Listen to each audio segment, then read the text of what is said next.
If you could go back in time, what would you most want to bring? I once thought this naive question would never be answered, until the countdown echoed in my mind. Tell me that in 25 days, I'll be traveling back to 1949. I possess a mysterious 10-ton space capable of transporting the technology of an entire era, but I quickly realized that money, weapons, even nuclear bombs aren't the most important thing, because an astonishing problem lies before me. My name is Meng Bai. I have a recent worry. There's always a voice in my head reminding me that I'm about to transmigrate. Reminder for today, time remaining until transmigration, 25 days, 19 hours, 39 minutes, and 12 seconds. Transmigration time node. Dragon Country, 1949, Lu Province, Jinan. This notification sound has been going off for 5 days, keeping me up all night. I went to the hospital for a checkup, and the doctor said everything was normal, advising me to rest more. I started to wonder, could this really be true? Am I really about to time travel? With a hint of nervousness, I tentatively asked in the empty room, is the system there? No response. I asked again, how do I use my storage space? Hint, when the time traveler touches the item to be stored, they can store it using their mind. The size of the items that can be stored is not limited. However, the total weight must not exceed 10 tons, otherwise, it cannot be stored. The system actually responded. I was so excited that I immediately tried to store the medical examination report in my hand, and it worked. Now I completely believe that time travel is real. There are only 25 days left until the time travel, so I must start preparing. My mind immediately recalled a major event from the early days of the nation's founding, the war to resist America and aid Korea. It was an arduous and extraordinary war, where our soldiers fought against the well-equipped American forces with their flesh and blood. If I could go back, I would definitely use these 10 tons of space to help my motherland. My first thought was weapons, but 10 tons of arms would be just a drop in the bucket. I thought about weapon blueprints again, but the information I found online was inconsistent and incomplete in terms of parameters. I decided to go to the library to search for more professional materials. Besides weapons, there were also food technology, nuclear weapons, computers, and more. My thoughts were racing with possibilities. I decided to ask netizens for help. I posted a thread on Jihu. If I had the ability to travel back to the early days of the founding of the People's Republic, and possessed a storage space capable of holding 10 tons of supplies, what would I need to bring? Urgent, waiting online. My post went unanswered for 2 hours, so I decided to give up and search for information on my own. After dinner, the post finally had a few replies, but most of them were unreliable suggestions. Just as I was feeling helpless, a user named Shepherdly replied. He claimed to be a PhD student specializing in historical weapons. Talk about a perfect match for his expertise. He first analyzed the chaotic situation of the military's international assortment of weapons during the early days of the nation's founding, emphasizing that the top priority was to develop standardized weapons. He suggested I choose the Type 56 rifle and elaborated in detail on its advantages. Low cost, simple structure, high stability, and easy to use. What surprised me even more was that he posted professional blueprints with detailed parameters, which were far better than the incomplete information I found online. In addition to standard rifles, he also suggested preparing sniper rifles, AWM and Barrett, pistols, machine guns, and artillery. He emphasized that the blueprints and technical specifications for these weapons would need to be found by me, as different battlefields required different weapons. After reading his reply, I suddenly felt enlightened, having a clear preparation list in mind. At that moment, Shepherdly sent me another private message, providing some hidden websites where professional materials could be found. He reminded me that privately manufacturing firearms is illegal, which left me both amused and exasperated. I immediately replied, my savior, bro, once I return from my time travel, I'll definitely treat you to the full VIP spa experience. I couldn't wait any longer and opened the website provided by Shepherdly, frantically downloading all sorts of manufacturing guides for weapons, equipment, and technology. My hard drive filled up quickly, and I had to reluctantly delete my treasured educational materials. Sorry about this, I'll come back to see you all after I return from my time travel. I kept downloading until dawn, and the hard drive was running out of space again. I decided to buy more hard drives, but considering the rip-off habits of computer malls, I opted for online shopping. I ordered 10 mechanical hard drives and 10 solid-state drives. I fell asleep immediately, but my post unexpectedly went viral. New replies emerged. This time the suggestions were even more visionary and far-reaching. Some have suggested that, beyond technology, we should also take a long-term view and prepare nuclear weapons technology. Another Zhuge Jia elaborated on the uranium enrichment and nuclear reactor technologies required to manufacture atomic bombs, even sharing cloud storage resources. What caught my eye the most was Zhou Gongjin, who was so furious he came back to life. He pointed out that scientists back then used abacuses to manually solve massive amounts of calculations, and he suggested bringing high-performance computers, which could greatly ease the computational burden on scientists. I immediately contacted Zhuge Jia and obtained all the technical documents for the atomic bomb. However, when I glanced at the shopping cart and my bank account balance, I immediately fell into deep thought. Damn it, how could I forget the most important thing? I don't have enough money. Chapter 4, Making Money, Spending Money. A penny can stump a hero, and that was Meng Bai. Though 5 years had passed since graduating college and starting work, he hadn't dated anyone during that time. Yet his daily expenses were substantial. His parents had prepared the apartment as a wedding home, and his father had bought him the car. His monthly salary barely reached 5,000 yuan, yet he managed to spend 4,800 on his own. Over 5 years, he'd saved less than 30,000 yuan. Was he really going to fall by the wayside halfway through his journey because of money? Scratching his head, Meng Bai considered asking his parents for money. But after a moment's thought, he dismissed the idea. His mother's health was poor, requiring constant medication, and she couldn't work. His father held a 9-to-5 job at a company, which seemed respectable but only paid 6,000 yuan a month. After covering the daily expenses for the family of 3 and the costs of mom's medicine and medical treatment, there was barely anything left. Perhaps his father did have some savings tucked away. But to risk destroying his family over this potentially fake journey? It just wasn't worth it. Meng Bai resolved to rely on himself. Even if this time travel turned out to be a hoax, he would shoulder all responsibility himself, not burden his family. He opened his ant wallet and saw the Huabei and Jiabei credits inside. After a few transactions, his card balance increased by tens of thousands. Yet this remained insufficient for the journey ahead. Though he didn't yet know what he'd need to buy next, he was certain more money would be required. With time still on his side, securing more funds promptly was the priority. But how could he earn more money in such a short time? He only had 24 days left, no time to waste. Meng Bai's first thought turned to the overwhelming flood of online loan advertisements. These were essentially disguised high-interest loans. To attract more users to borrow on their platforms, they went to great lengths to minimize the approval process. Often, all it takes is entering your ID information, providing a few phone numbers, and snapping a photo to get approved for a loan. Of course, the interest rates are outrageous. Basically, it's all fun before the loan, but a funeral after. Online tutorials even emerged teaching people how to exploit these loans, squeezing every last drop out of them. Naturally, the consequence of such practices is landing on the list of dishonest individuals, with extremely severe repercussions. But Meng Bai had already confirmed his ability to travel through time, so such concerns were irrelevant to him. After a series of operations, dozens of different online lending apps appeared on his phone screen. After a tireless afternoon of relentless efforts, Meng Bai finally saw over 1 million yuan appear in his account. Seeing that sum, Meng Bai felt a glimmer of hope. Of course, he had also prepared for the worst-case scenario. If he hadn't actually traveled through time, he still had a house to fall back on. After all, he could only carry 10 tons of items in total, so choosing the right ones was crucial. But the sheer volume of online resources was overwhelming. One person and a single computer simply couldn't handle it all. Suddenly, he thought of some computer whizzes who could easily scrape an entire website's content using their own bot code. This approach would save him a tremendous amount of time. But Meng Bai knew nothing about such technologies, so he had to turn to the experts online. He opened another website, 52crack, and posted directly. This site was teeming with internet gurus, and a simple web crawler program was no big deal for them.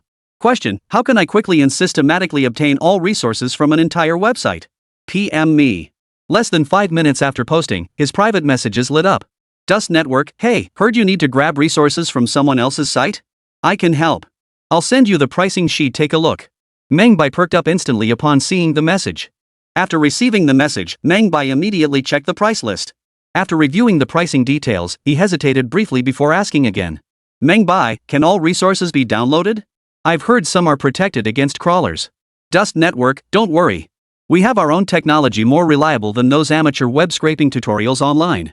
It's faster and won't cause garbled text. Meng Bai: alright, let's try one website first. If it works, we'll continue our cooperation. Dust Network: no problem. Please send the website link. Shortly after, Meng Bai sent the URL of a military forum to the other party. A moment later, they responded with an OK gesture. Meng Bai transferred the deposit before closing the window. He chose to pay someone rather than figure it out himself for 2 reasons. First, he lacked the technical expertise, and second, he didn't want to waste time on it. After all, the matter of time travel was critical. He had no time to spare. Free solutions online might cause complications, ultimately wasting even more of his precious time. Therefore, he had to trade money for time to focus on other matters. Regarding server selection, Meng Bai didn't immediately max out the specs. After all, he only had a little over 1 million yuan, and he likely needed to purchase other things later. He had to be frugal with this money. Thus, he selected 3 gold-tier servers priced at over 80,000 yuan each as his primary setup, supplemented by 5 more affordable used enterprise-grade servers. The total expenditure came to 300,000 yuan. These servers were entirely sufficient. After all, computers of that era could only perform a few thousand calculations per second, while his setup could easily surpass billions. The computational power of a single day could rival the output of every computer worldwide over several years, a true dimensional attack. Not to mention he had 8 sets in total, more than enough for developing mushroom bombs and missiles. Subsequently, he purchased additional computer monitors, network cables, keyboards, mice, and other consumables. These items were consumables once used, they were gone. Therefore, he needed to stock up on them to prepare for any eventuality. After purchasing these items, Meng Bai suddenly remembered something else. A printer. That's right, a printer. If anything happened to these hard drives, all the data inside would be lost. Printing them out for backup was the safest bet.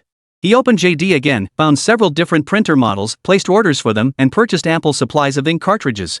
His shopping spree finally came to an end, leaving only about 800,000 yuan remaining on Meng Bai's card. Spending money like water, that must be what it feels like. Opening the Bihou website again, Meng Bai discovered his post had surged to 5th place on the trending list. Wow, are people really this bored? He casually scanned the new replies, and one comment caught his eye. Little abdominal muscle. I think everyone's answers are missing a crucial point. In the early years of the nation's founding, China's light and heavy industries were practically non-existent. Moreover, mining of various mineral resources was extremely limited. To produce various equipment and weapons, metallurgical techniques and mining technology were absolutely crucial. Chapter 5. Foundational industries are indispensable. Meng Bai slapped his forehead in realization. Holy crap! How could I have overlooked such a crucial point?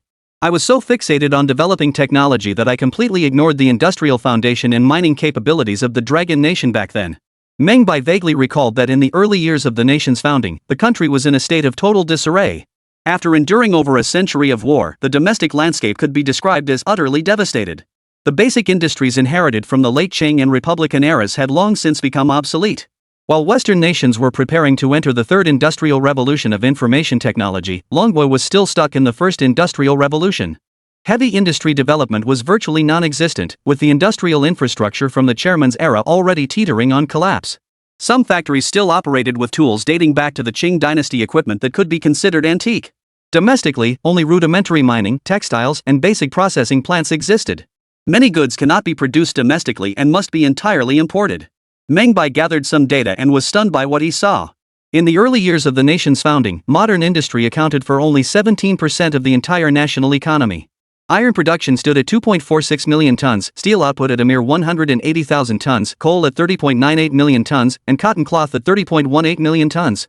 It was said that the nation's annual steel output was severely insufficient, not even enough to provide every household in the country with a kitchen knife on average. As for seamless steel pipe technology essential for firearms and artillery, it was entirely absent, forcing the nation to rely on costly imports. Upon seeing these startling figures, Meng Bai felt that defeating the eagle back then was nothing short of a miracle. Without the fearless sacrifices of those martyrs, his own comfortable life would never have existed. With that thought, Meng Bai clenched his jaw. Since I've managed to time travel, then the foundational industrial infrastructure absolutely must be prepared. But where should I even begin? Thus, Meng Bai continued to add follow-up questions to his original post. Because the post was so popular, replies came quickly. Big face cat, coal, iron, oil, and rubber are called the lifeblood of industry. To develop basic industries, these are indispensable. I'm not very familiar with coal mining techniques, petroleum separation technology, or rubber processing methods, but I can share my expertise in steel smelting technology. For steel production, most global steel mills currently use the blast furnace iron making process. Other methods include direct reduction iron making and electric furnace iron making.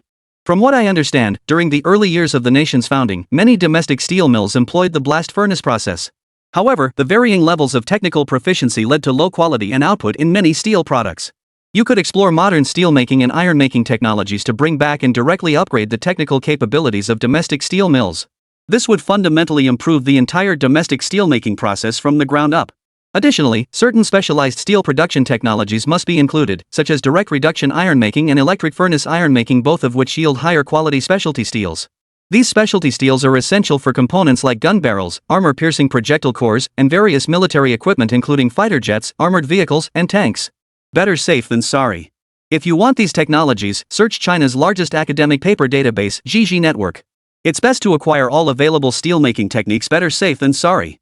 Another lengthy response, but after reading it, Meng Bai felt as if his meridians had been unblocked. Everything clicked into place. They were absolutely right.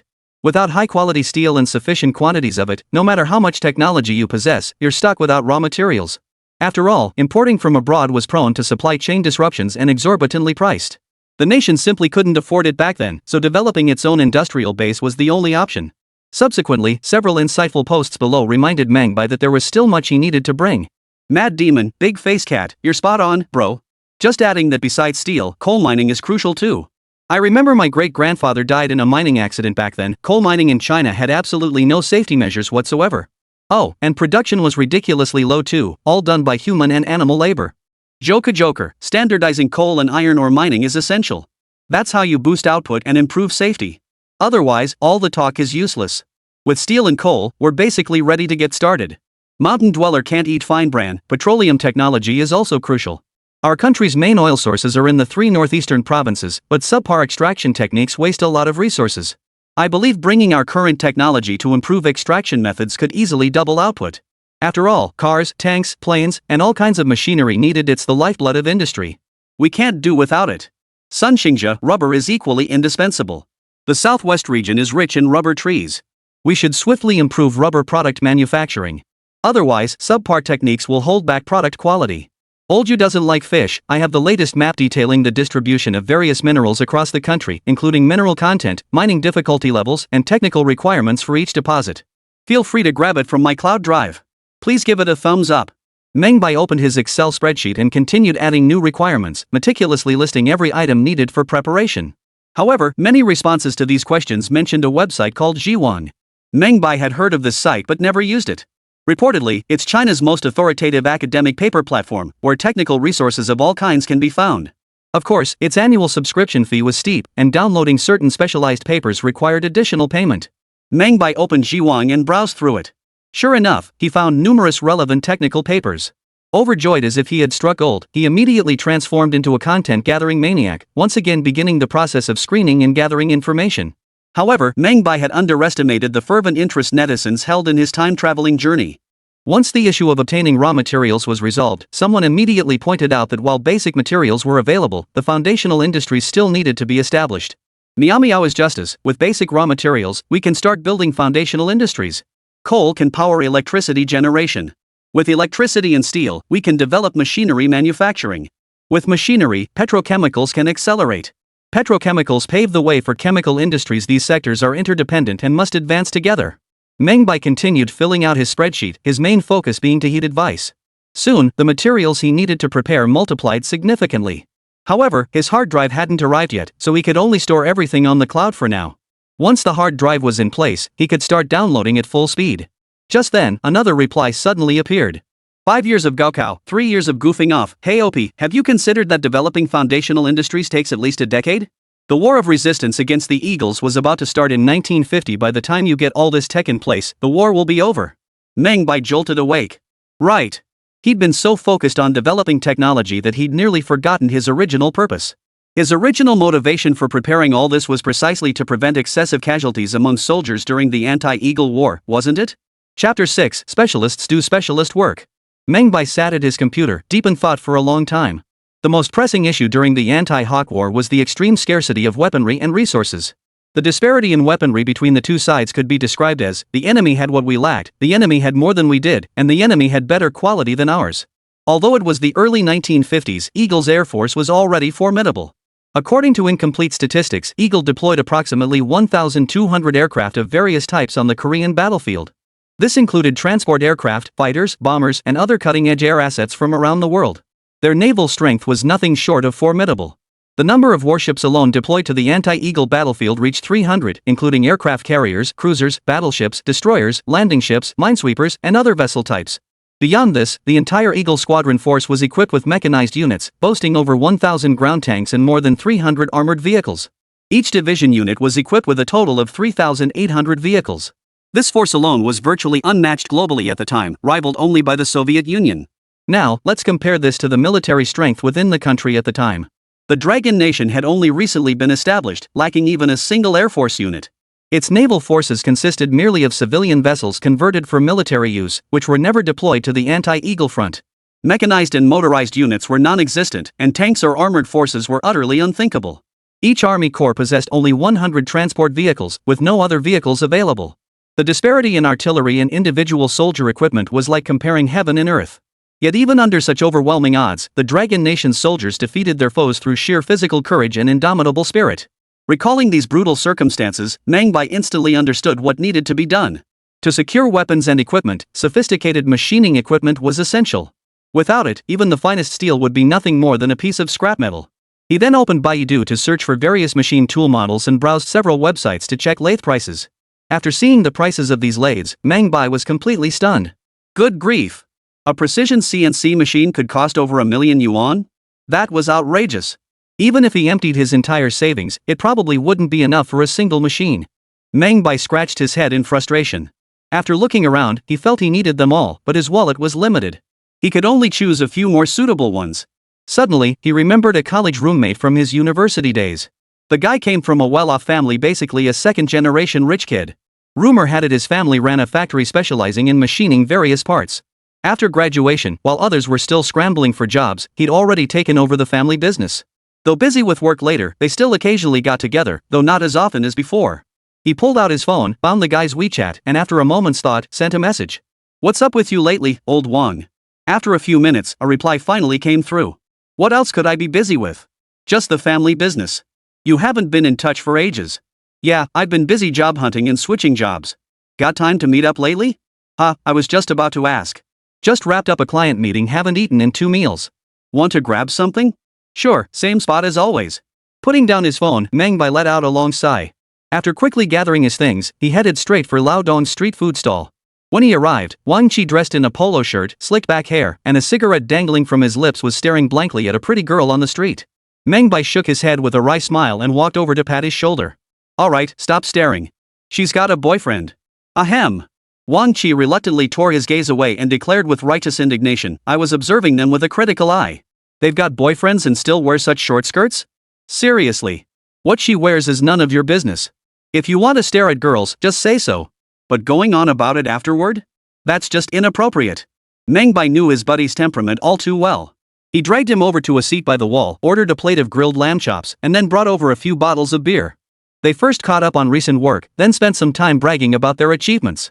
Then Wang Qi tore off a piece of lamb rib, his mouth full, as he looked at Meng Bai and asked, "Old Meng, you got into some trouble, didn't you? Spill it. Need a loan? Need a favor? I'm your man." That's just how good brothers are, quiet and unassuming, never putting any pressure on you. Meng Bai didn't hesitate. He stubbed out his cigarette and said, "I want to get some machine tools. But they're expensive. I was wondering if you have any connections?" Hearing this, Wang Qi looked up at Meng Bai as if he'd uncovered some hidden secret. "Alright, old Meng, you've finally seen the light. I told you back when you joined me you wouldn't lose out. But the whole market's in a slump now. Everything's risky. Why not come to my factory? I'll set you up as a manager. It's not about the market. I just want to get some machine tools, but I'm short on funds. I was wondering if you had any used ones?" Wang Qi scratched his head, studying Meng Bai intently. "Bro, we've been brothers for years. Don't hide anything from me. If I can help, I will. But buying machine tools? That's way too risky. I really don't recommend it." Seeing his earnest expression, Meng Bai smiled and pondered for a moment before saying, "Well, let me put it this way. I've acquired some land in Africa and plan to bring machine tool technology there to set up a factory and do some business. But the price for a complete set of machines is too steep. I don't have any connections for used machines, nor do I know much about them. I'm worried about getting ripped off, so I was hoping you could help me out with some advice." Meng Bai dared not reveal his true plan to the other party. Otherwise, he'd surely be laughed to death by this guy and the other 2 buddies in the dorm. After all, time travel only existed in novels. Meng Bai had no idea how to explain it to them, so he simply made up an excuse. Sure enough, upon hearing this, Wang Qi perked up instantly. He slammed his hand on the table and downed his drink in one gulp. "Damn, Meng, you've quietly set up an export business? That's awesome. But for machine tools, you've come to the right guy." If it weren't for the saying that each has their own field of expertise, Wang Qi would have started chatting nonstop about machine tools the moment the topic came up. "Do you know anything about machine tools? There are many types. In my opinion, Africa is underdeveloped. Don't bother them with advanced CNC machines. They can't handle them, and they're hard to repair when they break down. Just give them some basic ones: lathes, drilling machines, boring machines, milling machines, planers, and slotting machines. These can handle almost all ordinary machining needs. These basic machines are affordable. For used ones, you basically just buy some cutting tools. The rest of the parts are practically scrap metal prices. You could even assemble them yourself." Hearing this, Meng Bai's eyes lit up instantly. "Just the cutting tools? The rest of the parts aren't important?" "Of course. Cutting tools are the most expensive and wear out the fastest. I suggest you bring plenty when you go. As for the rest of the parts, you should be able to find them at local machining shops, probably for scrap metal prices. Chapter 7, A Good Buddy's Advice. Wang Chi's words felt like a revelation to Meng Bai. Only then did he recall that all the machine tool data he'd spent the entire afternoon gathering seemed useless now. The real cost of machine tools lies in key components like various cutting heads and critical parts. The rest of the frame, just as the other party had said, could be sold for scrap metal prices. Having traveled back to the early years of the nation's founding, he knew there were no factories domestically capable of producing those high-strength cutting heads. But if he could get his hands on the complete machine tool blueprints, he could have them produce all the other parts. All he'd need to bring was the cutting tools to assemble a complete machine tool set. This realization sent a surge of excitement through Meng Bai. He downed a mouthful of beer and pressed on with his questions. Ordinary machine tools definitely won't meet my needs. I also want to machine precision parts like gears or threads. Simply put, precision machine tools or high-precision machine tools. Of course, these tools demand slightly higher quality parts, greater precision, and involve assembling numerous components. As Wang Chi spoke, another thought struck him: you could buy parts locally, but given the situation in Africa, you'd likely still need to import some precision components from abroad. Meng Bai nodded silently, taking another bite of lamb chop. He couldn't shake the feeling that something was still missing. The CNC machines he'd seen online all cost over $1 million. Using conventional machine tools would inevitably result in slower processing speeds and inferior quality compared to CNC machines. Moreover, CNC machines could handle more complex parts, significantly reducing labor costs. Thinking this, Meng Bai picked up the wine bottle and poured another glass for his companion. You know those guys are pretty lazy. I'm worried that if we take an order and can't handle it, we'll be in trouble.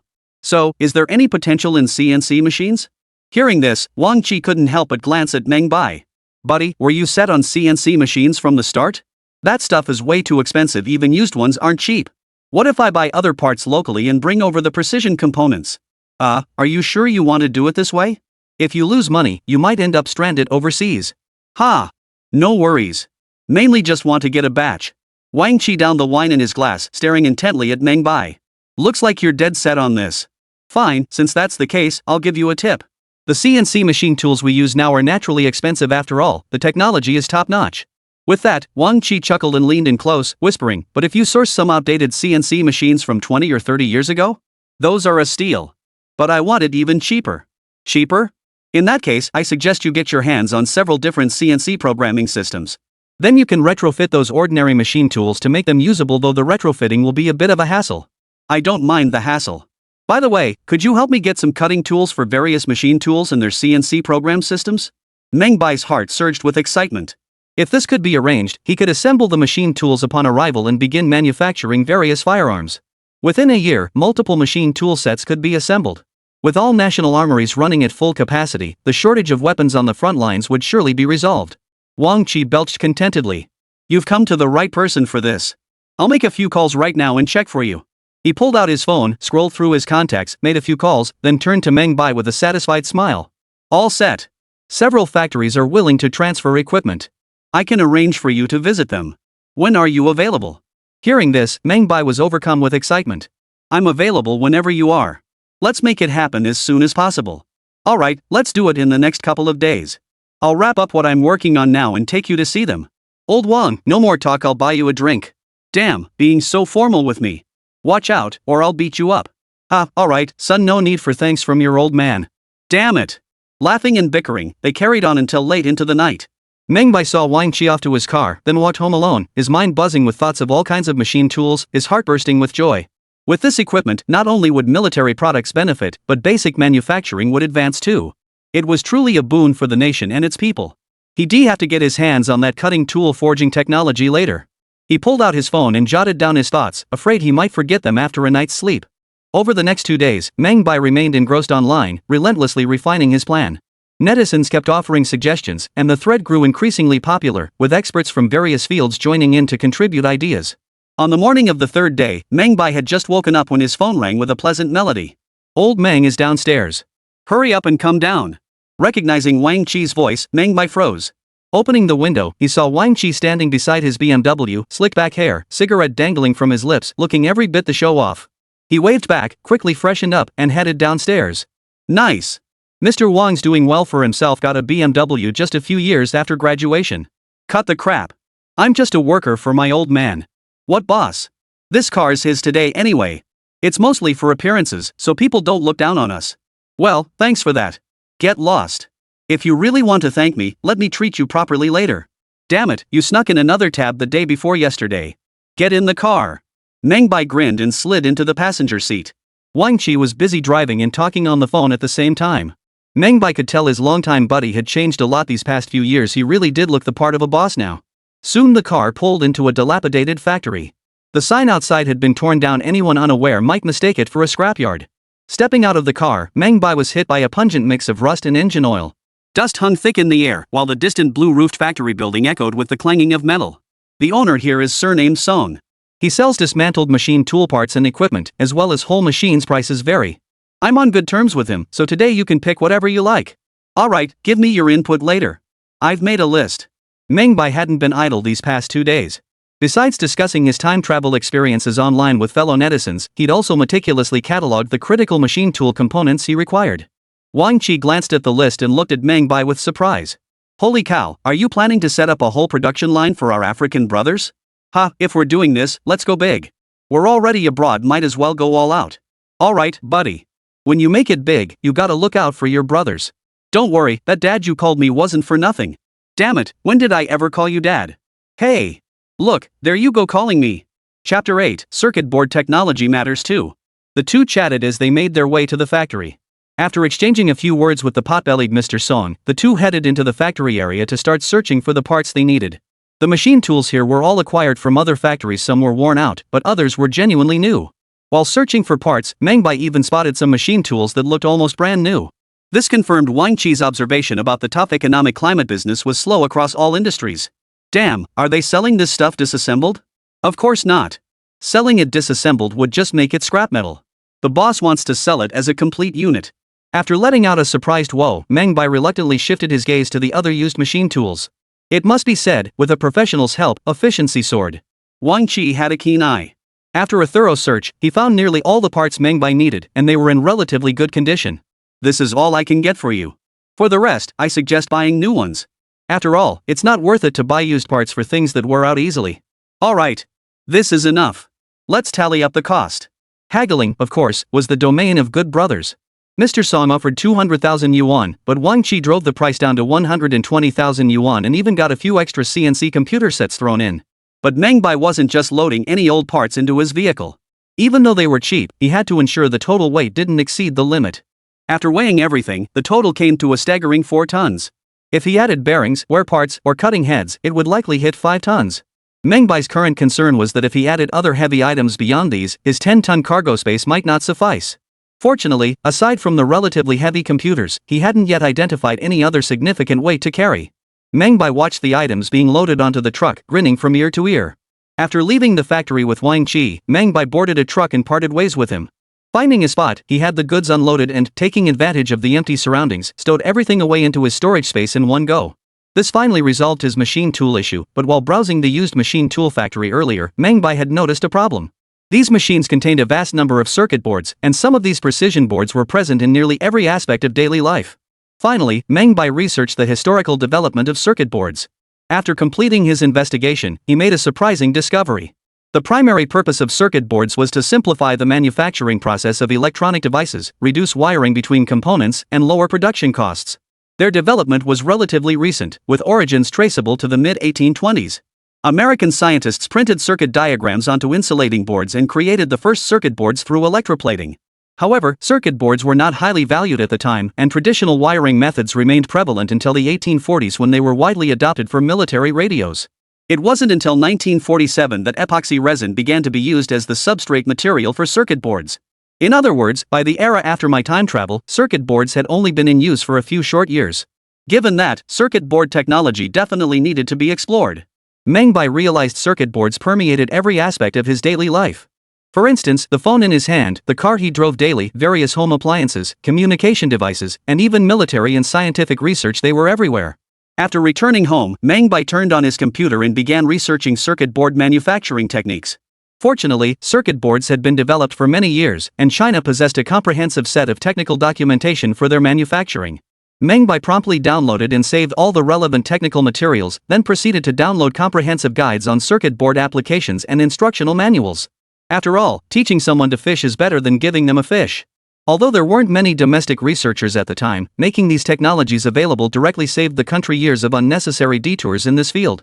Beyond this, Meng Bai added circuit diagrams for various home appliances, automotive communication devices, and even high-end precision equipment to his download queue. These materials held the potential to transform people's lives and play a crucial role in the future development of the Dragon Nation. Naturally, Meng Bai wasn't about to miss out. After gathering circuit diagrams for every conceivable device he could think of, Meng Bai felt his brain was about to explode. By the time he finished processing everything, it was already late at night. Only then did Meng Bai realize his stomach was growling. He stood up, stretched his numb legs, and grabbed some snacks from the fridge to refuel. Just then, his Bihoo account buzzed again. Little Jean wants a good night's sleep. Seeing everyone discussing oil, I have a map showing Eagle Sauce's global oil distribution. If the OP can truly time travel, they could seize it first. Darkness hits the bed. Hey kid, you're walking the Eagle's path and leaving them with nowhere to go. If you put it that way, I'm wide awake now. I've got some info on the Eagle's overseas military bases too. Take it, OP, no need to be polite. 10 stars, maybe 9, this is something. Didn't expect you guys to start targeting the eagle-wielding nation. If that's the case, I think we could expose some of those secret labs they revealed back then. Just remember to destroy them when you get back. Fight the Japs. Honestly, compared to the Eagle butt, the little Japs are the real scum. Those Foot Basin chickens invaded us for so long they lost and just surrendered? No way they get off that easy. I've got some exposed spy intel centers that need a serious crackdown. Crooked-mouthed dragon war god, every single one of those who invaded us back then deserves proper punishment. I say the OP should start by seizing control of the Middle East oil fields, choke the global economy right at the throat. Then make them spit out everything they owe us. Reading these patriotic posts, Meng Bai's lips curled into a faint smile. Just as I thought. Once I return, every last one of them will face consequences. Just as Meng Bai was about to shut down his computer, a profile picture suddenly popped up in his private messages. Brother-in-law, it's me, bro, you're forgetting something. Back then, there wasn't much electricity in the country. No matter how much gear you prepared, without power, none of that machinery would run. Solve the power issue first. Meng Bai snapped back to reality. Damn it! No wonder something felt off. It was the power. Chapter 9, Power Comes First. Thinking about the power grid brought back memories of his childhood. He vaguely recalled frequent power outages at home when he was very young. Back then, they lived in the county town, and candles were the most essential item in their home. Every day after school, his parents would urge him to finish his homework quickly. If he didn't, they'd have to light candles because the county's power grid was unreliable and subject to rationing. What struck him most was that no household was allowed to use high-power appliances. The moment someone did, the entire circuit would go dark, cutting power to every resident. He had wondered why, with so few appliances in their home, they still faced power rationing, a restriction that meant he never got to watch an entire cartoon episode. Reflecting on these memories and recalling the early years after the founding of the nation, Meng Bai felt conditions back then must have been even worse. He searched online for information about that period and found the results startling. In the early years of the nation's founding, the country's total installed power generation capacity was a mere 4.6 billion kilowatt-hours, equivalent to just 2 modern power plant units. Meanwhile, across the ocean, the Eagle Nation had already reached an annual power generation of 388.7 billion kilowatt-hours, 84 times that of the entire Dragon Nation. Not only that, but China's entire power industry was at the level of a developing nation, with virtually all electrical appliances imported. As for transmission technologies and grid infrastructure, the number of electrified areas nationwide was pitifully small. Rural areas were out of the question, and even some third-tier cities were far from achieving full electrification. At that time, many ordinary people had never even seen electrical appliances, let alone used electricity, relying instead on the most basic oil lamps. It could be said that the power system was a crucial factor affecting the nation's overall development. As he was about to travel to that place, he knew that mass-producing various weapons and equipment would require solving the power system problem. Otherwise, production wouldn't scale up, severely hampering the war effort ahead. He then opened Baidu to research the current power generation technologies available. However, the primary source of electricity still came from thermal power stations. Compared to hydroelectric, wind, solar, and nuclear power, thermal power generation required lower technical expertise and better aligned with the current development stage of the Dragon Nation. After pondering, Meng Bai concluded that upon his return, he would still pursue thermal power plants. After all, wind and hydroelectric power faced severe limitations, demanded high environmental standards, and required lengthy construction periods. As for solar power stations, the technological demands were equally high. At that time, with the Dragon Nation's impoverished state, they simply couldn't build them. Nuclear power generation was out of the question. Longwa lacked even the technology to extract uranium, let alone build nuclear power plants, whose technical demands surpassed those of constructing nuclear bombs. However, the existing thermal power plant technology in Longwa at the time was outdated foreign technology, with extremely low energy conversion rates and severe pollution. Therefore, the immediate task was to improve the existing thermal power plant technology to increase energy conversion efficiency. Pollution could be addressed gradually later. He opened the knowledge network once more and, after a quick search, discovered vast technical documentation on various power generation facilities. Without a second thought, Meng Bai grabbed them all. Knowledge is power, and these files didn't take up much space anyway if need be. He could just prepare a few more hard drives. The various hard drives he'd ordered online had long since arrived. To download all the technical materials, Meng Bai kept his computer running 24/7. He even made a special trip to the service center to sign up for a dedicated gigabit fiber connection. Soon, all the necessary downloads were complete. Then, another reply appeared under the post titled "Sister-in-law, I'm my brother." Meichuan cool paper. Following up on the OP's question, I'd like to add 2 points. Cherry little calf, Meichuan cool paper, great additions. Next time, skip the additions. I think the power system should focus on thermal power generation in the early stages, then develop hydroelectric stations later, especially the Three Gorges project. We absolutely must build it. Island restaurant, the Three Gorges project is way too expensive. I don't recommend starting such a massive project early on. The whole country tightening its belt wouldn't be enough. Stop fighting, I'm just a bystander. Don't build the Three Gorges project in the early stages, but it must be done later. How many floods has the Yangtze River Basin caused, especially in the downstream areas? They get flooded almost every year. Building the Three Gorges project would generate power for the people and help control floods. It's a win-win. I'm digger in Northeast, that's a later stage consideration. The OP can start preparing technical materials related to the Three Gorges project now, like planning population relocation and conducting geological surveys. Pretty warrior, improving power technology is key, but the power grid still needs work. If you want to build military factories, you absolutely must have large thermal power plants nearby. 89-year-old charging forward despite illness, exactly. To build the grid, we need to advance our power transmission tech. The most cutting-edge solutions might be out of reach, but the smart grid has plenty of high-voltage transmission techniques. You can copy some of those. Scanning through dozens of replies, Meng Bai jotted down useful points before re-entering the smart network to search for relevant materials. Developing electricity involves numerous technologies, and Meng Bai took his time downloading everything he needed bit by bit. Most of it was beyond his comprehension, but he remained unfazed. After all, while he couldn't grasp it, plenty of others could. He only needed to pass these materials on to the relevant personnel. They would handle the rest. Another day passed. Meng Bai had nearly gathered all the power-related materials, including various transmission technologies, power generation techniques, and grid construction methods. He even compiled lists of potential issues with different power generation technologies in future domestic grid development plans. To ensure he hadn't overlooked anything, he opened his organized checklist and reviewed it meticulously. Suddenly, his eyes fell upon bullets and bombs, instantly sparking an association with gunpowder technology.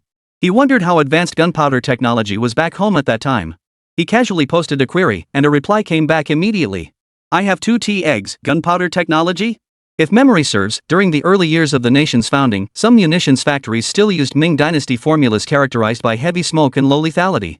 Way the vessel of the fierce girl bandit, what advanced gunpowder technology was there back then? If you're time traveling, you'd better bring improved techniques with you. Otherwise, no matter how good your guns are, they won't be of much use. Monkeys all over the mountain, my butt's reddest, 1 part sulfur, 2 parts saltpeter, 3 parts charcoal, plus a dash of sugar, Big Ivan. No need to thank me, this tech is worth a like. Reading through the comments, Meng Bai shook his head with a wry smile and opened the Wisdom Network once more. After all, professional matters require professional expertise. The question was whether the smart network could even provide a gunpowder formula.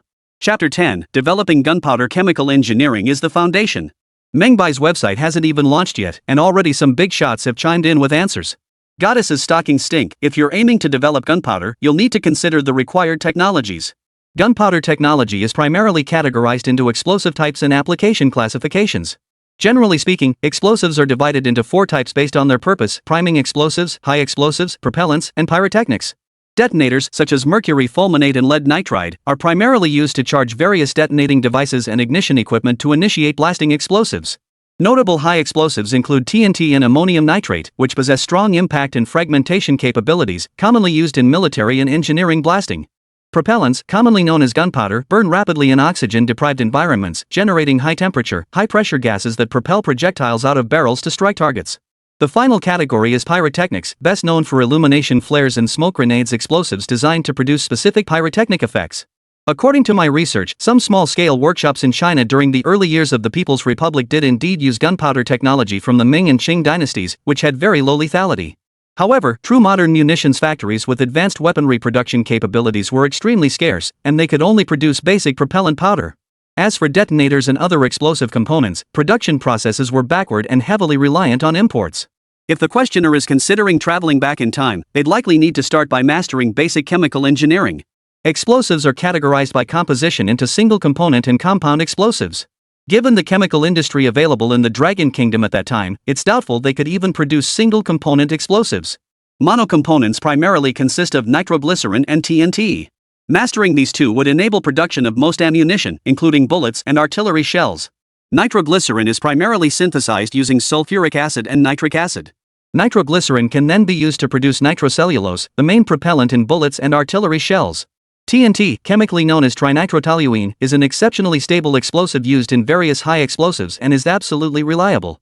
However, synthesizing trinitrotoluene demands significantly higher foundational chemistry knowledge. I recommend the OP consider starting with nitroglycerin. Additionally, considering future military industry development, I believe it would be best to include the synthesis method for composite explosives. After all, this stuff is the building block for all kinds of cutting-edge weapons, including cloud bombs and thermobaric bombs. The number of likes on this answer quickly surpassed several hundred. Wow, this is a real expert. Such a detailed answer. Bookmark, this might come in handy if I ever time travel. Fascinating. I never knew explosives could be categorized into so many types. Learned something new. I thought sulfuric acid was readily available, but apparently back then, China couldn't even produce this stuff. It wasn't that they couldn't produce it, it was impossible to manufacture it on a large scale. It could only be synthesized in laboratories, which couldn't meet the demands of military manufacturing. Meng Bai studied it carefully, chin in hand, then opened the smart network for a thorough search. Sure enough, he found the relevant gunpowder synthesis technology. However, some of the basic chemicals required were simply beyond Longhwa's production capabilities at the time. Which meant I'd have to produce these basic chemicals myself. Meng Bai felt his head spin. The gap in capabilities back then was far greater than he'd imagined. Fortunately, Longhwa was newly founded, and many patriotic intellectuals overseas were returning to help build the nation.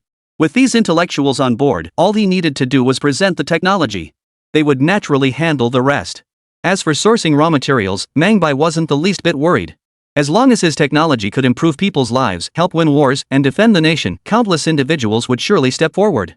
After identifying numerous relevant technologies, Meng Bai downloaded them all in one go. However, this technical knowledge was incredibly complex, involving numerous foundational chemical processes. Meng Bai understood that chemical engineering was a double-edged sword. Used wisely, it could benefit humanity, but mishandled, it could destroy one's own homeland. Particularly since chemical raw materials were expensive and difficult to produce, the key lay in how to utilize these materials effectively. This led him to explore technologies for reprocessing and recycling chemical waste.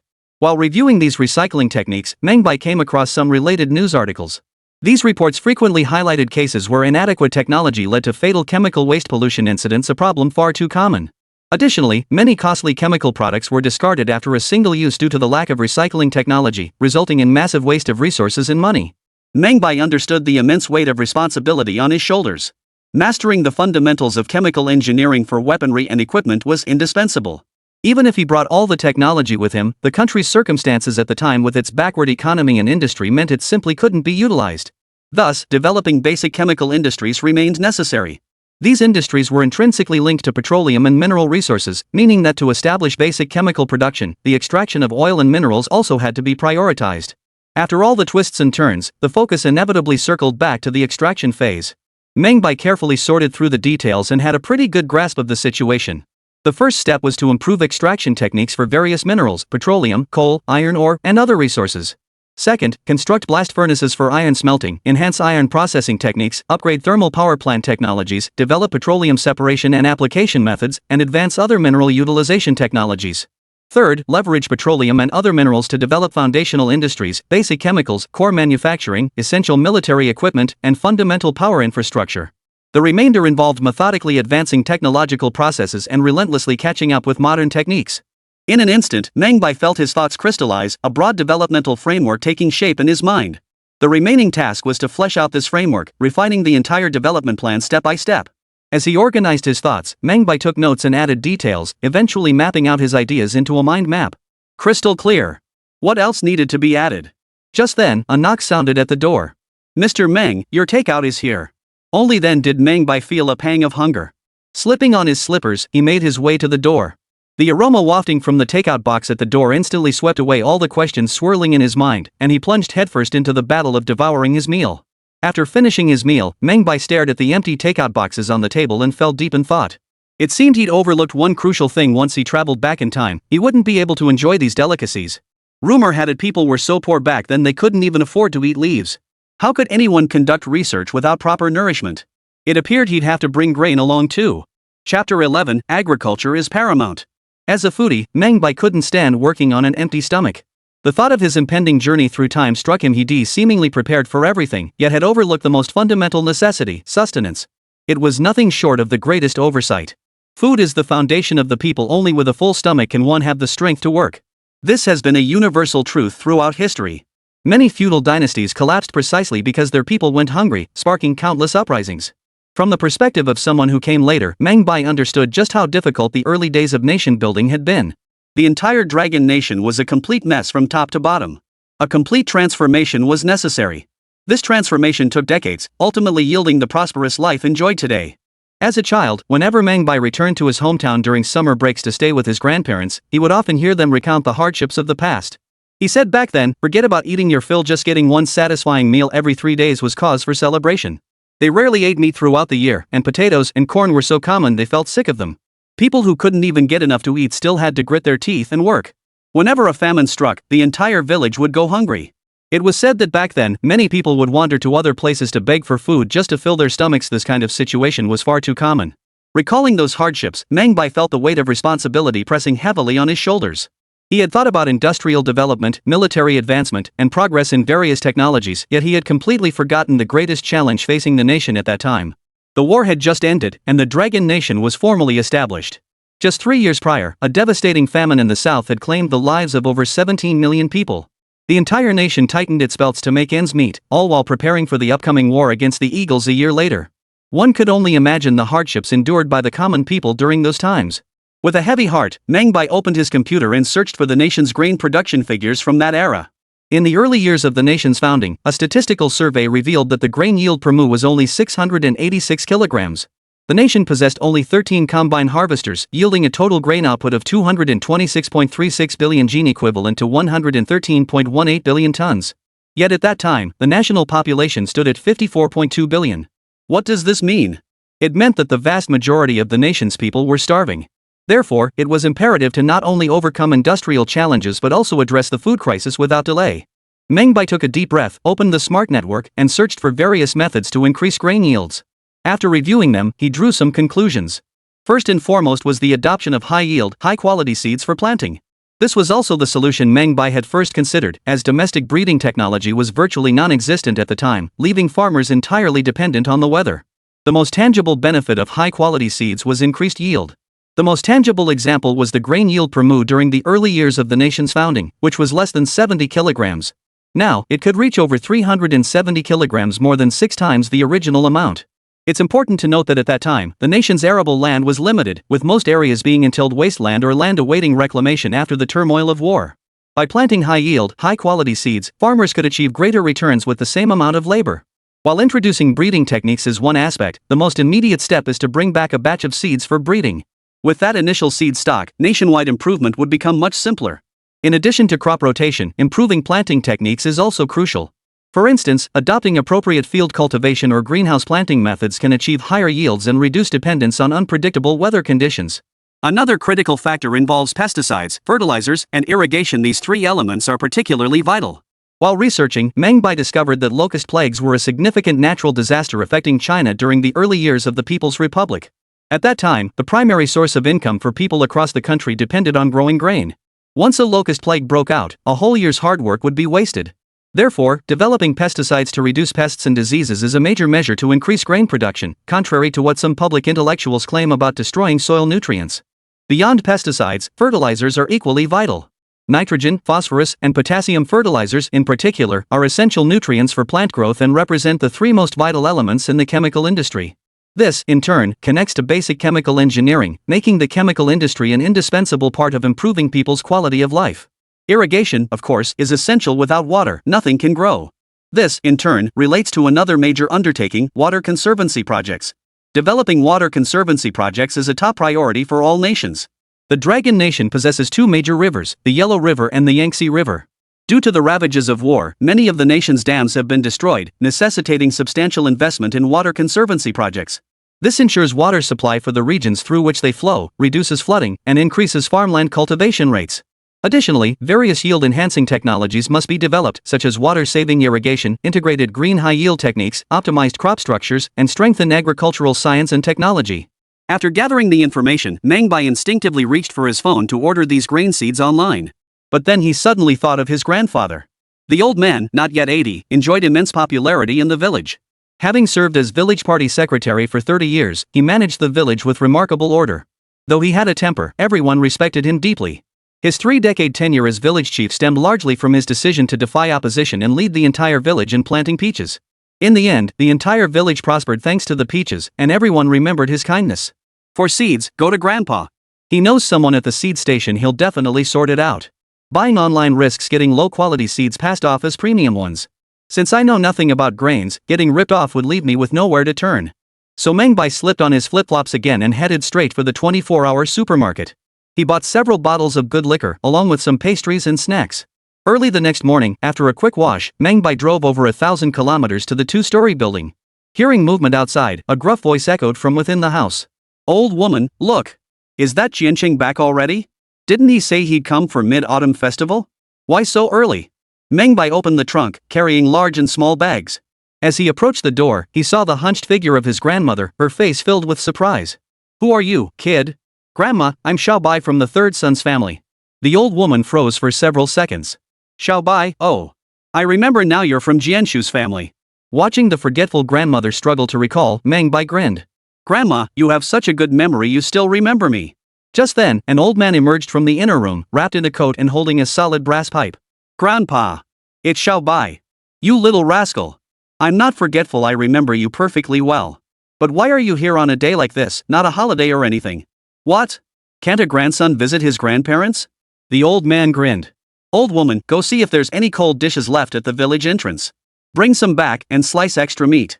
Meng Bai quickly set down his things and pulled his grandparents aside. "No need to trouble yourselves. A bowl of congee will do just fine." But seeing Meng Bai's earnest expression, the old man sensed something was off. "You little rascal, run into trouble again? Grandpa, you really understand me. I want you to introduce me to someone who buys grain seeds. So it's just this little thing? You didn't have to come all this way for that. Couldn't you just give them a call? Ha, I mainly just missed you guys. Come on, let's have a couple of drinks tonight." "Alright, you're a good kid." Chapter 12, Developing Livestock Farming, Eating Meat. The countryside may not be as comfortable as the city, but it has its own unique charm. The crisp autumn breeze drifted in, carrying the scent of rice fields that instantly relaxed the mind. The scent of cooking smoke drifted in. Meng Bai rubbed his eyes and noticed Grandma had already gotten up. She was in the kitchen burning firewood to make breakfast. He quickly washed up and went to help. Grandma sat on a chair nearby, smiling warmly at her eldest grandson. "How old is Xiao Bai this year? When will he get married?" Meng Bai stoked the firewood and turned to flash his grandmother a wide grin. 24 this year. No rush to get married. That won't do. He's already 24. If he doesn't marry soon, he'll never find a wife. I'll go and arrange something for him later." Meng Bai could only accept his grandmother's well-meaning offer with a sheepish grin. He knew her memory loss was severe. By tomorrow, she might not even remember who he was. After finishing breakfast, Meng Bai realized Grandpa had already left early in the morning. Just as he finished washing his hands, footsteps echoed outside the door. Shaking his hands dry, he stepped outside to find Grandpa walking with his hands behind his back, accompanied by a middle-aged man in his 40s. The man was smiling apologetically as he spoke. "Rest assured, Grandpa Meng. Leave this to me. I guarantee I'll handle it perfectly." "Very well. Have my grandson tell you exactly what's needed when the time comes." As they spoke, they spotted Meng Bai peeking out from the doorway. The old man waved him over. "You little rascal, come here. Let me introduce you. This is Li Zhong. Just call him brother." Meng Bai promptly shook hands with the man. "Hello, brother Zhong." The middle-aged man grinned. "Cut the formalities, we're family here. You're that top student from the city, right? I'm so envious of you. My son's such a good-for-nothing, if only he had half your drive." He grinned as he followed them inside. Everyone gathered around a low table, eating and chatting casually. "What I need is a grain variety with high yield per acre that can also be used for breeding. Here's a list I've compiled. Brother Zhong, see if you can help me procure it. Price is negotiable." Li Zhong took a bite of his cornbread, glanced at the list, and froze. "This much? What are you planning to do with all these high-quality seeds?" I'm planning to film short videos of planting experiments, mainly to drive traffic for the agriculture segment. Meng Bai was spouting nonsense, making things up as he went along. After hearing this, the other party didn't think much of it. After a moment's consideration, he said, I can bring them over, but I should warn you some of these varieties aren't cheap. If you're using them for experiments, you'll need to buy extra. No problem. I know that. Good. One more thing, our town seed station probably won't have everything we need. We'll likely have to head to the county seat or even the city. No problem. As long as Brother Zhong has time, I'm flexible. The main thing is ensuring quality. The other man patted his chest emphatically. Rest assured, I can't promise everything, but when it comes to seeds, you can definitely count on me. Thanks a lot, Brother Zhong. Haha, no problem. After a quick meal, Meng Bai drove Li Zhong to the town grain seed station to purchase a batch of seeds before heading back to the county seed station. Meng Bai had thought things through carefully. Since he was bringing seeds, he wanted to bring a comprehensive selection. Naturally, he needed extra seeds for staple foods like rice, corn, and wheat. Additionally, he needed extra potatoes and various vegetable seeds. Seeds for fruits that were easy to cultivate on a large scale and affordable were also essential. During the purchasing process, Meng Bai realized that high-quality seeds not only yielded higher per-acre harvests but also offered stronger resistance to pests and diseases. Of course, premium seeds came with a hefty price tag, posing a significant challenge for Meng Bai. Fortunately, Li Zhong was there. Using his grandfather's name as leverage, he secured a substantial discount. After circling several surrounding counties, he finally procured all the grain seeds he needed. Surveying the nearly 2 tons of various grain seeds piled up at home, Meng Bai felt a deep sense of satisfaction. This should see them through the next 3 years of famine. After sharing dinner with his grandparents at dusk, Meng Bai set off on his journey back to the city. Time was tight, and he still had items to procure. Throughout this grain procurement journey, Meng Bai realized that beyond grains, meat must now be prioritized on his agenda. After all, a diet consisting solely of grains is insufficient, it lacks nutritional balance. Meat provides a greater amount of high-quality protein. In the early years of the People's Republic, large-scale poultry and livestock farms were virtually non-existent domestically. The predominant method was free-range farming. For ordinary families, meat was a rare treat reserved for the 2 days of the New Year celebration. The rest of the year was spent subsisting on wild greens and coarse grain flour. He asked his grandparents and learned that back then, almost every household raised chickens, ducks, and pigs, yet they still couldn't get enough to eat all year round. Chickens and ducks were kept for their eggs, which were sold for income. Pigs were raised to be slaughtered for the new year. Families would keep a little fat in the meat for the holiday feast, selling the rest to cover their living expenses for the entire year. So Meng Bai posed this question to the online community as he drove back home. Finally, the car arrived home, and Meng Bai was completely exhausted. After a quick wash and a bite to eat, he opened his phone to find numerous replies to his post. Anonymous user, finally remembered agriculture and animal husbandry. I was about to suffocate waiting for this. For livestock farming, stock up on feed formulas but definitely skip the lean meat enhancers. That stuff's no good for humans. Chrysanthemum's flower language, the person above is hilarious. Who ate lean meat back then? Clenbuterol had no market at all. Sugar-free cola, the best way to develop animal husbandry is through large-scale farming and industrialization. Otherwise, relying solely on individual effort won't achieve industrial scale. William Goobaby, right. Since the OP can bring items from the future, I suggest bringing some hormones and drugs. First, raise a batch using existing products, then develop your own hormones and drugs to boost output. Joku feed, of course. What else is there to consider? You absolutely must focus on feed. Better nutrition means faster weight gain, higher market-ready rates, and shorter farming cycles. After reviewing these suggestions, Meng Bai noted down the most useful points with satisfaction. After all, one person's strength is limited. Some things truly require a collective effort. Chapter 13, Bringing Tech to the Table. Armed with his prior experience purchasing grain seeds, after a few hours of sleep, Meng Bai headed straight to the feed factory to purchase a batch of feed samples along with various hormones and medications. By the time he finished his purchases, it was already noon. He casually picked a restaurant, ordered a bowl of noodles, and was just eating when his phone screen lit up. Seeing new replies to his post, he scrolled through the comments while eating. Big dog, OP, you've got grain and meat covered, but have you considered the essentials for cooking? Don't you need oil, salt, soy sauce, vinegar, tea, and all that? Back then, even MSG manufacturers were scarce in China. Big shot, you'd also need recipes for all kinds of snacks, right? That's some serious Hextech magic. You'd have to get your hands on food additive formulas too. If you want tasty stuff, you gotta go high-tech. Big tight bar, holy crap. I'm just saying, holy crap. The guy above is basically planning to turn the OP into a national scapegoat once they get there. Seriously. Caramel macchiato, honestly, OP shouldn't stress too much. Some food additives are within safe limits and genuinely improve people's lives. Bringing those high-tech tricks abroad could be pretty cool. Great Way King, exactly. Discussing toxicity without considering dosage is irresponsible. Cutting-edge tech depends on application and quantity. Sometimes minimal additives enhance flavor without harm. Across the river still sings the song of the rear garden, exactly. Back then, people had limited storage options. Some food preservatives extend shelf life. You can opt for safer preservatives. Cold rain night, I don't want to be expensive, exactly. Without food preservatives, spoiled foods can produce aflatoxins far more toxic than any preservative. White clouds, fleeting clouds, sugar substitutes are a must-have. They're gentler on the body and taste decent. Of course, you can prepare them later while focusing on developing basic agriculture first. Meng Bai scrolled through posts while eating, finding the diverse questions raised by others quite insightful. Indeed, preservatives, additives, and various seasonings must be included. After all, relying solely on salt, chili, and sugar, just these three basic seasonings, makes meals incredibly bland. Therefore, enriching the public's food supply would elevate living standards and potentially reduce crime rates. Especially when he thought of the soldiers on the front lines eating only lightly salted fried noodles, Meng Bai resolved to prepare ample supplies of meat and seasonings to ensure adequate food for the troops. Otherwise, even if he traveled back in time and won the war, seeing everyone still emaciated would make him feel guilty. After eating his fill and returning home, Meng Bai downloaded numerous recipes online for synthesizing seasonings and food additives, along with the required base materials. He then ordered a large quantity of seasonings and food additives online, intending to bring them directly to the front lines. As a true foodie, Meng Bai simply couldn't stand the thought of bland meals.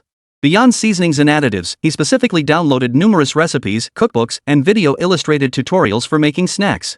After working long hours, spicing up meals with fresh creations always lifted his spirits. With such a positive mood, work efficiency was bound to soar. Just then, an avatar flashed twice. Dust Network, bro, everything you requested is downloaded and uploaded to the cloud drive. Go check it out first. Any other materials you need downloaded? After the first trial run, Dust Network had left a pretty good impression. Not only could they crawl every single piece of data from the requested websites, they even organized the materials into categories, stored them in the cloud, and labeled them with meticulous detail. Meng Bai had verified that these files contained no errors whatsoever. They even marked any damaged images. Once he confirmed their capabilities, Meng Bai had no further concerns. He promptly handed over the website content he needed downloaded, along with the materials he had personally selected, for them to process. Their efficiency was remarkable. While larger websites required more bandwidth for downloading, smaller sites' text and image materials were typically organized and ready by evening. To process all this material, Meng Bai spent his days interacting with netizens and then searching online to find and complete any damaged files or missing content. Without hesitation, he sent several more websites to the service provider. After reviewing them, they provided a quote. Meng Bai didn't hesitate and immediately transferred the deposit. Just as he was about to close the chat window, the other party sent one final message. Dust Network, boss, I've read your posts too. After working for you and searching for materials all this time, I can't help but feel you've overlooked one crucial issue. The moment he saw those words, Meng Bai perked up instantly and replied urgently. Meng Bai, what have I overlooked? Dust Network, suppose you really traveled back to the early days of the founding of the nation. The country was destitute back then. What resources would you use to start production? Those resources cost money. Workers need money to eat and work. A buzzing sensation instantly filled Meng Bai's mind. He had been preoccupied with improving living conditions back then, yet never considered what his identity would be upon arriving in that era. The system had only revealed the time period of his journey, not the location or his status upon arrival. If he arrived as a destitute beggar, his first priority would be securing food. Only by staying alive would he have any chance of building guns and cannons. And Dust Network was right. Back then, the Dragon Nation was destitute, with no spare funds for production. To pursue scientific research, he'd first need to hire workers, purchase various materials and equipment, and acquire factory space. All of this hinged on having sufficient funds. Therefore, he must consider the worst-case scenario. How careless of me. Thank goodness my brother pointed this out, otherwise it would have been disastrous. But upon reflection, he realized there were indeed few viable ways to generate income during that era. Research required substantial funds, especially when certain items demanded connections and favors which inevitably cost even more. The overall environment back then was quite chaotic. His materials had unclear origins, and he might have been labeled an enemy agent before he even had a chance to explain their purpose. So he quickly replied. Meng Bai, honestly, bro, do you have any good ideas? Dust Network, while gathering materials recently, I did come up with an idea for you. Sell your skills. Sell the technology. Meng Bai stroked his chin, lost in thought. Chapter 14, Money-Making Methods After Crossing Over Truly Cunning. Selling technology is an excellent choice. But who to sell to, how to sell, how much to charge, and what specific skills to offer, all these require careful consideration. Just as Meng Bai pondered this, Dust Network sent another message. Dust Network, during the early years of the nation's founding, vast wealth was concentrated in the hands of a select few. There was an urgent need for transformation cell blueprints for industrial products to them. Upon reading this, Meng Bai's eyes lit up instantly. The approach the other party suggested was indeed a viable way to make money, starting by harvesting wealth from the wealthy within the country. Freshly established, the nation held vast wealth concentrated in the hands of a select few, though the vast majority had already fled overseas. However, a group had returned from abroad, eager to rebuild the nation. Many of them possessed capital but lacked technical expertise. By selling them these industrial product blueprints, he could not only quickly raise startup capital but also develop basic industries. Moreover, developing technical industries could absorb a significant portion of the surplus labor force. It was truly a win-win strategy. Meng Bai couldn't help but feel satisfied. Meng Bai, brother, that's a solid plan. I'm on board. Thanks.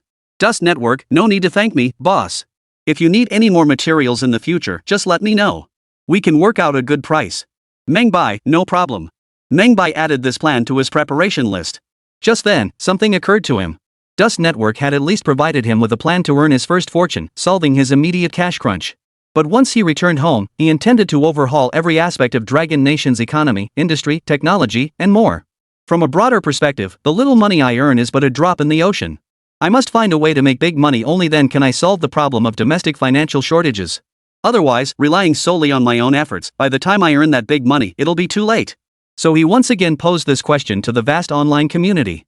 After his first question went viral, each subsequent question brought him massive traffic, with more and more people joining the discussion. Even some long-time lurkers joined in, finding the topic fascinating. They were envisioning transforming a destitute nation into a modern one. Skip all the discord and detours in between, go straight to the end result. Such collaborative brainstorming naturally drew immense attention. The moment Meng Bai posed his question, it immediately drew numerous responses. Main attacker, no backing out. You say you want to make big money, just how big? If you're talking about raking in millions in one go, my advice is to go abroad and deal in arms trafficking. Blue bird flies, arms dealing? Easy for you to say, but it's not that simple. You need substantial capital to even acquire the weapons. Bird hunter, exactly. Beyond capital, you need channels. Where'd you plan to source them? Russia? Doubt they trust an Asian face.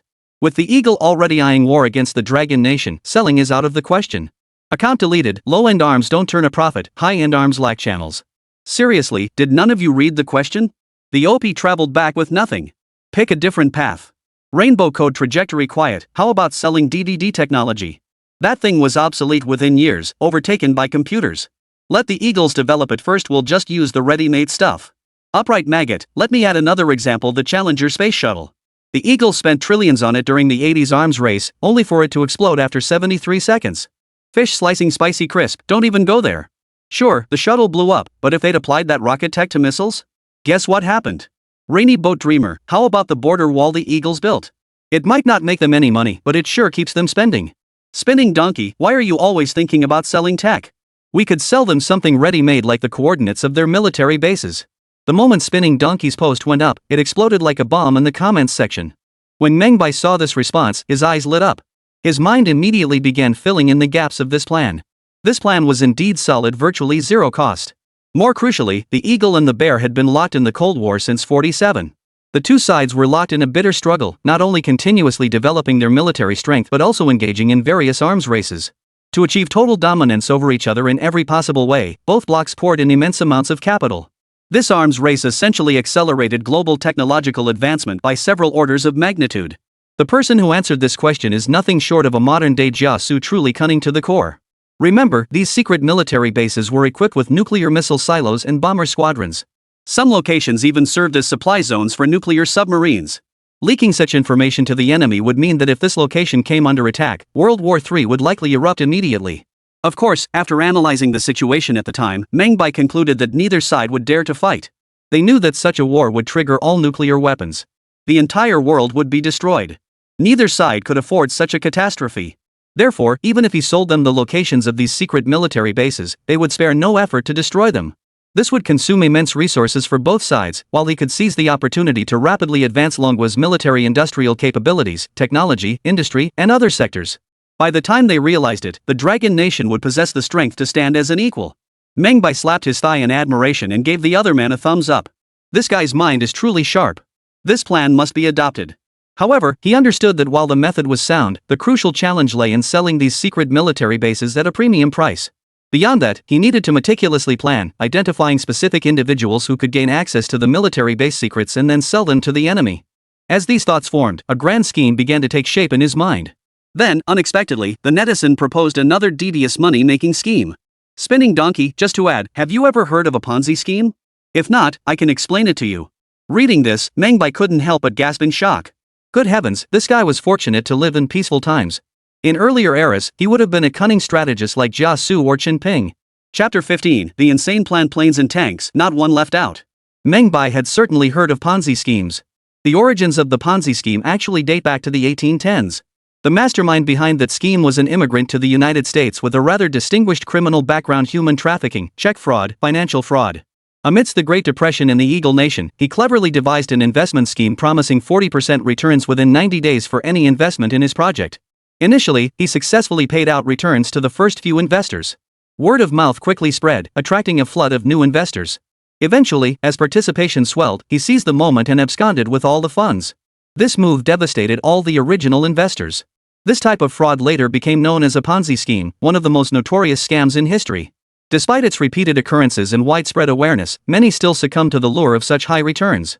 These scams continue to proliferate, evolving through various iterations, even occurring multiple times within the Dragon Nation itself. Meng Bai's lips curled into a faint smile as he conceived this scheme. At that time, the Eagle was rolling in money. If he didn't take a hefty cut, wouldn't that be a waste of his transmigrator status? These two schemes would not only make Meng Bai rich beyond his wildest dreams but also inject much-needed funds into the nation's initially depleted treasury. Meng Bai pored over documents on his computer, refining these two money-making schemes. Netizens were right. Starting from absolute poverty, one must pull off some bold moves to quickly secure seed capital. Selling the technology to domestic tycoons would allow him to quickly escape poverty and facilitate the implementation of the second plan. With that initial seed money secured, Meng Bai could then select suitable intelligence operatives. Through their hands, he could sell the secret military base to others. This way, if anything went wrong, he'd have no worries about repercussions and wouldn't cause any trouble for the Dragon Nation. Then there was the Ponzi scheme. At that time, the domestic financial system in the Eagle Nation was relatively well developed. The country was in a phase of rapid development, with people flush with cash and new millionaires emerging by the dozen. Compared to the original pioneer of Ponzi schemes, Meng Bai's starting conditions were vastly more advantageous. He possessed a wide array of technologies. All he needed to do was establish companies across Europe and other regions, use their corporate identities to develop technologies and attract investors. By showing them tangible evidence, they would pour money in recklessly, giving his Ponzi scheme a semblance of legitimacy. Once he'd raked in a fortune, he could effortlessly harvest vast wealth. Beyond these profit schemes, Meng Bai conceived another plan. Perhaps he could cultivate his own influence within Eagle and other nations, manipulating their ruling elites. The Eagle's later elections were won by throwing money around. He only needed to cultivate a faction, use that faction to groom a puppet. Once his puppet had grown powerful enough to ascend to the ruling echelons, he could then pour in massive funds. Once he secured the election, controlling the entire Eagle Nation would become a real possibility. Of course, this plan is unfeasible in its early stages. Before the Eagle collapses the bear, its rulers remain relatively united. But once the bear collapses, their ruling class won't be as monolithic as before. With just a little infiltration, controlling the Eagle might only be a matter of time. Meng Bai was intoxicated by his own audacious scheme, constantly refining it. Time flew by. Before he knew it, only 10 days remained until his journey through time. Meng Bai felt he had nearly everything he needed ready. The foundational elements were largely in place. What remained were the more advanced technologies. Based on suggestions from netizens and his own preparations, Meng Bai sensed he was missing something. Combat gear suited to the nation's circumstances at that time. Meng Bai researched the military strength of the Dragon Nation at that time. The first thing that caught his eye was the Dragon Nation's Air Force. In the early years of the nation's founding, the Dragon Nation had a total of 202 Air Force pilots. All the aircraft they possessed were sourced from various countries. More critically, these were outdated models, with most already unusable. Maintenance required contacting the original manufacturers. Even for the grand opening ceremony's air parade, only 13 aircraft of various types could be mustered. To make the spectacle more impressive, the formation flew a second time. Whenever Meng Bai recalls this incident, it stirs a pang of sorrow within him, reminding him of the immense challenges faced back then. To build aircraft, a complete aviation industry was essential. Otherwise, relying on foreign-sourced parts would inevitably lead to supply constraints. Meng Bai researched the domestic aircraft development timeline. In the early years of the nation's founding, China lacked aircraft manufacturing expertise and relied entirely on foreign-made trainer aircraft or decommissioned fighter jets. Later, to develop its domestic air force, the country purchased various aircraft from the Soviet Union for reverse engineering and modification. Several years later, it finally produced its own jet fighter. Since acquiring its own production capabilities, the Dragon Nation has continuously innovated in fighter technology, gradually reaching world-class standards. However, during the war against the Eagle, the Dragon Nation possessed no air force capabilities whatsoever. This allowed the enemy to bomb the Dragon Nation's forces with impunity, relying on their fighter jets. Recalling those brutal battles, the lack of air cover caused massive troop dispersal and casualties. Some soldiers never even reached the front lines. We must concentrate our efforts on building an air force. Otherwise, the Eagle Nation will continue to bomb us with impunity. After elevating the Air Force development plan to top priority, Meng Bai turned his attention to the tank corps. Tanks, hailed as the kings of land warfare, naturally held paramount importance. In certain tasks, having tanks could significantly reduce casualties. However, the enemy also possessed tanks, so minimizing tank losses became another critical consideration for Meng Bai. Reviewing tank manufacturing processes revealed they were slightly less complex than Air Force development. During the Eagle War, Eagle's tanks were equipped with only basic optical sighting systems. While they possessed some armor thickness, their defensive capabilities were mediocre and their power systems were particularly inadequate. Today's tanks, however, boast powerful fire control systems infinitely superior to basic optical sights along with vastly enhanced armor protection, including active-reactive armor. Their power systems completely outclass those of the era, even surpassing the speeds of cars from that time. Crucially, the integration of sensor technologies and integrated circuits enables tank operators to rapidly target enemies using electronic systems. The integrated circuit board technology we're carrying can be used to build our own, even more powerful tank integrated circuit systems. Pair that with a high-performance engine, and we're good to go. Just as Meng Bai was fine-tuning his time travel plan. Suddenly, a news headline caught his eye. Fong Film Team launches its own small personal satellite for just millions? Reading this headline, Meng Bai couldn't help but pause in surprise. Whoa, individuals can launch satellites? In an instant, countless thoughts raced through his mind. Chapter 16, Is there potential in second-hand satellites? For ordinary people, satellites were things they knew existed in the sky but had never actually seen. Meng Bai's own knowledge of satellites was limited. He knew they handled communication, weather forecasting, military operations, and reconnaissance. Yet whenever satellites were mentioned, Meng Bai thought of them as national treasures, extremely expensive and completely out of reach for ordinary people. Yet this news report completely reshaped his perception of satellites. Though several $1 million was still a hefty sum for him, it was far less than he had anticipated. He quickly opened his computer to look it up and discovered that private satellites were now a viable industry. Of course, private satellites were still prohibitively expensive, with the cheapest models costing millions. But several million yuan wasn't beyond Meng Bai's reach. What if he could send a reconnaissance satellite or a communications satellite back to the early days of the nation's founding? The moment this idea flashed through Meng Bai's mind, it became utterly irresistible. Back in the early days of the nation's founding, communication equipment relied entirely on landlines. On the battlefield, specialized signalmen would lay telephone lines. His uncle had served in the communications corps during his youth in the military. As a child, Meng Bai often heard him recount how his duty involved carrying rolls of wire, traversing various obstacles to lay lines. Once, while completing a training exercise, he accidentally fell from a height, injuring his lower back. To this day, he still suffers from chronic pain whenever it rains. Meng Bai then looked up the history of satellite development. The first satellite was launched by the Soviet Union in 1957 to monitor atmospheric pressure and temperature changes in space by transmitting signals back to Earth. However, this satellite survived only 92 days before crashing back to Earth. China's first satellite, Dongfang Hong 1, wasn't launched until the 1970s. Satellite technology at the time was underdeveloped, primarily used for atmospheric and outer space environmental monitoring, rarely employed for communication or reconnaissance. If he could acquire a satellite for reconnaissance and communication, it would give the soldiers in the upcoming war against the Eagles the equivalent of an all-seeing eye and a keen ear. But Xiao Ran glanced at his account balance and sighed helplessly. Custom building a satellite was prohibitively expensive. If only he could find a used one. The thought lit up his eyes. He immediately opened his Bihoo account and posted a thread. Meng Bai, how can one acquire a personal satellite? A used one would suffice. Any leads? Thanks to the popularity of his previous posts, replies began pouring in quickly. Fishing enthusiast, not an Air Force guy. Currently, there are no relevant channels domestically. You could try overseas options, but be careful not to get flagged. Official channels abroad are pricier, but the paperwork is much simpler. Driving school newbie, are you out of your mind? If you pull this off and actually time travel back, you'll single-handedly take the Dragon Kingdom to new heights. Nickname too long to remember. You can look into overseas options, but be cautious. While there are many channels for illegal activities abroad, there are even more scams. Delay, avid viewer, I'd still recommend domestic customization. China's tech is on par with the world now. They can tailor solutions to your needs: communications, weather, surveillance, though you'll need to register it. Sassy Teddy, the OP can't actually time travel, right? These questions are getting deeper and deeper. This is heading straight for time travel. After reading a long string of answers, they all point straight to overseas. But Meng Bai thought about it. If he really went abroad to look, he'd waste a ton of time just figuring out the channels.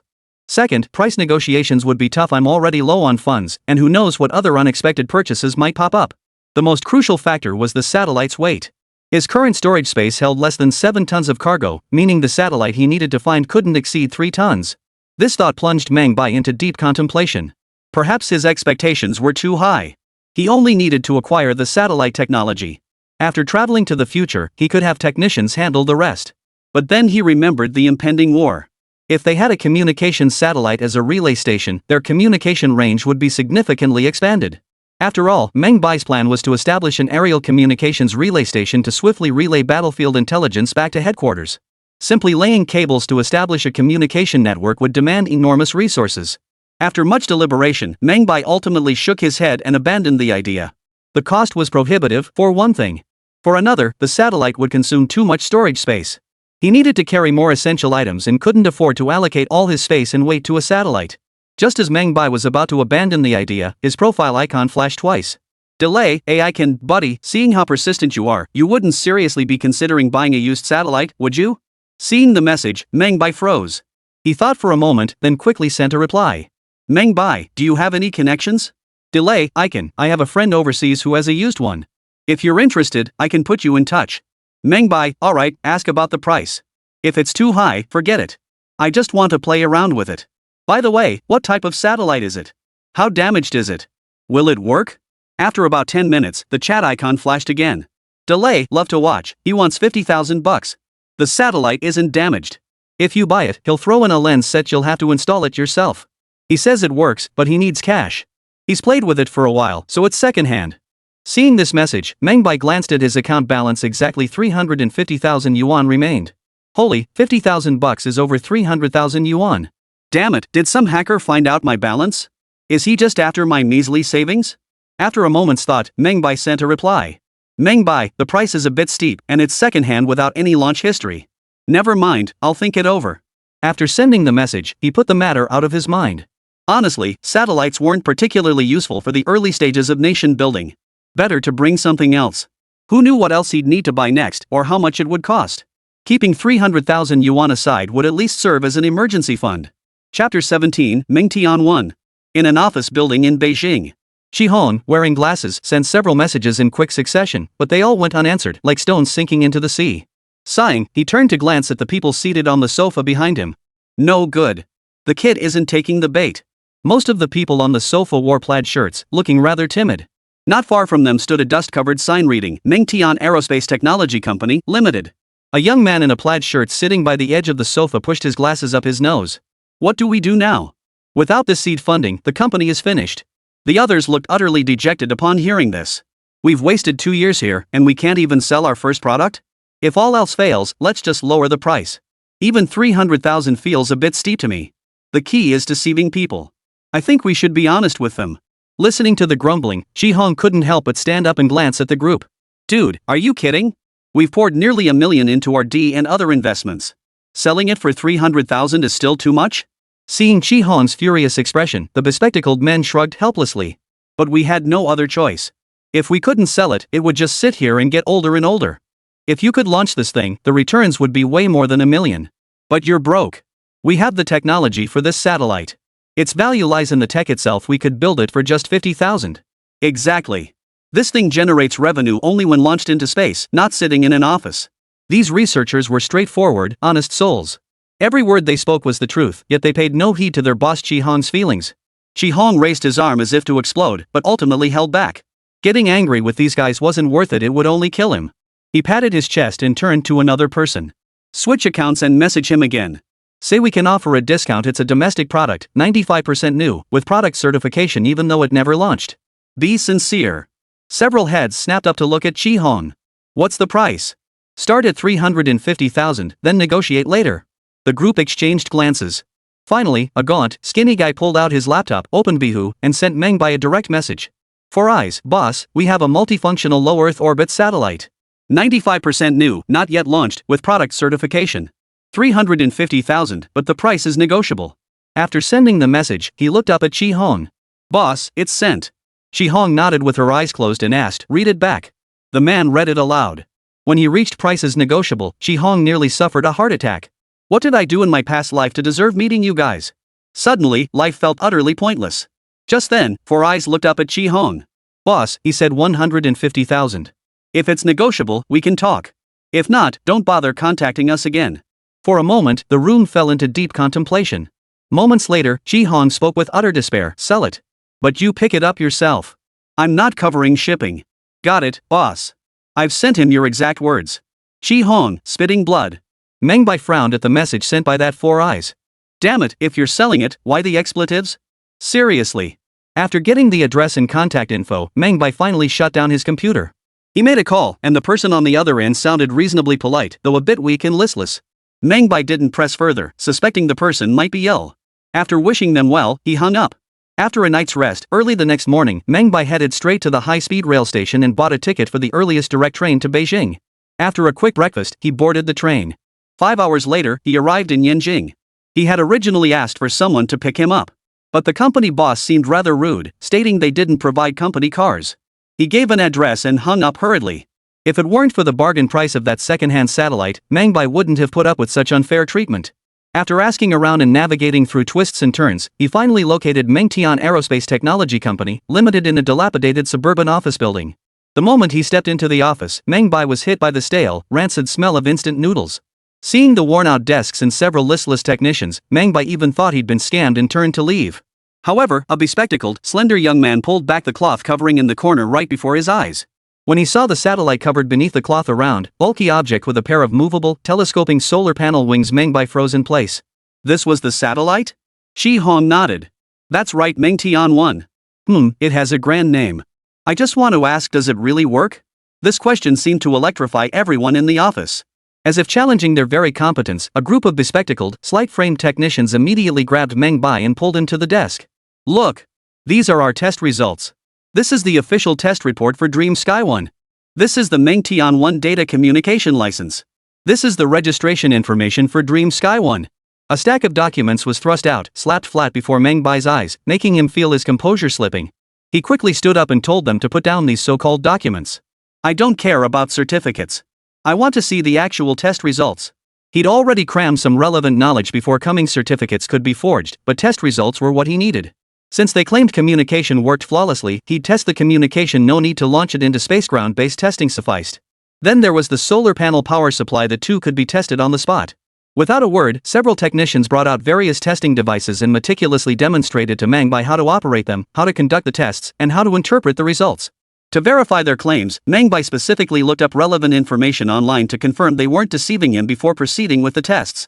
To test the communication range, they even chartered a vehicle to transport the equipment to a remote mountain location, conducting tests from the base below. The final test passed, though it cost Meng Bai several hundred extra yuan. But for Meng Bai, those few hundred yuan were well worth it. He could now confirm that the Mengtian 1 was indeed flawless. Chi Hong glanced at the sky, which was already turning dark, and finally couldn't help but ask. The tests are all done. Don't you think it's time to? Meng Bai raised his hand. Hold on, I have one last question. Since you've finished all the tests, why not launch it? This question hit the nail on the head. Chi Hong replied with a look of bitter resentment. If I hadn't been broke, there's no way you could have bought this satellite for 150,000. Why not take out an online loan? Ha! Do you think I haven't used online loans? Alright, no wonder you're so desperate. Fine, I'll add another 30,000. Just tell me the launch technology too. How about that? Chi Hong hesitated briefly after hearing this, but the thought of her loan due soon made her nod in agreement. Deal. Chapter 18. Hello, Joya. For Chi Hong, the launch technology was practically an open secret. Any aerospace company like theirs could practically get their hands on it. But for an ordinary person like Meng Bai, acquiring rocket launch technology truly required considerable effort and connections. Meng Bai didn't have that kind of time to waste, so he chose to buy the technology outright. As for whether he'd be taken for a sucker, he didn't care. After all, satellites only held value once they were in orbit. Seated aboard the bullet train, Meng Bai watched the scenery rush past the window, his mind inevitably drifting back to pondering whether he had forgotten something. He opened his storage space, surveying the neatly arranged array inside: computers, servers, monitors, circuit boards, various machine tool cutting heads, seeds of different grains, and that satellite. Current storage capacity, 12 tons, used 88 tons. With just 1.2 tons of capacity remaining, should he buy something else? Meng Bai considered it. Perhaps he should stock up on more machine tool cutting heads of various models. But he already had a full set of every type of machine tool cutting head, with about 10 of each type prepared. With only a few 100,000 units in total, cutting tools didn't seem particularly scarce. Should he add more seeds instead? In the end, Meng Bai shook his head. Back at the seed station, he had already stockpiled more than enough wheat, rice, and corn seeds. The other seeds were stockpiled solely for seed production, with quantities already precisely calculated. There was no need to add more. Should he consider himself and bring something else?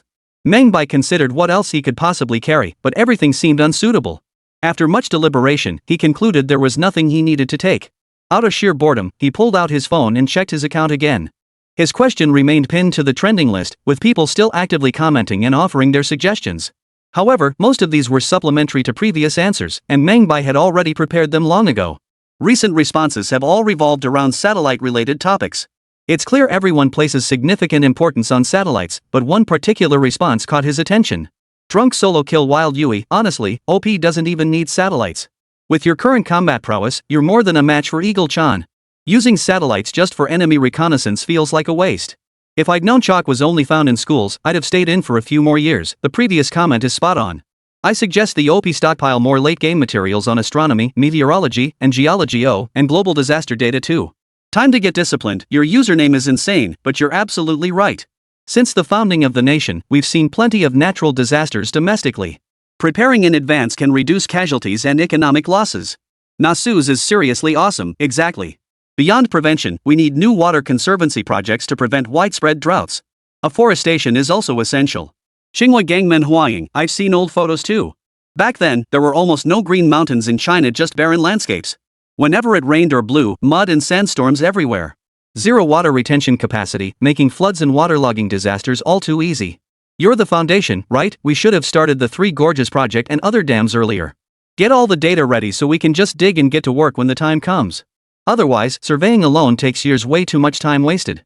I'm Thresh, your Demacia. This thread's ID is seriously insane. Meng Bai couldn't help but shake his head and sigh when he saw the last comment. I often feel like an outsider because I'm not good enough. This thread is full of damn geniuses. But they're absolutely right. Satellites aren't just for reconnaissance, they're crucial for monitoring weather and geological activity. After the founding of the nation, natural disasters were indeed frequent. He still remembered the 3-year famine that claimed countless lives.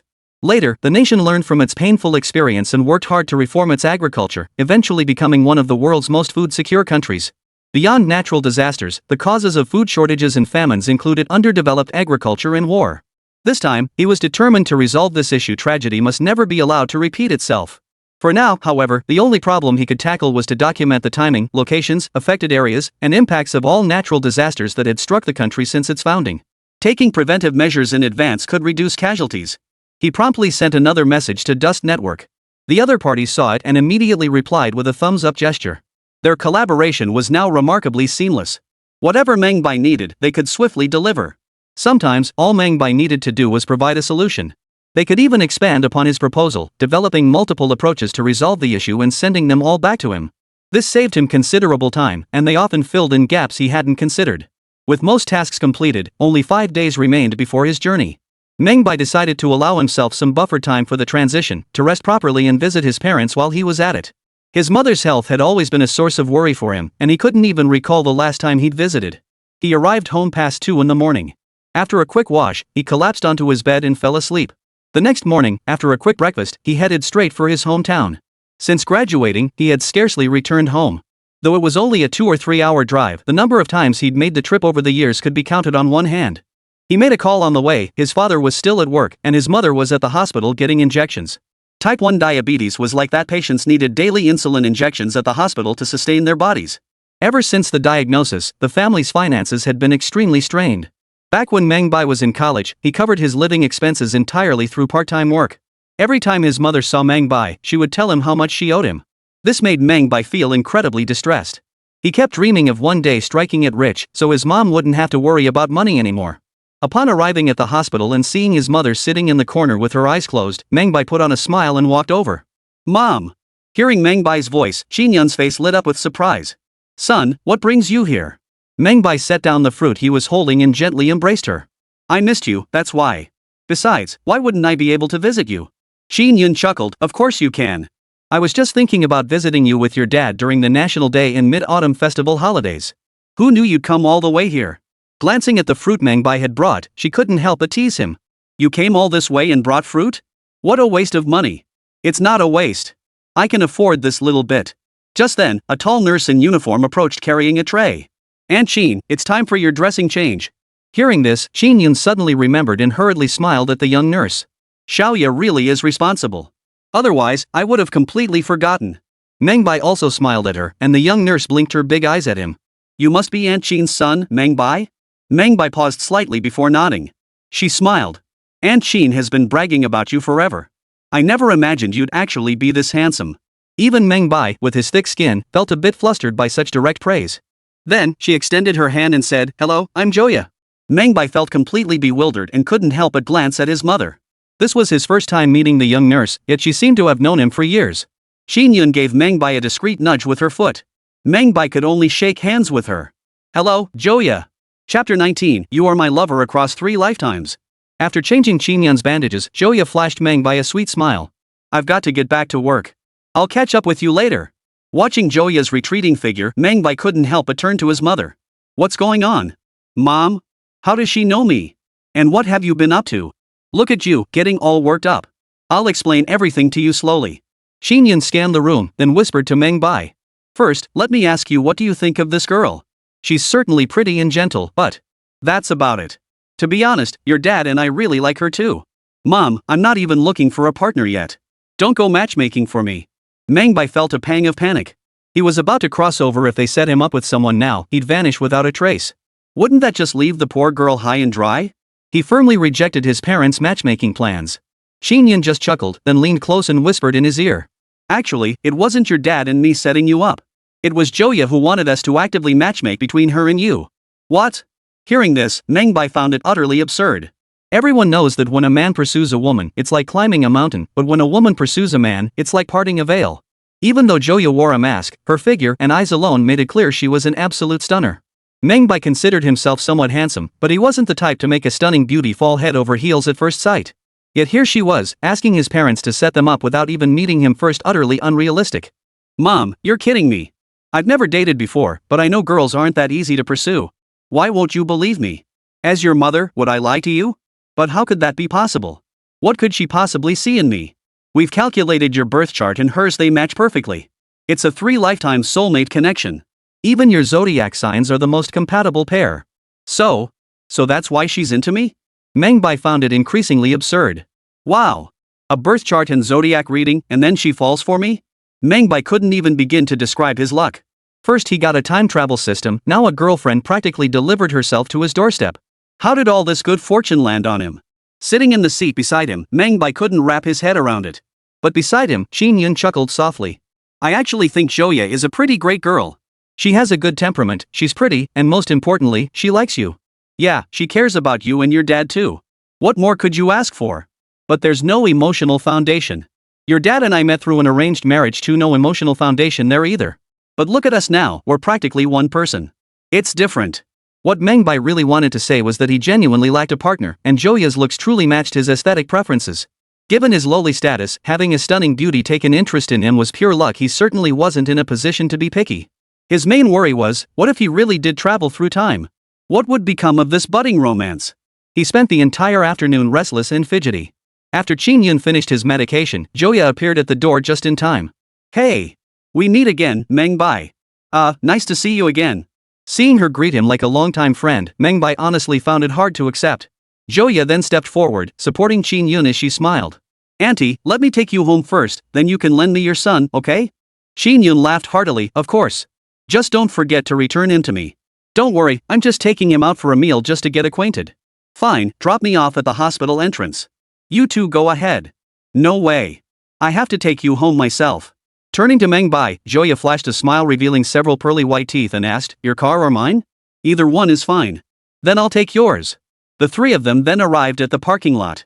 Meng Bai helped his mother into the car, while Joya casually took the passenger seat. She pulled a sticker out of her bag. You don't have a girlfriend yet, do you? Not yet. Then I'll claim it first. Joya peeled off the sticker and affixed the one labeled girlfriend's seat to the center console of the front passenger seat. Meng Bai watched her actions with wide eyes, his mind reeling from the chaos within. He couldn't help stealing glances at Joya throughout the ride, only to find her leaning her head against the window, staring intently at him as if she couldn't get enough. Finally, they dropped his mom off at home. Meng Bai pulled the car over to an empty spot by the roadside, parked, and turned to face Joya. Spill it. What are you after? Didn't Auntie tell you? We're lovers across 3 lifetimes. This is our 3rd life. What's the problem? Impossible. Don't use that as an excuse. Tell me the truth. Everything I said is true. Joya seemed annoyed by Meng Bai's suspicion. She opened her bag and pulled out a small notebook filled with birth charts, zodiac signs, and blood type research. See? We really are lovers across 3 lifetimes. Meng Bai watched her flip through the notebook's meticulously detailed entries, his mind reeling from the sheer volume of information. This is way too sci-fi. He quickly shook his head, forcing himself to snap out of it. No, we're not compatible. How can we know if we're compatible without trying? Joya looked stubbornly at Meng Bai and asked, I'm a girl and I'm not scared. What are you afraid of, you big guy? I'm afraid you'll rip my kidneys out. Put. Ha! Joya doubled over laughing, playfully punching Meng Bai. You're hilarious. Relax, your kidneys have other uses, I won't take them. Watching Joya laugh like this, Meng Bai found himself staring at her in a daze. Honestly, if he didn't seize this kind of girl, he might never get another chance in his life. Suddenly, a thought struck him. If he hadn't traveled through time, having such an interesting girlfriend might actually be pretty great. He mulled it over, determined not to miss this golden opportunity, then lifted his gaze to Joya. How about this, would you wait for me for 4 days? Joya paused, then nodded. 4 days? 40 days? Even 4 months, no problem. Alright, it's settled then. Wait a minute, can I ask why? This. Meng Bai hesitated. He really wanted to tell her about his impending journey through time. After careful consideration, he decided it probably wouldn't hurt to tell her. If he really did travel through time, it would at least give her closure.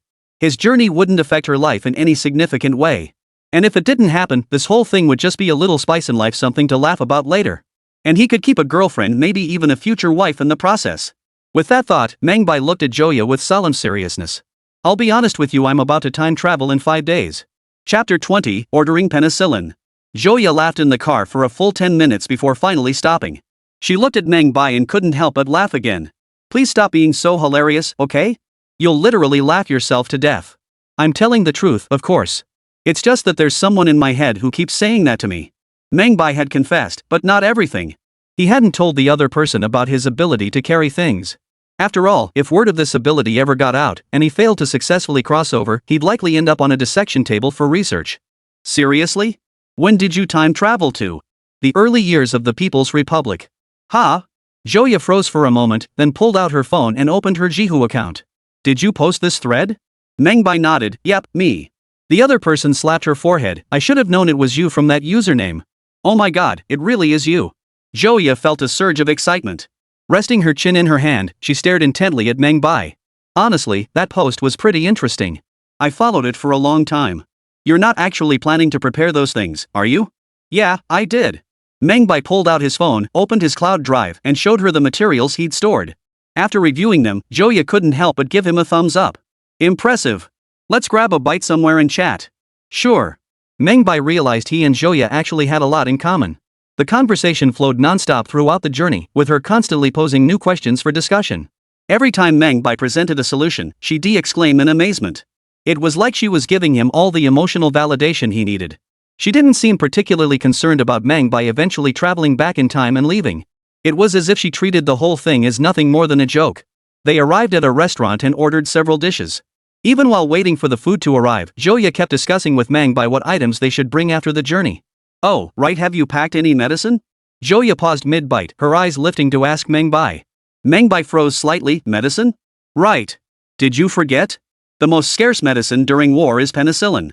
Remember how many people died transporting it to the front lines during our liberation war? Meng Bai suddenly remembered something. Good heavens. If you hadn't reminded me, I almost forgot about this. Ha. Well. Aren't you going to praise me? Yeah, Joya's the best. Hee hee. Then Joya put down her chopsticks and fell deep in thought once more. Meng Bai watched her staring off into space, picked up a piece of beef for her, and asked, "What are you thinking about?" "Eat up." "I was thinking, since you can bring things over, why not buy some penicillin?" The moment he said that, Meng Bai nearly spit out what was in his mouth. He'd been so worried she'd ask how he planned to transport 10 tons of goods, yet it turned out she'd remembered the whole thing all along, she just hadn't brought it up. Seeing Meng Bai's flustered state, Joya couldn't help but pause. "What's wrong?" Meng Bai quickly waved his hands. "Nothing. Let's talk about the penicillin. Do you have any channels to purchase it?" "I'm not sure, but I have a classmate who works at a pharmaceutical factory. Maybe we can see if they can get some penicillin from their plant." She then pulled out her phone and scrolled through contacts for a moment. When she finally found the person, she excitedly tugged at Meng Bai. "Look, I found them." Seeing Joya more concerned than he was, Meng Bai suddenly had an idea. If only he could bring him along too. At least he wouldn't be so bored. But the system stipulated that only non-living items could be carried, so he had to dismiss the thought. After exchanging a few messages, Joya turned to Meng Bai with a cheerful smile. "I checked. Their pharmaceutical plant doesn't produce it, but a friend of mine runs a plant that makes penicillin.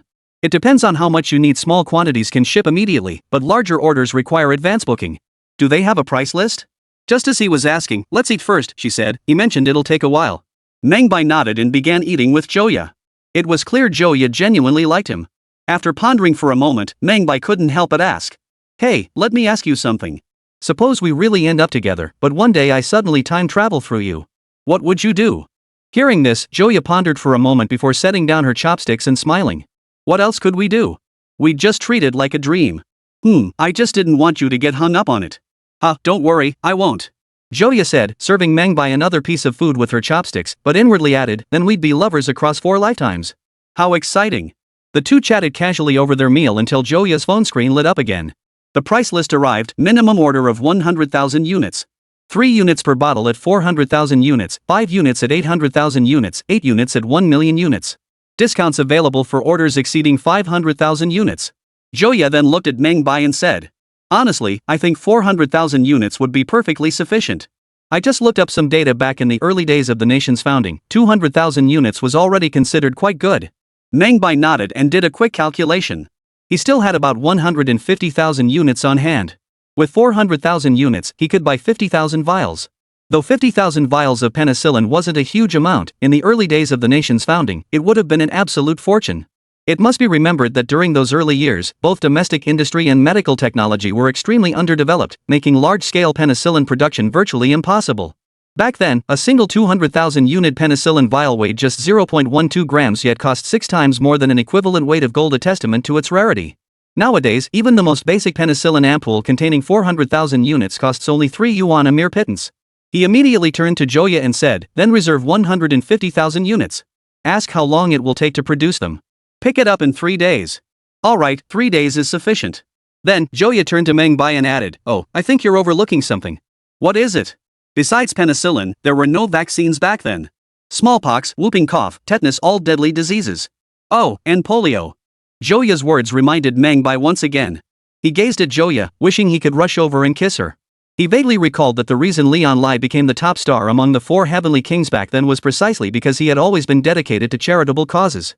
He donated tens of millions, enabling millions of children nationwide to receive sugar pills and saving countless families. Of course, equal gratitude was owed to the sugar pill grandpa. Without him, how many more polio victims would have emerged in the Dragon Kingdom back then? Chapter 21, A Flash of Inspiration, Another Solution.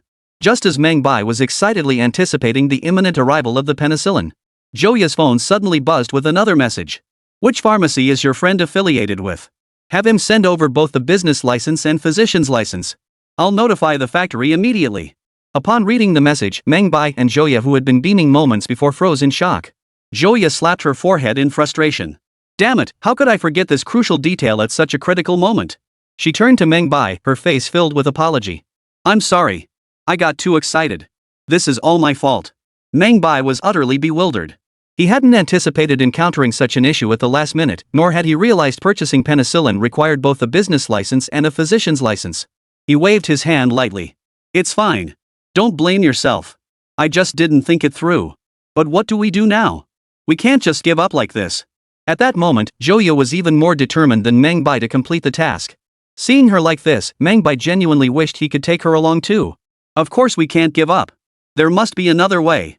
Meng Bai took the initiative to comfort Joya. After a moment's thought, he suggested, ask your friend if they can purchase it privately? Joya shook her head. Penicillin is a prescription drug. Even pharmacies have to keep usage records, let alone buying such a large quantity. Hearing Joya's response, Meng Bai couldn't help but fall into deep thought once more. Having money he couldn't spend was truly a headache. Seeing his most crucial supply slipping away, Meng Bai began scheming about penicillin's manufacturing process. But after briefly researching the production requirements, he was stunned. The penicillin production process primarily involved fermentation, filtration, extraction, crystallization, and drying. Each step demanded extremely high environmental and technical standards. For instance, the fermentation of the bacterial strain involved inoculating Penicillium chrysogenum onto solid culture medium. After 7 to 10 days of cultivation at 25°C, a spore culture of Penicillium was obtained. This is then made into a suspension and inoculated into sterilized medium in seed tanks. After a series of operations, it is inoculated into sterilized medium containing phenylacetic acid precursors in fermentation tanks for further cultivation. The sterilization technology for these fermentation tanks and the medium technology for phenylacetic acid precursors alone demand significant technical expertise. Mastering these involves numerous related chemical and biological technologies. This is merely the first step. Subsequent processes including filtration, extraction, crystallization, and drying all demand extremely stringent technical standards. Any error in these steps would prevent the successful production of penicillin. Of course, it can be synthesized in a laboratory setting. But how could the meager output from a lab possibly meet the needs of frontline troops? Thus, the ultimate problem returned to reality. They still needed to purchase a batch of penicillin. Meng Bai was pulling his hair out in frustration, while Joya was reaching out to her contacts, trying to find a way to buy it. Yet Meng Baicho couldn't think of any solution, and Joya's attempts ultimately ended in failure. As they left the restaurant, Joya looked at Meng Bai and whispered softly, "I'm sorry I couldn't help you." Meng Bai smiled indifferently, "It's fine. Maybe the heavens don't want me to keep wasting money." He then walked Joya to the entrance of her residential complex before heading home. The moment he arrived home, his parents immediately surrounded him. "Son, you're finally back. By the way, how are things going with Xiaoya?" "Exactly. That girl seems like a good person. You don't have a girlfriend right now, so why not give it a shot if you get along?" Seeing his parents' gossipy expressions, Meng Bai felt utterly helpless. "We'll see how it goes. Don't get your hopes up too high about whether it'll work out." Hearing this, the couple exchanged a glance and both wore satisfied expressions. The blockhead's finally getting it. "Haha, looks like things are going well with Xiaoya. Now we can both relax. Since our son's home today, I'll whip up a couple extra dishes. Old Meng, go grab some soy sauce and pick up some roast goose, his favorite." Meng Siyuan was also overjoyed. He immediately patted Meng Bai on the shoulder and said, "You and I will have a few drinks later. You just sit and rest." That roast goose place moved locations. Seeing his parents so happy, Meng Bai could only help his mom in the kitchen. Finding nothing else to do, he tidied up the trash in his room and headed out to dispose of it. The moment he stepped outside, Meng Bai instinctively stowed all the trash into his storage space. He'd often done this back when he lived in his rented apartment. After all, with his storage space, he didn't have to carry the trash. He could just dump it out when he got there, super convenient and didn't take away from his phone time. But after taking only a few steps, Meng Bai's feet suddenly stopped. With a flick of his thoughts, the trash bag reappeared in his hand. Another thought, and the bag vanished from his hand. Then, Meng Bai gave a self-deprecating chuckle. "I'm such an idiot.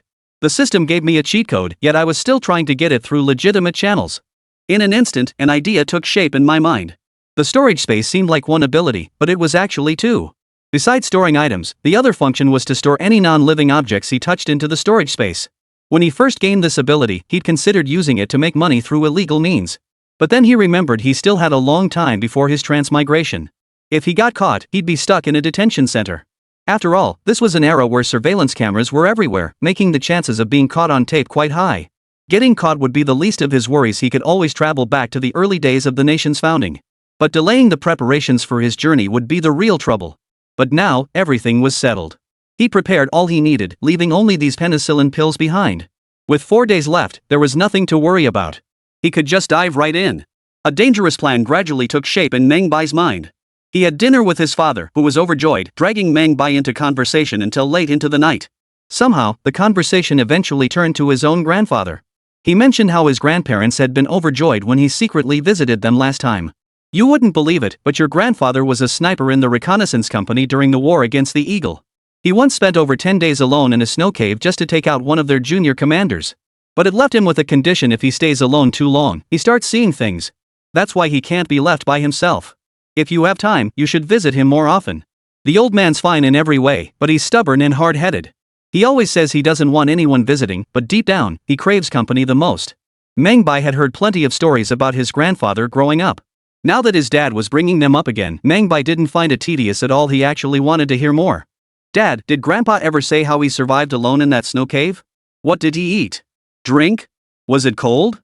Ha ha. When he was hungry, he ate tree roots and bark. When he was thirsty, he drank melted snow. As for whether it was cold, on a mountain at minus 30 degrees Celsius, what do you think? What kind of rifle did he use back then? And from how far away did he take out that commander? I think most of our snipers back then used Mosin Nagant M1944 rifles, and some modified Type 38 rifles for sniping. As for the exact distance, I don't recall. My grandpa was really fierce back then. Oh, and was he wounded? He was hit in the lower back, shoulder, and thigh. The bullets are still lodged inside him to this day. Man, I wish I'd been there back then. Ha! Meng Si Yuan, did I drink too much? Chapter 22, I'll find you in the next life. Early the next morning, Meng Bai set off for a pharmaceutical factory hundreds of kilometers away. He had arrived pretending to be the owner of a new pharmacy, intending to inquire about prices. Naturally, the pharmaceutical sales representative was thrilled and immediately offered to personally visit Meng Bai to discuss pricing and other details. But Meng Bai declined, stating he wanted to tour their facility first. After all, drug quality and production capacity were crucial factors he had to ensure his new pharmacy wouldn't face any medication issues after opening. The representative found this perfectly reasonable and promptly arranged to meet him at the factory. Upon arrival, the two first discussed the types of drugs produced at the factory and their procurement prices in the representative's office. Then, guided by the representative, Meng Bai toured the sterile production areas where antibiotics and anti-inflammatory drugs like penicillin, amoxicillin, and ibuprofen were manufactured. After the partners' detailed introduction, Meng Bai gained insight into various aspects of their factory's production, sales, and logistics operations. How long does it typically take for domestic pharmacies to procure and stock these medications? Hearing Meng Bai's question, Chen Shu chuckled. Don't worry about that, buddy. Our factory maintains year-round stockpiles of various bacterial strains and culture media. Even if we get a large order, we can ship it out in the shortest possible time. Seeing Chen Shu's earnest expression, Meng Bai's heart surged with excitement. If he could secure a bacterial fermentation tank and obtain some culture medium, he would be able to synthesize penicillin continuously. After all, the most crucial step in penicillin production was the fermentation tank. With that equipment, he could cultivate the fermentation broth himself, then proceed with the subsequent steps of filtration, extraction, crystallization, and drying. The thought immediately prompted Meng Bai to ask, Brother Chen, I've never seen a penicillin fermentation tank before. Could you give me a tour? Haha, absolutely no problem. In fact, our factory just acquired several new fermentation tanks recently. I'll give you a tour. Thanks a lot. No problem. You'll get familiar with it after visiting a few more times. Even if you hadn't asked, I was planning to take you there after lunch anyway. So Meng Bai followed the other man to another factory building, where they entered a brand new facility. Inside this facility stood rows of metal tanks and various pipelines. These were penicillin fermentation tanks, ranging from 30 to 300 cubic meters in capacity. The fermentation process represented the highest standard in the country, yielding 70 to 80,000 units per milliliter of fermentation broth. These culture tanks maintain optimal temperatures through strict control systems, Chen Shu explained. They're also equipped with emergency power backup systems that can sustain normal temperatures for up to 10 hours during power outages. Chen Shutao spoke at length to Meng Bai about their technological advantages. Meng Bai, however, remained deep in thought not about the fermentation technology, but about how to take the entire setup away undetected. His attention then shifted to several individuals entering with tablet computers, beginning to compile data from each fermentation tank system. Chen Shu pointed at them and explained, these are the factory inspectors. They conduct inspections every 3 hours to ensure our cultures remain stable. Ah, I see. Meng Bai instantly understood what he needed to do next. Afterward, the two strolled around the factory grounds again, and Meng Bai learned about the extraction and purification processes for penicillin. Holding his tray, Meng Bai asked while munching on a chicken drumstick. Bro Chen, do you know how heavy a set of penicillin culture tanks weighs with the computer attached? At this question, Chen Shu froze for a moment before bursting into laughter. Wait, Xiao Meng, you're not seriously thinking about developing penicillin technology yourself, are you? Don't be ridiculous. While the technology is publicly available, actually producing it requires obtaining a legitimate national production license. Haha, I know. Just asking. Just then, an enthusiastic individual approached with a tray. A 50 cubic meter small tank with the computer system weighs a little over a ton. Excuse me, is this seat taken? Meng Bai's eyes lit up. He nodded at the person, of course. After lunch, Meng Bai declined Chen Shu's invitation to go for a foot massage and left the pharmaceutical factory.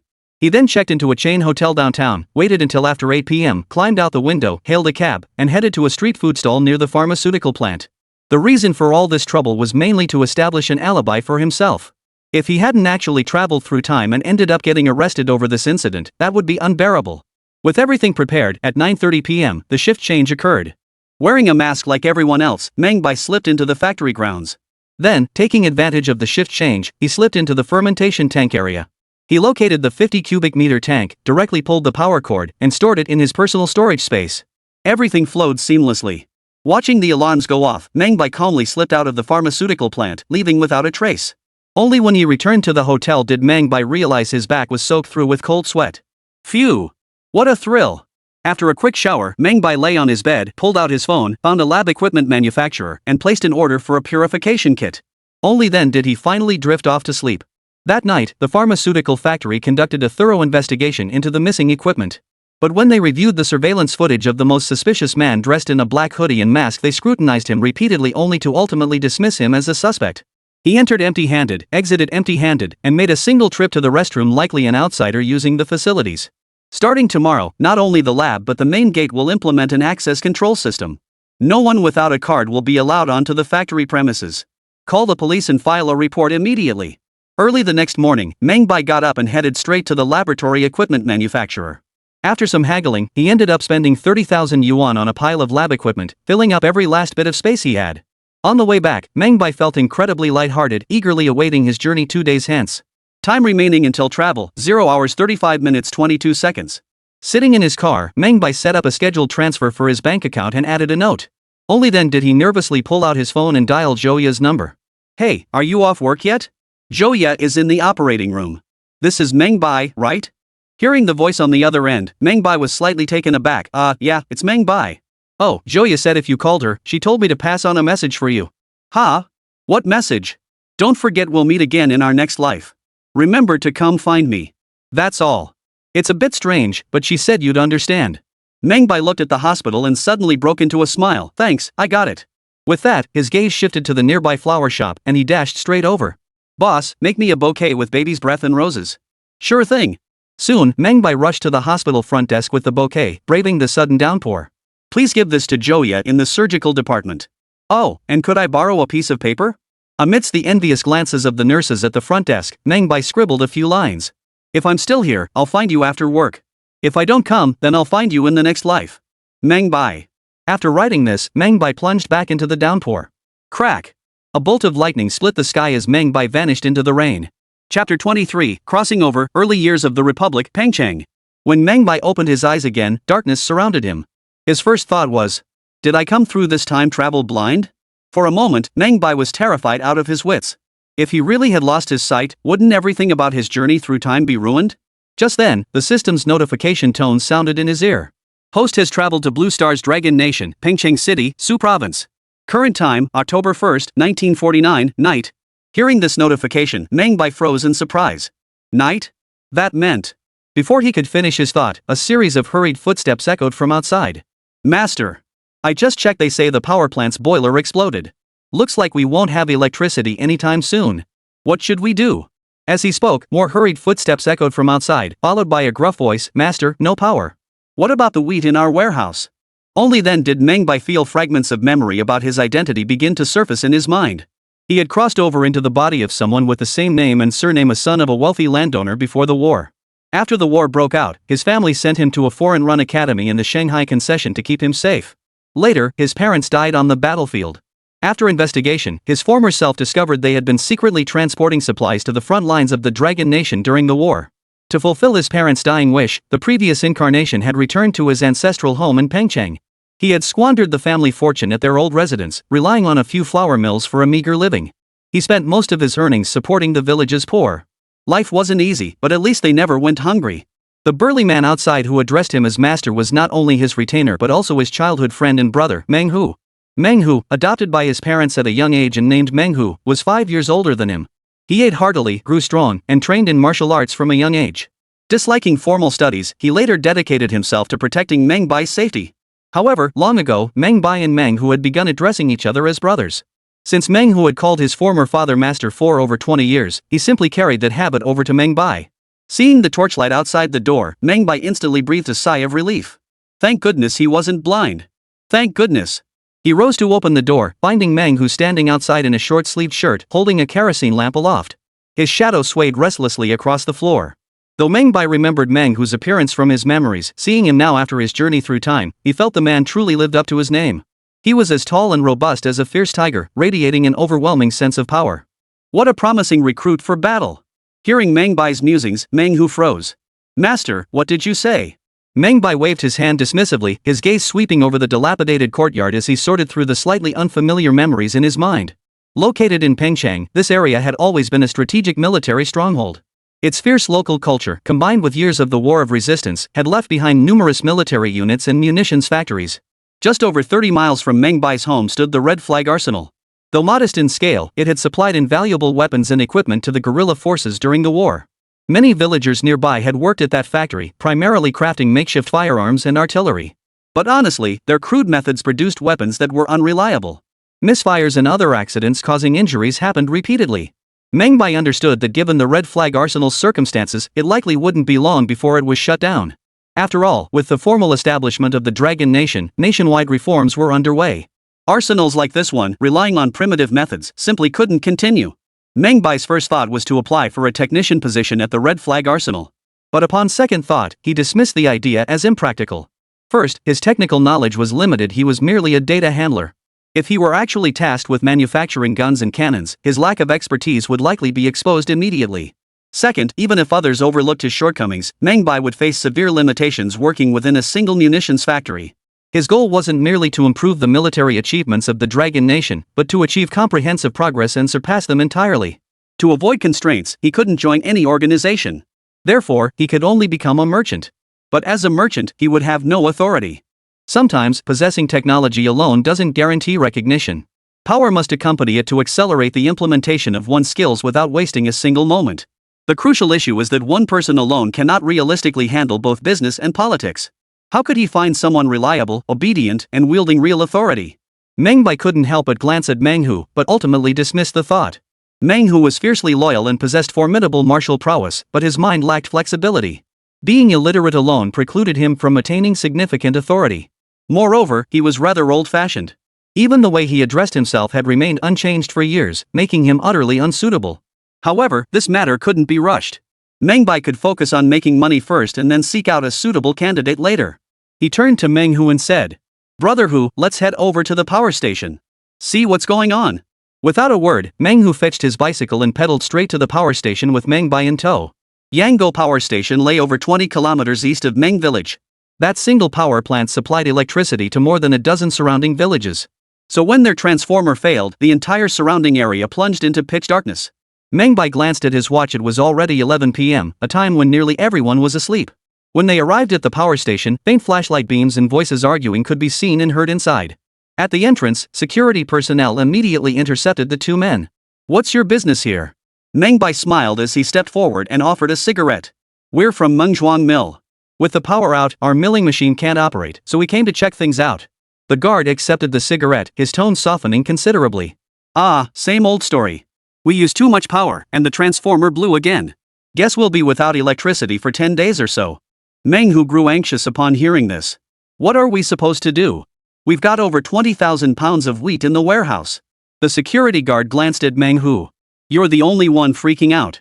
The Red Flag Arsenal folks are even more anxious than you. What can we do?"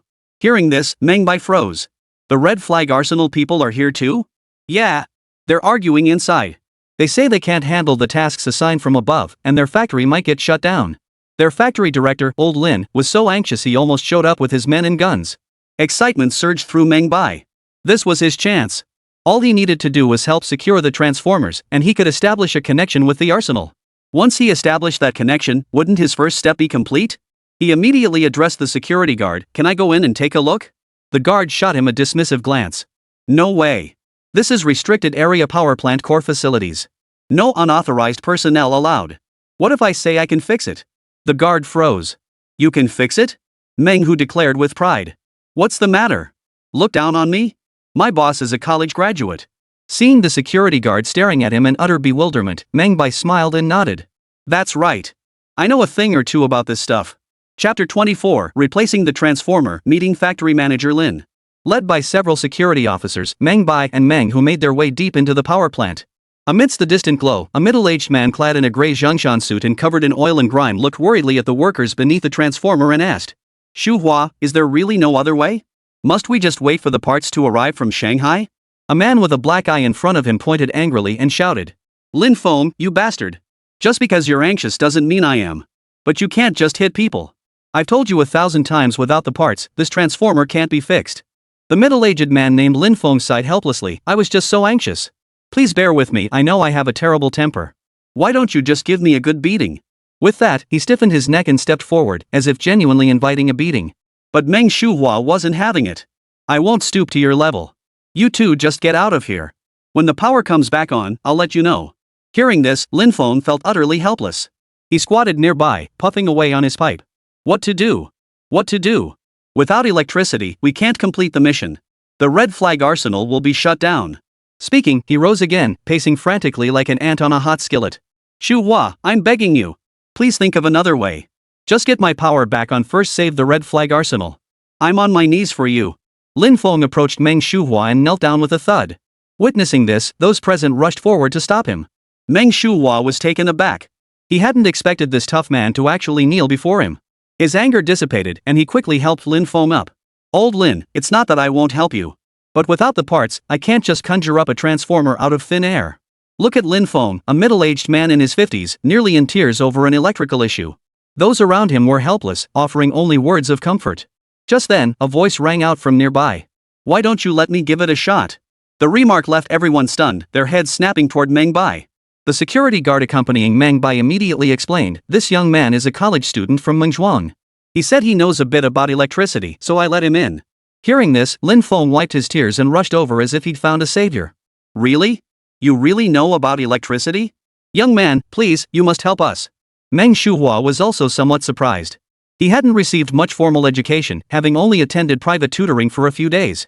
During the War of Resistance, he'd worked at a power plant run by foreigners for a time, making him the only person at this plant who understood how a thermal power plant operated. Now, hearing about a college student, a flicker of envy crossed his eyes. "Are you sure?" Meng Bai stepped forward and nodded amidst the expectant gazes of the crowd. "I'll give it a shot."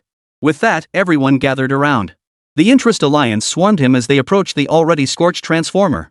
These transformers were massive, with coils that were decades old. They simply couldn't handle high voltage currents, so burnouts were common. This had a lot to do with the power generation technology and the materials used. Meng Bai pointed at the transformer and said, "First, let's take it apart. I'll see if I can repair it." Without a word, Lin Feng led several others to haul the transformer down, illuminated by a cluster of flashlights and kerosene lamps. Meng Bai began disassembling the transformer with various tools. Most internal components were badly scorched, anything that could break was broken. No wonder Meng Shuhua said it was beyond repair. After confirming the unit was beyond repair, Meng Bai stood up and addressed the group. "Hold on a moment, I'll go back and grab something." Meng Hu tried to follow, but Meng Bai refused. "I can go back alone. 2 people on bikes would be too slow." Meng Bai wasn't heading back to the village. Instead, he planned to find a secluded spot to retrieve a replacement transformer from his storage space. Pedaling his bicycle back along the path, he stopped at a dirt slope, opened his storage space, and retrieved a transformer. He wrapped it in a newspaper for simple camouflage. After resting for about 10 minutes, he rode back to the thermal power plant. Amidst the eager gazes of the crowd, Meng Bai unwrapped the disguised transformer from the newspaper. "I happen to have a spare transformer that can tide us over for now." Meng Shuhua paused, glancing at the transformer in Meng Bai's hands. A hint of surprise flashed in his eyes. Can such a small transformer really work? The others nearby were also somewhat surprised. After all, the transformer in Meng Bai's hands was only about the size of a computer case. Their previous transformer, however, weighed over a ton and required several strong men to carry it. Comparing the two transformers, it was hard to imagine such a tiny device could actually be one. The transformer Meng Bai was holding was actually a highly reliable portable industrial-grade unit. It could handle tens of kilovolts of current and would automatically cut off power in case of overload to prevent burnout. Seeing the puzzled expressions on everyone's faces, Meng Bai smiled. "Don't worry, it's absolutely fine." Saying this, he climbed up the ladder, connected the positive and negative terminals, and called out to Meng Shuhua. "You can connect the wires over there now. Let's see if it works." Meng Shuhua hesitated briefly before calling out to the distance. With a click of the switch, a small green light illuminated inside the transformer. A searchlight at the center of the power plant instantly blazed with a blinding glare. The world, which had been pitch black moments ago, was instantly illuminated. Lights began flickering on throughout the facility, and cheers erupted from the crowd. Standing atop the ladder, Meng Bai watched the crowd below applauding him, a broad smile spreading across his face. "Young man, where did you get this thing? It really seems to work." Meng Shuhua stood below, staring intently at the transformer, his eyes filled with questions. Meng Bai just smiled. "Bought it from Shanghai. That must have cost a pretty penny." Just then, Lin Feng approached with a broad grin, extending his hand to shake Meng Bai's. "Young man, do you realize you're my lifesaver?" Meng Bai feigned surprise. Meng Shuhua, standing nearby, chuckled and explained. "Allow me to introduce you. This is Lin Feng, the factory director of our local Hongqi arsenal. His factory ran into trouble. If it had been due to a power outage, his entire operation would have been ruined." "I see. Hello, Director Lin. I'm Meng Bai, and this is my brother, Meng Hu." Lin Feng smiled as he shook hands with both of them. "Thank you so much. How about this? I don't have cash on me right now. Why don't you two come back with me? I'll get the money for you and have someone drive you back first thing tomorrow morning. How does that sound?" Meng Bai hesitated slightly, while Meng Shuhua chimed in beside him. "Right, let's go. That transformer doesn't look cheap. We can't just take it for free. Let old Lin treat us to a couple of dishes and a few drinks to show his appreciation." Lin Feng immediately nodded in agreement. "Exactly. I'll have a chicken slaughtered for the occasion. Since Shua's coming along, I'll consider this both an apology and a thank you visit." Meng Bai finally nodded. "Then we'll take you up on that." Chapter 25, Firearm Craftsmanship Taught in School. Riding in an old Jiefang truck, the group jolted their way to a village. After all, the munitions factory was a military facility. Lin Feng couldn't possibly take Meng Bai and the others inside. As soon as the truck stopped, several people rushed out of the courtyard, their faces beaming with excitement. "Director, you're amazing. Others couldn't even get the power working, but you fixed it on your first visit." Lin Feng kicked open the door and stepped out, pointing at Meng Bai behind him. "It's not my doing. If it weren't for this college kid, we'd still be waiting another half-month for power." He then shouted into the building, straining his voice, "Oldly, slaughter a chicken. Today I'm going to properly thank this young brother Meng Bai." Led by Lin Feng, the group entered a small room. It was brightly lit, with no extra furniture, just a table and a few long benches. Since the electricity had just been connected, none of the neighbors had gone to bed yet. Soon, the sounds of slaughtering a chicken drifted in from outside. Lin Feng went next door and returned carrying 2 unlabeled bottles of liquor. "Authentic homemade sorghum liquor, just 2 bottles. You guys are in luck." Meng Shuhua took off his glasses, grabbed the bottles, uncorked them, and held them to his nose. Instantly, his face lit up with an expression of pure delight. "Alright, for these 2 bottles of sorghum liquor alone, I'll forgive you for that punch." Hearing this, everyone in the room couldn't help but burst into laughter. Earlier on the road, they'd chatted casually, gaining a rough understanding of the Meng brothers. Learning that Meng Bai's parents had also sacrificed themselves for the nation's founding cause instantly earned them the respect of veterans like Lin Feng and Meng Shuhua. A plate of peanuts was brought out. As they nibbled on peanuts and sipped sorghum wine, their faces flushed crimson and the conversation flowed freely. However, everyone's conversation still revolved around Meng Bai, showering him with praise for his status as a university student. Meng Bai waited for the right moment, then set down his chopsticks and spoke up. "By the way, when I first arrived at the factory, I heard Uncle Lin's munitions plant was in trouble. Apparently, they're about to shut down due to power shortages and might have to disband." "Is that true?" When this topic came up, the others didn't react much.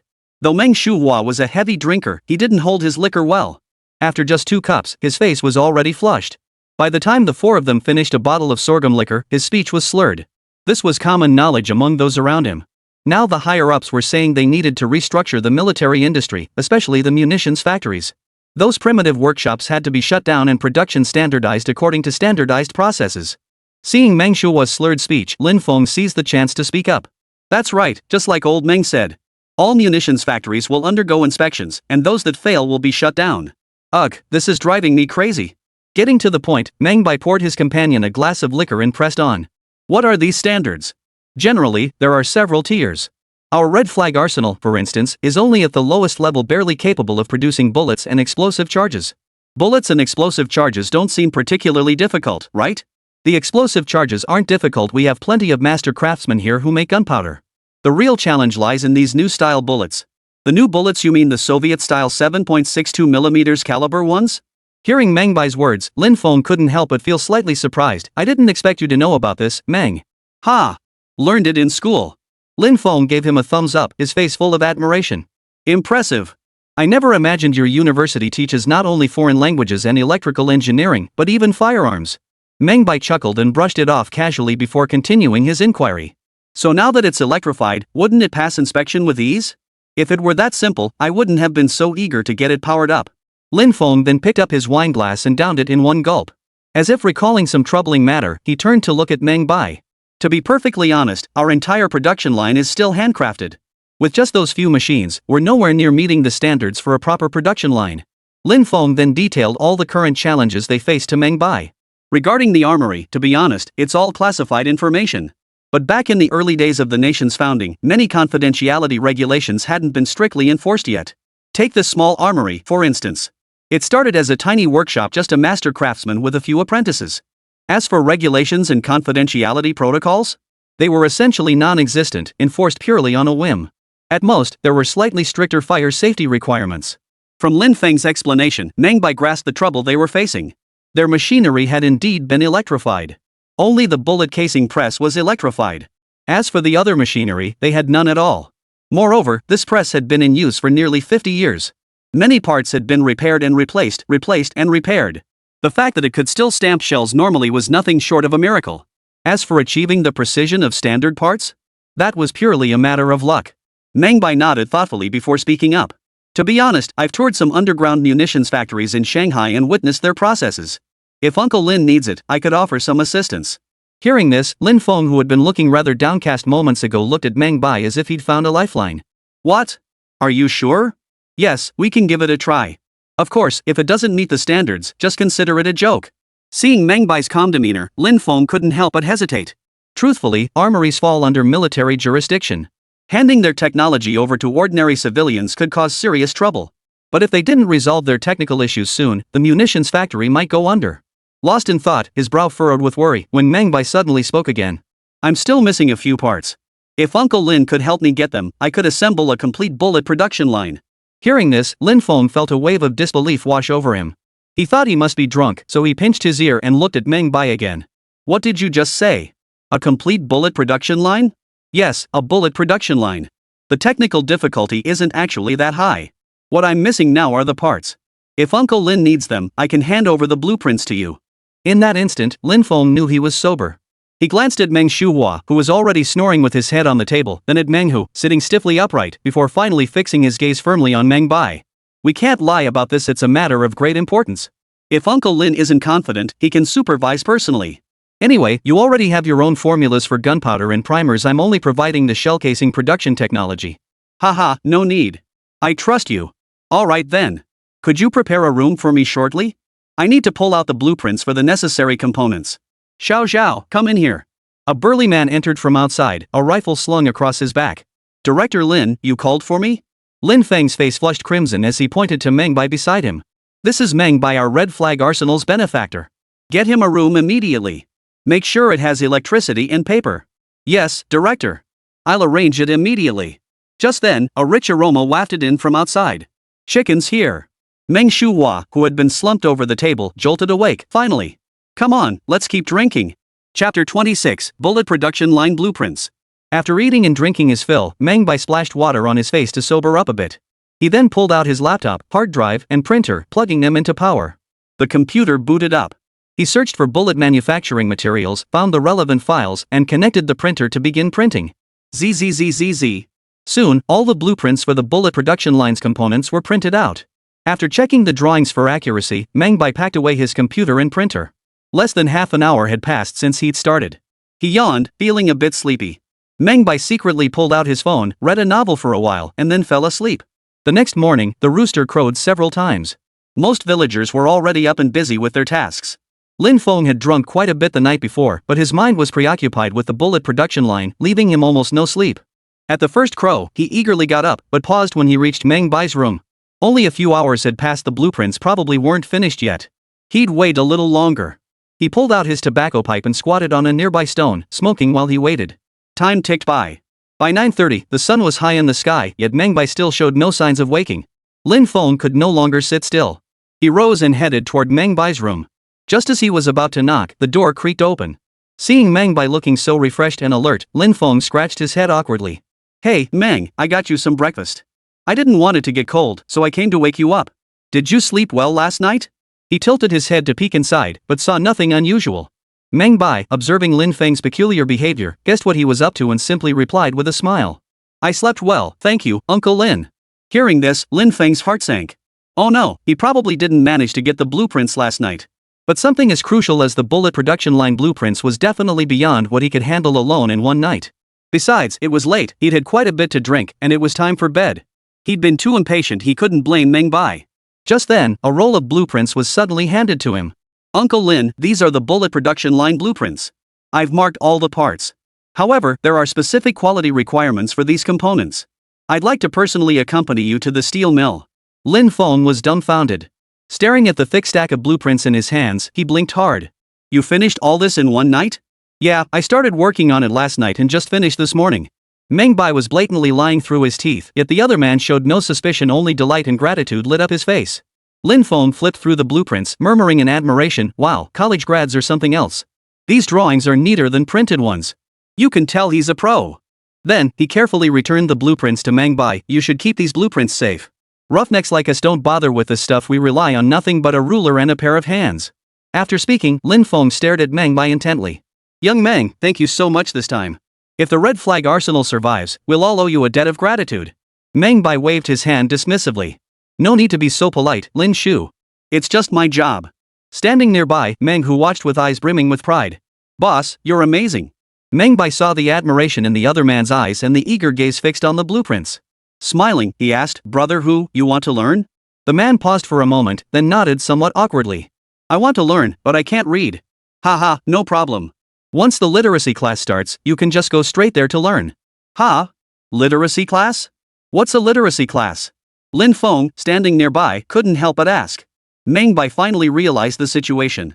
At that time, the nation was rebuilding from the ground up, still grappling with economic challenges and basic livelihood issues. Literacy classes weren't proposed until 1952. The first pilot literacy program was implemented then, with very good results. Several more literacy education campaigns followed in the years after. He smiled and explained, it's a new type of educational program specifically designed for adults who never had the chance to attend school. Hearing this, Lin Feng's face lit up with astonishment. I never imagined major cities had already started universal education. How enviable. When will we be able to implement something like that here? Soon. Very soon. After the group shared a light breakfast, Lin Feng personally drove Meng Bai and Meng Hu to the steel mill. Pengcheng produced coal and iron ore, and there was a steel mill right near Mengzhuang. The factory not only smelted steel but also handled forging. After presenting his credentials, Lin Feng smoothly escorted the Meng brothers to meet plant manager Wu Xiangang. Once he explained their request, Wu stared at Meng Bai and wore a look of disdain. Young man, are you implying our workers lack skill?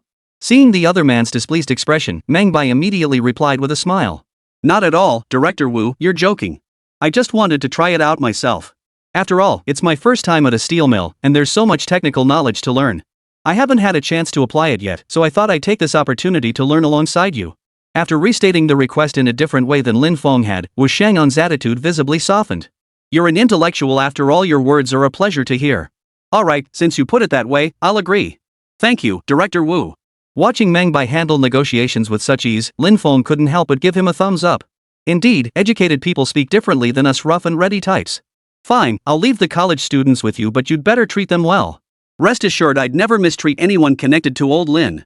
Go handle whatever business you have. Got it. Lin Feng then turned to Meng Bai and picked up a cloth-wrapped bundle from the hole. He didn't know how much that transformer cost, but he'd scraped together this money himself. Keep it for now. If you need more, I'll go get it for you. But Meng Bai waved him off. No need, Uncle Lin. I only have one request. Lin Feng paused in surprise. What is it? I want my brother to join the munitions factory. When they heard Meng Bai's words, both Lin Feng and Meng Hu froze in surprise. Your brother? Me? Meng Hu quickly waved his hands. No way, no way. I can't even read, how could I work at the armory? Boss, don't put me in such a tough spot. Lin Feng, however, fixed his gaze on Meng Bai and said, let me be honest with you, I actually wanted you to join my armory. I just never had the courage to bring it up. But Meng Bai merely smiled indifferently. Forget about me. I'm not one for rules and restrictions. I doubt I'd last 2 days in the factory. But my brother has patience and learns quickly. If Uncle Lin doesn't mind, I can help him catch up on his education and then have him join the factory. What do you think? Lin Feng studied Meng Bai closely, then shifted his gaze to scrutinize Meng Hu from head to toe. He's a promising prospect. But I really want you to join. Won't you at least consider it? Ha! I'll come find you once I've made up my mind. Meng Bai didn't refuse outright, and Lin Feng nodded in agreement. But Meng Hu grew tense. He whispered urgently to Meng Bai. Boss, I really can't do it. How can a man say he can't do it? You want to join the military and learn about machinery. Going to the munitions factory lets you do both. Listen to me go. I worked hard to secure this for you. Seeing the earnest look in Meng Bai's eyes, Meng Hu finally nodded. Alright, I'll give it a shot. Chapter 27, Steelmaking. Lin Feng exchanged greetings with Meng Bai, shoved the money into his hand, and took off in a flash. Meng Bai had no choice but to take Meng Hu and factory manager Wu on a tour of the workshop. After briefly familiarizing himself with their processes, Meng Bai gained a general understanding of the integrated steel and casting plant. However, during the tour, he also identified numerous issues. Although they employed blast furnace steelmaking, their techniques were noticeably cruder, evidently evolved from small workshops. The steel workers here operated with almost no safety precautions, relying entirely on experience. Hearing that several people died at the plant every year sent a chill down Meng Bai's spine. It seemed he had come at the right time. Reform must begin with the steel mill. Meng Bai resolved to initiate reforms at the steelworks. After all, the quality of their technology directly impacted the quality of his own parts and other workpieces. There was no room for carelessness. However, his current status was merely that of a junior intern technician under Lin Feng. Despite Lin Feng's backing, it was clear that plant manager Wu paid him little attention. After Lin Feng left, Director Wu gave the two a quick tour before handing them over to a veteran technician named Su Meng. This veteran technician, Su Meng, was originally from northeast China. After the region fell, he joined the resistance against the invaders. After being wounded in battle, he settled in Pengcheng, working at a steel mill for over a decade. He rose from an ordinary worker to a master craftsman, his skills among the most sought after in the factory. He had one bad habit, though: he absolutely had to knock back a couple of shots before starting work, or else he'd lack the energy to get things done. Seeing his two new apprentices, Su Meng belched, waved his hand dismissively, and said, "I'm feeling a bit under the weather today. Go explore the different factory areas first. Don't bother me unless it's urgent." With that, he flopped onto a nearby bed, pulled the blanket over himself, and fell fast asleep. Seeing him like this, Meng Hu felt a surge of irritation. He started to approach, but Meng Bai grabbed his arm. "Let the old master sleep. The two of us can handle it." He then glanced at the keyring on the rack, grabbed it, gave Meng Hu a knowing look, and headed out the door. Meng Hu was stunned. Taking the master craftsman's keys from the steel mill like that, if discovered, it could mean the death penalty. Yet when he offered a warning, Meng Bai merely smiled faintly. "Don't worry. Once they see the product, they won't do anything to us. They'll even be grateful." "Ha?" Meng Hu was dumbfounded, but seeing his boss so unconcerned, he decided to take the plunge too. With no steelmaking duties today, most people were holed up in their rooms playing cards. Meng Bai walked to the door next door with his hands behind his back. The room echoed with the clatter of cards and shouts of excitement. Meng Bai kicked the door open with a loud thud. The people inside were scared out of their wits, scrambling to hide their cards and money. But when they saw Meng Bai standing in the doorway, they instantly boiled over with anger. "Damn it, who the hell are you? Don't you know to knock before barging in?"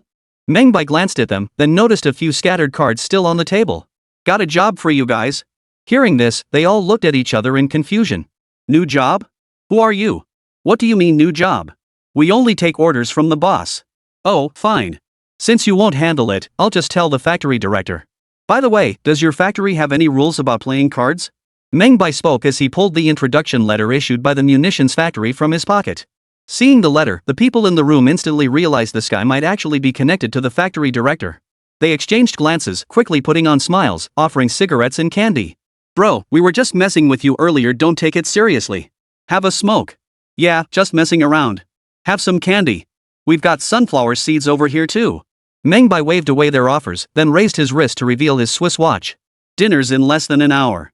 Let's not delay today's work, okay?" With Meng Bai now holding the upper hand, the others could only nod in agreement. Once inside the factory, just as everyone was about to start steelmaking, Meng Bai suddenly stopped. "We're switching methods today. Do it my way." Meng Bai then inspected their materials and recalibrated the ratios. "Let's get started."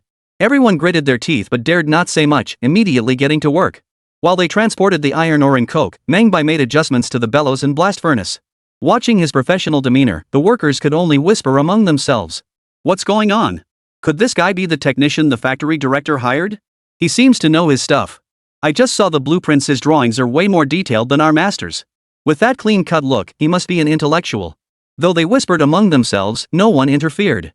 Following Meng Bai's instructions, several workers busied themselves with steelmaking. Seeing them successfully produce batch after batch of molten steel according to his specifications, Meng Bai breathed a sigh of relief. As the final few steel ingots were cast, Meng Bai and Meng Hu entered carrying food boxes. "We won't be eating at the cafeteria tonight. Let's have dinner right here in the workshop. After we eat, everyone put in some extra effort. Let's aim to finish everything before nightfall. He opened each food box one by one, and an enticing aroma immediately wafted through the air. Seeing the boxes filled to the brim with various meats, the men were already salivating. They gathered around and devoured the entire spread in no time. Only Meng who felt a twinge of regret. He couldn't help but notice how much more generous their boss seemed compared to before, as if he'd become more adept at handling things. But he was tongue-tied, unable to articulate his thoughts. Watching them lick the plates and bowls clean, he muttered under his breath. The boss must have spent a fortune on this. Meng Bai pulled a bag from his pocket and handed it over. A little money goes a long way. Don't you see how worth it was? They're working harder than ever now. Meng who took the bag and was stunned to find it contained beef jerky. Boss, you. Eat up. I saw you weren't full earlier, so I saved these especially for you. As he spoke, Meng Bai unfolded the blueprints he'd brought and began explaining them to Meng Hu. The other man carefully tucked the beef jerky into his pocket, listening intently to the explanations. Whenever he encountered a difficult point, he would quietly ask for clarification. Meng Bai addressed each question in turn. Meanwhile, workers on the production line endured temperatures of thousands of degrees as they poured molten steel into molds. When the molds were removed and the cooling process began, everyone was astonished to discover that this batch wasn't ordinary cast iron, it was steel. At that moment, Su Meng had just woken up. He rubbed his eyes and shouted to the next room. Where is everyone? Bring me a cup of tea. After shouting for a while, there was still no response. Su Meng reluctantly got up, muttering curses under his breath. He grabbed his tobacco pipe, lit it, and headed next door. But when he reached the next room, he found it completely empty, not a soul in sight. Those damn kids off gambling again, I bet? Su Meng rubbed his eyes, then suddenly heard a rhythmic clanging sound coming from outside. He shuddered, quickly slipped on his shoes, and cursed. Damn it! How many times have I told you? Don't start work when I'm not here. Why the hell can't you learn your lesson? He made his way to the forging workshop at the back, only to freeze in place when he saw the steel ingots forged into rough shapes. This is steel? Several apprentices rushed over, their faces lit with surprise. Master, our factory can make steel now. Chapter 28, The Steel Mill's Transformation. Stainless steel already? Hearing his apprentice's words, Su Meng thought he was still drunk. He rubbed his eyes and even poked his ears. What the hell? Steel? Yes, master, look. These are all steel products. Su Meng immediately pushed his apprentice aside and crouched down to examine the sections of steel that hadn't fully cooled yet. The surface cuts showed virtually no distinct granular texture. This single detail alone confirmed it wasn't cast iron but steel. In this era, there were no specialized instruments to distinguish iron from steel. But an experienced master could tell them apart using their own methods. The first step was visual inspection, checking whether the material's cut surface had a distinct gritty texture. If a gritty texture was present, it indicated a higher carbon content in the material. The more pronounced the grit, the higher the carbon content. If it were cast iron, the color of the notch would appear dark, completely different from steel. Steel meeting standards typically exhibits no granular texture. The notch appears smooth and flat, with a silvery white hue completely different from cast iron or pig iron. Su Meng then glanced around before fetching a small hammer. He tapped the steel lightly. The steel immediately emitted a crisp, pleasant sound. He then tapped the iron plate they had previously produced with the hammer, and the sound was noticeably dull. A sharp gleam flashed in Su Meng's eyes. He then retrieved a scrap piece of cut-off material and proceeded to a simple workbench nearby to conduct a bending test. Several apprentices nearby couldn't help scratching their heads. Master, what are you doing? I'm checking whether this is actually steel. With that, he exerted force, bending the steel into an arc. Yet its resilience caused it to spring back slightly. Su Meng stared at the steel in his hands, his face lighting up with excitement. It really is steel. It really is steel. He then glanced at Meng Bai, who was nearby teaching Professor Meng Hu how to cut steel, and turned to ask his apprentice. Is that the kid who had you guys do this? The apprentices froze in fear at the question, unable to utter a word. They were bound by the debt of gratitude from the generous lunch Meng Bai had treated them to earlier that day. But now, with the evidence right before their eyes, they had no choice but to admit it. Seeing their silence, Su Meng kicked each of them in the rear. You bunch of good-for-nothings. Planning a rebellion? Sneaking off to learn new techniques? What's that? Think you're better than your master now? The apprentices scrambled to wave their hands in protest. Without you, master, we'd never dare betray you. Exactly. Forget learning new techniques, we couldn't even understand what he was talking about. Only you, our venerable master, can teach us. Exactly. They're talking about blast furnace steelmaking, carbon content, oxygen enrichment. We've never heard of these things. How could we possibly learn them? That's right, master. Please explain it to us. What's carbon content? And that oxygen enrichment, temperature boosting, what even is oxygen? You've never mentioned it before. Su Meng looked equally flustered. He only used traditional methods himself. As for all that talk about carbon content, oxygen, temperature, and such, he had no clue either. But now wasn't the time for that. He immediately turned his head and pointed toward Meng Bai. Did that young man teach you all this? Yes. They say he's a top student, really talented. Alright, I got it. You guys get back to work. I'll go meet him. With that, Su Meng walked toward Meng Bai and his group, hands behind his back. Meng, who was operating the chainsaw, beginning to cut through the steel.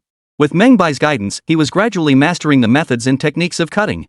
The surrounding noise was quite loud, and the two couldn't hear the voices of those nearby. It wasn't until Meng Bai felt a tap on his shoulder that he snapped out of it. Oh, Master Su, you're awake. Su Meng cleared his throat awkwardly, then gestured around them. Aren't you going to explain this to me? Meng Bai had actually noticed Su Meng's reaction earlier and knew he was stunned by the steel-making technology. Working alongside the other workers earlier, he'd also learned how desperately the factory needed advanced steel-making technology. Unfortunately, the technology demanded extremely high-grade equipment far beyond what this foundry could provide. At best, they could barely produce cast iron parts that met the minimum standards. Across all of Pengcheng, only 2 steel mills could actually produce steel, and their output was alarmingly low, barely enough to supply specialized departments. So when Su Meng saw this batch of steel, his reaction was completely genuine. He gave Su Meng a knowing smile. Master Su, what do you want me to explain? Ahem. Unauthorized use of workshop equipment without my permission is a serious offense. But what if I said I'm willing to provide a workshop improvement plan and blast furnace steelmaking technology? Would Master Su be willing to cooperate with me? At this, Su Meng, who had been putting on airs moments before, was instantly dumbfounded. What the hell? You just said you'd provide blast furnace steelmaking technology? Yes, but it must be done according to my plan. The workshop must be upgraded as well. Otherwise, this technology absolutely cannot be handed over to you. Deal. I'll follow your lead on everything, just teach us this blast furnace steelmaking technique. Haha, about that business of using workshop stuff without permission. If any little punk dares spread rumors about it, I'll chop his tongue out today. Besides, I specifically asked you to do it. If anything goes wrong, I'll take the blame. Old Su was no fool either, seizing the opportunity immediately. The two hit it off instantly. Meng Bai immediately used the evening hours to continuously draft plans. To ensure they wouldn't forget, he specifically found an opportunity to print out the key points to note during construction. He had them painted on the walls with paint, making it mandatory for all workers to memorize them. Next came the blast furnace retrofit. That night, nearly everyone in the workshop stayed awake, yet they felt more alert than if they'd slept all night.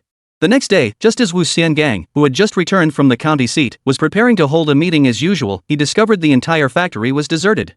Startled, he rushed to the gatehouse to inquire and learned everyone was in the workshop. Without a second thought, he jogged straight there.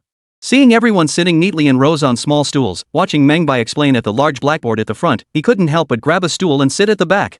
At that moment, Meng Bai was explaining how to use blast furnaces to smelt different grades of steel. Wu Xiangang was dumbfounded. Wait a minute, what the hell is this about? Hearing his words, everyone turned around in unison, glaring at him. Director, pay attention to the lecture. Ask questions after class if you don't understand. Exactly. This lecture is so vivid, even someone like me who never went to school can understand it. Meng Bai, standing on the podium, smiled. Factory manager Wu, we're currently discussing the technology for producing stainless steel using blast furnaces. If you're interested, you're welcome to listen for a bit. The moment Wu Xiangang heard the word stainless steel, he froze in confusion. What? Stainless steel? Chapter 29, The First Batch of Bullets. The lecture stretched from midnight yesterday straight through to 10 o'clock the next morning. The entire steelworks listened with rapt attention, never imagining steel production could become so straightforward. Though some concepts remained difficult to grasp even when explained in plain language, this didn't prevent them from understanding after a period of study. Su Meng and his apprentices benefited the most. Between the dozen or so of them, their combined literacy likely didn't exceed 1,000 characters. The most agonizing part for them was that after the lectures ended, they couldn't even take notes. Oh no, oh no. I've heard so much, I feel like I'm forgetting some of it. What can I do? I can't write, and forgetting this stuff will cause real trouble. If only I'd gone to the private school when the teacher invited me, then I'd understand how important knowledge is. Could we ask Teacher Meng for a copy of the notes? Then we could find someone literate to transcribe them multiple times. Once we learn to read, we'll master it all. Su Meng and the others all wore worried expressions. Meanwhile, Meng Bai had already confessed every detail of the to Wu Xiangang. When Wu Xiangang heard that their factory could actually produce different grades of steel and stainless steel, he grinned from ear to ear. Alright, I'll follow your lead. Whatever modifications the factory needs, just tell me. Funding won't be an issue. Meng Bai nodded, then glanced toward the workshop. I doubt you retained much from tonight's session. When I return, I'll make sure to copy all the relevant notes for each of you. Thank you so much. I truly don't know how to express my gratitude for your help." Wu Xiangang was so overwhelmed he could barely speak, rubbing his hands together as he imagined the future. But Meng Bai cautioned, "While I'm giving you this technology for free, you must keep it strictly confidential. No sharing outside our group. Rest assured, this technology will only be circulated internally. We guarantee it won't fall into the hands of spies." "That's good. I've already prepared everything I need. Could you allocate me some space so I can get this thing up and running?" "Of course. You've been such a huge help. Even if you took over the entire factory, I wouldn't say a word." Factory manager Wu promptly found an empty workshop for Meng Bai to install his equipment. Since many components still required adjustments, Meng Bai didn't plan to send them directly to the munitions factory. After a quick lunch and a short rest, Meng Bai and Meng Hu got to work. Though called a bullet production line, it was essentially a conveyor belt system comprising a shell casing press, an ammunition loader, and a steel bullet tip cutting machine. This entire production line could be synchronized through a few simple circuit boards. Originally, Meng Bai had considered eliminating the bullet head cutting equipment since the projectiles currently used by the military were all made of lead. Lead posed significant health risks easily inhaled during manufacturing. Therefore, he added a steel bullet cutting machine to replace lead bullets with steel ones.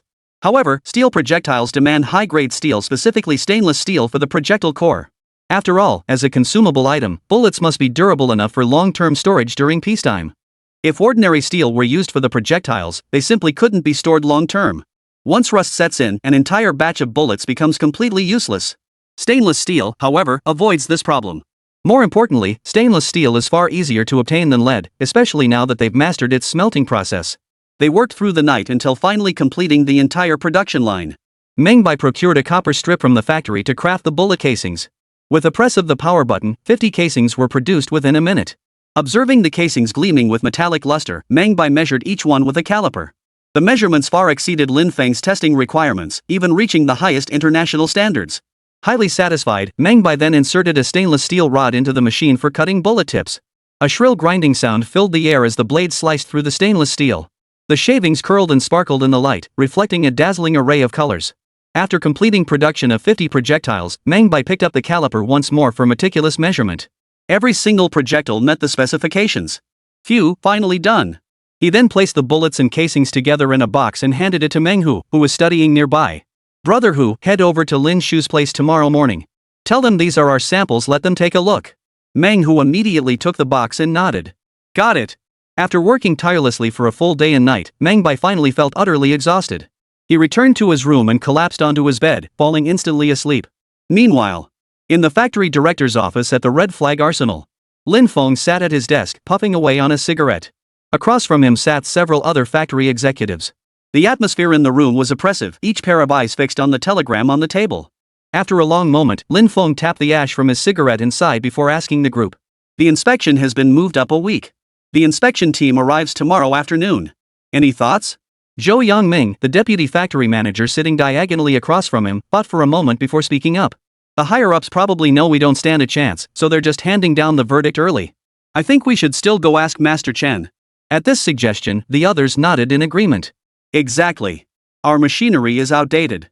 The bullets we produce simply can't pass the tests. We have to manually intervene and do secondary processing. Master Chen may be older, but his skills are still sharp. I think having him give it a shot wouldn't hurt. It's a last-ditch effort, but we've run out of options. This is our only chance." Seeing everyone's resolve, Lin Feng could only nod in agreement. He had actually intended to tell everyone that he'd found Meng Bai, the college student, who might be able to help them solve their urgent problem.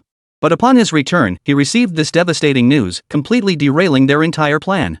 Judging by the steel mill's production pace, he feared that by the time the inspection team arrived, the equipment might not even be ready, let alone solve the problem. He could only swallow those words. "Alright then, let's go find Master Chen." Chapter 30, Awaiting Notification. The next morning, the sky was just beginning to lighten. Worried he might be late for Meng Bai's matter, Meng Hu rose early. Tucking the package containing the bullet cores and casings into his chest, he hopped on his bicycle and headed straight for Nanjiawan. Incidentally, the Red Flag Arsenal, Meng Village, and Nanjiawan all fell under the jurisdiction of Shueisha County, Pengcheng City. Meanwhile, Meng Bai and his group were currently residing at the steel mill in the county seat of Shueisha County. This place is about 20 kilometers from Nanjiawan. There were basically no paved roads here, just dirt paths that made for a bumpy ride. But Meng Hu was young and strong, and his cycling speed was lightning fast. He reached Nanjiawan in less than half an hour. It was only 6:30 in the morning and hardly anyone in Nanjia Bay was awake yet. Meng Hu's mind was now filled with all sorts of mechanical knowledge. He was eager to deliver the items quickly so he could return and continue studying with Meng Bai. After these 2 days of learning, he finally grasped the vast difference between having knowledge and lacking it. He had made up his mind, he would study diligently and become someone like his employer. Clutching the shell casings and bullet cores in his arms, Meng Hu arrived at the courtyard where they had stayed. The moment he arrived, he spotted a young man on guard duty, rifle slung over his shoulder. "Why are you back?" The other man paused slightly upon seeing Meng Hu. Meng Hu scratched his head awkwardly and pulled out the paper box containing the shell casings and bullet cores. "My boss got these samples. He said to give them to factory manager Lin." The young soldier with the rifle glanced at the crumpled box and couldn't help but smile. "Director Lin returned to the factory yesterday. He said officials from the county are coming for an inspection today, and you're in charge of hosting them. He probably won't be able to come today." Hearing this, Meng Hu immediately grew anxious. "What should I do? I still need to give him the stuff. How about this, give me the items, and I'll find someone to deliver them for you later. What do you think?" This. Meng Hu was at a loss. His boss had specifically instructed him to deliver the items personally to Director Lin. If he failed to hand them over in person and caused problems, that would be trouble. But the munitions factory was a highly restricted area, he couldn't even get close to it. Without seeing Director Lin, he'd still have to rely on others. "Alright, then. I'll leave it to you. Make absolutely sure these items reach Director Lin." "Don't worry, I'll remember." After offering his thanks, Meng Hu pedaled his bicycle back toward the county town, glancing back every few steps. Upon returning, Meng Hu recounted the entire incident to Meng Bai. Meng Bai burst out laughing upon hearing it. "Brother Hu, you're just too honest. Sometimes you need to be flexible, you could have just given the stuff to their little soldier to pass along. No need to put so much pressure on yourself." "Got it, boss." Hearing that his old master still addressed him that way, Meng Bai realized that if this continued, he might even run into trouble when entering the munitions factory. After all, boss was a term used by tenant farmers or laborers to address wealthy landlords before the founding of the nation. It didn't sound problematic now, but if he got too used to it, he might end up in trouble himself. So he fixed a stern gaze on Meng Hu. "Brother Hu, from now on, you can't call me master anymore." "Why? I've been calling you that for years, what else should I call you?"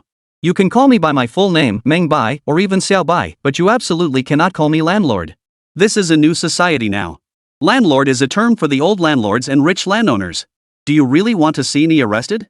Meng Hu broke out in a cold sweat upon hearing this and shook his head frantically. "Of course not. Then I'll just call you by your full name. Calling you Little Bai feels like I'm putting myself above you."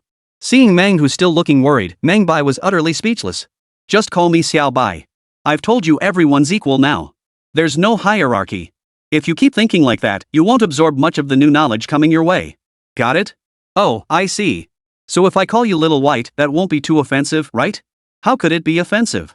You're my elder brother, I'm your younger brother, calling me by my nickname is only natural." "Alright, then I'll call you Little Bai." "Alright, Tiger Brother."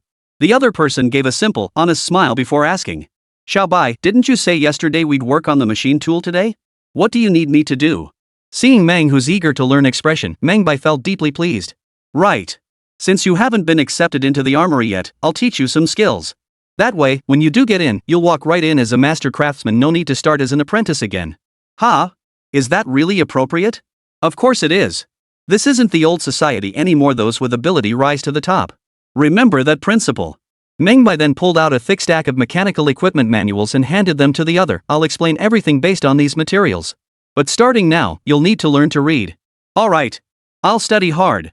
Then Meng Bai began explaining the operation of various machine tools to Meng Hu while assembling different machine parts. These were all precious treasures, each holding immense value for the future. Soon Meng and his group of apprentices had now become Meng Bai's staunch supporters. Like Meng Hu, they followed him daily to learn. The entire steel mill was filled with an astonishingly intense atmosphere of learning. Meanwhile, Red Flag Arsenal Director's office. A series of hurried footsteps echoed before the office door swung open. Lin Feng, who was writing a report, looked up at the visitor and froze for a moment. "Why are you the only one back? Where's Master Chen?" Zhou Yangming shook his head with a bitter expression. "Master Chen can't make it." "What?" Lin Feng slammed his fist on the table and stood up. "Why can't he come? He went into the mountains to chop wood a few days ago and fell, breaking his arm." "Damn it, how unlucky can you get?" Lin Feng felt utterly hopeless. Even the last plan had failed. Heaven truly didn't want to give them a single chance. Thinking this, he couldn't help but run his fingers through his hair. Looking at the report he was writing, he lost all motivation to continue. "Old Lin, what should we do?" Zhou Yangming couldn't help but speak up at the sight of Lin Feng's dejected state. How about we skip the dinner invitation and try again? But the moment he finished speaking, Lin Feng rejected the idea outright. Absolutely not. Bribing with meals and gifts? Ha! Are you trying to make sure I die even faster? But if we can't get past this hurdle, the red flag arsenal will be finished for good. Ah, it's all in the hands of fate. Lin Feng slowly rose to his feet, clutching his tobacco pipe as he addressed Zhou Yangming. You handled the reception arrangements. I'm stepping out to clear my head. Ha! Old Lin, the higher-ups are coming for an inspection. You're not going to meet them? No way. Seeing them would just annoy me and lead to arguments. I'll be back tonight. Ignoring the protests, he pulled a small cloth pouch from the drawer, stuffed it into his pocket, and rode his bicycle out of the munitions factory. By noon, 2 green military vehicles arrived at the Hongqi arsenal. Deputy Plant Manager Zhou Yangming warmly welcomed the technicians from the Pengcheng military district with several staff members. Secretary Wu, you must be exhausted from the journey. Since it's lunchtime, let's grab a bite together. However, Wu Shang, the leader dressed in green military fatigues, waved his hand to decline the kind offer. Time is tight and the task is heavy. We still need to inspect several other armories this afternoon. Let's get started right away. Seeing their direct approach, Zhou Yangming knew delaying was futile. Gritting his teeth, he led the group to the munitions factory's production workshop. Within 10 minutes of the tour, they had already formed their conclusions. Deputy Director Zhou, the production technology at the Red Flag Arsenal is outdated and may require restructuring. You will await further notice from headquarters. Bitterness welled up in Zhou Yangming's heart. He was about to say something, but the others had already gotten into the car, ready to leave. However, halfway through their journey, the vehicle encountered a young soldier carrying a rifle. The soldier stood by the roadside waving. The car stopped, and Wu Shang leaned out to look at him. Young man, what's the matter? The young soldier, panting heavily, handed over a paper bag soaked through with sweat. These are the newly produced shell casings and bullet cores from our factory. Wu Shang paused slightly, took the paper bag, and opened it to take a look. He was immediately startled. Steel core bullets? You produced these? Yes. Wu Shang's heart surged with excitement. Having served in the military for over a decade, he recognized the significance of that bullet at a glance. The golden, gleaming bullet casing indicated that the manufacturing process had reached an exceptionally high standard. But what truly stunned him was the gleaming silver bullet tip. Stainless steel. Yes, stainless steel. Get in the car, kid. Take me to where you got those bullets. Chapter 31, The Red Flag Arsenal Won't Fall. Shuishi County Steel Plant.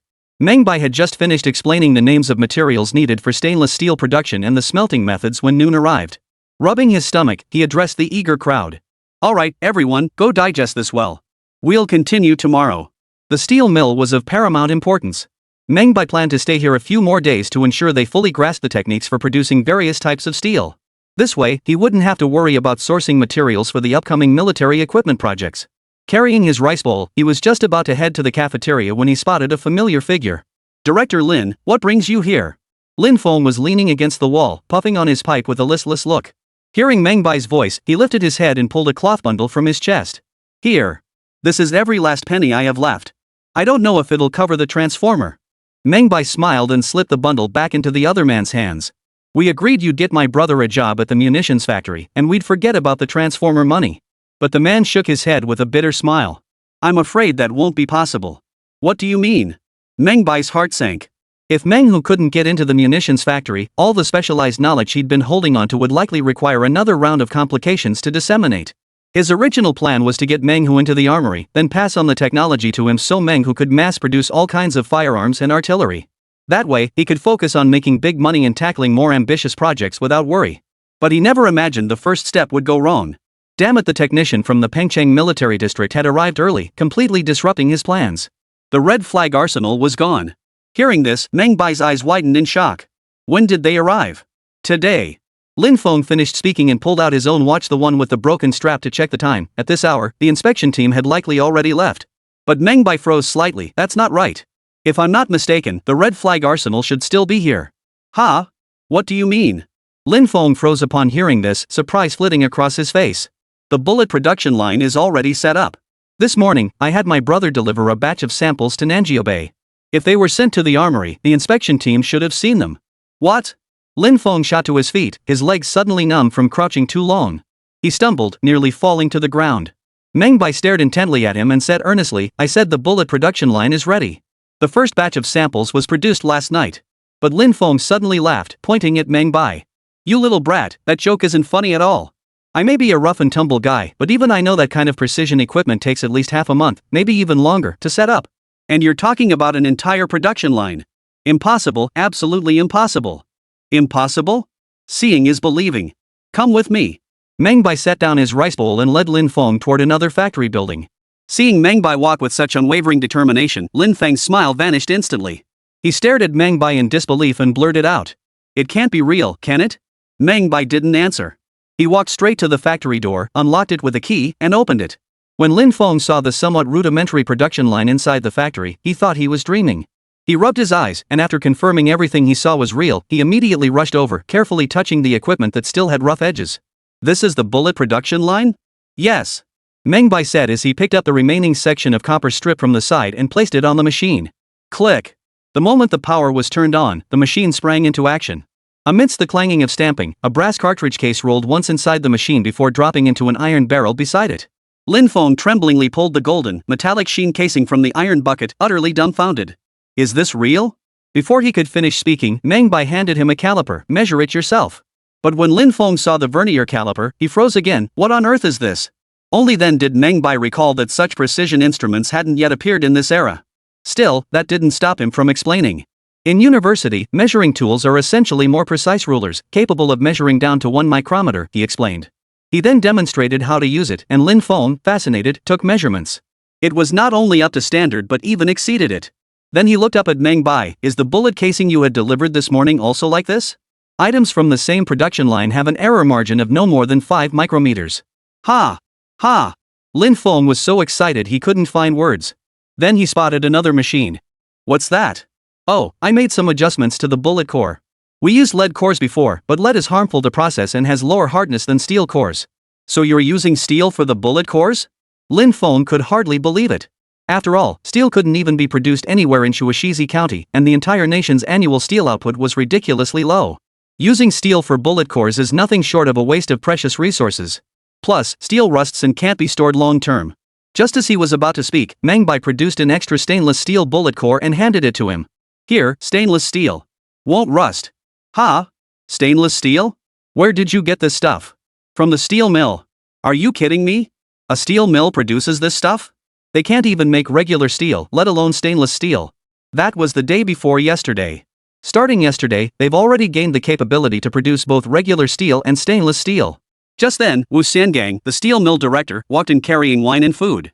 Hey, old Lin, how come you're so free today? You're just in time. I specially prepared some tasty dishes for Xiao Meng. Let's eat and chat about how to boost stainless steel production. Lin Feng was dumbfounded, staring at Wu Xiangang in disbelief. What was going on? Wu Xiangang chuckled, hauling over a table and chairs. As he picked at peanuts, he recounted the events of the past 2 days to Lin Feng. Lin Feng was now beyond words, utterly stunned.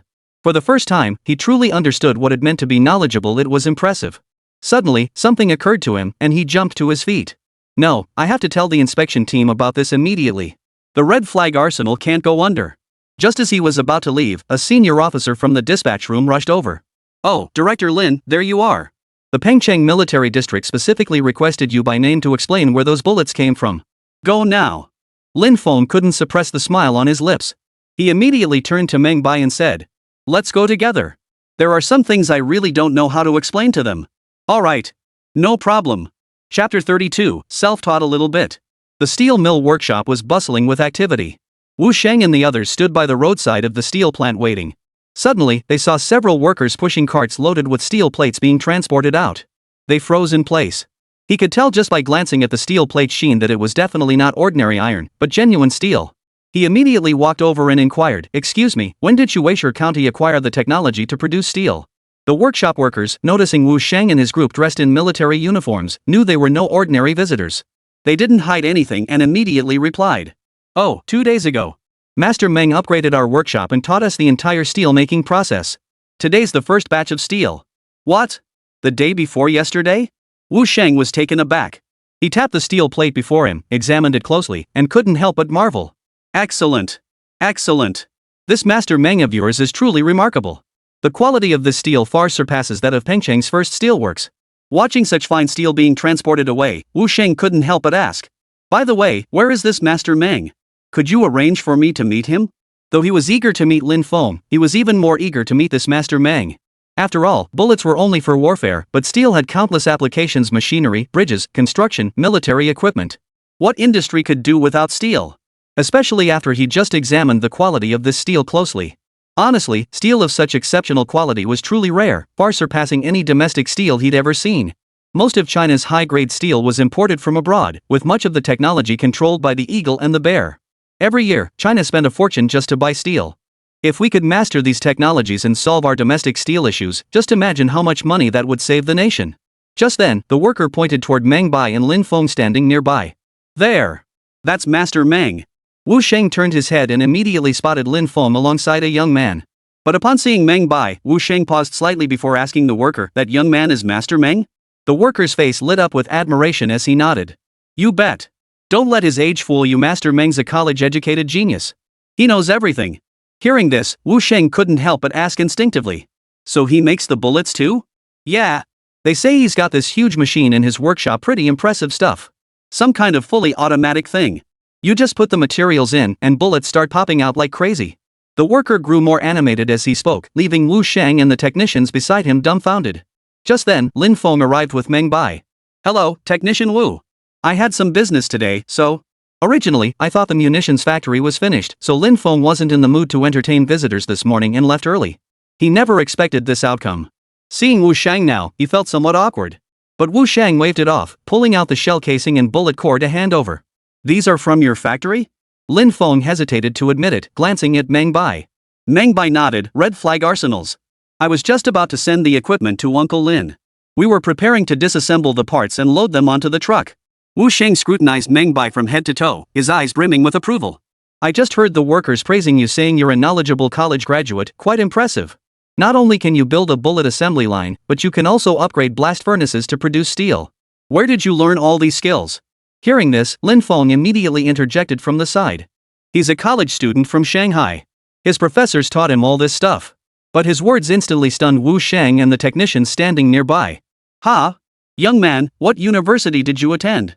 Lin Feng and his peers, having had little formal education, naturally had no idea what universities existed in Shanghai, let alone what professors taught there.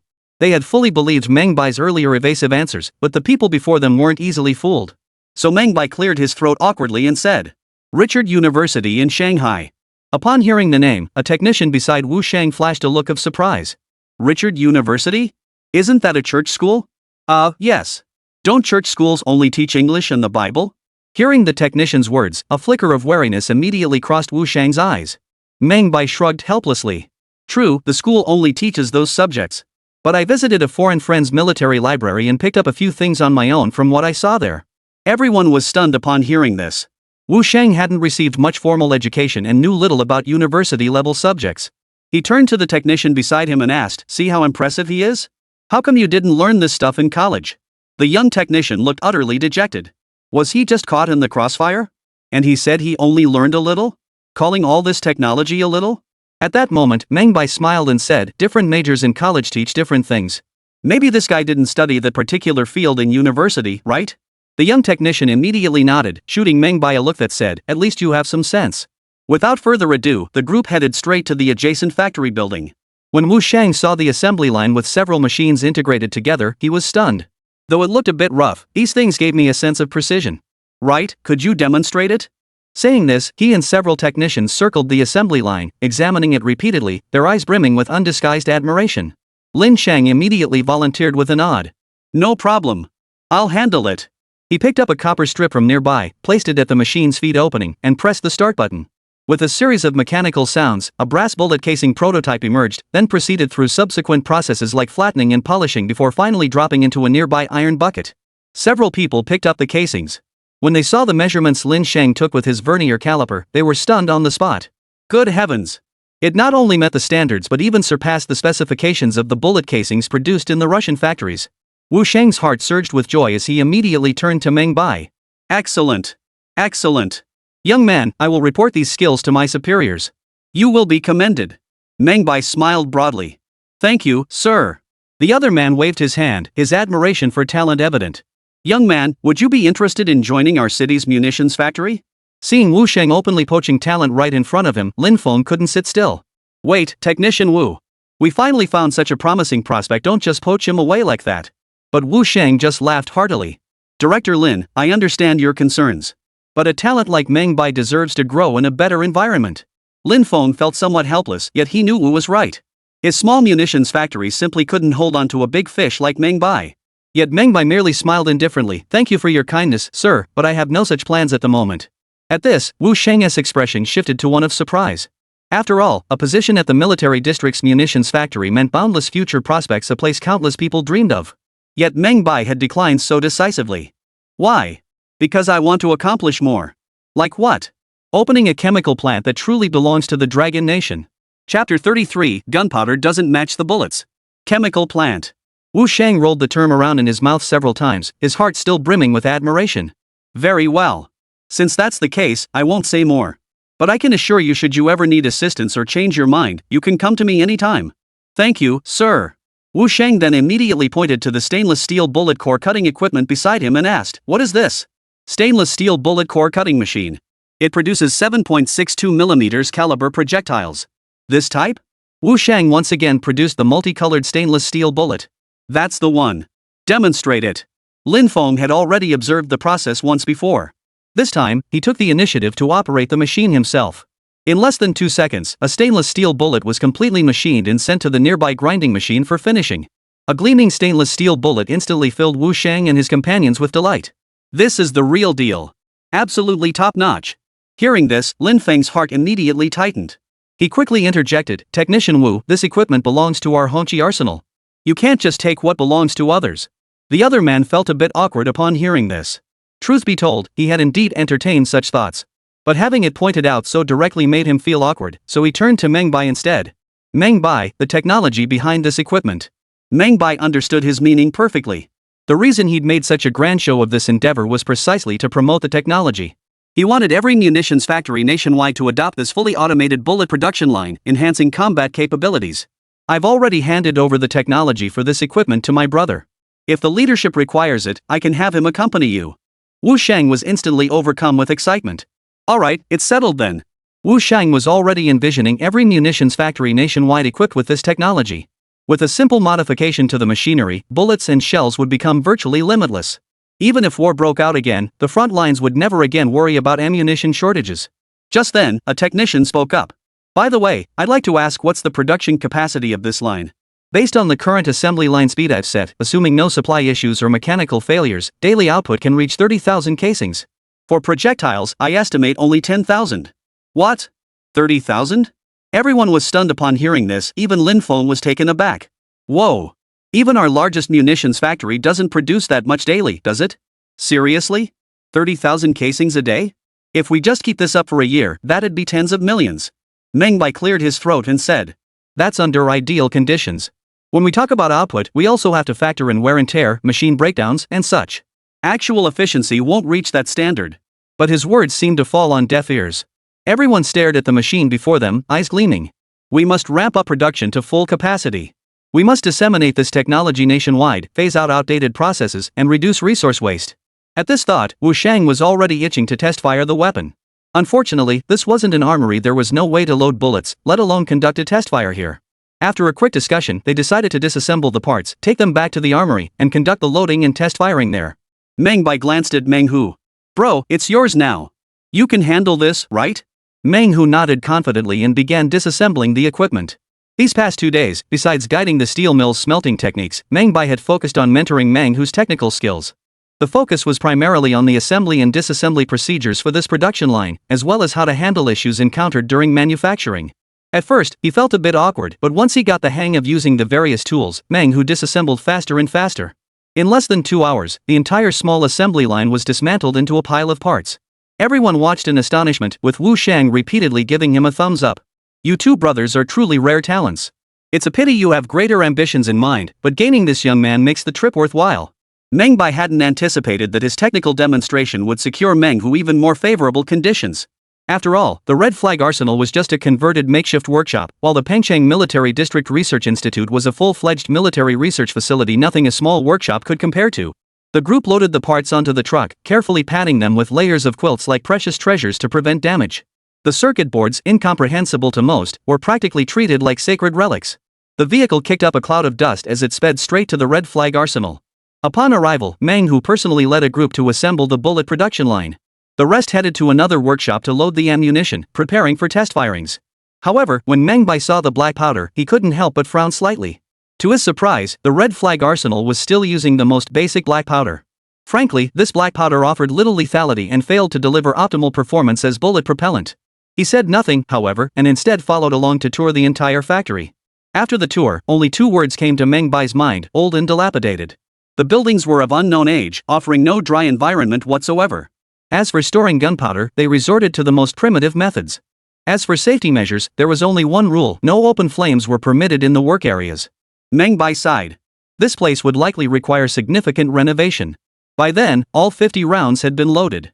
Everyone from the armory gathered at the firing range to witness the destructive power of these bullets produced on the assembly line. Wu Sheng stepped forward without hesitation, shouldering the rifle. After a final check to ensure everything was in order, he aimed at the target 50 meters away and pulled the trigger. Bang! After the shot rang out, the scorekeeper in front displayed the results. Seeing the score, the crowd erupted into applause. Wu Sheng, satisfied, ejected the magazine and examined the golden bullets. Not bad. It was just that this rifle was a bit subpar. If he could use a Russian-made Mosin Nagant rifle, he could achieve even better results. These bullets fully met the standards. The crowd cheered. His words signaled that the red flag arsenal had met the standards and could remain operational. But Meng Bai, propping his chin on his hand, stared intently at the distant target. Lin Feng immediately sensed his unease and asked, "What's up, Meng? You look a bit off." Meng Bai didn't beat around the bush.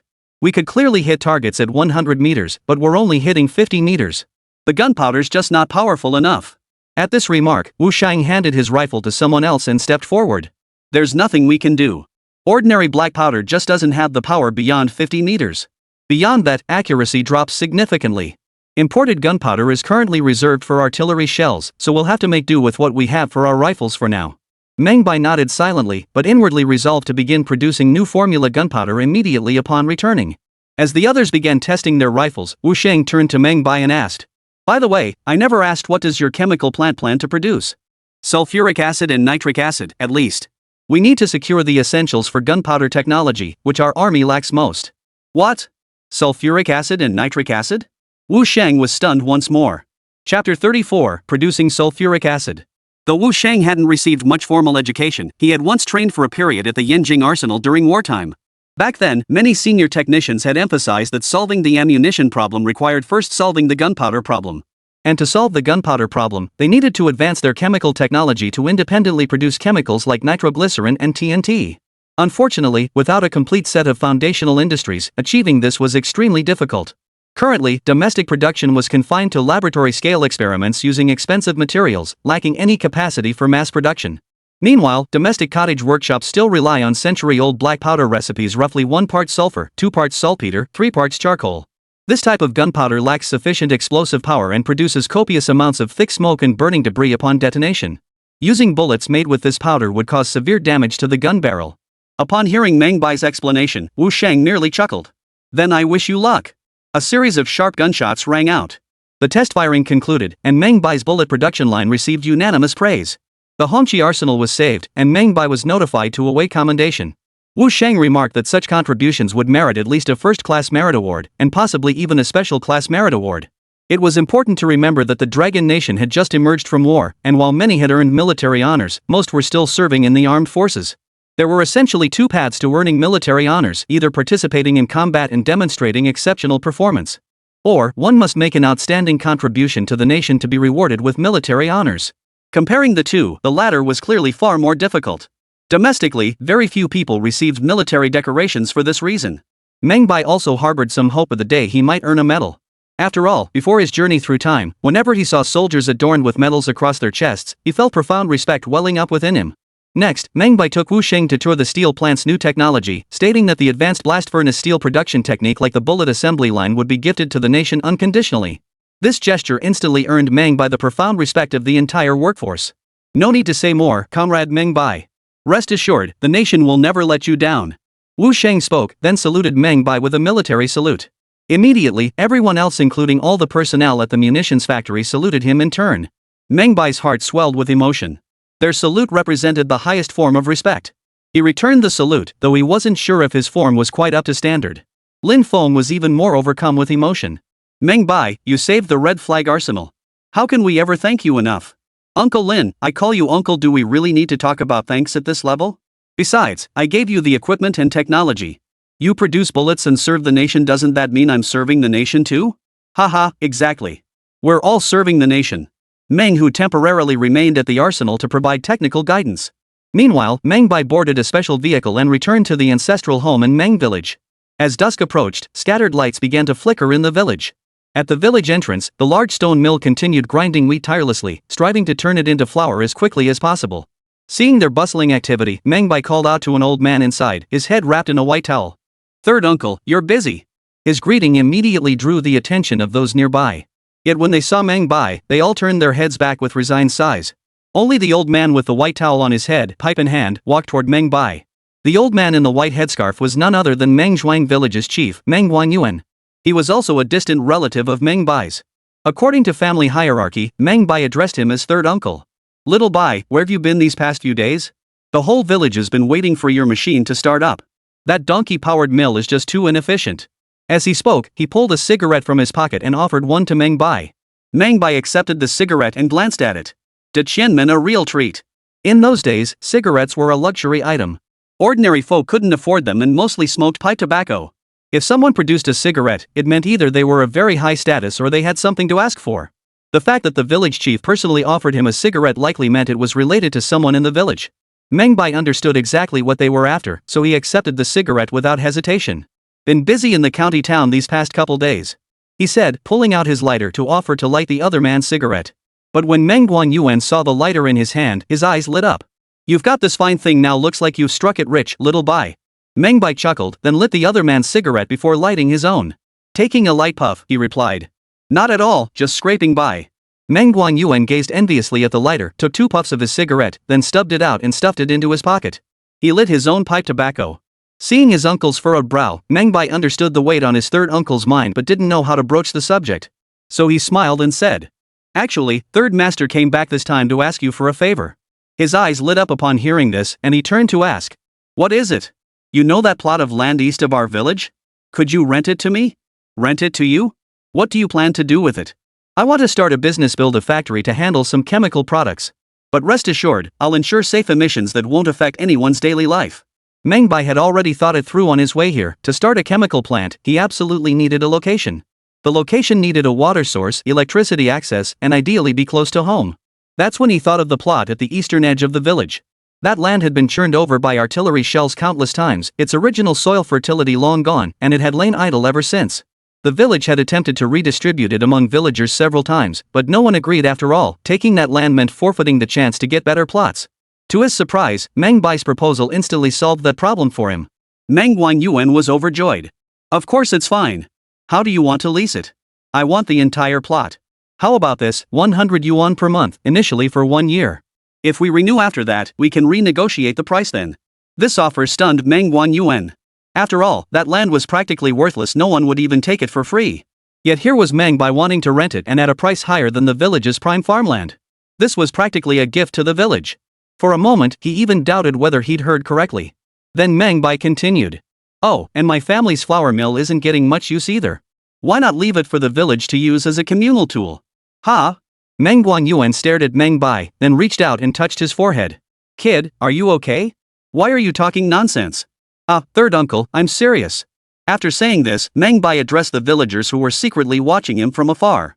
"Everyone, hold up a moment. Give me a hand, let's get my family's flour mill out of here. We need to finish this early to avoid the wheat getting damp and sprouting. That'd be a real headache." Chapter 35, 2 First-Class Merits. When Meng Bai announced he'd give the flour mill to the village, everyone present thought he'd lost his mind. So he explained he needed to focus on his business and couldn't keep it. This reason immediately earned unanimous enthusiastic approval. That Meng Bai, I've always had faith in him since he was a kid. Turns out he really does care about us villagers.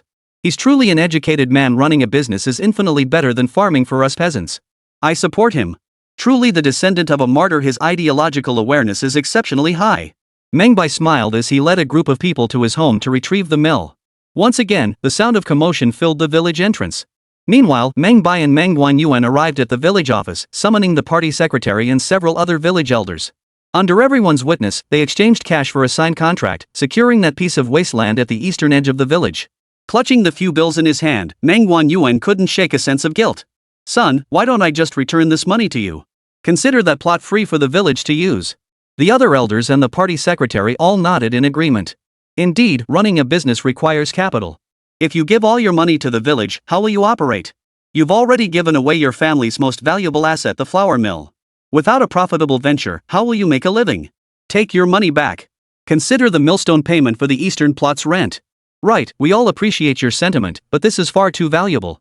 Almost everyone thought Meng Bai's actions were utterly absurd, practically cutting off his own future. Yet Meng Bai just smiled. The contract's signed, the fingerprints are pressed, no backing out now. Uncles and elders, whatever I come up with in the village going forward, I hope you'll all bear with me. Meng Yuan watched Meng Bai's demeanor, his heart filled with profound emotion. For what you've done today alone, even if you sold my old bones in the future, I'd wholeheartedly approve. Ha! Third uncle, what are you saying? How could I ever do such a thing? I meant that if I ever want to help our fellow villagers earn money together in the future, I'll still need your support. Of course. Who would oppose a chance to improve our lives by earning together? The others chimed in agreement. After chatting with everyone for a while, Meng Bai left the village office. Developing various domestic technologies and industries, Meng Bai had already formulated his plan before arriving. The best approach was to start small in a place where everyone, from top to bottom, would back him. After all, some industries were simply too radical. Reporting them rashly would likely mean waiting an eternity just for approval. Meng Bai could afford to wait that long, but the war would not. The war against the Eagles would erupt in roughly a year. He must do everything in his power to rapidly transform every domestic industry. To realize this grand vision, he could only rely on Meng Zhuang to showcase his achievements. Letting the facts speak for themselves to silence the skeptics was part of his plan. After returning home, Meng Bai tidied his room and meticulously arranged the experimental equipment he had purchased. He then went to another room, retrieved his computer, and searched online for methods to prepare sulfuric acid and nitric acid. While numerous methods exist for producing sulfuric acid, industrial-scale manufacturing almost exclusively employs the contact process. The primary advantages of this method include high efficiency, environmental friendliness, cost-effectiveness, and strong adaptability, making it suitable for mass production. Some rural traditional methods can also be used for production, but their efficiency is too low to enable large-scale manufacturing. The efficiency of the contact process lies in its three distinct stages: gas generation, contact oxidation, and absorption of sulfur trioxide. During gasification, pyrite or sulfur is heated in a fluidized bed reactor to produce sulfur dioxide. Subsequently, the sulfur dioxide undergoes catalytic oxidation in a catalytic reactor to form sulfur trioxide. Finally, sulfur trioxide is absorbed in an absorption tower to ultimately form sulfuric acid. This tightly integrated sequence of reactions enables large-scale industrial production and became the primary manufacturing method adopted by most subsequent plants. Additionally, the waste gas, wastewater, and waste residue generated by the reaction can all be treated and utilized. Waste gases can be absorbed using ammonia water, wastewater can be treated with lime milk, and waste residue can serve as raw material for cement or brick production. This approach not only maximizes resource utilization but also protects the surrounding environment, achieving multiple benefits at once. Moreover, the area around Pengcheng is rich not only in coal mines but also in iron ore deposits. With raw materials readily available, the remaining tasks involve constructing fluidized bed reactors, catalytic reactors, absorption towers, and waste treatment facilities. The preparation of nitric acid is considerably more challenging than that of sulfuric acid. For large-scale production, the ammonia oxidation method is required. This method presents significantly greater challenges than sulfuric acid production. The primary reason is the necessity of ammonia gas and the ammonia oxidation process. Ammonia gas is a substance harmful to humans and must be synthesized using natural gas. Meng Bai consulted the current map and indeed located a natural gas production plant. With natural gas available, ammonia could be obtained through chemical reactions, then used in the ammonia oxidation process to produce nitric acid. After committing all these technical details to memory, Meng Bai immediately rode his bicycle to the county town. First, he visited the iron ore plant, inquired about prices, and purchased a batch of iron ore along with other materials. He then visited the natural gas company, inquired about prices, and finally returned to the village. He gathered skilled bricklayers and masons to begin planning the construction of the laboratory facility. Since he needed a large workforce and most villagers were still busy with farming, Meng Bai had to visit surrounding villages. Finally, he gathered all the bricklayers he needed, though his funds were nearly depleted. That very morning, Meng Bai rose and was washing up when he suddenly heard the sound of a car outside. The gate swung open, followed by Meng Hu's excited voice. "Dong Xiaobai, I'm back. And Staff Officer Chen is here too." Hearing the commotion, Meng Bai quickly put down his things and followed outside. He watched as a group of people entered the courtyard. Wiping his face with his sleeve, Meng Bai felt a bit stunned. Meng Hu rushed in, his face aglow with excitement as he looked at Meng Bai. Xiao Bai, great news. Huge news. Meng Bai froze slightly at Meng Hu's excited expression. Then, glancing at Wu Sheng and the others who had arrived with him, he suddenly understood. At that moment, Wu Sheng led a man of average build but radiating the seasoned aura of a veteran soldier toward them. Dressed in gray military fatigues, the man scrutinized Meng Bai from head to toe, a satisfied smile spreading across his face. Young talent is truly formidable. Truly formidable. Wu Sheng introduced with a broad smile. Meng Bai, this is Comrade Chen Chong, Chief of Staff of our Pengcheng Military District. I hear you invented the bullet production line for the munitions factory and improved the blast furnace steelmaking technology. He speaks very highly of you. Meng Bai promptly saluted the man. Chen Chong returned the salute before handing over 2 gleaming medals. Here. Young comrade, this honor belongs to you. Receiving 2 first-class merits at once, you are the pride of Pengcheng. The villagers gathered outside the door heard this and their eyes widened in astonishment. What? 2 first-class merits? Did I hear that right? This can't be a joke, right? Goodness gracious, what did he do to earn 2 first-class merits? Surely it wasn't for donating that flour mill to us? No way. If that were true, wouldn't the homes of those local landlords be plastered with medals? What else could it be? Did he catch some spy or secret agent? Unaware of the truth, the villagers chattered away in a flurry of speculation. Village chief Meng Yuan wore a look of satisfaction. If Meng Bai's parents knew how capable he'd become, they'd surely rest in peace. Chapter 36, I want to conduct an experiment synthesizing a new type of explosive. Amidst the villagers' envious gazes, Meng Bai accepted 2 bronze medals. Thank you, Commander. Chen Chong chuckled heartily, patting him on the shoulder. Good work, young man. Dragon Nation needs patriotic talents like you. Not at all, Commander. It's just my duty. Ha, good.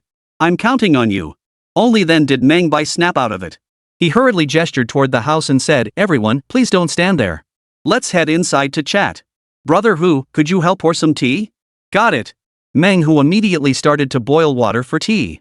But Chen Chong waved him off, his eyes brimming with anticipation. No need to trouble yourself. I'm mainly here to tour the Red Flag Arsenal and see your new invention. Oh, and I heard that bullet production line can churn out 30,000 rounds a day, is that true? It is, but there are conditions. We need to ensure a steady supply of copper strips and proper maintenance of the equipment. Wow, that output rivals several entire armories. I'm green with envy. Why don't you come along too? When he heard the other person mention taking him to the Red Flag Arsenal, Meng Bai hesitated slightly. He'd been swamped these past few days, just finishing up all the experimental materials. If he could seize this chance to synthesize nitroglycerin, that would bring him far more joy than setting up a few more bullet production lines. He was desperate to complete this experiment. As for the equipment they'd produce, going along would be a complete waste of time. Producing the entire batch of nitroglycerin would take a full day. If he accompanied them to the armory, he feared the entire day would be wasted outside. Thus, he looked at Chen Chong and said apologetically, I'm sorry, Commander, but I have a critical experiment to conduct today. I'm afraid I cannot accompany you. Hearing this, everyone present couldn't help but pause in surprise. Wow, turning down an invitation from the Chief of Staff of the Pengcheng Military District? You sure know how to put on airs. Wu Sheng cleared his throat softly and addressed Meng Bai. Young man, you don't realize how busy Chief of Staff Chen is. He made a special trip just for you, and you know how many people can't even get a cup of tea with him. Chen Chong chuckled, waving his hand slightly as he looked at Meng Bai. Experiments? Could you elaborate on what kind of experiments? Producing sulfuric acid and nitric acid, then synthesizing a new type of explosive. At these words, the smiles on every face in the vicinity instantly froze. Perhaps many among them didn't know what sulfuric acid or nitric acid actually were, but they certainly knew what explosives were. In this small courtyard, aside from Meng Bai and Meng Hu who had never served in the military, everyone else had a background in the armed forces. Explosives and ammunition were a sore point for every soldier of the Dragon Nation. During the War of Resistance, it was precisely because of ammunition shortages that they were forced to rush the front lines for bayonet charges, sacrificing far too many comrades in vain. Back then, each soldier received only about 5 bullets before heading into battle. Getting 10 was considered a decent amount. Beyond the scarcity of ammunition, its quality was also severely lacking. Longevity lacked large-scale chemical plants, making mass ammunition production impossible. While black powder bullets produced in small workshops were usable, the residue left behind after detonation severely impaired firearm performance. Severe cases often resulted in jamming or even barrel explosions. When Meng Bai announced plans to reformulate gunpowder, everyone present was stunned. What? Synthesize a new explosive? Chen Chong surveyed the courtyard, his face frozen in disbelief. Here? Exactly. Right here. The experimental equipment is all inside. Saying this, Meng Bai led everyone to the laboratory converted from the old milling room. Seeing the dazzling array of experimental equipment inside, everyone's eyes widened in astonishment. Most of the people present had never seen such things before.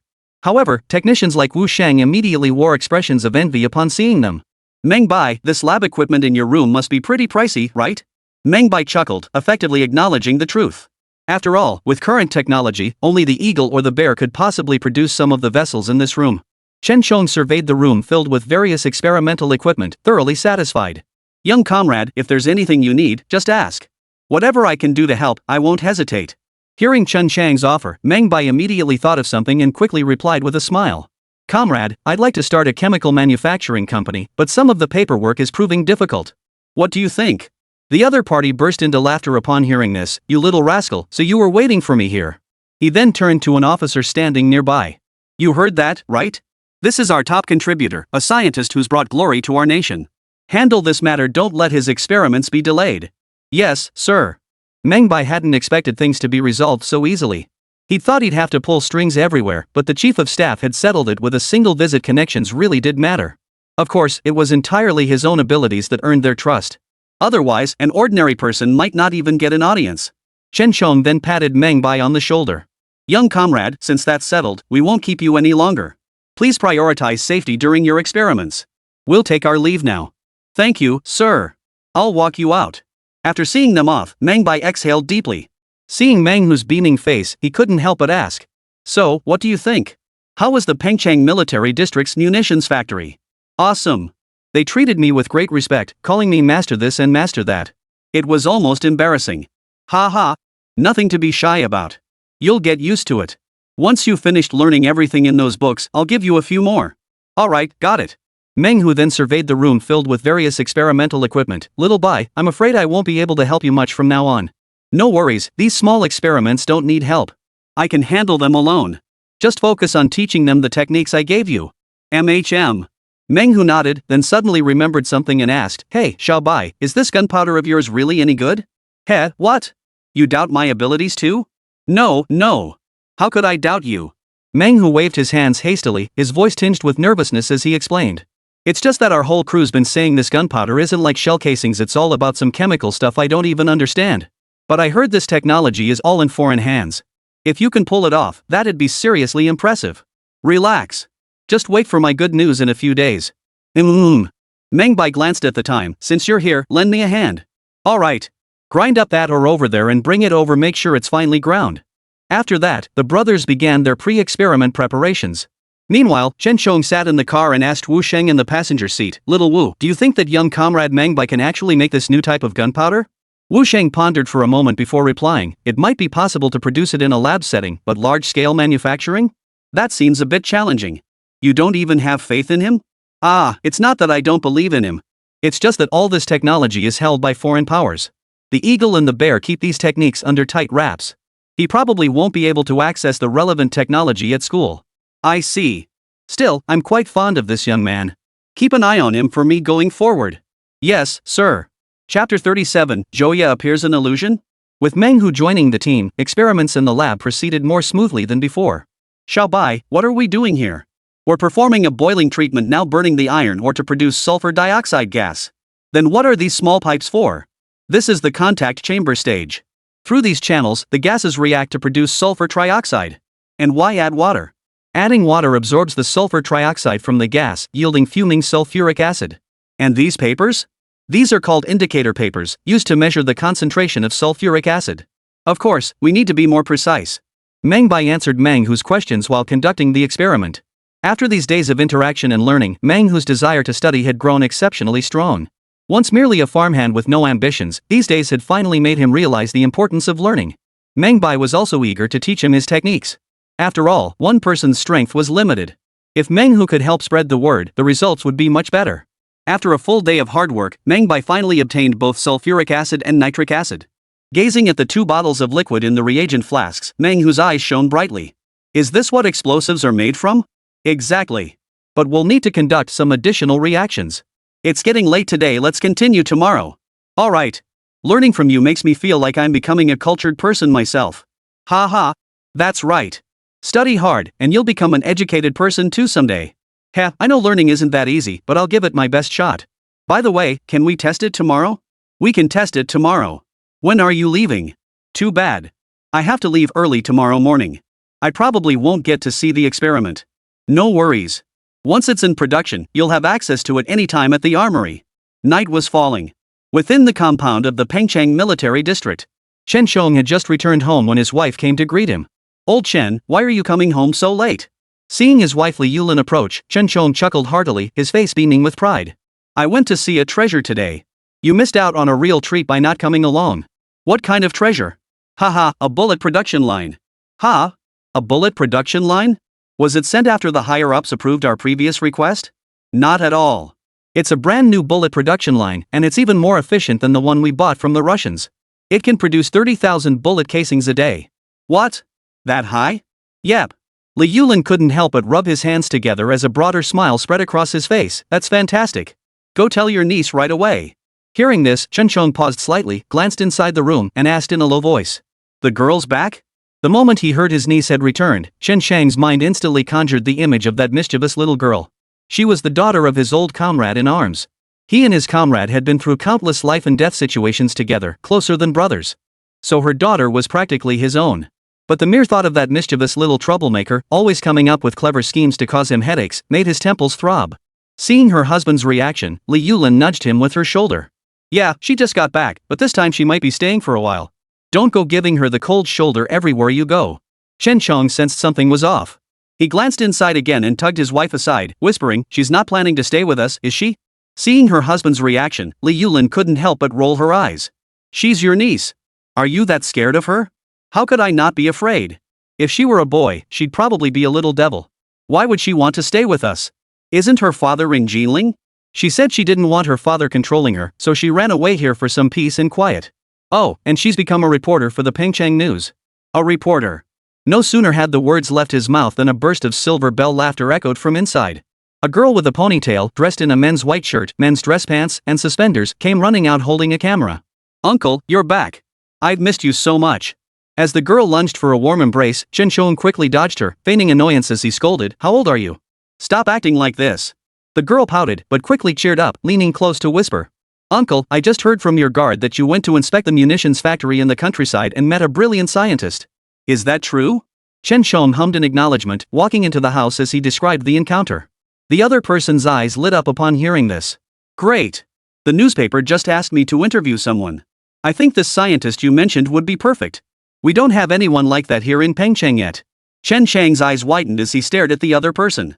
You little brat, I'm warning you, don't you dare bother him. Auntie, look at Uncle. I'm just trying to do a good deed by interviewing him, why is he acting like this? Seeing her niece pouting at him, Li Yulin instantly lost her resolve and immediately addressed Chen Xiong. The girl means well. Just give her the address and let her interview him. If need be, have Xiao Wang accompany her. Chen Xiong shook his head with a wry smile, then fixed his eldest niece with a stern look. Xiao Wang will take you tomorrow. But let me warn you, if you cause trouble, I'll lock you up. Her ears perked up at once. Immediately mimicking a guard, she saluted Chen Xiong with a military salute. Yes, sir. Early the next morning, Meng Bai rose early and found Meng Hu, already dressed and ready, had prepared breakfast and placed it on the table in the main hall. Little Bai, I'm off. Take care of yourself from now on. Don't worry, brother Hu. Go with peace of mind. I'll visit you at the munitions factory when I have time. Stay safe. After watching Meng Hu depart, Meng Bai ate a light breakfast and headed straight into the lab. Nitroglycerin is an extremely unstable compound. The slightest mishandling could trigger an explosion. To ensure safety, he conducted the experiment in the courtyard, preventing a single explosion from destroying the entire lab. Time ticked by. Finally, his persistence paid off. Meng Bai successfully synthesized a pale yellow, oily nitroglycerin using sulfuric acid and nitric acid. Phew! Success at last.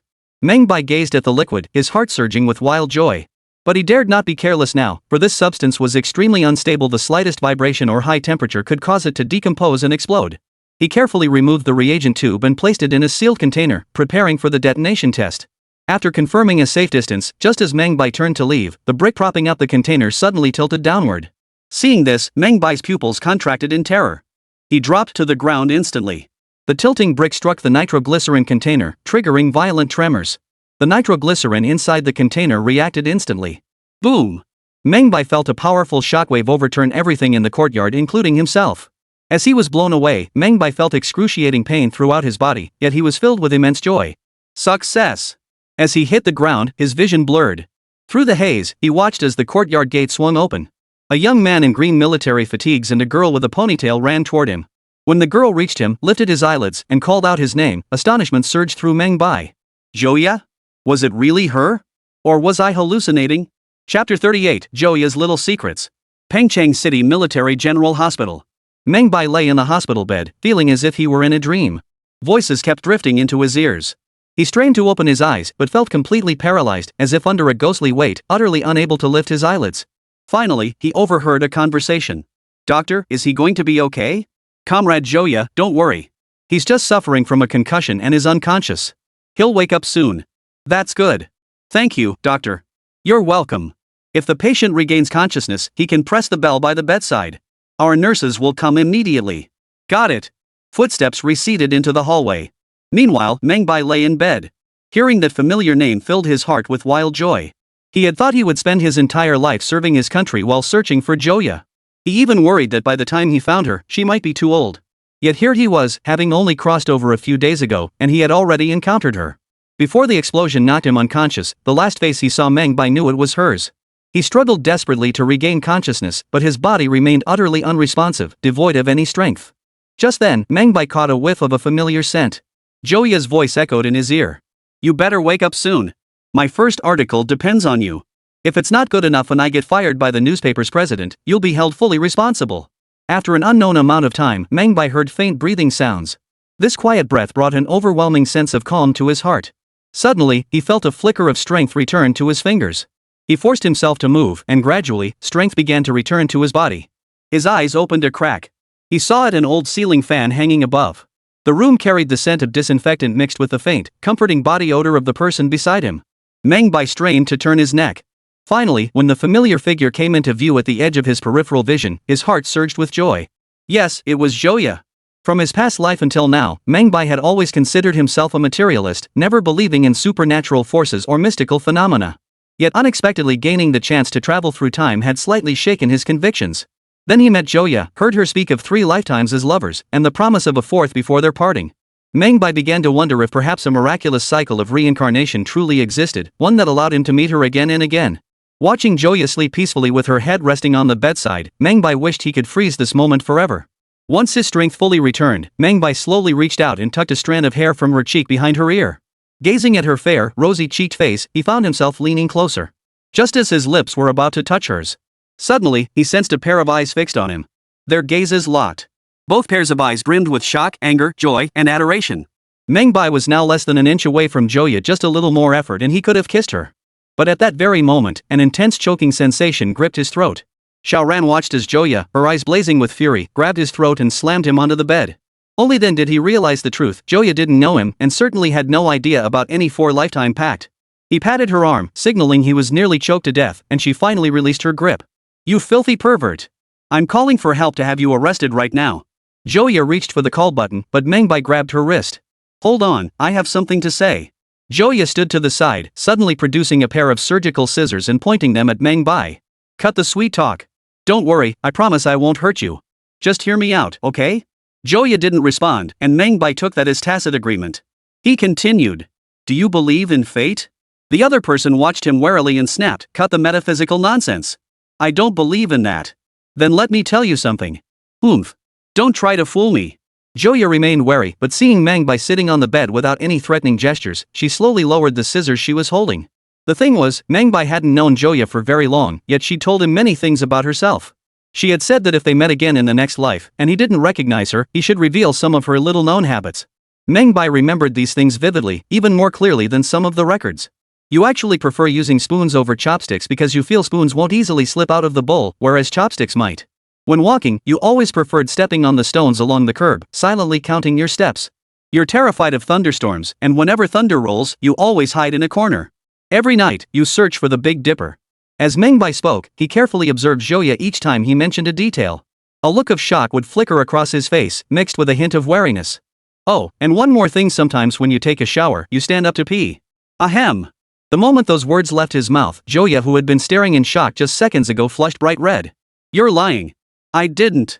She protested vehemently, but her expression betrayed her true feelings. It seemed she really did enjoy peeing standing up in secret. But after speaking, her expression turned panicked. Who are you? Meng Bai shrugged slightly. I'm Meng Bai, your lover from 3 lifetimes ago. You mustn't say such things. Don't worry, I promise I won't blab. Hearing Meng Bai's promise, Joya instantly relaxed, though she still couldn't fathom how this guy knew so many of her secrets.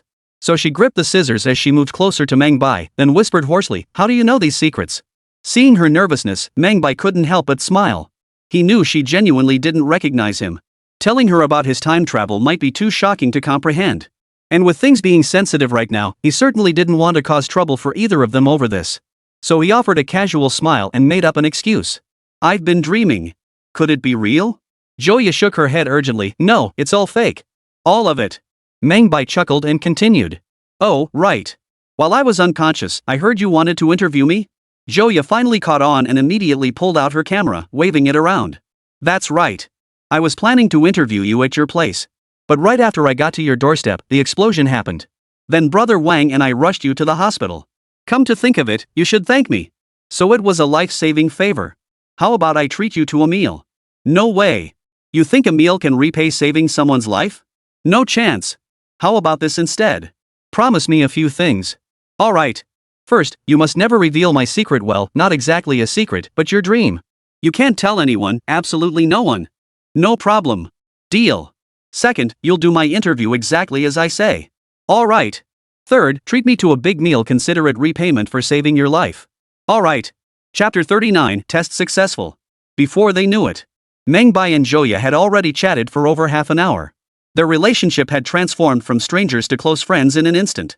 Joya showed no resistance toward Meng Bai. Instead, she felt a kind of mutual admiration, like childhood best friends. You mean you handled the nitroglycerin all by yourself? When Joya heard that Meng Bai had been knocked unconscious because the explosive power of the new gunpowder he'd formulated was too strong and he hadn't controlled it properly, she froze in surprise. Yeah, what's the big deal? Impossible. Absolutely impossible. We have so many scientists working tirelessly, relying on imported raw materials just to synthesize nitroglycerin in the lab. You did it alone? Well, once you master the chemical formula, you can derive the results. It's not that difficult. You must be lying to me. You're just bragging again. Seeing Joya's utterly incredulous expression, Meng Bai shrugged helplessly. You won't believe me if I explain it. How about you come to my place next time, and I'll show you how to do it myself. Fine. You're the one who said it. Yep, I did. Meng Bai was now doing everything he could to create opportunities to interact with Joya, aiming to win her over as quickly as possible. Little did Joya know that while she was preoccupied with Meng Bai's little experiment, he was preoccupied with her. Just then, hurried footsteps echoed outside, followed by the ward door swinging open. Wu Shang, dressed in military uniform, saw Meng Bai sitting on the bed chatting with Joya and immediately let out a long sigh of relief. You scared the hell out of me. I thought something had happened to you. Joya grinned beside him, rising to greet Wu Shang. Uncle Wu, long time no see. Wu Shang nodded, his face beaming. Little's back. We really owe it to you this time, otherwise, we might never have known about Meng Bai's accident. Hee, no need to thank me. That guy's tough as nails, not a scratch on him. Meng Bai tried to get out of bed to greet them, but Wu Shang pushed him back down. You didn't even notify anyone about your experiment. Do you have any idea how much trouble you caused? Thank goodness you're okay. I just got back from the Chief of Staff's office, and he gave me quite the dressing down. Meng Bai stared at Wu Shang's exasperated expression, momentarily stunned. Then it dawned on him the commotion he'd caused at home must have even alerted the village militia squad. Although the Dragon Nation had only recently been established, some village armed units had yet to be disbanded. He quickly asked, that leader, did anyone else get hurt? The other man waved his hand dismissively. Of course not. The explosive you made at home was powerful, but it went off in an open area. Only one wall in your house collapsed. That's a relief. Just one wall collapsed? Meng Bai was somewhat shocked. After all, his family's courtyard was an old residence built with the finest craftsmen and bricks of the time. It was exceptionally sturdy. And he'd deliberately chosen an open area, standing at least 10 meters away from the wall. He'd only used less than 200 milliliters of nitroglycerin, yet it had such immense power. The thought made him eager to return and study it further. Seeing Meng Bai about to rise silently, he quickly pressed him down. Your body isn't ready yet. Rest a little longer. But Meng Bai shook his head. I'm fine. I want to go back and see how my lab is holding up. The equipment inside. Don't worry. Your family has already sent people to guard it. No one has entered. All your experimental equipment is still there, untouched. Phew, that's good. That's a relief. Then, Wu Shang looked at Meng Bai seriously. Tell me honestly, you mentioned yesterday that you were developing a new explosive. Could this explosion be? Yes, nitroglycerin. I used an industrial-grade process to make it. This experiment was a success. We can synthesize it ourselves now. The moment those words left his mouth, the entire room fell silent. Joya had somehow produced a camera and was clicking away, snapping several photos. Wu Sheng swallowed hard, then looked Meng Bai up and down, his eyes already brimming with eagerness. Are you really okay? Absolutely. I want to go back and synthesize it again right now. Meng Bai was equally eager at that moment. After all, the nitroglycerin he'd synthesized hadn't undergone residue testing yet. Only after saturating this nitroglycerin into cotton to create nitrocellulose could it serve as propellant for bullets. This would finally resolve the domestic bottleneck in gunpowder technology. Wu Sheng immediately shouted toward the door. Doctor, come check on Meng Bai. See if he has any other issues. Shortly after, several figures in white coats entered the room and conducted a thorough physical examination of Meng Bai. Once satisfied with the results, the group eagerly drove to Meng Bai's old courtyard. The courtyard walls had been rebuilt, and armed soldiers now guarded the entrance, courtyard, and laboratory doors. Meng Bai entered the lab and gazed at the bottle of unused nitroglycerin stored in the safety cabinet. A smile spread across his face. This was nitroglycerin. As they gazed at the yellow, oily liquid, the technicians from the Pengcheng arsenal were all filled with excitement. Who would have thought? Who would have imagined we'd actually see such a marvel in our lifetime? This is our treasure. If only we'd had this stuff back then, how many more Japanese devils we could have killed on the battlefield. Oh, Meng Bai, if only you'd been born 20 years earlier. As Meng Bai carefully carried out the bottle of yellow, oily liquid, everyone present couldn't help but feel a wave of tension. Wu Sheng took a deep breath and whispered to Meng Bai. Be extremely careful. Safety first. Don't worry. Meanwhile, Joya, standing nearby with her camera, asked. Will taking photos affect it? It won't. Great. She adjusted the camera's position and waited for the test to begin. This time, Xiaoran dared not repeat his previous approach of using over 100 milliliters of nitroglycerin for testing. Instead, he used a dropper to draw out a small amount of nitroglycerin and placed it into the professional testing equipment beside him for an explosion test. The moment it was activated, a thunderous boom erupted. The metal test container instantly blew apart. Everyone rushed over to inspect the results, their eyes filled with shock and delight. No residue. The explosive power met the standard. Smoke volume was below the test standard passed. Ha! Success! We have our own gunpowder. Wu Sheng, overcome with emotion, tears welling in his eyes, slapped Meng Bai's shoulder hard. Fantastic! Absolutely fantastic! When we report this to Yinjing, you'll probably get another special merit award. You're the pride of Pengcheng. Meng Bai just smiled and said. No need to rush. Nitroglycerin is too unstable. We must synthesize nitrocellulose and more stable gunpowder before mass production. No worries. You rest up first. Nitrocellulose and other explosives can wait. Just this nitroglycerin alone is enough to earn you a special merit award. Wu Sheng was filled with excitement as he turned to Meng Bai. We've only known each other for 2 days, and you're already about to earn 3 military decorations. Honestly, I'm so jealous I could die. Chapter 40, I'll teach you how to write news. Joya heard that Meng Bai had already earned 2 consecutive first-class merits, and a hint of shock flashed in her eyes. What? Seriously? You already have 2 first-class merits? Meng Bai turned to Joya and nodded slightly. Yeah, learning domestic steelmaking techniques and solving the army's ammunition issues, earning 2 first-class merits is pretty reasonable, right? Joya's expression shifted to a mix of envy and admiration before she turned her gaze back to the distant explosion site. So with this one, that makes 3 first-class meritorious service medals? And all for individual research achievements? That's incredible. Looks like this interview is definitely going to be a success. As she spoke, she scribbled notes in her small notebook, jotting down thoughts and details from the conversation. Meng Bai couldn't help but smile at her earnest demeanor. This was just the beginning. Considering he'd only recently crossed over and was still in the adaptation phase, once he truly solidified his foundation, he'd be raking in first-class merits and special merits by the handful. By now, Wu Sheng was practically bursting with impatience. It was getting late. We had to hurry back and report this monumental news to the Chief of Staff and the Commander-in-Chief. They'd probably be so excited they wouldn't sleep a wink all night. He then addressed Meng Bai. Should the chemical plant encounter any difficulties, report them to us immediately. We'll spare no effort to resolve them. Understood, sir. Ah. Calling me leader feels too formal. If you don't mind, just call me Uncle Wu. Alright, Uncle Wu, take your time. After seeing everyone off to the car, Joya suddenly remembered something before getting in. She opened the door and ran back over. Don't forget about the interview. Don't worry, I remember our agreement. Mentioning the promise, Joya's face flushed slightly. She shot Meng Bai a fierce glare before getting in, closing the door, and waving goodbye. Meng Bai watched them depart until the car's headlights vanished from sight, then couldn't help but let out a long sigh. Looks like I need to pick up the pace. But recalling the day spent with Joya, a wave of joy washed over him. Though their initial encounters had been filled with laughably awkward moments, things had at least stabilized. Fortunately, she seemed to have a favorable impression of him and wasn't overly guarded. Pursuing her now felt considerably easier. Just then, the scent of tobacco drifted toward him from behind. Meng Bai approached, a tattered quilted jacket draped over his shoulder, a solid brass tobacco pipe clutched in his hand. Got your eye on that girl? Aha!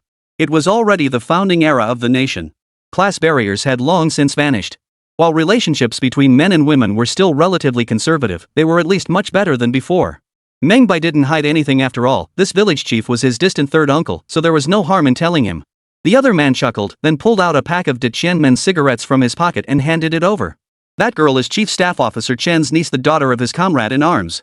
She's practically like Chief Staff Officer Chen's own daughter, so if you're thinking of pursuing her, it won't be easy, you know. Heh, I'm the kind of guy who thrives on a challenge. Yeah, that kind of tenacity is what makes you a true Mengzhuang man. I'm rooting for you. Haha, third uncle, why aren't you resting at this hour? Old age means less sleep. Just out for a stroll. I was over in the east earlier. Your chemical plant needs to start production soon. Meng Bai detected the expectation in his words and nodded with a smile. Meng Guanyuan was a veteran who'd fought in countless battles. After being wounded, he demobilized and stayed in the village as its chief. He had always hoped that one day their munitions factory could produce their own bullets. That way, soldiers fighting on the front lines wouldn't have to charge into close combat with the enemy due to ammunition shortages. Though he hadn't been able to enter Meng Bai's home today, standing outside the door, he could tell from the two explosions just how powerful this new explosive was. Later, he privately inquired with Wu Shang. Upon learning that Meng Bai had successfully formulated the new explosive and that the army would soon be able to use domestically produced ammunition, he felt an overwhelming surge of excitement. So after the crowd dispersed, he didn't go home. He wandered around the village, eventually arriving at the wasteland in the east. He stared at it for a long time before finally finding Meng Bai again. Then Meng Guanyuan sighed and patted him on the shoulder. If the lab needs money, just tell me. I'll figure out a way to help. Yeah, thanks, third uncle. You little brat, no need to be so formal with me. Alright, it's getting late. Go get some rest. The two parted ways. Yet upon returning home, Meng Bai didn't sleep. Instead, he meticulously organized the step-by-step process for further refining nitroglycerin into nitrocellulose.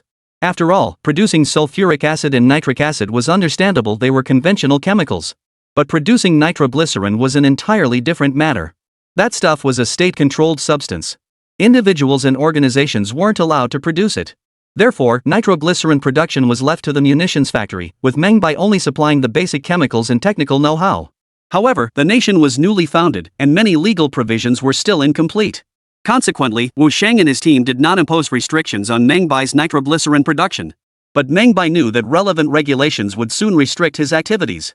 His actions were merely a preemptive measure to avoid hindering his future plans. The next morning, still half asleep, he heard a knock on the door. Rubbing his eyes, he threw on some clothes and opened the door to find Joya's familiar face. So early? Joya smiled, revealing two adorable dimples, then waved the camera in her hand. I tracked down the newspaper's editor-in-chief last night and told her about you. She was thrilled and told me to write a great piece. So I came first thing this morning. How about it? Do I look like a reporter? She then twirled in front of Meng Bai, showing off her outfit. Watching her lively demeanor, Meng Bai felt genuine affection welling up inside him. Yeah, you look great. If you added a linen vest and a microphone, you'd be even more convincing. The newspaper doesn't have any of that stuff yet, even this camera is mine. Then she walked into the room on her own, and upon spotting the book on the table, she looked a bit surprised. Is this your own book? Yes, it's about how to make gunpowder and the techniques for producing nitroglycerin and nitrocellulose using sulfuric acid and nitric acid. After hearing this, the other person's eyes filled with admiration. They flipped through the book for a moment before giving up. Alright, I really am no good at reading all these dense, incomprehensible symbols. When are you free today? I need to interview you. Any time. How about starting first thing tomorrow morning? Huh? Start now? How would that work? Seeing Joya's bewildered expression, Meng Bai couldn't help but burst into laughter. Of course. She was a complete novice at this, knowing next to nothing about the field. She'd only read a few reports and had a vague idea of how to structure the content. But as someone who's traveled through time, having lived through the era of information overload, he still knows how to create a viral video or report. Alright, let's get started. It's simple, just listen to me, and I'll teach you. Joya didn't hesitate, immediately leaning in as Meng Bai launched straight into the basics of filming. Soon, the two shared 3 meals together and toured the yet-to-be-constructed chemical plant. During this time, Meng Bai taught her how to use sensationalism to create news stories. He then imparted the filming process for biographical pieces. Finally, by evening, Joya had mastered crafting news headlines using the shock technique. Shocking. Pengcheng Man earns 2 first-class merits and a single-day achievement set to impact the entire nation's destiny. How about it? What do you think of this headline? Meng Bai gave her a thumbs up. Excellent. You're ready to go out on your own. If you could include a photo of your uncle in the story, it would make it even more compelling. Got it. I'll go find him to take some right away. Joya was overjoyed. After closing her little notebook, she suddenly remembered something. Oh right, you still owe me a meal. You haven't forgotten, have you? Don't worry, I won't forget. Once your article gets published, how about I treat you to a celebratory meal? Perfect. Don't forget to buy the newspaper. Where's your newspaper office? I'll give you the address. Chapter 41, Front Page Headline. Early the next morning, Meng Bai was jolted awake by a commotion. Opening the door, he saw Meng Yuan standing outside with a group of people. Hey, little Bai, are you up yet? I've rounded up all these old buddies for you. Meng Bai hadn't even washed his face yet. He stared at the crowd outside, rubbing his eyes in disbelief, and looked at Meng Yuan with a puzzled expression. Third uncle, what's going on? We're building your factory. You wanted to start a chemical production plant, right? I've brought you the most professional people. Saying this, he patted the shoulder of the man beside him, not very tall, sporting a full beard. This is my old comrade in arms, Wang Shun. During combat, he not only handled frontline duties but also served as an engineer. He's an absolute master at building structures. Hearing this, Meng Bai was instantly taken aback. Wow! They've even brought in the most specialized engineering troops from the military. Engineers, or combat engineers, were a specialized branch primarily responsible for military engineering support missions. During the war years, domestic forces had very few trained engineers. Most were developed gradually through actual combat experience. It could be said that those who became engineering troops and later retired were all personnel with rich experience gained in actual combat. Wang Shun grinned, gesturing toward the group beside him. To be perfectly honest, the moment my old friend mentioned you were setting up a chemical plant here, I immediately rallied the team. I can't promise everything, but safety will be our absolute top priority. Meng Bai's heart surged with joy as he stepped forward to shake the man's hand. Uncle Wang, thank you so much. He then ushered everyone inside, bustling about serving tea and refreshments. But Wang Shun and his crew weren't in the mood for small talk today. After 1 cup of tea, they dove straight into business. What kind of chemicals are you planning to produce here? If they're toxic, we'll have to design the blueprints for a hazardous chemical plant. If they're standard chemicals, then we'll proceed accordingly. Meng Bai wasted no time, immediately pulling out several blueprints he'd prepared in advance and handing them over. These blueprints were ones he'd gathered online from various chemical plants, and he wasn't entirely clear on the specific details. The reason construction hadn't started recently was precisely because they feared polluting the surrounding environment and affecting the villagers. But one glance at Wang Shun and his crew made it clear these were undoubtedly professional engineering troops. Wang Shun and his team glanced at the blueprints and immediately wore satisfied expressions. Not bad, not bad. These blueprints are really detailed, much better than our workmanship. The group spread out the blueprints, scrutinizing them repeatedly before making revisions. They then conducted on-site inspections, checking nearby water sources and power supply issues before finalizing the plan. Meng Bai watched their earnest focus and quietly asked, "What about our wages?"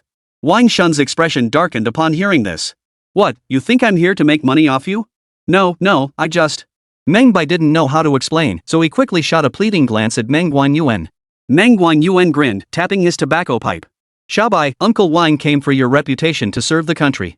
Just feed him a meal." "Huh?" Meng Bai was dumbfounded. These dozens of people were building a factory for him for free? He still didn't grasp it. In this era, those who could retire from the military were individuals possessing profound ideological commitment and patriotic fervor. Then Meng Yuan walked up to him and whispered, "Don't worry about it. Once everything's set up, I'll handle the arrangements." Meng Bai finally nodded. After reconfirming the construction schedule with everyone, he began purchasing various building materials and equipment. He spent the entire day running around the county seat, finally securing all the necessary materials and equipment. But upon returning, Meng Bai realized his pockets were nearly as empty as his face. He needed to find a way to make money fast. Glancing at the time on his watch, Meng Bai contemplated when he could find a day to make a trip to Shanghai. After all, it was the wealthiest place in the country. Even simple equipment could fetch a fortune there. That evening, he printed out all the technical documents he'd need and stored them in his bookcase, ready to pack them up and take them to Shanghai whenever the time came. Soon, the night passed, and Meng Bai pedaled his bicycle once more toward the county town.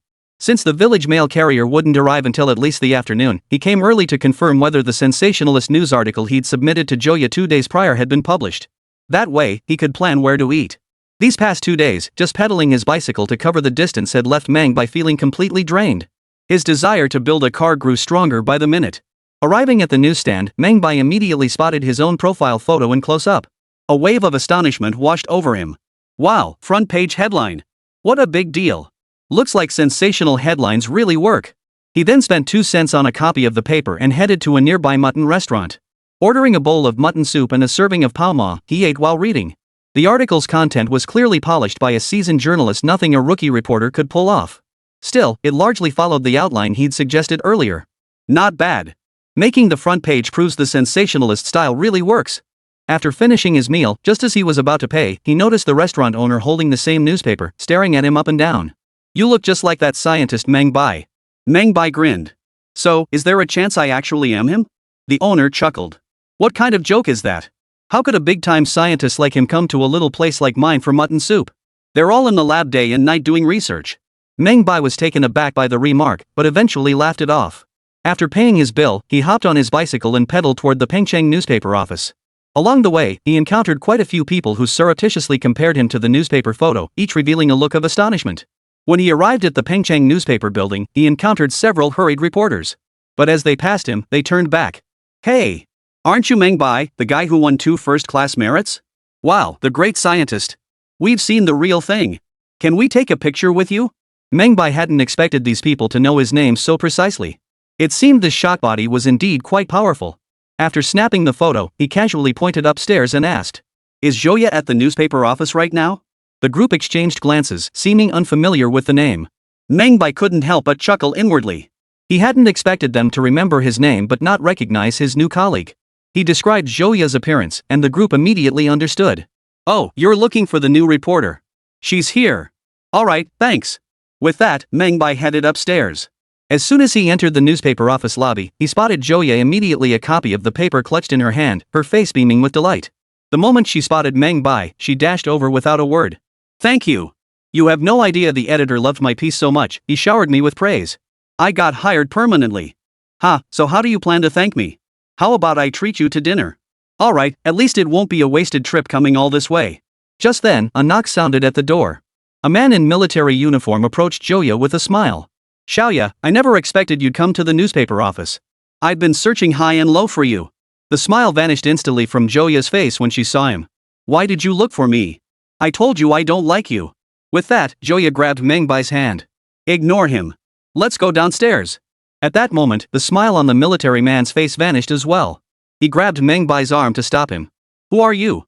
Meng Bai flashed a bright smile, then picked up a newspaper from a nearby table and handed it to the man. My profile is in there. Read it yourself. Chapter 42, A Man's Challenge, a Shooting Contest. Meng Bai and Joya descended the stairs together.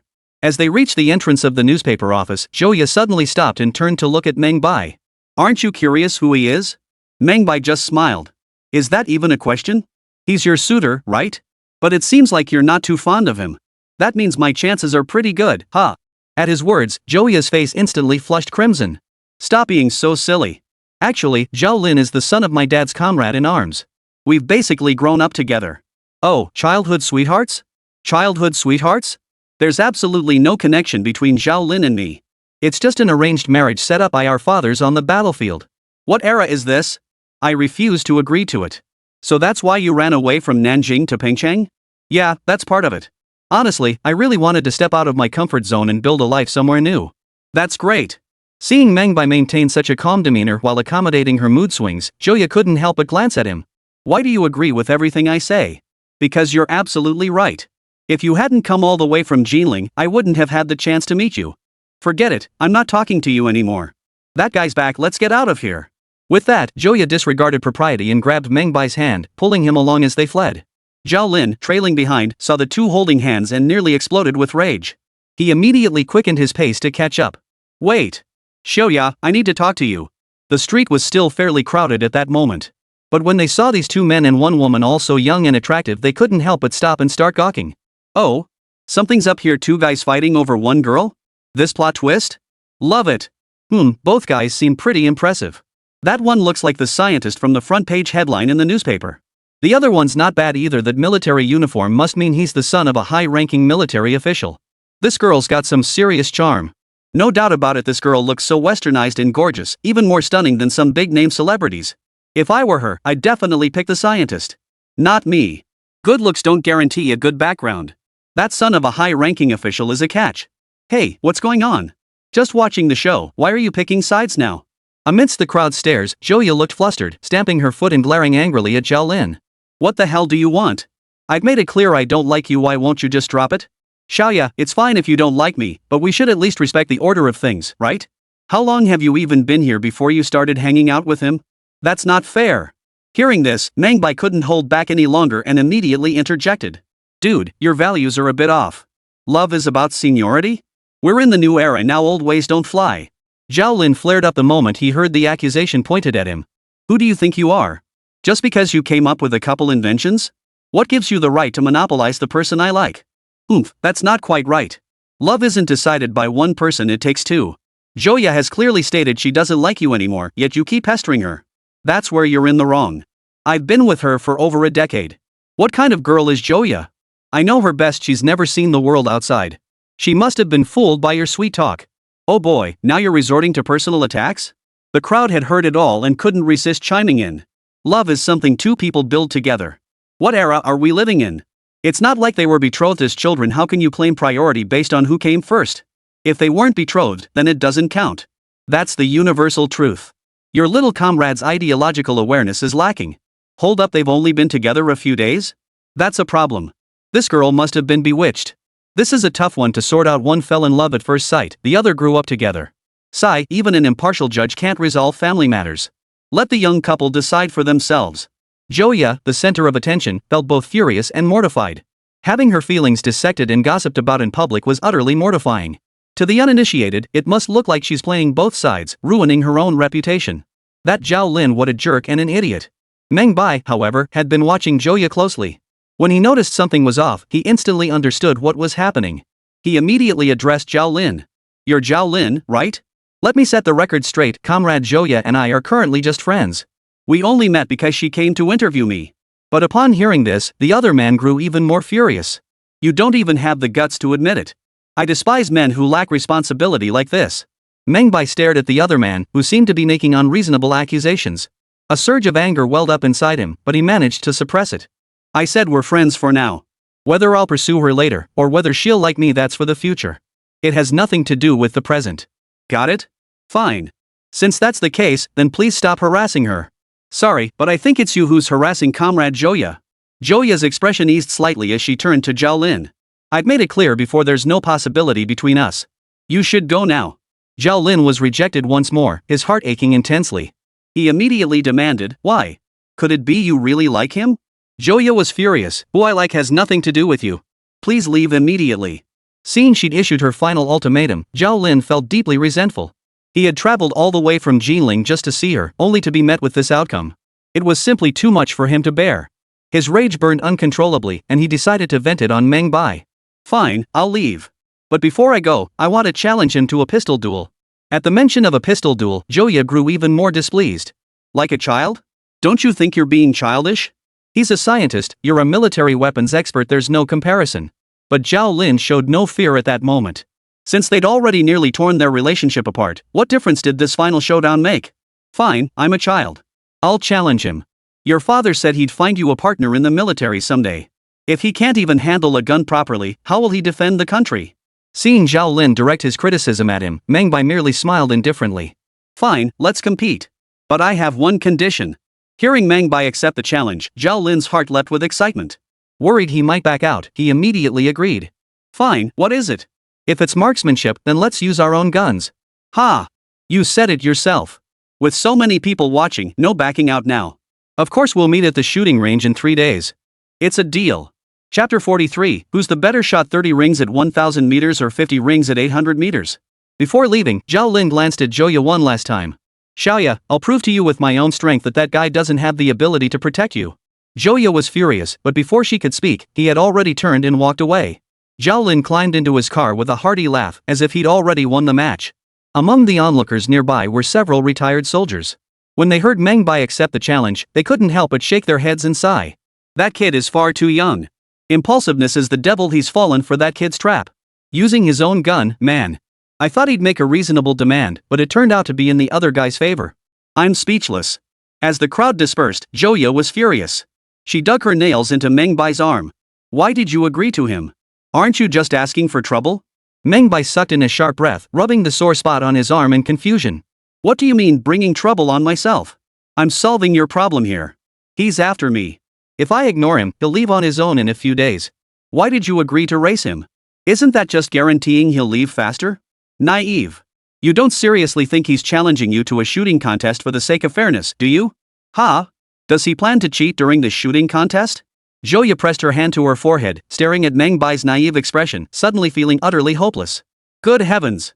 Even if you don't know how skilled he is with a gun, just look at that military uniform he's wearing. You should realize he's the son of a high-ranking official. I know he's a high-ranking official's kid, but what does that have to do with his marksmanship? Seriously, I'm speechless. Fine, let me educate you on the realities of high-ranking officials' offspring. Only now did Joya understand why Meng Bai had earned 2 first-class merits in just 2 days. He clearly devoted all his time and energy to his studies, caring about nothing else. First, children of high-ranking officials are raised within military units. From a young age, they receive training guidance from veterans who've seen combat. Mastering marksmanship is a mandatory standard for every one of them. Second, Zhao Lin's father was a major general staff officer in the Jinling military region. Do you really think he lacked resources in this area? Lastly, Zhao Lin had fought in the War of Resistance and was renowned as a sharpshooter. Though he served only a year, he killed over 30 enemies during that time and was awarded a first-class merit.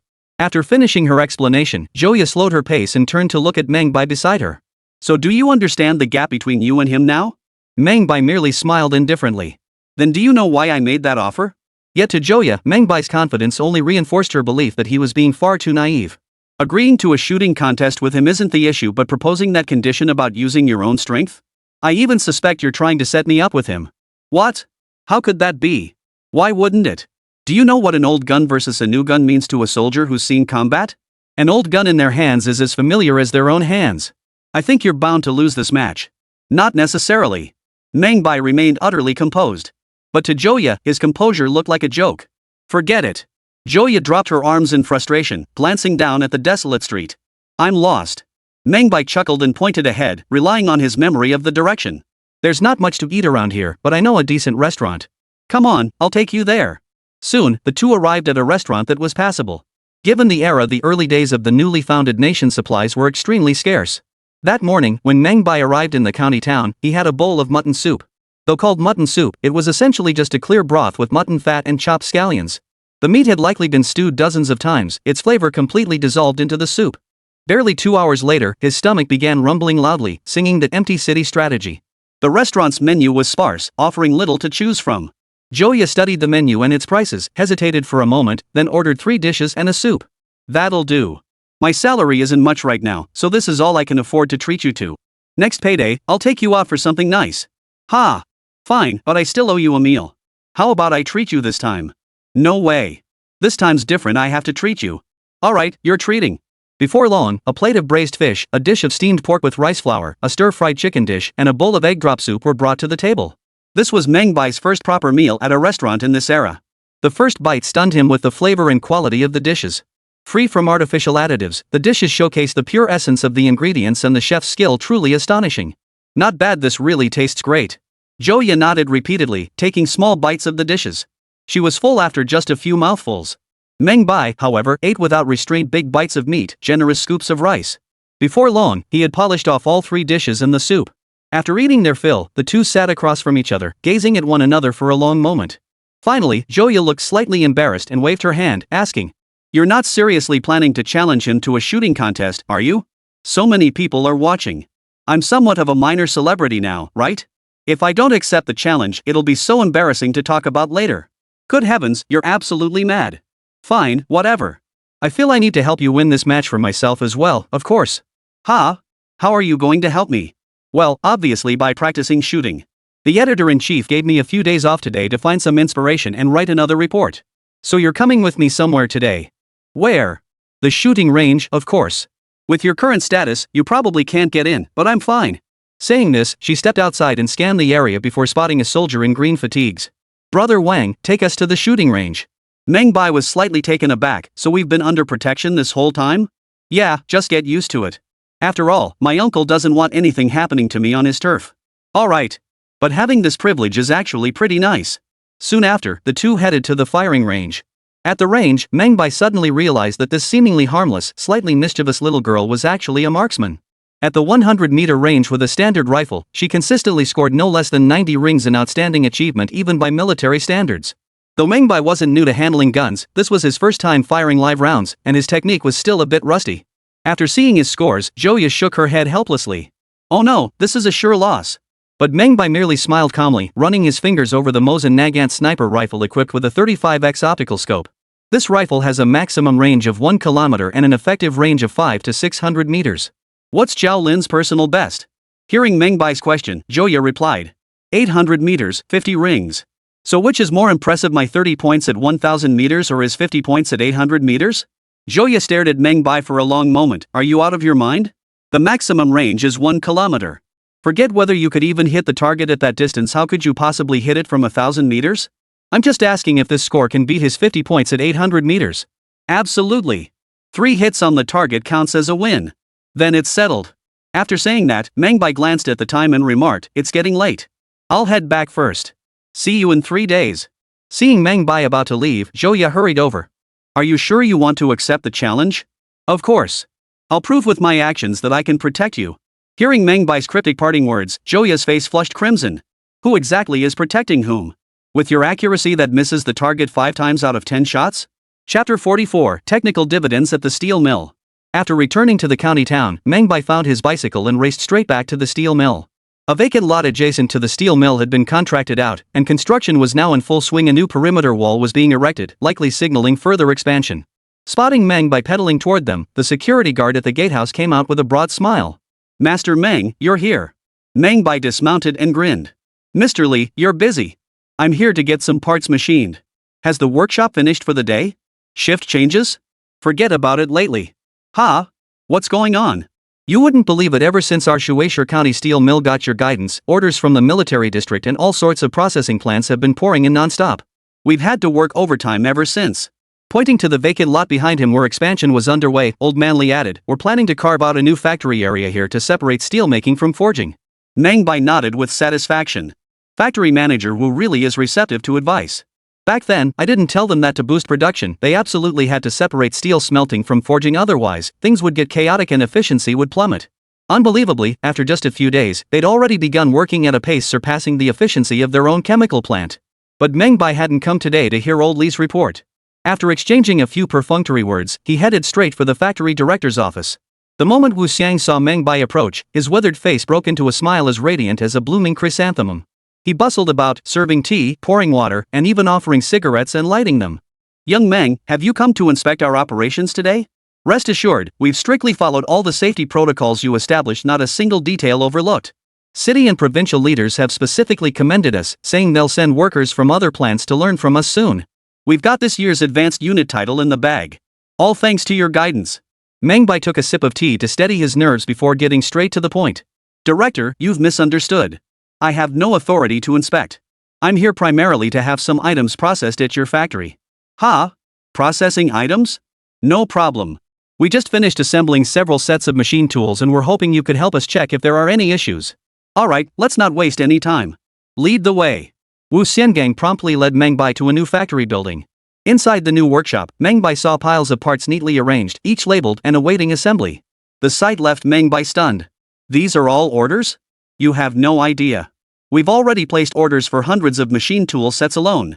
We must strictly control production volume now, otherwise, quality will suffer. Did you find those cutting tool materials from before? You must understand that a machine tool primarily consists of components like the spindle box, feed box, tool holder, tailstock, bed, and cooling system. All these components have been properly addressed, but the only tricky part is the tooltip material. After all, cutting tools that don't meet the required hardness standards simply can't cut through materials. Cutting tools are typically made from various high-hardness alloys, and refining them is no easy feat. Before his journey through time, Meng Bai had anticipated this issue. That's why he enlisted his childhood friend to procure a large quantity of cutting tools from a used equipment factory. Yet, as factory manager Wu had just mentioned, they had already placed orders for hundreds of machine tool sets, while he himself had only acquired less than 100 sets of various cutting tools. Clearly, they had already developed the capability to independently produce alloy steel. Otherwise, fulfilling such a massive order volume would be utterly impossible. Wu Shang'an's lips curled upward, revealing an excited smile. We really owe it to the materials you left behind back then. We worked through the night trying out your methods with various combinations and actually produced some alloys. The quantity isn't large, but the quality meets the standards. As he spoke, he excitedly pulled out some blade components from a nearby box to show Meng Bai. Meng Bai took the blade head and examined it, his astonishment deepening. While not identical to the products decades later, they achieved a strikingly similar appearance. Have you tested the hardness and other properties? We've already sent them to the provincial authorities. If the products pass inspection, we should be able to start mass production. For now, we're still operating on a small scale. That's good. If the product meets standards, we can open a branch factory dedicated to manufacturing and selling these cutting heads. Yes, that's exactly what our factory is considering. Oh, I almost forgot something very important. Wu Xiangang dashed outside. About a minute later, he returned carrying a thick package.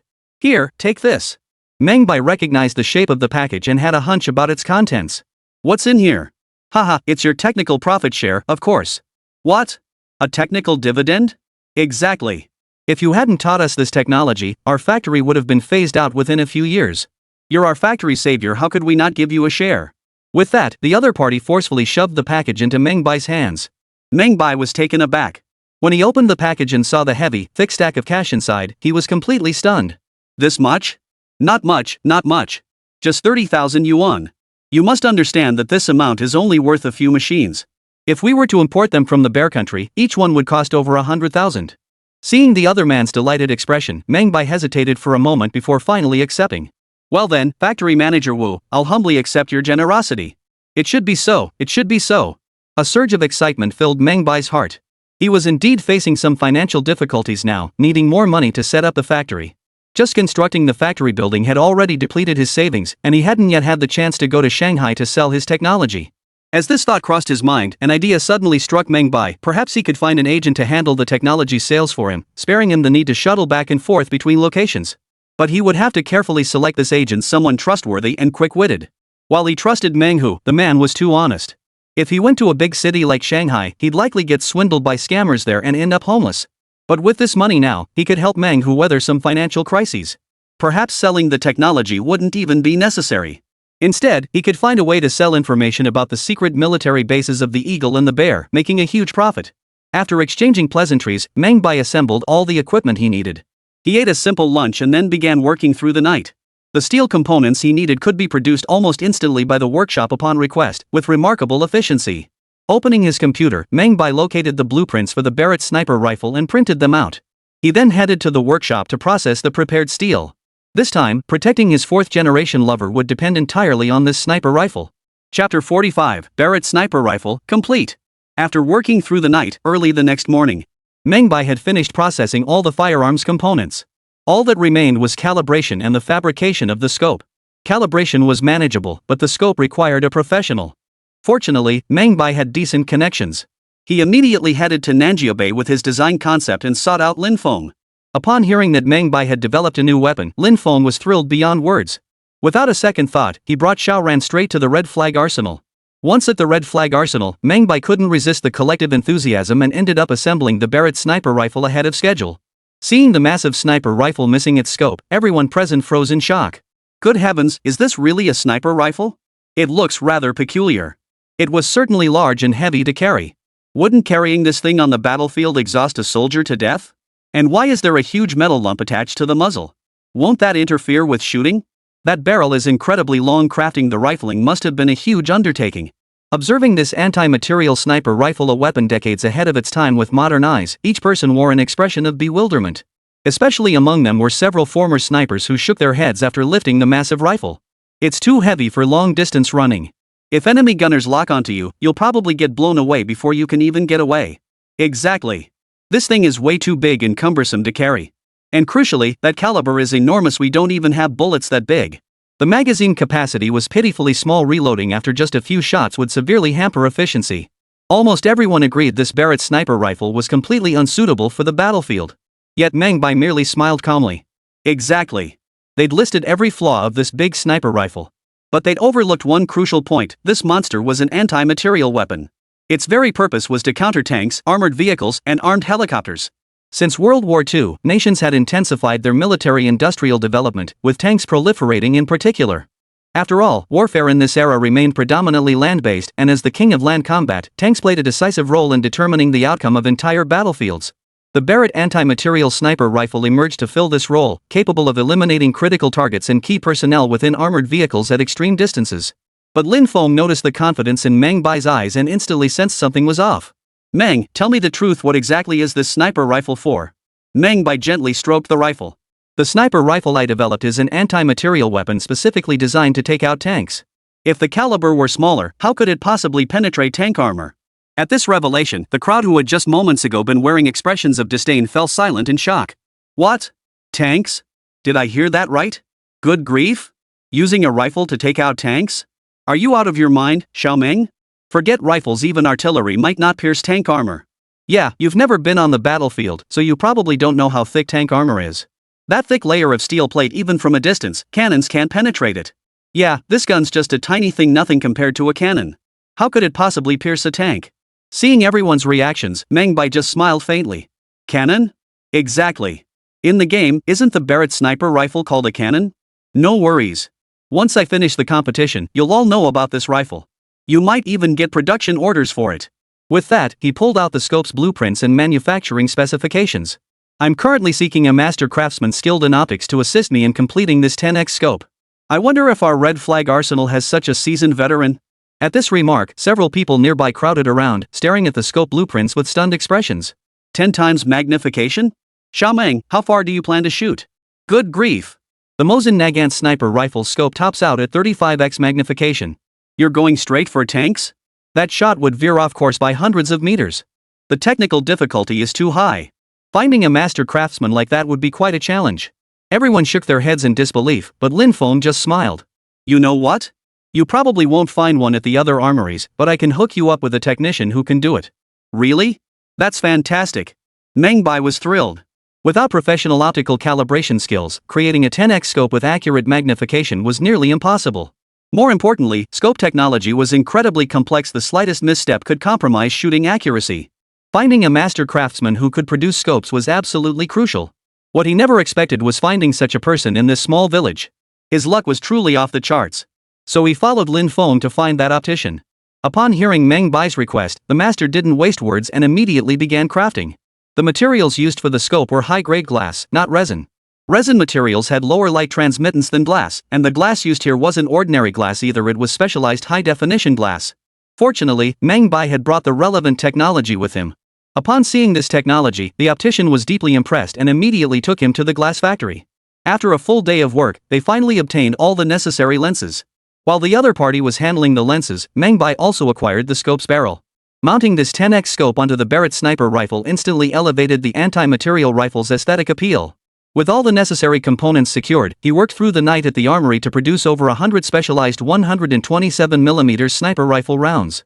Early the next morning, Meng Bai sought out Lin Feng and secured access to the rear mountain firing range. Carrying his heavy rifle and ammunition, he arrived at the range to begin calibrating the weapon. Bang! Deafening gunfire echoed repeatedly. Based on ballistic data and test results, Meng Bai ultimately refined the rifle's accuracy to within the size of a coin. There was no other way anti-material sniper rifles were different from ordinary sniper rifles. Their caliber alone was significantly larger than others. Achieving a group size within the diameter of a coin represented the absolute limit of Meng Bai's capabilities. When he returned to bed that evening, Meng Bai finally experienced what excruciating pain truly meant. After a day of testing the rifle and firing hundreds of rounds, his right shoulder felt like it was about to shatter from the recoil. Had he not installed a muzzle brake, he'd likely be in the hospital by now. Early the next morning, Meng Bai boarded Lin Feng's private vehicle, heading straight for the Pengcheng military district. The moment he stepped out of the car, he spotted Zhao Lin in his olive-green military uniform, a box in hand, staring straight at him. Well, I thought you'd be too scared to show up." Meng Bai chuckled. "Scared? Hell no. I came here today to show you what a real sniper can do." "Ha! Fine. Today I'll show you what a top-tier sniper really looks like." Just then, another car pulled up in front of the military zone. Joya stepped out wearing a white floral sundress and a hat. She glanced at Zhao Lin, then at Meng Bai, and finally sighed. "Let's go inside." Chapter 46, The Pressure of a Marksman. Pengcheng Military District Shooting Range. The steady crack of gunfire echoed around them as numerous trainees practiced their aim. The three found a shooting position, set down their gear, and agreed on the pre-competition rules. According to our compound's rules, each person gets 5 shots. The score is based on rings. 1 ring at 200 meters counts as 1 point, 1 ring at 500 meters counts as 5 points, 1 ring at 800 meters counts as 10 points, and 1 ring at 1000 meters counts as 50 points. Zhao Lin finished explaining and glanced at Meng Bai. How about it? Do you think these rules are acceptable? Meng Bai stared at the tiny white dot on the farthest hilltop and asked, what distance is that target? After hearing his question, Zhao Lin and Joya strained their eyes for a long moment before finally making out the target Meng Bai was pointing at. They replied, somewhat speechless, that's a 1,500-meter artillery target. Not a rifle target. Zhao Lin then shot Meng Bai a teasing look. Don't tell me you plan to shoot an artillery target with a rifle? I suppose I could try. Based on our previous scoring system, a perfect shot at 1,500 meters would be worth 100 points, right? Sure, as long as you can hit it. Joya quickly tugged at Meng Bai's sleeve and whispered urgently. You're crazy. He's just trying to provoke you. At 1,500 meters, who knows where that bullet would even land? Don't try it. Stick to distances you're confident you can hit. Got it.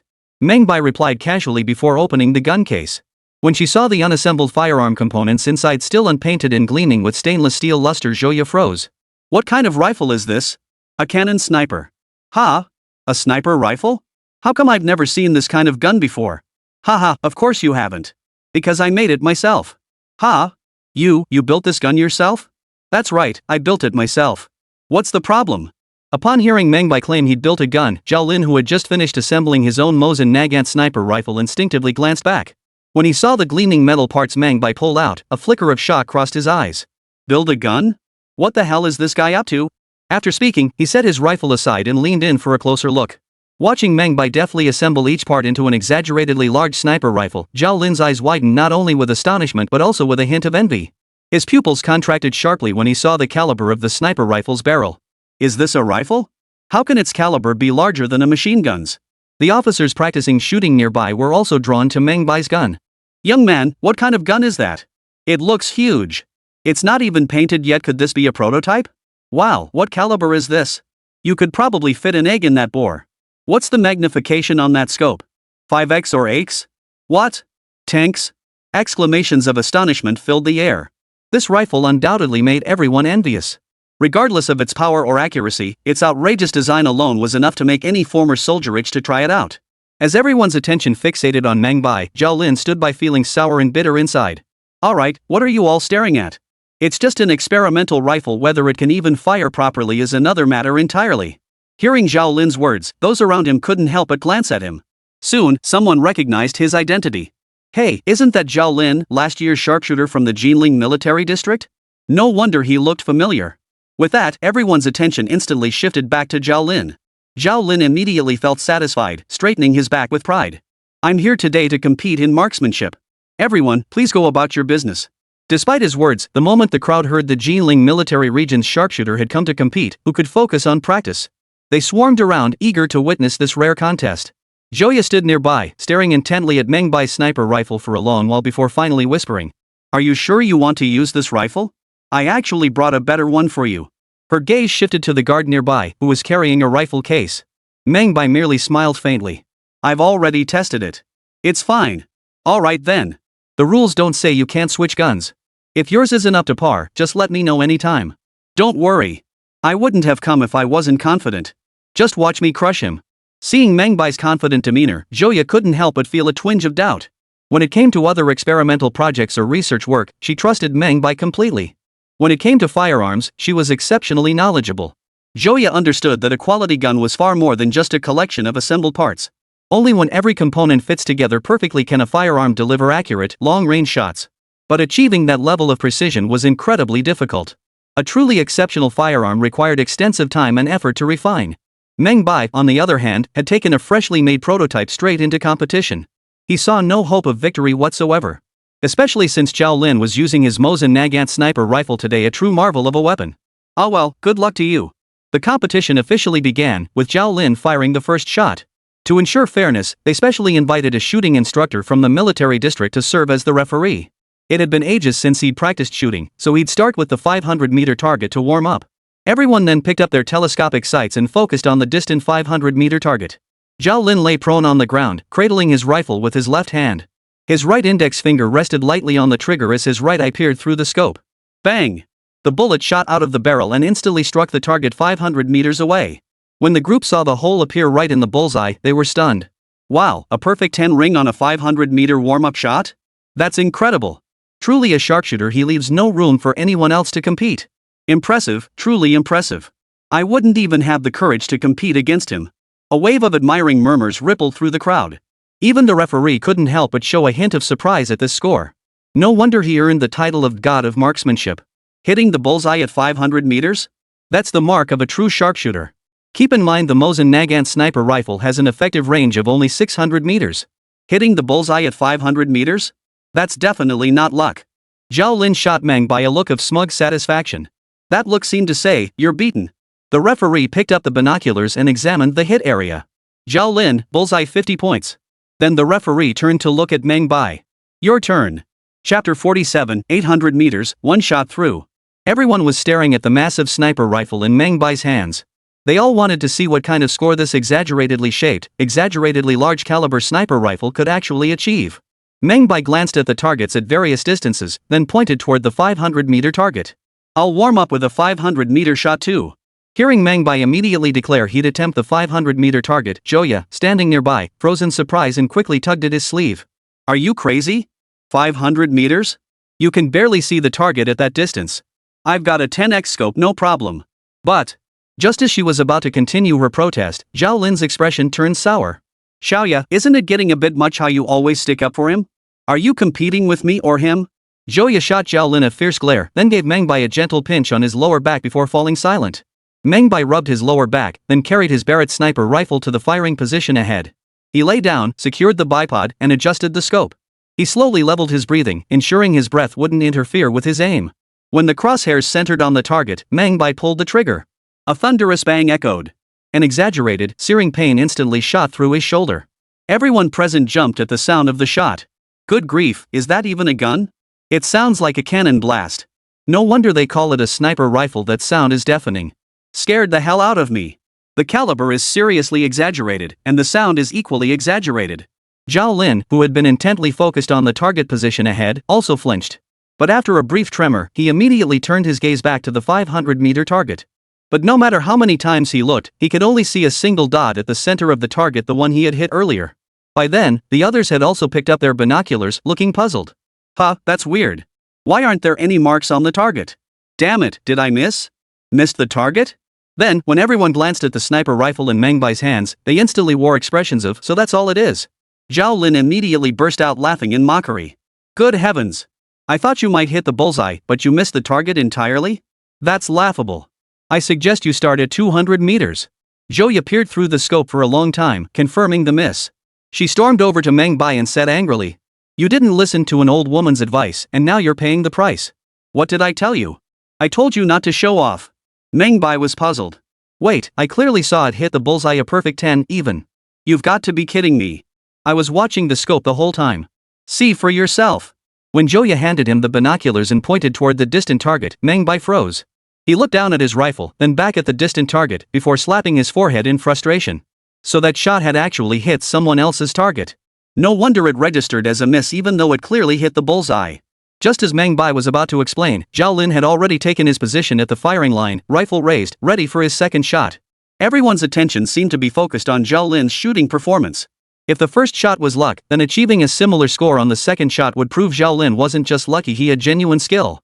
Standing nearby, Joya seemed to have already anticipated the outcome. She sighed softly and whispered in Meng Bai's ear. He's too strong.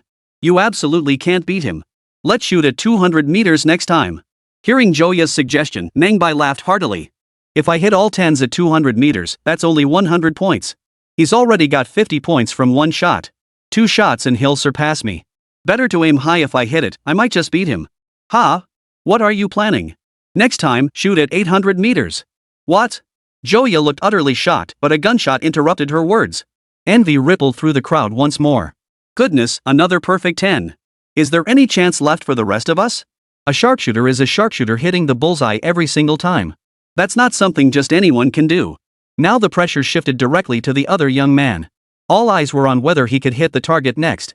Zhao Lin returned with his rifle, eyeing Meng Bai's smug expression. How about that? Not bad for my first shot, huh? Meng Bai curled his lip. Impressive. Heh, you're talking big. Hope you hit the target this time, or else beating me is gonna be tough. Just then, the referee announced the scores and turned to Meng Bai. Young man, it's your turn. Will you choose the 200-meter or 500-meter target? I'll take the 800-meter target. At this declaration, everyone present couldn't help but widen their eyes. Just as Joya was about to warn Xiaolin, he stepped in front of her. Xiaoya, don't break the rules again. I've already let him off so many times. If you won't remind me, then don't. She pouted, but sensed defeat was imminent. The referee looked at Meng Bai and repeated the question in a questioning tone. Are you sure? Yes, it's definitely 800 meters. The other person nodded, watching as Meng Bai walked to the firing position and set up his rifle. The onlookers shook their heads one by one. This kid must be desperate to win trying to pull a fast one. After all, hitting the bullseye is worth 10 points, but landing in the 5-ring zone means 50 points. The score is high, but hitting the target is a technical skill too. He missed at 500 meters, there's no way he could hit at 800. What a waste. Competing against a sharpshooter? Not a single chance of winning. This gun's no good either, looks all flashy and gimmicky. Almost no one gave Meng Bai a chance. Joya could sense Zhao Lin's cocky demeanor, and it infuriated her even more. That guy loves to brag, now he's completely lost face. But despite her complaints, Joya picked up the binoculars and scanned the target 800 meters away. Meng Bai adjusted his breathing, carefully observed the target, confirmed it was his, then waited for his breath to steady before pulling the trigger. A thunderous bang echoed. Meng Bai felt another sharp pain in his shoulder. The target in his sights was instantly pierced through. This was an iron target, most rifle bullets would barely leave a mark on it. After the shot, the air hung thick with silence. Everyone stared dumbstruck at the bullet hole right in the bullseye. A bullseye at 800 meters? It actually shot right through the target? Is that even possible? That's some serious power. Wouldn't this gun punch a gaping hole through a person? If I recall correctly, that target's iron plate was as thick as a finger and he pierced right through it? Chapter 48, 1 kilometer, 7th ring. After witnessing the sheer power of Meng Bai's rifle, the crowd who had previously scoffed at him instantly regained their interest. To witness its true capabilities, someone promptly fetched the 800-meter target. When they saw the circular hole in the target, everyone was stunned. Good heavens, is the lethality this terrifying? This was a 2-centimeter thick iron target, after all, and it was just blown through like that? Impressive. What kind of bullet is that? The bullet you're looking at seems different from the ones we use. Those practicing here were mostly battle-hardened veterans. When it came to firearms, they held the ultimate authority. Seeing the target pierced through, they all began analyzing it. Everyone examined the bullets from Meng Bai's gun repeatedly, their expressions growing increasingly excited. Zhao Lin, left standing aside, now wore a look of astonishment. He had just mocked the other guy, only for Meng Bai to slap him in the face right then and there. He stared intently at the target, then shifted his gaze to the bullets in the gun, unable to hide the envy in his eyes. Just then, Joya, as if she herself had one, excitedly slapped Meng Bai on the shoulder. Nice shot! Did you secretly practice shooting? Your aim is incredible. Meng Bai smiled faintly, delivering a rather pretentious reply. That's called talent. Truthfully, it wasn't talent, it was because he tuned this gun perfectly. Beyond that, both the propellant and bullet had been modified, and it was chambered for 127mm sniper rounds. At this caliber, the sniper rifle's trajectory only shows slight deviation around 1,000 meters. Its effective range extends to 1,500 meters, with a maximum effective range of 2,000 meters. It could be said that this large-caliber anti-material sniper rifle was designed specifically for ultra-long range and immense destructive power. For a Barrett sniper rifle, 800 meters isn't even a warm-up. The real warm-up would likely begin at 1,000 meters. Frankly, if Meng Bai's technique were more professional, this performance could be further improved. Consider that the true Barrett sniper rifle of later generations boasts an effective range of 1,800 meters and a maximum range of 6,800 meters. The world record for the longest confirmed kill using this rifle stands at 2,400 meters. Records exceeding 2,000 meters are countless. For this era, that performance even surpassed the range of some artillery pieces. To save face, Zhao Lin grabbed his rifle and declared to the referee, "This time, I'll try 800 meters. Hearing this, the crowd's attention finally returned to him. Zhao Lin was undoubtedly a marksman, but the Mosin Nagant rifle's effective range was only 1,000 meters. While battlefield accounts exist of snipers using the Mosin Nagant to eliminate targets at 800 meters. However, achieving this feat was exceptionally difficult, requiring consideration of numerous factors like wind direction, wind speed, temperature, and more, with luck playing a significant role.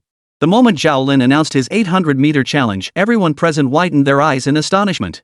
This sharpshooter must be feeling the pressure. 800 meters? The bullet will probably be way off target. Who could disagree? That last shot was truly breathtaking. It must be said big caliber reigns supreme. I take back what I said earlier. Who says large calibers have no future? If possible, I'd get one of these rifles if they ever mass-produced it. Exactly. If this rifle could take down tanks, wouldn't that be possible? Just then, Zhao Lin arrived at the firing position with his rifle. But this time, he didn't pull the trigger immediately. He tested the wind direction, measured the distance, and fiddled around for quite a while before finally pulling the trigger. Bang! The shot rang out. Meng Bai peered through his binoculars at the target 800 meters away, and a smile spread across his face. This time, he was truly desperate. Beside him, Joya couldn't help but sigh. Hitting the bullseye at 800 meters is already impressive. Though the gap between us is still wide, don't get too excited just yet, his score has already surpassed yours. Don't worry. My next shot will show him what despair truly means. Zhao Lin gripped his rifle, a hint of smugness on his face. I'm getting the hang of it. Even though it was only a single ring, I'll definitely hit 5 rings or more next shot. But can you hit 10 rings with yours? Facing the provocation, Meng Bai merely smiled indifferently. 800 meters was just warm up. Next, I'm challenging the 1,000-meter target. The words hung in the air, stunning everyone present. What? Challenge 1,000 meters? He's lost his mind. He only hit the 800-meter target once, and now he wants to jump straight to 1,000 meters? This kid's got some nerve. This is interesting. I'm actually looking forward to it. His rifle has a larger caliber, giving the bullets higher muzzle velocity. He might just have a shot at hitting the target at 1,000 meters. Exactly. His scope is tank's magnification at 1,000 meters, he might just pull it off. Are you kidding me? At 1,000 meters, the bullet would be gone before you know it. Let's see how this shot turns out. Everyone watched with a mix of anticipation and skepticism. When Meng Bai announced his challenge to hit a target at 1,000 meters, Joya couldn't hold back any longer. She immediately grabbed him and pleaded urgently. You could win at 800 meters. Why make things harder for yourself? Switch back now. I'm a man. Everyone's watching. If I back down now, I'll lose all face. But his score is higher than yours now. What if he hits another bullseye next time? How can you be sure you'll win it back? Relax, I've got this. I'm a power shooter. Seeing Meng Bai's confident expression, Joya could only stomp her foot in frustration. Zhao Lin, however, felt a surge of elation upon hearing this. Getting carried away is the worst thing in competition, and this guy actually did it. If you can hit the target at 1,000 meters, I'll give you my battalion commander position. But he kept those words to himself. Who knew if this guy had that kind of luck? Under everyone's gaze, Meng Bai walked to the firing position ahead, rifle in hand. He racked the bolt and took aim. At the same time, a man in military uniform with a head of silver hair stepped out of a vehicle nearby. Seeing the crowded firing position in the distance, he couldn't help but ask. Xiaosong, go check what's going on over there. The guard standing beside him immediately saluted. Yes, Commander. Moments later, the guard returned, running up with an excited look on his face. Commander, they're holding a marksmanship competition over there. Someone's challenging a 1,000-meter shot with a new rifle. At this, Duan Guoxian's face instantly betrayed surprise. 1,000-meter shot? With a new rifle? Let's go see. Soon, the two arrived beside the crowd, picking up binoculars to peer at the distant 1,000-meter target. Bang! After the gunshot, Duan Guoxian's body trembled. What a tremendous noise! Then he saw a hole had been blasted through the target. What?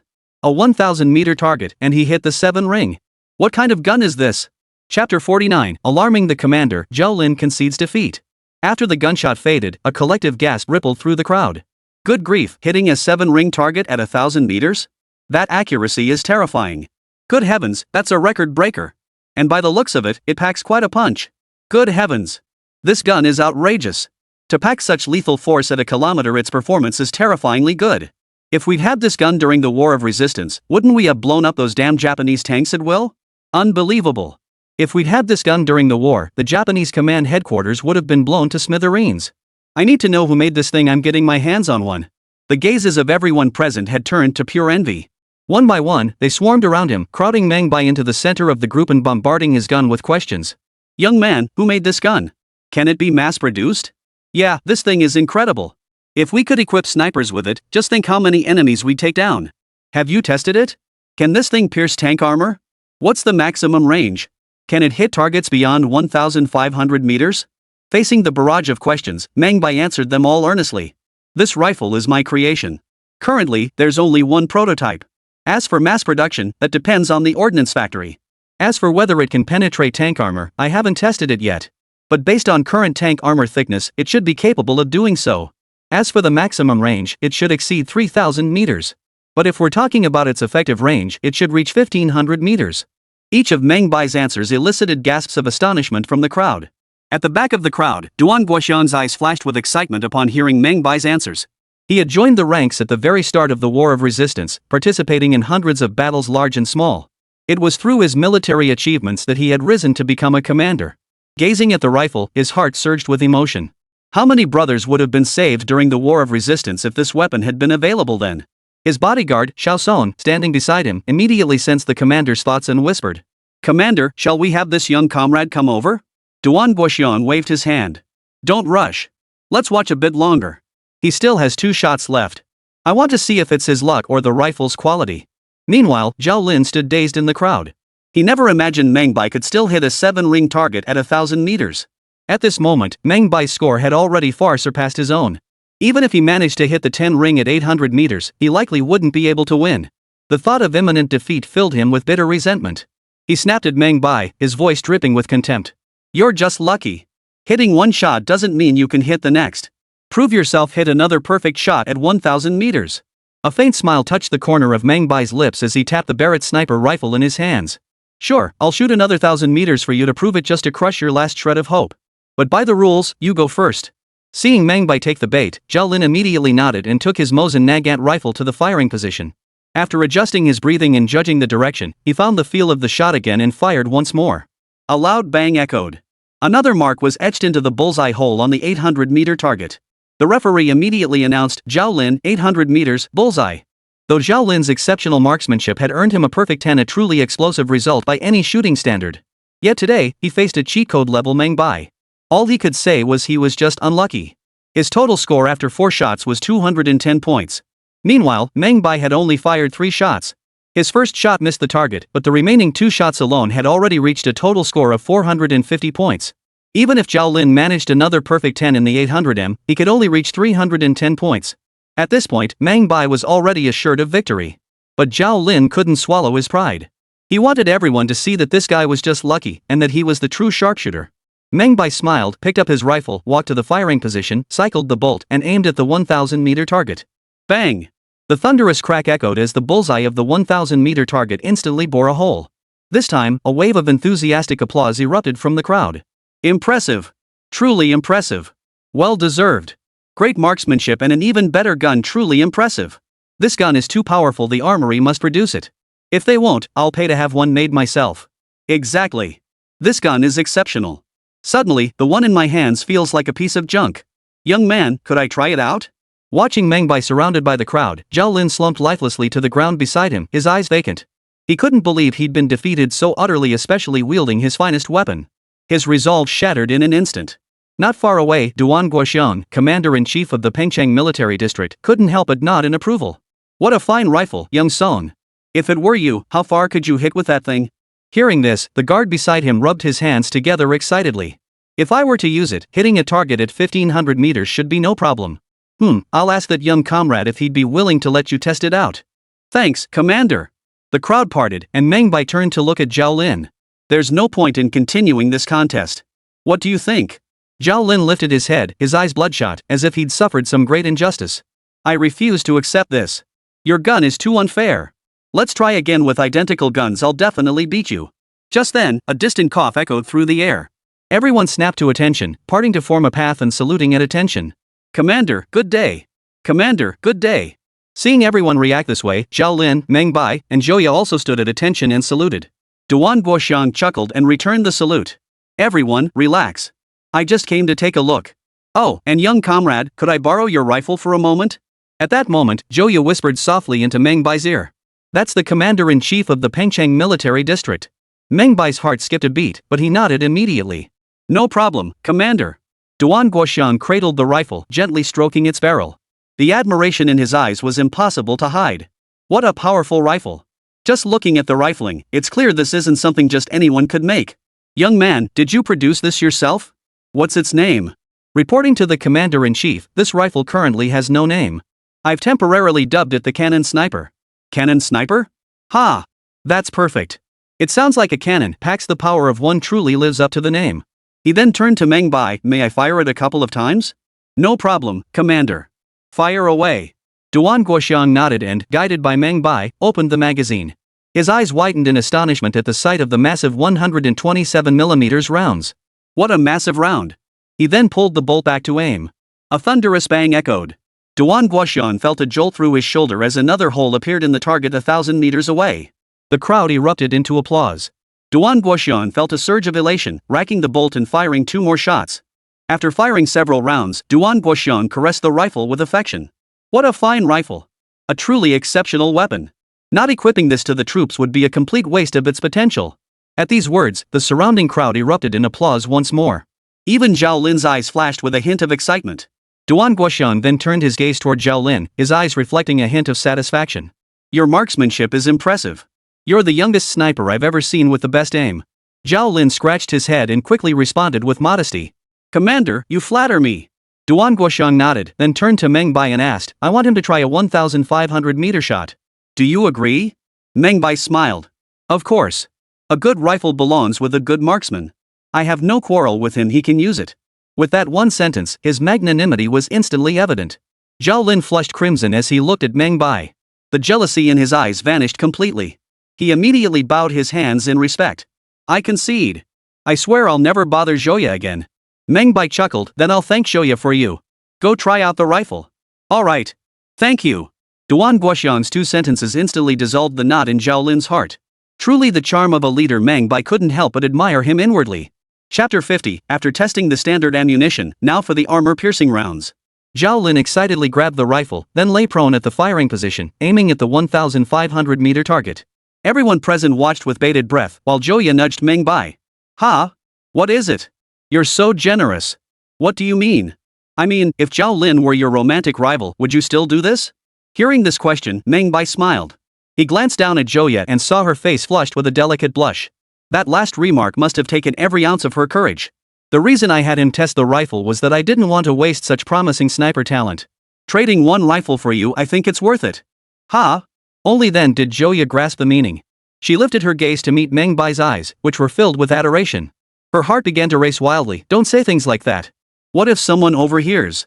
Meng Bai chuckled softly before whispering, then I'll tell you secretly from now on. Zhouya's cheeks flushed even brighter, and she pinched Meng Bai's waist playfully. I'll settle the score with you later. Focus on the target. Meng Bai rubbed the tender spot on his waist, then picked up the binoculars to focus on the target 1,500 meters away. Bang! The Barrett sniper rifle roared to life. A cloud of dust billowed near the firing position. Even though Zhao Lin was prepared, he still felt a sharp pain in his shoulder. Peering through the scope at the mark left on the 1,500-meter target, he was instantly overcome with excitement. Good heavens!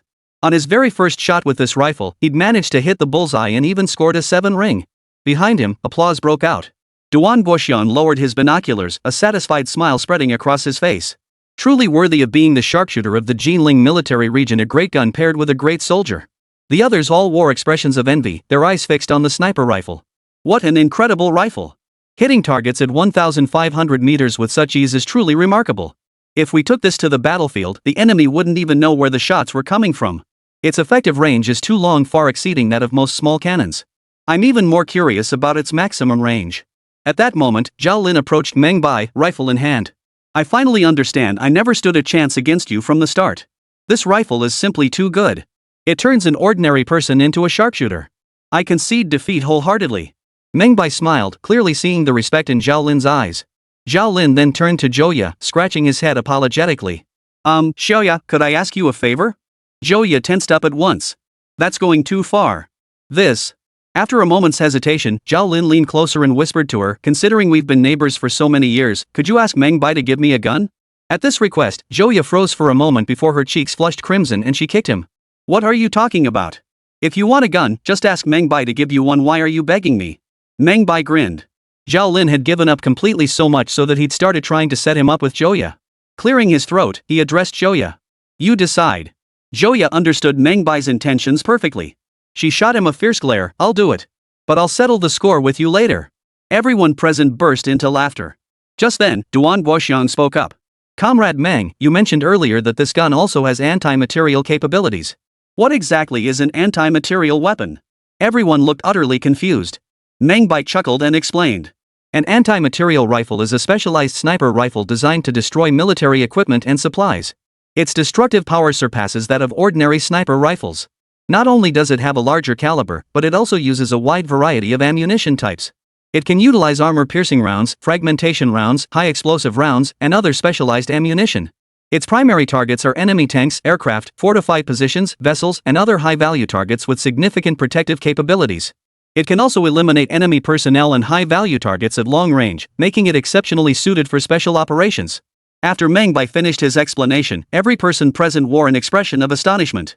Duan Guoxian's eyes widened in disbelief. What? So many sub-munitions? You mean this gun can penetrate enemy tanks, aircraft, and military fortifications? Exactly. This gun was born for precisely this kind of situation. Damn, if we'd had this gun back then, we wouldn't have lost so many men taking out those Japanese bunkers. At this point, not only Duan Guoxian but every veteran around him was visibly moved, their hearts aching at the memory of the bitter struggles against enemy bunkers during the war. Duan Guoxian glanced around and immediately ordered his guard standing nearby. Xiaosong, go get some steel plates and place them at 1,500 meters. We're going to test it. Everyone had been eagerly anticipating this moment, rubbing their hands in excitement as they waited for the test results. If this test met the standards, this rifle might truly be adopted by special forces units across the entire army. Zhao Lin felt particularly stirred. He had already resolved to give up his position as company commander for this rifle. He was determined to join the special forces no matter what. Soon, a military green truck pulled up, its cargo bed loaded with several steel plates. Xiaosong stepped down from the truck and pointed to the plates. This is all the steel plates we could find: 3 mm, 5 mm, 8 mm, 11 mm, and 20 mm. Duan Guoxian looked at Meng Bai. You designed this rifle. You decide. Meng Bai wasted no time, walking over to inspect each plate in turn before pointing to the 5 mm one. Test at 500 meters first, using the 5 mm plates. After all, this was his first attempt at gunmaking. Meng Bai wasn't entirely confident in his skills yet, so he chose a distance and plate thickness that would yield more reliable results. Even at this distance, however, the results stunned everyone present. Most firearms couldn't even penetrate thicker wooden planks, let alone steel plates. Yet Meng Bai had deliberately chosen a 500-meter test range far exceeding the maximum effective range of most standard rifles, a distance only a handful of sniper rifles could reliably hit. After all his hustle, Xiaosong naturally secured the first shot. As a police officer who had risen to become the commander-in-chief, his marksmanship was naturally exceptional. He first familiarized himself with the bolt action, then tested the scope. Holding the rifle with obvious pride, he approached the firing position, aimed at the distant steel plate, and pulled the trigger. A loud bang echoed. Through their binoculars, everyone immediately saw a clear hole appear in the plate. Bullseye! Applause erupted from the crowd. Next, they began testing an 8 mm steel plate at a 500-meter distance. Another gunshot rang out, and unsurprisingly, the 8 mm steel plate was also penetrated. The crowd erupted in applause and cheers once more. However, when it came to the 11 mm steel plate, the bullet ultimately failed to penetrate. Nevertheless, this result still left everyone thoroughly satisfied. Duan Guoxiang excitedly slapped Meng Bai on the shoulder. Comrade Meng, this time you're bound to earn another first-class merit. With this equipment, we won't fear enemy tanks anymore. Meng Bai merely smiled. Commander, testing isn't complete yet. If regular bullets can't penetrate, let's see the power of tungsten steel armor-piercing rounds. With that, Meng Bai opened the ammunition box and retrieved a special round. Use this to directly test a 20 mm steel plate. Everyone present was instantly stunned. Armor-piercing rounds? Chapter 51, Selling the Commander a Pipe Dream? Seeing their astonished expressions, Meng Bai produced several more boxes. Oh, and high-explosive rounds, armor-piercing incendiary rounds, and tracer armor-piercing incendiary rounds. The assembled crowd was stunned speechless. As Meng Bai pulled out box after box, revealing the different colored projectiles, they couldn't help but gasp in astonishment each time. Duan Guoxian's eyes flashed with keen interest as he examined the assorted colored projectiles. These colors represent the different functions of the bullets. Not bad, this idea is really quite good. But you just mentioned tracer armor-piercing rounds. What exactly is the purpose of this type of armor-piercing round? In certain night combat scenarios, this type of bullet can illuminate target areas, preventing others from firing at the wrong target. Meng Bai then loaded a night glow armor-piercing round into his magazine and fired a shot at the distant steel plate. Bang! After the shot, the tracer armor-piercing bullet left a faint green trail in the air, and the 20 mm steel plate 500 meters away was instantly pierced through. Everyone present was stunned into silence. A single bullet demonstrating two distinct functions completely surpassed their imagination. In their minds, bullets served only to kill enemies. They had never imagined they could have so many other uses. Among the crowd, the veterans stared at the green trail of light, which finally faded after several seconds, their eyes filled with astonishment. With this thing guiding the trajectory, we won't have to fire wildly at the enemy anymore. Indeed, with this trajectory guidance, direct fire coverage on target areas could save a lot of ammunition. Exactly. In areas with poor visibility, having this kind of guidance could genuinely reduce casualties. Next, Meng Bai demonstrated the effects of the other two types of ammunition. When they witnessed a high explosive round detonate a second time upon impact, generating shrapnel damage, their expressions turned stunned once more. And when they witnessed the armor-piercing incendiary rounds setting the area behind the target ablaze upon impact, they were utterly blown away. Good heavens! If we'd had this stuff during the War of Resistance, those Japanese devils would have been driven out long ago. It's a shame Comrade Meng was born too late. Had he been born just a few years earlier, our counteroffensive against the Japanese wouldn't be a pipe dream. Too awesome. AP incendiary rounds are practically a tank-killing weapon. I was just thinking that even if a bullet pierces a tank, it's useless if it doesn't hit the crew inside, and this solves that. Brilliant. Too long. Tracer rounds light up the trajectory, high explosive rounds are like ultra-long range grenades, and armor-piercing incendiary rounds are pure tank busters. I can't think of any other bullet types. Praise poured in from everyone, and Meng Bai was practically being hailed as a god. Duan Guoxian was especially thrilled, repeatedly exclaiming, "Excellent! Excellent! Excellent! I always thought snipers could only take out single targets, but Comrade Meng has taught me a lesson today. Not equipping our troops with these sniper rifles would be a waste." He then stepped forward and gave Meng Bai a hearty pat on the shoulder. "Do you realize this weapon of yours could potentially change the course of battle?" Meng Bai smiled. "That was precisely the goal when I designed it." "Excellent! Do you have time now? Come to my office. Let's have some tea and discuss this properly." "Thank you, sir." Ha ha. Amidst the envious glances of others, Meng Bai made his way to the commander-in-chief's office. Guard Xiaosong personally served tea and water, his eyes brimming with unhidden delight. After a few casual words on the sofa, Duan Guoxiang suddenly sighed with emotion. "Our nation has been weak for far too long. We import all our weapons and ammunition, while domestic production is chaotic. Even our imitation firearms are of poor quality. Your gun brings a glimmer of hope to our nation's military factories." Meng Bai nodded, set down his teacup, and looked up at Duan Guoxiang. "Commander, I'm not sure if I should say this." The other man laughed heartily upon hearing this. "Speak freely. I encourage open discussion." "Alright, then I won't mince words. What I mean is, even if I took this sniper rifle elsewhere, I doubt many factories could actually produce it." At these words, the smile vanished from Duan Guoxiang's face. He lit a cigarette, took a couple of puffs, and sighed. "I hate to admit it, but you're absolutely right. This rifle has too many components, and many of them probably can't even be manufactured domestically." After speaking, he looked up at Meng Bai. "So, would you be willing to come to the armory and oversee the project?" At this, even the guard standing nearby froze in surprise. Commander Duan's words carried significant weight. He was essentially appointing Meng Bai as the factory director.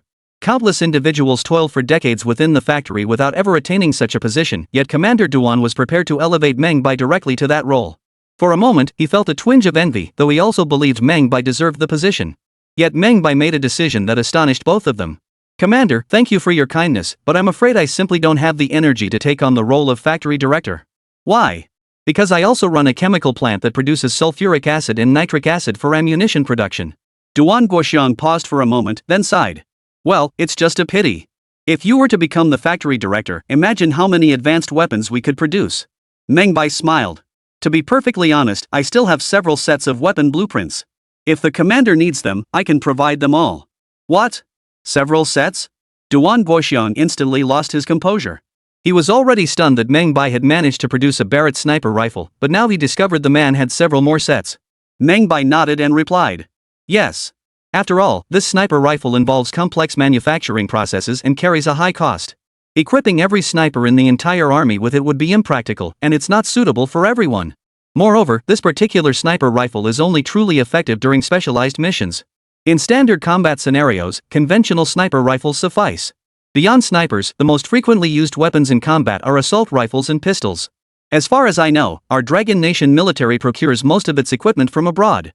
It's expensive, and much of it isn't even suitable for our needs. It's extremely uneconomical. It's time we started manufacturing our own firearms." The moment these words left his mouth, Duan Guoxiang's eyes welled up.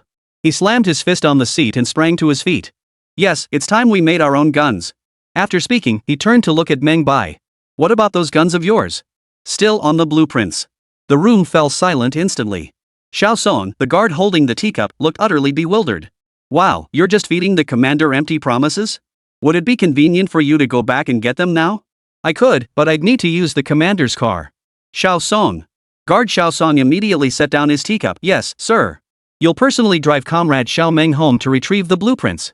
Yes. Duan Guoxiang stood up, looking at Meng Bai with serious intent. Go ahead. I'll wait for you no matter how late you come back. Don't leave tonight, I'll cook you a proper meal.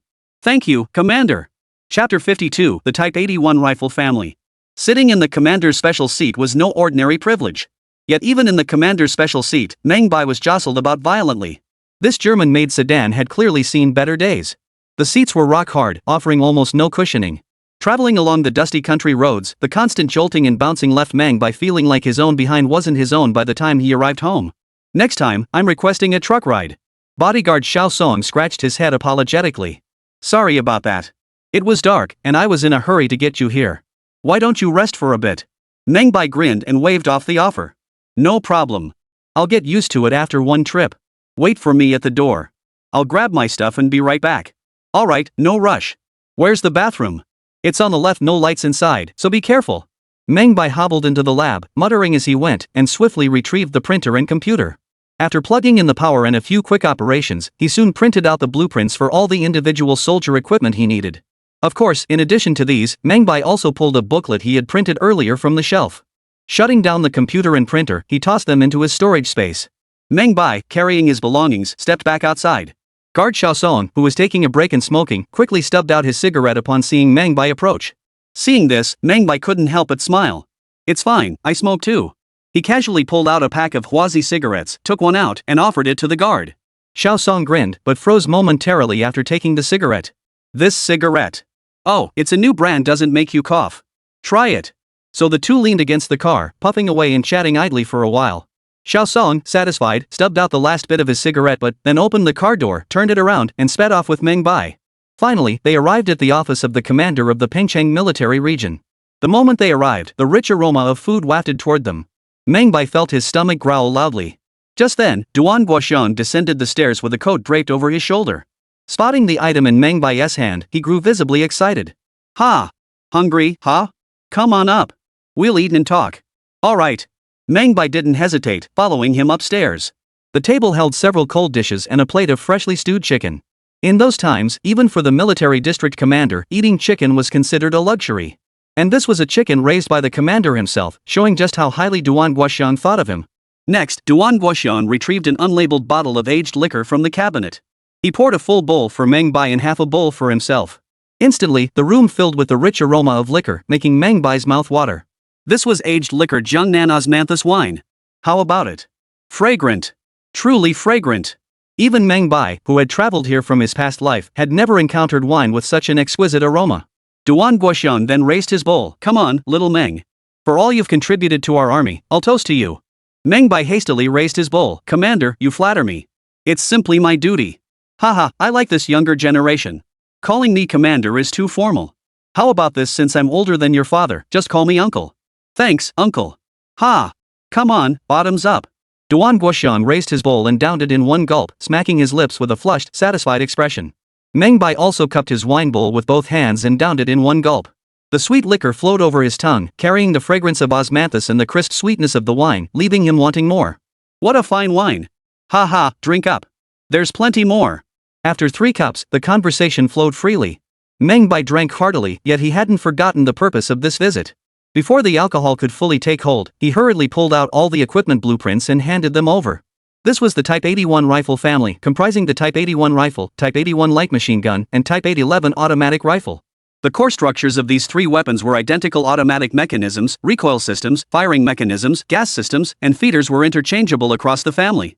Combined with other parts, the commonality rate reached 70%, significantly reducing production requirements. Recently, Meng Bai had been studying China's standard issue weapons. According to his original plan before his time travel, his goal was to establish the Type 56 rifle as the standard issue rifle. However, he recently discovered a problem. His presence had caused rapid advancements in steelmaking and iron processing technologies. If the Type 56 rifle were adopted as the standard issue rifle for the Dragon Nation, it would soon be rendered obsolete by the Type 81 rifle. Rather than squandering resources, it would be wiser to go straight to the 81 type rifle as the nation's standard issue. Crucially, while the Type 56 offered only one variant, selecting the Type 81 family would provide 3 distinct models. Although the Type 81 rifle family requires significantly more parts than the Type 56 and involves greater manufacturing complexity, but Meng Bai was confident that with his involvement, it could be accomplished. Duan Guoxian studied the blueprints and listened to Meng Bai's explanation, his eyes brimming with uncontrollable excitement. Excellent. Absolutely excellent. 3 consecutive exclamations of excellence spoke volumes about Duan Guoxian's overwhelming excitement. He slammed his fist on the table, picked up his wine bowl, and downed it in one gulp, his face flushing as red as Guan Yu's. With these 3 rifle designs, we won't have to pay through the nose for those junk guns from the Russians anymore. Meng Bai smiled and handed over more blueprints. Besides these, there's also this QSZ-92 semi-automatic pistol and individual soldier grenades. Duan Guoxian scrutinized every component on each blueprint. Only after finishing did he lift his gaze to meet Meng Bai's. Young Meng, tell me straight, where did you learn this technology? Caught off guard by the sudden question, Meng Bai froze. No wonder he's a commander, his vigilance is truly extraordinary. But Meng Bai had already prepared his excuse. I taught myself in the library back when I was studying in Shanghai. There might be some issues with the design, so I'll need to have it checked by a professional. Not bad, not bad. To have taught yourself to this level shows your talent is beyond ordinary people. You were practically born for war. Duan Guoxian didn't think much of it either. He carefully stored the blueprints and placed them in his cabinet. Rest assured, I'll have the armory's craftsmen meticulously forge these blueprints. Once they're complete, you'll need to come personally to conduct the tests.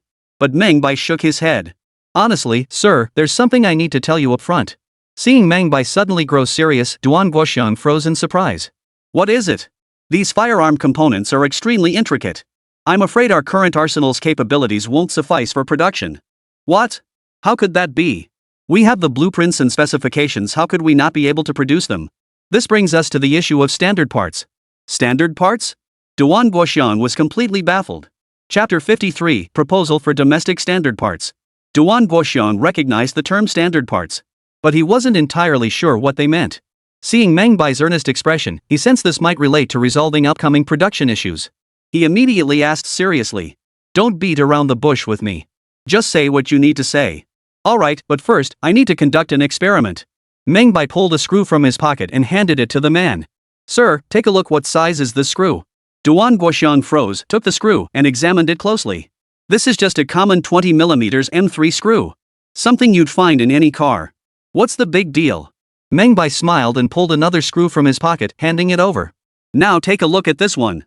Duan Guoxian had no idea what Meng Bai was up to. He took the screw, glanced at it, and froze. This is still a 20mm M3 screw.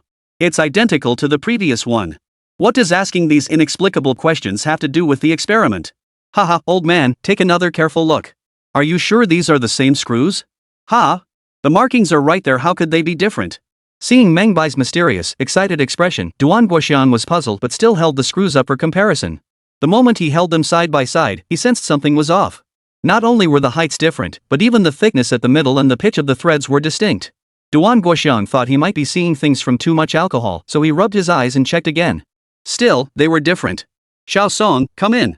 Police officer Xiao Song hurried inside. Duan Guoxian handed the 2 screws to him.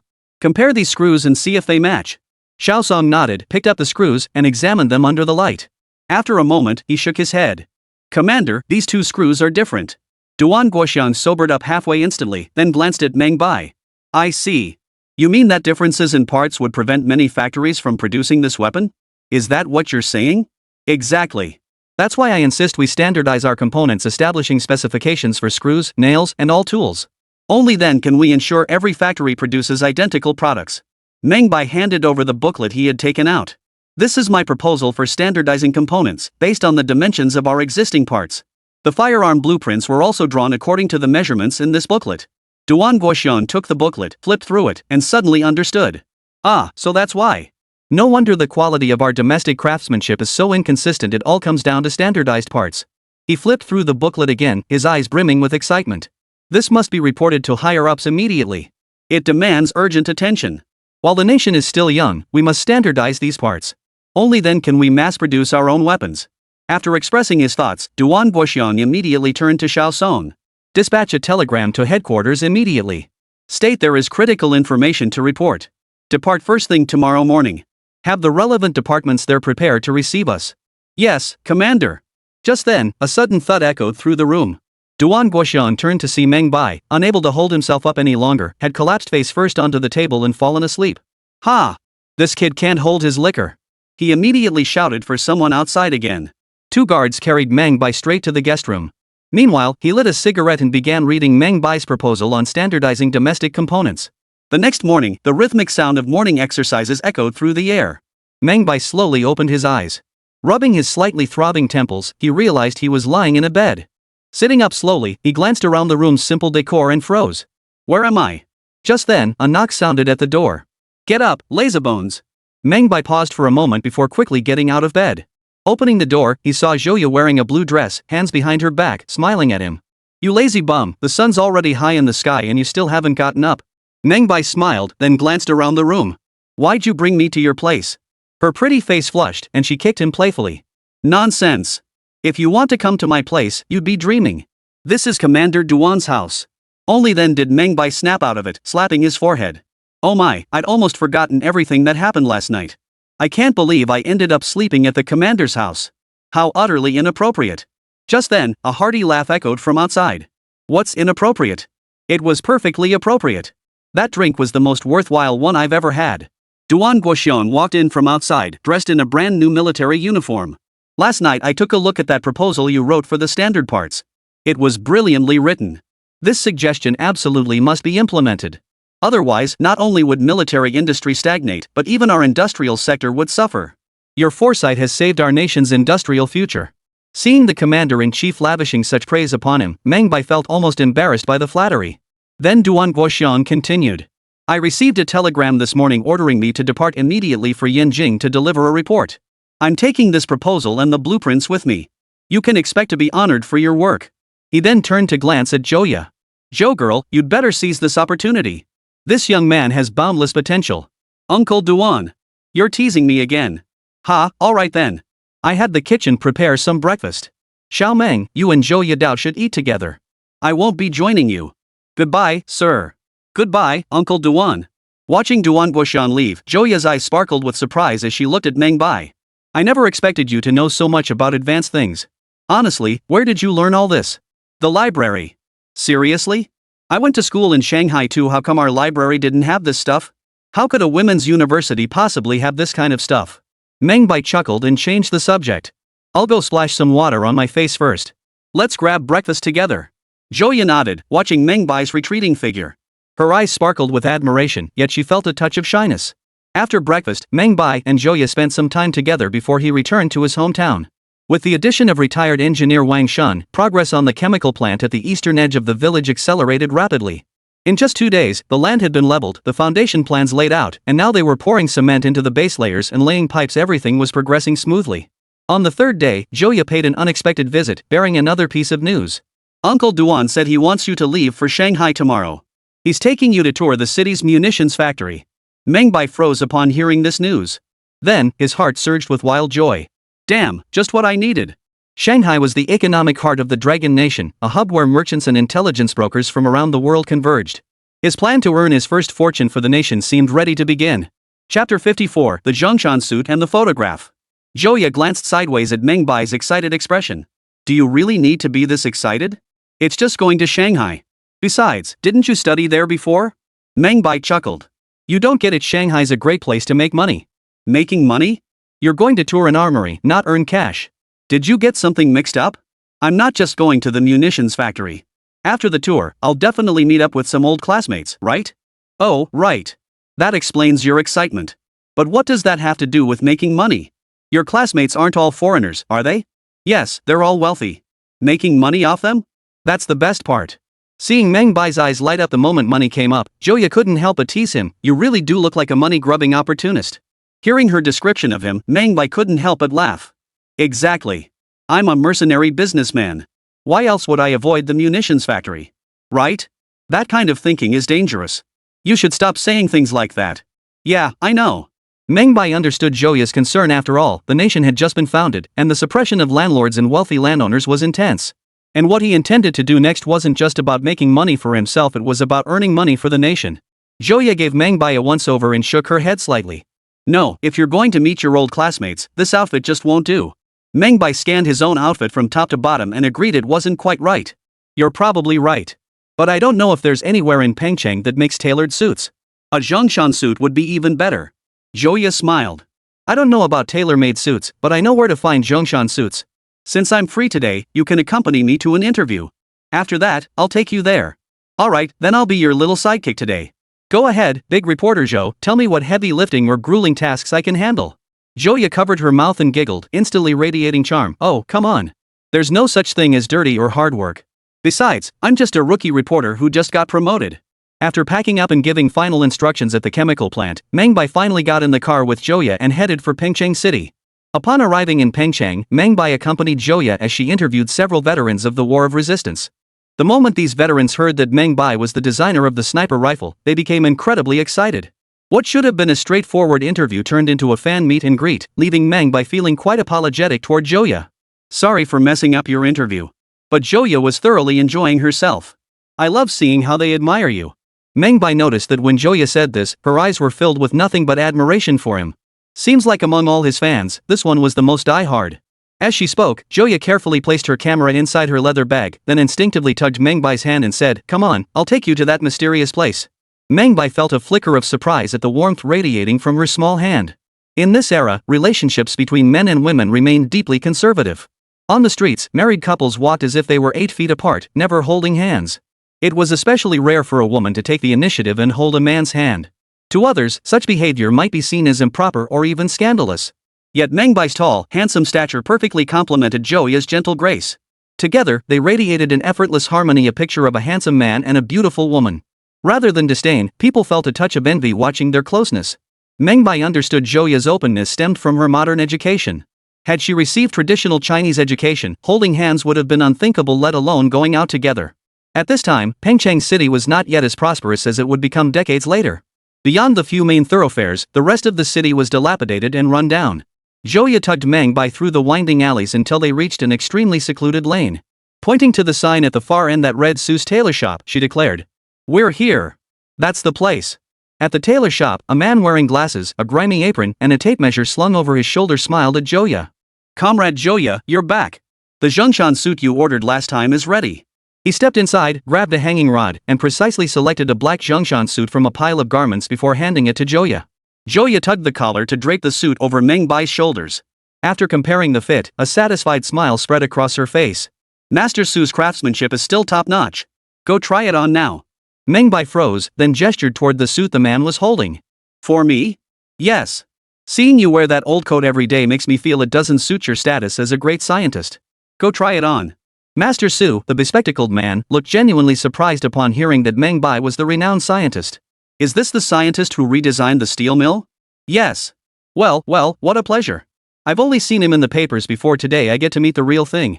Seeing Master Su extend his hand, Meng Bai reluctantly shook it before turning to look at Joya. The girl seemed to be constantly announcing his identity to everyone outside, as if the whole world needed to know him and become his fans. After exchanging handshakes with Master Su and offering a modest acknowledgement, Meng Bai entered the fitting room and changed into the Zhongshan suit. When he emerged from the fitting room, both Joya and Master Su were instantly dazzled. Wow, he was absolutely handsome. His figure was model-worthy. I never realized it was the clothes hiding your figure. I should have bought you this outfit ages ago. Joya beamed, then tugged at her own black dress as she stood before Meng Bai, handing her camera to Master Su. "Master Su, would you mind taking a photo for us?" Master Su nodded immediately. After learning the photography techniques under Joya's guidance, he snapped a small group photo of Meng Bai and Joya right there in his tiny tailor shop. As they were leaving, Meng Bai insisted on paying for the dress, but Master Su refused to accept a single penny. He explained that he had custom-made Zhongshan suits for numerous executives, and for those like Meng Bai who had served the country, he never charged a penny. Left with no choice, Meng Bai secretly slipped 50 yuan under the master's teacup before hurrying away. The next morning, Meng Bai awoke in the hotel. Just as he was about to head downstairs, he spotted Joya standing there, hands behind her back, smiling as she watched him. "Up so early? Are you heading to Shanghai too? I have an interview today. I came to bring you something. Hand over your wallet." Without a word, Meng Bai handed over his wallet. Joya smiled as she pulled a photograph from her pocket and slipped it into the wallet's inner compartment. "Keep this photo safe. I'll check when I get back." With that, she turned and got back into the car with a smile. Meng Bai froze, picked up the wallet, and glanced at the photo in the pocket. A knowing smile spread across his face. In the picture, he was tilting his head, leaning toward Joya with all his might, while she playfully poked his cheek with her finger. A perfect match, truly made for each other. Chapter 55, 3 Special Merits. In this era, taking the train was a luxury. Military special trains were an unattainable dream for ordinary people.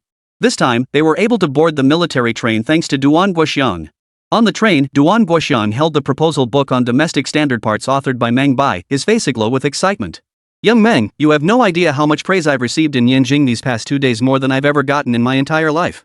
You wouldn't believe the reaction when I pulled out this proposal. His excitement grew as he recounted the events of his time in Yanjing. The outcome was that the higher-ups placed great importance on the unified proposal for standard parts and indicated it would be presented at the next National Congress. Upon hearing this news, a weight lifted from Meng Bai's heart.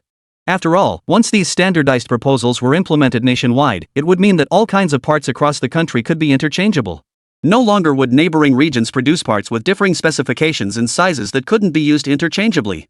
Such a measure would undoubtedly be a monumental step forward for industrial development, a crucial reform that many developing nations would eventually undergo.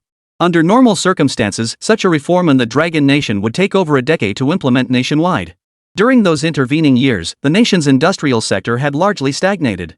Meng Bai's proposal effectively accelerated the nation's industrial progress. Duan Guoxiang then turned to Xiao Song beside him and said, "Bring out the other important items too. I nearly forgot about that." A faint smile touched the corner of guard Xiao Song's mouth as he produced a long, rectangular box and placed it before Meng Bai. Meng Bai paused slightly, glancing at Xiao Song, who wore an air of mystery. Duan Guoxiang pointed at the box and said, "Everything inside belongs to you. I was specifically instructed to bring these back for you during this trip to Yanjing." Meng Bai picked up the box and gently opened it. Inside lay 3 golden medals arranged side by side. 3 special merit medals? Duan Guoxiang nodded. Yes. 3. You earned 3 special merit medals at once. Looking back at the entire history of the founding of our nation, you're the first person ever to receive 3 special merit medals in a single go. Meng Bai was stunned.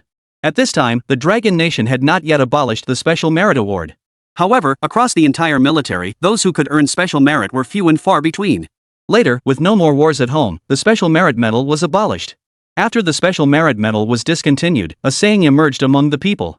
Third-class meritorious service is awarded while standing, second class while lying down, and first class is claimed by the family. Though not entirely accurate, this saying indirectly illustrates just how difficult it was to earn a first-class merit. If even the first-class merit was so difficult to obtain, then the special merit was truly extraordinary. Only those who made exceptionally significant contributions to the entire military, heroes who influenced the outcome of a major battle, were eligible to receive it. To have received 3 of these in one go was something Meng Bai truly hadn't anticipated. Seeing Meng Bai's astonished expression, Duan Guoxiang tapped him on the shoulder while holding a cigarette. Rest assured, the higher-ups never shortchange those who've earned their stripes, and they certainly don't hand out medals carelessly. You've earned every one of these 3 military decorations. Xiao Song nodded in agreement beside him. Exactly. First, you invented the anti-material sniper rifle, a weapon that could reshape future battlefields. Awarding you a special merit medal is well deserved. Second, you developed the Type 81 rifle family. This ensures the standardization of weapons for our Dragon Nation's military and saves the country a huge amount of money. That special merit medal is also well deserved. And your proposal for standardized components?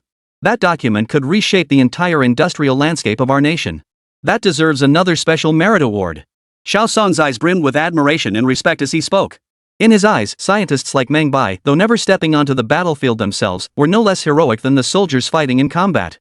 Meng Bai nodded, carefully tucking the 3 military merit medals into his briefcase as if they were precious treasures.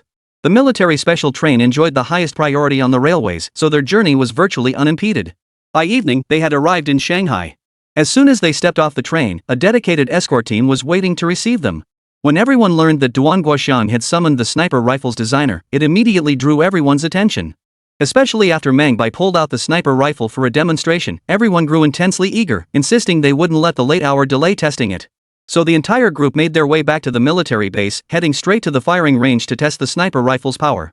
After the 500-meter test concluded, everyone's expressions remained relatively normal. But when they hit the bullseye at 800 meters, astonishment began to creep onto their faces. Then, when it hit the bullseye at 1,000 meters, everyone lost their composure, their eyes filled with utter astonishment. And when the final shot at 1,500 meters still hit the bullseye, everyone present couldn't help but cheer. This was followed by Duan Guoxiang's personal bragging session, where he boasted not only about the sniper rifle but also about Meng Bai's skills. When they learned that a sniper rifle was no longer just a weapon for taking out single targets, everyone was baffled. But when they witnessed the armor-piercing rounds, armor-piercing incendiary rounds, high-explosive rounds, and tracer armor-piercing rounds, the entire audience erupted in applause. With these impressive weapons at their disposal, everyone present eagerly began test-firing them. In no time, numerous sharpshooters emerged on the scene, drawing envious glances from the many military district visitors. Once again, Meng Bai became the center of attention, earning Duan Guoxian considerable prestige. When the two returned to the military guesthouse, Duan Guoxian was beaming. "You've made me look so good today. You should have seen the envious looks on those old guys. They were practically fighting over who'd recruit you." Meng Bai grinned, then glanced at his watch and said, "Sir, after tomorrow's tour of the armory, could I get half a day off?" "Of course. What do you need it for?" "It's a rare trip to Shanghai, and I'd like to catch up with an old classmate." "Go ahead. I'll wait for you here, and we'll head back together." Relieved by the affirmative answer, Meng Bai breathed a sigh of relief. After packing his things back in his room, he joined the group early the next morning for the tour of Shanghai's munitions factory. It must be said, as China's wealthiest city, this armory utilized entirely imported foreign weaponry production equipment. Unfortunately, to his eyes, all that equipment looked outdated. Meng Bai knew that Meng Hu was currently rolling out the application of machine tools one by one. Once those machines became widespread, these expensively acquired weapons production facilities would become scrap metal, destined for the smelter. After lunch, Meng Bai took a tram alone to a cafe along the Huangpu River. Around 3 in the afternoon, several blonde-haired, blue-eyed men walked in from outside. Spotting them, Meng Bai immediately stood up to greet them. "Hey, Peter, I'm over here." The group spotted Meng Bai and immediately made their way over. Chapter 56, The Bait Goes in the Water. Though his memories were already quite hazy, Meng Bai recognized their faces instantly. Especially the seemingly ordinary-looking eagle-faced guy leading the group, Pete, who left a particularly vivid impression on him. Upon arriving in this world, Meng Bai had immediately created a mental profile of his predecessor's classmates from his time studying in Shanghai. He then cross-referenced their identities against intelligence he'd uncovered about undercover agents from the Eagle Nation infiltrating the Dragon Country. Among them, the most certain match was Pete. He and his predecessor had been on good terms in school, good terms because his family background was solid, making him a key focus for the other. Otherwise, being utterly unremarkable, he would never have caught Peter's attention. As for the others, they were merely brought along to cover up the fact that he had invited Peter alone. Yet when they saw Meng Bai, their initial reaction was surprise. They couldn't even recall his name. But Pete alone immediately called out Meng Bai's name. "Meng Bai. It's you." Saying this, he stepped forward and gave Meng Bai a hearty hug. "Good heavens, I never imagined we'd meet again. After parting that day, I thought we'd never cross paths once more." Facing the other's warm embrace, Meng Bai couldn't help but sneer inwardly. This confirmed beyond doubt that the man was an intelligence operative for the Eagle-Winged Nation. Meng Bai was so certain because it had been 3 years, yet the other person could still recall his name instantly. That seemed downright absurd. After all, their relationship back then had barely qualified as an acquaintance. If the other hadn't deliberately researched him, there was no way they could possibly remember him. Meng Bai smiled and shook hands with the others. As they took their seats, Meng Bai began reminiscing about the past, instantly sparking shared memories among the group. The conversation flowed freely around the table. Many had since returned to their home countries, while others remained in Longwei to build their lives. These foreigners, armed with diverse technical skills and solid financial backgrounds, were thriving in Longwei. Life couldn't get much better. When the conversation turned to Meng Bai, he responded with a calm smile. "I can't compare to you big bosses. I'm just dabbling in experimental tech to make a buck. Thank goodness you guys lent me extra books back then, otherwise, I wouldn't have achieved what I have today." The others looked perplexed, but Peter alone wore a look of astonishment. "I've heard rumors about you. Could you be the inventor mentioned in the Pengcheng Daily?" Meng Bai waved his hand modestly. "Not at all. I'm just someone who invents and sells technology, hardly an inventor." The others all looked astonished and immediately asked, "What kind of invention could possibly make the newspaper?" Pete sipped his coffee and chuckled. "These aren't minor inventions: sulfuric acid production and improved steelmaking techniques. These are technologies that benefit humanity." At this, the people nearby all looked stunned. "Oh my god, inventions like that? Meng, you're incredible. I almost fell for it. Meng, you must have made a fortune off these inventions. Sulfuric acid production? If that's the case, maybe we could explore some collaboration opportunities." The foreign classmates' eyes lit up instantly, sensing a business opportunity. Meng Bai laughed heartily. "To be honest, I asked you all here today because I need your connections to help me get things moving. I own a chemical plant that produces sulfuric acid and nitric acid. I can supply the products at a competitive price." His gaze then drifted toward Peter nearby, and he flashed a grateful look. Peter responded with a calm smile. After a brief afternoon tea, they exchanged contact information before parting ways. After seeing the others off, Pete glanced at the time. Time flies. Dinner hour is approaching. I know a decent Western restaurant. It's been ages since you've had authentic Western cuisine, right? How about we go together? Absolutely. To be honest, I've been craving that flavor. There just isn't authentic Western cuisine in Pengcheng. Haha, my car is parked up ahead. Let's head over together. Great. As they spoke, Meng Bai got into Peter's car. Sitting inside, they chatted casually about the international situation and some business opportunities that could benefit Meng Bai. Amidst their casual conversation, Pete casually inquired. I hear someone of your standing needs a letter of introduction to leave the province, right? Noting the probing question, Meng Bai responded with a calm smile. To be honest, I have a relative in the military. I came along with his convoy. I see. As he spoke, the other man glanced at the bag Meng Bai had been clutching to his chest, a hint of suspicion flashing in his eyes. Soon, the car rounded a corner and pulled up outside a lavishly decorated Western-style restaurant. They found a secluded corner and sat down. Pete picked up the menu and expertly ordered several dishes, then pointed to a few signature items. Their brandy is the real deal, I suggest you try it. And the sirloin is the chef's specialty. Trust me. Haha, I'll take your word for it then. They chatted casually while waiting. Before long, Meng had downed several glasses of baijiu, his face flushed slightly. He rubbed his temples and made an apologetic gesture. Sorry, I had too much coffee this afternoon. I'm afraid I need to use the restroom. No problem, I'll wait here for you. The steak might take a while longer. If it's running late, I can ask the chef to prepare it for you later. I'd be most grateful. With that, Meng Bai rose from his seat and headed straight for the restroom. Watching Meng Bai's retreating figure, Peter cleared his throat softly. At that moment, a man from the Dragon Kingdom seated diagonally across from him adjusted his clothes slightly, stood up, and headed straight for the restroom. Pete then reached across the table, pulled his briefcase toward him, and swiftly opened it. From within, he retrieved a document folder labeled confidential. When Pete saw the classified document envelope, a flicker of shock crossed his eyes. He clearly recognized the seal stamped on it. He glanced around to make sure no one was nearby, then immediately pulled a spray bottle from his bag and applied some liquid to the seal of the envelope. The liquid quickly seeped into the seal, dissolving the adhesive inside. Pete pulled the contents out of the envelope, gave them a quick glance, and was instantly stunned. Photographs of the Bear's secret military base? In an instant, sweat drenched the back of his shirt. He immediately gave a discreet signal toward the adjacent area. A woman in a black dress stood up and headed toward the restroom. Without a word, Pete pulled a miniature camera from his pocket and began snapping frantic photos of the letter's contents. Meanwhile, Meng Bai, who had just flushed the toilet, approached the sink to wash his hands. After washing his hands, he headed straight back to his seat. Suddenly, a woman in a black dress, holding a glass of red wine, bumped into him with a loud thud. Whoa! Meng Bai instinctively caught her. The woman looked at the red wine splattered all over Meng Bai's white shirt and immediately wore an apologetic expression. I'm so sorry. I wasn't paying attention when I was walking and I spilled on your clothes. Should I get someone to help you change? Meng Bai glanced down at his shirt. It's fine. I'll just wipe it off with some tissues later. But the woman shook her head. Oh, it's fine, go ahead. I know the manager here. I feel terrible about this mess. It'll only take a minute. Saying this, she grabbed Meng Bai's arm and pulled him away without waiting for a response. Her movements were intimate, making her look no different from those gold-digging women. Meng Bai glanced toward his seat just then, his eyes meeting Peter's. Pete sat in his seat, a hint of envy visible on his face. Chapter 57, The Fish Has Taken the Bait. After changing clothes, the woman tried to stall for more time. But Meng Bai firmly stated he had important things to attend to back home, declining her invitation. Returning to his seat, Meng Bai sought his briefcase and instantly breathed a sigh of relief. My apologies, I accidentally bumped into a lady earlier and made a fool of myself. Pete shot an envious glance in the woman's direction. She's a beauty. You're quite the ladies' man, aren't you? Truly enviable.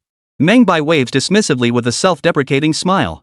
Glancing casually at his bag, he saw the envelope was perfectly intact. He chuckled and quickly changed the subject. Haven't our steaks arrived yet? I'm already starving. Pete snapped his fingers and nodded toward a distant waiter, who promptly brought out freshly grilled steaks from the kitchen. Sirloin is best enjoyed at this stage. Eat it while it's still warm for an unforgettable finish. Meng Bai wasted no time, skillfully cutting his steak with knife and fork before taking a bite. A rich aroma of meat and creaminess lingered on his palate, instantly making him appreciate the stark difference in his current life. After all, since his journey here, while he had no trouble staying fed and clothed, indulging in fine food remained a challenge. Even with money in hand, he couldn't buy much to eat in Meng Village. Over the past few days, he'd grown accustomed to meals free of additives and the habit of abstaining from meat. But this steak instantly transported him back to his life before the journey. Meng Bai devoured the large steak in under 5 minutes. Watching Meng Bai wolf it down, Peter couldn't help but chuckle. Seems like it's been a while since you've had a proper meal. I'll have the kitchen whip up another one for you. As Pete raised his hand to signal the kitchen, Meng Bai shook his head. Never mind. I have things to do and can't stay too long today. He glanced at his wristwatch. Sorry, my relatives said it's time. I have to head back immediately. Seeing Meng Bai's hurried demeanor, Pete feigned concern and tried to persuade him to stay. When it was clear Meng Bai had no intention of lingering, Pete escorted him to the door and even hailed a cab for him. Only after Meng Bai had left did the smile vanish from Peter's face. Without another word, he slid into the car and instructed the driver. Take me back immediately. Yes, sir. The car sped all the way to a newspaper office run by the Eagle. Pete stormed into his office, slammed the door shut, and locked himself in the darkroom to develop the film. About half an hour later, several still damp photos appeared on the table.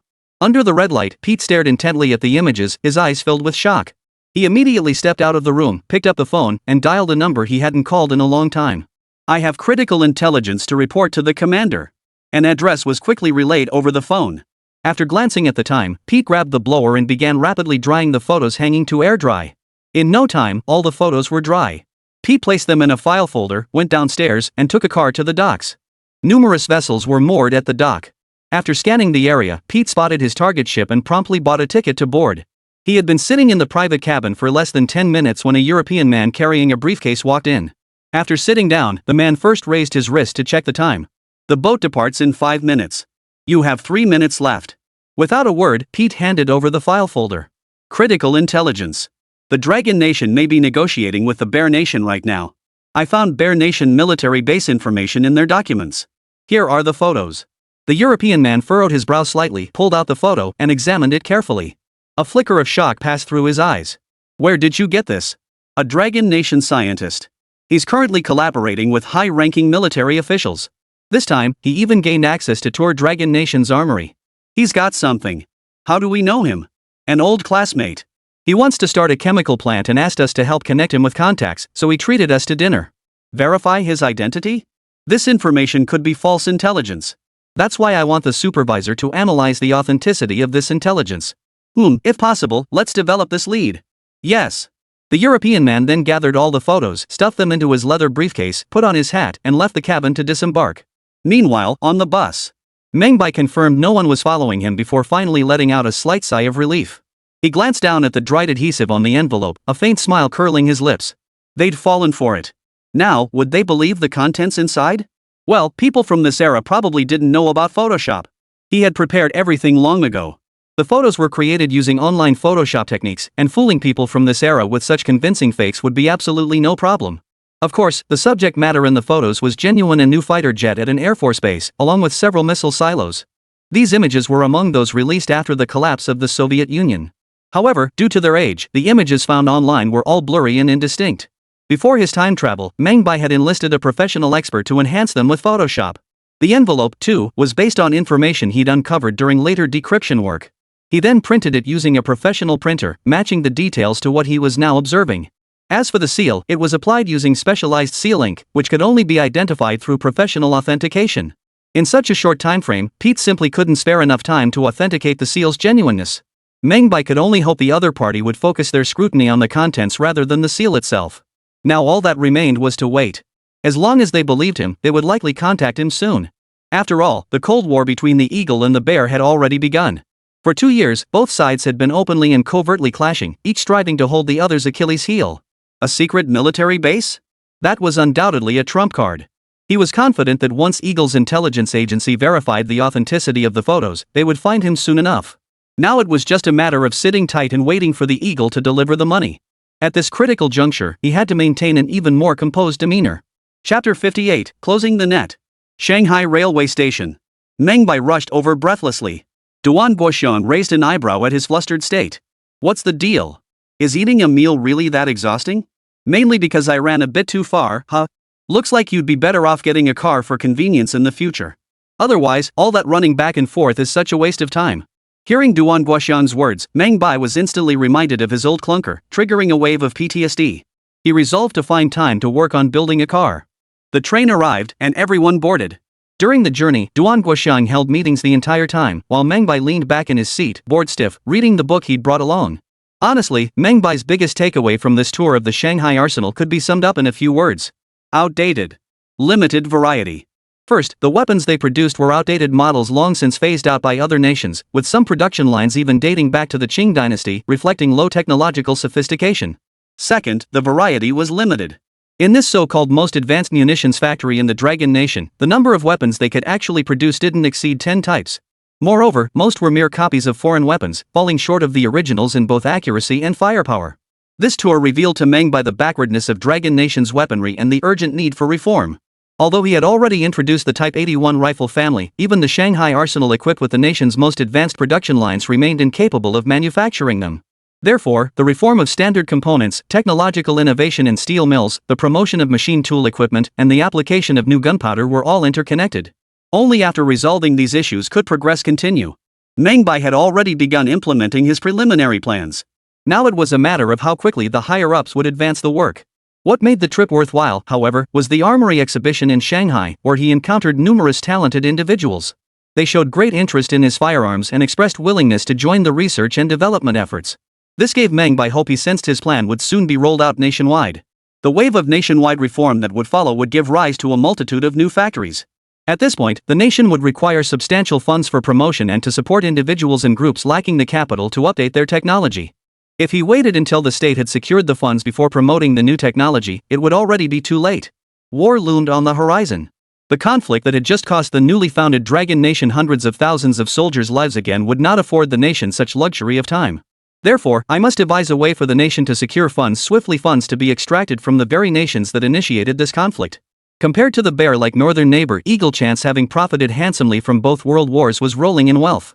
Thus, Meng Bai preferred to fleece the eagles. After all, they were rolling in oil. The bear might not be poor either, but compared to the eagle, it still fell short considerably. After returning, he met with Joya. Seeing the scarf Meng Bai had given her, Joya was overjoyed. She twirled around in front of Meng Bai several times, wearing the scarf, her smile impossible to contain. Who knew you had a romantic side? I absolutely love this scarf. Meng Bai grinned. Glad you like it. After sharing dinner together, just before parting ways, Meng Bai looked up at Joya. I might not have time to visit you for a while. Things are hectic at the factory. I'll come by once things settle down. Okay, go ahead and focus on work. I'll come see you when I have time. All right. Meng Bai got into his car, watching Joya standing by the roadside, her face lit up with joy.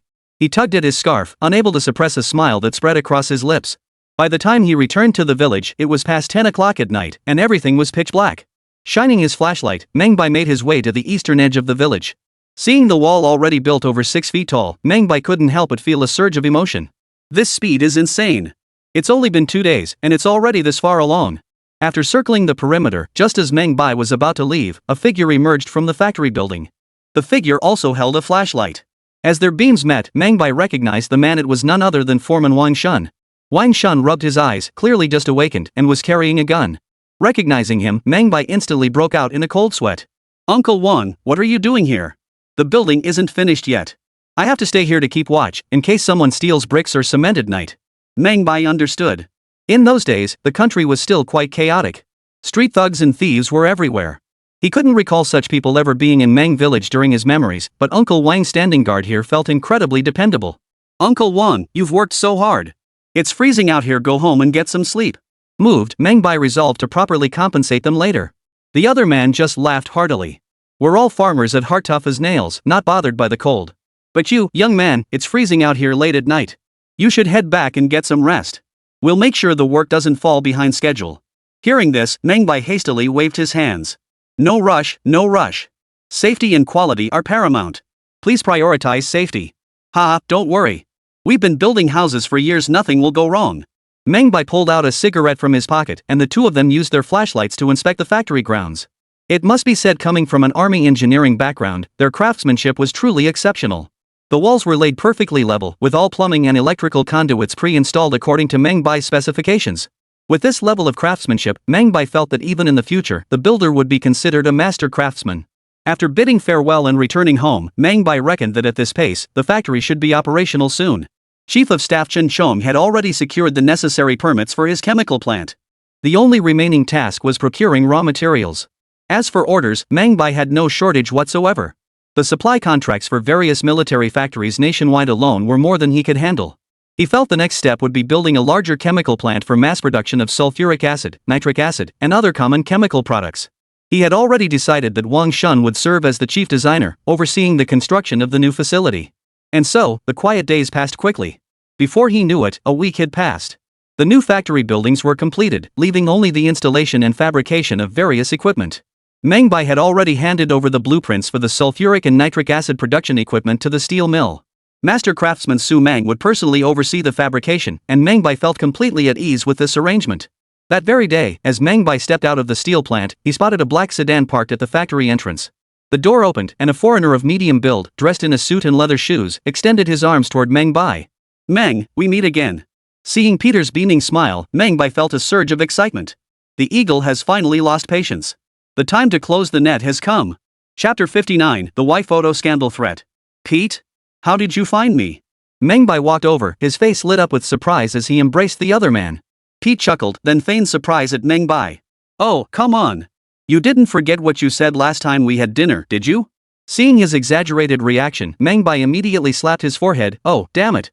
I completely forgot about something so important. I'm so sorry I've been swamped lately. Please forgive me." As someone who had traveled back in time from the future, Meng Bai hadn't acted professionally, but years of exposure to TV and movies allowed him to effortlessly mimic various expressions. He knew exactly what the other was getting at, just finding an excuse to strike up a conversation before diving into the important intelligence matters. Pete waved his hand dismissively. "No problem, as long as you admit to this matter. I've hooked you up with a business deal in Shanghai. The boss is very particular, but his offers are all market prices. Whatever you can produce, he'll buy." "Thanks so much. You know I'm not great at networking, having your help is a huge relief." "Ah, we're brothers here, no need for formalities. By the way, it's lunchtime now. Want to grab a bite together?" "Sure thing. I was going to invite you out anyway. Perfect timing, it's not far from Pengcheng. I know a pretty decent restaurant around here." "Great. Do you have a car? Or should I give you a ride?" "That's perfect. I haven't had time to buy a car yet, so I'll be bothering you again today." "Haha, you're way too polite. Now I don't even know how to respond." Pete opened the car door and got in. Meng Bai glanced around, saw no one was paying attention, and followed suit. The car sped into the city center. After a quick bite, Peter claimed he needed to take Meng Bai to meet a business partner, steering him toward another location. Meng Bai could tell that Pete was getting a bit impatient. The photos he'd obtained must have triggered a reaction. The absence these past few days was likely spent verifying their authenticity. The fact that the other party had come to find him now meant the photos had been verified as genuine. The so-called partner is essentially an intelligence operative they planted in Shanghai. The afternoon business negotiations went exceptionally smoothly. After concluding the deal, the other party invited him to attend an exclusive high society ball. Under normal circumstances, Meng Bai would have declined, but today was different. A ball inevitably involved drinking, and after the drinks came the main event. At the reception, dancers in high-end attire performed provocative routines, some even approaching Meng Bai to invite him to dance. Most of them would subtly reveal cleavage or bare their legs, but to Meng Bai, this was child's play. Having been baptized by the information explosion of the short video era, their tactics now seemed downright conservative. But today, Meng Bai knew exactly why he was here. So he didn't refuse the woman Peter forcefully shoved into his arms. This woman was desperate for intelligence, throwing caution to the wind as she repeatedly rubbed her body against Meng Bai, making him thoroughly annoyed. Yet to sell the intel, Meng Bai had no choice but to feign cooperation, forced into a compromising position. After 3 rounds of drinks, Meng Bai sensed the moment was ripe. He tilted his head and collapsed into the woman's embrace. "Mr. Meng? Mr. Meng, what's wrong? Mr. Meng? Are you drunk? Should I take you to your room to rest? Mr. Meng? He's drunk." Pete immediately dropped his smile, stepped forward, and whispered into Meng Bai's ear. "Meng, we should head back. Wake up." But Meng Bai still showed no reaction. So Peter took out his flashlight, lifted Meng Bai's eyelids, and shone the light inside. Seeing Meng Bai's eyes rolled back, Pete paused for a moment before nodding to the others. Soon, Meng Bai was carried away by several of them. To be honest, this was extremely dangerous. If these people imprisoned him and used interrogation methods to extract information, he would essentially be walking into a trap. But Meng Bai was still willing to take the risk. After all, the technology he possessed was no small matter. He didn't believe these people would commit the folly of killing the goose that laid the golden eggs.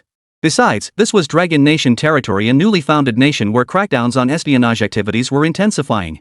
If they really did eliminate him, the fallout could potentially expose their entire operation. Plus, he had considerable backing: the military, the munitions factory, and the chemical plants supplying it. No matter how he thought about it, these people couldn't possibly do anything too extreme to him. What Meng Bai hadn't anticipated was being dragged into a room, stripped naked, and tossed onto the bed. Then, that woman crawled into his bed. After a flurry of camera flashes, everyone withdrew. After about an hour, Meng Bai was dressed and driven to another location. When Meng Bai sensed he was entering a room, he felt the moment was ripe and slowly opened his eyes. Sitting across from him was a blonde-haired, blue-eyed man, a cigar dangling from his lips and a stack of photographs in his hand. "Mr. Meng, you're finally awake. Did you know I was waiting for you until I nearly fell asleep?" Meng Bai pretended to be sobering up, rubbing his temples as he glanced around the room. "What's going on? Where am I? Where did you bring me? Where's Pete?" He fired off a barrage of questions, then stood up to open the door only to find it locked from the outside. He slammed his fist on the table and shouted at the other person. "Damn it, who the hell are you? Did Pete do this?" But the other person only gave a cold laugh. "Pete? He's just one of our agents. You can call me Mr. A.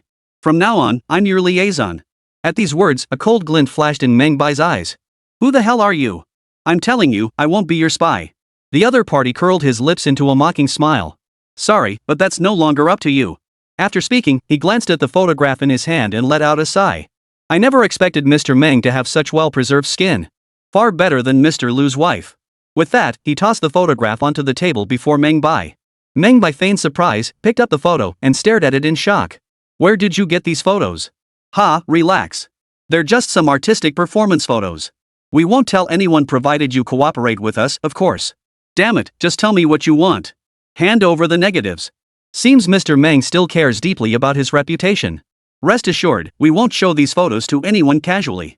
Let's discuss something else first." With that, he pulled out an envelope and handed it to Meng Bai. "Where is the military base in the photos?" After glancing at the photo, Meng Bai immediately flinched as if handling a hot potato and tossed it aside. "Where did you get these photos? Have you forgotten?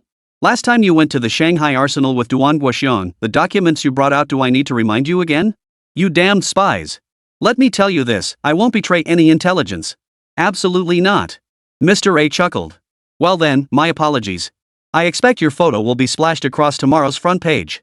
I'm sure everyone will find it quite interesting, including Duan Guoxiong. What do you think?"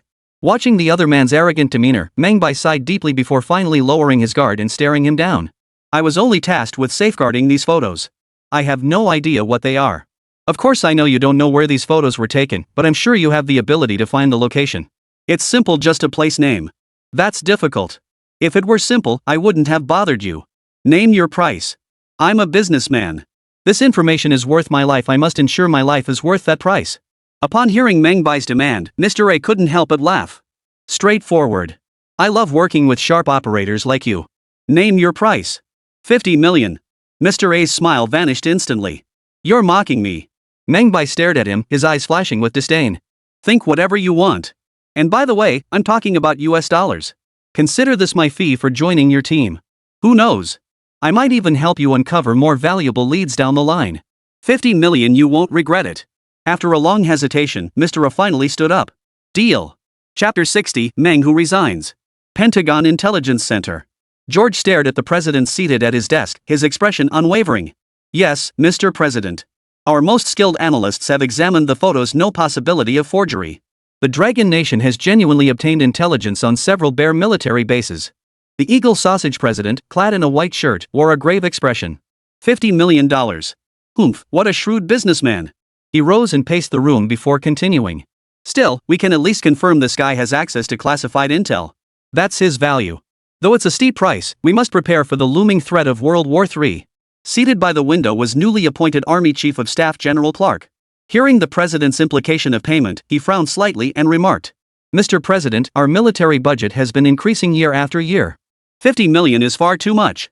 Haha, General Clark, consider this, if we were to go to war with the Russians and had advanced knowledge of one of their secret military bases, wouldn't that lead alone be worth 50 million? Clark shrugged helplessly. "You're right. If war does break out, a secret military base would indeed be worth 50 million.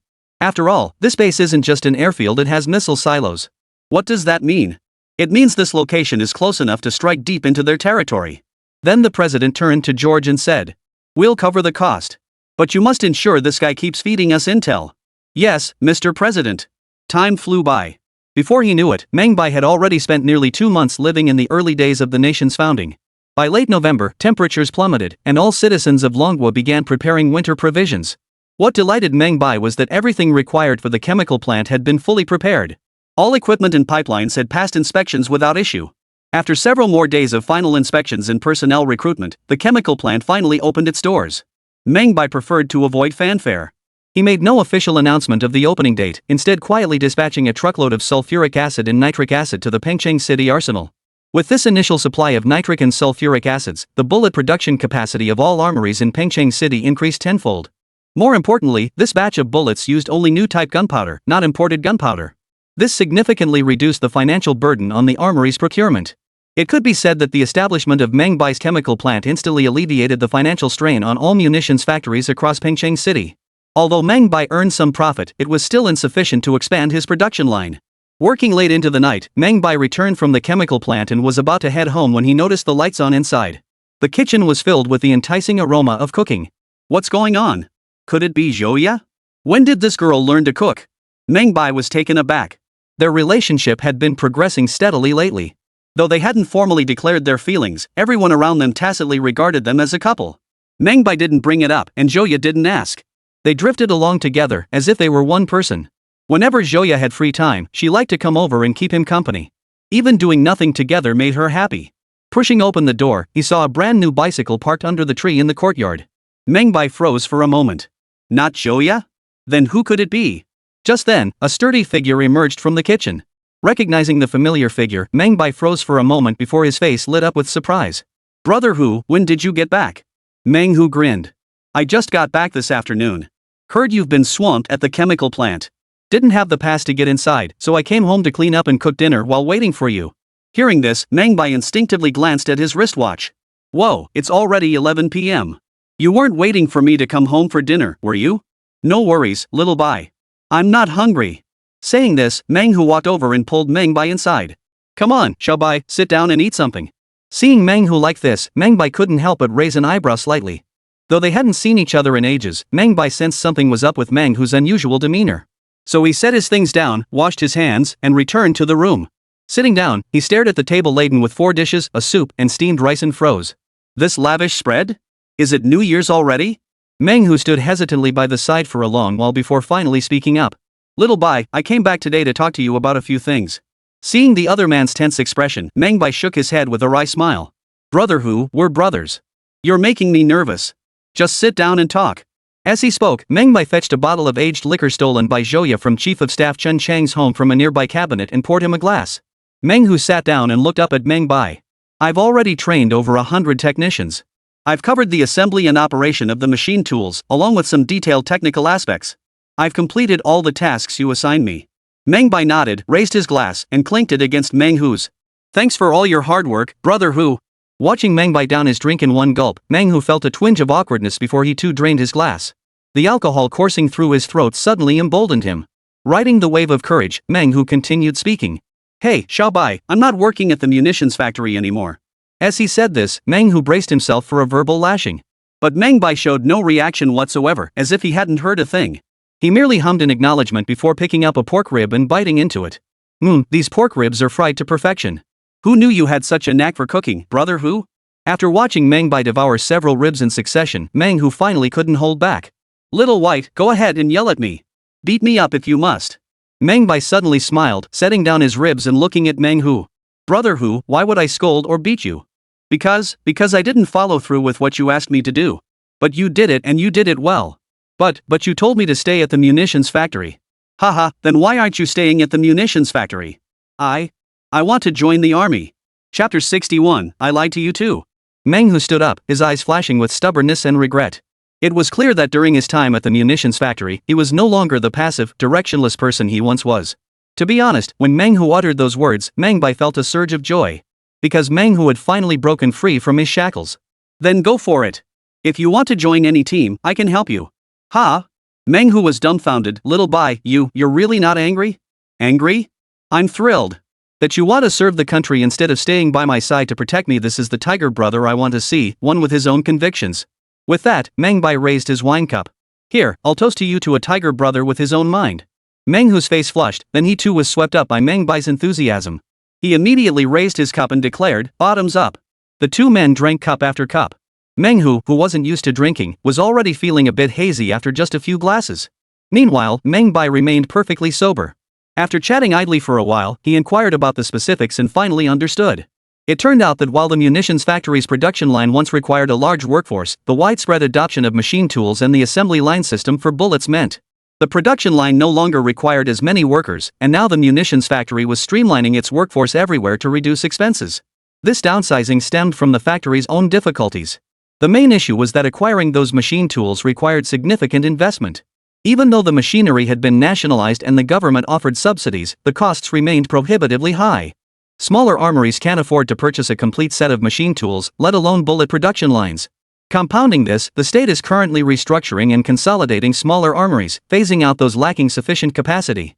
Furthermore, the nationwide promotion of standardized components and the transition to new infantry weaponry pose additional challenges. Implementing standardized parts presents significant challenges, as it requires the use of uniform measuring instruments. To manufacture these standardized parts, machine tools are essential. Without machine tools, they would have to purchase standard parts. Without standard parts, manufacturing weapons from the Bai rifle family becomes entirely impossible. It had been nearly a month since Meng Bai submitted the blueprints for the Bai rifle family. To date, fewer than 100 units had been produced, and most of these were sent as samples to various armories. This clearly demonstrates that the national strengthening initiative promoted by Meng Bai, while technically challenging for the current Dragon Nation, is even more critically hampered by immense financial constraints. There was no money at the grassroots level, no money at the top, and no money anywhere in the entire nation. To build weapons, they had to wait for the money to come. Yet the entire nation had maintained a 5 million strong army since its founding. The funds required to completely upgrade the weaponry of such a massive force would be astronomical. Moreover, the production of these weapons demanded vast quantities of machine tools, copper and iron raw materials, and chemical products. Without a comprehensive, massive industrial chain, producing this equipment would be utterly impossible. Therefore, the state pursued every possible avenue to raise funds in order to achieve these objectives as quickly as possible. This pressure trickled down from the top, leading to layoffs at the armory. Meng, who was a young man of pure heart. When the armory faced difficulties, his first instinct was to resign. Of course, Meng Hu could also seize the opportunity to pursue his dream of becoming a soldier and serving his country. Watching Meng Hu snoring soundly on the table, Meng Bai helplessly downed the rest of his drink. Money, it's all about money. Damn it, why haven't those American bastards sent me any money yet? It's been nearly half a month now. But the Americans only used a single-line contact method. If they didn't reach out, there was no way he could find them. Meng Bai even worried whether Mr. A had submitted the proposal only for higher-ups to reject it. The headache was too much. Meng Bai decided to set the matter aside for now, helping Meng Hu back to his room. Later, he went to his room, pulled out his computer and printer, and printed out a stack of design blueprints. He planned to find an opportunity to make some money. After all, one couldn't let themselves be stifled by frustration. He possessed a wealth of money-making skills. Keeping them to himself was a waste. Better to put them to use, earn some cash, and help the country tackle its economic crisis. He slept until noon the next day, then got up, washed up, and pedaled his bicycle to the county steel mill. This was part of his plan to visit every 3 days, all to expedite contact with Mr. A. It seemed even the heavens sensed Meng Bai's hardship. A black sedan pulled up in front of the steel mill. The door opened, and a familiar figure stepped out. When Meng Bai saw Peter, he almost rushed forward to give him a big hug. "You bastard finally showed up." Pete flashed a fake smile at Meng Bai.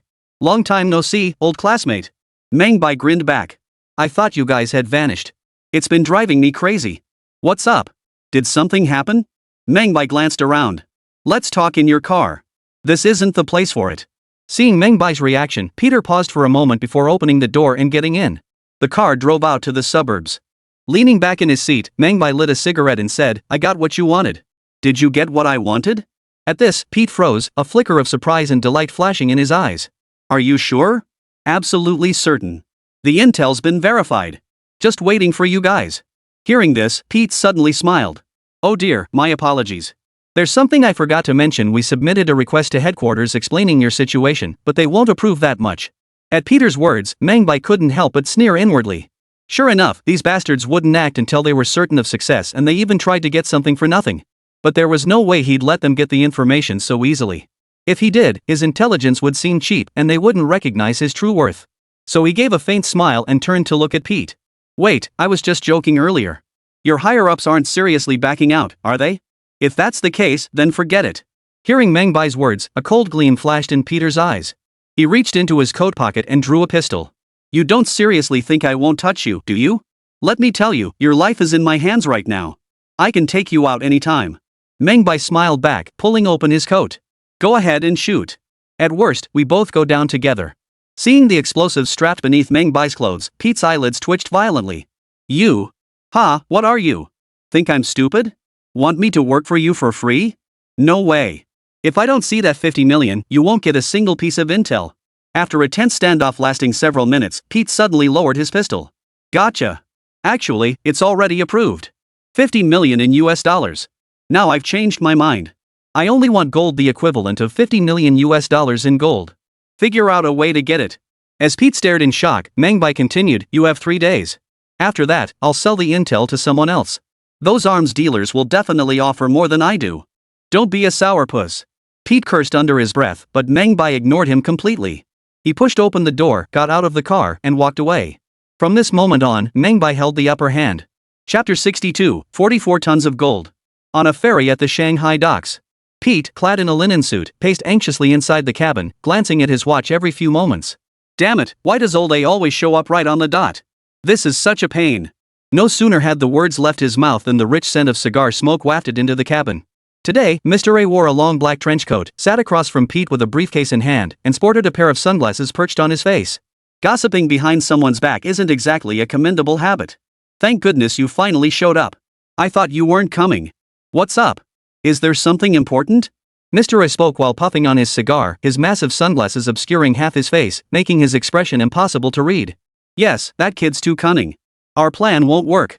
If soft tactics don't work, then let's go hard. No way. That kid has military connections. Mess with him, and we're all finished. Then we'll stall him a bit longer. At least there's no war yet, we've got time. But he doesn't. He said he'd give us 3 more days. After that, he'll sell the intel he has to arms dealers. Hearing this, Mr. A froze in place. Damn it, how does this kid know so much? I seriously wonder if he ever worked for the FBI. He took another drag on his cigar, glanced at his watch, and said, then prepare for the deal. The higher-ups are getting impatient. No choice. The guy changed his mind, he wants gold instead of cash. Ha? Gold? That's right. Based on today's gold price, I checked the latest rates, and it's skyrocketing. The sooner we close this deal, the more we save. Damn it, I hate dealing with merchants. With that, Mr. A pulled out paper and pen to start writing, not forgetting to instruct Pete, keep a close eye on this guy. Develop him properly, we can't afford to waste this opportunity. Of course. When can you get the gold ready? After a long while, Mr. A finally looked up. 44 tons of gold? When do you think I can pull that off? All right. 2 days later. Meng Bai ate a light meal as usual before heading straight to the chemical plant. Just as he arrived today, a black sedan pulled up in front of the factory gates. Seeing Peter's face as pale as a frostbitten eggplant, Meng Bai couldn't help but chuckle. My old classmates here so early. Pete glared at Meng Bai with a dark expression, don't try any tricks. If we find out the intel you got is fake, I guarantee you'll die a miserable death. Relax. I'm a businessman, not a bandit. I stick to the rules in my dealings. Alright, get in the car. Hold on, I need to clock in at the company first. Meng Bai walked into the factory grounds, returning with a bulging pouch strapped to his waist. Once seated in the car, Pete gripped the steering wheel so tightly it looked like he was trying to wring the life out of it. The car sped all the way to a dock in Pengchang. The dock bustled with ships coming and going, creating a chaotic scene. Meng Bai followed Peter all the way to a ship's hold. The cabin was pitch black, with several Chinese faces inside. Each of them held a gun, clearly forming an armed squad. Inside the ship, they even found various heavy machine guns and rocket launchers. Judging by the firepower, they could easily fight a battle here. Then, a familiar face emerged from the shadows, Mr. A. He still had a cigar in his mouth, wearing a broad smile. Mr. Meng, we meet again. Mr. Meng offered a forced smile and shook his hand. May I see my gold? Certainly, no problem. With that, he lifted the canvas covering before him. In an instant, the dim hold seemed bathed in golden light. Row upon row of steel-stamped gold bars lay neatly stacked, piled high. Meng Bai couldn't help but swallow hard at the sight of so much gold. Truth be told, he'd never seen so many gold bars in his life. He reached out and picked up one bar. Though small, it weighed a full 10 kilograms, heavy and solid in his hand. He then placed the gold in his mouth and bit down hard, leaving a clear tooth mark on the bar. Meng Bai smiled with satisfaction. He estimated that this couldn't possibly be all the gold. This couldn't possibly be 44 tons, could it? Mr. A didn't hide anything and said, there are 5 tons of gold here. The remaining 39 tons are all in other places. Once I get the intel, I'll tell you where the remaining 40 tons of gold are. Ha! Fine. Then I'll tell you this, I've split the coordinates into 2 sets. You get one now. The other? You'll get it once I've secured all the gold. With that, Meng Bai handed a note to Mr. A. His eyelid twitched. Sure enough, this guy was as difficult to deal with as Pete had said. But knowing a single longitude didn't hinder their verification of this information. Mr. A promptly handed the note to a bespectacled man behind him. The man took the note, immediately unfolded the map, and located the corresponding longitude. After some analysis, he nodded. A military base could indeed exist along this line, but screening hundreds of potential locations would be too difficult. Mr. A sighed. He'd hoped to save some money, but it seemed that wasn't going to happen. Meng Bai had anticipated this response all along, deliberately selecting one of the most difficult military bases to analyze from the many available. Alright, you're clever. Looks like we can't avoid this expense after all. Since that's the case, let's move on to the next location. Mr. A waved his hand, and the boat rocked as it headed away from the shore. Finally, the boat docked at the shore of a deserted island. Mr. A emerged from the cabin, stretched his limbs on the deck, and sighed. Getting old takes its toll on the back, he muttered. We're here, this is your treasure spot. Looking at the deserted island, Meng Bai instantly understood what these people were up to. Such an isolated island in the middle of the river, with no villages or shops in sight, finding a boat would likely require leaving this place first. Leaving meant the gold here could be taken by others. Get all the gold off the ship. No sooner had the thought crossed his mind than Mr. A ordered his men to start unloading the gold. Then he turned his gaze to Meng Bai. All the gold is here. Take your time counting it. If there are any issues, you can come back to me. But now, shouldn't you tell us the location of the remaining stash? Meng Bai smiled and pulled a key from his pocket. No problem. I have a safe deposit box at HSBC in Shanghai. The coordinates are inside. You can go get it. Mr. A was dumbfounded. Staring at the safe deposit box key and business card handed to him, he suddenly felt his composure slipping. You don't trust me, and frankly, I don't trust you either.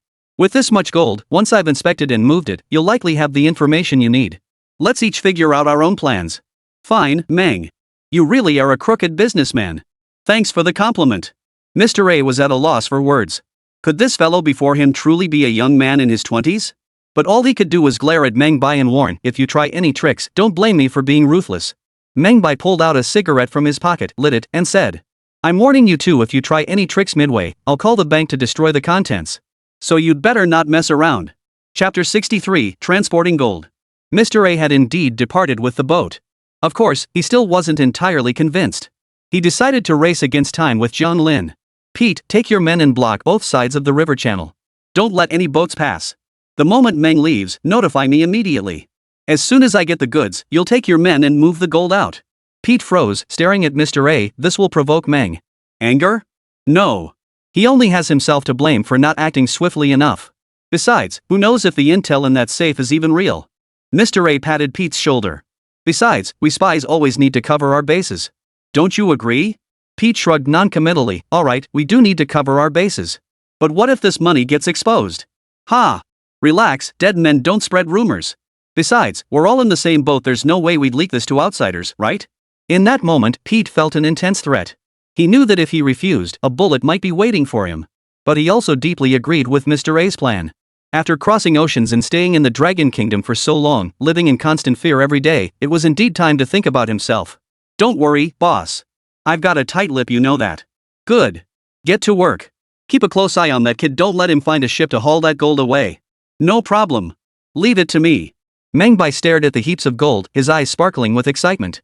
This was the first time in his life he'd seen such a vast amount of gold. This was $50 million worth of gold, and $50 million from 1949, no less. Its purchasing power in later generations would be nearly equivalent to hundreds of billions. In the early days of the nation's founding, the Dragon Nation didn't even have the capacity to conduct a nationwide census. It wasn't until 3 years later that the first such survey was conducted. At that time, the average per capita disposable income was a mere 497 yuan, and the national gross production value barely reached 67.9 billion yuan. At that time, the exchange rate between the Dragon Nation's currency and the US dollar was 26:1. Meaning $1 equaled 26 yuan. Thus, $50 million equated to roughly 130 million yuan. While substantial, this sum remained a drop in the bucket for Meng Bai's grand vision. After all, his vision extended far beyond merely upgrading the nation's foundational industries. It aimed to achieve standards set 70 years into the future. But he knew these American spies wouldn't let him walk away with the money so easily. Such a sum was substantial for a major operation. It could even fund the construction of a military base. He glanced toward the banks on either side, knowing full well that someone was watching him from the bushes. So he found a concealed spot, pulled out his binoculars, and scanned the area himself. Sure enough, figures were scattered throughout the thickets, each clutching binoculars and staring intently at this spot. There were over 30 of them. If they thought they could trap me here, they were sorely mistaken. I'd been preparing for this day all along. That's right. Before coming, Meng Bai had made a special trip back to the factory. He claimed it was to clock in, but in reality, he emptied everything from his storage space. Especially since this deal involved gold transactions, he'd brought a gold detector specifically to quickly verify the authenticity and purity of the metal. Meng Bai knew these men wouldn't dare attack him now. Their move would likely come once they got their hands on the contents of the safe. Time was tight now, so he had to move faster. Holding the gold detector, Meng Bai tested each piece of gold. Those that passed were tossed directly into the storage space. The top layer of gold had remarkably high purity, but as he worked his way down, the purity began to plummet. Damn it, I knew they wouldn't make it this easy. At least it's still gold. 2 hours passed and Meng Bai had barely finished testing less than 2 tons of gold. Gazing at the mountains of gold still piled high, he knew he had a massive workload ahead. Another 2 hours later, having adapted to the testing process, his speed skyrocketed. 10 tons of gold were finally processed. He then snapped a photo of the scene with his camera, waved toward both banks, stowed the camera away, and dove headfirst into the water, swimming toward shore. The agents hiding in the bushes were tense, because Meng Bai was heading straight for them. Damn it, what the hell is this guy up to? Just as everyone was at a loss, Meng Bai approached them. I already took photos. If the gold inside is touched, I'll cancel the deal immediately. You wouldn't dare, would you? Only then did they understand why Meng Bai had come here. Rest assured, we're only here to guard the gold. Alright, that's good. I'm starving, I'm going to grab something to eat. You lot can handle things here. With that, Meng Bai turned and walked away, radiating an air of utter ease. Not a trace of the gold he carried was visible. Watching Meng Bai like this, the agents couldn't help but gather together and whisper among themselves. What's going on? This guy really isn't planning to take any gold with him. Heh, probably looking for a boat. But what he doesn't know is that no ship can get in here. In the end, this gold is still ours. If I were him, I'd take at least 2 bars back first. But look at him, not a single one. Send someone to follow him and see what he's up to. If he dares approach the military, we move the gold immediately. Meng Bai had no idea what these agents were whispering about. He just kept running until he reached the nearest town, found a phone booth, and dialed a number. Tiger, I'm currently at Shaoan Town, 30 kilometers east of Pengcheng. Get your people in a car and come here immediately. After hanging up, Meng Bai found a noodle shop in town and devoured a hearty meal. Outside, the autumn wind bitingly cold. The agents hiding outside the noodle shop, watching Meng Bai, were freezing, sniffling constantly. Damn it, you're having a blast while I'm freezing my ass off. But what the hell are you trying to pull, going out with nothing on you? He couldn't figure it out. All he felt now was the gnawing hunger in his stomach, desperate for something to eat. But this was the only noodle shop in the area. If he went elsewhere to eat, then Meng Bai would be lost. He could only clutching his stomach, hiding behind the wall, waiting quietly. An hour later, a green military Jeffon truck pulled up in front of the noodle shop. Meng Bai emerged from inside and immediately climbed into the vehicle. The agent stared at the speeding military vehicle, frozen in the autumn wind. From the back of the truck, Meng Bai couldn't help but chuckle at the agent trailing behind. What a fool! He then stuffed the gold bars one by one into the wooden ammunition crates. After getting out, he called several factory workers to carry each wooden crate into the factory's vault. After Meng Hu finished carrying the last crate, his hands felt numb. Xiao Bai, what the hell is this stuff? It's heavy as hell. Haha, treasure. Now's not the time to ask questions. Hurry up and drive me back. Got it. Meanwhile, the agents stationed on both sides of the deserted island grew tense upon learning they'd lost track of Meng Bai. What do we do? He got away. He couldn't have just abandoned such a huge pile of gold. Let's wait a bit longer. Just then, a beam of light from a flashlight appeared in the distance. Meng Bai was humming a tune, a chicken drumstick in hand, walking straight toward them. The guys are waiting. Seeing Meng Bai return, the agents were stunned. Where'd you go? Meng Bai waved the chicken leg in his hand. Got hungry. Went back to grab some food. You guys not coming? The others stared blankly, pointing toward the island and asking. What about the gold? Mind your own business. Chapter 64, Thunder on the Island, Danger. Amidst the stunned gazes of all the agents, Meng Bai finished his chicken drumstick, then pulled a life preserver from his backpack and began blowing it up.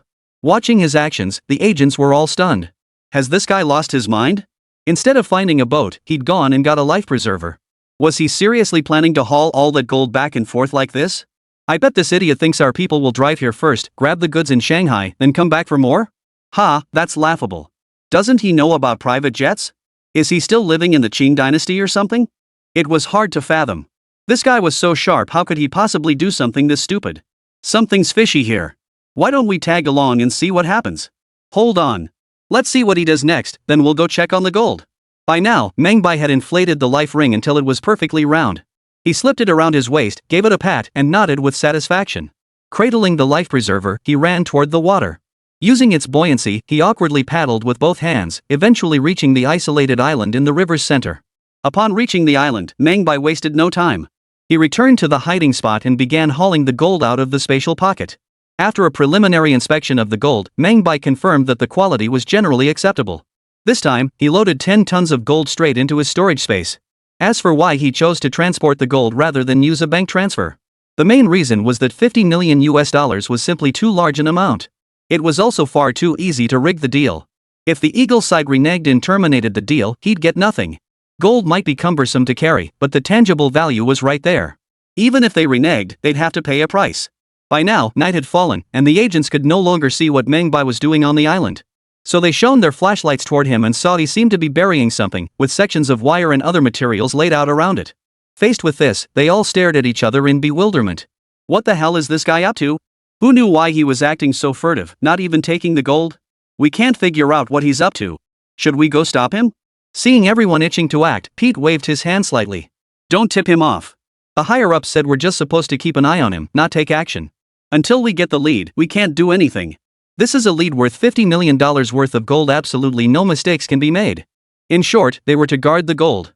After about half an hour, Meng Bai finally rose, repositioned his life preserver, and began paddling toward the riverbank. Seeing Meng Bai approach, all the agents instantly perked up. Pete shone his flashlight up and down Meng Bai's body. Apart from the backpack strapped to his back, he carried nothing else. Perhaps the backpack contained a few gold bars. What Pete couldn't understand was why this guy, who was clearly intelligent, would choose such a clumsy method. He could have called for help, making multiple trips to transport the gold. Instead, he chose this laborious and thankless task, carrying it all by himself. This thought made him feel something was off, though he couldn't pinpoint what exactly. He immediately barked at the people beside him. Get a motorcycle right now. This time, we absolutely cannot lose him. Yes. At that moment, Meng Bai stood on the shore, wringing the moisture from his clothes before putting them back on. He then waved toward the direction of the bushes. You're not planning to head to the island for my gold anytime soon, are you? But no one answered him from the bushes. Meng Bai chuckled, pulling out a cigarette and lighter from his pocket. After lighting up, he said, just a friendly reminder, I've planted plenty of bombs on the island. If you blow yourselves up trying to get there, don't blame me. Hearing this, the agents all found it amusing. This guy hasn't even been in a war, how could he possibly plant mines? What a joke.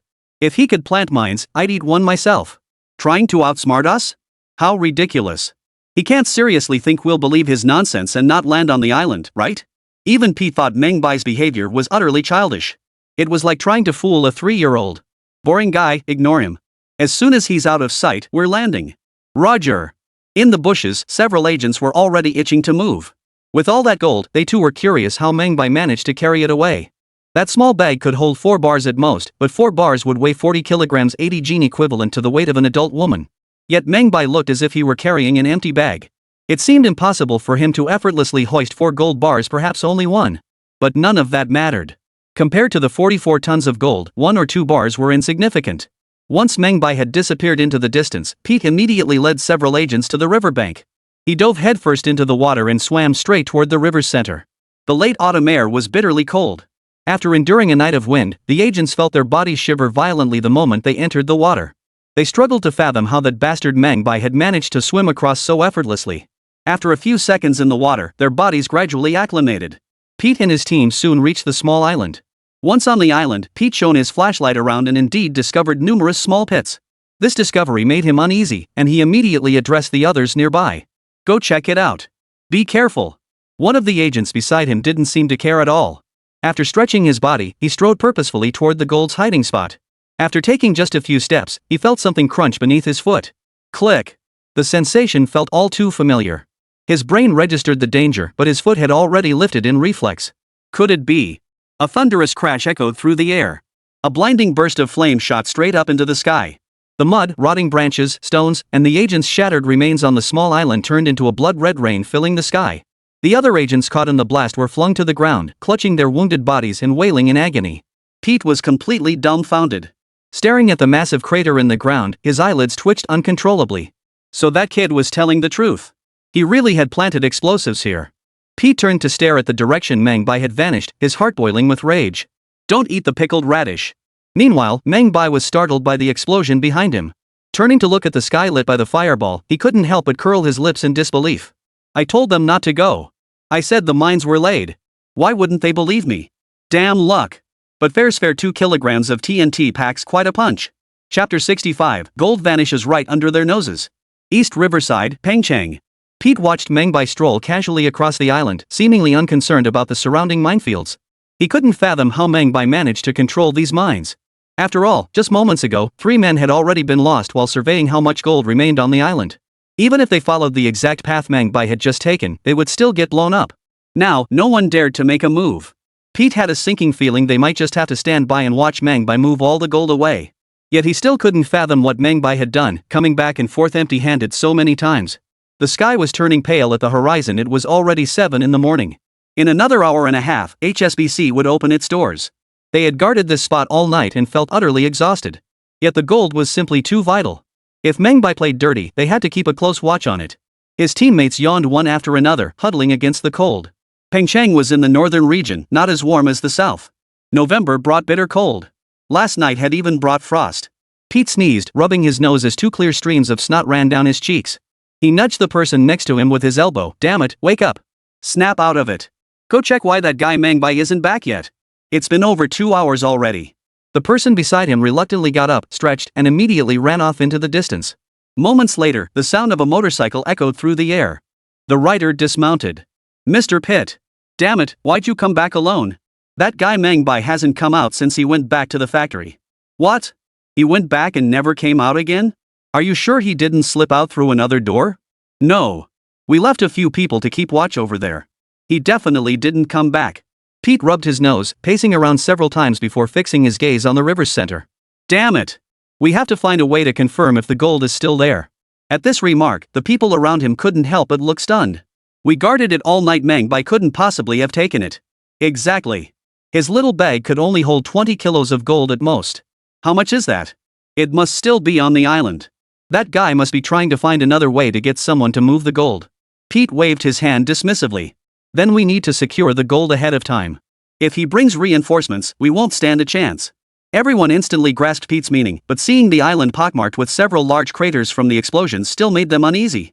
Yet they understood the truth that fortune favors the bold. After a quick discussion, they immediately came up with a plan. Go to the nearest village and get a few stone rollers, use them to probe the path. They sprang into action immediately. In less than an hour, they had brought the millstones onto the island and began using them to test the path. But this time, it went surprisingly smoothly. Not a single explosion occurred where the millstones passed. Strange. Why aren't they exploding this time? Come on, let's go see if our gold is still there. The group cautiously approached the hiding spot, using long poles to lift the rain tarp covering it. The next second, everyone froze in shock. Damn it! Where's the gold? HSBC bank counter in Shanghai. A man dressed in black and wearing sunglasses tapped lightly on the counter. A female teller behind the counter looked up with a polite smile. Sir, would you like to make a deposit or a withdrawal? The man simply produced a key and handed it to her. The teller glanced at the key, immediately stood up, and nodded, please follow me. The man nodded and proceeded to the security checkpoint. After undergoing a full body scan to confirm he carried no dangerous items, he was granted access. They proceeded toward the basement of HSBC Bank and arrived at the private storage room. The man used the key to locate his safe deposit box, opened it, and found an envelope inside. Without a word, he tore open the envelope, pulled out the letter, and saw a string of numbers. He then resealed the letter and left the bank. Once seated in the car, the person in the back seat immediately retrieved the envelope and began cross-referencing the coordinates on a map. After confirming the location, several people picked up a thick geographical atlas. After some searching, they narrowed down a specific area. Someone promptly went to the nearest cafe, found a private phone, dialed a number, and relayed the sequence of numbers to the recipient. At that very moment, a reconnaissance aircraft took off from the Eagle Base military facility located on an island somewhere in the Pacific. After several hours of flight, the aircraft spotted a concealed military base. The reconnaissance team meticulously compared the photographs with the site they observed. Although the military facilities differed, the aircraft runway and reinforced military bunkers matched perfectly. He immediately grabbed the walkie-talkie. The location and address recorded in the photos matched perfectly. Several operatives stationed within the military base immediately waved their hands excitedly. Yes. Notify Mr. A immediately confirm the situation is accurate and we can proceed. A contact point for Eagle Sauce agents disguised as a photo studio in Shanghai. Upon receiving the news, Mr. A was ecstatic and immediately called the contact in Pengcheng. He ordered Pete to move immediately. The lead was confirmed. But just then, an agent disguised as a photographer burst in, panic etched across his face.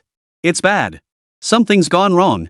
Mr. A tensed, glancing outside nervously, but seeing no one, he made a puzzled gesture. The photographer pointed at the phone and said, "Just got word all the gold has been moved." Buzz. Mr. A felt a buzzing sensation in his ears. What? Say that again. All the gold has been moved. Pete just called to say so himself. How is that possible? Mr. A slammed down the phone, stormed into another room, grabbed another phone, and roared, "Pete, you stupid pig. What the hell were you thinking? You can't even handle this small task? Is your brain full of?" On the other end, Pete's voice was filled with despair. "We've been watching him constantly, keeping tabs on the island too. He never used a single boat or car the entire time. But damn it, we have no idea how he pulled it off."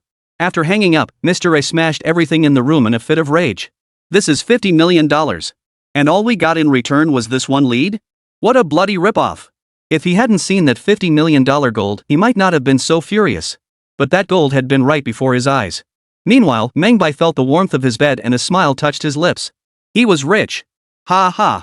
At that moment, a secretary wearing a short jacket knocked on the door. "Boss, your phone." "Who's calling?" "An old classmate of yours." "Oh, I see." Meng Bai smiled slightly, dressed, and walked into the office to pick up the phone. "Pete, old classmate, how are you?" "Don't eat pickled radish." "Meng, I just want to know how did you do it?" "Ha, that's a secret I can't tell you yet." "Fine, you've really screwed me over. Looks like I'm stuck in the Intelligence Bureau for life now." "You owe me." "No, I don't owe you anything. But as an old classmate, I'll give you a 20% discount on the next intelligence report." Chapter 66, When the Nation Needs Help, I'll Donate a Little Billion. Yanjing, Ministry of Finance Conference Room.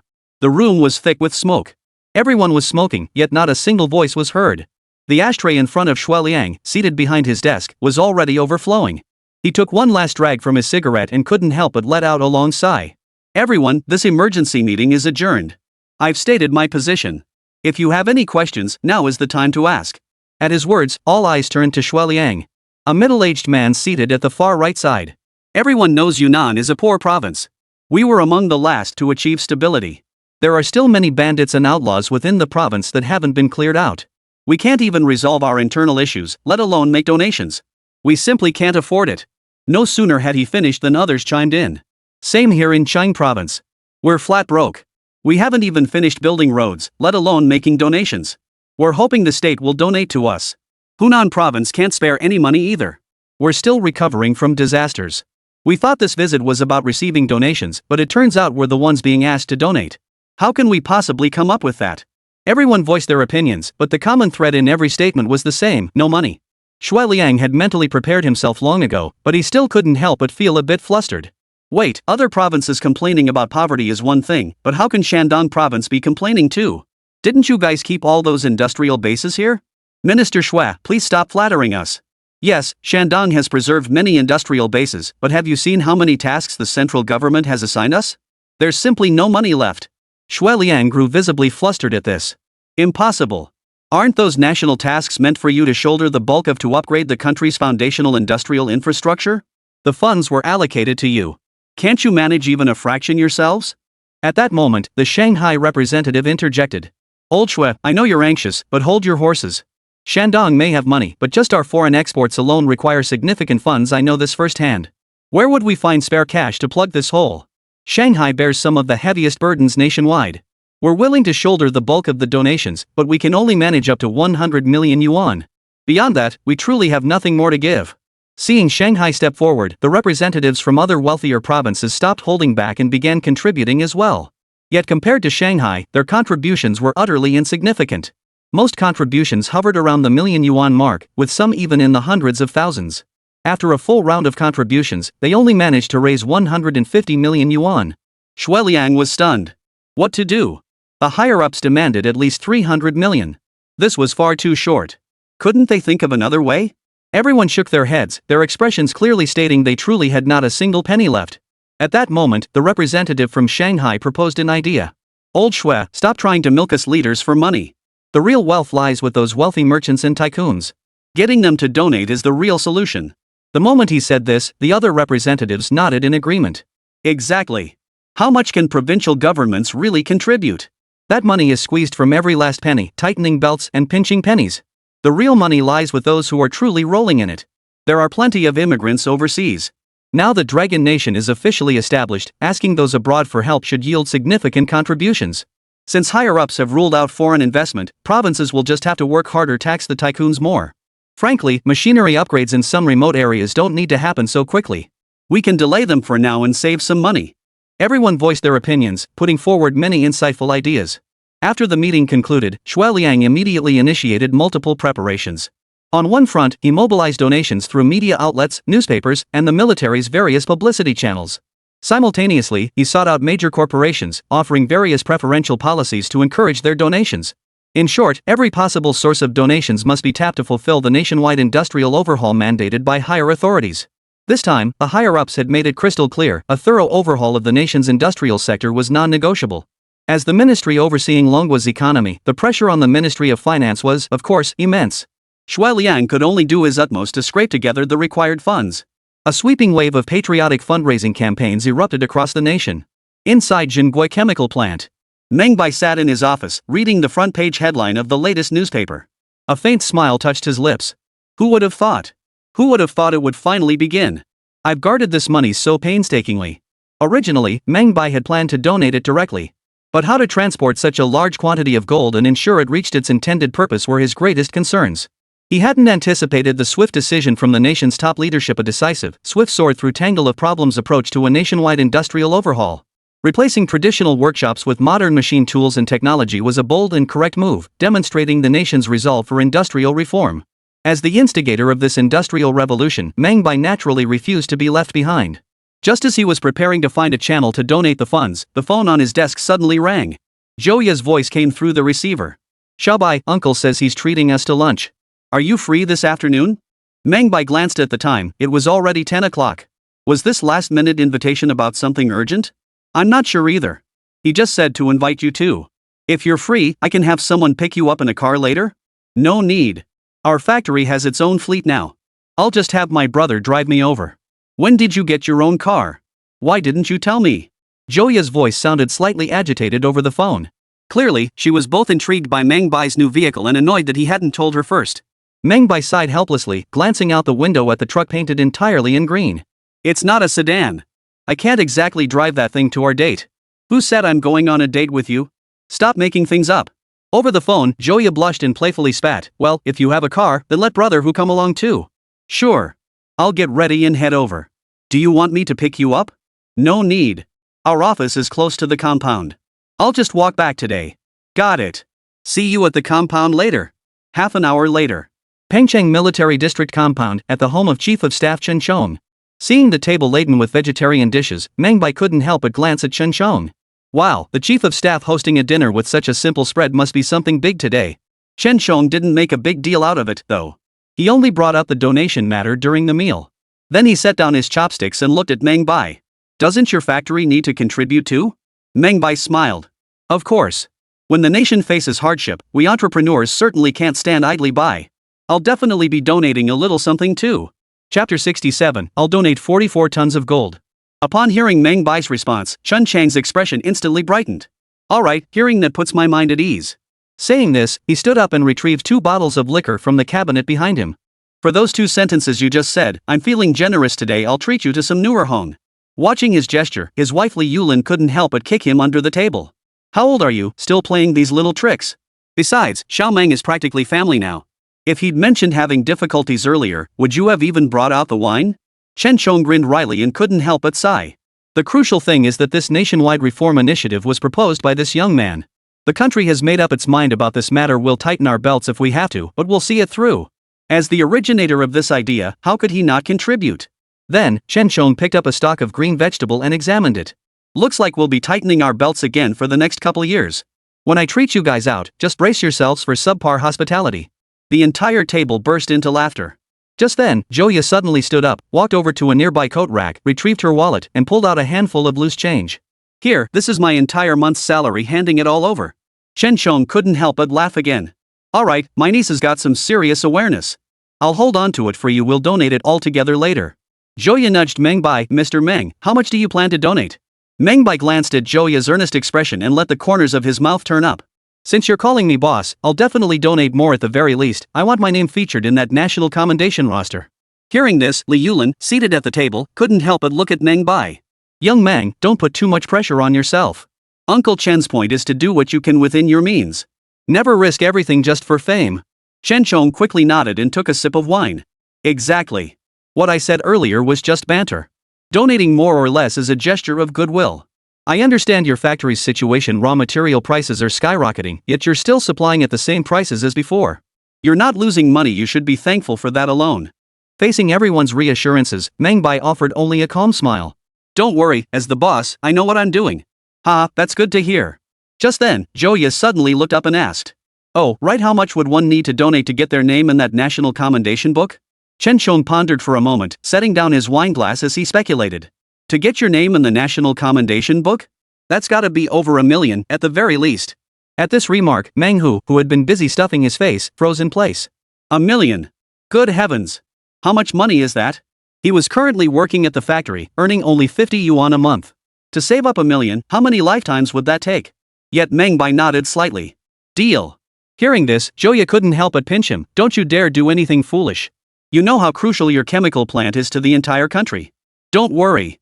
I'll raise the money without touching the chemical plant. After a home-cooked meal that couldn't have been more plain, Meng Bai returned to the factory and immediately dialed the donation hotline for Yanjing. Telephones back then weren't as simple as they would become in later generations. Reaching the Ministry of Finance office required multiple layers of approval. Just getting through took a full half hour. Finally, the line connected, and a voice with a regional accent answered. Hello, this is the Ministry of Finance Donation Center. I'm Director Lu Su. May I ask your name? Hello, Director Lu. I'm Xiao Ran, owner of a chemical factory. I'd like to ask about the procedures for making a donation to your organization. Oh, for small donations, you can simply fill out a remittance form. Please include your personal information on the form, and we'll have someone send you a thank you letter. What about larger donations? For larger amounts, it's usually done through bank transfers. The process is similar. I mean donations in the hundreds of millions.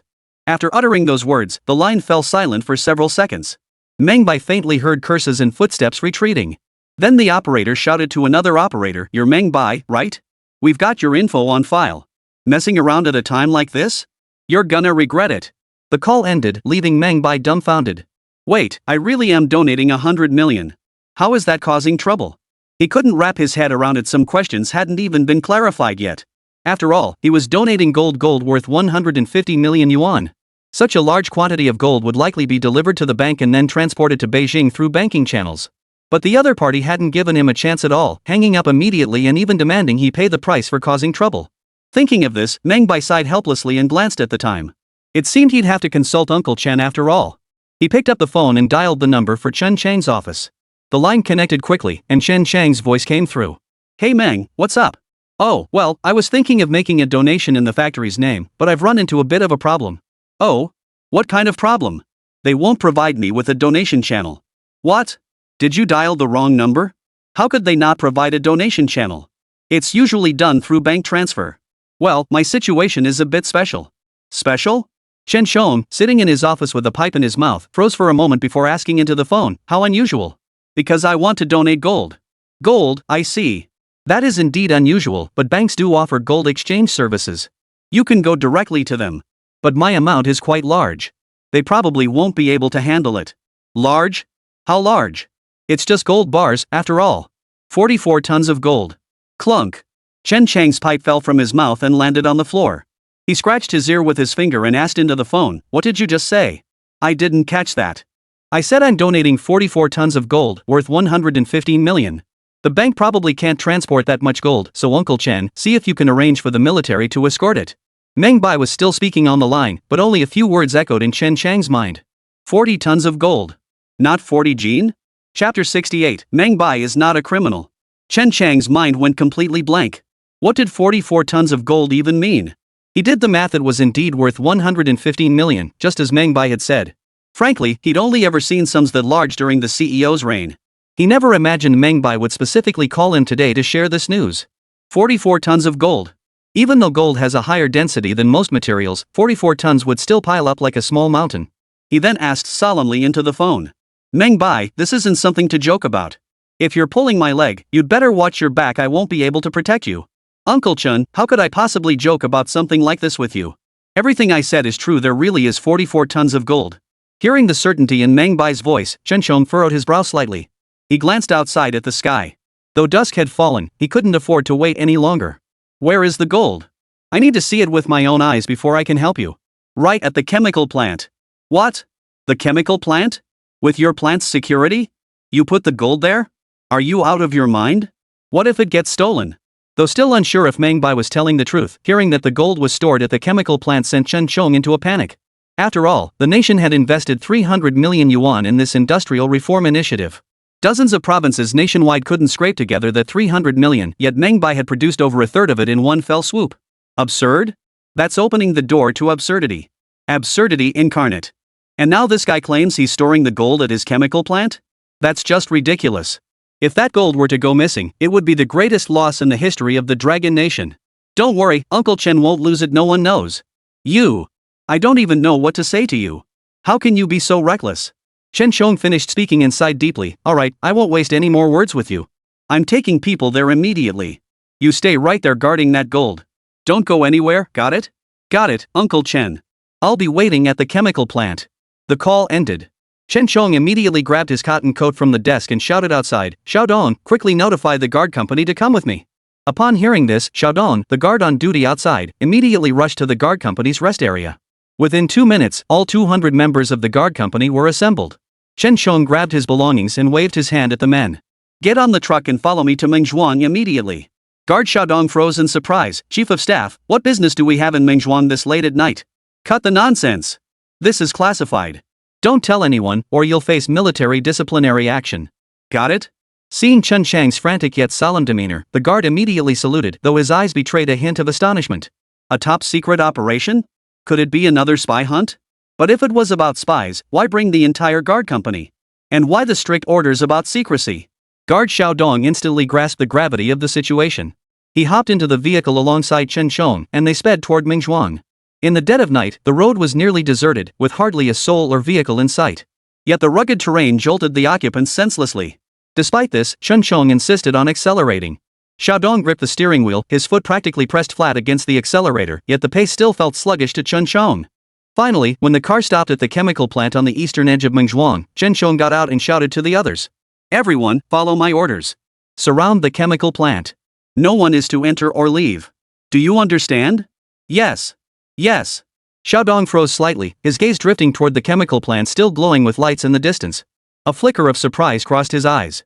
What's going on? Surrounding a chemical plant in the dead of night? Could it be that Meng, the great scientist, has gotten himself into trouble? He murmured to himself, but his nerves instantly tightened. He chambered around, disengaged the safety, and entered the chemical plant alongside Chen Shong, maintaining a vigilant stance. The factory's security guards, seeing the imposing scene outside, were already terrified. They raised their hands above their heads one by one, watching as Chen Shong and his team entered the facility. Just then, a technician in charge of production emerged from inside. Upon seeing the scene, he stumbled in fright and hastily raised his hands high. Sir, I've gone straight. I'm not doing anything bad anymore. Chen Shong glanced at him and asked, Where's your boss? The man's eyes darted around. Just as he was about to ask why they were looking for the boss, he saw the cold muzzle of a gun pointed straight at him. Don't lie. Speak up. The boss is in his office. Without another word, Chen Shong turned and headed toward the factory manager's office. At that moment, Meng Bai heard the commotion outside and immediately set down the documents he was holding. Just as he was about to stand up, the office door swung open. Just as he was about to greet them, Xiaodong, the guard accompanying Chen Shong, drew his gun and pointed it at him. Hands up. Meng Bai froze, turning to look at Chen Shong. Uncle Chen, what's going on? Chen Shong sighed and addressed the guard. Xiaodong, put the gun down. We're not here to arrest criminals, we're here to protect something. Xiaodong froze slightly. Huh? Not catching criminals? I thought Meng Bai was. Don't worry. This kid's got high awareness. You go guard outside. Don't let anyone in. Yes, sir. As Xiaodong stepped out and closed the door, the room was left with only Chen Shong and Meng Bai. Chen Shong fixed his gaze on Meng Bai's eyes and demanded in a stern tone. I'll ask you one last time, is it real or fake? If it's truly nothing, I'll take my men back and no one will ever know what happened today. Hearing this, Meng Bai felt a surge of gratitude. He hadn't expected that even though Chen Shong didn't believe his words, he still cared about him.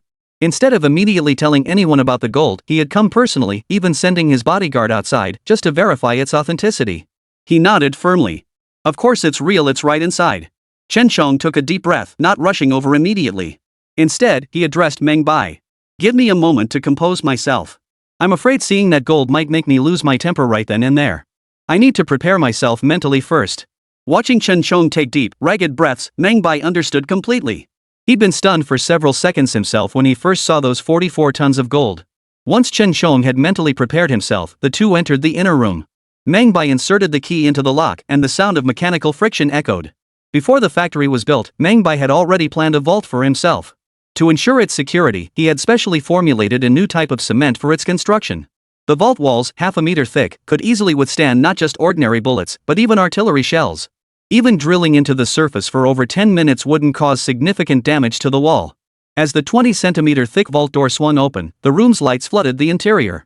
In an instant, the entire room was bathed in a dazzling golden glow. The mountain of gold left Chen Chong utterly speechless. Holy crap! You actually have it! Chapter 69, A Hot Potato. Chen Chong could scarcely believe his eyes. He shuffled his feet, stepping inside to pick up a heavy gold bar, his palm trembling slightly. The distinctive weight of pure gold instantly convinced him this was the real deal. He couldn't resist taking a bite out of the gold. A shallow tooth mark instantly appeared on the surface of the bar. Good heavens! My goodness! So much gold! Chen Chang's lips trembled slightly. Truth be told, he'd never seen this much money in his entire life. He'd seen his share of gold, silver, and jewels during bandit suppression campaigns, but compared to this, those were mere trifles. He then moved some more gold bars aside, randomly sampling them to confirm they were all genuine. He turned to look at Meng Bai, who remained utterly composed. How come you're not excited at all? To be honest, I've seen it all before. Right now, I just see this as a hot potato I want to get rid of as soon as possible. Meng Bai's words came straight from the heart. If it were just a few million or tens of millions, it might not have been too much pressure for him. Becoming a wealthy merchant and improving his life wouldn't be a problem. But this was 100 million. What does that even mean? Keep in mind that the entire Dragon Nation's GDP 3 years from now would only be 67.9 billion. That was the entire GDP of Longwa 3 years from now. Right now, he felt like he was parading through the streets with a priceless treasure. All he wanted now was to donate this gold as quickly as possible. Upon hearing Meng Bai's response, Chen Chong slapped him hard on the shoulder. The nation will thank you. The people of Dragon Nation will remember you forever. As he finished speaking, Chen Chong set down the gold in his hands and suddenly remembered something. He turned to look at Meng Bai. Where did you get this gold? Such a massive amount, it's definitely not something an ordinary person could acquire. You wouldn't have. Suddenly, Chen Chong gasped in shock. In his understanding, the only way to possess such a vast amount of gold was likely through tomb raiding. Indeed, ancient people often placed burial goods in tombs after death. This was especially true for those of high status. Such a vast amount of gold could only come from the tomb of a ruler and likely a ruler of a great nation. The thought made Chen Chong stare at Meng Bai, a flicker of shock in his eyes. You didn't rob the tomb of Qin Shi Huang, did you? Upon hearing the question, Meng Bai froze. Ha? Uncle Chen, how could that be possible? Qin Shi Huang's tomb is filled with mercury, there's no gold in there. Chen Chong was stunned by this response. You wouldn't actually know about the first emperor's tomb, would you? Seeing his shocked expression, Meng Bai suddenly remembered something. If he remembered correctly, the first emperor's tomb hadn't been discovered yet in this era. And his recent remarks directly proved he'd been inside Qin Shi Huang's tomb and knew it contained no gold, only mercury. His head began to spin, and he hastily waved his hands. Uncle Chen, how could I possibly know about Qin Shi Huang's tomb? It's all hearsay. Then where did this gold come from? It was a gift from Eagle Sauce. What?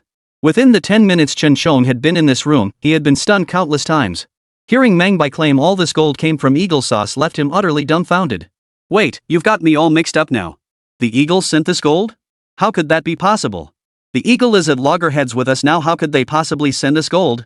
Well, that's a long story. Seeing Meng Bai's expression, Chen Chong knew the next revelation would likely be another earth-shattering secret. He fumbled for a cigarette in his pocket, lit it with trembling hands, and took a deep drag.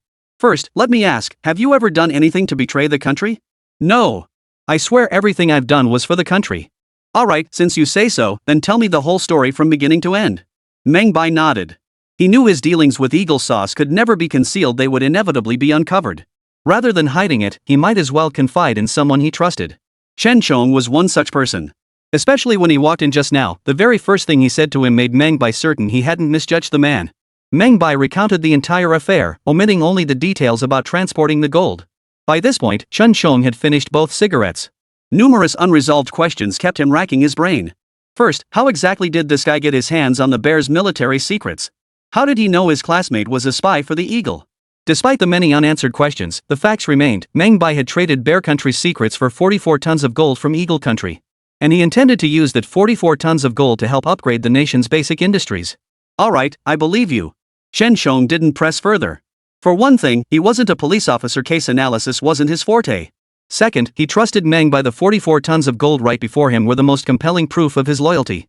Moreover, Meng Bai had previously helped establish bullet production lines, improved gunpowder formulations, designed the sniper cannon, a true marvel, and developed the advanced Bai rifle family of standard-issue weapons.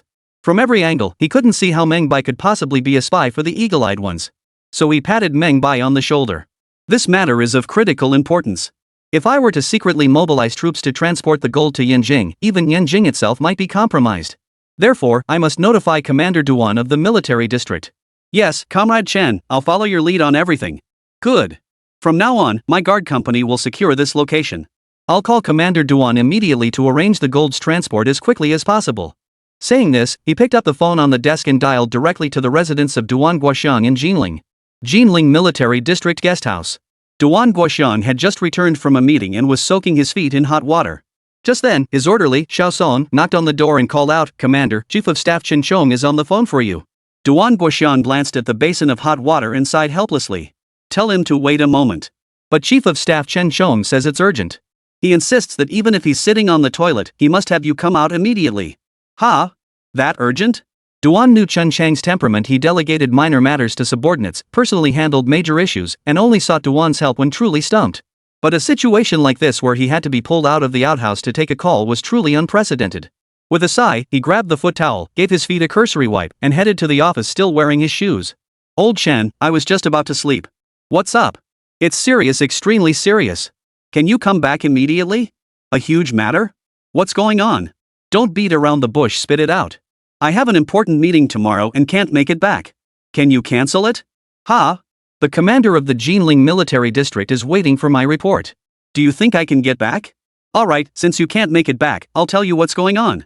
Chen Chong cleared his throat over the phone, adopting a solemn tone as he continued, "Meng Bai is donating 44 tons of gold. See if you can arrange a dedicated military train to escort this shipment to Yanjing." Duan Guoxiang's body jerked at those words, as if electrocuted, and he held the phone at arm's length for a moment. "Is this old Chen?" "It's Chen Chong. Rest assured, every word is true. Make a decision quickly. This gold must reach Yanjing without delay." Duan Guoxiang knew Chen Chong wouldn't deceive him, but he couldn't fathom how Meng Bai could possibly possess 44 tons of gold. But now clearly wasn't the time to ponder that. Reporting the situation to his superiors suddenly seemed less important. He immediately shouted into the phone. "Hold on. I'm calling the military division commander right now. I'll be back tonight. You better keep a close eye on that gold. If even one piece is missing, I'll hold you personally responsible." After hanging up, Duan Guoxiang felt his heart pounding wildly. He counted on his fingers for a long time but still couldn't fathom the value of 44 tons of gold. He only knew that stacked up, it would be as tall as a small mountain. He grabbed the phone and swung the dial. "Connect me to Commander Hu." "Commander Hu, it's me, Xiao Duan. I might not be able to give you my report tomorrow. I need to head back immediately." "Why go back?" "It's a long story, I'll brief you later." Chapter 70, Come with us. That night, Chen Chong stayed in his office, chain-smoking all night long. To be honest, even when fighting on the front lines, he'd never felt this tense. Yet today, money matters had kept him awake all night. In the room, Meng Bai was sprawled across the desk, having fallen asleep at some point. Watching Meng Bai sound sleep, Chen Chong was utterly speechless. How could that kid possibly sleep? With all that gold lying around, how could he possibly rest? Though he was exhausted, guarding a room full of gold made sleep impossible. Even though the nation had been established, some bandit and rebel forces were still rampant domestically. The bandit rebels in Pengchang had been completely eradicated, yet he still harbored some apprehension. What if the Eagle's men changed their minds and sent forces to seize it? That would spell trouble. The sky began to lighten with the first hint of dawn. Chen Chong stretched lazily and glanced out the window. A green military pickup truck drove straight into the courtyard. Seeing Duan Guoxiang's frantic expression, Chen Chong instantly relaxed. He pushed open the door and rushed outside, waving his arms. "Old Duan, over here." Duan Guoxiang hurried inside, briefly acknowledging the guard beside him before entering the room alone. Looking at Meng Bai, who had just woken up, Duan Guoxiang was at a loss for words. With all that gold lying around, how could he possibly sleep? Chen Chong was equally perplexed. I'd love to know how he managed to sleep through it. "Where's the gold?" "Inside." Saying this, Chen Shong took out the key and went next door, unlocking the vault door. Meng Bai finally got up, yawned, and rubbed his slightly sore arms as he followed into the next room. When he saw the entire vault stacked with gold, Duan Guoxiang slapped himself across the face. Holy! Is this real? Yes, it's real. Duan Guoxiang picked up a piece of gold and bit into it. It hurt like hell, but a mark was left on the gold. Duan Guoxiang was overjoyed, grinning like a child.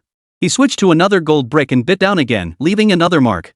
He kept testing over a dozen pieces until his teeth started to ache, then finally stopped. Ha! Ha! I'm rich! I'm finally rich! Then Duan Guoxiang snapped back to reality, yanked Meng Bai into his arms, and patted him hard on the back. Do you realize what you've done? You've made a tremendous contribution to the nation. This national-level special merit award is practically guaranteed. Like a madman, he kept moving the gold around, picking out a few more pieces to bite into. Is all of this pure gold? Yes, it's all been checked. But the gold on the right isn't very pure, only about 70%. Ha! No problem, 70% is still pretty high. Duan Guoxiang rubbed his hands together, and the fatigue from his overnight journey vanished instantly. After staring at the gold for several minutes, he finally turned to glance at Chen Shong. Where did this gold come from? Chen Shong glanced at Meng Bai again before recounting the entire sequence of events. Duan Guoxiang froze upon hearing this, staring at Meng Bai in disbelief. You mean you tricked the eagle? Yep. That's right. The next second, Duan Guoxiang burst into uncontrollable laughter, laughing until tears streamed down his face. That's satisfying. Truly satisfying. Seeing those eagle wielders get humiliated like that, it gives me immense satisfaction. He patted Meng Bai on the shoulder. Don't worry, we can all vouch for your loyalty. But right now, our top priority is figuring out how to get this gold to Yanjing. Keeping it here is a real hot potato. Chen Shong nodded repeatedly. We should get it out of here quickly. I haven't slept a wink all night, and he's getting on in years, his body can't take the strain. Alright, I'll make arrangements immediately. But we can't just send this gold away openly, we need a cover story. And this must remain confidential. Duan Guoxiang was right. Even though the nation was now established, the domestic situation remained far from optimistic. The president of Frog Island keeps clamoring to reclaim it. The eagle is eyeing Dragon Nation greedily. As for the bear, though ostensibly an ally, they constantly scheme to turn the Dragon Nation into a vassal state. With spies everywhere within the country, a single slip could leak information, potentially inviting massive trouble. Therefore, they must transport the gold with utmost caution. Otherwise, with such a vast fortune, the bandits in the surrounding areas would undoubtedly try every means to seize it. Should the escort company handle the transport directly? Chen Shong suggested, but Duan Guoxiang shook his head, his gaze fixed on the 44 tons of gold. One guard company is too few. Add 2 more companies. Bring the division's heavy machine guns, mortars, and Type 93 rifles. At this point, Guoxiang couldn't help but sigh again. If only we had a company armed with the August 1st rifle family. With this gold, we'll have one soon enough. Yes. I can hardly wait to see that day. Then Duan Guoxiang glanced at Meng Bai. All this gold, you really intend to donate it all? Yes, I have a chemical plant, I'm not short on cash. Come on, don't you know me? Chemical plants are money-losing ventures. We only take military contracts, where's the profit in that? Take some now, or else it'll be too late once I bring people in. Chen Shong nodded repeatedly. Exactly. Donating this much all at once will leave your factory without funds. Keep some for yourself. Seeing both men insistently urging him to take some, Meng Bai smiled and picked up 2 gold bars. Alright, I'll take this much then. Watching Meng Bai so stingily hand over just 2 bars, Chen Shong pulled out several more from the pile and set them aside. Take more. You're in business. This chemical plant requires constant investment. Better safe than sorry. Duan Guoxiang nodded in agreement, pulling out 2 more ingots and placing them before Meng Bai. Exactly. We're all contributing to the nation anyway. Keep some for RD, we're counting on your new technologies in the future. Meng Bai was left with a wry smile, but he graciously accepted the gold bars. Duan Guoxiang then made several phone calls, arranging for military vehicles to transport the gold directly to a special train. 2 company-sized units of soldiers escorted it directly to Yanjing. Fortunately, the journey proceeded without incident. Given the immense value of this shipment, the National Treasury personally handled its receipt. The moment the train came to a halt, Meng Bai saw hundreds of personnel cordoning off the entire station. Soldiers armed with rifles and various weapons kept a close watch on the surroundings, not allowing anyone to approach. While the others were counting the gold, a middle-aged man of average build wearing glasses strode quickly toward them with several others. Upon reaching them, the man excitedly grasped Duan Guoxiang's hand. Thank you, Commander Duan. You've worked so hard along the way. Duan Guoxiang laughed heartily. What hard work! If you must thank someone, thank this young comrade. Pulling Meng Bai forward, he introduced, allow me to present Comrade Shuai Liang, the Minister of Finance of our Dragon Nation. Old Shui, this is our young comrade Meng Bai, the one who donated the funds. He researched the bullet production line and machine tool equipment. He also improved the gunpowder and developed the standard issue rifle. At this, Shui Liang couldn't help but look at Meng Bai. After sizing him up several times, he stepped forward and grasped his hand. What a fine young man. Having you in Longwei is truly a blessing for our nation. On behalf of everyone at the Ministry of Finance, I extend our deepest gratitude. Meng Bai grinned. It's only right. Shui Liang nodded, then glanced at the time. It was still early. Once this shipment of gold was delivered to the treasury, it would undergo counting. How about this? Tonight, I'll host a dinner. It's the least I can do to show hospitality and express my gratitude for Comrade Meng's generosity. Duan Guoxiang laughed heartily. All right. If I can pluck even a single feather from your iron-fisted wallet, today's trip will have been worth it. The remark drew laughter from everyone around, leaving Shui Liang looking somewhat exasperated. Do you think I want to be a tightwad? I'd love to be more generous, but we have to save money for the country, right? At that moment, Director Liu, who had been following Shui Liang, chimed in with a joke. I remember someone called yesterday threatening to donate 100 million. I was furious, but now my wish has come true today. How amazing. Hearing this, Meng Bai cleared his throat. Director Liu, could it be that I was the one making that prank call? Director Liu froze upon hearing this. He turned to glance at Meng Bai, then broke into an awkward smile. Good heavens. I never imagined it could actually be you. My apologies, my mistake nearly caused us to miss such a crucial donation. Chen Sheng beside him couldn't help but burst out laughing. Don't even get me started. I wouldn't have believed it either until I saw this gold with my own eyes. Just as everyone was about to get into the car and leave, several men dressed in Zhongshan suits approached. Excuse me, are you Meng Bai? Meng Bai paused slightly before nodding. Before he could react, someone grabbed a pair of handcuffs and fastened them around his wrists. Take him away. Seeing the handcuffs on his wrists, Meng Bai wasn't surprised, he actually felt relieved. Director Liu looked stunned, still processing the situation when he saw Meng Bai being led away into the vehicle. Chen Chong and Duan Guoxiang exchanged a glance. Looks like dinner's off the table. Chapter 71, Welcome to the Hidden Dragon Unit. The dimly lit room reeked of paint. A single incandescent bulb glared directly at Meng Bai's face, making it difficult for him to keep his eyes open. Name? Meng Bai. Age? 22. Place of origin? Pengcheng, Shandong Province. Pengcheng had not yet been incorporated into Jiangsu Province at that time. Marital status? No. Where were you on December 3rd? Shanghai. What were you doing at the time? Meeting someone. At this remark, several people in the room lifted their heads to look at Meng Bai. Good grief, the suspects they'd interrogated before were all as tight-lipped as the next. They'd expected today's interrogation to be another grueling battle, but to their surprise, Meng Bai answered directly. Who were you meeting? The Eagle spy. Then you're conspiring with them, betraying national interests? Yes. Ha? Everyone was stunned. They'd seen quick confessions before, but never this fast. This guy isn't hiding a thing. The interrogator sitting across from him slammed his fist on the table in anger. Do you realize this is illegal? You could be executed for it. Just then, Meng Bai shielded his eyes from the overhead light and said, Sir, let me clarify, I betrayed the interests of the Bear Nation, not our Dragon Nation. That shouldn't be illegal, right? At this remark, everyone froze in place. Wait, what did you just say? Betraying the Bear's interests?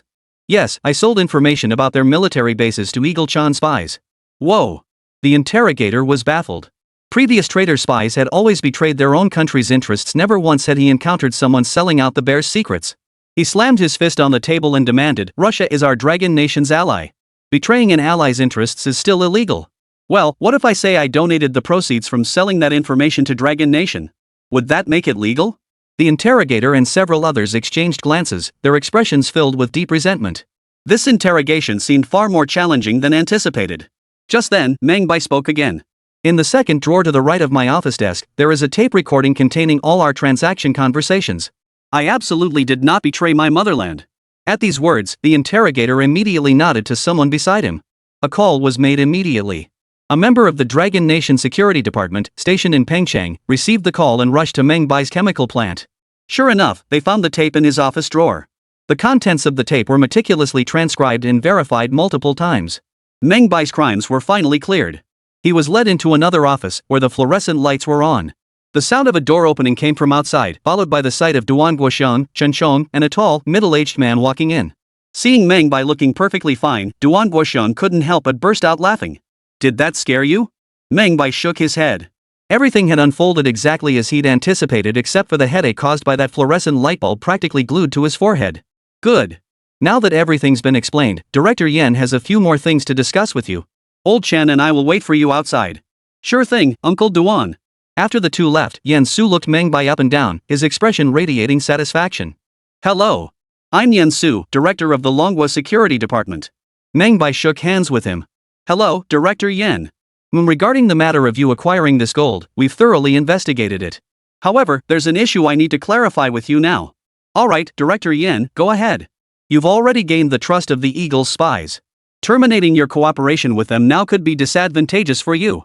Meng Bai understood Yan Su had kept him here precisely for this reason, so he decided to speak directly. Director Yan, I share that view. Since we've gained the Eagle's trust, I believe we could continue trading with them. Hearing this, Yan Su's face lit up with delight. This was inherently a difficult matter to broach. First, Meng Bai's background was anything but ordinary. He'd been awarded multiple top-tier medals of honor by the Dragon Nation and possessed numerous specialized skills. Second, he operated a chemical plant and served as a primary supplier to the Dragon Nation military. Given his standing, asking him to take such risks again seemed illogical. Few would likely agree. Yet to his astonishment, before he could even broach the subject, the other party had proactively offered to help. Utterly miraculous. Yan Su chuckled. Well, I was just wondering how to bring this up, and then you did it yourself. But are you sure? This is extremely high risk. Absolutely. As for the danger, I don't think Eagle-san will come after me anytime soon. After all, they've invested a lot in me. Right. The fact you considered that proves you're exceptionally suited to be our intelligence operative. Saying this, Yan Su pulled a document from his pocket and handed it to Meng Bai. After thorough deliberation, we've decided to formally recruit you as a member of the Dragon Nation Security Bureau's Special Unit. We'll assign personnel to ensure your safety at all times. Should any tasks arise, report them to us in advance. We'll provide every possible support within our capabilities. Meng Bai took the document and glanced at it. The final signature at the bottom read, Dragon Nation Security Department, Hidden Dragon Team. Seeing the shock in Meng Bai's eyes, Yan Su laughed heartily. Our team is newly formed and currently small in number, but every member is elite among elites. We primarily handle special missions and counter-espionage work. Your inclusion was decided after careful consideration. There are some things I need to discuss with you. If you feel it will impact your life, you can choose not to join. There's no pressure. Yan Su's tone was grave as he laid out the risks and consequences, leaving the decision entirely to Meng Bai. The moment Meng Bai heard the name Hidden Dragon Unit, he instantly realized this was no ordinary counterintelligence task force. Moreover, judging from Yan Su and his team's earlier capture of him, their status was exceptionally high. Even the division commander of the Pengcheng military district had no recourse against them. Without hesitation, Meng Bai nodded. I agree to join the Hidden Dragon Unit. Yan Su's face lit up with a smile upon hearing this, and he stepped forward to grasp Meng Bai's hand. Comrade Meng Bai, welcome to our Hidden Dragon team. Chapter 72, National Industrial Upgrade begins. When leaving Yanjing, Meng Bai's public identity remained that of a patriotic, ambitious young businessman. But behind the scenes, he now held two additional identities. The first was as a member of the Hidden Dragon Unit within the Dragon Nation's Security Department. The second was as a lieutenant in the Pengcheng Military District, responsible for safeguarding weaponry documentation. The reason Meng Bai was assigned a civilian position within the military was to provide him with greater credibility when negotiating with Eagle Chan in the future, allowing him to present classified documents with more authority. Furthermore, to maintain his connection with the Eagle agent, Meng Bai's name would not appear among the donors this time. Meng Bai didn't care about this. What he sought was the prosperity of the Dragon Nation, not empty fame. If he truly sought empty glory, he could easily donate his numerous technologies and fill an entire wall with military medals. Seated aboard the military train back home, Meng Bai kept mulling over the words Yan Su had shared with him. Yan Su had shared much with him. Originally, Meng Bai believed his actions wouldn't significantly impact the hub. Yet his very presence had already begun to stir immense waves. Especially Bear, the Dragon Nation's ally, who had long sought to control the entire Dragon Nation through military might. Upon witnessing the Dragon Nation's recent initiatives, dissenting voices had begun to emerge within their high command. Their goal was to dominate the Dragon Nation, yet now the Dragon Nation was growing increasingly defiant, even beginning to develop its own industry and military capabilities. This meant their potential gains from the Dragon Nation were dwindling considerably, which completely contradicted their interests. The Dragon Nation is well aware of this reality, yet at this stage, its development remains heavily reliant on the Bear Nation. Yet the Bear simply refuses to allow the Dragon Nation to establish its own industrial base. Moreover, the Eagle now senses the Dragon Nation's industrial advancement. They are also extremely eager to leverage the Dragon Nation's strength to contain the Bear Nation, which is why they do not oppose Meng by providing various technologies to the Dragon Nation. Their lack of opposition to the Dragon Nation's industrial advancement stems primarily from their inherent arrogance. In their eyes, this nation of newly established, struggling people simply lack the capacity to develop industry. Even if they did develop any industry, it would likely be only the most basic kind, posing no threat whatsoever to them while potentially putting some pressure on the bear. The current international situation was highly delicate. Meng Bai didn't know whether the Dragon Nation's massive industrial reform would alter the course of next year's war against the Eagle. But the anti-Eagle war would certainly happen, that was beyond doubt. After all, the domestic situation in the Korean peninsula remained chaotic, with two factions constantly brushing against each other. A major conflict brews between them, and the Eagles will undoubtedly intervene, using South Korea to pressure the Dragon Nation. The burden on Meng Bai's shoulders remained immense. He must upgrade the Dragon Nation's industry to a level capable of crushing the Eagle before the war erupts. The goal is to minimize the number of Dragon Nation soldiers sacrificed in this conflict. Inside an embassy in Yenjing, Li Zheng of the Dragon Nation's Ministry of Foreign Affairs sat on a stool, his face ashen, watching Ambassador Anton of the Bear Nation pontificating and demanding they halt industrial upgrades. Failure to comply, he threatened, would result in retaliatory action. I'll say this one last time, if you Dragon Nation doesn't comply, don't blame us for being unkind. With that, Anton walked behind Li Zhang and patted him on the shoulder. Li, you're a smart man. You must see the current situation. Longwei is broke as a joke. Where would you find the money for industrial development? I advise you to quietly halt this plan and focus on your agriculture. That's the absolute priority, understand? Li Zhang stood up, his face ashen, and glared at Anton. Mr. Anton, I simply cannot agree to your terms. This is our nation's development policy. It won't change due to any external pressure. Seeing Li Zhang's expression, Anton sneered coldly. As far as I know, you don't even have the funds for industrial upgrades. How exactly do you plan to finance this project? Are you going to squeeze the last pennies of survival money out of the people's mouths? Of course not. If we can find the funds ourselves, we won't need the concern of the Bear Nation. Very well. I will report today's conversation truthfully to our leadership. You will regret this decision. Anton turned back to Li Zhang, his eyes flashing with mockery. How about a bet? You won't raise this money before the new year. You believe me? Oomph. That's not something Mr. Anton needs to worry about. With that, Li Zhang rose to leave. Just then, a Russian envoy hurried in from outside, looking flustered. Mr. Anton, there's been an incident. Seeing his subordinate display such nervousness in front of the Dragon Nation representative left Anton feeling thoroughly displeased. How many times have I told you, Alyosha? No matter what happens, you must maintain a gentlemanly demeanor. Have you forgotten everything I taught you? Mr. Anton's demeanor left Li Zhang thoroughly displeased. Seeing no reason to linger, he promptly departed with his men. After watching Li Zhang depart, Anton immediately demanded of Alyosha, "Alright, what exactly happened?" We just received the latest news. The Dragon Nation has passed a new bill and is initiating a nationwide upgrade of its basic industries. At those words, the smug smile on Anton's face gradually faded. He narrowed his eyes, scratched his ear, and turned to Alyosha. What did you just say? Longwei just passed a new bill and has already begun upgrading its national basic industries. Do you even realize what you just said? Longwa hasn't even raised enough funds. How could they possibly upgrade? But they announced at the conference that the funds are secured and the major industrial upgrade will commence on December 8th. How is that possible? Where did they get the money? According to our intelligence, some wealthy merchants donated 100 million yuan to Longwa. 100 million? Damn it, who the hell are these wealthy businessmen? We can't trace them, but one thing's certain, these guys are seriously loaded. Outside the Russian embassy, Li Zhang sat in the car, feeling deeply distressed. Even on their own turf, the Bear Nation issued orders as if they were superiors, even resorting to threats. They had already established their nation, yet they still had to endure such humiliation. For a moment, Li Zhang had been tempted to punch that arrogant face right then and there. Just as he was about to drive away, the driver suddenly spoke to Li Zhang through the rearview mirror. Brother Zhang, there's something you might find interesting. Li Zhang glanced up at the driver. What is it? Breaking news, a group of wealthy businessmen donated over 100 million to the Dragon Nation. And during the high-level leadership meeting, they announced plans for a nationwide industrial upgrade on December 8th. At this, Li Zhang froze in place. What? They've raised enough money? Yes. The funds are secured. Overwhelmed with joy at the news, Li Zhang immediately pushed open the door, stepped out of the car, and made his way to the entrance of the Bear Country Embassy. Coincidentally, Anton was also about to head out to verify the authenticity of the news. The two met again, and Li Zhang felt an unprecedented sense of relief. Mr. Anton, didn't you just bet that our Dragon Nation couldn't raise this much money? Well, let me tell you something. On December 8th, Dragon Nation will launch a nationwide industrial upgrade. You lost. Anton's face darkened, but as the Bear Nation's ambassador, he maintained an air of arrogance. What's there to gloat about? Industrial upgrade? Do you even understand industry? Without our Bear Nation's assistance, you'll accomplish nothing. In the end, you'll still have to kneel at our feet, begging for our help. Chapter 73, The Farm in the Factory District. Ever since his trip to Yinjing, Meng Bai felt his life had become much smoother sailing. Meng, who had successfully enlisted in the military and was preparing to head straight to the border region of Yunnan province for deployment after a month of training. Yunnan was arguably one of the most dangerous regions in all of Dragon Nation. Its rugged mountains and dense forests harbored bandit gangs, remnants of the former regime, and foreign forces, making bandit suppression an incredibly difficult task. Despite this, Meng, who remained steadfast in his conviction, the more perilous the environment, the greater the opportunity to hone his skills. Meng Bai supported his conviction through concrete actions.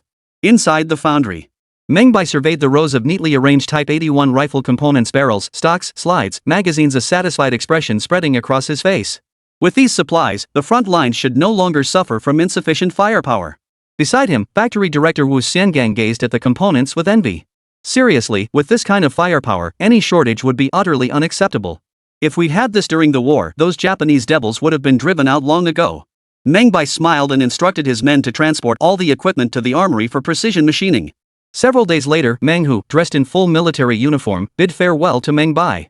Looking at the man who had cared for his predecessor for over a decade, Meng Bai smiled and gave him a friendly punch on the shoulder. "Brother, stay safe. When you return, I'll throw you a welcome banquet." Little Bai, I'll definitely come back safe. You have to take care of yourself too from now on. Don't worry, I'll be fine." Then, Meng Hu saluted Meng Bai with a military salute before quickly catching up with the main force. This was the Border Defense Force heading to the Yunnan border. A regiment had been dispatched, though it was a newly formed unit.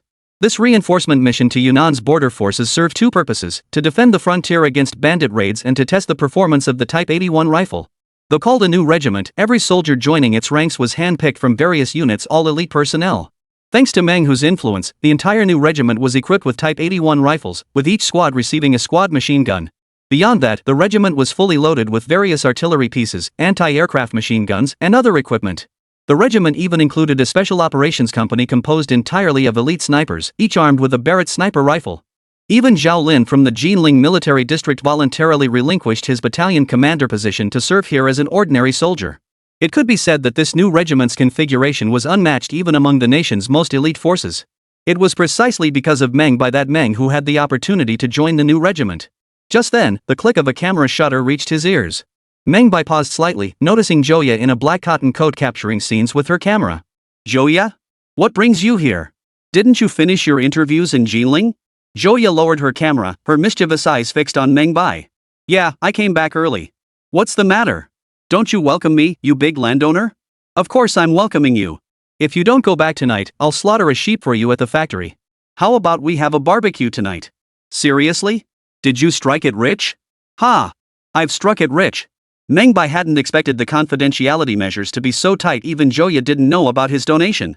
"How did you strike it rich?" Seeing Joya's astonished expression, Meng Bai leaned in and whispered, "State secret." "Put. If you won't tell me, fine, national secret it is." After that, Joya switched to a cheerful expression. "Last time I donated my entire salary, and I was sick of the cafeteria food. This is perfect, you can treat me to something better." "Sure thing, no problem." After seeing off the new recruits, Meng Bai brought Joya back to the chemical plant. After his renovations, the chemical plant no longer resembled its former self, just production workshops, labs, and office buildings. To provide better living conditions for employees, Meng Bai had constructed 2 dormitory buildings on the other side of the village, along with a recreational area, a cafeteria, and a supporting livestock farm. When Joya followed Meng Bai to the livestock area, she was stunned by the scene before her. "Wait, is your factory a chemical plant or a farm? How did you end up with so many pigs, chickens, and ducks?" The vast breeding area stretched as far as the eye could see, divided into numerous sections housing countless pigs. Adjacent to it was a free-range chicken farm, housing countless chickens of various breeds too numerous to count. Adjacent pens housed rows of pigs, meticulously cleaned with dedicated staff feeding them various rations and operating large-scale ventilation systems. This was Meng Bai's new initiative, modernized farming implemented after the factory buildings were completed. Utilizing his expertise, he produced specialized feed for poultry and livestock. He then administered genetically optimized injections to carefully selected animals. After several generations of breeding, these improved livestock would reach a scale suitable for nationwide distribution. By then, every household would have access to meat. However, the current farming scale wasn't particularly large. Although it appeared substantial, the sheer diversity of family types meant that when distributed among them, each type received only a small portion. The main constraints were the limited supply of genetic agents Meng Bai possessed and the lengthy accumulation required to breed improved gene-modified livestock offspring. Therefore, Meng Bai set the starting point for improvement at his own factory. Starting from the factory's breeding farm, he planned to expand step by step, first to the entire village, then to the county, city, and province, ultimately reaching nationwide coverage. The primary livestock raised on farms are chickens, ducks, and pigs. Chickens and ducks stand out for their high egg-laying rates, while pigs boast high litter sizes per birth, making them relatively easy to expand. Particularly, the improved breeds of chickens and pigs became the primary meat sources on the tables of later generations in the Dragon Kingdom. Large-scale breeding could easily meet the population's demand for meat. Another factor Meng Bai considered was the issue of feed, which is why he did not widely promote these farming techniques. In the early years of the nation's founding, domestic grain production was low. The people themselves didn't have enough to eat, let alone sell surplus. Small-scale farming remained the optimal solution, as it minimized pressure on feed sources for the farms. He planned to distribute the cultivated seeds to various regions after winter, during spring planting, with military oversight of the cultivation. By autumn, they would harvest a substantial yield, then expand the planting area again, continuing until nationwide adoption. After several years, when grain yields increased and people had surplus food, he would then spread the farming techniques. This is the first step in the plan, and among all the plans, it is the one that must be taken first. After all, food is the foundation of life. In future battles, starvation must never be an option again. Though the farm reeked intensely, Joya paid it no mind, snapping photos incessantly with her camera. Good heavens! I've never seen pigs, cattle, and sheep raised like this. Will keeping them all together like this cause problems?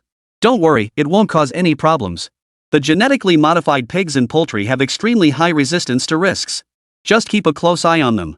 Genes? What are those? Well, it's just a better foundation. Alright, lately you keep throwing around terms I don't understand. Since you've got so much food here, I won't hold back. With that, Joya stood right in the middle of the farm and started ordering her meal. Chapter 74, Meng Bai's Grand Ambition. The farm housed not only chickens, ducks, and pigs, but Meng Bai also kept geese, cows, and sheep among them. The mixed farming was mainly to improve his diet, and he'd bought them on a whim. While eating the roasted leg of lamb, Joya also heard some of Meng Bai's plans from him. She was utterly shocked by his ambition to reform the nation's farming environment. Goodness, I never imagined you'd have such a grand ambition. But can it really be achieved? Hearing this, Meng Bai couldn't help but feel a bit helpless. Just then, Chef Lao Yang entered the room carrying a steaming pot of mutton offal soup. Hearing Joya's words, he couldn't help but glance at his boss. His glance was immediately caught by Joya, who turned to look at Chef Old Yang. Uncle Yang, do you think your boss's dream can come true? Old Yang grinned broadly and nodded with a simple nod. Yet the hint of disdain in his expression betrayed him. Meng Bai sighed helplessly, took a bite of mutton, and said to Old Yang, just tell me the truth. No need to beat around the bush. You know my temper and character well enough. Old Yang immediately turned to look at Meng Bai. Boss, you asked me to speak up. Speak. Alright, I'll be honest, your wish won't come true. At this, Joya froze in surprise. But it looks like it's doing just fine. How can it be impossible? Old Yang shook his head with a wry smile. Boss, you've never farmed a day in your life, let alone raised pigs. Asking someone who's never farmed, raised pigs, or even chickens to start a livestock operation? That's just asking for trouble. Seeing Lao Yang's expression, Meng Bai's eyebrows shot up. What's that supposed to mean? Looking down on me? It's not just me. And it's not about looking down on you, it's about not believing it. After all, our ancestors have farmed and raised chickens and pigs for generations. There's no way to raise chickens like this. Old Yang grew more animated as he spoke, then traced a square on the table with his finger. How can thousands of chickens roam freely in such a tiny space? Won't they scratch for food? Won't they need sunlight? And feeding them that powder every day? If they don't eat bugs, how can they get full just on that stuff? And those pigs, all cooped up in one place, fed wheat bran instead of grass, how much wheat bran could they possibly eat? And as the old folks say, a millionaire who owns livestock isn't a real boss. You've poured every penny you earned into this place, what a terrible mistake. After speaking, Old Yang felt he'd said too much and quickly shut up. Standing to the side like a child who'd misbehaved, he lowered his head and added in a small voice, the boss told me to say all this. You won't fire me, right? Joya was dumbfounded. She glanced at Meng Bai, only to find him wearing his usual calm expression. Ha? Is that what you both think? Old Yang nodded. Honestly, when the boss built this farm, we all thought he must be crazy. But since he's the one footing the bill, we couldn't really say anything. Then Old Yang looked up at Meng Bai. Boss, please don't do this anymore. With such a large-scale operation, if we hit a disaster like an epidemic or something, we'd be left with nothing. After saying this, he quickly widened his eyes, slapped his own mouth, and bowed repeatedly toward the ceiling. Damn it! What was that filthy mouth of mine saying? Heaven, please forgive me, heaven, please forgive me. But Meng Bai suddenly burst into laughter. Alright, I understand. But since you don't trust me, how about we make a bet? Old Yang immediately clutched his pocket. Boss, I'm a coward, I wouldn't dare gamble. Ha! Fine. Then go tell everyone in the factory, if our farm doesn't expand fivefold by this time next year, I'll give every single person here a pig and a sheep. Meng Bai's words were full of bravado, leaving old Yang stunned. He stared blankly at Meng Bai, thinking to himself, oh no, is the boss drunk and talking nonsense? Meanwhile, Zhou Ye, sitting beside them, secretly kicked Meng Bai under the table. Are you out of your mind? Do you even know what it means to quintuple the farm's scale? Chickens, ducks, and geese might be manageable, but pigs, cattle, and sheep? That's impossible. Stop kicking me. I'm not crazy. I'm putting my money where my mouth is today. Meng Bai set down his chopsticks and addressed old Zhang, go write what I just said on the blackboard at the farm entrance. No one is to erase it. We'll see the real results in a year. Seeing Meng Bai's serious expression, both old Yang and Zhou Ye couldn't help but feel a bit helpless. If he lost, Meng Bai would be taking a huge hit. Meng Bai chuckled at their reactions. They probably had no idea how powerful modern breeding techniques had become. Typically, pigs could breed 2 to 3 times a year. But with advanced techniques like genetic modification and embryo transfer, breeding cycles could be shortened even further, potentially achieving 5 litters in a single year. While Meng Bai didn't possess such advanced technology, ensuring 3 litters per year was easily achievable. Each litter could yield 10 to 20 piglets. At this scale, a single sow could produce 60 piglets annually. With 30 adult sows in his farm, that meant 1,800 piglets annually. This scale of breeding alone would, within a few years, enable his farm to meet the entire county's demand. The expansion of the chicken operation was even more staggering, especially the egg-laying hens. Their daily egg production alone was astonishing. Now, every worker on the farm receives 3 eggs daily. Such a ration would be considered quite luxurious even among workers nationwide. In the early years of the nation's founding, most households across the country relied primarily on agriculture, farming the land while raising livestock. Every household kept chickens, especially old hens, which were incredibly precious to a family. The few eggs an old hen laid each day represented the household's income. As for eating them themselves? That was truly a rare treat, only possible if they happened to break one or if a child was especially cherished. Teenagers and adults rarely got eggs at all, they simply couldn't afford them. Thus, Meng Bai's bet was destined to succeed. His request for old Jiang to write down this statement was meant to emphasize that scientific farming methods were paramount. Seeing his boss so earnest, old Jiang finally nodded and spread the word. Instantly, the entire crowd erupted in commotion. Oh no, our boss has lost his mind. He's betting the whole factory away.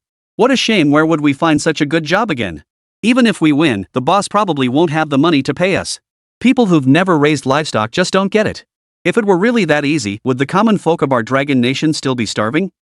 This time he's failed. He'll learn his lesson eventually. He just has to hit rock bottom before he'll learn his lesson. Then we'll see him again this time next year. For days afterward, the factory buzzed with talk of Meng Bai's failure. And he witnessed just how resistant people in this era were to new farming methods. Looks like I'll have to raise another round of funds, just in case. If everyone refuses to use my planting method next spring, I might have to buy my own land and farm it myself. With that thought, Meng Bai silently pulled out a photograph. It showed a small section of a bomber blueprint, with several words written at the top. 160. He picked up the phone and dialed a number. Pete, I have crucial intelligence. Chapter 75, take a look at figure 160. Inside a cafe in Shanghai. Mr. A held a silver spoon, stirring his coffee with an air of nonchalance. You mean you got your hands on intel about the latest Russian bomber? Yes. If you need money, just say so. Why go through the trouble of fabricating false information? False information? You're calling what I gave you false information? Meng Bai set down his coffee cup and fixed his gaze on Mr. A across from him. If you don't believe me, I'll turn around and walk out. I can sell this intel to someone else just as easily. Wait a minute. The calm expression on Mr. A's face vanished abruptly, leaving him speechless. Sit down. I haven't finished speaking yet. Why the rush? If you don't trust me, what's the point of staying here? Damn it, I mean, how the hell did you get your hands on intel about the latest Russian bomber? We couldn't even get it. What gives you the edge? Meng Bai shot Mr. A glance. You think only you eagles have spies? What about us? What? Do you even know what you're saying?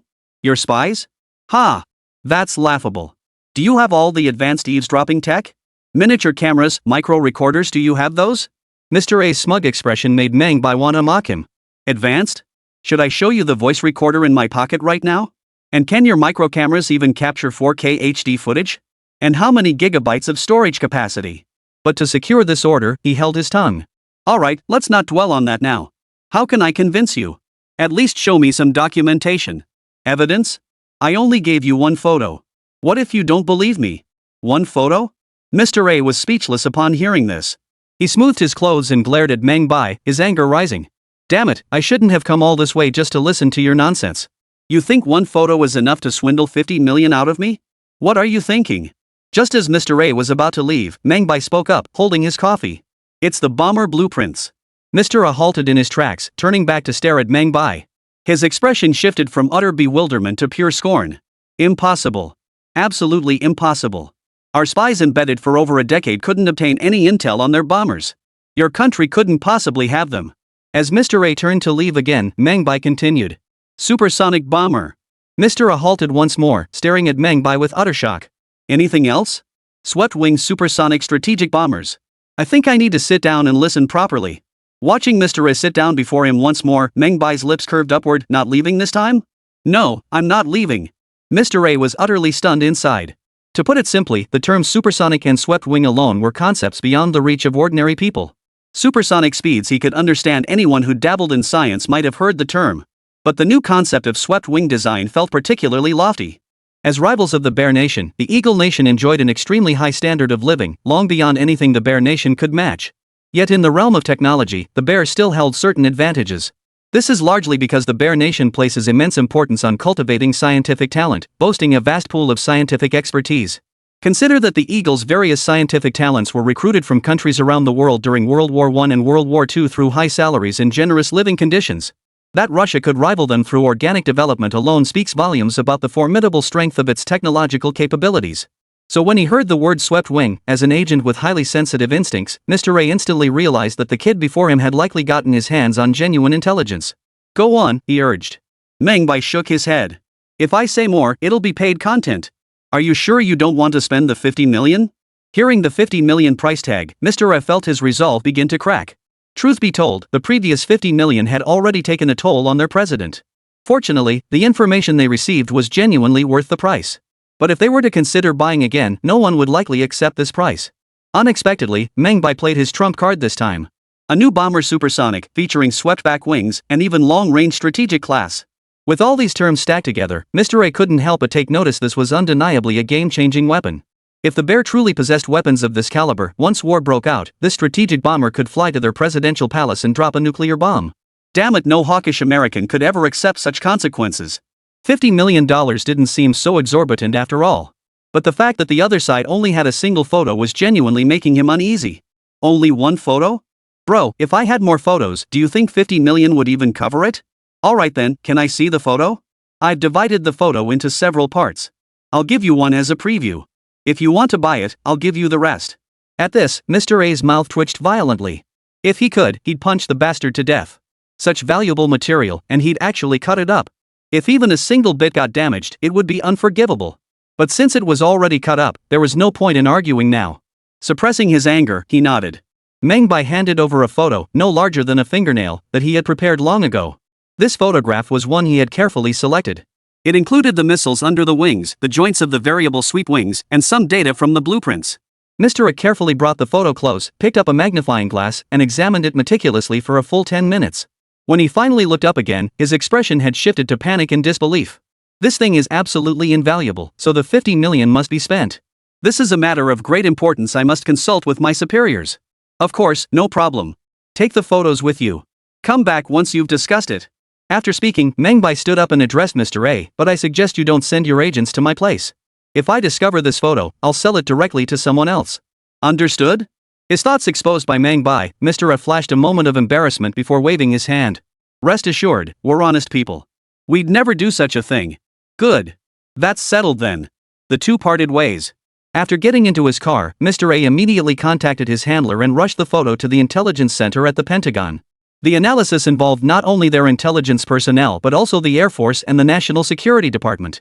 After professional analysis, they ultimately confirmed the authenticity of the photograph and the critical importance of its contents. Pay him. Buy back the remaining photos. When the hell did those Russians get so powerful? They're pursuing a dangerous plan. How did the Russians make such rapid progress? The office erupted in a chorus of curses, yet their panic was palpable in every word. Meanwhile, Meng Bai had already reported his actions to Yen Su. Yen Su burst into laughter upon hearing the report. Good. Well done. Meng Bai then asked, by the way, have we managed to make contact with any spies on the Russian side? Certainly. However, this agent is still under our evaluation. Once we confirm his true identity, we'll make contact. We'll inform you then. No problem. I'll be waiting for your good news. There's one thing I'd like to ask. Yen Su's voice over the phone grew serious. Meng Bai laughed and said, Director Yen, go ahead. Is the thing in that photo real? Chapter 76, The Dangerous Border Zone. Yanjing, Dragon Nation. Inside the hidden dragon headquarters office. Yen Su stared intently at the photocopied photo, examining it again and again. He couldn't shake the feeling that this thing wasn't fake. He couldn't fathom how Meng Bai had obtained such a crucial item. Moreover, the original photograph had undergone professional technical analysis, revealing not a single trace of fabrication. More crucially, the blueprints within the photograph appeared highly authentic to them. Although the Dragon Nation currently lacked an air force, some technical personnel could discern clues from the drawings. For instance, the parameters of the variable sweep wing on the Tu-160 and the streamlined fuselage design depicted in the blueprints were far beyond the capabilities of someone without technical expertise. These elements alone stunned every technical expert. If Longwa could truly acquire this technology from the Bear Nation, it would undoubtedly build its own strategic bomber.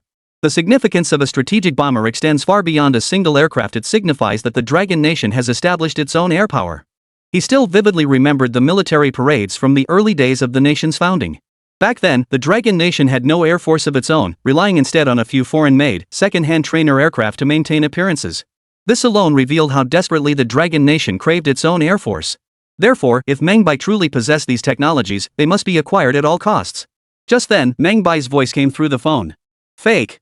Standing right there at the Pengcheng chemical plant, how could Meng Bai not understand the implication in Yen Su's words? Unfortunately, the Tu-160 truly was a legendary aircraft.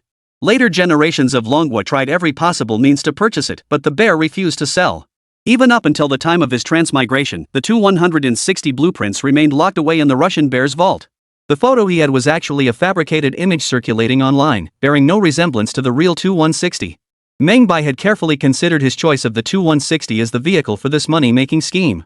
First, in this era before jet fighters existed, selecting the Tu-160's wing layout blueprints was purely to mislead the Eagle.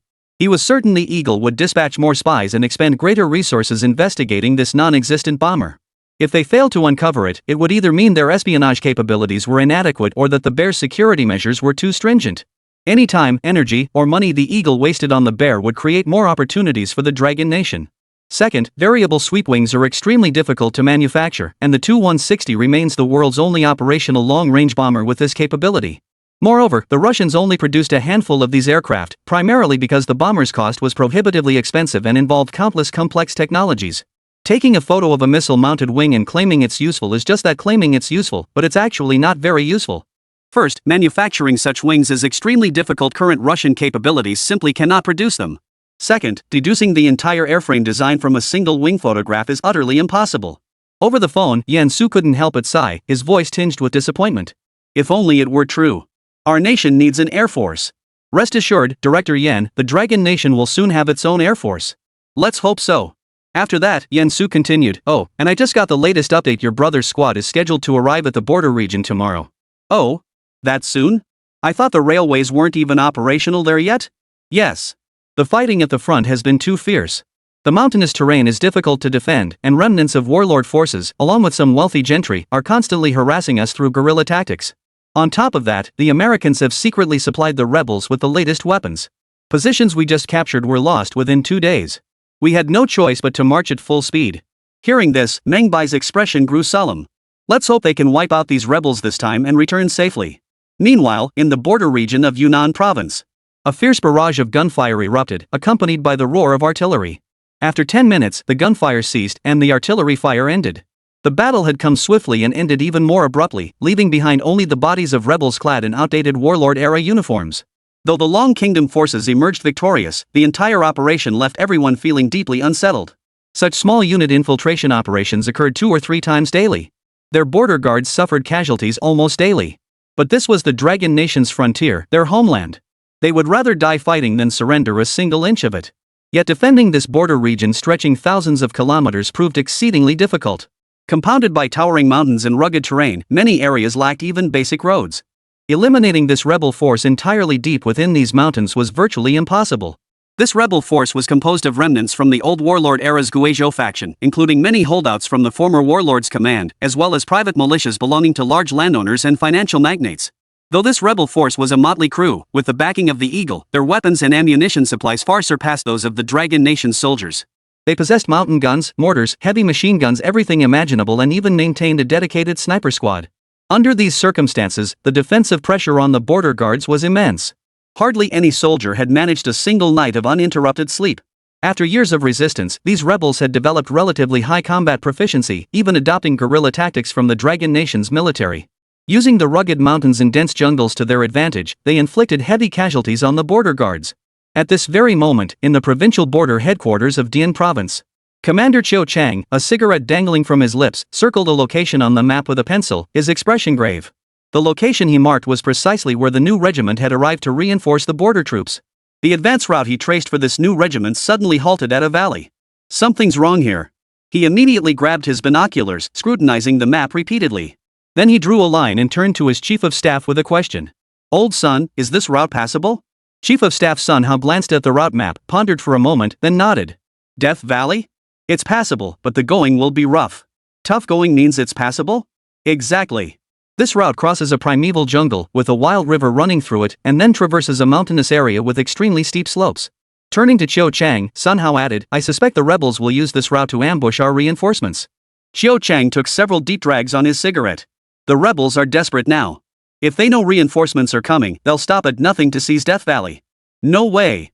The rebels live in luxury, how could they possibly do something like that? Old son, you just don't know Bai Zhongming." Finally, Chiu Chang stubbed out his cigarette and said, "Send out the order, immediately dispatch 2 companies to Life-Taking Valley to verify the intelligence. If they encounter our reinforcements, they are to turn around and head in the opposite direction." Meanwhile, in the primeval jungle of Death Valley, Bai Zhongming, clad in a tattered rebel uniform, barked at the panting squad members ahead. "Damn it all, move faster. If anyone slows us down again, I'll shoot them on the spot." The rebel squad had no choice but to pick up their pace. Another half-hour passed. Darkness had fallen, making the mountain path even more treacherous. Fortunately, the path ahead finally opened up, and at the foot of the mountain, they heard the roar of rushing water. White Zhongming's heart surged with excitement as he quickened his pace and took a few steps forward. Reaching the edge of the cliff, he immediately saw the turbulent river below and the jagged, rugged rocks. They had finally arrived. The Valley of Death was right here. He then shouted to the group, "Everyone stay right here and rest. Set up defenses. Don't let a single reinforcements pass through here." Chapter 77, Gunfire in Death Valley. 4th Company, Vanguard Battalion, New Regiment.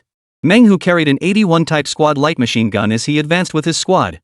As the Vanguard squad, they had to ensure the safety of the main force following behind. It was common knowledge that the death rate among Vanguard companies was exceptionally high, yet Meng Hu had resolutely chosen to join. He feared not death, but only the thought of becoming a liability to his company. Thus, he chose the most challenging role among all positions to rapidly temper himself and accelerate his growth. At least they had veterans leading them, experienced soldiers skilled in mountain warfare. It was now deep into the night. The main force had already settled in for rest, but as the vanguard, they still had to scout the route through the night. Within the squad, Zhao Lin served as the sniper. He immediately secured a vantage point to provide cover fire for the others' advance. Fortunately, the moonlight was favorable tonight, allowing him to see hundreds of meters ahead through his scope. The mountain path was rugged and treacherous, covered in moss everywhere. One wrong step could easily send someone tumbling. Zhao Lin wasn't worried about himself getting hurt, but rather about damaging the sniper rifle in his hands. Just then, a pair of shadowy figures suddenly appeared in his scope, moving furtively back and forth across the mountain ridge. Faced with this situation, Zhao Lin wasted no time and immediately blew his whistle. The whistle sounded, and the entire forward squad immediately dropped to the ground. The assistant gunner accompanying Zhao Lin raised his binoculars to scan the distance. "Brother Zhao, anything up ahead?" 1 o'clock direction, in the bushes. "Watch out for lens flare." The assistant gunner immediately grabbed his binoculars and scanned the 1 o'clock direction. Sure enough, within that thicket, several figures could be seen moving back and forth. Their movements clearly indicated they were setting up an ambush, but the moonlight was too dim to make out their features. The assistant gunner immediately went on high alert, scanning the surrounding area. As an excellent spotter, he understood his role, not only to provide the sniper with essential parameters like wind direction, humidity, and distance. More crucially, he must assist the sniper in detecting and pinpointing enemy positions, delivering enemy locations to the sniper at the earliest opportunity. Soon, he could see that both hillsides ahead were already swarming with people. Damn, this really is Death Valley. The enemy has already set up heavy firepower here, at least 200 men. He muttered to himself while studying the enemy's firepower deployment. The sky was pitch black, making it hard to see clearly, but he could tell this enemy firepower was anything but ordinary. M1 carbines, M3 submachine guns, at least 2 Type 92 light machine guns. Damn it, I even spotted a 60mm mortar. Zhao Lin also took in the enemy's setup, a flicker of shock crossing his eyes. Looks like these rebels got support from the Yanks. Damn bastards. These scum are always stirring up trouble for us. What should we do? Should we alert the main force in the rear? Too late. They're closing in fast. You immediately notify the men below, prepare for battle. Yes, sir. Without another word, the assistant gunner dumped all the ammunition from his pouch onto the ground before Zhao Lin. Protect yourself. Got it. Just tell the platoon leader the mortar and heavy machine gun are mine. No one touches them. Understood. The gunner grabbed his rifle and sprinted down the path. Meanwhile, Meng Hu and the other soldiers had all prepared for battle. Platoon leader Su Pengtao unfolded the map, shielding the flashlight with his hand as he studied it. His expression grew grave. Damn it, Death Valley, this place is trying to kill us. Just then, a rustling sound came from behind. Su Pengtao switched off the flashlight and glanced back, only to see the sniper's assistant gunner rushing over, his Type 81 rifle slung across his back. What's going on? Have we encountered rebels? Reporting to the platoon leader, there are at least 200 rebels in Death Valley ahead. All armed with American-made weapons, roughly 4 heavy machine guns and at least 2 60mm mortars. At this news, Su Pengtao's brow instantly furrowed. Damn, they're well equipped. Though he voiced concern over the enemy's superior gear, the gleam of excitement in his eyes was impossible to hide. With gear this good, it'd be a shame not to give it a try, especially with our full set of Type 81 rifles. He then glanced at the men beside him. Scared? No. Not scared. Everyone shouted in unison. Su Pengtao wore a satisfied look before turning to Meng Hu. Little tiger. Here. When the real fighting starts, suppressing their firepower is your job. You must suppress their firepower for me. Got it? Yes, sir. Communications officer. Present. Go notify the main force to prepare for battle. Yes, sir. The rest of you, listen up. Once the sniper team marks the positions, open fire immediately. Don't let a single enemy escape, got it? Yes. On the mountain path. A dozen soldiers clad in straw sandals scurried back and forth along the rugged mountain path. They were signalmen from the Yunnan Border Command, tasked with delivering vital intelligence to the reinforcements to prevent them from being surrounded by the enemies in Death Valley. Having grown up in these mountains, they knew the terrain like the back of their hands.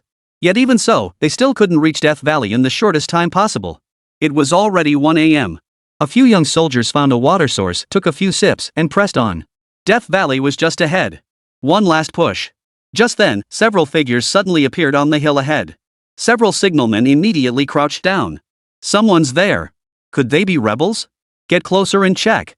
They spread out to avoid being wiped out in one go, moving cautiously through the woods. As they drew nearer, the situation atop the mountain ridge finally came into clear view. Both sides of the Death Valley were densely populated with people. The sheer cliffs flanking the valley rose dozens of meters high, their surfaces smooth and perpetually damp. Deprived of sunlight, the rock faces were completely covered in moss. At the heart of this deadly valley lay a narrow corridor, barely 5 meters wide yet stretching over 200 meters in length. Countless battles had been fought here.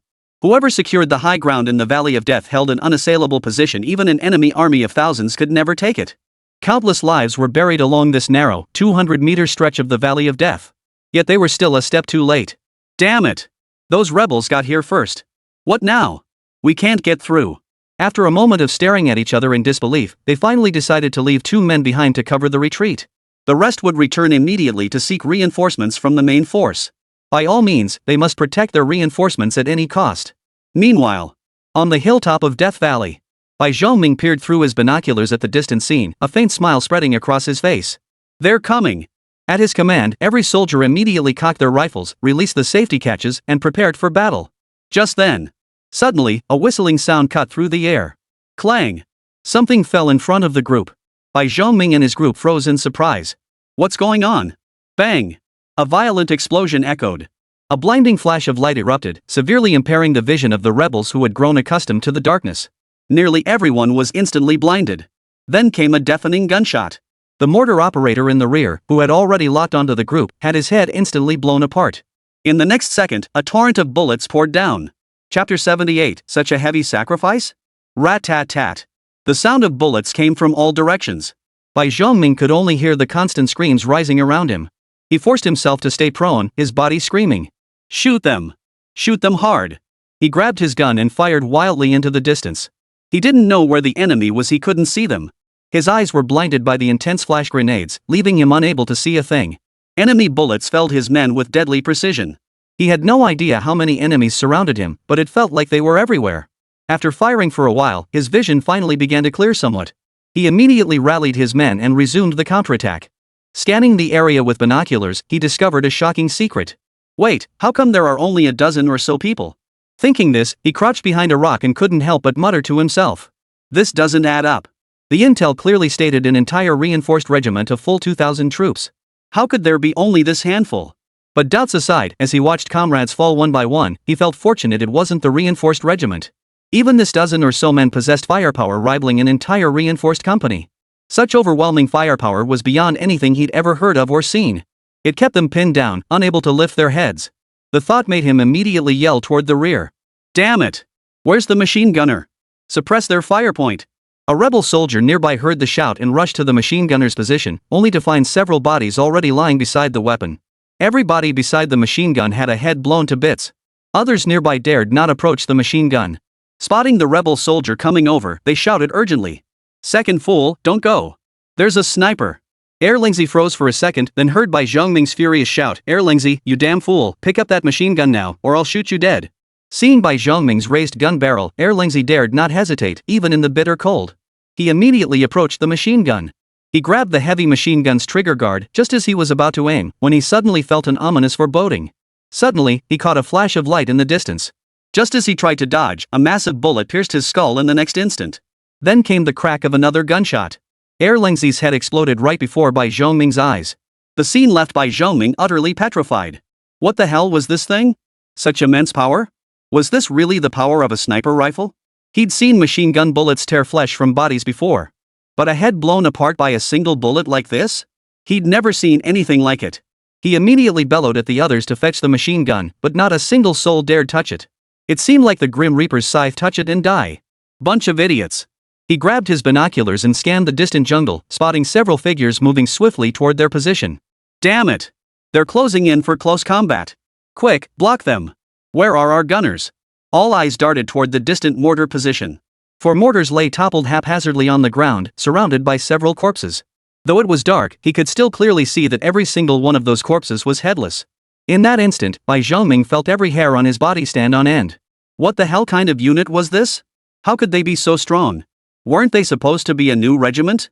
He knew trouble was coming. Glancing at the dazed rebels around him, he realized they were no match for the enemy. Though armed with American-made firearms, these rebels wielded them as clumsily as wooden sticks. Their combat prowess was no match for the fierce, disciplined regular forces of the Dragon Nation. So now there was only one option: retreat was the best strategy. As for whether to take these men with him? Come on, better safe than sorry. How could he possibly risk his own life for these useless fools? With a wave of his hand, Bai Zhongming led Ji and a few trusted men straight into the jungle. Barely 5 minutes after his departure, a contingent of well-equipped Long Kingdom regulars appeared on the cliff face. Seeing the regular troops advancing through the jungle, the rebels acting without any command structure actually launched a counterattack on their own initiative. But just as they raised their rifles, a burst of fire erupted from the distant jungle. Meng Hu, leaning against his sturdy frame, held a Type 81 light machine gun. Bullets poured forth. Bang! The rebels who had just grabbed their guns dropped to the ground without a word, unable to lift their heads. Soon, gunfire erupted from all directions. Any rebel daring to raise their head was instantly met with a headshot as precise as a targeted execution. Finally, unable to withstand the overwhelming firepower, the rebels hoisted a makeshift white flag crafted from some unknown fabric and shouted at the top of their lungs. Stop shooting! We surrender! We surrender! When the gunfire ceased, the rebels cautiously raised their hands, emerging one by one from their cover, weapons held high, their faces etched with terror.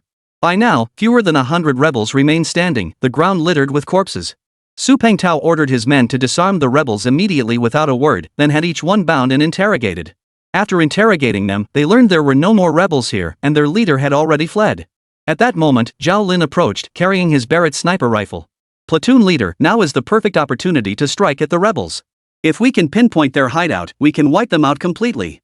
I volunteer to scout their base. No sooner had he spoken than the assistant gunner stepped forward. I'll go too.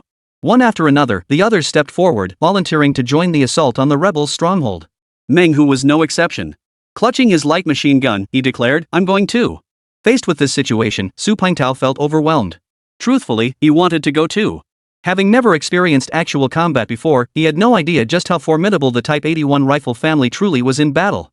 That's why during the previous battle, his men had been instructed, don't hold back on bullets. Just unleash everything you've got. Yet despite their instinctive bullet conservation, they still achieved the astonishing result of 0 casualties to 143 enemy kills. This battle had truly boosted their confidence. After all, these rebels were armed with American weapons supplied by the Eagle General. They were elite forces, no less. Yet these elite forces were torn apart like sieves before them, utterly incapable of defense, surrendering on the spot. Still, with dozens of rebels remaining, they had to station a portion of their forces here to guard the area. If all personnel were released, there was a risk these rebels might turn on them immediately. With their current numbers, stopping such a move would be impossible. More crucially, no one knew exactly where Bai Zhongming and his men had fled. They only had a general direction. No one knew their precise destination. If they had set up an ambush along the way, they might not even have enough men to respond. Just then, Zhao Lin suddenly raised his rifle and fired at the distant woods. A thunderous bang echoed. A bullet streaked through the air, trailing a green fluorescent trail toward the distant woods. "Come out! Stop hiding! We've found you!" Zhao Lin's shout echoed across the mountain.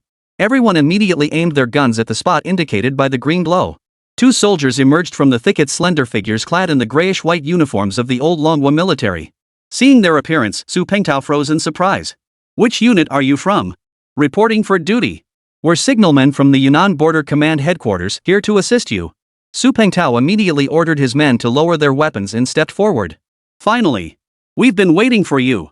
Hello, we're the new regiments sent from the Lu Province Military District to reinforce you." Hearing Su Pengtao's words, the 2 signalmen felt a chill run down their spines. "New regiment? Were casualties that heavy? Is this all that's left of you?" At this remark, the men behind them burst into laughter. Su Pengtao couldn't help but laugh too. "We're the vanguard squad of the new regiment, 4th Platoon, 3rd Company." The 2 men's eyes widened even further upon hearing this. "Your entire platoon wiped out, that many of them?"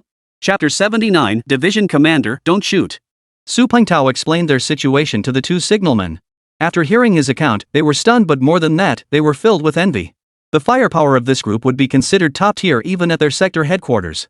But their combat prowess was downright absurd. Just over a dozen men had utterly overwhelmed nearly 300 opponents, leaving them completely helpless.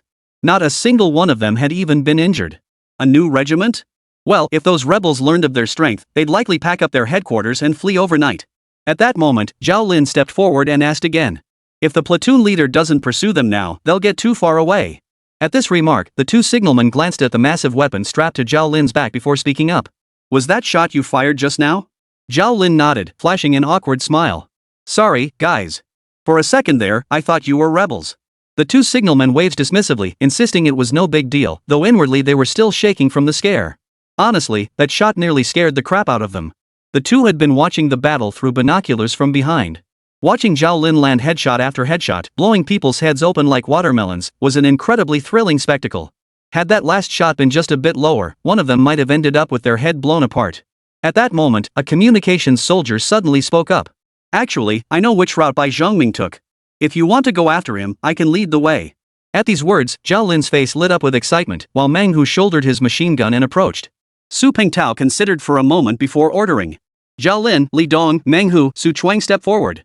The 4 men immediately stepped forward with excited expressions upon hearing the order. "Yes, sir. I order you to immediately pursue the remnants of Bai Zhongming's forces. Locate their hideout at all costs. Once found, do not act rashly. Report to us immediately." "Yes, sir."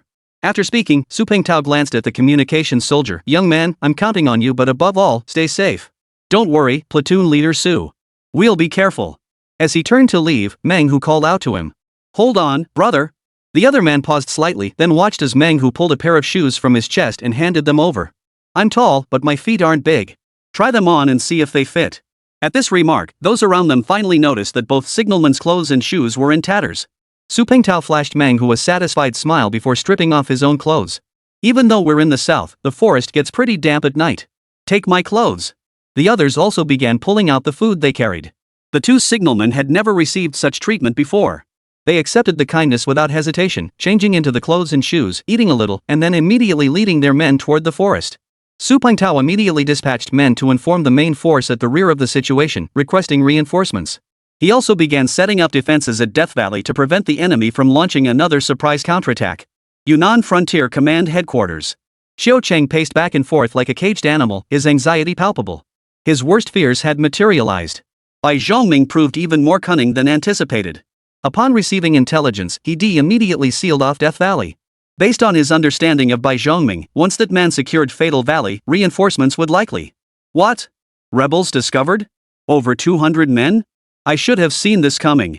That damn spy has infiltrated our intelligence too deeply. He shouted out immediately. Bring the 3rd and 4th battalions here immediately. Head to Death Valley to provide backup now. Hurry. Yes, sir. 2 battalions immediately rushed to Death Valley, but Xiao Cheng's heart remained in turmoil. His worst fears had materialized. The rebel leader, Bai Zhongming, had reached Death Valley. His forces were uniformly equipped with American-made weapons. Though only 200 or 300 strong, their combat effectiveness was not to be underestimated. This was Death Valley, a place where one man could hold off 10,000. Once anyone entered, they'd be caught in a hail of fire from above, with no chance of escape. Compounding the danger was the darkness of night, and the reinforcements were a newly formed regiment from the plains. They were facing a group of former Guizhou warlord forces who had been fighting in the mountains all along. With all these disadvantages piling up, Xiao Cheng thought it over and without another word, grabbed his belt. Damn it! Old son, I'm leaving command to you. I'm heading to Death Valley. Sun Hao, the chief of staff who was deploying his men, flew into a rage upon hearing this. Look, old Xiao, you're throwing your life away. The border region needs your command right now. If anything happens to you, what will become of this sector? But I can't just stand by and watch our reinforcements get trapped outside by their forces. Maybe if I march there now, I can still help. But? No buts about it. As commander, I order you to secure our headquarters. With that, Xiao Cheng led his guard company straight toward Death Valley. At that very moment, Bai Zhongming and several subordinates were weaving through the mountain terrain. After running for an unknown duration, the men were utterly exhausted. Bai Zhongming felt as if his lungs were on fire and halted his pace. Hold up. Rest here for a moment. Damn it, wasn't the intel saying this was a new regiment? How come their firepower is so intense? Every single one of them shoots like they're sharpshooters. This is a new regiment? His men were equally exasperated. Boss Bai, we've lost so many brothers out there. This debt, we can't let it go unavenged. Yeah, losing so many in one go faster than we've lost in months. How are we supposed to explain this back to the others? Damn it! The intel was wrong, they've screwed us over. Bai Zhongming gulped water down his throat until he burped, then passed the canteen to the man beside him. Wiping his mouth with his sleeve, he glanced toward the jungle behind them and cursed. That bastard Zhou Song. I knew he was being too nice to share such crucial intel, turns out he was setting us up. Finishing his rant, he pulled out his flashlight and shone it on the map. That son of a dared to screw me over. I'll chop him to pieces with my own hands when I get back. Just then, a commotion erupted from behind the trees. Bai Zhongming and the others jumped, grabbing their guns in alert. But the sound never came again. They waited for about 2 or 3 minutes, but the sound didn't reappear. Phew, damn it, that scared the hell out of us. Probably just a wild boar. Yeah, we were just too tense. Those guys probably don't even know we left early. It's fine. Bai Zhongming still felt a lingering unease. After urging them on, he immediately led the group to continue their journey. Meanwhile, Xiao Cheng hurriedly led his group to the Valley of Death. But just as they reached the halfway point, a group of people suddenly appeared, instantly surrounding them completely. Freeze! A shout echoed from the distant woods. Xiao Cheng's group instantly crouched down, scrambling for cover. Hiding behind a rock, Xiao Cheng's heart pounded. What's going on? How did that bastard Bai Zhongming end up ambushing us here? Could it be that all our reinforcements were wiped out? His heart raced with anxiety at the thought, and he immediately signaled his men to prepare for a breakout. Just then, a flare exploded directly overhead. Instantly, everyone was exposed. Just as Xiao Cheng was about to order a breakout, a shout rang out from the woods. Commander, hold your fire. It's our reinforcements. Chapter 80, Annihilating the Rebels. Xiao Cheng never imagined these reinforcements would be so fierce. With just over a dozen men, they had managed to take down Bai Zhongming's nearly 300-strong force. When he saw their firearms, envy filled Xiao Cheng's eyes. He immediately picked up a rifle and fired a few test shots, instantly stunned by its power and accuracy. You mean we'll all be using these rifles in the future? Zhou Li, commander of the new regiment, nodded. Yes. The nation is undergoing industrial upgrades, especially in military manufacturing. Soon, all troops nationwide will replace their outdated weapons. Holy crap, that's incredible! With weapons like these, we could have taken down those rebels ages ago. As he spoke, Xiao Cheng felt both envy and a pang of sadness. He recalled their recent battles with the rebels, where weaponry issues had always been the stumbling block. Now, seeing these new weapons, he couldn't help but imagine how their combat effectiveness would soar once the entire unit was equipped with such technology. The main force then escorted the rebel prisoners back to the border garrison's base. Early the next morning, Su Chuang sent to track down the rebels' hideout, and the communications soldier who accompanied him returned. Report. We tracked them all the way to their stronghold. It's at Chaotu Mountain. Upon hearing this, Xiao Cheng's face lit up with delight. Excellent. We've finally found their base. By the way, how many rebels are there? We've identified roughly 3,000 so far. The entire mountain is occupied. Their firepower is intense. They've fortified the slopes with bunkers and watchtowers, set up hidden sentries along the paths, and even deployed artillery. After hearing the messenger's report, Zhou Chang stood with his hands behind his back, his brow furrowed in deep thought. But then it hit him. Something jolted him awake. Wait a minute, towers and bunkers, fine. But how the hell did you know about artillery? At this point, Jolie, the commander of the new regiment, explained. Sir, we also sent snipers on this mission. It must have been the snipers who spotted them. Snipers? No wonder. Zhou Chang suddenly understood. He immediately summoned his men for a meeting to discuss how to take down the rebel camp on Chaotu Mountain. Unfolding the map on the wall, they began debating the assault route. However, Chaotu Mountain had numerous entrances and exits, most of them narrow paths. To capture the rebel camp, they had to strike swiftly, accurately, and decisively. Otherwise, the rebels would flee upon detection and return to harass them. To eliminate any lingering threat, they could only attack via the central main road. The road here was wide, but they would have to face 2 fortified bunkers head-on to gain access to the mountain. Quickly neutralizing these 2 fortifications was no simple task. In such terrain, capturing them would demand significant sacrifices. At this realization, a heavy silence fell over the assembled men. This was essentially sending their men to be cannon fodder. With the nation already established, such heavy casualties were absolutely unacceptable. Amidst the silence, Jolie, commander of the new regiment, rose to his feet and declared, Commander, my new regiment volunteers to lead the main assault. At these words, all eyes in the room turned to him. A hint of admiration flashed across Zhou Chang's brow. Though your regiment is well equipped, jungle warfare is not your specialty. Moreover, this mission involves breaching fortified positions. Casualties will be heavy. Commander, our new regiment was formed precisely for such missions. Seeing Jolie's resolute expression, Zhou Chang nodded with satisfaction. Very well. In that case, the other 2 regiments will support you. We must take them down this time. After a midday rest and brief resupply, the men marched straight for Chaotu Mountain. After rendezvousing with Zhao Lin, Meng Hu, and their men, Jolie quickly assessed the situation and deployed combat assignments. As dusk fell, a single gunshot ignited the battle. Zhou Chang, stationed at the rear, paced back and forth like a caged animal after hearing the shots. In less than 2 minutes, he checked his watch over a dozen times. Finally, unable to wait any longer, he shouted at the operator. What's happening at the front? Call and find out immediately. The telephone line had been laid all day precisely to enable faster updates on the frontline situation, allowing the rear to make timely adjustments. The operator beside him quickly dialed the number. Hello? The commander requests a report on the frontline situation. The phone crackled with the sound of artillery fire and gunfire. After a moment, the operator hung up and looked at Zhou Chang. Reporting to the commander, we've captured 1 bunker. At this news, Zhou Chang froze. He glanced at his watch. What? They've captured a bunker in less than 20 minutes? What about casualties? No casualties so far. What? No casualties? Zhou Chang was dumbfounded. He'd fought his entire life and had never heard of an assault operation without casualties. This new regiment has something special. How did they pull this off? Bang! The Barrett's thunderous roar echoed once more. The machine gunner atop the bunker had his head blown apart once more. This was the 15th machine gunner. No one dared set foot inside the bunker anymore. The rebels, seeing the ground littered with blown-apart corpses, were utterly terrified. One after another, they scrambled frantically toward the camp. Jolie, seeing this, was overjoyed. He raised his pistol and waved it. Charge! The main force immediately charged in. Without the bunker's cover, the rebels' defenses crumbled like paper, torn apart in an instant. Soldiers armed with full sets of Type 81 rifles instantly closed in, firing with precision using single shots and 3-round bursts to mow down the enemy. Bai Zhongming never imagined these new recruits could be so ferocious. He immediately raised a white flag in surrender. But just as the flag reached halfway up, a gunshot rang out. Bai Zhongming's head was blown apart. The rebel forces, now leaderless, instantly shouted their surrender. One by one, they knelt on the ground, raising their rifles in the air, offering no further resistance. Half an hour later, at the rear command post, the communications officer stood up and saluted Zhou Chang, who was studying the map behind him. Reporting to the commander, the rebels at Chaotu Mountain have been subdued. We eliminated 1,258 enemy troops and captured 4,112 prisoners. Our casualties, 132 wounded, 2 killed in action. Pengcheng Military District Headquarters. Duan Guoxiang stared at the telegram in his hands, grinning from ear to ear.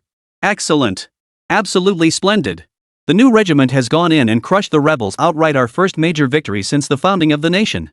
Chen Shom, reading the same telegram, wore an equally delighted expression. The troops are elite and the equipment is top tier. It seems our Type 81 rifle family has finally proven itself on the battlefield. Indeed. Who would have thought the Type 81 rifle would prove so perfectly suited for our Dragon Nation's forces? With this combat experience under our belts, I suspect units nationwide will be clamoring to upgrade their weapons. You're right. The commendation should be coming down soon. Meng Bai, you're probably going to get another first-class merit award for your unit. Ah, I'm so jealous of you. How long has it even been?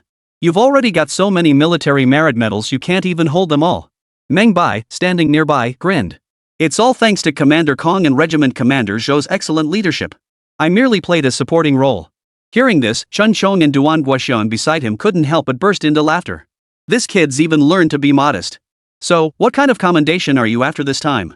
After a moment's thought, Meng Bai looked up and said, could you approve this application for me? The two men paused slightly, glancing at the application form Meng Bai handed over before opening it to take a look. Then both were stunned by its contents. What? You want to build tanks? Chapter 81, Give me 2 months. The reason Meng Bai chose to build tanks stemmed from his recent focus on the military operations along the southwest border. Longwei was already the world's undisputed master of guerrilla warfare. Yet the primary battles on the battlefield still revolved around large-scale, mass troop operations. As a time traveler, Meng Bai understood that before the widespread adoption of information technology, large-scale military operations had always been the dominant theme of this era. After receiving the good news of the Dian province border operations, Meng Bai realized that in mountain warfare, the Dragon Nation was undoubtedly unmatched. But when it came to trench warfare, Longwo was likely to fall short. To excel in trench warfare, superior weaponry and equipment were essential. In this regard, the Dragon Nation was at a significant disadvantage. Lion Country lacked an industrial base, relying instead on human wave tactics and an unyielding fighting spirit. Yet in this era of rapid technological advancement, relying solely on human wave tactics without heavy weaponry to achieve victory in large-scale positional warfare had become increasingly improbable. After all, tanks, armored vehicles, large-caliber artillery, and air forces are the decisive weapons in trench warfare. Among these, tanks alongside aircraft play a decisive role in determining the outcome of trench warfare. Lately, Meng Bai had been monitoring the fighting in the southwestern border region almost daily. He sensed that the mere introduction of rifles could already resolve the combat issues facing the Dragon Nation's military. The next urgent issues to address were naturally artillery, tanks, armored vehicles, and aircraft. Among these, artillery's importance was undeniable, yet its lack of mobility proved a major flaw. Under enemy air attack, artillery essentially became a moving target. After firing just a few rounds, it would inevitably be bombed by aircraft. Therefore, tanks were comparatively far more crucial. Tanks required less technical support than aircraft and better aligned with the urgent needs of the Dragon Nation. Moreover, Pengcheng was situated on a vast, flat plain. Here, the phrase Meng Bai heard most frequently was, when will we finally have our own tank force? Before long, he too became infected by this sentiment. For a time, every night he would secretly open his computer to research tank technology. Finally, he sorted out all the technical details required for the tank, printed them out, and bound them into a book. Meanwhile, Eagle Sauce had finally allocated 10 million to purchase all the photos of the Tu-160. Meng Bai directly donated 8 million, reserving the remaining 2 million for tank production. If tank production fell under the purview of state-owned armories, a private enterprise like his wouldn't possess the necessary manufacturing licenses. However, due to the nation's recent establishment, regional military commands held significant influence, and local armories possessed autonomous manufacturing rights. Thus, he brought the documentation to request Duan Guoxian's approval for tank production. Unexpectedly, his visit coincided with the major victory in the southwest border region, and Duan Guoxian presented him with this condition. Meng Bai naturally wouldn't let this golden opportunity slip away. He immediately shared his proposal with Duan. Yet upon hearing this, Duan Guoxian froze in place. Young Meng, you're not joking, are you? Building tanks requires considerable technical expertise. Chen Chong beside him nodded repeatedly, looking at Meng Bai with a puzzled expression. Tanks aren't like firearms or ammunition, they involve complex technical expertise. Just the engine alone stumps a lot of people. Meng Bai simply smiled calmly. The more challenging something is, the greater the sense of accomplishment when you pull it off. I want to give it a shot. Seeing Meng Bai's resolute expression, Chen Chong couldn't help but feel a surge of admiration. Yet, turning to look at Duan Guoxian, he couldn't help but feel a bit helpless. But our military district doesn't have the funds to build tanks. Duan Guoxian nodded in agreement, his face etched with bitterness. Exactly. Building tanks costs money. Right now, Longwei is in the midst of industrial upgrading. Every sector is short on funds. Where would the money for tank production come from? Watching the two agonize over funding, Meng Bai suddenly laughed. Don't forget I have money. I donated 8 million last time, and I still have 2 million left. At this, Duan Guoxiang and Chen Chong both had an epiphany, though they were also somewhat astonished. Good heavens! This young man was prepared to empty his entire fortune to serve the nation. A wave of respect surged in their hearts. Still, Chen Chong spoke earnestly. I know you're eager to serve the country, but building tanks requires more than just money. Duan Guoxiang nodded in agreement. Exactly. Building tanks requires a lot of technology, artillery shells, engines, armor, loading systems, and so on. These are all major challenges. I advise you to wait a while. In their eyes, Meng Bai saw genuine concern. They truly cared about him, fearing he might squander his money. After all, that 2 million yuan hadn't just blown in on the wind. Seeing their skeptical expressions, Meng Bai cut straight to the point. How about this? Give me 2 months. If I can't build it, I'll never bring it up again. What do you say? The two exchanged glances, conferred briefly, then nodded. Alright, go for it. But remember what we said, don't blow through the money. Yeah, don't waste money. Making it isn't easy, don't get yourself in over your head. Watching Duan Guoxiang sign his name on the application form, Meng Bai felt a surge of elation. After a final wave, he departed the headquarters. Watching Meng Bai walk away, Duan Guoxiang couldn't help but sigh. What can you say about this kid? He's definitely the most patriotic one. Chen Chong nodded repeatedly, his eyes brimming with admiration. Yeah, if only we had more young people with such ambition. The future of Longwei needs talents like this. At this point, Chen Chong couldn't help but turn to Duan Guoxiang. Do you think this kid can build a tank in 2 months? Duan Guoxiang shook his head with a wry smile and countered, what do you think? What's there to ask? Building a tank in 2 months is ridiculous. He wouldn't even grasp the technology, let alone build it. That's exactly my thinking. Let him tinker around for 2 months. Once he realizes he can't pull it off, he'll settle down and focus on his chemical engineering. With that, both men couldn't help but laugh. In their eyes, Meng Bai was the type of young man whose ambitions far outstripped his capabilities. Having lofty ambitions is a virtue, but one must possess the capability to match. Longwei's foundational industries were still in their infancy. Forget tanks, just getting a single car off the assembly line would be a miracle. So neither of them took Meng Bai's tank project seriously. Yet as he left the military compound, Meng Bai clutched the application form tightly in his hand. With this application, he could now openly showcase his tank building technology. Chapter 82, The Sound of a Beast? No, it's a tank. Time flew by, and before they knew it, a month had passed. Every day, Meng Bai and his team tinkered away in the new factory area, never letting anyone else in. Except for meals and essential supplies, they spent nearly every waking hour within the factory grounds. Meanwhile, since establishing herself at the newspaper, Joya had produced several viral stories using the writing techniques Meng Bai had taught her. She had now become a rising star at the publication. Fame inevitably brought busier days, yet she still found being with Meng Bai the most joyful. After spending a month in Yanjing writing several reports and interviews, she was finally able to return. She skipped Nanjing altogether and headed straight for Pengcheng, eager to see Meng Bai as soon as possible.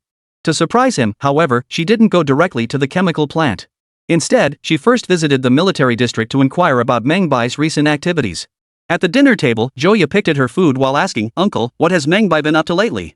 Chen Shom, who was ladling soup, glanced at Joya upon hearing this. Haven't you called him? No, I've been too busy. I did receive a few messages from him, but they were all relayed through others. Oh, then I haven't seen him either. What? How could that be? Doesn't his chemical plant deliver supplies every week? Who knew? It's been a whole month since I last saw him. As he spoke, Chen Shong glanced at his wife, Yulin. It must be about a month now, right? Li Yulin nodded. But it's been at least a month since he came here for dinner. Hearing this, Joya froze for a moment. A whole month? Could something have happened to him? His mind immediately jumped to the worst-case scenario, while Chen Chong and Li Yulin beside him couldn't help but laugh. You silly girl. You haven't seen me or your aunt in a month, and you didn't even say you missed us. Now you're worried something happened to Meng Bai just because he hasn't been around? Haha, the little girl's all grown up now. Right, when are you and little Meng going to tie the knot? Joya blushed bright red, but the thought of Meng Bai not having come here for a whole month only deepened her worry. Uncle, Auntie, please stop teasing me. I'm full, I'm leaving now. She wolfed down her rice in 2 bites, set down her chopsticks, and dashed toward the door. Watching her rush out in such a hurry, Chen Shong called after her. Aren't you going to eat some more? No, I have to go find Meng Bai. Watching Joya hurry away, Chen Shong couldn't help but sigh, though his lips were curved into a smile. Looks like this girl has really fallen for Meng Bai. Yeah, Meng Bai's a pretty decent guy. Why don't we try to bring them together? Sounds good. I'll head to the Jiling military district later to see old Zhou. I'll lay it all out for him and get him ready. Good idea. If the chance arises, we can invite old Zhou to come along and meet his future son-in-law. Mengzhuang Chemical Factory Cafeteria. Meng Bai held his chopsticks, shoveling rice into his mouth frantically. He looked so frantic, like someone who hadn't eaten in days, that the workers nearby all glanced over. What's gotten into the boss? He's eating like he's starving.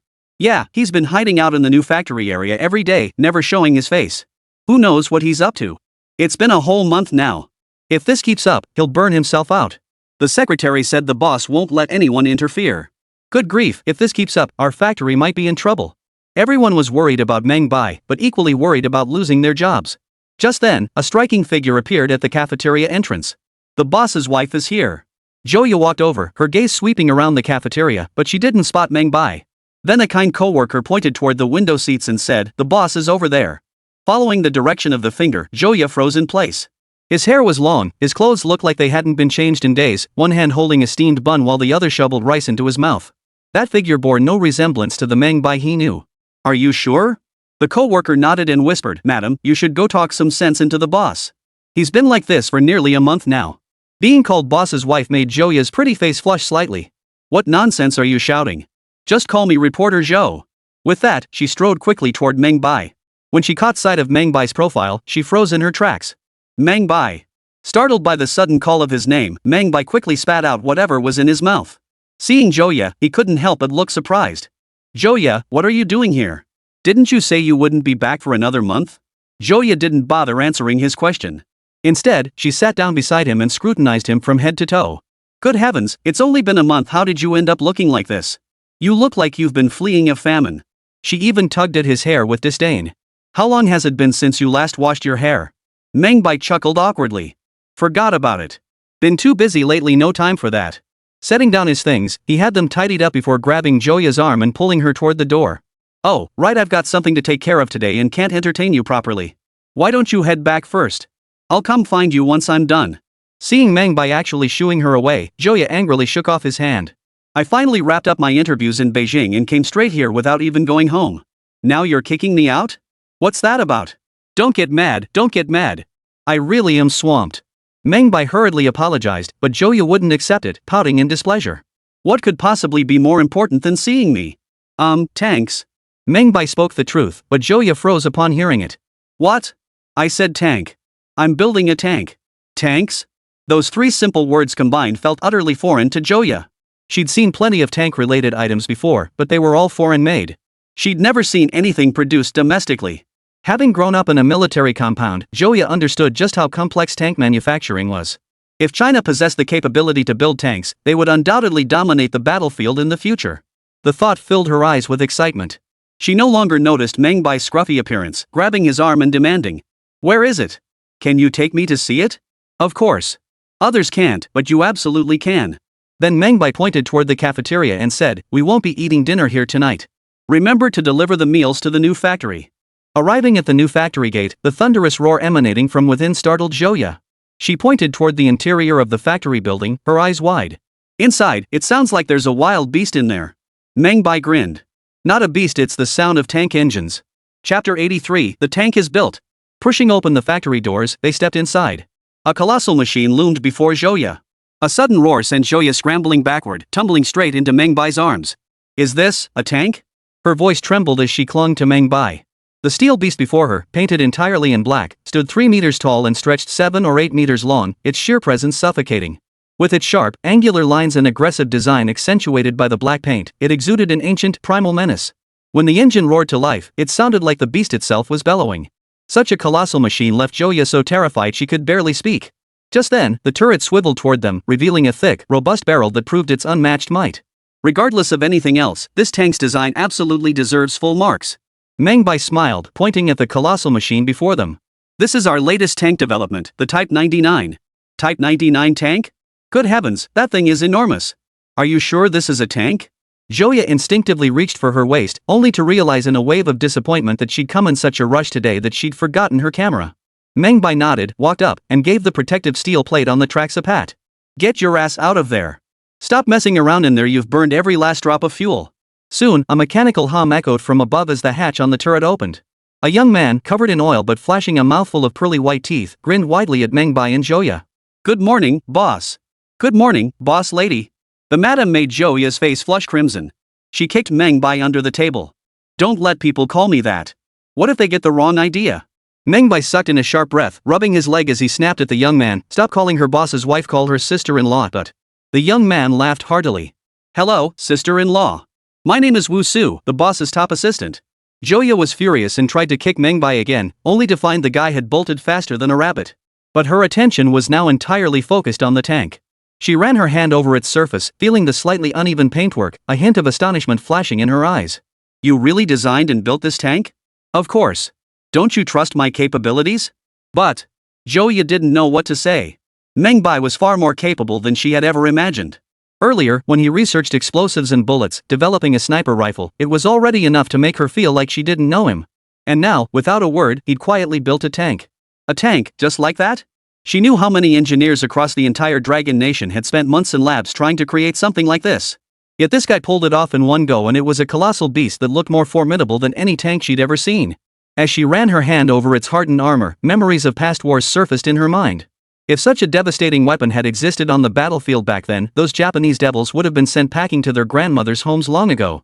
She still remembered how those Japanese devils once rampaged across the battlefield in their ironclad turtles, inflicting heavy casualties on the Dragon Nation's soldiers. She recalled a street battle in Shanghai where an entire platoon of soldiers, clutching explosive charges, charged one after another to finally destroy a Japanese tank. Had the Dragon Nation possessed such a tank back then, they wouldn't have suffered such heavy casualties. Moreover, she had inspected numerous foreign tanks. Frankly, the tank Meng Bai had built could outclass any other tank in terms of both appearance and size. This tank was undoubtedly the king of all tanks, though she was referring to its appearance, as she hadn't yet witnessed its true combat capabilities. After circling the tank once, Joya's heart pounded wildly, yet another question surfaced in her mind. Wait, I remember I've only been gone a little over a month. You hadn't mentioned building a tank back then. Meng Bai shrugged. So now you know why I look like this. Building tanks is seriously tough. Working overtime every day has me ready to throw up. Hearing Meng Bai complain about the difficulty of tank construction, Joya froze in place. This guy admitted he built this tank in just a month, but she also sensed he was being a bit of a show-off. She hadn't been to the Dragon Nation's armories? Especially this trip to Yinjing, where she'd interviewed veterans and toured the facilities. At the Yinjing Armory, she witnessed how the Dragon Nation actually built tanks. Calling it building was a stretch, it was more like reverse engineering. The Dragon Nation lacked an industrial foundation, and even skilled industrial technicians were painfully scarce. Without the technical capability to produce tanks, they could only disassemble foreign tanks, study them, and ultimately replicate them using their own limited technology. Through those days of interviews, Joya came to deeply understand that building tanks was absolutely not something you could just talk about lightly. The technical challenges involved here are absolutely beyond the capabilities of the average person. Take a high-horsepower diesel engine, for instance. It can keep hundreds of people up for days on end. Not to mention the technology behind tank shells and their front-end fuses. Yet despite this guy constantly complaining about how hard it is to build tanks, he actually managed to pull it off. More crucially, the tank before her far surpassed any she'd seen in size and design. The sheer thickness of its armor alone made it clear that this tank's defensive capabilities were not to be underestimated. With the tanks currently available to the Japanese, they probably couldn't even penetrate this armor. How on earth was this thing built? Countless questions flooded Joya's mind at that moment. Is this guy even human? He must be a god.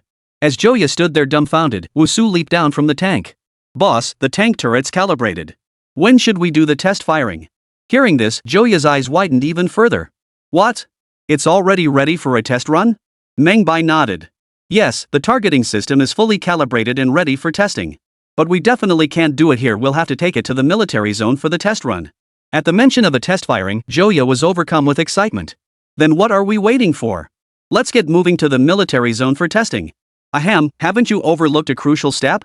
Meng Bai tugged at Joya, pointing at the colossal machine before them. You wouldn't seriously expect me to drive this tank through the city streets, all the way from Meng Village to the military district, would you? Joya finally caught on. She pictured the scene and burst out laughing.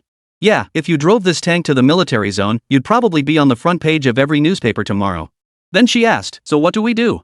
A tank this big, there's nothing that can transport it away. Call and ask for instructions. Alright, I'll make the call. Joya rushed out to the office, grabbed the phone, and dialed the number for the Chief of Staff's office at Pengcheng Military District. Connect me to the Chief of Staff's office at Pengcheng Military District. Uncle, it's Joya. I've got some great news. Meng Bai has built the tank. Chapter 84, I forgot which one was the break. Inside the Pengcheng Military District Chief of Staff's office.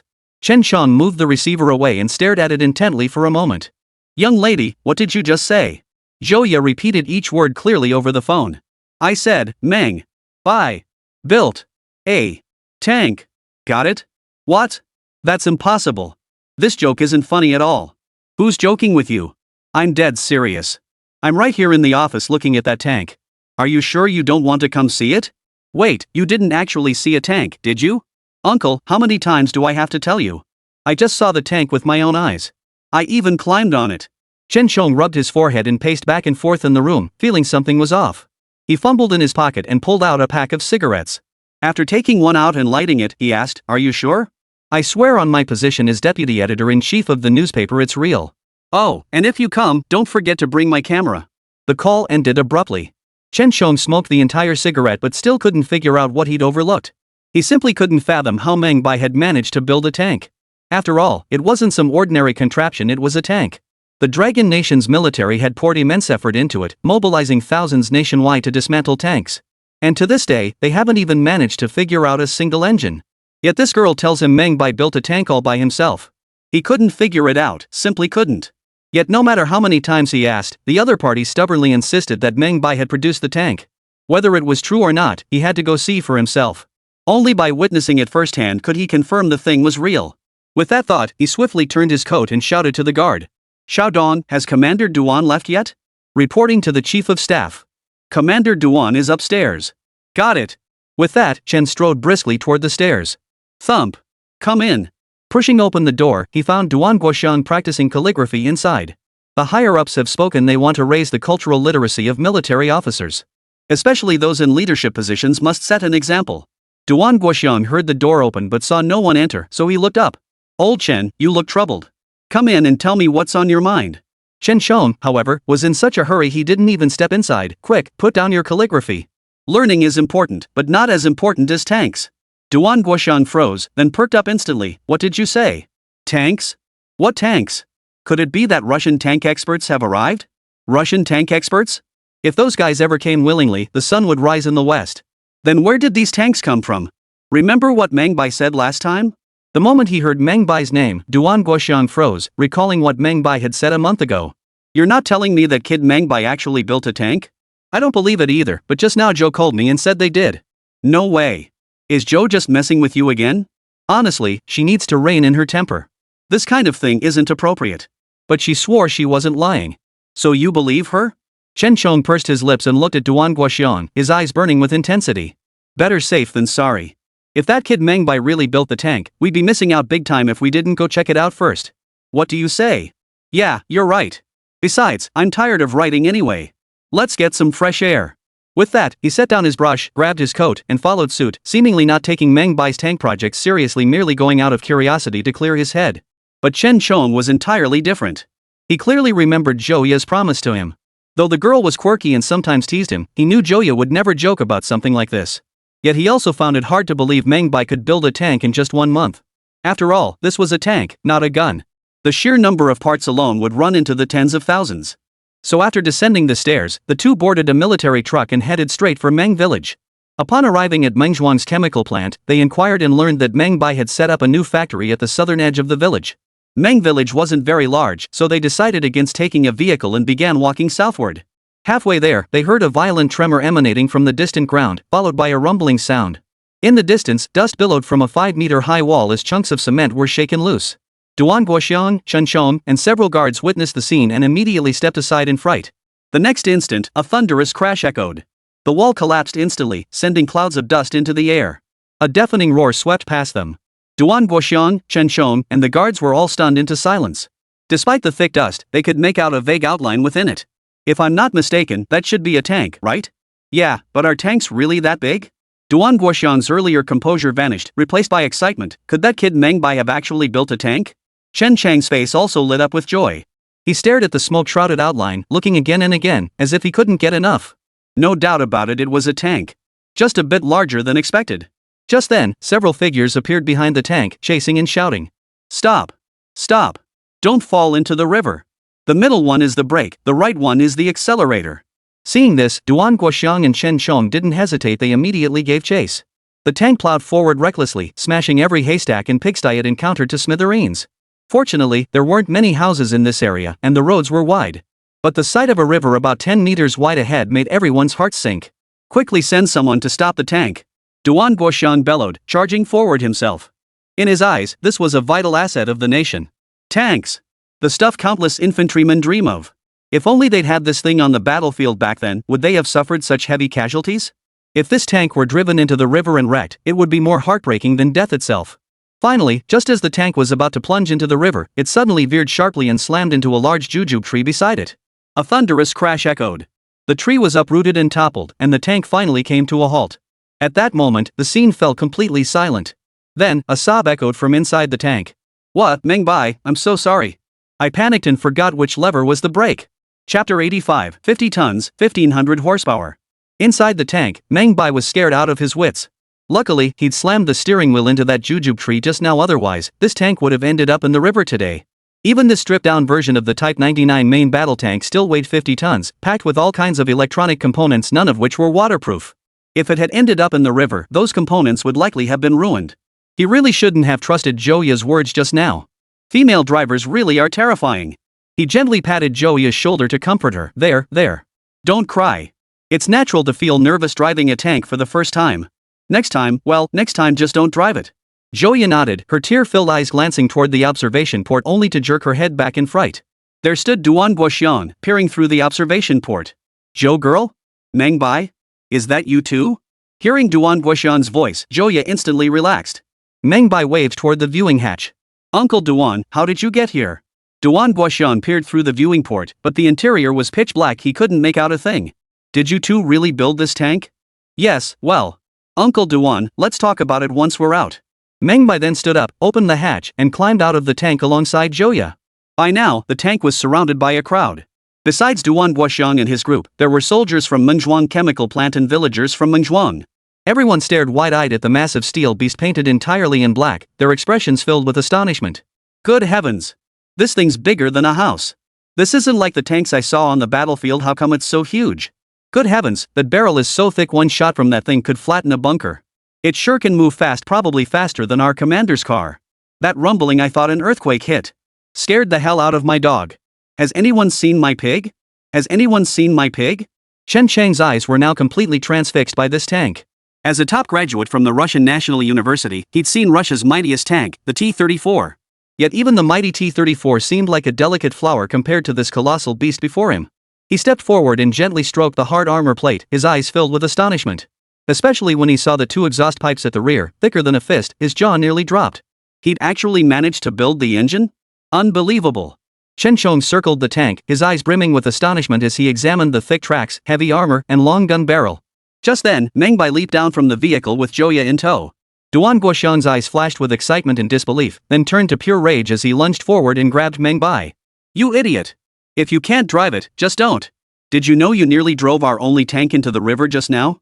Meng Bai glanced awkwardly at Joya, who blushed deeply and whispered an explanation. "Uncle Duan, I was the one driving." "Ha? Ahem. Well, never mind. Just stay away from this tank in the future." Duan Guoxiang looked ahead at the spot where the tank had hit the tree. To his astonishment, not even a scratch marred the paintwork. He then released his grip, even helping Meng Bai straighten his uniform before asking excitedly, "Kid, how the hell did you build that tank?" Meng Bai shrugged. "Well, it's a long story." "Ha! Fine, I've got time today, you're telling me the whole story no matter how long it takes." Just then, Chen Shong walked over, his face beaming with admiration. He slapped Meng Bai on the shoulder. "You're something else, kid. I thought you were just bragging, but you ended up teaching us all a lesson. Wow, seriously impressive." Meng Bai glanced at the growing crowd gathering around them. "Maybe we should drive the tank back to the factory first and talk there." "Right. This is a treasure, we can't let it get out. We'll need to talk to the villagers later and make sure no one spreads the word." No sooner had Duan Guoshan finished speaking than an old man with a white cloth on his head shouted from afar, addressing the crowd. "Did everyone hear the commander clearly? Not a word of this secret must be shared. Anyone who speaks is a traitor." The crowd echoed his words in unison. "Old village chief, you can doubt my work ethic, but never question my loyalty. Rest assured, if I utter a single word, I'll write my name backwards. Ernie, stop bragging. You can't even write your own name, let alone backwards. Rest assured, old village chief. Not a single traitor walks these streets. If anyone dares betray us, I'll be the first to take them down." Meng Bai bowed respectfully to third uncle from afar, then climbed back onto the tank. Duan Guoxiang and Chen Shong refused to follow the tank on foot and immediately boarded it themselves. "Old Chen, as the military district commander, isn't it reasonable for me to sit in the co-pilot seat? If it weren't for you wielding your status, old Duan, what qualifications do you have? The co-pilot seat is mine by right." Hey, old Chen, I can yield to you on other matters, but today, this co-pilot seat is mine. Old Duan, what have I ever given in to you before? No way I'm taking the co-pilot seat today. Watching the two highest-ranking officers in the military region squabble over a single seat, Meng Bai felt nothing but exasperation. Gentlemen, the rear ammunition compartment is actually quite comfortable. He gestured toward the rear compartment, where half-meter-long shells thicker than fists were stacked. The moment they spotted the shells, the two men who had just been fighting over the passenger seat scrambled to the back without a word. Seriously, how could watching someone else drive compare to the thrill of firing the gun yourself? When faced with a gun and a vehicle, no man could resist the allure of the gun, let alone a cannon. So Meng Bai honked the horn, then pressed the accelerator, backing the tank away from the riverbank and slowly driving it back into the factory building. Inside the factory, several technicians were inspecting the tank for any hidden damage. After a thorough inspection, the tank showed not a single scratch. Instead, it had demolished a cattle shed, 2 pig pens, and 3 perimeter walls. Without further ado, Meng Bai had the factory approve several hundred yuan for compensation. Seeing the tank completely unscathed, Duan Guoxian let out a long sigh of relief. As long as it's okay, as long as it's okay. He stroked the tank, his eyes brimming with affection.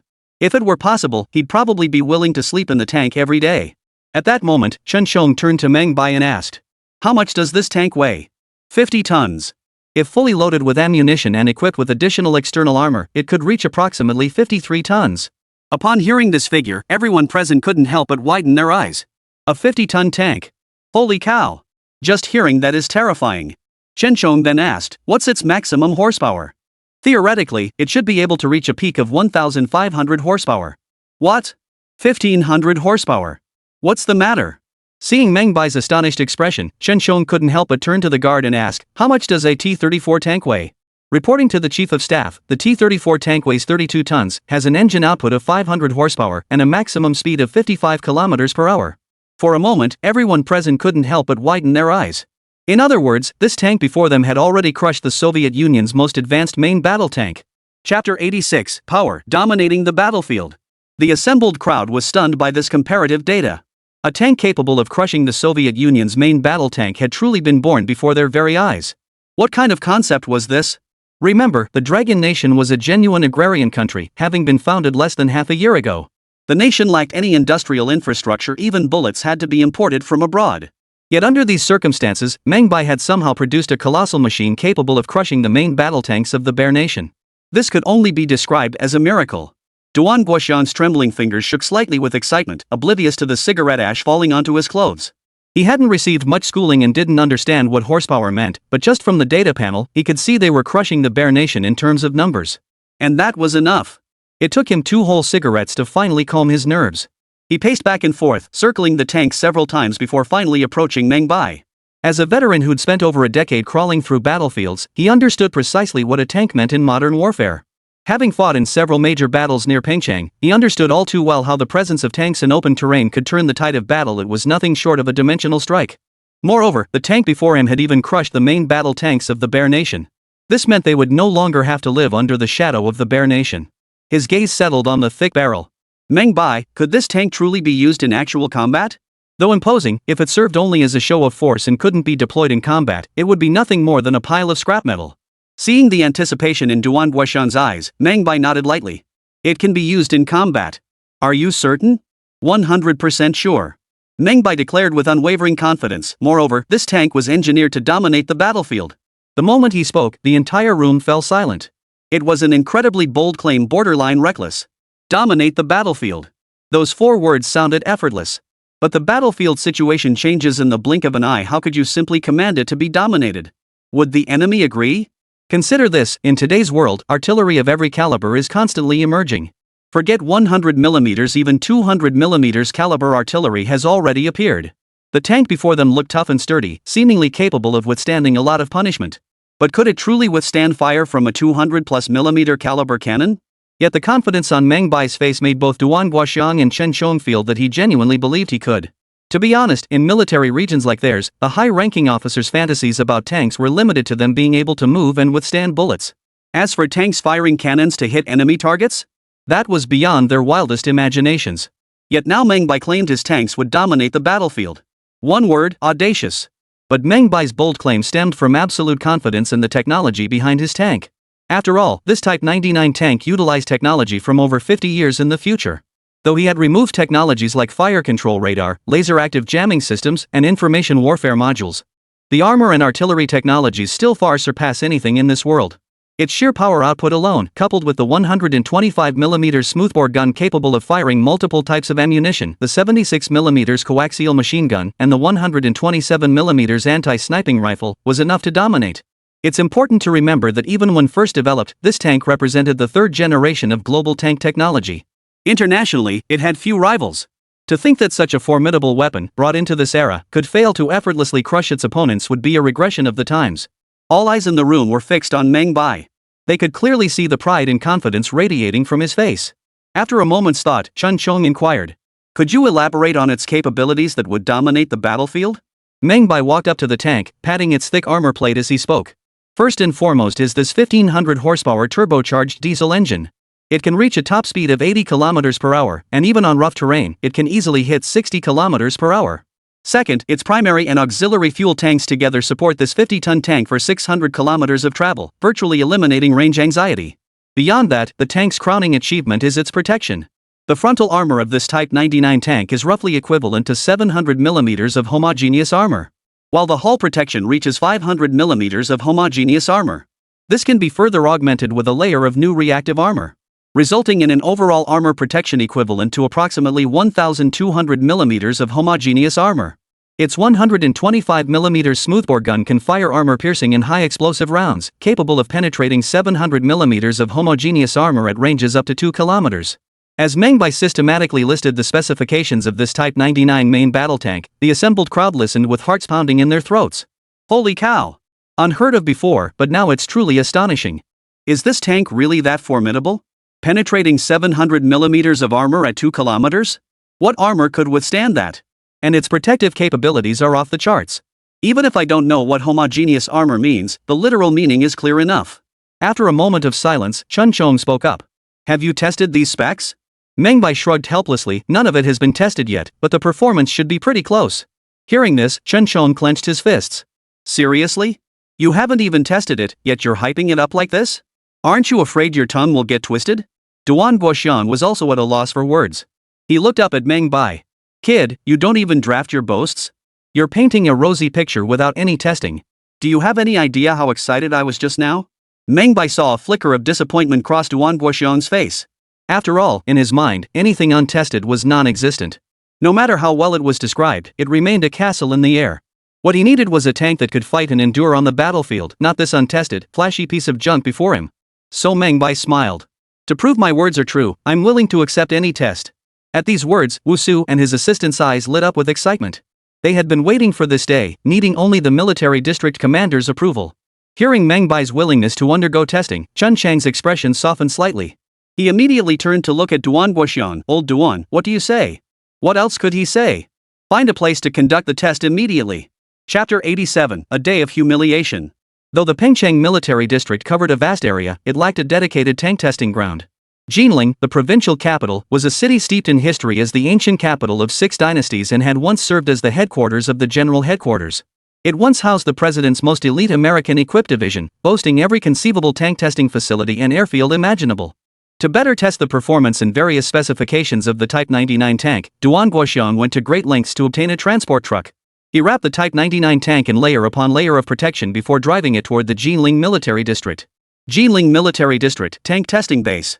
The vast testing base lay deserted, save for a single T-34 tank charging across the testing grounds. The tank traversed the pitted terrain as if it were level ground, its engine's roar shaking every observer nearby. Boom! A deep, thunderous explosion echoed. 800 meters away, a concrete bunker was instantly shattered by a single T-34 shell.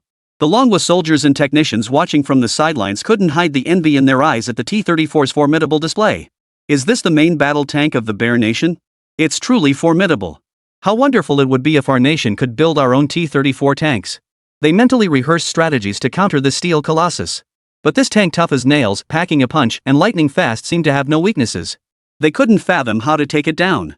Just then, the roar of engines filled the air. The T-34 tank kicked up a cloud of dust and came to a halt before the crowd. Click! The hatch on top of the T-34 opened. The Soviet driver and gunner then climbed out of the tank. Their faces flushed with pride as their eyes swept over the soldiers of the Dragon Nation. As if declaring to all, look! This is our legendary tank. The Dragon Nation soldiers clenched their fists, their hearts filled with nothing but envy. Meanwhile, the technicians gripped their wrenches tightly, their minds consumed by a single thought. We must build our own Dragon Nation tank. Just then, Zhou Guoliang, the commander of the 25th Division, dressed in green military fatigues and accompanied by an interpreter, made his way toward two soldiers from the Bear Nation. The two Bear Nation soldiers, seeing the Dragon Nation's division commander approach, showed no intention of saluting. Instead, they huddled together chatting idly. Ivan, wanna bet? That old codger's gonna ask to see our tank. Sergey, I'll bet you he doesn't just want to see the tank, he's after our technology too. The two men, confident that Zhou Guoliang couldn't understand their words, spoke freely, hurling all manner of insults. But they didn't know that the person accompanying Zhou Guoliang wasn't an orderly, but an interpreter. Zhou Guoliang sensed the two Russian soldiers were speaking ill of him, but he didn't ask the interpreter to translate their words. He simply walked over to the T-34 tank, circled it, and examined it closely. The admiration in his eyes was impossible to hide. Just as he was about to reach out and touch the tank's tracks, the two Russian soldiers, like cats whose tails had been stepped on, immediately bristled and stepped forward. Hey! This is our top-secret tank. You can't touch it. Don't you have any manners? Don't you know you're only allowed to look, not touch? Seeing the two Russian soldiers' tense expressions, Zhou Guoliang frowned deeply. The interpreter beside him quickly translated their words. They say this is their most classified tank. You can't touch it, only look. A flash of anger flickered in Zhou Guoliang's eyes upon hearing this. He was, after all, a division commander of Dragon Nation. Not only did these tank soldiers show him no respect, they were even mocking him here. This was simply too much. But what could he do? This was their technology. The Dragon Nation lacked the capability to build tanks on its own, inherently placing it a step behind. Facing this situation, Zhou Guoliang forced down his anger and looked at the two with a smile. Don't be nervous. I'm just curious, how can a tank this massive move so swiftly? What does the engine look like? The translator conveyed Zhou Guoliang's words, but the Bear Nation soldier arrogantly shook his head. Sorry, that's classified information. We can't show it. The interpreter relayed the response. Zhou Guoliang hit a brick wall. His fists clenched so tightly they trembled, his eyes filled with disappointment. Humiliation. This is the humiliation of a weak nation. If the Dragon Nation possessed comparable strength, these two Bear Nation soldiers wouldn't dare treat him this way. Though Bear Nation and Dragon Nation had long been strategic partners, with Dragon Nation relying heavily on Bear Nation for advanced technologies and military equipment. In fact, the Bear Nation had even dispatched specialized technical teams to support the Dragon Nation's industrial development. But is the Bear Nation truly that generous and benevolent? Of course not. To obtain these technologies, the Dragon Nation has shipped truckloads of its own mineral resources to them, both openly and covertly. More crucially, the Bear Nation guards its core technologies with an iron fist, fearing the Dragon Nation might master them and go solo. To other nations and the uninformed public, the Bear Nation truly appears as the benevolent elder brother, the savior of the Dragon Nation.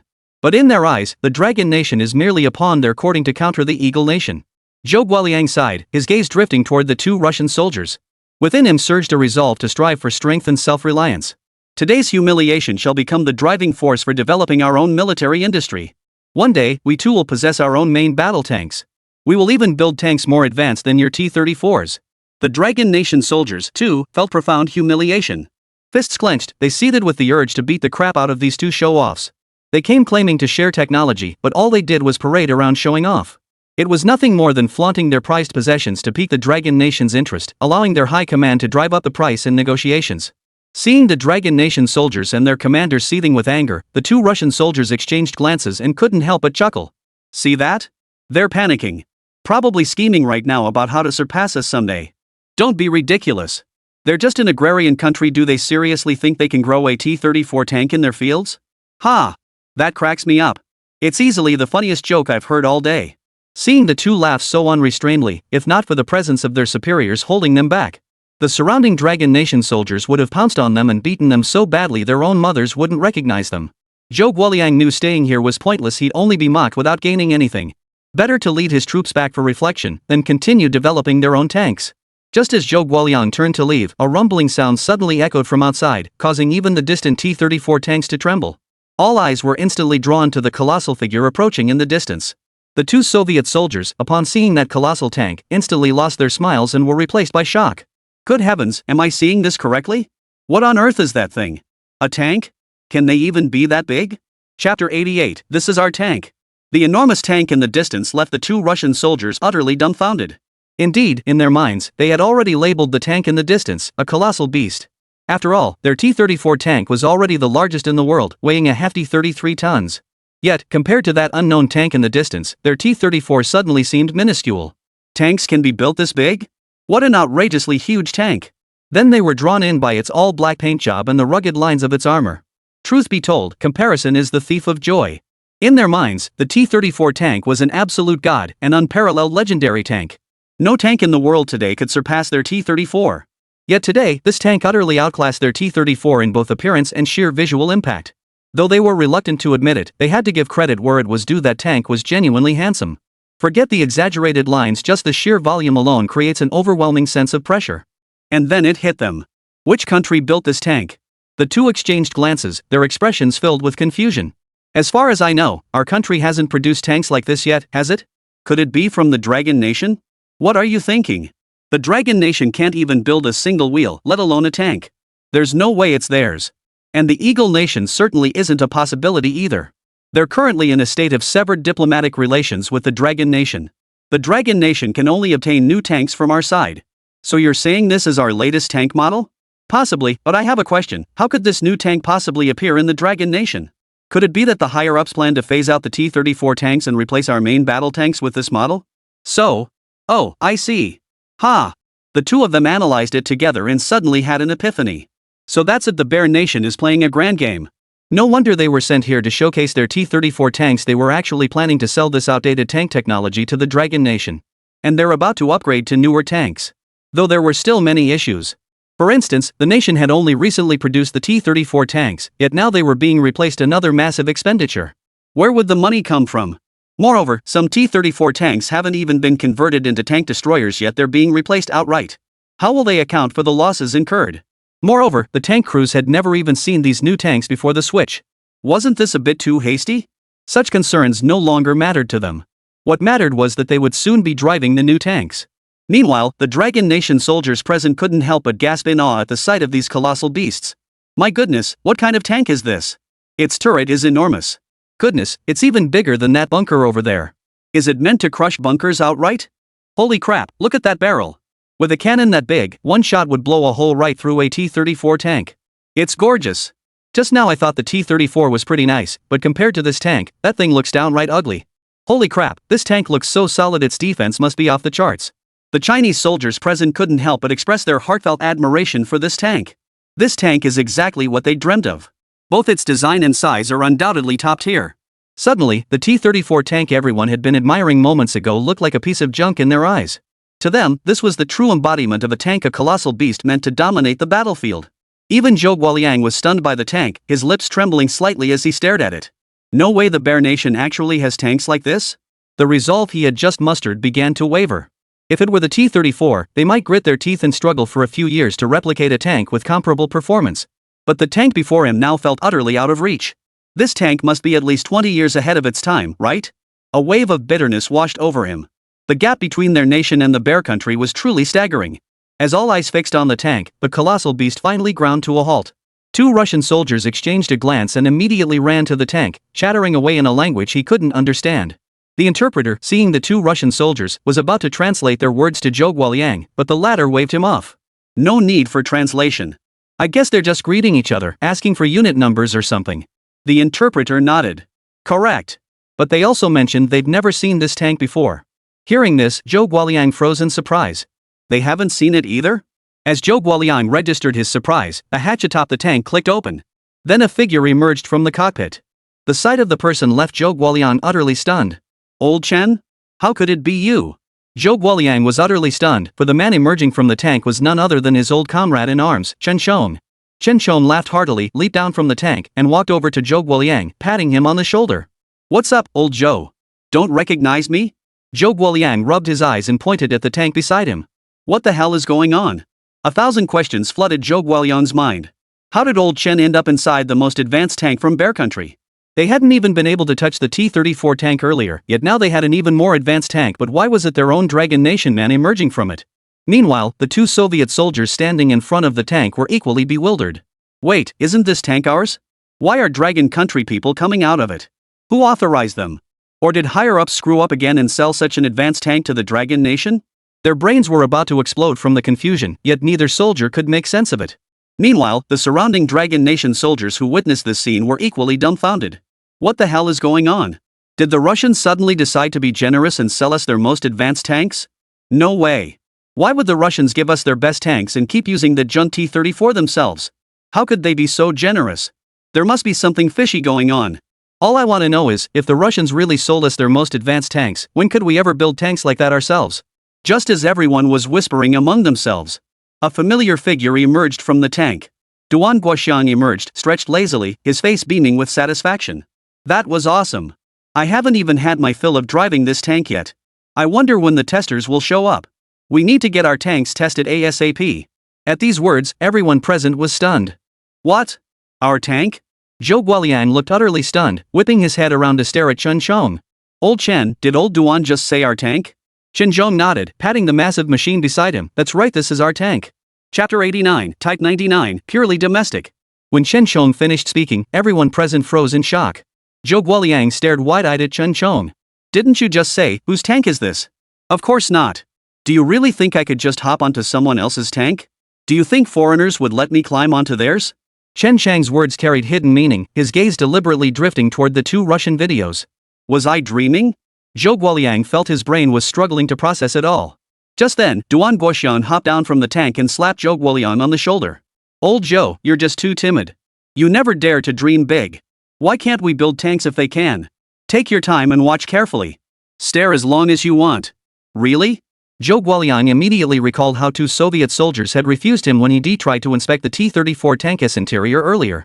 Yet now Duan Guoxian was pulling him to inspect this far more advanced tank. The feeling was nothing short of incredible. He shot a hard look at Zhou Chong, then glanced at Duan Guoxian to make sure they weren't tricking him. Only then did he cautiously run his hands over the tank.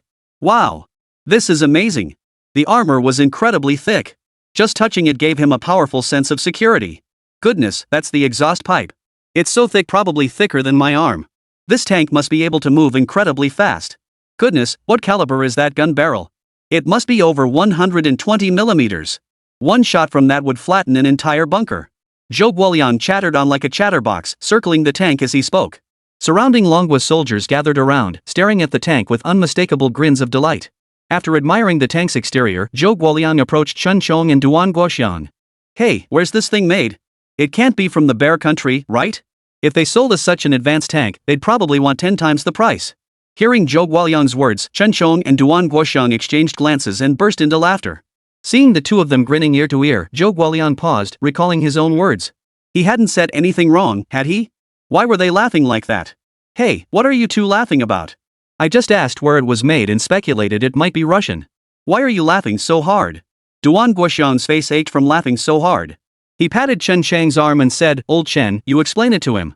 Let me laugh a little longer. Chen Chong also rubbed his slightly sore cheeks and looked at Zhou Guoliang. Truth be told, on the way here we made a bet we were sure you'd say this tank was made in Russia. And sure enough, we were right. Huh?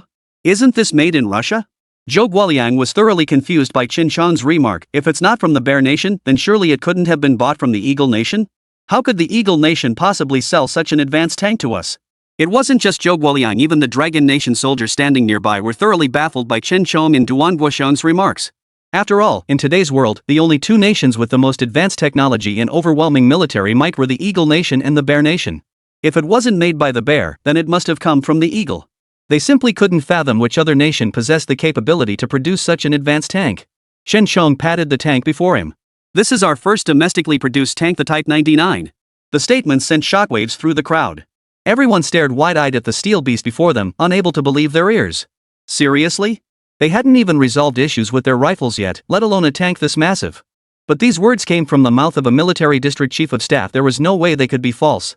Moreover, the tank's model designation had already been finalized. What did this mean? It meant mass production was imminent. Meanwhile, two Soviet soldiers nearby were dumbfounded. They couldn't fathom what these people were so excited about, but judging by their expressions and reactions, they could roughly guess what had happened.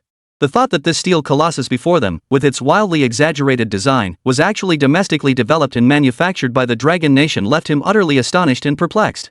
Just then, a translator in full military uniform approached them. Need translation? The two Russian soldiers paused in surprise. Before they could respond, the interpreter pointed toward the Type 99 tank in the distance and declared, This tank is domestically produced in our nation, designated as the Type 99. It will become our nation's main battle tank in the future. At these words, the two Russian soldiers were stunned. They exchanged glances, each reading 3 words in the other's eyes. Impossible. Absolutely impossible.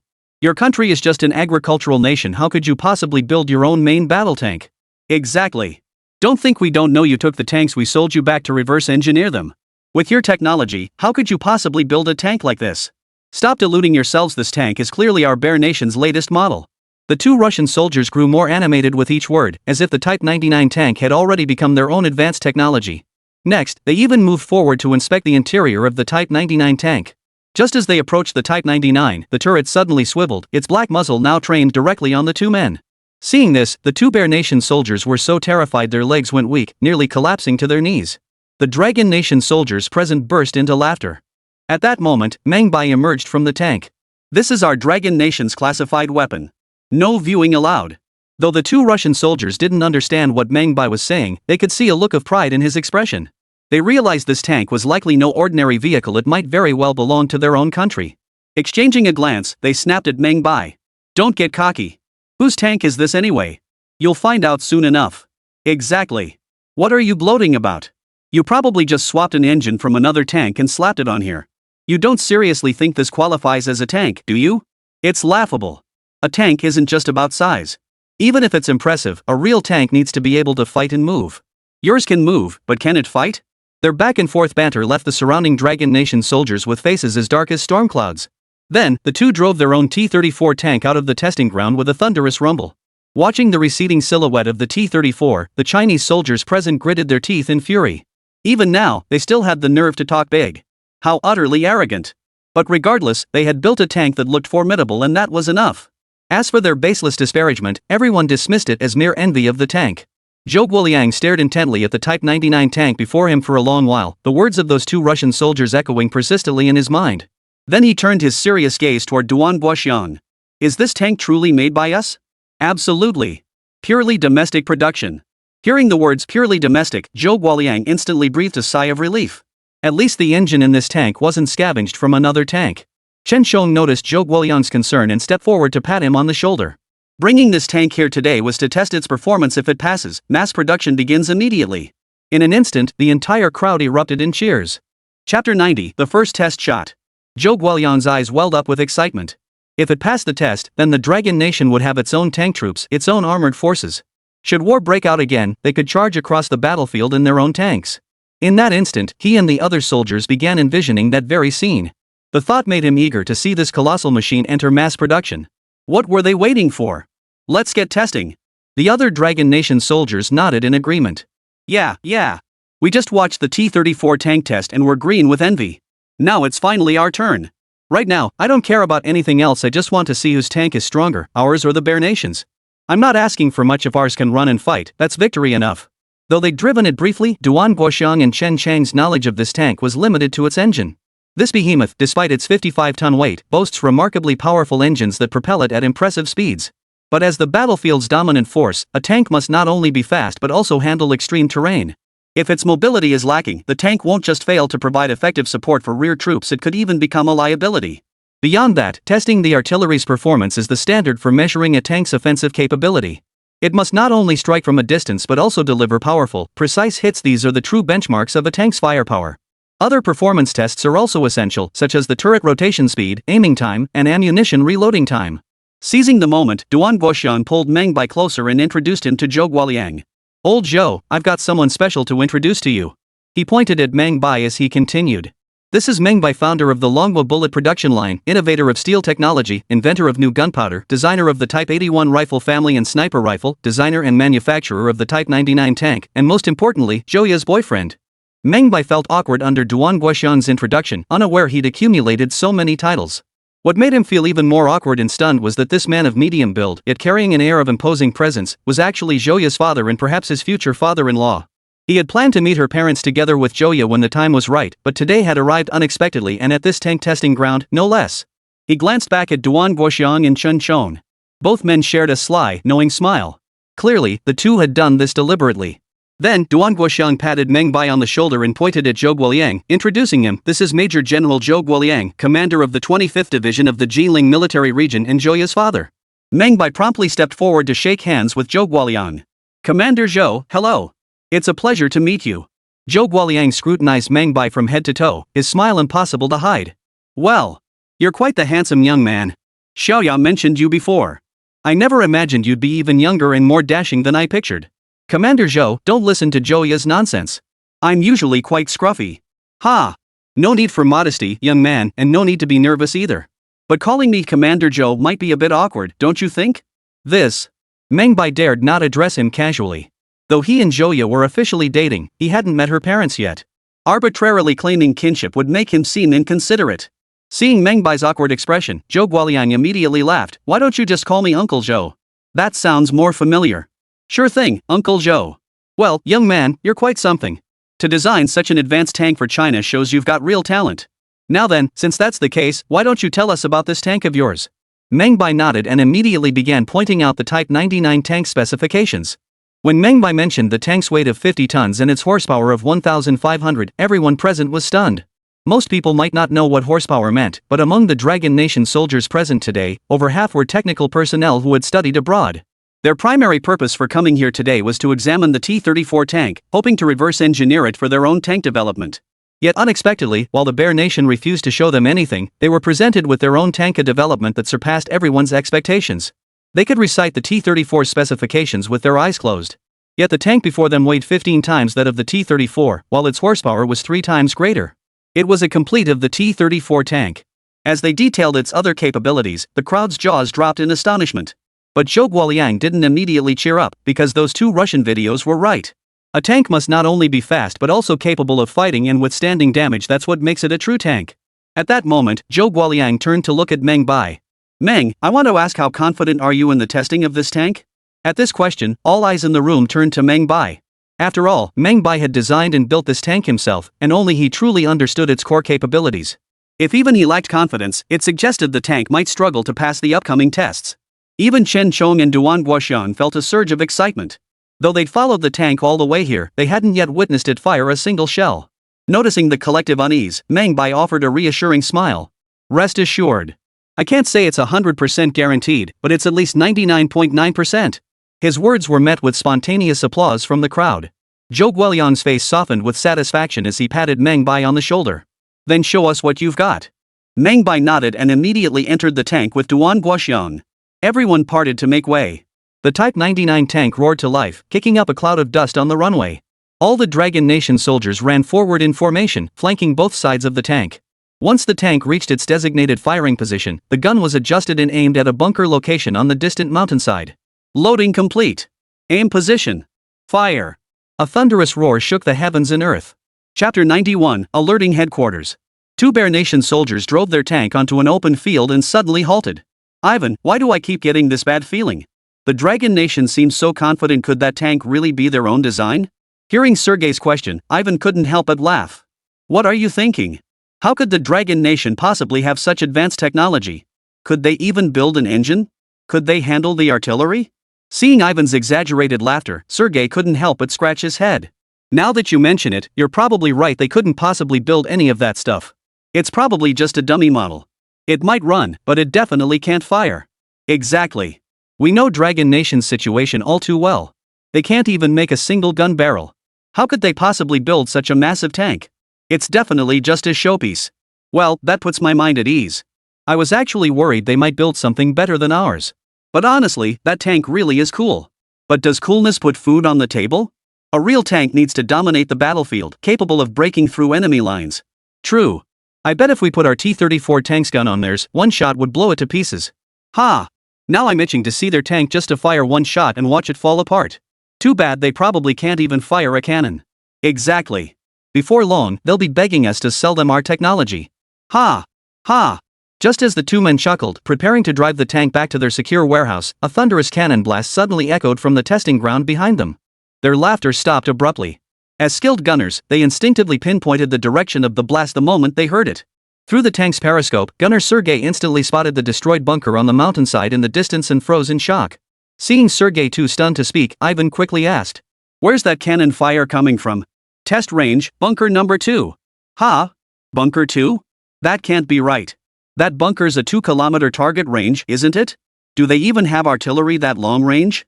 Sergei shook his head, his expression unsettled. If I recall correctly, they only have one main gate and there's only one tank in the entire testing ground.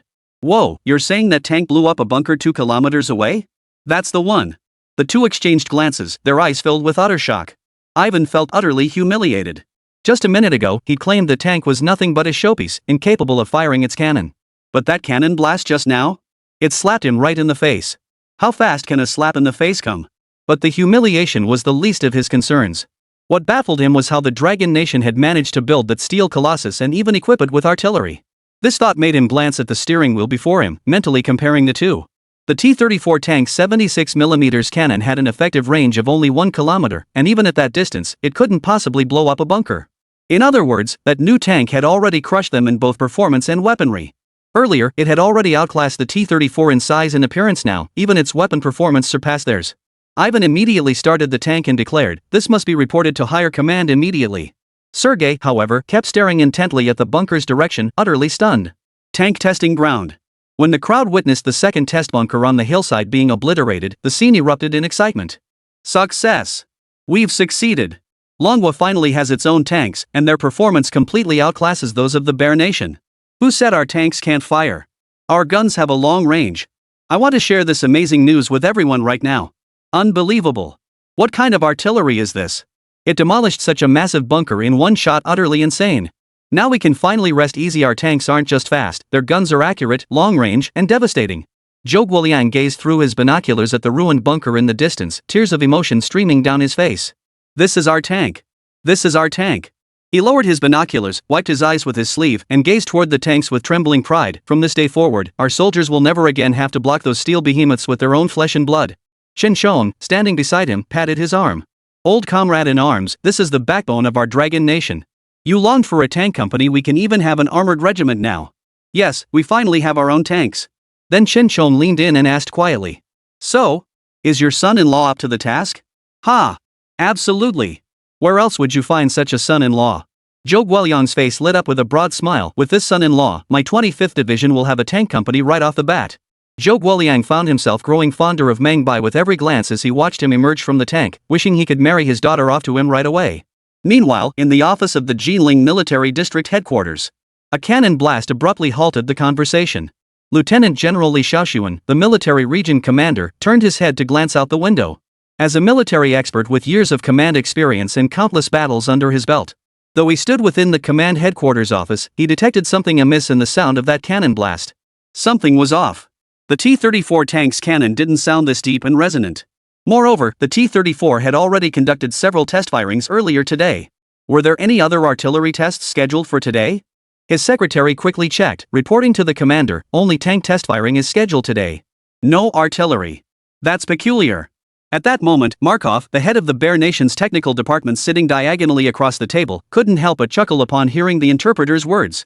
Commander Li, I admit your military expertise is truly unparalleled. But don't forget your country lacks the capability to build tanks. So this can only be a T-34 tank. Seeing Markov's smug expression, Li Shaoxuan's brow furrowed slightly.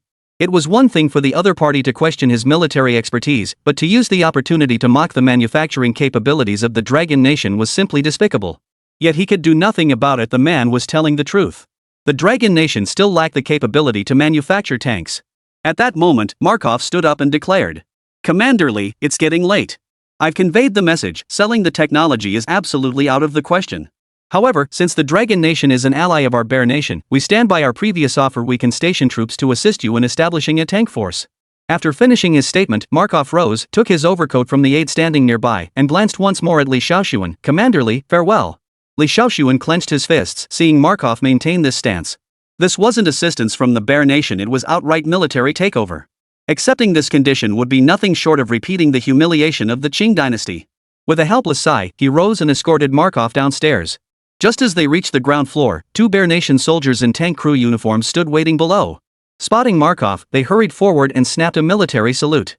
"Commander, there's been an incident." At these words, Markov froze, a sense of foreboding washing over him. "Did you two idiots wreck the tank?" Ivan quickly interjected, "No, sir. Our tank is fine, but it seems the Dragon Nation has built a tank. What? The Dragon Nation has built tanks? Markov immediately retorted upon hearing this. Impossible. The Dragon Nation hasn't even mastered engine technology. How could they build tanks? The interpreter accompanying Li Shaoxuan overheard their exchange and promptly relayed the conversation to him. Li Shaoxuan's eyes lit up upon hearing this. I knew my ears weren't deceiving me. But when did our Dragon Nation acquire its own tanks? Just then, a military vehicle sped toward them. Before it had even come to a complete stop, Zhou Guoliang leaped out. Seeing Zhou Guoliang approach, Li Shaoxuan hurried forward and asked, Old Zhou, you just went to the tank testing ground, right? What's going on over there? I heard that Russian soldiers say we have our own tanks now?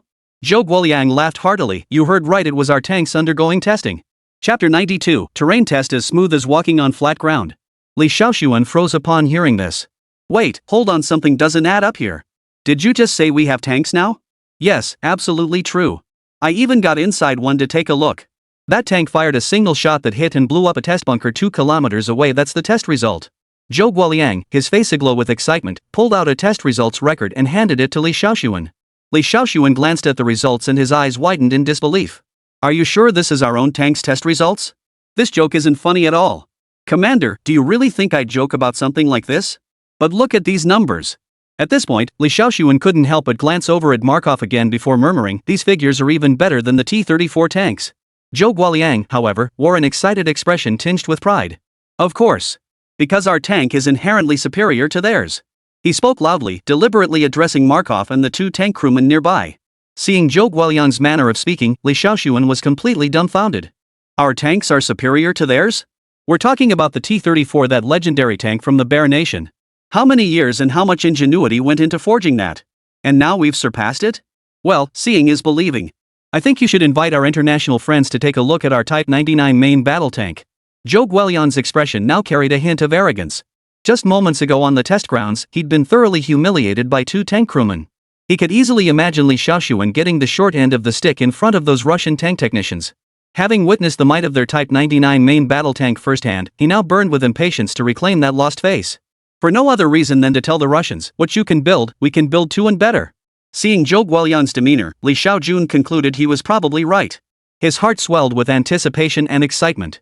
He immediately turned to Markov and said, Mr. Markov, it seems my earlier guess was right. That artillery fire at the test site definitely wasn't from AT-34. Why don't we go check it out together? Having heard the 2 tank crewmen's accounts, Markov clearly didn't believe the Dragon Nation possessed the capability to independently produce tanks, let alone ones surpassing their legendary T-34.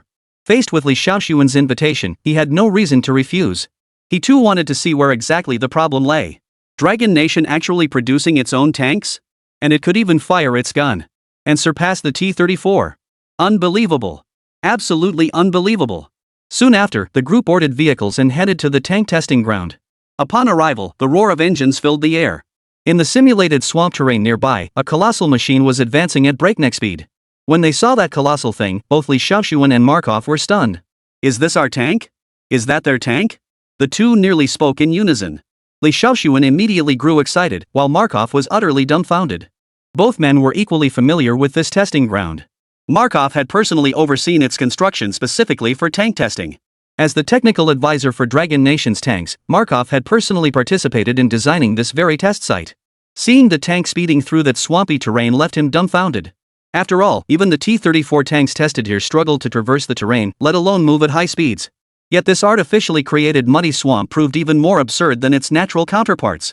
The mixture of various engine oils and mud meant that once a vehicle sank in, it was absolutely impossible to get out. Tanks, as the kings of land warfare, are renowned for their exceptional mobility. Thus, navigating muddy swamps is a standard test for them. The T-34 tank's performance in such terrain was severely limited. It could barely maintain movement, with a top speed barely reaching 20 kilometers per hour. Encountering pits or obstacles forced it to slow down further. Yet there, a massive, all-black tank was charging through at breakneck speed, completely ignoring the pits and obstacles. Unbelievable. Absolutely unbelievable. Though reluctant to admit it, Markov couldn't help but concede. Li Shaoxuan, meanwhile, was grinning from ear to ear. He stared intently at the Type 99 tank in the distance without blinking. He couldn't stop praising it. I can't believe this thing, isn't it way better than the T-34? Old Zhou, am I dreaming? Did we really build this tank? Zhou Guoliang grinned, of course it's ours. The one driving it right now is its designer Meng Bai. Meng Bai, such a familiar name. Of course it is. He didn't just design tanks. The Type 81 rifle, the bullet production line, and the steel mill upgrades all came from his hands.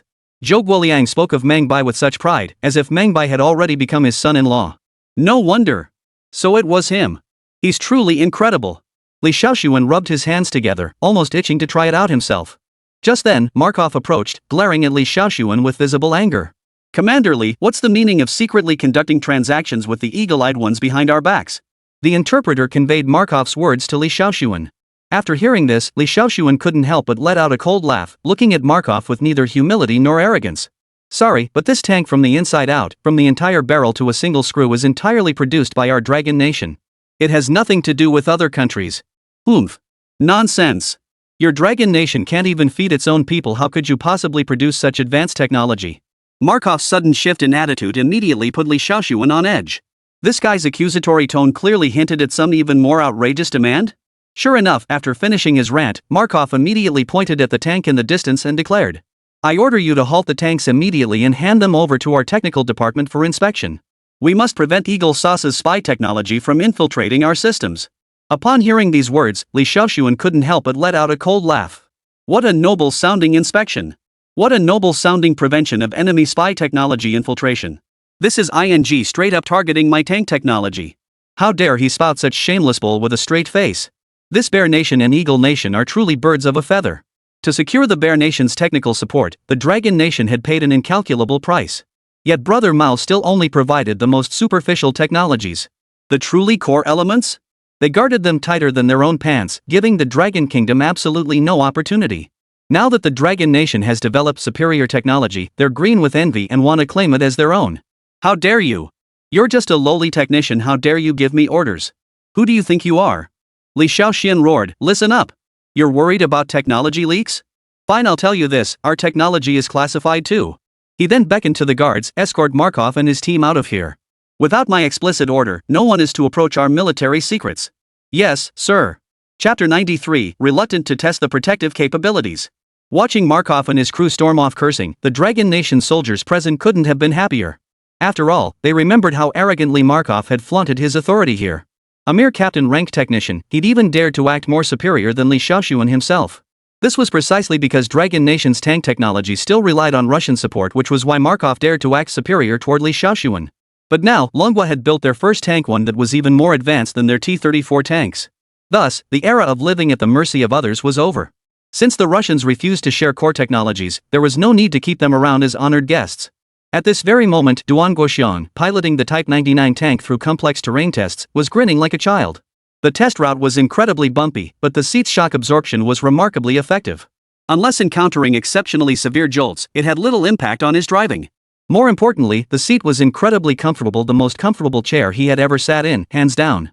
This is the real deal, man. This tank drives smoother than my sedan, absolutely incredible. Duan Guoxiang patted his seat, his face beaming with excitement. He then turned to glance at Meng Bai. Hey, Meng, could you hook us up with a seat like this for our car too? Meng Bai laughed heartily. Just swapping out one seat would be so boring. If we're going to change anything, we should change the whole car. Huh? The whole car? What do you mean? You're not planning to build a car, are you? Of course. If we can build tanks, building a car would be a piece of cake. Hey, now that you mention it, you're probably right. I'm looking forward to your new car hitting the market so I can trade mine in ASAP. Duan Guoxiang had long since grown weary of his clunker. Not only was it unbearably bumpy, but it was freezing in winter and sweltering in summer. Worst of all, it broke down every other day. If Meng Bai could build a high-performance car, Duan Guoxiang was certain he'd ditch his old clunker in a heartbeat. While building tanks, Meng Bai had already mapped out all the technologies required for car manufacturing. The three major components of a car are nothing more than the engine, transmission, and chassis. With his current tank-building expertise, crafting a car was honestly no great feat. Meng Bai planned to establish an R&D department, recruiting skilled professionals to the company and delegating the technical work to them for research. This approach would not only save him considerable time but also cultivate more talent for the nation, truly killing two birds with one stone. After all, if he tried to handle everything personally, even with the ability to clone himself, Meng Bai simply couldn't manage it all. Now that he had the funds, the personnel, and the technology, it was time to gradually share these capabilities. After navigating the final stretch of pitted test terrain, Duan Guoxiang brought the tank to a halt. Stepping out of the tank alongside Duan Guoxiang, Meng Bai noticed a lean man standing before Qin Chong, a figure radiating the seasoned presence of a battle-hardened general. The man scrutinized Meng Bai from head to toe, his smile impossible to conceal. Duan Guoxiang saluted him directly. General Li, good day. Meng Bai quickly returned the salute. General Li, good day. Li Shaoxuan nodded and asked Meng Bai, did you build this Type 99 tank all by yourself? Yes, General Li. Ha! Excellent. Well done. Our Dragon Nation is truly fortunate to have such capable young people like you. Saying this, he walked over to the tank and gave its thick steel plate a firm pat. I've reviewed all the off-road capability and mobility tests for this tank. Excellent work, truly impressive. Though I haven't witnessed the cannon's firepower firsthand, judging by everyone's reactions and the test results, its superiority is undeniable. It completely outclasses the T-34 tank. He then turned to glance at Meng Bai. Only the final defensive test remains, correct? Yes, General Li. Meng Bai nodded. His primary purpose for this visit was to test the cannon's firepower and the armor's capabilities. After all, both these tests required special permits and could only be conducted at a professional tank testing facility. He had confidence in his own skills, but the actual quality still needed to be verified through testing. Alright, let's get testing then.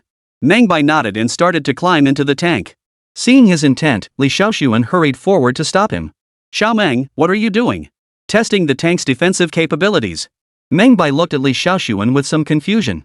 Wasn't testing the tank's performance simply a matter of driving it over to the test site? But Li Shaoxuan shook his head. How could we possibly drag such a fine tank out for testing?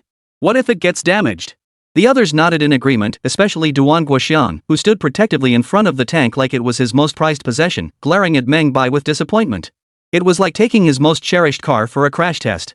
Exactly. This is the very first tank we've built. Taking it straight into defensive testing, if it gets wrecked, it'd be like taking my life. The others nodded in agreement, all insisting such a test was out of the question. Meng Bai stared at them in bewilderment. But this tank is a test tank. How else can we evaluate its defensive capabilities? No sooner had he spoken than objections erupted from those around him. We can't risk it.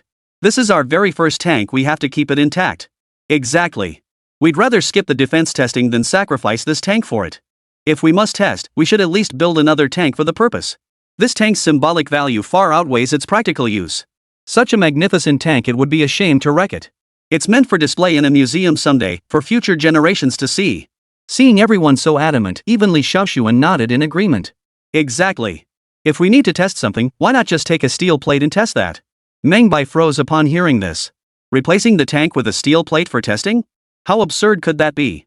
After all, the tank's angular design was specifically engineered to test defensive effectiveness against projectiles at various impact angles. If you simply took a steel plate to test, then the tank's defensive shape would be completely meaningless. He patiently explained to everyone why they needed to test the tank itself, rather than just removing a piece of its armor. After hearing this, everyone had an aha moment, their faces lighting up with astonishment. So that's why. I'd never heard that tanks were designed like this to deflect shells. Damn it! Those Russian engineers told us it was mainly for distinguishing tank models and aesthetics. We almost fell for their bull. Those Russians have misled us.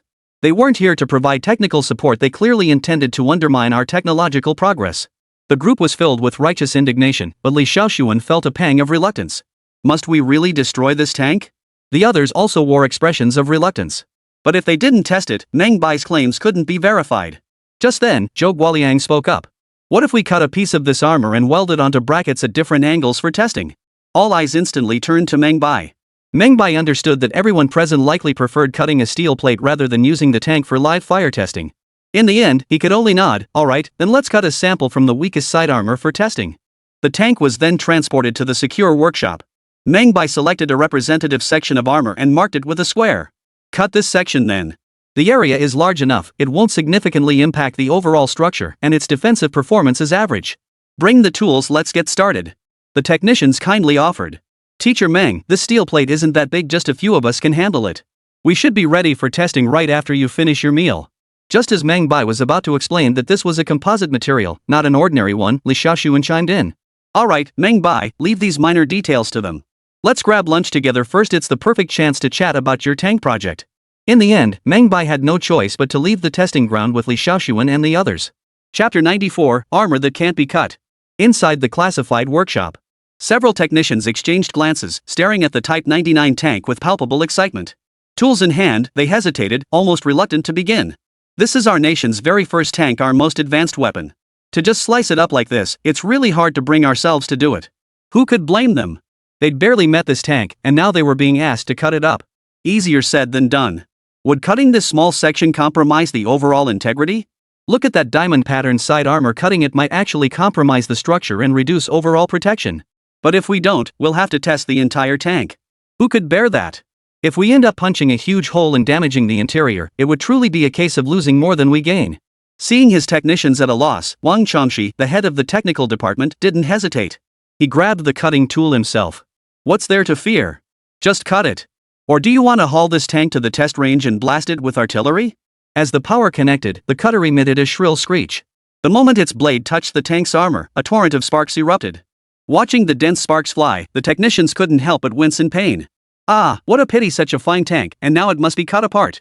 Who could disagree? This was Dragon Nation's very first tank. Its significance was anything but ordinary. Never mind that. Get ready to help out later.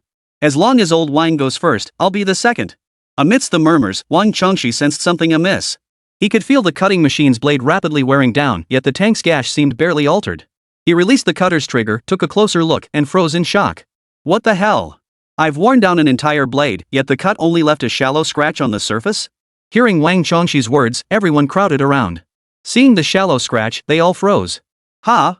So all that sparks flying? They were just grinding off the saw blade. Unbelievable. Tank armor that can't even be cut by a saw blade? That's insane. What the heck is this new material? It's so hard. What do we do? It's completely impenetrable. Wang Changxi frowned slightly as he examined the saw blade.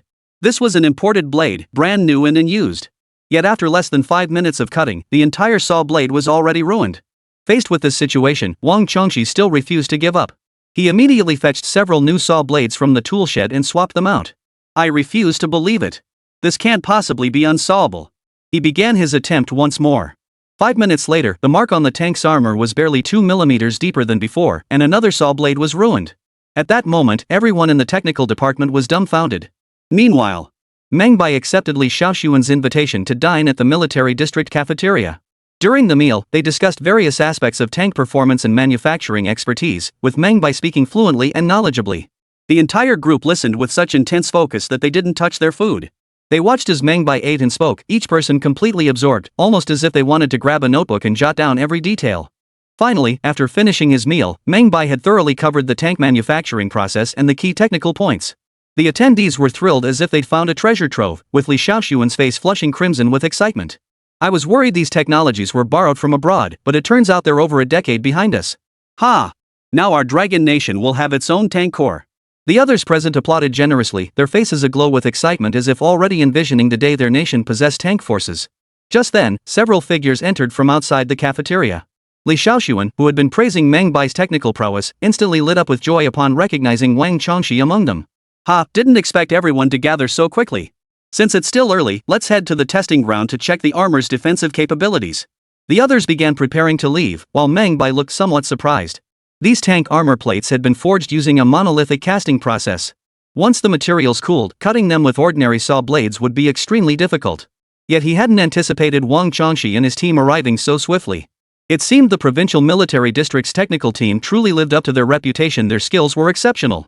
He wiped his mouth, ready to join the others, but Wang Changxi quickly spoke up. Commander Li, the armor hasn't been cut yet. I came specifically to find Teacher Meng. At this remark, the group that had just stood up froze in surprise. Ha? It hasn't been cut off yet? Wang Changxi nodded awkwardly before explaining the truth. We tried every method possible. We went through over a dozen saw blades and couldn't even make a single small cut. We're truly at a loss, which is why we came to seek Teacher Meng's help. When Wang Changxi mentioned using over a dozen saw blades without even making a small cut, everyone present was stunned. How could that be? These are the latest imported blades. They can slice through any alloy with ease. Yeah, diamond-tipped blades, each one costs dozens of bucks. Good grief, spending hundreds of dollars in one go, and still couldn't cut through tank armor? Old Wang, are you serious? Everyone was utterly shocked. Li Shaoxuan, however, exchanged a delighted glance with Zhou Guoliang. The armor's hardness is truly formidable, even cutting machines can't penetrate it. Exactly. I can already tell the armor strength of the Type 99 tank is beyond imagination. For them, hundreds of dollars had gone down the drain, but arriving at this conclusion was reason enough to feel satisfied. Everyone then turned their gaze toward Meng Bai. Momentarily, it dawned on him. It turned out they weren't here to report the test results, they'd come to ask him to solve the cutting problem. He immediately began to explain. The Type 99 tank's outer layer uses a new alloy material with exceptional shear and cutting resistance, making acetylene oxygen welding the only viable cutting method.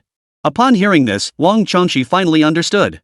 Damn, I was worried using this would ruin the inner components, so I never dared to try it. Who knew this was the only way to cut it?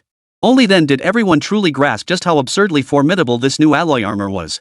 It became increasingly clear to them that this tank's defensive capabilities might far exceed anyone's expectations. They then gathered around Meng Bai and headed to the workshop, where they began cutting into the tank's side armor using the acetylene oxygen welding method. After a full 2 hours, a section of side armor roughly 2 square meters in size was finally cut away. As dusk fell, everyone's hearts burned with impatience to see the test results. Working overtime, they hastily constructed a test platform and brought in a 30mm cannon. Li Shaoxuan looked at Meng Bai with some nervousness and asked, "Isn't it a bit too early to go straight to the 30mm cannon? Why not start with a machine gun first?" Meng Bai smiled. Generally, if even machine gun fire can't penetrate it, then this tank would be useless. This armor was designed specifically to withstand artillery shells. His words only heightened the anticipation among everyone present. A 30mm cannon? Even a T-34 tank wouldn't survive many hits. And this was merely the starting point for the Type 99 tank's testing. Li Shaoxuan said no more. Meng Bai adjusted the gun's elevation, then gave the command. Boom! The cannon struck the armor plate at 500 meters with pinpoint accuracy. Chapter 95, straight to 105mm AP shells. Before becoming a core technician in tank development, Wang Chongqi was a veteran artilleryman. He had participated in at least 80 battles of varying scales. He knew the calibers, ranges, and firepower of various artillery types like the back of his hand. The 30mm caliber belonged to the small caliber category, typically used in aircraft cannons or grenade launchers. This particular weapon was a modified small caliber gun adapted from fighter aircraft cannons, offering limited destructive power. Its primary purpose was to engage small military targets like trucks or even lightly armored tanks, making it ideal for close-range combat and anti-tank operations. As the test operator for this project, he had first-hand experience with Type 99 armor and fully understood its exceptional hardness.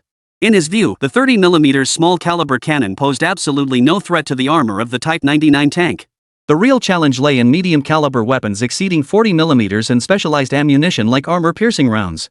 After the cannon hit the tank, he immediately led his men to inspect the damage.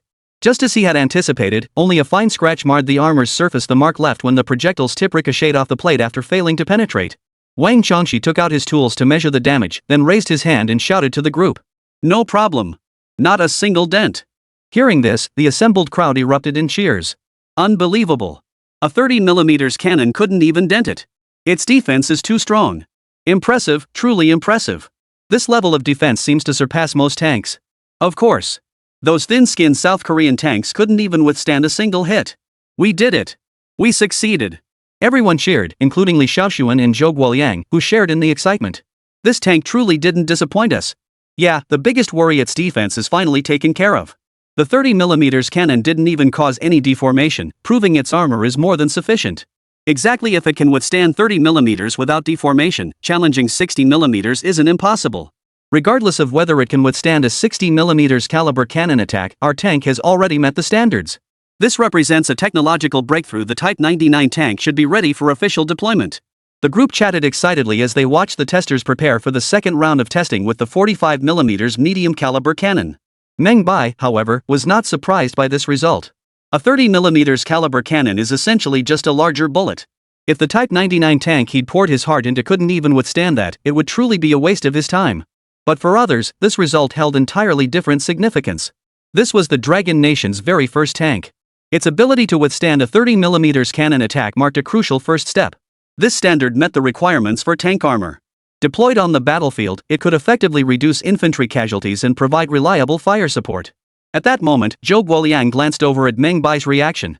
Seeing not even a hint of a smile on the man's face, he walked over and said, "Judging by your expression, you don't seem satisfied with these test results." Meng Bai didn't hide his thoughts, shrugging his shoulders as he replied. "It's a heavy tank to begin with. Its defensive capabilities are far beyond what a standard light tank can match, especially its armor layers. Forget 30mm, even a 105mm caliber cannon wouldn't phase it."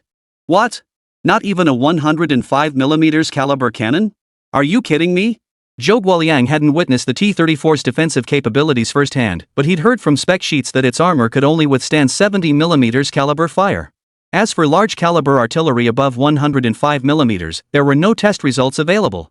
This indirectly confirmed that the T-34 couldn't withstand large-caliber artillery above 105 millimeters. But Meng Bai was telling him that the defense of this Type 99 tank could withstand 105 millimeters caliber fire, utterly absurd. Meng Bai had grounds for this claim. In this era, while armor-piercing shells had been developed, they were not yet widely adopted. AP rounds were primarily used on the battlefield to effectively destroy enemy tanks and other armored targets. The projectile materials were generally hardened steel, with alloy projectiles still being rare. This was partly due to the high difficulty of processing alloy materials and the difficulty in controlling costs. Furthermore, the explosive power of the gunpowder used in this era was insufficient. Remember, the lethality of bullets and shells primarily comes from the explosive force generated by gunpowder in the barrel or shell casing, propelling the projectile to strike and damage the target. Given the generally insufficient explosive power of gunpowder in this era, the weight of alloy materials became a significant obstacle to the development of armor-piercing projectiles. Meng Bai believed that using 21st-century armor technology against artillery from the 1830s and 1840s was nothing short of overwhelming. He was confident that the armor defense of the Type 99 tank could withstand fire from large-caliber artillery over 105 millimeters. Meng Bai smiled at Zhou Guoliang. "Uncle Zhou, I'm not joking." Seeing Meng Bai's unwavering confidence, Zhou Guoliang's heart swelled with delight. "Excellent. If it can withstand 60 millimeters caliber artillery, tonight I'll personally host a victory banquet for you." Li Shaoxuan chimed in from the side. "Old Zhou, if anyone's throwing a feast, it's me. No matter what, we're having a victory banquet tonight." No sooner had the words left his mouth than another artillery shell exploded. The 60 millimeters caliber artillery shell struck the armor plate with pinpoint accuracy. Wang Chongshi immediately rushed to the armor. The first thing that caught his eye was the armor plate, still standing firm. What caught his attention next was the deformation of several support brackets behind the plate. The armor remained intact, but the brackets had shifted. This proved that the 60 millimeters caliber artillery still hadn't reached the defensive limit of this armor plate. Overwhelmed with excitement, Wang Chongshi immediately grabbed a ruler and various tools to take measurements. When he saw the results, his expression turned stunned. Unbelievable. Absolutely unbelievable. There was only a 1 millimeter dent. The others gasped in unison. And it's still intact? Holy cow, this is way stronger than a T-34 tank. Wang Chongshi immediately rushed to report to the group. Report. A direct hit from a 60 millimeters caliber cannon caused only about 1 millimeter of surface deformation. Hearing this, everyone present couldn't help but gasp in shock. Holy crap, a direct hit from a 60 millimeters caliber cannon only made a 1 millimeter dent? How absurd is that? Holy cow, this is what a real tank should be. It took such a direct hit to make a 1 millimeter dent? That's incredibly strong. Could this armor be even tougher than that of a T-34 tank? After seeing this test result, everyone couldn't help but wonder what the outcome would be with a larger 105 millimeters caliber cannon. Before the test, everyone was incredibly excited. No one had high hopes for the 60 millimeters caliber test. At that moment, all eyes turned to Meng Bai. Meng Bai smiled faintly, his face radiating confidence. "I request we proceed directly with testing the 105 millimeters armor-piercing rounds." Hearing this request, everyone present froze in surprise. Wang Chongshi glanced at the armor plate beside him, inexplicably filled with confidence in it. But Li Shaoxuan and the others hesitated after hearing it. Wasn't using such a large caliber armor-piercing round too aggressive? Why not proceed step by step? Meng Bai shook his head. "I have confidence in this." Seeing Meng Bai's unwavering confidence, Li Shaoxuan and the others exchanged glances before finally nodding. "All right. We'll use the 105 millimeters artillery and test with armor-piercing rounds." As the soldier loaded the 4,105 million-pound heat round into the Krupp cannon's barrel, everyone watched with bated breath. This piece of equipment was among the best artillery currently available in the Dragon Nation, the most powerful and largest caliber available. If that armor plate could withstand a single 105 millimeters AP round, it would be safe to declare it the world's best. Li Shaoxuan took a deep breath, nodded to the gunner, and shouted, "Fire!" At the command, the gunner yanked the firing rope. Boom! The deafening roar shook the heavens, leaving everyone ringing in their ears. A flash of fire erupted on the distant armor plate. Chapter 96, The Three Strongest. The 105 millimeters armor-piercing shell struck the plate at nearly a 90-degree angle. Among those present, nearly everyone except Meng Bai had served in the military. They understood exactly what this single shot signified. If this tank could withstand such a hit, the Type 99 could be declared the undisputed king of the battlefield. Yet, gazing at the thick barrel and massive shell, no one felt confident. Most even suspected this shot might indeed fail. After all, that armor plate was only about 15 centimeters thick. Anyone would think it couldn't possibly withstand such a blast. Li Shaoxuan, who had just given the order, now felt a twinge of regret. After all, this armor plate had been cut directly from a tank. If this test failed to produce results, their final test outcome would remain stuck at 60 millimeters. But there was no turning back now. In that moment, he had been swept up by Meng Bai's unwavering determination and confidence. The rest of the team watched with bated breath. Wang Changxi stood at a distance, watching the armor plate get hit by the cannon.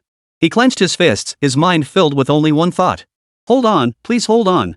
If it can truly withstand the test, it would be nothing short of a miracle. This new material might even be applied to fighter jets, enabling the creation of more advanced aircraft with superior protective capabilities. Imagine a dogfight in the skies where the enemy fighter's cannons run dry, while your own aircraft sustains only minor damage. Just imagining such a scene is thrilling though, of course, it remains purely hypothetical. After all, fighter jet armor is fundamentally different from tank armor. Fighter jet armor must prioritize characteristics like lightness and ease of forming. As the smoke from the cannon fire cleared, Li Shaoxuan and his team couldn't contain their excitement. They sprinted alongside everyone else to the tested armor plate. By then, night had fallen. Due to power shortages, the testing ground was pitch black except for a single searchlight. So everyone approached with flashlights in hand. As the beams from over a dozen flashlights illuminated the armor plate barely 2 square meters in size, all sound in the area vanished. Every pair of eyes was fixed on the indentations on the armor plate, filled with utter astonishment. It actually withstood that? Wang Changxi couldn't help but speak up, then picked up the measuring tools to test the deformed area. Moments later, he turned to Li Shaoxuan and the others, reporting to the general, the measurement results are in. The armor-piercing round failed to penetrate the armor. The deformation reached 5 centimeters. Test passed. The moment the words test passed were uttered, cheers and applause erupted in unison. Unbelievable. Today we've witnessed a miracle. Unbelievable. Is this even armor? It's practically an invincible golden shield. This ballistic protection is insane. If it can stop armor-piercing rounds, I can't imagine what weapon could penetrate it. If deployed on the battlefield, even an entire tank brigade wouldn't stand a chance against a single Type 99. If we could equip an entire tank brigade with this kind of weapon, wouldn't we dominate the entire world? Everyone was ecstatic, and Li Shaoxuan's face couldn't hide his delight. Clapping enthusiastically, he turned to Xiao Ran. All right, the celebratory banquet tonight is a given. For this tank, old Li will spare no expense. Let's throw a proper feast. Just then, Wang Changxi suddenly asked. Teacher Meng, may I ask a question? Of course. How can armor just over 10 centimeters thick withstand a 105 millimeters armor-piercing shell? I've heard that a 105 millimeters AP shell can penetrate 50 centimeters of steel plate. How can this armor be comparable to 50 centimeters of steel plate? This question was also a mystery in the minds of all the technicians. Meng Bai chuckled. This brings us to a revolutionary new concept, homogeneous steel. Homogeneous steel?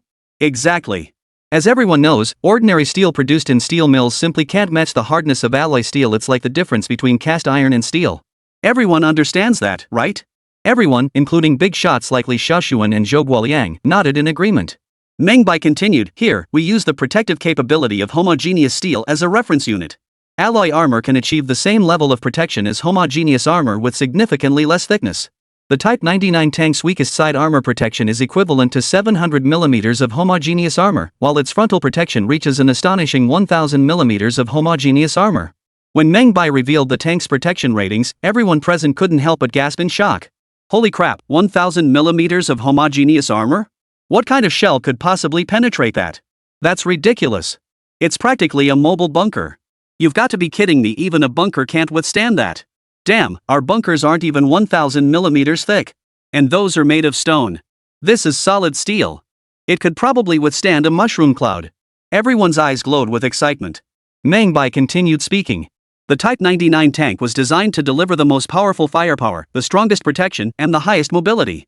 When Meng Bai uttered those 3 words, most powerful, everyone present felt their hearts surge with excitement, unable to resist breaking into applause. If they had seen this tank back then, they would have been stunned by its size and appearance. They would never have believed it possessed the most formidable firepower, the most formidable protection, and the most formidable mobility. But after today's test, the Type 99 tank had proven its might with undeniable facts. Li Shaoxuan, Zhou Guoliang, and others circled the tank several times. Suddenly, Li Shaoxuan halted and fixed his gaze on the entire group. Listen up. This is our nation's secret weapon. Everyone who participated in today's test must sign a non-disclosure agreement upon returning. Anyone who dares leak a single word will be charged with treason. The assembled personnel stood at attention and shouted in unison. We will never reveal a single word. Zhou Guoliang then turned to Meng Bai. This Type 99 tank, it must be quite challenging to mass produce, right? Meng Bai nodded. It certainly isn't. It took our entire team over a month of round-the-clock work in the workshop to get it done. Now that the technical hurdles are overcome, can we proceed with mass production? At this, Li Xiaoxuan, Duan Guoxiang, Chen Shong, and others all turned to Meng Bai, their eyes brimming with anticipation. If such a formidable tank could be mass-produced, the Dragon Nation would possess an invincible ground force. Meng Bai nodded firmly. Absolutely. With sufficient funding, a large-scale armaments factory could produce 10 Type 99 tanks per month. Chapter 97, 10 billion. 10 units per month? Li Xiaoxuan was stunned by Meng Bai's answer. What kind of scale was that? 10 tanks per month, and that's just the monthly output of a single factory. If the Dragon Nation suddenly built 10 such factories, wouldn't that mean 100 Type 99 tanks rolling off the assembly line every month? In just 1 year, that would mean over 1,000 main battle tanks, enough to form an entire armored division. The others were equally stunned. Goodness, I can almost picture our tanks rolling everywhere in the future. No way. A factory can produce 10 of these massive tanks? That's absurd. Just how massive would a factory need to be to churn out 10 tanks monthly? I toured it earlier. The sheer complexity, with thousands of different parts alone. Zhou Guoliang frowned slightly and addressed Meng Bai. Words carry weight. Double check this. Can a single factory really produce 10 tanks a month? Even Duan Guoxiang, who had always trusted Meng Bai implicitly, began to doubt. Yeah, producing so many precision parts must be incredibly difficult. 10 tanks a month? That's just absurd. Meng Bai smiled. I did mention a prerequisite earlier, he clarified. I said that with sufficient funding, we could produce 10 Type 99 tanks per month. Only upon hearing this caveat did everyone finally grasp the context. Li Xiaoxuan nodded with satisfaction, pointing to the Type 99 tank before him and asking. So tell us, how much does a single Type 99 tank cost to build? The others also turned their gaze to the Type 99 tank, beginning to speculate on the cost of this first tank of the Dragon Nation. A tank this big must cost at least 100,000 yuan, right? 50,000? What are you thinking? This tank is far superior to the T-34. It's definitely worth more than 100,000. If I recall correctly, we plan to procure a batch of tanks from the Bear Nation. Their asking price was 1.5 million rubles per unit. Yes, the higher-ups haven't finalized this deal yet, but the Russians said they could supply 60 tanks, roughly 100 million yuan. And that doesn't even include the cost of spare parts, tank technology transfer fees, personnel training, and so on. If you factor all that in, it'll easily double. More crucially, the tanks they're willing to sell are all relics. Even so, they're demanding over 100 million rubles. That's money our entire nation would have to tighten its belt and save for years. The Russian offer holds no reference value. They're asking for the moon. Based on our current capabilities, building a single tank would likely start at around 200,000 yuan. 200,000 per tank? Fine, at least it's far cheaper than the Russians offer, and these are brand new tanks. More importantly, we have the technology. As the murmurs continued, Meng Bai spoke up. Actually, with a complete production line, building tanks wouldn't be prohibitively expensive. We have the technology, raw materials, and personnel. A single tank could cost around 100,000 yuan, but... At this point, Meng Bai paused, and Li Xiaoxuan and the others understood what he was about to say. The crux lies in the supporting production lines for the Type 99 tank. That's the real challenge. First, we need forging workshops for various specialty steels, which requires a complete large-scale steel mill and forging plant. Second, the production of certain precision components requires various machining workshops, plus specialized factories for unique parts, oil plants, and so on. All are essential. Particularly crucial was the gun barrel itself. This component was of paramount importance, directly affecting the artillery's range, safety, and other critical specifications, demanding exceptionally high technical standards. Beyond this, the shell production line is equally vital. Since new types of shells are being used, the arsenal must establish a dedicated shell production line. Beyond ammunition, consumables like lubricants, engine oil, and diesel fuel are also required. Relying solely on imports would drive costs sky high. When you break it down, the entire production line for the Type 99 tank requires at least 1 billion yuan. The moment that 1 billion figure was announced, the entire venue fell dead silent. In those days, 10 billion was truly an astronomical sum. Many people didn't even know that beyond 10,000, there was another unit of measurement called 100 million. To them, earning 10,000 yuan in a lifetime was already considered the realm of the wealthy. In an era where the average monthly wage was only a few yuan, 10 billion yuan was a sum that transcended the individual and reached the national level. Li Xiaoxuan swallowed hard, pondering for a long moment before finally speaking. Such a high cost? Is this tank production line absolutely necessary? The production line is essential, but certain segments can be streamlined. Moreover, this line isn't limited to producing the Type 99. We can manufacture even more advanced tanks. In truth, Meng Bai's 10 billion yuan figure was merely a rough estimate. The actual cost would depend on various current requirements. The reason Meng Bai's figure was so high was primarily because there were no existing suppliers for the product's components. Everything had to be developed from scratch. The Type 99 tank Meng Bai built was produced strictly according to laboratory specifications. This approach is unsuitable for mass tank production. Achieving volume manufacturing requires a complete production line. Zhou Guoliang hadn't anticipated such a steep cost for tank production, but it was still preferable to importing them from abroad. Especially since the bear country was only willing to sell China's second-hand tanks, whose performance couldn't possibly compare to the Type 99. 10 billion yuan wasn't actually that high a price after all. Buying second-hand tanks from the bear country would cost nearly 2 billion yuan. Li Xiaoxuan nodded in agreement. Exactly. One production line can drive the entire tank manufacturing industry. 10 billion yuan, it's worth it. But after saying that, he couldn't help but sigh. It's just a shame our country is so poor. Industrial transformation has only just begun. Where would we find the money to build these tanks? The others shared his regret. Tank technology was right before their eyes, yet they lacked the funds to build them. A bitter reality. Just as the mood grew somber, Meng Bai smiled. Hold on, don't get too downhearted. We can take it step by step. Building 10 tanks a month might be a stretch, but what if we build just one? At this, the others snapped out of their gloom, their faces lighting up with smiles once more. Damn, we almost forgot about that. We were thinking it was just an ordinary tank. You're right, with even one tank like that, the enemy wouldn't stand a chance against us, even if they had 50 tanks. Zhou Guoliang's heart, which had been in his throat, finally settled. He shot Meng Bai a displeased glare. You brat, if you breathe too loudly again, watch out, I'll tell Xiaoya. Meng Bai immediately begged for mercy, swearing he wouldn't dare. Li Xiaoxuan laughed heartily. Alright, it's getting late. Let's all head back and get some rest. I'll report this situation to the higher-ups immediately so we can start building our own tanks as soon as possible. After that, Li Xiaoxuan patted Meng Bai on the shoulder. Come on, let's head back and prepare a victory banquet for you. Chapter 98, Alarming the General Military District. Yanjing, Dragon Nation. High Command Headquarters Office. Though it was past 8 in the evening, the room remained brightly lit.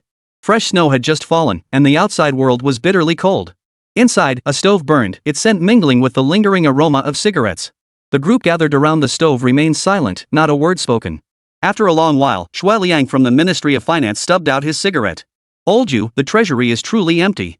Even tightening our belts won't free up 200 million. Money is scarce everywhere. Next year's engineering and water conservancy renovation costs, not to mention military expenses, are still unaccounted for. Where are we supposed to scrape together the money to buy tanks? Yulong lifted his head, his eyes bloodshot. We've been negotiating for half a year to finally secure this price. The Russians finally agreed to our terms. How could they have already spent the money they promised us? The other generals in uniform present all wore expressions of anguish.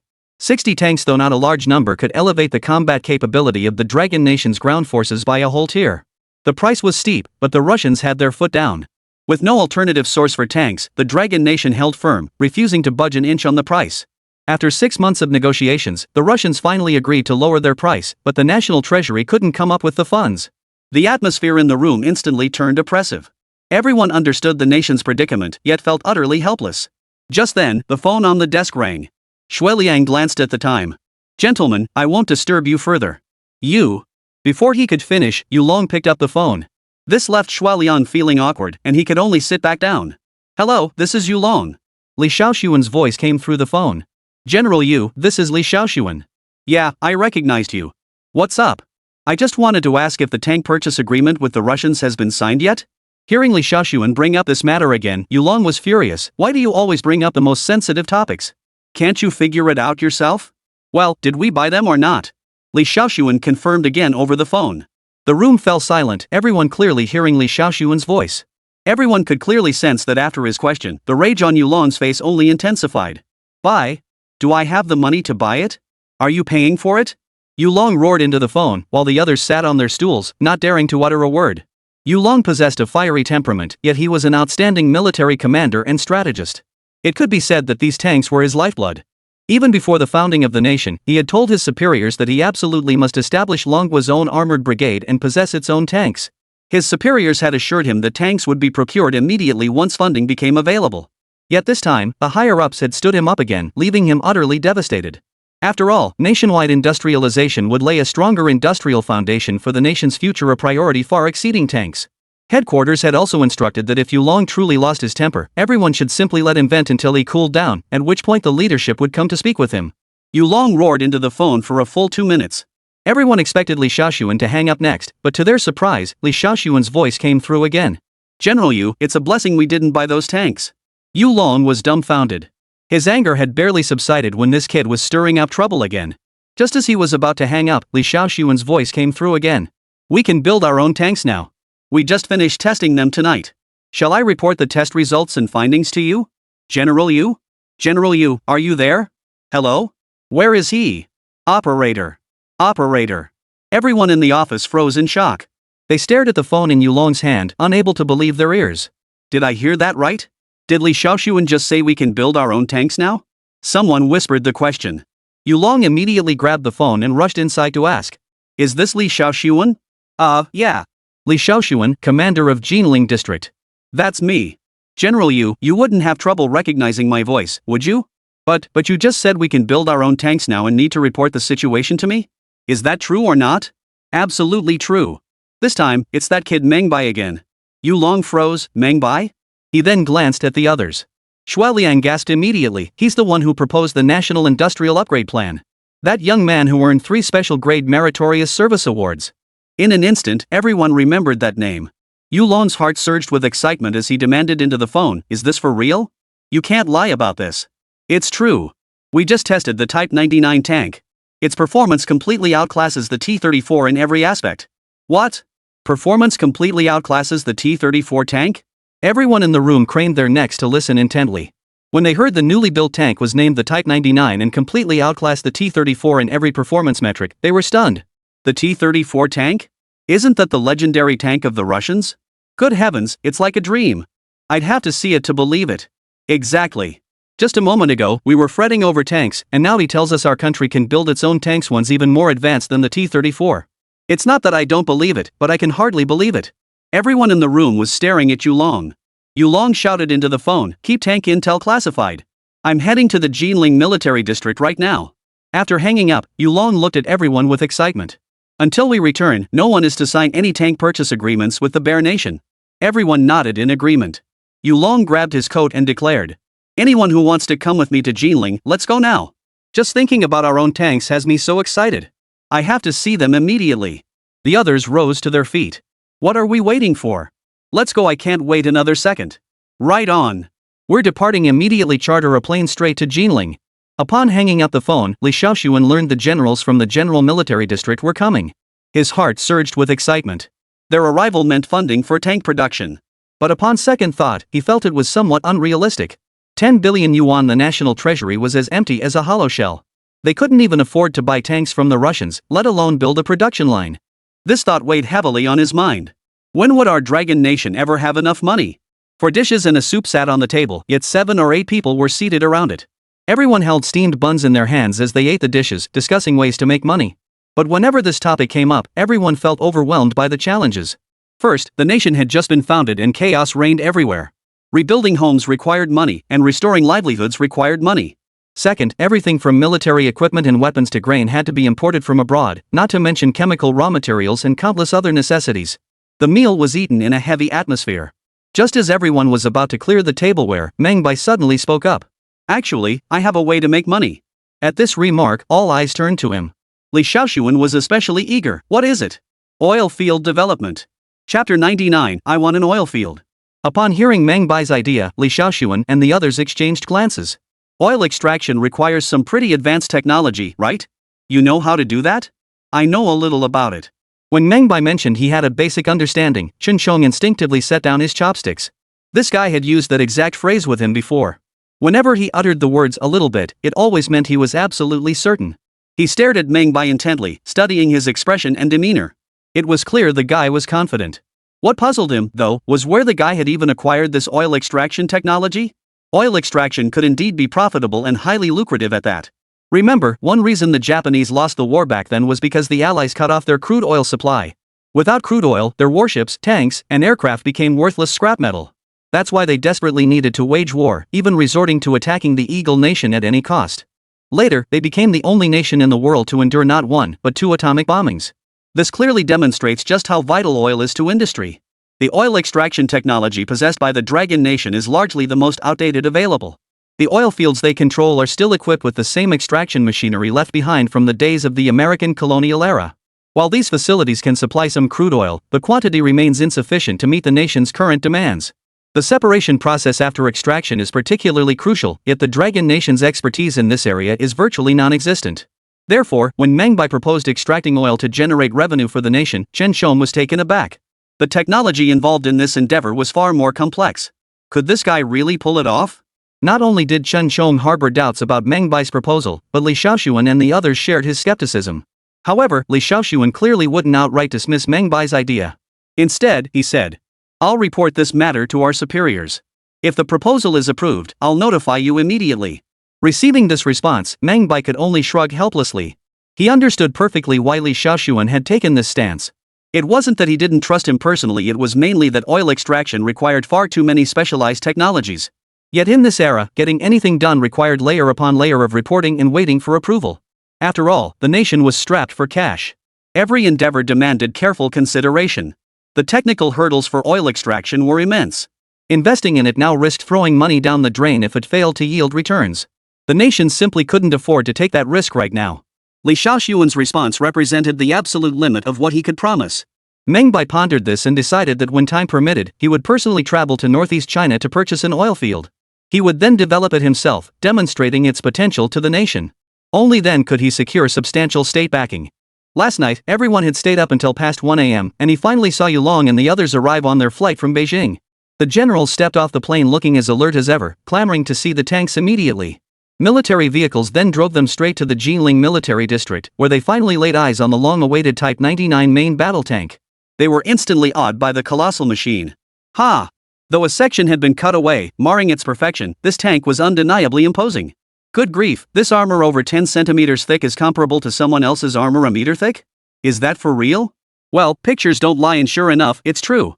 Good heavens, a 120mm caliber cannon that's larger than most artillery barrels. Damn, this thing's speed is insane. With such strong off-road capability, it's faster than our regular military vehicles on flat ground. Unbelievable. That horsepower is seriously impressive. Too bad they had to cut off a chunk for testing. It's heartbreaking to watch. Everyone showered the tank with praise. Yulong then turned to Li Shaoxuan. "By the way, what about the hero who took the photo of the tank?" Li Shaoxuan promptly waved toward Meng Bai, who was leaning against a wall nearby, yawning. Meng Bai snapped to attention, rubbing his eyes as he approached and saluted Yulong. "Good morning, General Yu." Yulong scrutinized Meng Bai from head to toe, unable to hide the smile on his lips. "Excellent, excellent. A young man with such capability, truly a model for our generation. Now then, besides the Special Merit Award, what other reward would you like?" Hearing this, Meng Bai immediately recalled the thought that had crossed his mind just after finishing his meal. He spoke up immediately. "Reporting to General Yu, I want a piece of land." The statement stunned everyone present, including Yulong, who looked puzzled. A plot of land? He wants to be a landlord? Though meant as a joke, it still made everyone hold their breath in suspense. Meng Bai grinned. "I don't want ordinary land, I want land with oil." Upon hearing this, Li Shaoxuan and the others instantly understood. "Meng Bai, you're not seriously planning to develop an oil field, are you?" Meng Bai nodded. "Yes. I've learned some oil field extraction techniques and want to give it a try." Overhearing Li Shaoxuan and Meng Bai's exchange, Yulong grew intrigued and quickly asked, "What exactly is going on?" Li Shaoxuan promptly explained everything they had discussed earlier at the dinner table. After listening, Yulong's face lit up with satisfaction. Good. Good lad. You're dedicating yourself entirely to the Dragon Nation. If I can't even grant you a request like this, then I'm unworthy of my rank as a general." "Alright, I agree. Thank you, General Yu." "Haha, no need to thank me. Just tell me what you need." "You've invented such an excellent tank for our Dragon Nation, we're still trying to figure out how to praise you enough." He then patted Meng Bai on the shoulder. "Don't put too much pressure on yourself. There's no rush with the oil field. It's the dead of winter in the northeast now. Waiting until spring to handle it will be plenty of time." After saying this, he patted the tank beside him, his face beaming with delight. "Now, I have another crucial task for you. Since you designed this tank and proposed establishing a complete production line, submit your plan to me. Upon my return, I'll report directly to senior leadership. You will be the chief designer of the Type 99 tank for our Dragon Nation. You'll oversee every aspect." As he finished speaking, everyone present burst into applause. Meng Bai was a bit stunned, but he could only accept it with humility. Truthfully, his mind was now solely focused on selecting an oil field to investigate and then producing some oil field kneeling machines to swiftly resolve the nation's fuel crisis. After all, oil is the lifeblood of industry. Without it, even the finest tanks he built wouldn't move an inch. After spending 3 days at the Jilin military district, Meng Bai finally returned to Pengcheng. But no sooner had he returned than he caught a cold, suffering from vomiting and diarrhea that landed him in the hospital. After several days of unsuccessful treatment, Meng Bai felt helpless. To avoid disrupting his work, he took out the medication he had purchased. After taking it, he recovered. But when he was ready to be discharged, he discovered every ward in the entire hospital was completely full, with doctors and nurses overwhelmed and frantic. Meng Bai was bewildered and immediately asked the doctor, "How did so many patients suddenly appear?" The doctor coughed twice, his face flushing in unusual crimson. "Well, the flu has arrived. It comes every winter and spring, and this year is no exception." Just then, a cry of alarm echoed from the distance. "Quick, this patient is failing." The doctor, unable to continue speaking with Meng Bai, rushed toward the patient's direction. Meng Bai furrowed his brow slightly. He knew it was time to bring out the penicillin. Chapter 100, The Big Mix-Up. On the way back from the county town, the sound of coughing was all Meng Bai could hear. It seemed as if the entire world had fallen ill. Almost everyone he encountered was coughing. Most people knew the flu had arrived, yet they were powerless to stop it, relying solely on their own immune systems to fight it off. Back at the factory, many workers had also caught the flu. Throughout the entire facility, the only sounds besides the machinery were the constant coughs. Hearing everyone coughing, even his own secretary joining in, Meng Bai couldn't help but feel anxious. He hadn't expected the flu to strike so swiftly. As he spoke, Meng Bai had already arrived at a newly constructed greenhouse within the factory grounds. This greenhouse had been designed long ago, but progress had stalled several times due to funding shortages and intermittent staff shortages. Originally conceived to provide an optimal growth environment for penicillin spores. Little did he expect it would be needed so soon. Meng Bai felt a pang of emotion. He had assumed penicillin would only need to be mass-produced before the anti-Eagle War. Yet the arrival of this flu outbreak had thrown his plans into disarray. Fortunately, the flu outbreak was still in its early stages and not yet widespread, leaving him sufficient time. However, he only had one fermentation tank. Relying solely on this one tank was completely insufficient for the current scale of use. Therefore, he needed to produce more fermentation tanks in the shortest possible time to cultivate more penicillin spores. Meng Bai retrieved the fermentation tank stored in his spatial pocket, cleaned it thoroughly, and immediately gathered some rice. He ground the rice into a fine powder, mixed it with sweet potato juice, poured the mixture into the fermenter, plugged it in, and initiated the penicillium fermentation process. The entire fermentation process would take about 7 days. After 7 days, the solution containing the penicillin spores could be extracted and filtered, then proceed to the next steps of extraction and concentration. Following purification and quality control, the solution is diluted to pharmaceutical concentration, yielding usable penicillin solution. However, while it sounds straightforward, execution is far from simple. Numerous critical steps are involved, and a single misstep could lead to complete failure. While cultivating these penicillin spores, Meng Bai wasn't idle either. He sought out Su Meng, the deputy factory manager and veteran craftsman at the forge, handing him the blueprints for the fermentation tanks. Su Meng glanced at the blueprints and couldn't help but look at Meng Bai. "Master Meng, are you planning to develop another weapon?" "Haha, something even more important than weapons. Work overtime if you have to, but get this done for me." "No problem." Hearing it was something more important than weapons, Su Meng didn't hesitate. He pounded his chest and promised, "Don't worry. This little thing looks pretty intricate, but I guarantee you'll have it by tomorrow morning." "That's great." Meng Bai didn't tell Su Meng what it was for, mainly because he worried too much pressure might affect the old master's craftsmanship. Only then did he notice the frequent coughing sounds echoing through the steel mill. He couldn't help but ask, "How many people in the factory are sick now?" Su Meng sighed upon hearing the question. "About half, I'd say. Many still drag themselves to work sick. We have to keep production up." Meng Bai detected a note of helplessness and bitterness in Su Meng's voice. To meet output targets, every factory was pushing hard. As the first plant to adopt the improved technology, theirs bore the highest standards for both production and quality. This placed an immense strain on every worker in the facility. Many had fallen ill under such pressure, while even more persevered despite their ailments. Meng Bai pulled out some prepared medicine from his bag. "Let's distribute these. Those with fevers, severe coughs, or critical conditions should take them first. The rest of you who can still endure, hold on a little longer. We don't have much." Seeing Meng Bai pull out a bag of medicine, Su Meng was stunned. After all, pharmacies and hospitals had long since exhausted their supplies of anti-inflammatory and antibacterial drugs. Medicines were now in desperately short supply. Such a quantity of medicine even a hospital couldn't produce that much, yet Meng Bai had brought so much. Just as Su Meng opened his mouth to speak, Meng Bai shook his head. "Take the medicine. Decide who needs it. Make sure the technical staff can keep working. Prioritize getting this jar I need made. What about the others? This time, I'm asking you to be selfish. Medicines are scarce. Focus on critical positions. I'll find a way to secure more supplies." Seeing Meng Bai's resolute expression, Su Meng asked no further questions. He nodded immediately and took the bag. "All right, I understand. I'll deliver the items to you first thing tomorrow morning." After leaving the forge, Meng Bai walked along the road, his heart aching as he saw crowds of people rushing toward the county town seeking medical treatment. But his supplies were too limited to save many lives. He could only pretend not to see. Passing by the county hospital, Meng Bai saw a dense crowd gathered at its entrance, while inside, the place was already packed. Mats had even been laid out along the roadside, with doctors and nurses rushing back and forth to treat patients. Without hesitation, he hopped on his bicycle and pedaled furiously toward the village. A fit of violent coughing in the office made Meng Bai frown slightly. He pushed open the door to find his secretary, Xiaozhou, coughing while organizing documents. Spotting Meng Bai, she hurriedly greeted him. "Ahem, boss, ahem, you're back. There's a batch of orders, ahem, needing your signature." Seeing her coughing so violently, her cheeks flushed red, and her entire body looking weak and exhausted, Meng Bai quickly took the documents. "Alright, I've told you all before, if you're sick, go home and rest. Why won't any of you listen?" Xiaozhou sighed helplessly. "Boss, cough cough, it's not that we don't want to listen, cough cough, but some positions at the factory simply can't be left unattended." "Alright, I understand." Meng Bai picked up the microphone on his desk and pressed the power button. "Hello, this is Meng Bai. All personnel currently on duty, please report to the conference room entrance in 10 minutes to collect your medication." After speaking, Meng Bai turned to look at Xiaozhou. "You don't need to come. Take the medicine and go home immediately. Don't do anything else, just lie down and recover properly before coming back to work." He handed several boxes of medicine to Xiaozhou before heading to his storage room. From the storage space, he retrieved all the antiviral medications. Fortunately, before his journey through time, Joya had helped him stockpile a substantial supply of cold remedies and various antibiotics. These were absolutely excellent for treating the flu.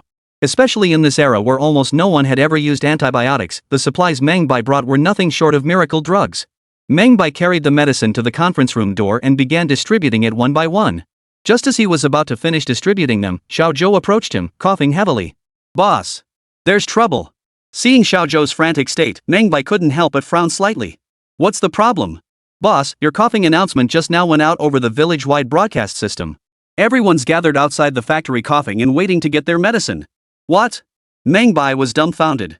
Chapter 101, The 7-Day Pact. Outside the conference room door, Meng Bai stood completely dumbfounded. He stared intently at Xiaozhou. "Why didn't you warn me?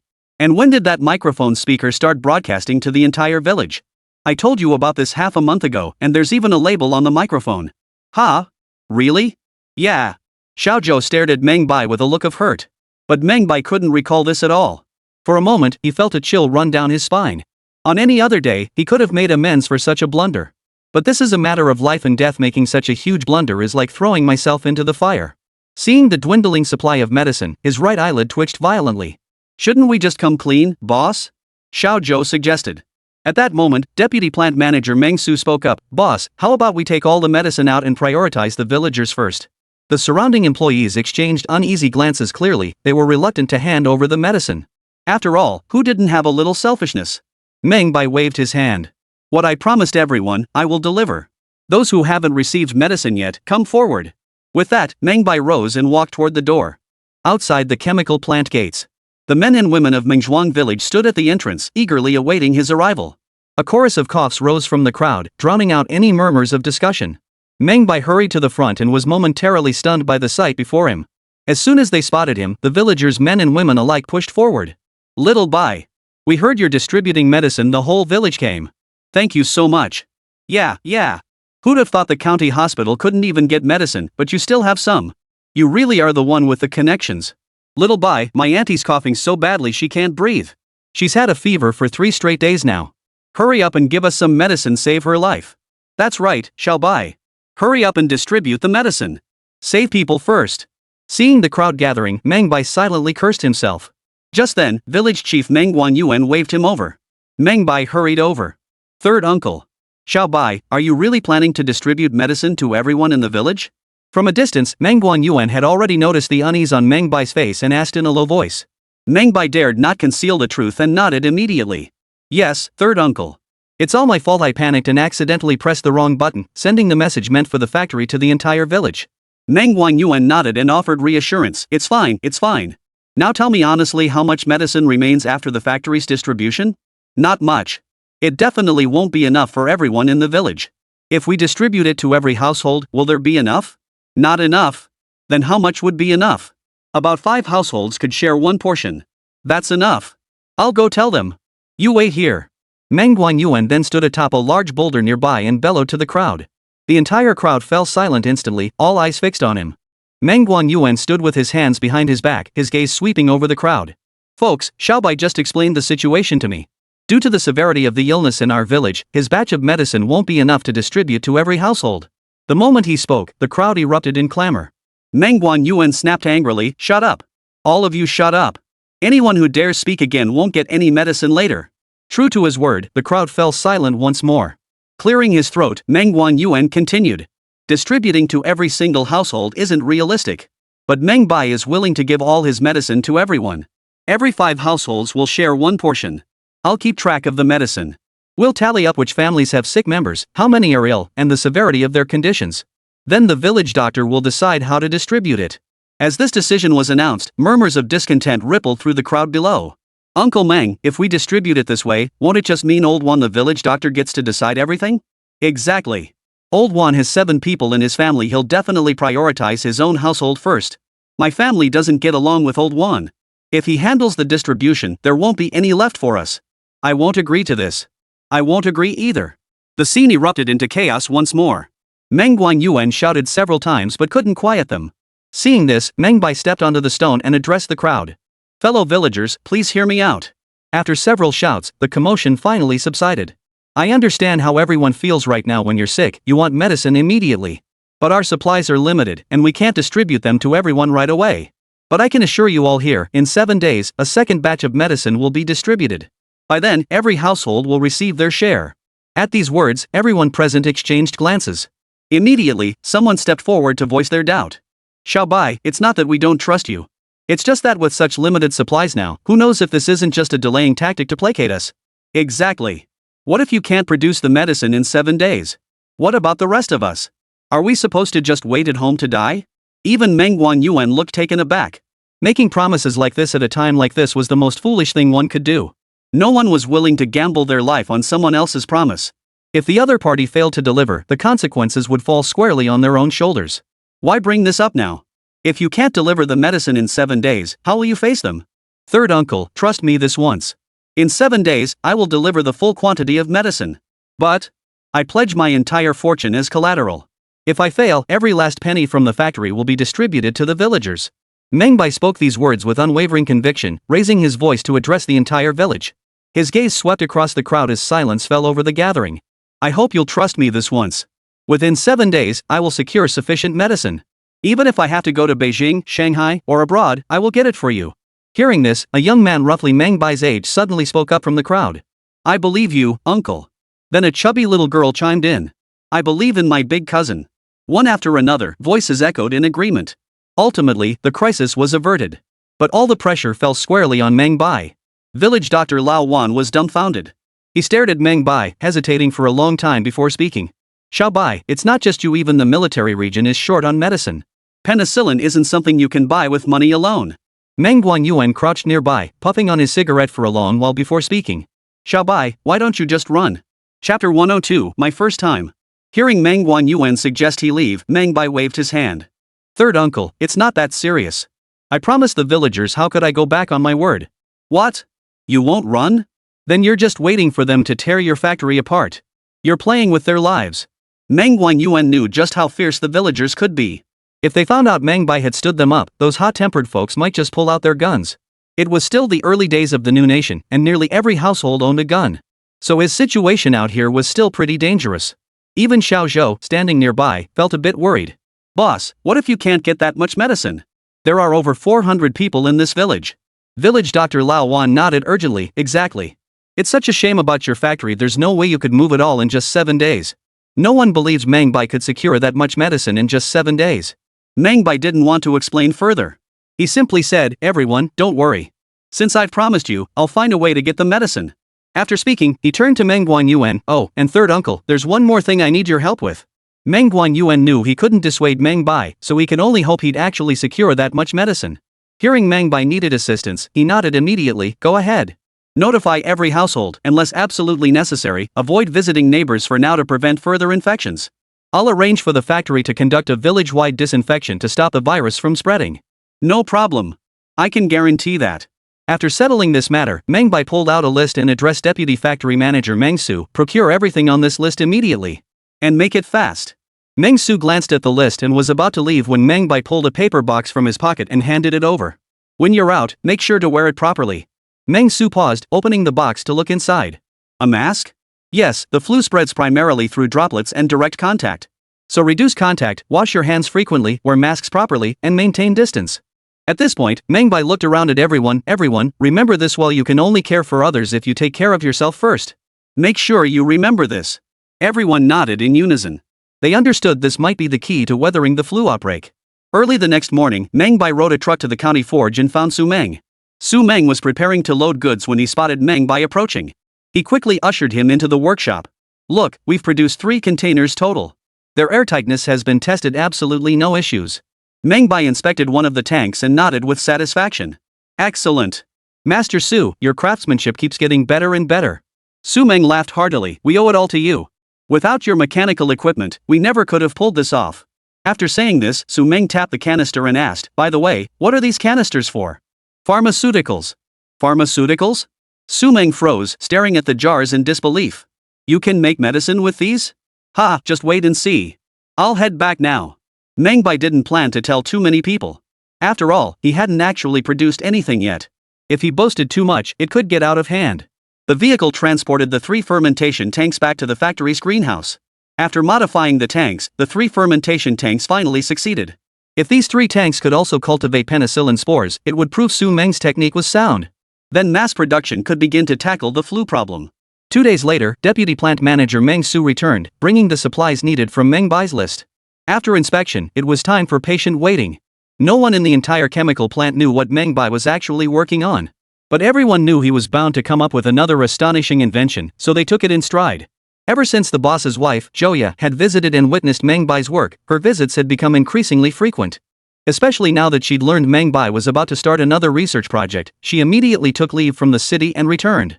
Upon learning of Joya's return, Meng Bai hurried to the village entrance to greet her. Seeing Joya dressed neatly and wearing a mask, Meng Bai's first action wasn't an embrace. Instead, he disinfected her and then took her temperature.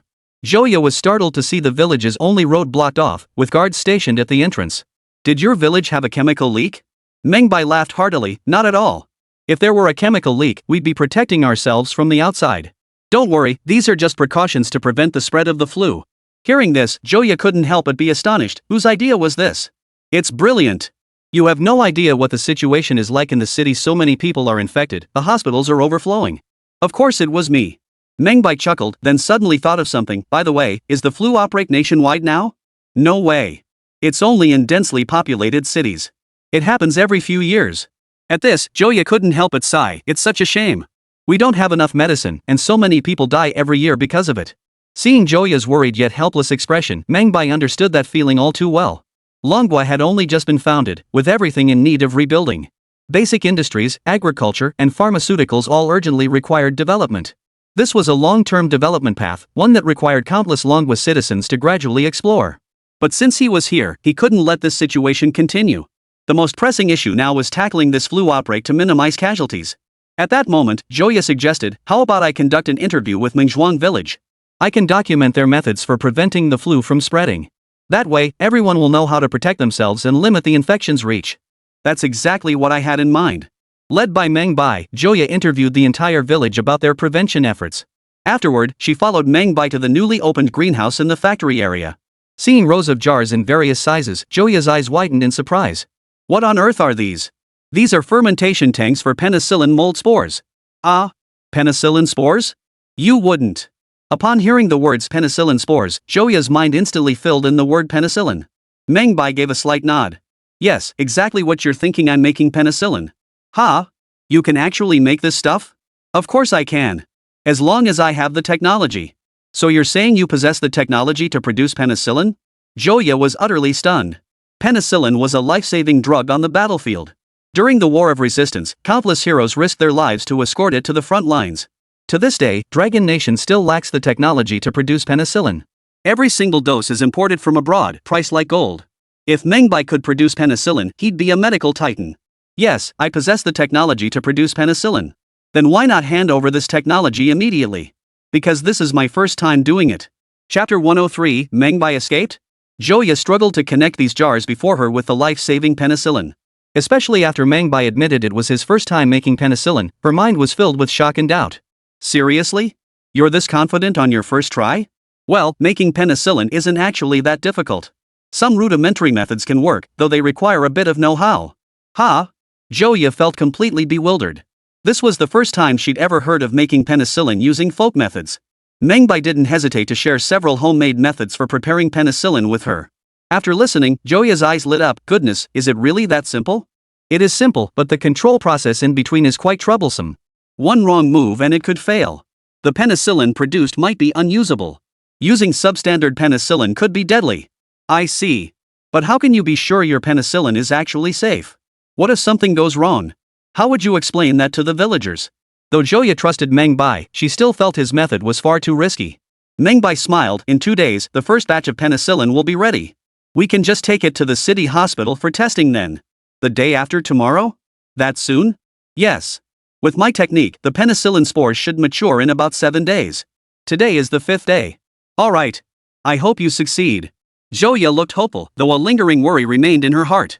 When it came to military engineering, Meng Bai was undoubtedly a top-tier expert, no one could deny that. But this was medicine, a field completely unrelated to his expertise. She couldn't fathom what was going on inside his head. He seemed to possess expertise in every field imaginable. Over the next 2 days, Meng Bai learned some news through the radio broadcasts. Winter flu outbreaks had hit numerous cities across the country. Major hospitals were overwhelmed, facing shortages of both medical staff and supplies. Some areas had even begun dispatching military medics for treatment, while more severely affected regions had initiated quarantine measures. At this time, Longgua's transportation infrastructure was underdeveloped. Ironically, this very underdevelopment limited the flu's spread, confining it mainly to major cities and densely populated areas. This was indeed a fortunate circumstance for Longgua. Additionally, Meng Bai learned that some foreign-funded hospitals had raised prices for penicillin and other antibiotics, making them extremely hard to obtain. After listening to the broadcast, Meng Bai got up, washed, and went to the greenhouse. He retrieved some solution from the penicillin spore fermentation tank for testing. Seeing the test results, Meng Bai finally breathed a sigh of relief. Success! He could now proceed to the next steps of extraction and purification. He then poured the solution from the fermentation tank and began processing it. By evening, the first batch of penicillin was complete. The initial trial batch was modest. Meng Bai had extracted just over 20,000 units, yet this quantity was sufficient to meet the needs of a large hospital for several days. More importantly, over the past few days, Meng Bai had set up over 30 large fermentation tanks for penicillin spores. Once the penicillin solution was extracted from these cultures, mass production could commence, with daily output reaching hundreds of thousands of units.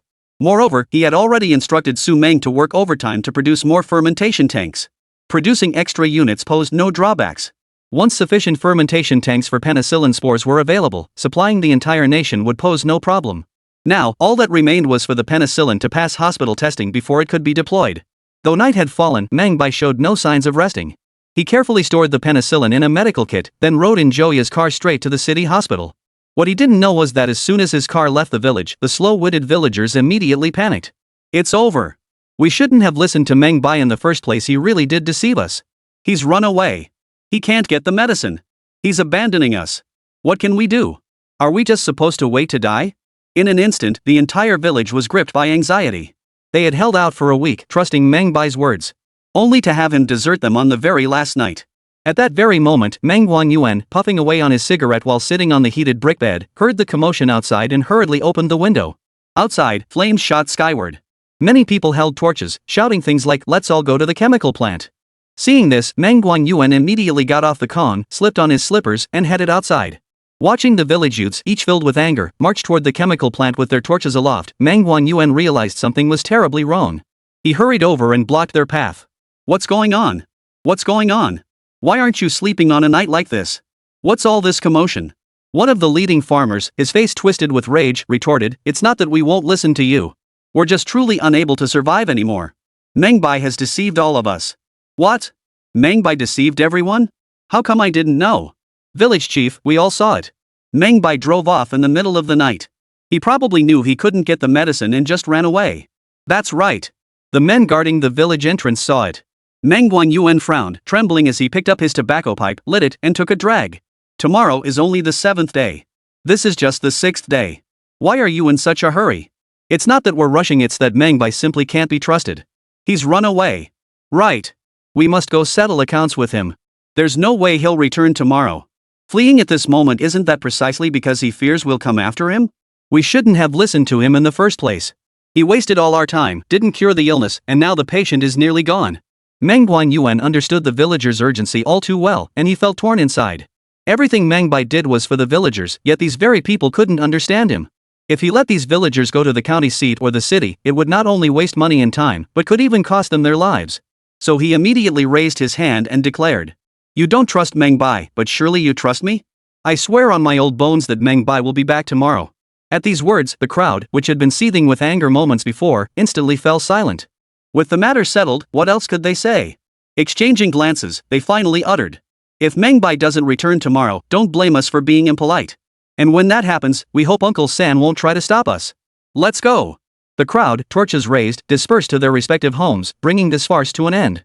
But Meng Bai stood on the road, his heart filled with restlessness. Meng Bai, I hope you won't let us down." Pengcheng City General Hospital. The hospital was now completely surrounded by infected people, with queues snaking around several blocks. People collapsed intermittently on the scene, a sight that made one's heart ache. Inside an office in the hospital building, Song Jin clutched the phone, his voice trembling with emotion. "I know there's a nationwide shortage of medicine, but our situation here is critical. Can't you spare just a little more? We've completely run out here. You can't just stand by and watch people die. These are human lives we're talking about. We really can't hold on any longer. If we could endure, why wouldn't we?" Finally, the call ended. Song Jin was now weeping bitterly. Just then, a soft knock sounded at the office door. The secretary stood at the entrance and glanced inside. "Director Song, someone's here to see you." Song Jin wiped his tears, put on his glasses, and asked, "Who is it?" "The owner of Mengzhuang chemical plant, Meng Bai." "Ha? Isn't Meng Bai in the military industry? He wouldn't be trying to shove people onto me again, would he?" Song Jin's brow furrowed slightly at the mention of Meng Bai's name. Frankly, there were far too many people trying to pull strings like this. But right now, he couldn't even find a single vial of penicillin in the hospital. Even if he sent someone there, he'd be helpless. The secretary shook his head. "He says he wants to borrow our lab to test a drug." "Ha? Test a drug? Where is he?" "He's right outside." Song Jin considered it, then stood up. "Have him come in." Moments later, Meng Bai and Joya entered the office wearing masks. After exchanging pleasantries, both parties' gazes fixed on the box in Meng Bai's hands, causing them to frown slightly. "Mr. Meng, what kind of medicine are you testing?" "Penicillin." At this, everyone in the room froze. Song Jin thought he'd misheard and asked again, "What drug?" Meng Bai placed the box on the table. "Penicillin I prepared myself." Chapter 104, The Uprising. Staring at the sterile insulated box on the table, Song Jin was completely dumbfounded. "Penicillin?" "Yes, penicillin I made myself." Meng Bai nodded firmly, his expression unwavering. Just then, the sound of hurried footsteps echoed from outside as a group of doctors rushed in. "Director, it's bad. More people have died outside. They've started rioting." Hearing this, Song Jin felt panic surge through him.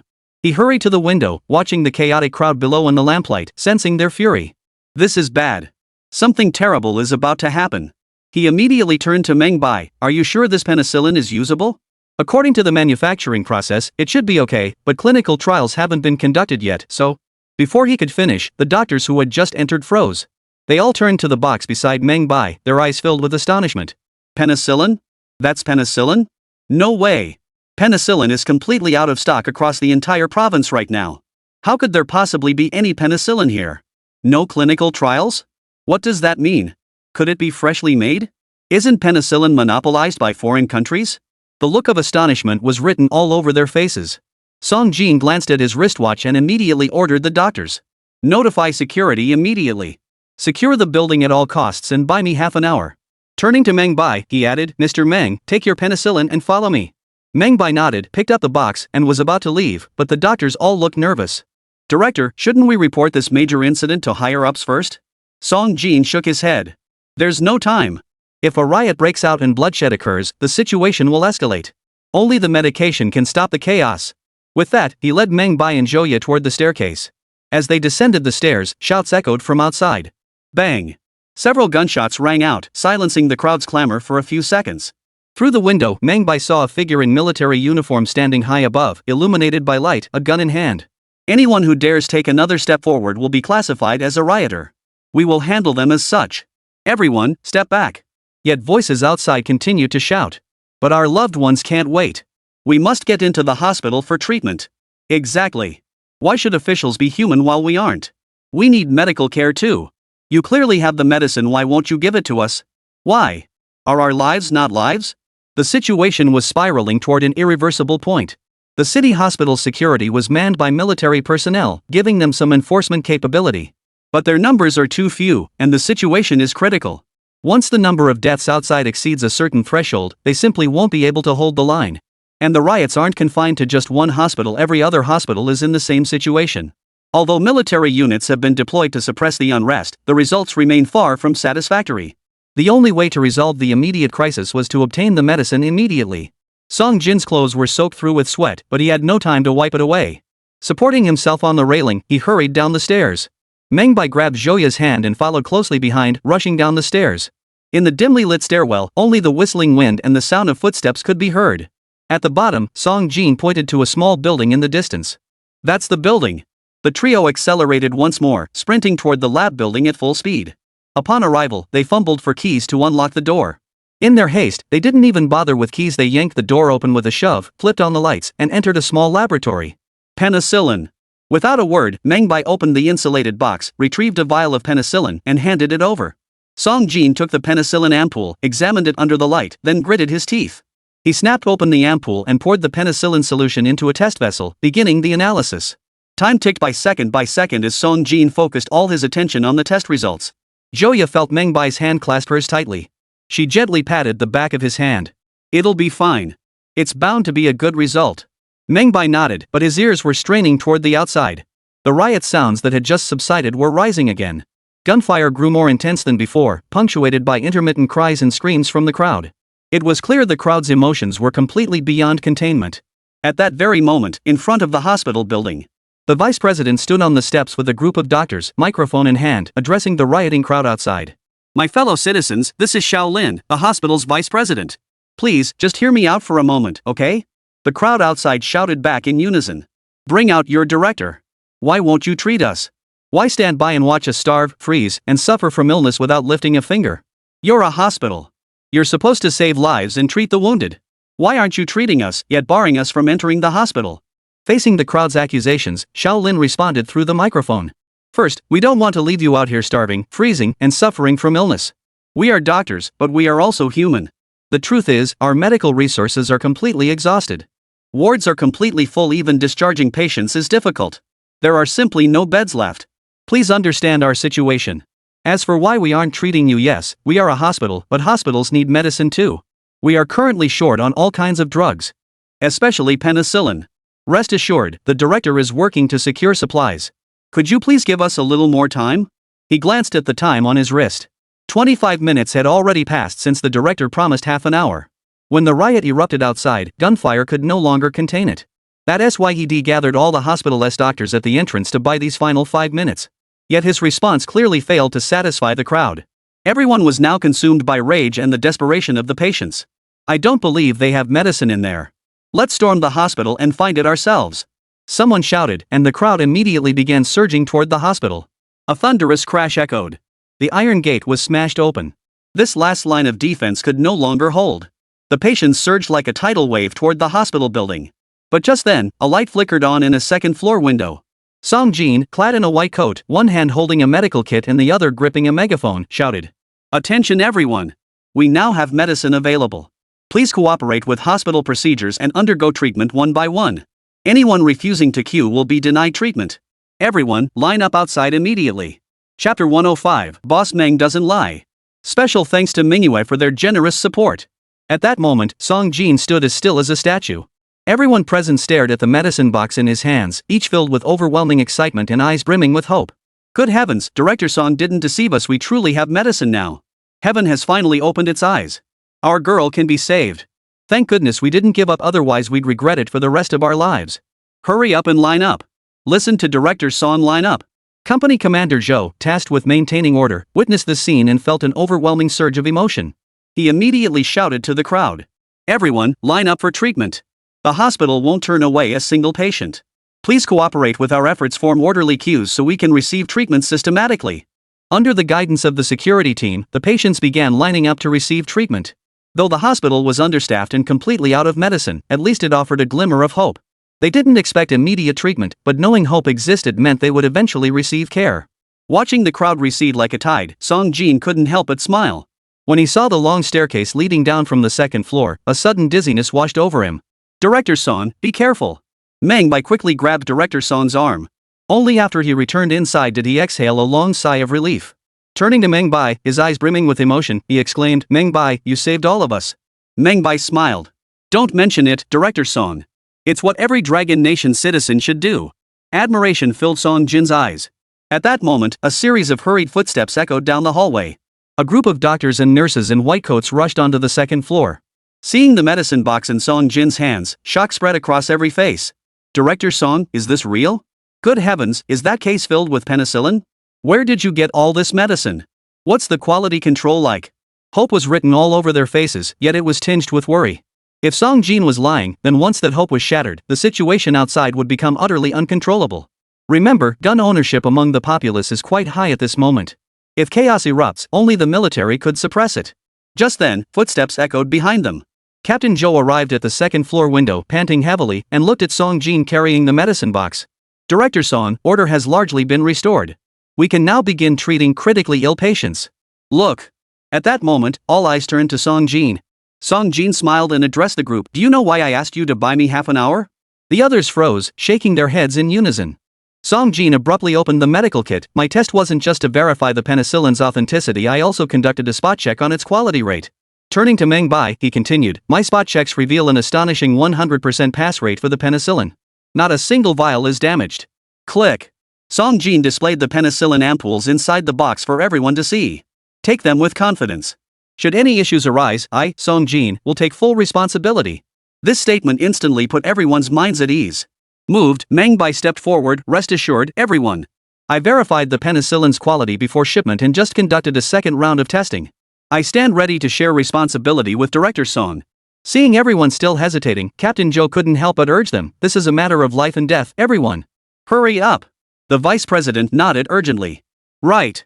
Distribute the medicine immediately and prioritize treating the critically ill patients. Also, Captain Zhou, see if you can get some tents, the hospital doesn't have enough wards anymore. No problem. I'll arrange for them immediately. Subsequently, all the doctors retrieved their medical kits and began loading them with vials of penicillin. Joya stood nearby, her camera continuously recording this emergency situation. After everyone had left, Meng Bai prepared to depart with the remaining 300 vials of penicillin from the medical kit.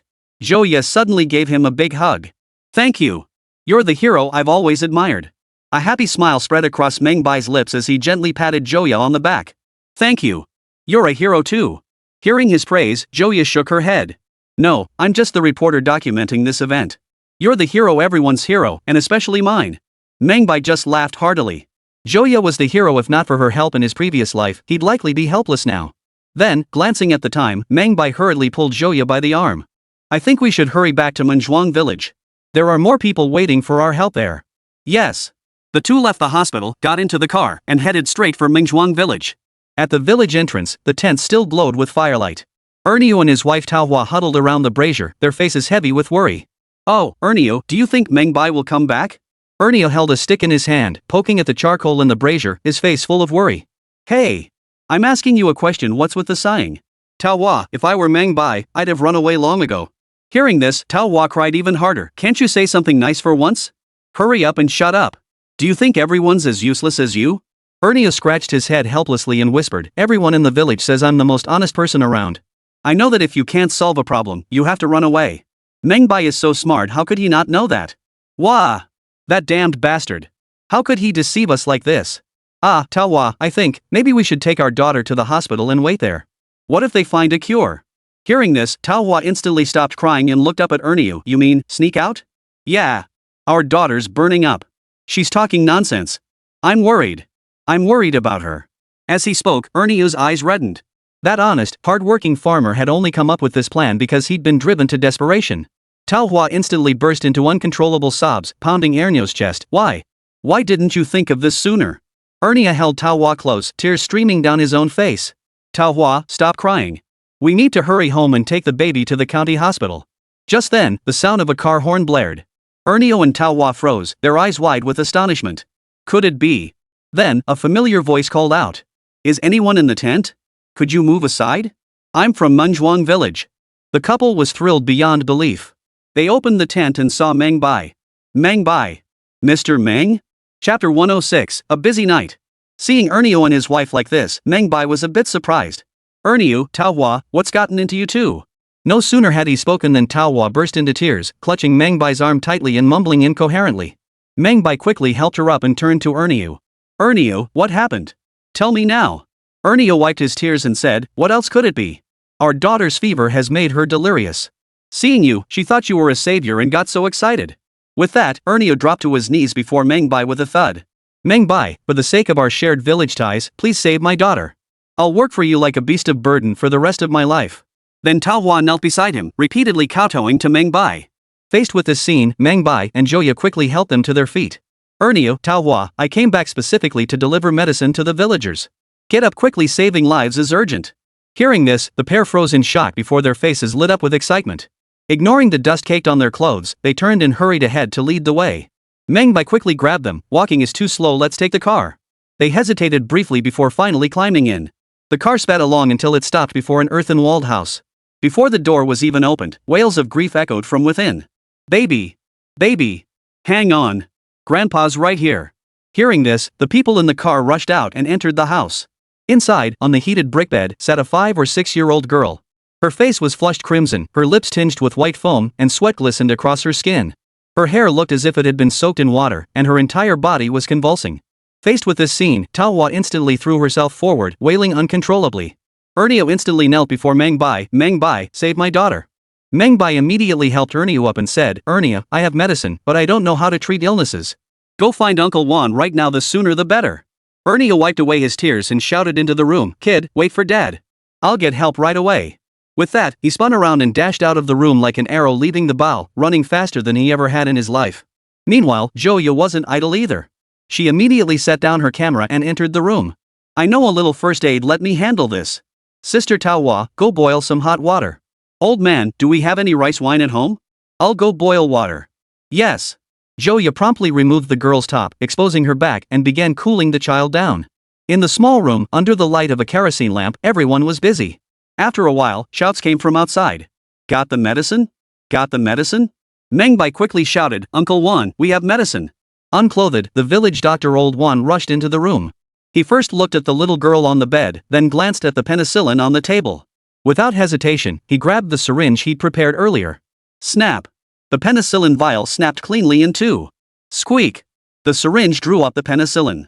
Old Juan pinched the girl's arm and plunged the needle into her vein. Then he exhaled deeply.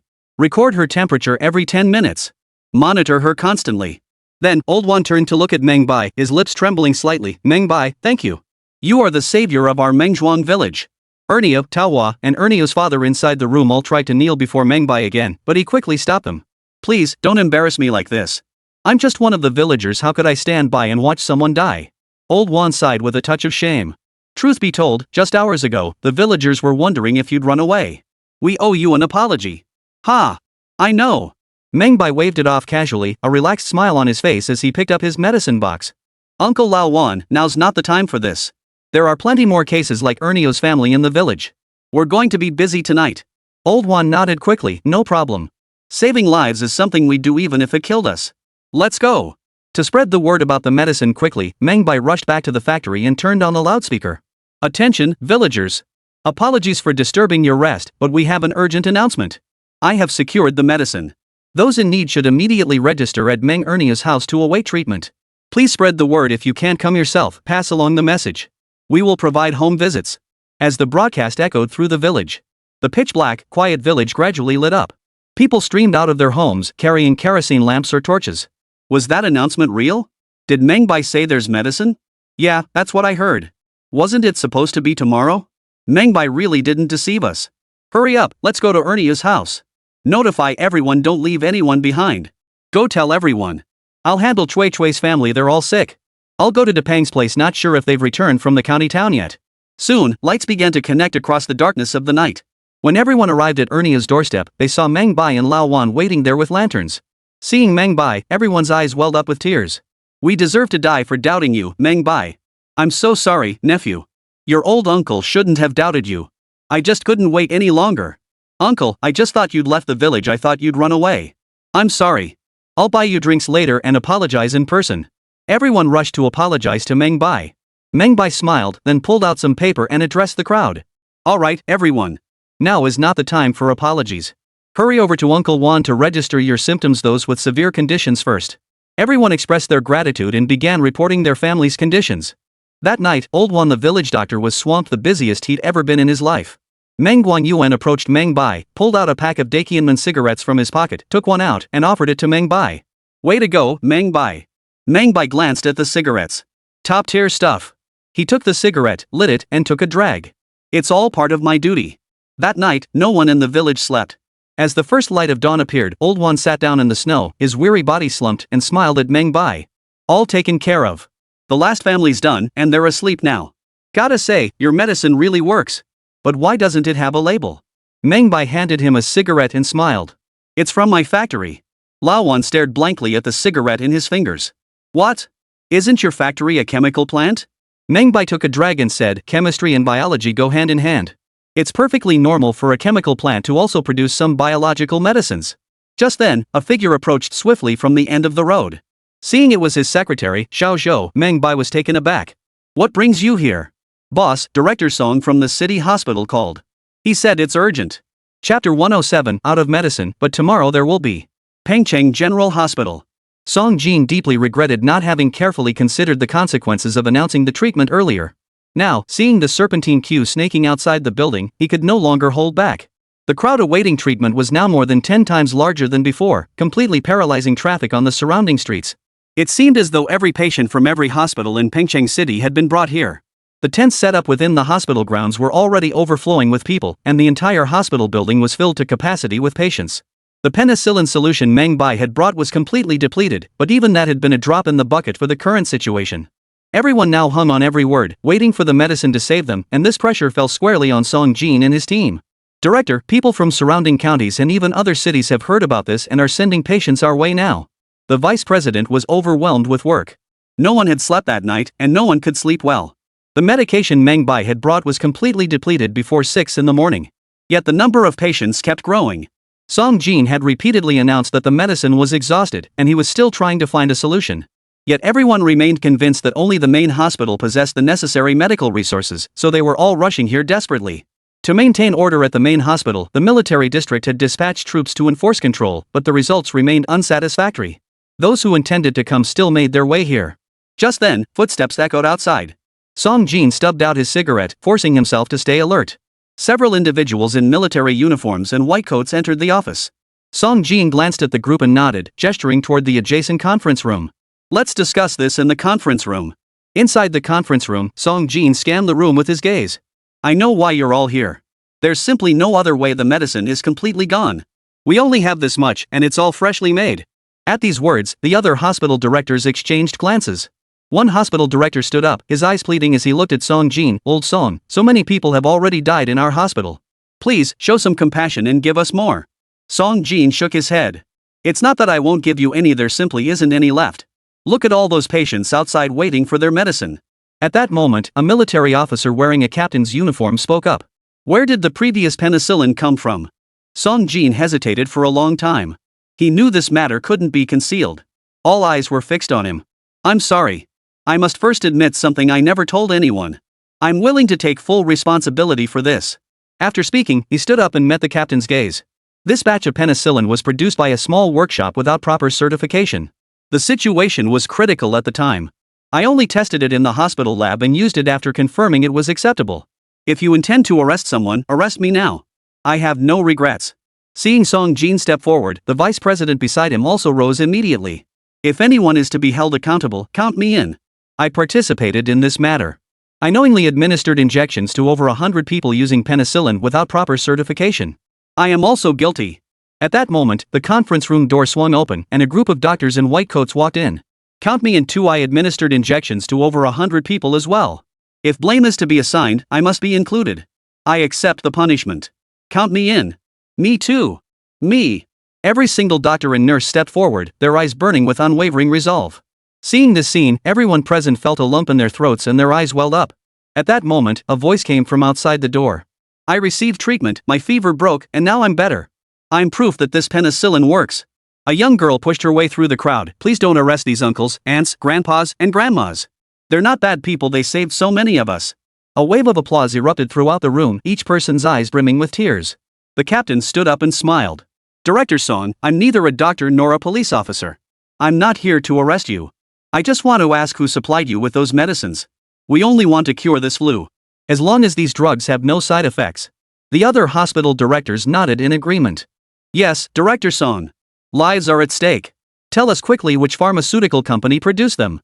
Saving lives is paramount. Even if the drugs have some side effects, as long as they can keep people alive now, that's enough. Exactly, Director Song. Everyone is waiting. You're a doctor too, you know that sometimes you have to bend the rules in an emergency. Director Song, please tell us. Song Jin nodded. It's Meng Bai. The crowd froze in surprise. Which Meng Bai? At that moment, the vice president picked up a newspaper from a nearby table, one from several months ago, and held up the front page, revealing the handsome portrait on the headline. This is Meng Bai. Seeing the man in the newspaper photo, everyone froze. If I recall correctly, isn't this Meng Bai, the genius scientist from the military industry? Yeah, I remember he owned a chemical plant specializing in chemicals. How come he's now producing medicine too? Penicillin? Could it be him? Can chemists now venture into biotech too? The crowd was stunned, but the captain immediately spoke up. What are we waiting for? Call him immediately and ask if he has any medicine left. The situation outside is critical, riots could break out at any moment. Song Jin nodded and hurried to the nearby office, picking up the phone and dialing a number. Get me Meng Bai at Mengzhuang Chemical Plant. After a moment, the call was answered. Hello, this is Song Jin from the Municipal General Hospital. Is Meng Bai available? What do you need with our boss? This is a matter of life and death. Could you please have him take the call? The boss isn't here, but I can go get him. That would be greatly appreciated. You're welcome. I'll go get him right now. Hold on a moment. The office fell silent. Everyone clenched their fists, waiting quietly for this moment. Moments later, a magnetic voice came through the receiver. Director Song? This is Meng Bai. Hearing this, everyone present breathed a sigh of relief. Song Jin, gripping the receiver, quickly asked. Hello, Meng Bai. I wanted to ask if you still have any penicillin in stock? Not at the moment. As the words escaped his lips, Song Jin slumped in his chair as if paralyzed. The others froze in shock, then quickly pressed for answers. What did old Song say on the phone? Is there any penicillin left? Song Jin shook his head, his fingers trembling slightly. He picked up the receiver, about to say a word and hang up, when Meng Bai's voice came through the phone once more. None today, but a batch should be ready first thing tomorrow morning. Everyone present heard those words loud and clear. Everyone's eyes widened. Song Jin quickly asked, how many tomorrow? Well, that depends on how fast we can pack the explosives. At current production rates, we can probably make about 50,000 units. If you could send some extra hands over, that would be even better. I need some assistance. People who know a bit about medical treatment, preferably nurses and obedient ones. Hearing this, Song Jin was so moved he nearly cried. Assistance? I have plenty of assistants. How many do you need? I'll send them over immediately. Not too many though, the factory probably can't handle it. Around 30 should be fine. The factory will cover their meals and lodging, and we'll make all the arrangements. No problem. I'll send them over immediately. The call ended, and Song Jin immediately addressed the crowd. We'll have the medicine tomorrow. But we need obedient nurse assistants 30, no, 40. Oh, and they must know treatment. The other hospital directors chimed in. No problem. Our hospital has many who served as battlefield nurses. Ours too. I'll go gather them right now. We have them too. Chapter 108. It's not that penicillin is too simple, it's that Meng Bai is too strong. Everyone knew this was a race against time. In less than an hour, 40 nurses packed all their belongings, boarded military trucks, and sped toward the chemical plant in Mengzhuang village. At this very moment, patients still lined up like ants at major hospitals, especially the city's traditional Chinese medicine hospital. But with Meng Bai's confirmation, Song Jin now felt more confident. Standing outside the second-floor window with a megaphone in hand, he announced the uplifting news to all the patients, just as he had done the night before. He did, however, remind everyone of one more thing. We will continue to provide treatment to the best of our ability, but please understand that our medication supplies are limited and could run out at any moment. Therefore, we hope everyone understands that when the day comes that we run out of medication, please cooperate with our work. We will still find ways to continue treating you. At these words, everyone burst into applause. It was both an affirmation and a responsibility. He had laid out the good and the bad, preparing everyone mentally. Somehow, Song Jin no longer felt the vertigo. Back in the hallway, watching the crowd outside regain order, Song Jin couldn't help but sigh. He hoped this time they could hold out longer, treat everyone, and then he wouldn't have to fear prison or anything else. At this moment, he had made up his mind, no matter what, he couldn't drag Meng Bai into this. Dragging his weary body, he glanced at the time. It was getting late. I should head to Mengzhuang village to check on the medicine there. Is everything packed up? The vice president nodded. Everything's packed. We've brought the equipment for testing the penicillin and the reagents. Good. I'll leave things here in your hands for now. I might be back a bit later. Don't worry, Director. You needn't fret about things here. Get some rest on the road. MHM. After getting into the car, Song Jin leaned back in his seat and fell into a deep sleep. Having gone without sleep for 2 straight days and nights, he was utterly exhausted. After an unknown amount of time, his jeep finally caught up with the military transport carrying the nurses and arrived at Mengzhuang village. The checkpoint booth still stood at the village entrance. Ernia, wearing a red armband and holding a box of thermometers, approached and explained the situation. Upon hearing that every person entering the village must undergo inspection, Song Jin showed a hint of surprise. Was this all ordered by Meng Bai? Yes, Boss Meng said all infected people in our village have been quarantined now. We can't let anyone else get infected. He pointed to a row of tents nearby. See that over there? That's the quarantine zone. If anyone among you has a fever, you'll need to go there for isolation. A satisfied look spread across Song Jin's face. He then picked up the thermometer, explained the situation to the others, and they proceeded to conduct temperature checks at the isolation point. After confirming that no one showed signs of infection or fever, they proceeded to the factory grounds. Meng Bai personally led the group to the warm greenhouse area where penicillin spores were cultivated. Seeing the rows of penicillin spore fermentation tanks interconnected by pipes, everyone was somewhat astonished. Song Jin, having studied medicine abroad, had toured penicillin production facilities before. Yet compared to Meng Bai's facility, those production lines were not only smaller in scale but also appeared less technologically advanced. He was particularly taken aback by the bright panel beside them, displaying rapidly fluctuating numbers. Are these tanks filled with penicillin spores? Meng Bai nodded. Yes, the penicillin spores ferment inside these tanks. The resulting liquid is measured daily. Once it meets the standards, we proceed to the next step. Yet at that moment, everyone's attention was drawn to the brightly lit panel beside them. What was this thing called? Oh, it's called a display panel. This device collects real-time temperature data transmitted by sensors in each jar for statistical analysis. A display? This. Song Jin, a medical doctoral student who had studied abroad and seen many cutting-edge technologies, was profoundly amazed by this thing called a display panel. Such a small device could actually collect temperature data from every single jar? How amazing! His eyes sparkled with curiosity. Though he understood this wasn't the most important thing, they still had much more to learn. Meng Bai noticed the curiosity in everyone's eyes and smiled as he spoke. Actually, many of these things you've probably never seen before. They're just some of my little inventions. But now isn't the time to explain them. Let's focus on making the medicine first, and I'll show you everything later. Song Jin gave an embarrassed chuckle before joining the others in learning the penicillin preparation process. After witnessing the entire penicillin preparation process, every trainee was profoundly shaken. They never imagined penicillin preparation could be so straightforward. Ah, so that's how it is. It looks pretty straightforward. Yeah. I always thought penicillin was so expensive because it must require super advanced machinery to make.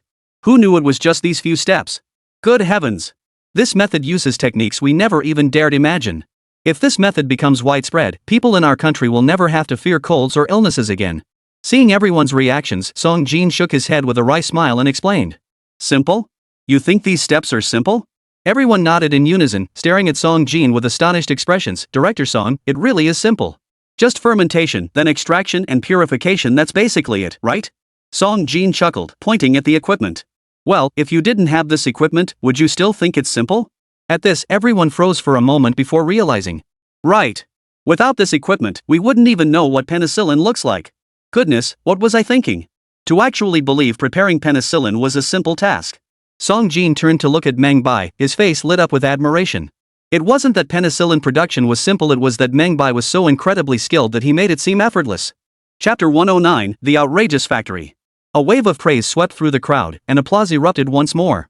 Admiration was written all over everyone's faces. Truly the foremost military-industrial technologist in the Dragon Nation. His capabilities were beyond comparison.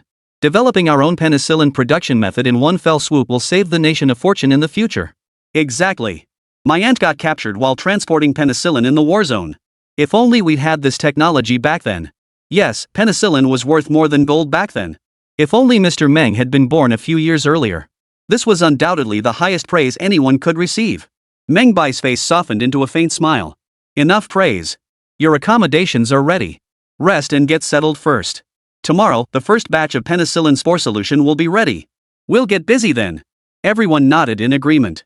Joya then took on the role of factory matriarch, leading them to their newly assigned dormitory. The dormitory was rather basic, but they'd make do. Hearing Joya's words, the nurses burst into laughter. Madam, they said, most of us served as battlefield nurses in combat zones. We've endured every hardship imaginable. That's right, sleeping outdoors was commonplace. Your factory grounds are beautifully built, and having walls to shelter us from wind and rain is better than anything else. Exactly, we're not here to enjoy ourselves, we're here to lend a hand. As long as we can cure the patients, no hardship is too much. Though everyone called her the boss's wife, this time Joya didn't feel any resentment. Instead, she felt immense pride in being Meng Bai's capable partner. Joya couldn't resist picking up her camera to capture this moment. After these 2 days, she felt she could perhaps write a book for Meng Bai, documenting these events, with these photos serving as authentic snapshots within its pages. Due to the last-minute arrangements, the factory had reorganized the female workers, carving out 4 rooms where 10 people would stay in each. When the doors opened, all the nurses were stunned. The rooms featured tiled floors, pristine white walls, and instead of dim incandescent bulbs, fluorescent lights with shades cast a soft glow.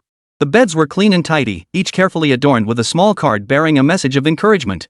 At each bedside lay small snacks distributed by the factory, along with handmade trinkets like woven bracelets. Clean bedding covered the mattresses, and shelves along the walls held towels, wash basins, toothbrushes, toothpaste, and every other essential toiletries. Stop standing there, come on in. All the female nurses stared wide-eyed, unable to believe their eyes. Was this what the boss's wife meant by Spartan? This is ridiculous. Even the head nurse's office isn't this clean. Goodness gracious, the walls are so white, and those bedding looks so warm. Look, there's even heating in the factory area? This is so comfortable. Everyone couldn't help but marvel, as if they'd stepped into another world. Joya smiled. The dormitory standards at Mengzhuang chemical plant were set by Meng Bai back then. Everyone gets the same treatment. The group gasped in unison. Ha? Every dorm is the same? Yes, every dormitory is the same, including the factory directors. Wow, getting to stay here for a night feels like heaven. The group then entered the rooms to choose their accommodations, as they would be staying here for the coming period. At that very moment, Song Jin, who had been assigned a private dormitory, was just as stunned as the other female workers. Seriously? Are the conditions in your factory area really this good? He considered himself well-traveled, having studied abroad for years and stayed in studio apartments and upscale hotels. But aside from those high-end hotels, the studio apartments couldn't compare to this place at all. Especially the scorching radiator along the wall, it made him feel a wave of warmth. Meng Bai smiled. Our factory doesn't make huge profits, but I've allocated some funds to boost employee morale. That's the only way to keep everyone working efficiently. Song Jin nodded approvingly, then noticed a layout map of the factory premises pinned to the wall. He gave it a quick glance and froze instantly. Wait, besides the work areas, rest zones, and dormitories, your factory also has its own library and media room? Yes. We're implementing a new literacy policy now. All employees must learn to read and write, with monthly assessments. Those who fail to meet standards face a set of disciplinary measures. Impressive. No wonder after entering your village, it feels like stepping into another world. Even interpersonal relationships seem different. As he spoke, Song Jin sat on the bed to test it out and was instantly envious of the soft bedding and mattress. Honestly, even as the director, I don't live in such a nice place. Ha! If Director Song likes it, I can have an office like this renovated for you later. The other person chuckled and waved his hand. No need. I'm here to learn and get medicine, not to enjoy myself. By the way, can I visit your library? Of course. I was planning to take you there anyway. Since arriving here, Meng Bai's daily routine beyond regular work involved printing out various books stored on his computer.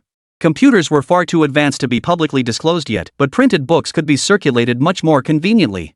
The factory library was open not only to factory personnel but also to the entire Mengzhuang village, aiming to help everyone better understand new knowledge. Unfortunately, the general literacy level was low, with few people able to read and write. Consequently, the most frequented place was the audiovisual room, not the library.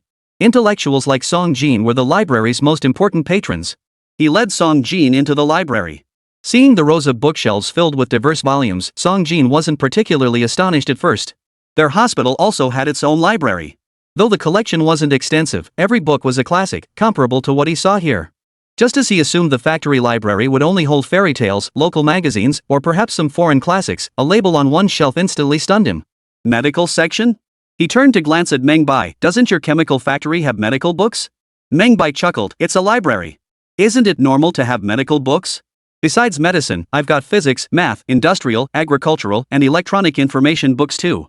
Want to take a look? What? Song Jin was completely dumbfounded. He immediately walked over to the bookshelf and examined it closely. What he saw stunned him. He'd assumed Meng Bai had color-coded the books for neatness.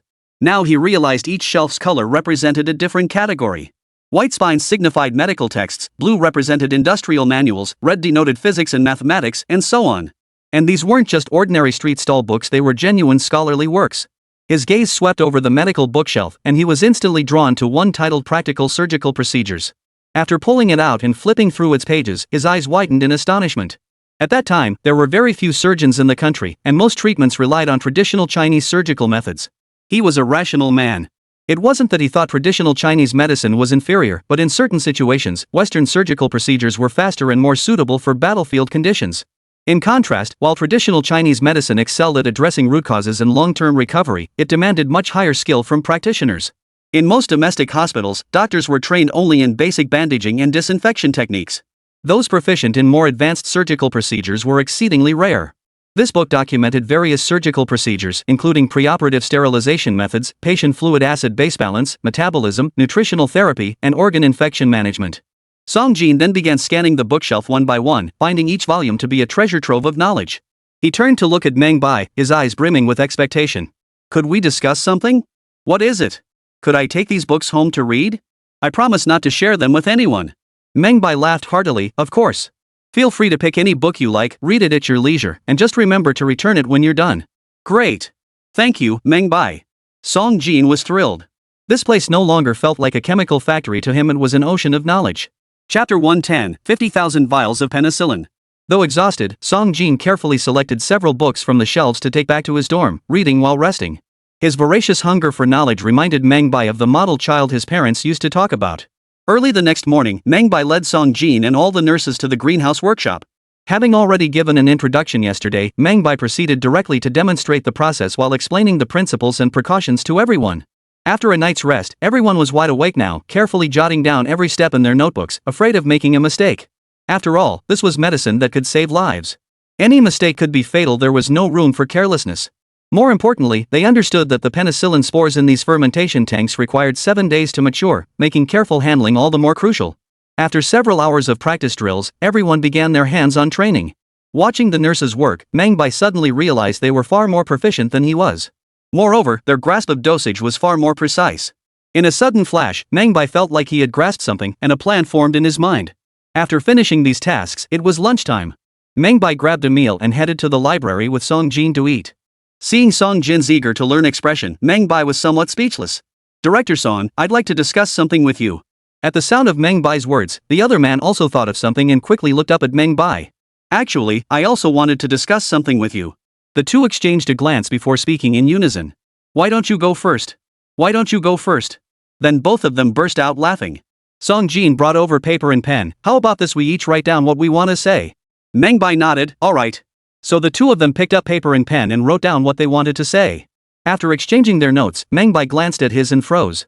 He looked up to find Song Jin staring back at him with an equally stunned expression. Ha! We're truly on the same wavelength here. I've been thinking the same thing, but never knew how to broach it with you. Song Jin laughed, his voice tinged with both awkwardness and hearty cheer. Meng Bai couldn't help but laugh too. Yeah, with all the technology one have here, I've always wanted to set up a drug R&D department and collaborate with the municipal hospital. But I didn't know how to bring it up to you, or if there might be any complications. I never imagined you were thinking the same thing. Song Jin picked up the book on the table, his face lighting up with delight. That's fantastic. While our city hospital may not be the top-ranked nationally, our facilities are quite impressive. If we could get your support, it would be absolutely perfect. Haha, that's precisely my initial plan. My strategy is to first equip your hospital with the first batch of medical personnel, then leverage your institution to drive development across hospitals in other provinces. Meng Bai then outlined his nationwide medical upgrade plan. Medical advancement isn't like industrial upgrades that can be implemented overnight. It involves complex technical theories requiring extensive experience and practice. Therefore, the strategy is to first cultivate high-level talent within one hospital. These experts would then mentor apprentices, expanding their influence gradually to elevate the nation's overall medical standards. This approach applies not only to healthcare but also to agriculture and animal husbandry. Start with small-scale development, then gradually expand. After all, the nation currently lacks sufficient funds to provide large-scale support for upgrading all industries. The nationwide industrial overhaul alone has already depleted the national treasury. If all these technologies were to be rushed out at once, the burden would likely be unbearable. Song Jin listened with rapt attention, his face lighting up with satisfaction as he occasionally murmured words of admiration. Impressive. Truly impressive. I must admire your foresight, it's remarkably far-reaching. Song Jin lavished praise without reservation. Meng Bai continued, however, many of these technologies are beyond my own grasp. You'll need to understand and master them yourselves. Therefore, Song Jin nodded immediately. Rest assured, we'll thoroughly digest every word in these books. If it takes 3 years, so be it. 5 years? 10? Whatever it takes, we'll master these technologies ourselves. That puts my mind at ease. Oh, and one more thing, we must prevent foreign countries from stealing our technology. These secrets must never be revealed to them. To be perfectly honest, I'll guard these technologies like a precious treasure. Not a single bit will leak out. Yes, ideological education must be thorough. On this point, I trust President Song has more authority than I do, so I won't elaborate further. Over lunch, the two finalized plans for the subsequent medical upgrades. That afternoon, the team returned to the lab and got back to work. With the extra manpower, the waste of penicillin spores this time was almost negligible. That very afternoon, the first batch of 50,000 vials of penicillin was completed. Song Jin placed all the penicillin in a large insulated container and nodded to Meng Bai. Thank you, Meng Bai. Everyone will remember you. Haha, I don't seek that. I only hope our dragon nation grows stronger and stronger. Director Song, you've worked hard. Song Jin nodded, then got into the car and drove straight to the Municipal General Hospital with the 50,000 vials of penicillin. Outside the City General Hospital building at that very moment, several streets remained completely blocked by crowds, though a dedicated emergency lane had been preserved. The moment the penicillin transport vehicle pulled up, it was immediately surrounded. Several hospital directors, before Song Jin could even step out, fixed their eyes on the insulated box beside him. Inside were. Song Jin understood exactly what they were asking. He nodded immediately. I brought it all. Today we have only 50,000 doses, but tomorrow production should double, around 100,000 should be ready. 100,000? Everyone present was stunned. In just one day, he'd managed to secure 50,000 vials of penicillin. On the battlefield, even 5 doses of penicillin were treasures, let alone 50,000. Instantly, everyone was overcome with excitement. Wonderful. There's hope. Who would have thought? Who would have thought 50,000 doses? It was beyond anyone's wildest dreams. What hospital could possibly have that much penicillin? This was more valuable than 50,000 gold bars, it meant 50,000 lives. Song Jin then returned to the hospital with the others. After dividing the penicillin into batches, they resumed treating patients. Beyond medical care, Song Jin specifically approached the military, requesting they control access points in each jurisdiction to prevent flu-infected individuals from wandering and causing further infections. He also reported the situation to provincial authorities, stating that while they could now accept some medical personnel, strict control over personnel movement was essential. For a moment, everything seemed to be moving in a positive direction. Yanjing, Ministry of Health Office. Zhang Guanghua hung up the phone, glanced at the others in the office, and shook his head helplessly. Sigh. We're completely out of stock. With shortages across all raw materials, mass production is impossible right now. Looks like we'll have to turn to the bear for penicillin. Chapter 111, People or Tanks? Bonus chapter. Outside the Bear Nation's embassy in Dragon Nation. Li Zhang glanced at his watch, feeling more exasperated than anything else. We've been waiting half an hour already. They're probably stalling us on purpose. I wouldn't get our hopes up too high for this trip. Zhang Guanhua looked up at the gloomy sky, equally helpless. We have to create hope where there is none. This flu virus outbreak is far too severe, we're truly helpless. We can't just stand by and watch our people fall one by one. Seeing Zhang Guanghua's deeply troubled expression, Li Zhang sighed. Yes, we can't just watch our people fall one by one. But those Russians have such huge appetites right now. Li Zhang could already foresee that this time, the Russians would certainly not sell them penicillin so easily. Perhaps they would make outrageous demands, demanding detailed specifications of the Type 99 tank, or even demanding that the nation's sole Type 99 tank be handed over to them. Such terms would be utterly unacceptable to the military. For so many years, the Dragon Nation had suffered precisely because it lacked its own weapons and equipment. Now that their sole main battle tank had finally emerged, it meant they would gain a voice on the battlefield in the future. If they handed over that one voice to the Russians, he could already envision how utterly humiliated they would be before the Russians in the future. The tragedy was that the scales were tipped. On one side lay the people suffering terribly from the flu, and on the other stood the backbone of their nation, the Type 99 tank. The thought made him grab his hair in frustration, chain-smoking one cigarette after another. At that very moment, in an office on the 3rd floor of the Russian embassy building in Longwa, Anton, the head of the embassy dressed in a crisp suit, held a cigar between his lips as he and another embassy staffer watched the snowfall outside and Li Zhang and Zhang Guanghua standing in the snow. Do you know why they came? Of course. Several provinces in the Dragon Nation were already ravaged by plague. They had come to beg for penicillin. Yes, they're here for penicillin. We have ample supplies, but we can't just hand it over. Mr. Anton, do you have any ideas? Boris beside him stared intently at Anton. The other man didn't respond immediately. Instead, he took a deep drag on his cigar and slowly exhaled a smoke ring. Let them wait outside a little longer to clear their heads. Oh? Wait longer? But the snow's coming down hard. Ha! The heavier the snow, the more they'll stay put. Proof their psychological pressure is mounting. I'm eager to see just how much they can take. That makes sense. Mr. Anton, I just got a bottle of vodka. Why don't we have a little drink first? Oh? That's perfect. I've got 2 red sausages in the fridge. Let's eat while we wait for the snow. Soon, the two of them were huddled by the windowsill, warming themselves by the stove, munching on sausages and sipping vodka. It couldn't have been more cozy. In stark contrast to their cozy retreat, Li Jiang and Zhang Guanghua, stationed outside, had already turned into 2 snowmen. Li Jiang shivered uncontrollably and glanced at Zhang Guanghua. Zhang, are we really going to wait it out like this? We probably won't see him today. Zhang Guanghua shook his head. I'm waiting to deliver the message. If I don't find him, I won't have the face to go back to the others. Why don't you head back first? I can handle this alone. What kind of talk is that? If that's the case, I'll wait here with you till the cows come home. I'll see just how long they plan to keep us waiting. Li Jiang rubbed his hands together, shaking the snow off his body, his gaze growing even sharper. Another 10 minutes passed and the blizzard had completely obscured their vision. Just then, a Russian soldier clad in a sheepskin coat approached. Mr. Anton is back. You may enter now. Hearing this, Li Jiang and Zhang Guanghua exchanged a glance, quickly brushed the snow off their coats, and entered the embassy. The room was warm and toasty, a world apart from the outside. Anton now appeared ruddy-faced, reeking of alcohol, a faint smile playing at the corners of his mouth. I'm terribly sorry to have kept you both waiting. By the way, what brings you here? Li Jiang frowned. He knew the other party was deliberately keeping him waiting, but he couldn't afford to lose his temper. He suppressed his irritation and spoke. We're seeking medical assistance from your country, specifically penicillin. We're prepared to purchase it at a price above market value. He handed over the prepared documents. Anton merely glanced at them before bursting into laughter. To be perfectly honest, Mr. Li, your timing is unfortunate. This batch of penicillin has already been allocated for domestic use. We're truly unable to help.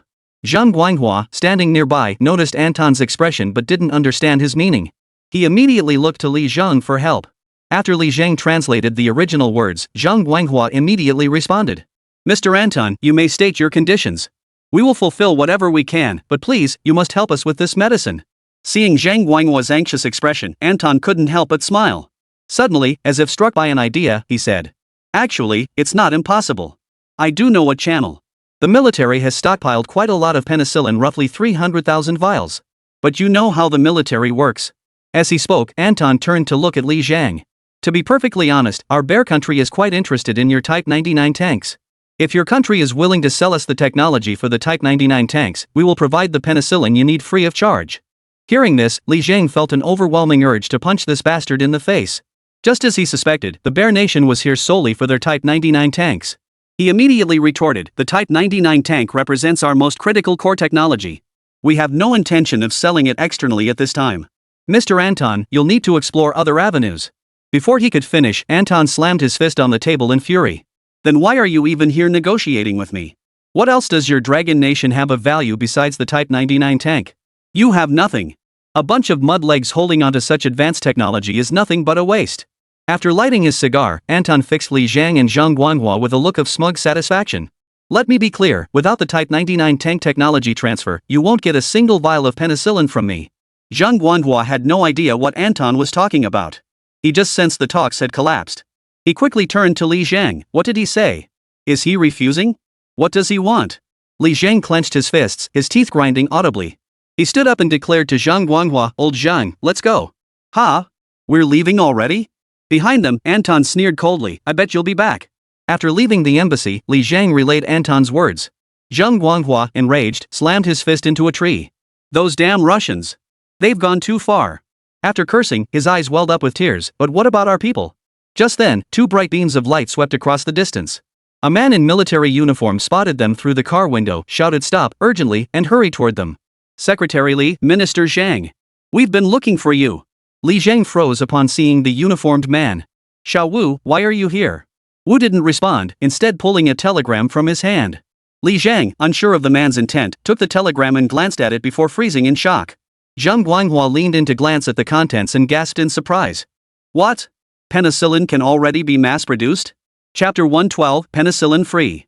Inside the Bear's embassy in Dragon Nation. Anton stood by the window, watching Li Jiang and Zhang Guanghua in the snow, a hint of disdain curling his lips. Refuse? Then just wait until your people all die off. Without medicine, you're nothing. Having such advanced tanks is nothing but a waste of resources. Boris rubbed his hands together, his face twisted into a fawning grin. Mr. Anton, you really are prescient. I bet they'll come crawling back to us in a few days. Exactly. Several provinces have already run out of medicine. This outbreak is extremely severe. I'll be damned if they can survive this. Ha, Mr. Anton, I reckon they'll be back at our doorstep within 5 days at most. 5 days? They won't last 5 days, 3 at most. How about we make a bet? Well, sure. I'll put 1,000 on it. Boris, you're getting the hang of this. Ha, all thanks to Mr. Anton's excellent teaching. Little did Anton and his crew know that the penicillin crisis in Longwa was already being resolved. Upon seeing the telegram, Li Jiang and Zhang Guanghua were overjoyed and immediately returned to the Ministry of Health. In the office, everyone was buzzing with excitement, eagerly sharing the good news with Zhang Guanghua. Minister Zhang, it's tremendous news. Mass production of penicillin has begun in Pengcheng. A daily output of 50,000 units, it's nothing short of a miracle. Unbelievable. And this is just the initial scale. They say once production expands in a few days, daily output could reach 100,000 units or even more. Everyone chattered excitedly, and Zhang Guanghua felt deeply moved. What are the specifics? Which pharmaceutical factory is producing it? At this, the room fell silent. Seeing their hesitation, Zhang Guanghua couldn't help but furrow his brow slightly. What's going on? Don't keep this from me. It's produced by a chemical plant. What? Zhang Guanghua was completely stunned. A chemical plant? In an instant, his perfectly good mood shattered. It was as if he'd been weaving a dream. He thought everything was resolved, yet this was the outcome he never anticipated. Seeing Zhang Guanghua's reaction, everyone chimed in. Minister Zhang, no matter what, we finally solved the penicillin issue. That's right. Whether it's produced by a pharmaceutical factory or not, as long as it safeguards public health, it's good medicine. Extraordinary times call for extraordinary measures. Without this batch of medicine, Pengcheng City would likely have collapsed by now. Old Zhang, I think you're overthinking this. What's the situation now? It's like a knife at our throats. We shouldn't be dwelling on the medicine's quality. Yet Zhang Guanghua shook his head, his gaze heavy with concern. These drugs haven't passed quality inspections or regulatory approvals. If they harbor hidden risks, do you understand what that means? Everyone understood the stakes, but what choice did they have? Could they just stand by and watch infected patients die from high fevers due to drug shortages? Especially with this wave of flu spreading so widely, primarily affecting young adults and children. Young adults form the backbone of China's workforce, while children represent the nation's future. But the state has its laws, and families have their rules. Without a production license, if the penicillin produced has side effects, an outbreak could trigger an even greater crisis. At that moment, the minister's secretary whispered from the side. Minister, the drugs over there have actually passed internal hospital testing and are qualified. Upon hearing this, Zhang Guanghua couldn't help but sigh. Very well. At least it resolves the immediate issue and prevents us from being caught in such a passive position. He glanced at the time. I've decided to establish an investigation team to look into this matter. Secure the responsible parties. Should any emergency arise, detain them immediately to prevent escape. Li Jiang, standing nearby, nodded in agreement upon hearing the arrangements. Exactly. First secure the personnel, retrieve the medication immediately for testing, and only draw conclusions after the test results are confirmed. Whether it's rewards or punishments, let the results speak for themselves. Zhang Guanghua's gaze swept across the crowd. Shaoli, I personally promoted you and have tested your capabilities. I trust you can handle this matter well. Li Yunzi immediately stepped forward from the crowd and addressed Zhang Guanghua. Rest assured, Minister Zhang. I will see this through to completion. Very well. Pack your things, take a few men, and depart for Pengcheng immediately. See this through to the end. Yes, Minister Zhang. Just minutes after Li Yunzi left, Zhang Guanghua suddenly thought of something. By the way, does anyone know how much a vial of penicillin produced by this chemical plant costs? Everyone exchanged bewildered glances and shook their heads. Zhang Guanghua decided not to waste any more time. He picked up the phone and dialed a number. This is Zhang Guanghua. I need to speak with the director of Pengcheng City General Hospital. Pengcheng General Hospital. Song Jin had just finished distributing the medicine when he saw the secretary rushing over. What's going on? Not another request for penicillin, is it? No, it's the Department of Health calling. The Ministry of Health? Song Jin immediately frowned, realizing something. Got it. After saying that, Song Jin went to his office, picked up the receiver, and answered the call. Minister Zhang, hello, this is Song Jin. Yes, I have some questions I'd like to ask. Zhang Guanghua's stern voice came through the line. Song Jin had actually prepared for this day since the very first time he took the medication. He just hadn't expected it to come so soon. Taking a deep breath to steady himself, he said, Minister Zhang, go ahead. Are you aware that the penicillin you're using was administered to patients without undergoing inspection by the Drug Administration Bureau, which constitutes a serious violation of laws and regulations? I am aware. Song Jin's voice remained remarkably steady. Over the phone, Zhang Guanghua pressed on, then let me ask, how much did you pay per vial for this penicillin? It's free, we got it for free. At this statement, Zhang Guanghua's voice abruptly cut off on the line. After a long pause, he finally asked again, are you sure? Free? We're talking hundreds of thousands of doses. Yes. The manufacturer stated that all penicillin will be free of charge until this flu season ends, not a single penny needed. Very well, I understand. Just as Zhang Guanghua was about to hang up, Song Jin suddenly spoke up, Minister Zhang, this matter has nothing to do with anyone else. If accountability is required, I alone will take responsibility. I am willing to bear all the consequences. Over the phone, Zhang Guanghua didn't respond to his words. Instead, he said, continue treatment. Remember your duty as doctors. Chapter 113, You're under arrest. At Jinling Airport, a military transport aircraft came to a stop. Li Yunze emerged from the cargo hold with several subordinates. There was no other option, a private jet wasn't available at his rank. If they'd chosen a commercial flight, they'd have had to wait until tomorrow. Following the leadership's instructions, the priority was to secure the target first. Delays were unacceptable. That's why Li Yunze had turned to the military transport. After shaking out their numb heads from the turbulence, the group left the airport and immediately found a vehicle to race straight to Pengcheng City. Even though they drove non-stop, as their vehicle approached the city entrance, they immediately spotted several military vehicles blocking the road ahead. Seeing the military vehicles blocking their path, Li Yunze and his companions exchanged stunned looks. What was going on? Why had the military been deployed to intercept them? Damn it, could the situation have escalated to the point where military suppression was needed? If that's the case, things have gotten serious. We need to get control of the situation as quickly as possible. Li Yunze rolled down the window and was taken aback by the sight of soldiers approaching while wearing masks. What are you doing? Present your credentials. Li Yunze nodded and produced his credentials. After inspection, the soldiers saluted and gestured toward the nearby tents.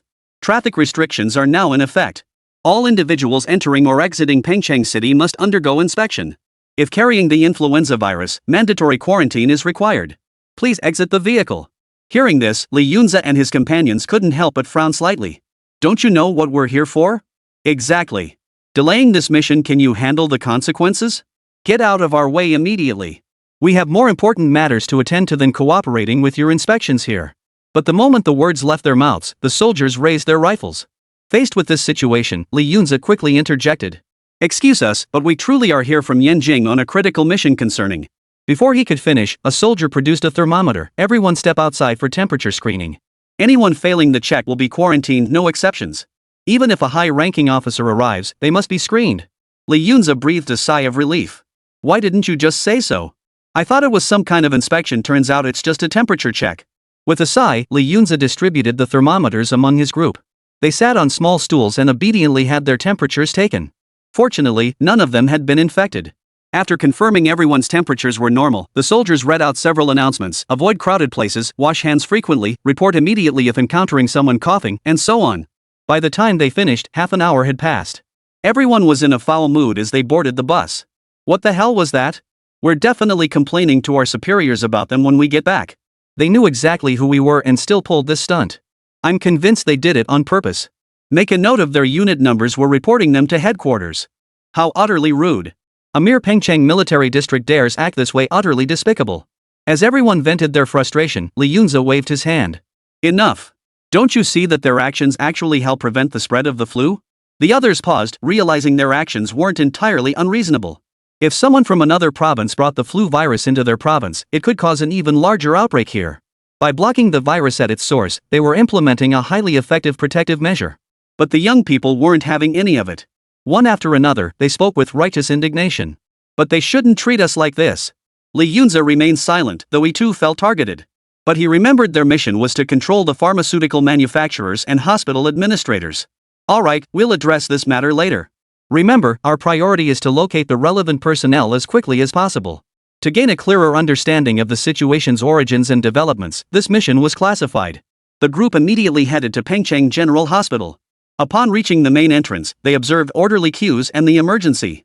Doctors and nurses periodically approached the queue to assess patients. Those with critical conditions were immediately directed to the emergency entrance for treatment.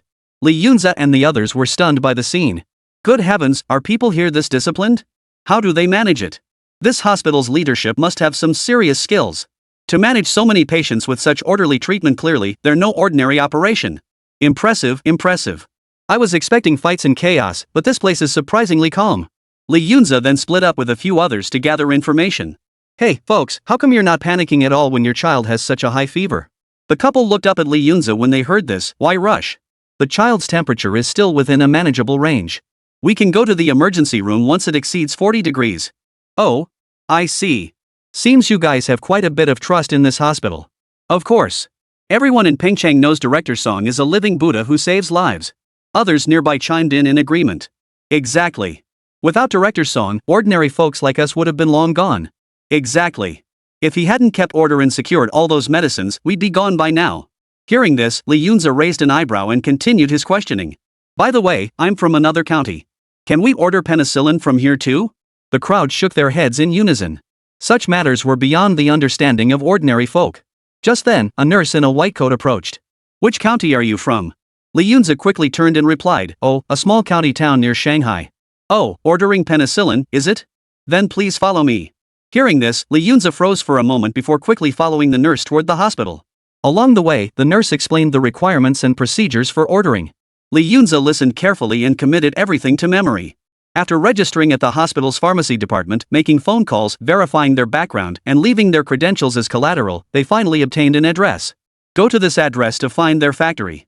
Someone will provide you with the penicillin there. Of course, given the current situation, you might have to wait a few days. Oh, thank you. Li Yunze glanced at the card and paused, slightly taken aback. Manhwa village? Why a village? However, the head of the hospital pharmacy department didn't elaborate further, simply instructing him to go there. After obtaining the card, Li Yunze immediately gathered several of his men. They drove all the way to Manhwa village in Shuishi County, Pengcheng City. After asking around in the village, we finally located the chemical plant producing penicillin. Ha! Who'd have thought it would be this easy to find? Now we can crack the biggest counterfeit drug case since the founding of the nation. The group was thrilled and immediately headed to another part of the chemical plant, where a crowd had already gathered waiting to collect their medicine. Li Yunze's palms were sweating with excitement. He couldn't help but approach a man at the front of the line and ask, Excuse me, how much medicine are you purchasing this time? The man looked at Li Yunze as if he were an idiot. How much? Are you kidding me? I can't just blurt that out. This batch of penicillin was all gifted to us by Mr. Meng Bai. Just then, a commotion erupted outside as everyone rushed to greet the new arrival. The newcomer was none other than Meng Bai, the owner of Manhwa Chemical Factory. Meng Bai walked to the far end of the room and addressed the crowd. Everyone, I have good news to share. Starting today, our production capacity has expanded once more, reaching 100,000 vials of penicillin daily. However, I ask that you avoid waste and only take what you need. A round of applause erupted in the room. But Li Yunze and the others stood there dumbfounded. Wait, they're giving it away for free? What's the catch? Penicillin is more valuable than gold and they're giving it away? Good heavens, is this boss not making any profit? And daily output reaching 100,000 vials, what does that even mean? Just then, as Meng Bai prepared to leave, Li Yunze immediately stepped forward. Hold on. Meng Bai paused, turning to look at Li Yunze. Are you talking to me? Li Yunze sneered coldly, pulling a pair of gleaming silver handcuffs from his pocket. Selling counterfeit drugs on such a large scale today, I'm arresting you. Several men flanking him immediately closed in, cuffing Meng Bai. Chapter 114, How dare you touch my man? The incident unfolded far too quickly, catching everyone completely off guard. The crowd waiting to receive penicillin erupted into chaos at the sight. Who the hell are you? What gives you the right to arrest someone? Let Mr. Meng go right now. Don't waste time arguing with them, just take him down. These were all doctors waiting for penicillin to save lives back home. Seeing the man distributing medicine about to be arrested felt like a death sentence to them. Everyone surged forward, determined to wrestle Meng Bai back. Li Yunze immediately pulled an ID card from his pocket. Look closely. I am Li Yunze, an investigator from the medical department. I'm here under direct orders from the Minister of Health to investigate this counterfeit drug operation. Anyone who obstructs us will be charged as an accomplice. At these words, everyone froze in shock. Meng Bai hadn't expected the news to spread so quickly, much less that it would escalate to this level, an investigator from the medical department arriving to make an arrest. But he had long been prepared. Turning to the crowd, he declared, "Everyone, please remain calm. After I return and complete the investigation with these comrades, I will provide you with a response promptly." But his words only made many of the people waiting for medicine lose their patience. "This is unacceptable. Over 50 households in our village are infected and desperately need this life-saving medicine. If we can't get it today, I'd rather die." Several other doctors then stepped forward, their eyes red with anger as they glared at Li Yunzi. "What's wrong with the medical department? Can they just stand by and watch our patients die? If anyone dares arrest Boss Meng today, they'll have to step over my dead body first. I've served half my life in the military, this life is enough. Count me in. Not even the heavens themselves could take Boss Meng away today." One by one, they blocked the doorway, their eyes blazing with fury. Just then, a series of hurried footsteps echoed from outside. A group of workers in chemical plant uniforms rushed to the door, shouting loudly, Who dares arrest our boss? Don't you want to live anymore? Dare to arrest our boss? Let me see who's got the guts. Today, I'll trade my life for his." "That's right. Boss Meng gave us such good living conditions and saved our entire family's lives. If anyone dares lay a finger on Boss Meng, I'll fight them to the death." Seeing the chemical plant workers each wielding shovels and clubs blocking the doorway with menacing expressions, Li Yunzi and the others were stunned. They'd seen fierce men before, but never a group this savage. Every one of them radiated murderous intent, clearly battle-hardened veterans who'd crawled through the trenches. What baffled them was how such a heartless drug dealer could command such unwavering loyalty. Having handled counterfeit drug cases before, Li Yunzi knew that if they showed any weakness in this standoff, they'd never get the man out alive. He immediately drew his pistol from his waist and fired a warning shot at the ceiling. A loud bang echoed through the room. Everyone present instinctively crouched down. Li Yunzi's eyes flashed with murderous intent. "You've gone too far. I'm an investigator from the medical department. Who among you dares to stop me today? Manufacturing and selling counterfeit drugs is a serious crime in itself. By obstructing our work here, you are already committing a crime." He turned to look at Meng Bai. "Let me tell you, I've seen plenty like you. Today, I'm going to bring you to justice and expose your true colors to the entire world." Meng Bai knew that no explanation would suffice at this point. The best course was to let them investigate the entire matter thoroughly. He immediately addressed the crowd. "Everyone, please step aside. I'll cooperate fully with this comrade's investigation. As for the medicine." At this point, he looked at Li Yunzi. "Many villages are desperately waiting for these medicines. They've been waiting for days now.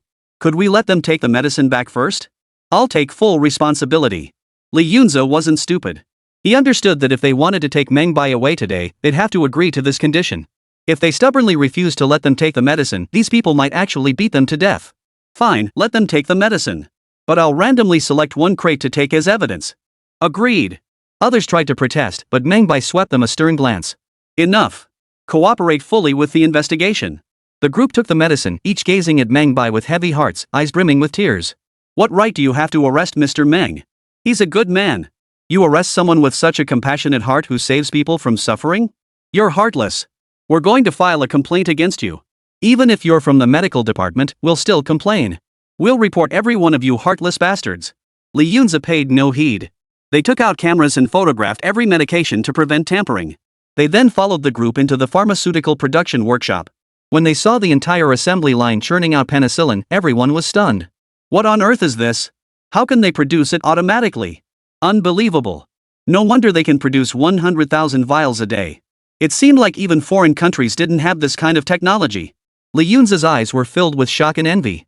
He couldn't help but glance at Meng Bai, his gaze carrying a hint of anger. With such advanced technology at your disposal, you choose to produce counterfeit drugs that harm people instead of using it for legitimate purposes. I truly despise your character. Meng Bai frowned slightly at his words. Without evidence, I suggest you refrain from making baseless accusations. My drugs may not have licenses, but they've never harmed a single person. Oomph. Just because you say they haven't harmed anyone doesn't mean they haven't. We have our own eyes and ears, we'll investigate ourselves. Very well. I hope you investigate thoroughly and don't wrongly accuse an innocent person. Rest assured, we won't let a single criminal slip through our fingers. The conversation ended unpleasantly. Meng Bai was then led to a vehicle and driven at high speed toward the Jinling Military Region Airport. Midway through the journey, a dozen military trucks suddenly blocked the road ahead, followed by a motorcycle closing in from behind. Seeing this, Li Yunzi frowned slightly and ordered the driver to stop. He smoothed his suit, opened the door, and retrieved his credentials to verify his identity. A figure dismounted from the motorcycle. To Li Yunzi's surprise, it was a woman. Her eyes held a hint of menace, making him feel uneasy. Li Yunze cleared his throat, about to speak. The woman delivered a direct punch to his face. "I'll make you pay for trying to arrest my man." The punch was brutal, leaving half of Li Yunze's face swollen. He fell to the ground, seething with rage. "Who are you? Do you know who I am? I'm Li Yunze from the investigation unit of the Ministry of Medicine of Manhwa. Remember this, I'm Joya, daughter of Zhou Guoliang, mayor of City 25 in the Jinling Military District, and a reporter for the Pingcheng Daily. Chapter 115, How can you all be so parental? Extra chapter to make up for the previous one. Guys, vote more. Thanks a million."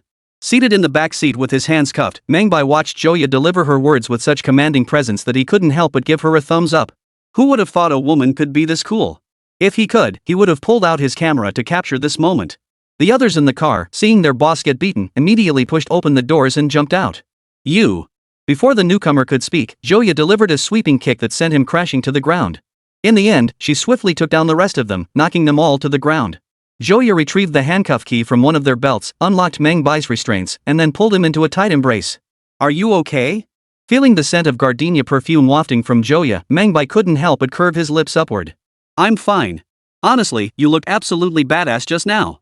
Li Yunze, who had just scrambled to his feet, was seething with rage. He pulled out his credentials. "Comrade Joya, as the daughter of the military district commander, you knowingly broke the law. Assaulting medical investigators without cause. Do you realize how many years you could face for this?" Joya lifted her snow-white neck, gazing at him with pride. "I couldn't care less. You just can't touch my man." Li Yunze was about to speak again when several military vehicles pulled up in the distance. A group of soldiers, fully armed and ready, stepped out and approached them. As the soldiers closed in, they formed a perimeter around the area. Then they parted to allow two men to step forward, Duan Guoxiang and Chen Chong. Seeing the shoulder insignia on Duan Guoxiang and Chen Chong, Li Yunze and his men froze in shock. Holy crap, even a colonel-ranked division-level officer showed up. What the hell is Meng Bai's background? Li Yunze hurried over and saluted Duan Guoxiang. "Commander, good day." Duan Guoxiang merely gave a faint nod, then glanced in Meng Bai's direction and asked, "What's going on here?" "Sir, it's like this. We're here from Beijing representing the Ministry of Health's investigation team looking into the source of this counterfeit drug operation. We need to apprehend the ringleader, and that's Meng Bai." "Oomph." Duan Guoxiang let out a cold laugh, then turned to stare at Li Yunze and asked, "Selling counterfeit drugs? That's quite the charge. Isn't that a capital offense?" "Well, that depends on the circumstances." "Oh, so you're implying the investigation isn't complete yet?" Li Yunze froze, realizing he'd been baited into Duan Guoxiang's trap. He quickly explained, "Sir, it's enough.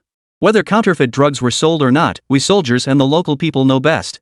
Don't jump to such serious accusations, show us the evidence first." Li Yunze frowned slightly, then pointed toward the vehicle. "The evidence is inside." "All right, someone bring out the evidence." "Yes, sir." A soldier slung his rifle behind him, climbed into the vehicle, and retrieved an insulated cooler. Duan Guoxiang opened the cooler and pulled out a vial of penicillin. "This is the evidence, right?" "Exactly. Their drugs lack production licenses and haven't been approved by the pharmaceutical authorities." "Well, that's true, but have their drugs harmed anyone?" "No evidence of that has been found so far." "No evidence? Then you just arrest people arbitrarily?" Duan Guoxiang suddenly raised his voice, waving the penicillin vial in front of the man's face as he shouted with some agitation, "Do you have any idea what a single dose of penicillin represents during wartime?" Li Yunze bit his lip, unable to respond. Duan Guoxiang immediately turned to the surrounding soldiers and demanded, "What do you think a vial of penicillin meant during wartime?" A nearby soldier's eyes flashed as he snapped back. "Reporting to the division commander, during wartime, a vial of penicillin represents a comrade's arm. Reporting to the division commander, a vial of penicillin represents a comrade's leg. Reporting to the division commander, a vial of penicillin represents a comrade's eyes. Reporting to the division commander, a vial of penicillin represents a comrade's life." The resounding voices seemed to transport everyone back to the scenes of the War of Resistance. Duan Guoxiang fixed his gaze on Li Yunze. "You want to arrest someone just because they lack a license? Yet you don't even have a single case of a patient harmed by these counterfeit drugs. Ha! Ridiculous." At that moment, Chen Chong stepped forward. "Young comrade, return now.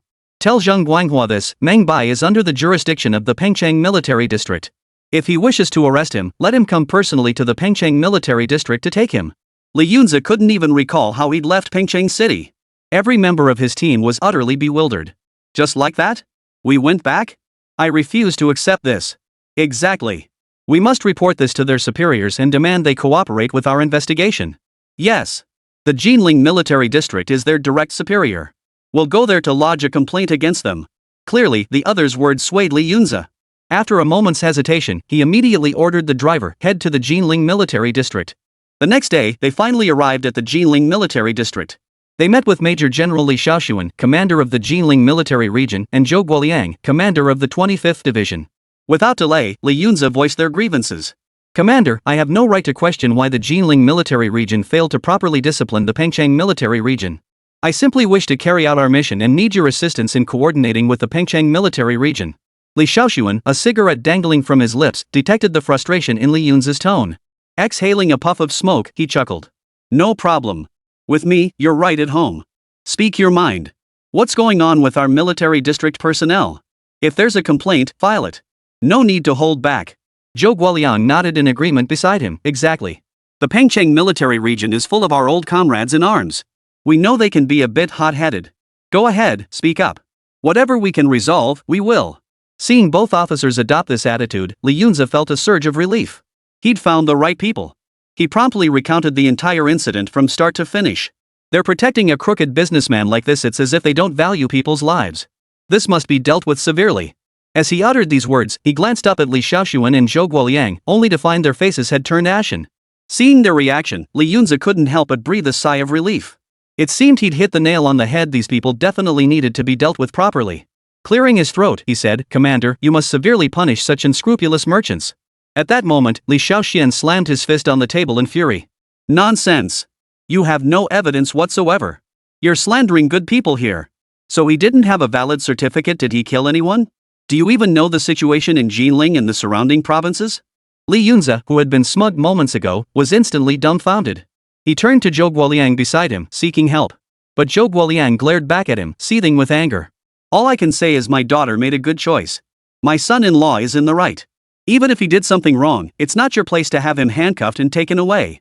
Go back and tell Zheng Guanghua this. If he wants Meng Bai, he'd better come to the Jinling military district himself to get him. At that moment, Li Yunzi lost his composure. He felt like crying. How could you two be so protective of your own? Li Shaoxuan stood with his hands on his hips, a cigarette dangling from his mouth, his face hardened with defiance. I'm notorious for protecting my own.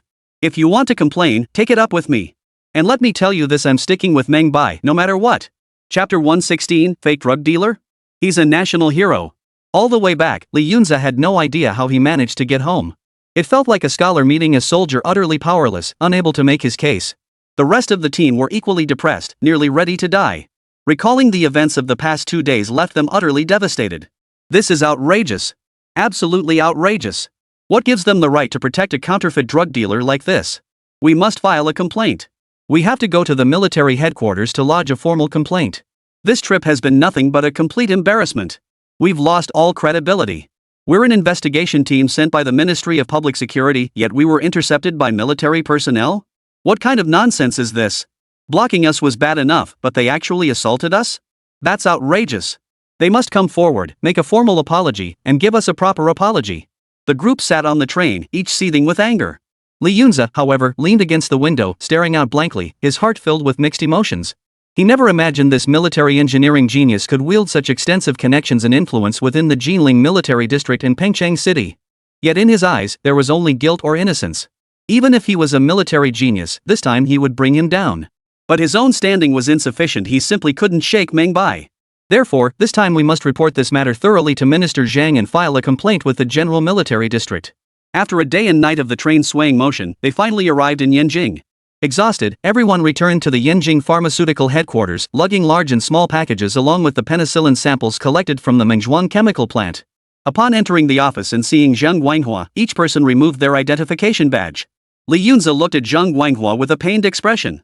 Minister, we've brought shame upon you this time. We failed to handle the matter properly.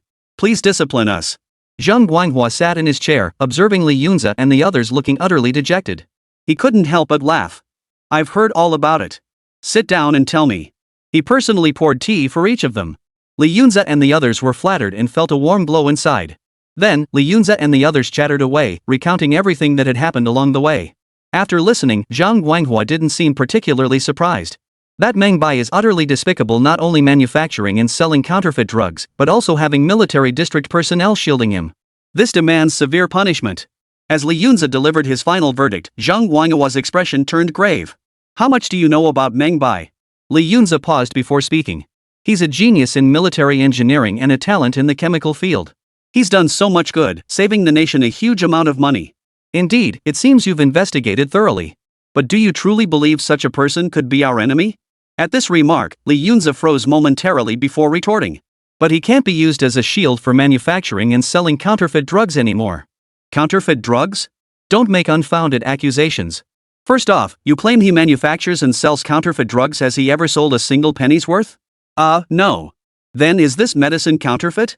It hasn't been tested yet. Since it hasn't been tested, calling it counterfeit is wrong. You need to approach things with tact. With the flu outbreak so severe and antibiotics in short supply everywhere, Meng Bai saved everyone. Zhang Guanghua stood up and patted Li Yunze's shoulder earnestly. He's a hero, not some fake medicine peddler peddling counterfeit drugs like you're implying. Got it? But penicillin hasn't passed the Medical Regulatory Bureau's review yet. Li Yunze remained unconvinced, but Zhang Guanghua pulled a stack of certificates from his drawer and handed them over. Well, it has now. Ha! For a moment, Li Yunze was dumbfounded. Staring at the drug license and various approval documents spread across the table, his mind went blank. But when did they submit it for review? Right when you were gone. In that instant, Li Yunze felt so wronged he could die. He never imagined they'd fall victim to a timing discrepancy. Zhang Guanghua sighed and patted Li Yunze on the shoulder. Sometimes you need to think things through. With so many patients successfully treated, it proves the medication is effective. Your priority should have been assisting Meng Bai to expedite the paperwork, not nitpicking and hindering their progress. Hearing this, Li Yunze felt as if a blockage had been cleared. I'm sorry, Minister Zhang. This time, I was wrong. I was just too eager to claim credit. Good. Recognizing your mistake is key. Alright then, you'll accompany me back to Pengcheng. Ha? Back to Pengcheng? What for? After this incident, Li Yunze had developed a psychological aversion to that place. The mere mention of returning stirred a wave of reluctance within him. Zhang Guanghua looked at Li Yunze with a serious expression. Since you've acknowledged your mistake, shouldn't you go apologize to Meng Bai? I think it would be more effective if you personally deliver these documents. This. Go. Meng Bai is a high-tech talent of our dragon nation. He deserves your apology. I'll accompany you on this trip. As he spoke, Zhang Guanghua pulled another gleaming gold medal from a nearby drawer. Without Meng Bai this time, the flu virus might have devastated countless families. Senior leadership has already decided to award him a national-level special merit medal. Staring at the gleaming gold medal, Li Yunze and the others were stunned on the spot. Holy crap! This is the fake medicine dealer they were supposed to arrest? This was the highest honor the nation could bestow. A national-level special merit medal was reserved for generals who turned the tide of battle on the battlefield, a distinction earned only through extraordinary feats. To earn a national-level special merit medal in the medical field was as difficult as defying the heavens and altering fate. In that instant, Li Yunze and the others finally grasped the true stature of the man they'd been pursuing. All his previous resentment toward Meng Bai vanished instantly, replaced by profound admiration and envy. Pengcheng City, Mengzhuang Chemical Plant. Inside the boss's office. Minister Zhang Guanghua of the Dragon Nation's Medical Department, Finance Ministry official Shui Liang, and a group of others gathered here. We apologize, Mr. Meng. Please forgive our ignorance at the time. Li Yunze apologized respectfully to Meng Bai, who responded with a slight smile. It's all right. We were all speaking for the future of Longhua. The assembled crowd applauded, admiring Meng Bai's patriotic spirit. Shui Liang remarked with emotion, Meng Bai, do you realize how much you've helped me this time? You've saved our dragon nation over 1 billion yuan. Zhang Guanghua nodded in agreement beside him. Exactly. Without you, we'd have to tighten our belts and import penicillin from that bear country again. You saved every citizen of our dragon nation. Meng Bai laughed heartily, humbly accepting their praise. Then, Zhang Guanghua took a gleaming gold special merit medal from a box and handed it over. This is the higher-ups' recognition of your actions. I also speak for our entire medical department in expressing our gratitude. Without you, this flu outbreak might have claimed many more lives. Meng Bai smiled, took the medal, and said, it was my duty. He then turned and handed it to Joya beside him. Joya accepted the medal, opened a nearby cabinet, and placed it on a crystal display stand. At that moment, Zhang Guanghua and the others were utterly dumbfounded when they saw the cabinet filled with 2 entire rows of various medals and trophies. The lowest honor displayed was a first-class merit medal, and there were even more special merit medals than first-class ones. Only then did Li Yunze truly grasp why this man was hailed as the Dragon Nation's foremost technological genius. But seriously, the sheer number of special merit and first-class merit medals was staggering. The group then toured the factory grounds. When they reached the library, everyone was utterly stunned. Zhang Guanghua held a book in his hands, his face radiating excitement. Could I borrow a few books from you? Meng Bai smiled, fully understanding the other's intentions. He immediately turned to Song Jin beside him. Minister Zhang, why not have President Song brief you on our national healthcare upgrade initiative? Chapter 117, we have our own penicillin production plant. National healthcare upgrade plan? Zhang Guanghua's eyes widened in utter astonishment upon hearing this. He'd heard about the nationwide industrial upgrade, but never imagined Meng Bai would also have a national healthcare upgrade plan. When Meng Bai mentioned the national healthcare upgrade plan, Xueliang, standing nearby, felt his heart skip a beat. Ha! Wasn't this a bit too hasty? Zhang Guanghua couldn't sit still upon hearing this. Old Xue, what do you mean by that? If industry can be upgraded, why can't our healthcare? Xueliang quickly jumped in to clarify. That's not what I meant. I'm saying our nation's treasury is already dangerously depleted. There's simply no money left to fund healthcare upgrades. Seeing Xueliang's earnest expression, Zhang Guanghua felt an overwhelming sense of distress. Yes, the last industrial upgrade drained our reserves completely. Where would the money come from for another healthcare upgrade? Gazing at the shelves filled with advanced medical texts, he felt it was a waste of resources that such cutting-edge medical technologies remained unused. Couldn't even a single penny be allocated? Forget about allocating funds, just being able to repay the existing debts was already a struggle. Hearing this, Zhang Guanghua and the members of the medical department all hung their heads in disappointment. What a pity! If we discovered this earlier, we could have upgraded our industry first. It truly is a shame. Medical care saves lives, why should it lag behind industry? Hearing this, Meng Bai felt compelled to step forward and explain. First, we must understand this: industry saves the nation, while healthcare saves people. Without a nation, people's healthcare cannot be guaranteed. Do you all agree with this principle? At these words, the crowd fell silent for a moment before bursting into applause. Zhang Guanghua felt considerably more at ease. Truly, he's the technological genius of our dragon nation. Hearing those words, I felt a weight lift from my heart. It's just a shame we couldn't allocate funds for healthcare upgrades as well. Meng Bai chuckled. Hold your horses, everyone. Didn't I just say? Let President Song explain the National Healthcare Upgrade Initiative. Song Jin nodded, stood up, and outlined the plan he discussed earlier with Meng Bai. After listening, everyone revealed expressions of surprise mixed with understanding. Ah, now I see. Hearing Director Song explain it this way, I actually think this gradual upgrade is a good thing. Exactly. We don't have enough medical personnel to begin with. If we suddenly upgraded the technology, it would definitely cause more problems. Exactly. This involves a lot of medical supplies that aren't even manufactured yet. We have to take it step by step, there's no rushing it. Zhang Guanghua gave Meng Bai a thumbs up. This trip was absolutely worthwhile. I've truly learned so much. Honestly, running a chemical plant is a waste of your talents. Now that the nation is establishing the Dragon Academy, why wouldn't you join? As he spoke, the others nodded in agreement. With Meng Bai's current capabilities, joining the Dragon Academy would be a sure thing. Meng Bai merely smiled indifferently and offered an excuse: I'm just used to my freedom. Besides, I'm not really into the whole 9-to-5 grind. In the early years of the nation's founding, the state placed immense value on scientific and technological talent. The Dragon Academy was jointly established by several major universities precisely to rapidly enhance technological capabilities. This wasn't the first time Meng Bai had received such an invitation. When he went to Beijing earlier, Yulong had already mentioned it to him, but Meng Bai had declined at the time. First, while he possessed extensive advanced technologies, they existed solely on computer systems. Asking him to comprehend these technologies was an incredibly difficult task. If he truly joined the Long Academy, spending his days answering their questions while staring at a computer screen, he feared his limitations would inevitably be exposed over time. Second, the Dragon Nation was currently desperately short of funds. Even if he handed over all these technologies, they likely wouldn't have the money to actually build them. As a time traveler, however, he possessed vast historical knowledge, making earning money a breeze. Therefore, earning money for the nation and then developing the technology was the absolute priority. After hearing this, everyone couldn't help but feel regretful, yet they understood his reasoning. Fortunately, Meng Bai had already outlined their medical advancement plan during this visit. Zhang Guanghua couldn't help but ask, by the way, who's in charge of this project? Meng Bai turned to look at Song Jin beside him. I handle other matters at the factory. I don't get involved in medical affairs much. For now, it's been temporarily assigned to Director Song. Hearing this, Zhang Guanghua's face lit up with delight. I have quite a few students under me. Would it be possible to arrange for them to be placed at the Pengcheng General Hospital? I don't ask to be a chief physician or anything, just to learn alongside the team. Meng Bai naturally welcomed such a request with open arms. After all, the medical field currently lacks senior talent, while general practitioners were relatively easy to train. In the office of the Russian embassy in Yanjing, Anton sat in his chair reviewing recent documents. After flipping through them, he suddenly remembered something. Boris, why hasn't anyone from the Dragon Nation's foreign ministry come by these past few days? Boris was also curious. Yeah, according to our intelligence, the flu outbreak is still spreading across different regions. Why haven't they come to buy medicine from us? As he spoke, Boris suddenly recalled the bet he'd made with Anton a few days prior. He glanced at the time, a faint smile playing on his lips, but made no mention of it. Anton, however, suddenly remembered the bet.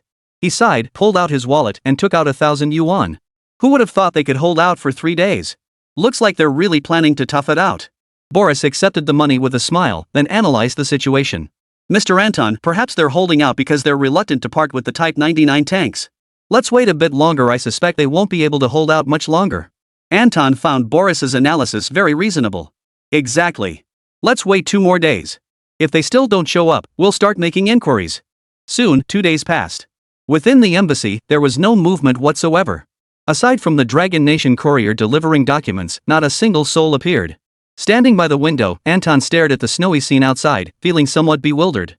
Strange. How could they remain so calm without the medicine? Boris flipped through the documents and remarked, could they be deceiving their superiors and planning to abandon treatment altogether? Anton stroked his chin, gazing at the snow outside. Suddenly rising, he declared, deceiving their superiors? Oomph. If they're playing that game, we'll give them a little reminder. The two then drove to the Ministry of Foreign Affairs and found diplomat Li Zhang. Seeing Anton come knocking, Li Zhang knew immediately that this guy was probably here to stir up trouble again. What brings you here on such a snowy day, Mr. Anton? Anton laughed heartily, sat down in a chair, and looked at Li Zhang with an air of pride. You look like you're not busy at all. Could it be that you're not interested in the flu virus situation back home? Influenza virus? Mr. Anton, if you have something to say, please be direct. I have official business to attend to today. Then I'll just be the good Samaritan and warn you your medical department is likely concealing data. Fabricating results. Anton's expression turned grave as he leaned closer to Li Zhang. I know you're involved too. So I hope you won't just be a diplomat, be a good public servant for the people. If you have no further business, you may sign the message over there. I'll review it upon my return. Li Zhang had no time for Anton's nonsense and started to leave, only to be abruptly grabbed by Anton. What are you doing? What do you think? You infected people are all about to die, yet you want to hide this from your superiors? Do you think I don't know? So that's what this is about. Seeing that Anton had gone through all that just to get to this point, Li Zhang straightened his clothes and looked at him. First, I must thank Mr. Anton for keeping an eye on us. Second, I want to clarify that we already have our own penicillin production facility. You may leave now. With that, Li Zhang turned and walked away, leaving Anton and Boris stunned. What? What did he just say? Anton couldn't believe what he'd heard and turned to Boris. Boris, meanwhile, stared wide-eyed at Li Zhang's retreating figure. If I heard correctly, he said they already have a penicillin production facility. Impossible. Absolutely impossible. Anton shouted, how could a poverty-stricken agrarian country possibly produce penicillin? Then, fuming with rage, he planted his hands on his hips and barked at Boris. Go investigate. Find out exactly what's going on. They don't even grasp basic medical science. How could they possibly produce penicillin? It's definitely fake. I'll expose them. Chapter 118, Watch on Technology. The slap in the face came swiftly. That very day, Anton received a message from the resident envoy station near Jinling. Longwei had indeed mastered penicillin production. In fact, market prices had already fallen below factory costs. Indeed, imported penicillin from other nations was no longer selling.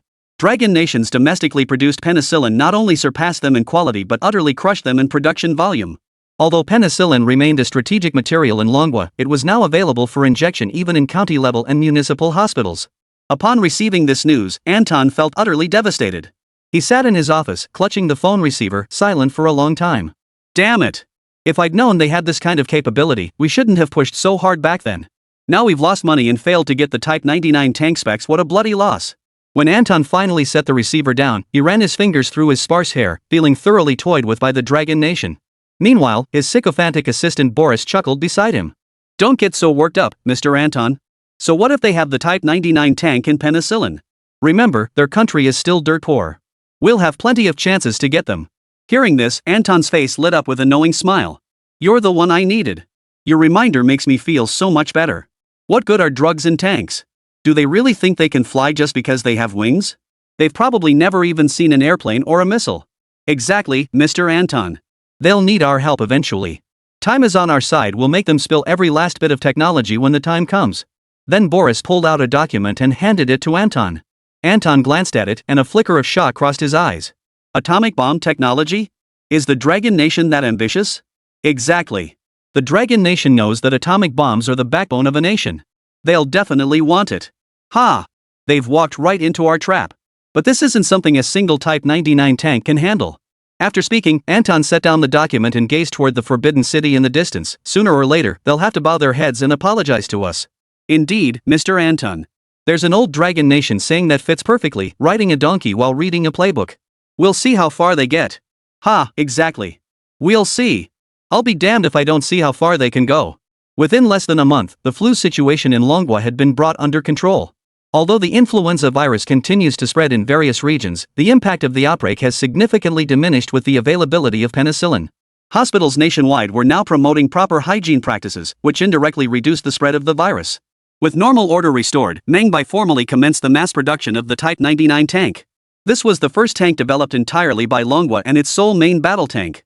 As the future backbone of the battlefield, senior leadership placed great importance on the production of this main battle tank.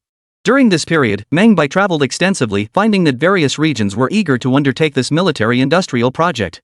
After all, securing this military-industrial contract would significantly boost the research capabilities of their local armament factories. After a series of meetings, discussions, and on-site inspections, over a dozen locations were ultimately selected as component supply factories for the Type 99 tank. Components like tracks, gun barrels, engines, diesel fuel systems, piping, chassis, ammunition loading mechanisms, and shells would all be produced separately. This approach distributed production pressure across regions while maintaining secrecy. More importantly, it boosted the comprehensive capabilities of the manufacturing plants, enabling them to produce a wider variety of parts through the processing of these components. This approach also aligned with Meng Bai's upcoming industrial upgrade plan, as tanks represented only the initial phase. His next objective was to manufacture more advanced military equipment for the Dragon Nation, such as aircraft and naval vessels. This period was crucial for accumulating experience. Only by ensuring all factories adapted to this production model would future expansions become simpler.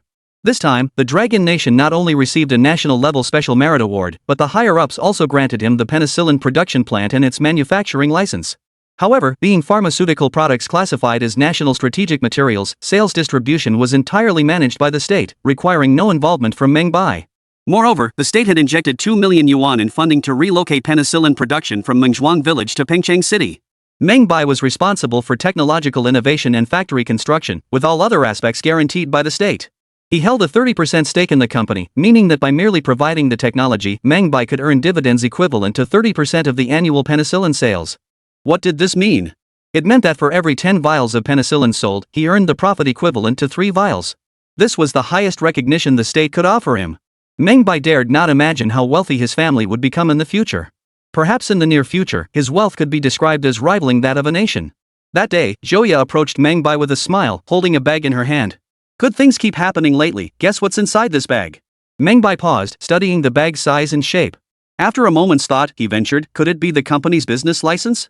Joya chuckled, you're pretty good at guessing, aren't you? That's right, the company's business license has been approved. Hearing this wonderful news, Meng Bai was overjoyed. At this time, the nation was rebuilding from the ground up, and most enterprises had been nationalized. Being permitted to establish a private enterprise was nothing short of an absolute honor from the state. Meng Bai opened the bag and pulled out the paper document. A single line was printed on it. Huqiang Technology Company, Limited. When he saw those words, Meng Bai froze for a moment. Huqiang Technology Company, Limited? That's not our company's name. Ha, it's a name specially suggested by the higher-ups, signifying the prosperity and strength of Manhwa. What a wonderful name. Meng Bai's mouth twitched, unsure what to say. What if he were to say it was the name of some villain from a TV drama? But then he shrugged it off. After all, hardly anyone in this era had seen TV dramas. And they certainly wouldn't know that decades later, a very famous TV series would feature a villain with that exact name. They only knew this name carried an exceptionally auspicious meaning. Not bad at all. Here's to Huqiang Technology growing stronger and stronger. Just then, a car pulled up outside. A familiar figure approached, and Meng Bai froze upon seeing him. Ahem, Mr. Yen, what brings you here? He handed the items to Joya. I'm going to meet a client. Could you deliver these to the office for me?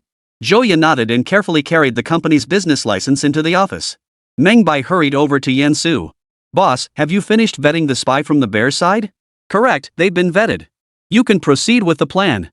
Chapter 119, Undercover Contact. Thanks to Manhwa for the generous support back then. Hearing those words, Meng Bai felt immense joy. Another chance to score some free foreign currency couldn't be happier. Seeing Meng Bai's delighted expression, Yen Su shook his head helplessly. Don't get too excited just yet. The good news is over, now comes the bad news. Hearing this, Meng Bai felt a bad premonition and hurriedly asked. What bad news? The bad news is, the transaction location isn't in Longwei, it's overseas. Russia? Exactly. Hearing this, Meng Bai couldn't help but furrow his brow slightly. If the transaction took place domestically, his team could come to his aid at any moment if trouble arose. But if he ran into trouble abroad, he'd be completely helpless. Yan Su gave Meng Bai a light pat on the shoulder. We've carefully reviewed the plan. You're not just any ordinary person now. If you run into trouble, it won't just be the intelligence agency coming after me, even the military district won't let me off the hook. Then, Yan Su looked at Meng Bai with a hint of resentment on his face. So our plan B is for someone else to go in your place. Hearing this, Meng Bai couldn't help but furrow his brow slightly. Is it already decided? Yes. It's been decided you won't participate in this operation. However, you can assist me in planning the mission and will be responsible for providing cover for the operatives. After speaking, Yan Su couldn't help but glance at Meng Bai again. Noticing a fleeting hint of desolation cross his face, he smiled and added. Your current position is no ordinary one. Every Type 99 tank in the entire Dragon Nation relies on you. If I were to transfer you out, I'd have the entire military district coming after me. Meng Bai could only shrug helplessly. Alright then. Since that's the case, I'll follow the leadership's arrangements. Alright. I'll provide you with the contact information for the handover personnel later. We'll head to Heilong City together then. Ha? The personnel are in Heilong City? Yes, a merchant posing as a cross-border goods transporter. I'll share the specifics during our trip. Pack your things, we depart in 3 days. No problem. I'll wrap up things here first, then join you. Yan Su nodded and turned to leave. Meng Bai felt a bit helpless, but he had no choice but to accept it. After all, this was an assignment from higher-ups. Besides, he genuinely had a lot on his plate right now. As the chief supervisor of the Type 99 tank production line, his role was no joke. If he faltered, the entire project would stall, potentially crippling the industrial sector of the entire nation. It was clear Yan Su and his team had carefully considered this plan. While he wouldn't get to relive the thrill of being a spy, at least his safety was assured. Meng Bai then returned to his office and printed out all the development work and technical details for the Type 99 tank production line. This was to ensure that if he encountered trouble, others could continue the work. Fortunately, this time he wouldn't be deployed to the front lines. His role was solely to provide cover for the intelligence operatives' activities. 3 days later, Yan Su arrived punctually at the factory and escorted Meng Bai away. On the train, Meng Bai familiarized himself with their contact for this operation. Unlike the Eagle's spies, the Bear Nation's agent was just an ordinary fur trader. It was important to remember that during this period, the Bear Nation and the Eagle Nation were locked in a Cold War, and their domestic intelligence agencies were renowned worldwide for their formidable strength. Therefore, infiltrating the Bear Nation proved far more challenging than dealing with the Eagle Nation. Meng Bai meticulously documented the details of the Bear Country contact and also gathered intelligence on their operatives. Our intelligence operative was a special agent embedded within the Bear Nation for over a decade. Under normal circumstances, we would never touch this line of communication. But this time, to secure funding from the Russians again, we've activated him. This meeting will be brief. Since you know the most about the intelligence, you'll handle the information exchange with him. At this point, Yan Su looked at Meng Bai. You haven't spent much time with him. Keep it concise and to the point, deliver the crucial intelligence. Got it. Meng Bai nodded, then paused before asking, what about follow-up plans? Like contingency measures if he gets captured? Yan Su shook his head with a bitter smile. There's no time. They're on high alert. This is our only chance. By the time they reached Heilong City, it was already midnight. Meng Bai and Yan Su got off the car with their luggage, pretending to be travelers. They boarded a horse-drawn carriage and followed the others into the countryside. Early January in Heilong City was a frozen wasteland, the bitter cold stiffening every bone. Meng Bai rubbed his hands together, shivering despite being wrapped in a thick sable cloak. He'd miscalculated, forgot to pack some heat packs. Observing the fellow travelers shivering all around him, Meng Bai recognized a lucrative business opportunity. Beside him, Yan Su asked curiously, what kind of pads? Oh, just some kind of warming patch you stick on your skin. I just made that up on the spot. Ha! You haven't come up with another new invention, have you? Ha! Not at all. Meng Bai gave an awkward chuckle. He hadn't expected this special agent's eyes to be so sharp. He'd guessed his thoughts instantly. The carriage jolted relentlessly along the icy path, its crunching footsteps on the snow creating a soothing rhythm. Soon, the carriage arrived at a farmstead. After disembarking, Meng Bai and Yan Su headed to an inn together. In earlier times, many had ventured eastward to this region. The war had taken its toll, the place still held a fair number of people. The inn was dilapidated. Though signs of renovation were visible, it still gave off an undeniably crude and shabby impression. Yan Su booked a room and ordered 2 bowls of hot soup. After finishing their meal, the warmth spread through their bodies and they fell asleep. Not long after, Meng Bai felt someone nudging him. He slowly opened his eyes to find Yen Su staring intently at him. He sat up abruptly. What is it? Yen Su smiled. They're here. Let's go meet them. Meng Bai's eyes widened instantly. Already? Yes. You have 1 hour now. Alright. At that, Meng Bai scrambled out of bed, dressed quickly, and headed downstairs. Though it was only 5 in the morning and the sky hadn't yet brightened, the outside was already bustling with noise. This inn served as a resting spot for merchants, as transportation was primitive at that time. Most goods were transported by human labor or horseback. Spending the night deep in the mountains and forests was incredibly difficult. Not only were there all kinds of ferocious beasts, but there were also mountain bandits lurking in the forests. Thus, the establishment of an inn along the route proved crucial. Over time, many began using it as a trading post for goods. Before dawn, the laborers began bustling about, loading and unloading cargo. Outside the door, Yen Su smiled broadly as he addressed a middle-aged man wearing a wolfskin cap not far away. Old Xing, come here. Let me introduce you. This is our boss, Mr. Bai. The middle-aged man scrutinized Meng Bai from head to toe, then cracked a smile and stepped forward to shake his hand. Mr. Bai, it's a pleasure to finally meet you. Meng Bai laughed heartily. Mr. Xing, you're too kind. I've heard your name for ages, though I didn't expect you to arrive so early. Perfect timing. How about I treat the brothers to a cup of hot tea? Haha, Xing will thank you on behalf of the brothers. Right over here. With that, the two headed inside. Meng Bai called out to the counter. Owner, get a few pots of mutton soup ready for the guys working outside. Load it up with meat. And send 2 pounds of mutton and 2 bottles of liquor up to the second floor for me. Xing the boss laughed heartily. Mr. Bai, you're a real go-getter. Come on, let's chat upstairs. The two then headed upstairs. The moment they entered the room, the polite facades between them vanished instantly. Xing cut straight to the point. Comrade, hand over the intel. Without a word, Meng Bai pulled an envelope from his coat and handed it over. This is the first installment. Once they see this, they'll definitely keep in touch with you. Chapter 120, Xing Jin's Arrest. Xing Jin opened the envelope and glanced inside, then froze in shock. He looked up at Meng Bai. This is a long-range missile launch base. Sigh. Eagle Chan wouldn't actually be working on something like this, would he? Haha, yes. Meng Bai didn't elaborate much. After glossing over the details with vague words, he ended the conversation. The long-range missile technology was still confined to their laboratory. The engine technology required for long-range missiles is highly advanced, far beyond their current capabilities. Meng Bai was confident that the Russians would recognize the missile the moment they saw it, so there was no need for lengthy explanations. A single photograph would be enough to grab their attention. As for how the photo was obtained, he had already explained it clearly to Xing Jin. Just then, footsteps sounded outside as the shop assistant delivered their meal. Meng Bai quickly washed up using the basin of hot water before digging in heartily with Xing Jin. Once they were full, the loading and unloading below had mostly finished. After the workers had a quick bite, Xing Jin led his convoy out of the wasteland. Yen Su watched the departing convoy, a flicker of concern crossing his eyes. May this mission go smoothly. With that, Yen Su pointed to the nearby carriage and said, let's go. We'll head back to the city for a few days and return once we hear news from here. Meng Bai nodded, put on his hat, and climbed into the carriage. That evening, Xing Jin's caravan crossed the border and smoothly reached Bear Country. He then loaded his belongings onto a train and traveled further afield with it. Upon reaching a checkpoint, Xing Jin met his contact without incident.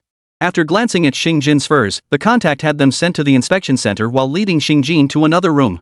The moment he entered the room, Xing Jin sensed something was wrong. A gun pressed against the back of his head. The fur trader's expression changed completely. He pulled a gun from his pocket and pressed it against Xing Jin's chin. Sorry to have to greet you this way, but I have no choice. Hand over the goods. Xing Jin hadn't expected such trouble on his first mission and immediately shouted. Victor, what are you doing? I only have the furs. You. Before he could finish, someone rummaged through the lining of his leather bag and pulled out an envelope. The man's eyes widened in surprise upon seeing the photograph inside. He then waved it in front of Xing Jin. My apologies, you've mistaken me for someone else. I'm not Victor, I'm Captain Mikhail, KGB. With that, Mikhail beckoned to someone nearby. Moments later, a man covered in wounds was dragged into the room. There. He's Victor, the damn traitor. Seeing the real Victor, Xing Jin instantly broke out in a cold sweat. What do you want? Mikhail laughed. What do you think I'm going to do? You're a smart man. You should know what I want. No sooner had he finished speaking than several men nearby produced cold handcuffs and leg irons, securing him to a wooden frame. Xing Jin struggled fiercely, but Mikhail simply waved his hand dismissively at his men. 2 burly men stepped forward and began pummeling him with fists. Within moments, Xing Jin was beaten unconscious. Mikhail grabbed a nearby bucket and doused him with ice-cold water. Xing Jin gasped and came to. Then, Mikhail seized his throat. Tell me the truth. Who gave you the information? Spill everything, and I'll spare your life. Xing Jin's eyes rolled back as he nearly suffocated, only to be released abruptly. Gasping for air, he choked out, I don't know. It wasn't mine. Still playing dumb, huh? Come on, show him what's what. Heilong City. 3 days had passed. Meng Bai felt an ominous foreboding. He couldn't shake the feeling that trouble was brewing. At that moment, footsteps echoed from outside. Yan Su walked over carrying a black briefcase. Headquarters needs me to return for something. I'll leave things here in your hands for now. Have you remembered everything I assigned you earlier? Meng Bai nodded. Got it. Good. Remember to protect yourself. Got it. After Yan Su left, Meng Bai could only sigh helplessly. As evening fell, just as Meng Bai had finished his dinner, an intelligence officer suddenly delivered a telegram into his hands. After opening the telegram and reading its contents, Meng Bai was instantly stunned. What? Xing Jin arrested? He tore the telegram to shreds and immediately rushed to the telephone office. After making a call, he confirmed the news. At this very moment, he was unable to reach Yan Su, meaning he would have to handle everything himself.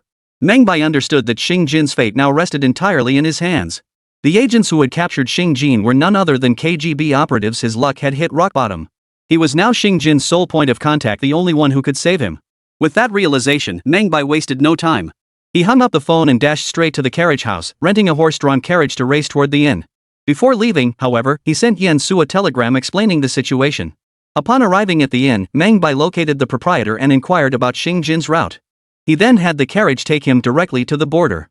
At that time, border crossing procedures were not overly complicated. Combined with Meng Bai's special status, he crossed the border with ease. As he stepped onto the train station platform of the Bear Country, Meng Bai knew that from here on out, he was entirely on his own.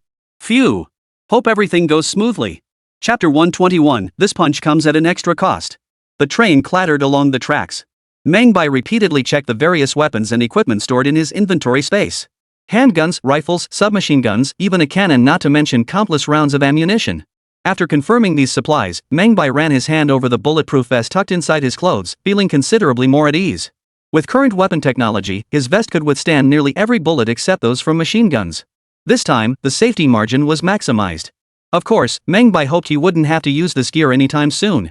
These were last-ditch lifesavers meant for extreme danger. Using them would mean he was already in serious trouble. What surprised him, however, was that Xing Jin, after all those years as an undercover agent, could actually get caught. It seemed almost unbelievable. Meng Bai suspected Xing Jin had likely been under surveillance for quite some time. Otherwise, it wouldn't make sense for him to be caught on his very first assignment. What puzzled him was who possessed the capability to apprehend an undercover agent who'd operated for over a decade. He carefully reviewed the recent historical events. Meng Bai's eyes suddenly widened as he recalled a department of the Bear, the KGB. This agency was renowned as one of the world's most elite intelligence organizations. Their intelligence capabilities were terrifying. They had split off from the East Han's Cat Intelligence Organization during World War II. Back in the days of the East Han's Cat, they had infiltrated the entire nation like a sieve, achieving near universal infiltration. The mere mention of the KGB inevitably brought Lubyanka to Meng Bai's mind. Recalling the events that unfolded within those walls, a cold sweat instantly broke out on his brow. Before his journey through time, Meng Bai had studied this history during his school days and found it fascinating, especially Lubyanka. Back then, he'd viewed it as mere entertainment, but now this very building was still in active use. Would they arrest me? The thought flashed through Meng Bai's mind, his imagination running wild with visions of torture devices. He was so tense he barely slept the entire journey. After an unknown amount of time, the sky finally brightened outside as the train began to slow down. Upon arriving at the station, Meng Bai immediately pulled his clothes tighter around himself and stepped off the train with his backpack in hand. However, the moment he stepped off the train, several officers in Russian police uniforms approached him. With his distinctly Chinese features, Meng Bai stood out like a sore thumb. After a thorough inspection, the Russian officers confirmed he was clean and let him go. Following the geographical coordinates provided in the intelligence, Meng Bai made his way to a private residence near the station. Xing Jin lived here. To find any clues about Xing Jin, Meng Bai had no choice but to come here. However, he didn't enter immediately. Instead, he observed the surroundings. The people passing by kept their heads down, showing no indication of where they were looking. This greatly hindered Meng Bai's ability to make an accurate judgment. Ultimately, Meng Bai decided not to waste any more time. He walked straight up to the door and knocked. The next second, several men dressed in black immediately surrounded him and yanked him into a car. The car swayed as they chattered away in Russian, a language Meng Bai couldn't understand at all. After an unknown period of time, with no clue where he was, Meng Bai awoke in a pitch-black small room. Snap! A blindingly bright light shone directly into his face, and Meng Bai could barely open his eyes. Then, the person across from him spoke in extremely broken Chinese. You must be Xing Jin's superior, correct? With his hands shackled to the chair, Meng Bai couldn't shield his eyes from the glare. He could only lower his head and grunt in acknowledgement. May I have your name? Yen Su. Meng Bai gave Yen Su's name without hesitation. This was the alias Yen Su used for external operations, just one of his many aliases. Hearing Meng Bai say his name was Yen Su, the person sitting across from him couldn't help but pause in surprise. So young? He just doesn't look his age. The other party merely hummed in acknowledgement before continuing. So you're here to rescue someone, right? Xing Jin is with us. Do you know who we are? I've pretty much figured it out. You're KGB agents, right? Smart. You've got a sharp mind. We are indeed KGB agents. Since you understand, I won't beat around the bush. The other person pulled out a photo and placed it in front of Meng Bai. Where'd you get this photo? Got it from Eagle-san. Huh? Eagle Squad? That's right. Even though we've cut ties with Eagle Sauce now, we still need to get the intel we need. Heh, looks like your contact Eagle has some clout, got hold of aerial photos. Not bad. Tell me more about him. Sorry, I don't know him. How did you get the photos if you don't know him? That's an organization matter, none of my business. I only handle things here. Interesting. Looks like we'll have to entertain you properly after all. With that, two burly men stepped forward to unlock Meng Bai's handcuffs. Meng Bai knew exactly what kind of entertainment he meant. He'd come here to rescue someone, not to be beaten. So he forced himself to stay calm and looked at the man as he said, "Go ahead and do as you please. But after you're done, my price will keep going up." At these words, the man behind the lamp paused, slightly taken aback. What did he mean? The answer is in my pocket. The other man clearly startled again. Then, a burly man beside Meng Bai pulled a piece of paper from his pocket. What the hell is going on? Didn't they check everything when we came in? The people nearby were also somewhat surprised. They had indeed searched him thoroughly, leaving no detail overlooked. Where on earth had he hidden this paper? Meng Bai chuckled inwardly. Would I tell you I have a storage space? Fortunately, the other party didn't waste too much time on such a minor detail. After taking the paper and glancing at it, he froze in place. Are these missile blueprints? That's right. They're missile blueprints. This deal involves not only the military base, but even missiles. What? Missile blueprints? The other party was stunned, unable to resist stepping out from under the lamp. Only then did Meng Bai get a clear look at his face. The man had a head of gray-white hair, green eyes, and a face dotted with freckles, yet his skin was exceptionally fair, a classic Russian appearance. A flicker of delight crossed his face, which Meng Bai caught clearly. A surge of excitement also washed over Meng Bai. He'd taken the bait. To be honest, the missile technology was indeed outdated, but it was still quite advanced for this era. It was important to remember that the very concept of missiles hadn't been introduced in this era yet. Large-caliber artillery was still the primary weapon. Presenting his missile concept, whether genuine or not, would command serious attention from the Bear Nation. However, the information on this blueprint was a patchwork of bits and pieces. If they actually built missiles based on this blueprint, they'd likely encounter all sorts of malfunctions. Finally, Meng Bai turned to the other party. Can we proceed to the next phase of negotiations? Mikhail regarded Meng Bai, his eyes tinged with coldness. You can't be naive enough to think you'll be able to negotiate normally with us now that you're in our hands, can you? Meng Bai merely curled his lips, revealing a calm smile. Whatever. Let me put it this way, every blow you land on me will increase the price of these missile blueprints. Name your price, go ahead. Seeing Meng Bai's insolent demeanor, the thug beside him slammed a fist into Meng Bai's face, cursing under his breath. Blood spurted from Meng Bai's mouth as he looked up at the thug. I remember you. Trust me, your boss will make you pay with fists 10 times, 100 times heavier than yours. Just as the thug prepared to strike again, Mikhail intervened. Lock him in the holding cell. Chapter 122, The Probe ends. Let's discuss price bonus chapter.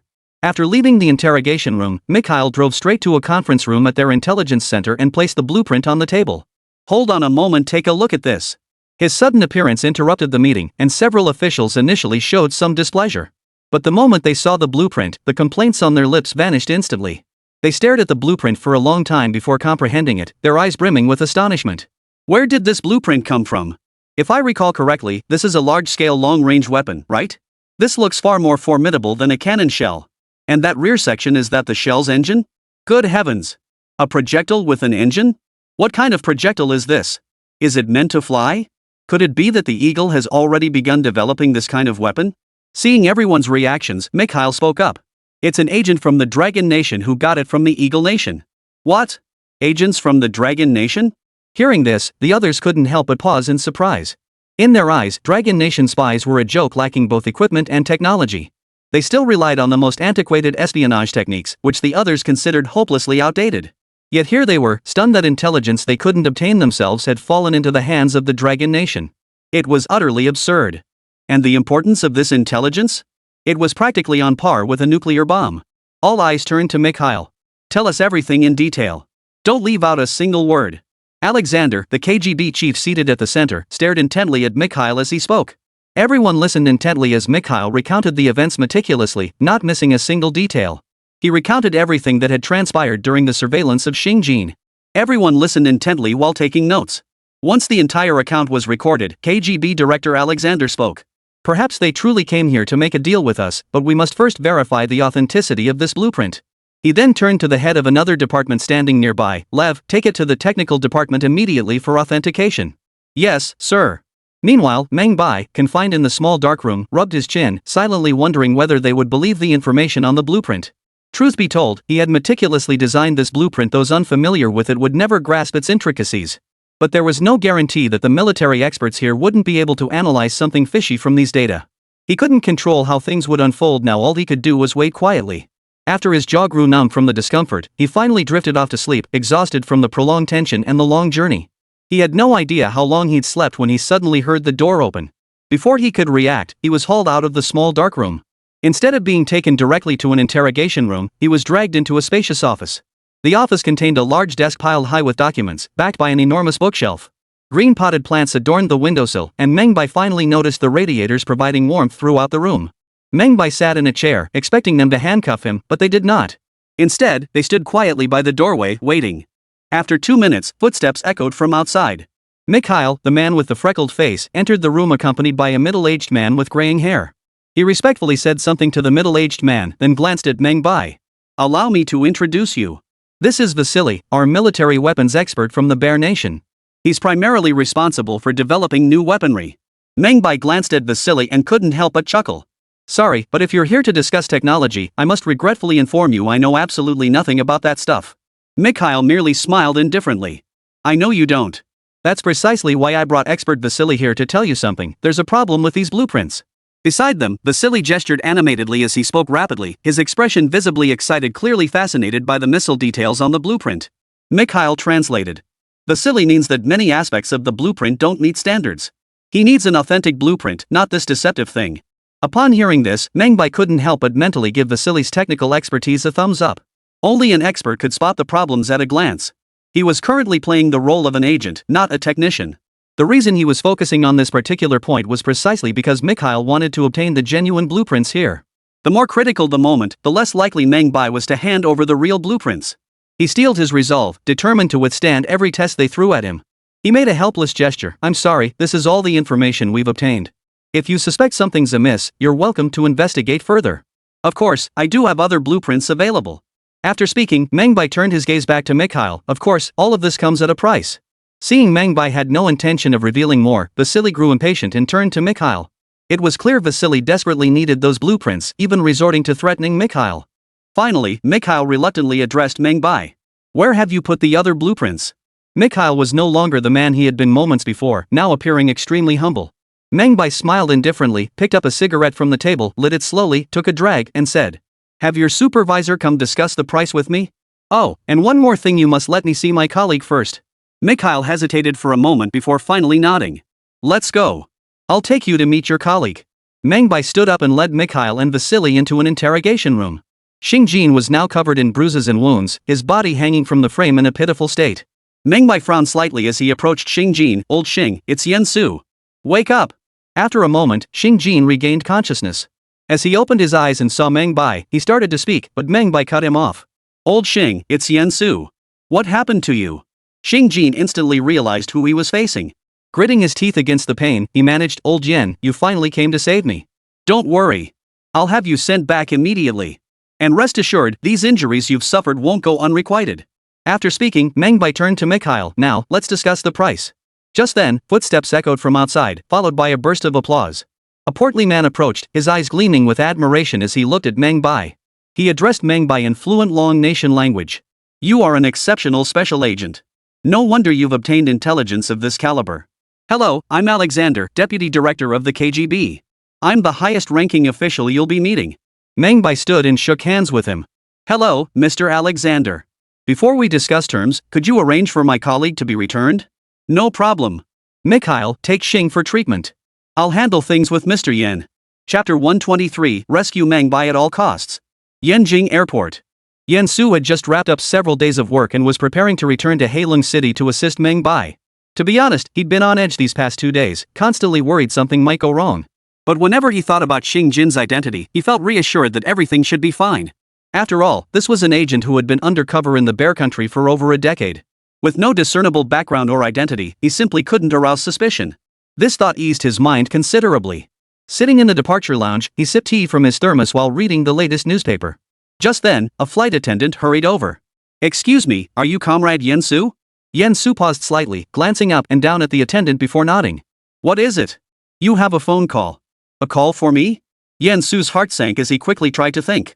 As a special agent, his identity and itinerary were the most closely guarded secrets. Yet someone knew he was here. His mind raced, systematically eliminating everyone who might know his itinerary. Ultimately, he concluded it could only be the Hidden Dragon team. But for them to take such a risk to contact him, something important must have happened. He immediately stood up and followed the flight attendant to the phone booth. He scanned the surroundings to ensure no one else was present before picking up the receiver. Yan Su here. No sooner had Yan Su spoken than a frantic voice came through. Team leader, it's bad. Xing Jin has been exposed. Meng Bai went to Bear Country to rescue him. Hearing this, Yan Su's mind went blank. He froze for a full 2 or 3 seconds before processing the information. What did you say? Xing Jin has been exposed, and Meng Bai went to Bear Country to rescue him. The team member on the phone repeated the message. In that instant, Yan Su felt cold sweat soak his back. This is bad. Really bad. He now cursed himself for that momentary lapse of judgment, leaving Meng Bai behind over such a trivial matter. He had assumed this operation would be a breeze, yet now this had happened. He couldn't fathom how Xing Jin had been exposed. But now clearly wasn't the time for pondering. He had to relay the news as quickly as possible and report it to higher-ups. His own fate could be dealt with later. The immediate priority was rescuing Meng Bai. Mobilize every available resource. Find Meng Bai at all costs. If there's even a 1% chance of rescue, don't waste it. Do you understand? When Yan Su uttered these words, the team members on the other end of the line froze in shock. Mobilize every available resource. Seize even a 1% chance. Just who is this Meng Bai? Team leader, are we really going through with this? Absolutely. Meng Bai is the future of our nation's military industry. Yan Su declared with unwavering resolve. At that moment, he had already made up his mind. Once this mission concluded, he would immediately revoke Meng Bai's membership in the Hidden Dragon unit. It wasn't that he lacked ability, quite the opposite. So great that he could influence the very destiny of the entire Dragon Nation. To destroy such a prodigious talent with his own hands, not only would others never forgive him, but he himself could never forgive himself. After hanging up, Yan Su immediately cancelled his flight and returned to headquarters to relay the intelligence he had obtained. When Yang Qing, the head of the intelligence department, heard the news, sweat beaded on his forehead. Foolish. Utterly foolish. How could you be so reckless as to leave Meng Bai there alone? Yan Su had long since recognized his mistake. Sir, this is a failure on my part. I accept whatever punishment you deem fit. But the urgent priority now is to rescue Meng Bai. Alright, I'll head to the Ministry of Foreign Affairs first, then make a trip to the military headquarters. We'll convene a meeting to discuss this. With that, Yang Cheng immediately rose and left the office. Soon, senior officials from several departments were stunned upon learning that Meng Bai had gone to Bear Country to rescue team members. Have you all lost your minds? What is Meng Bai's status? You're assigning him to Hidden Dragon? He's the future of our military industry. What were you thinking, sending him on such a dangerous mission? A few measly crumbs have made you lose all sense of proportion. How many billions would it take to replace one Meng Bai? He's the future of our military industry. If anything happens to him, I'll hold you personally accountable. All the technology for the Type 99 tank is in Meng Bai's hands. The nationwide industrial upgrade was entirely his project. If something happens to him, all that money will have been wasted. You'd better brace yourselves for disciplinary action. Everyone was furious.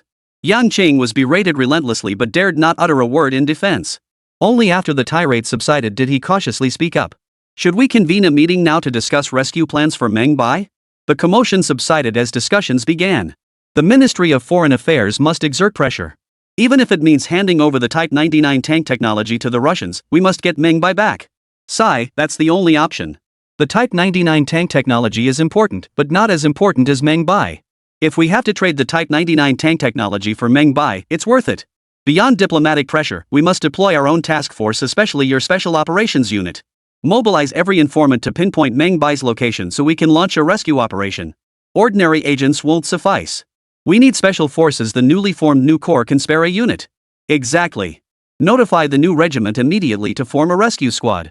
Oh, and Meng Bai's brother, Meng Hu, is in that unit. Bring him along too. Bring the best equipment available.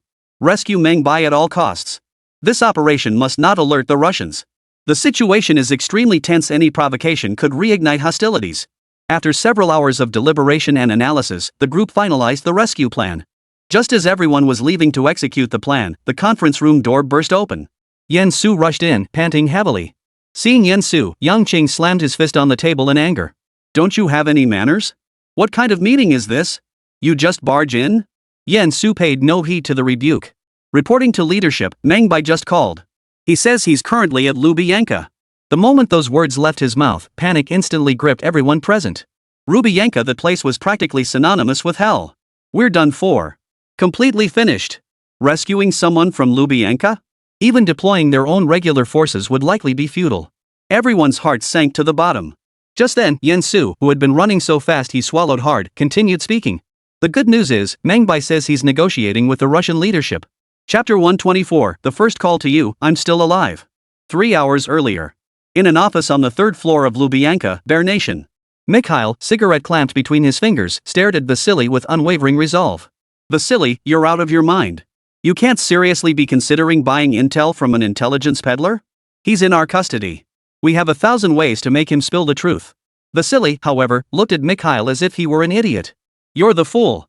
You think you can force him to spill these secrets with your dirty tricks? Don't make me laugh. Do you really believe such crucial intelligence is held by one man alone? One moment Mikhail had maintained a gentlemanly demeanor, but the next he was seething with rage. Vasily, dare you insult me again, and I swear I'll make you suffer for the rest of your life. Damn it, who the hell are you to question my abilities? Facing Mikhail's furious glare, Vasily stood his ground, rising to meet his gaze. Then what gives you the right to take such a risk, trying to extract intelligence on a weapon that could threaten our nation through such unreliable methods? Because I have over a decade of experience as an operative. No one can keep secrets from me when I'm in charge of the interrogation. You're playing with the lives of our top leaders. If they develop weapons capable of striking hundreds of kilometers, can you bear the responsibility? The two faced off for a moment before Mikhail finally backed down and cursed under his breath. You're insane. Thanks for the compliment. I've always been a madman. Vasily won the round and sighed slightly in relief as he looked at Mikhail. I will report this matter to my superiors. During my report, I expect you to refrain from using any of your methods against that agent. Mikhail slammed his service pistol onto the table in fury. Damn it. Meeting you has been the misfortune of my life. I'm taking the day off. Don't bother me. With that, Mikhail holstered his pistol and stormed out of the office, fuming. Vasily clenched his fists, inwardly gloating.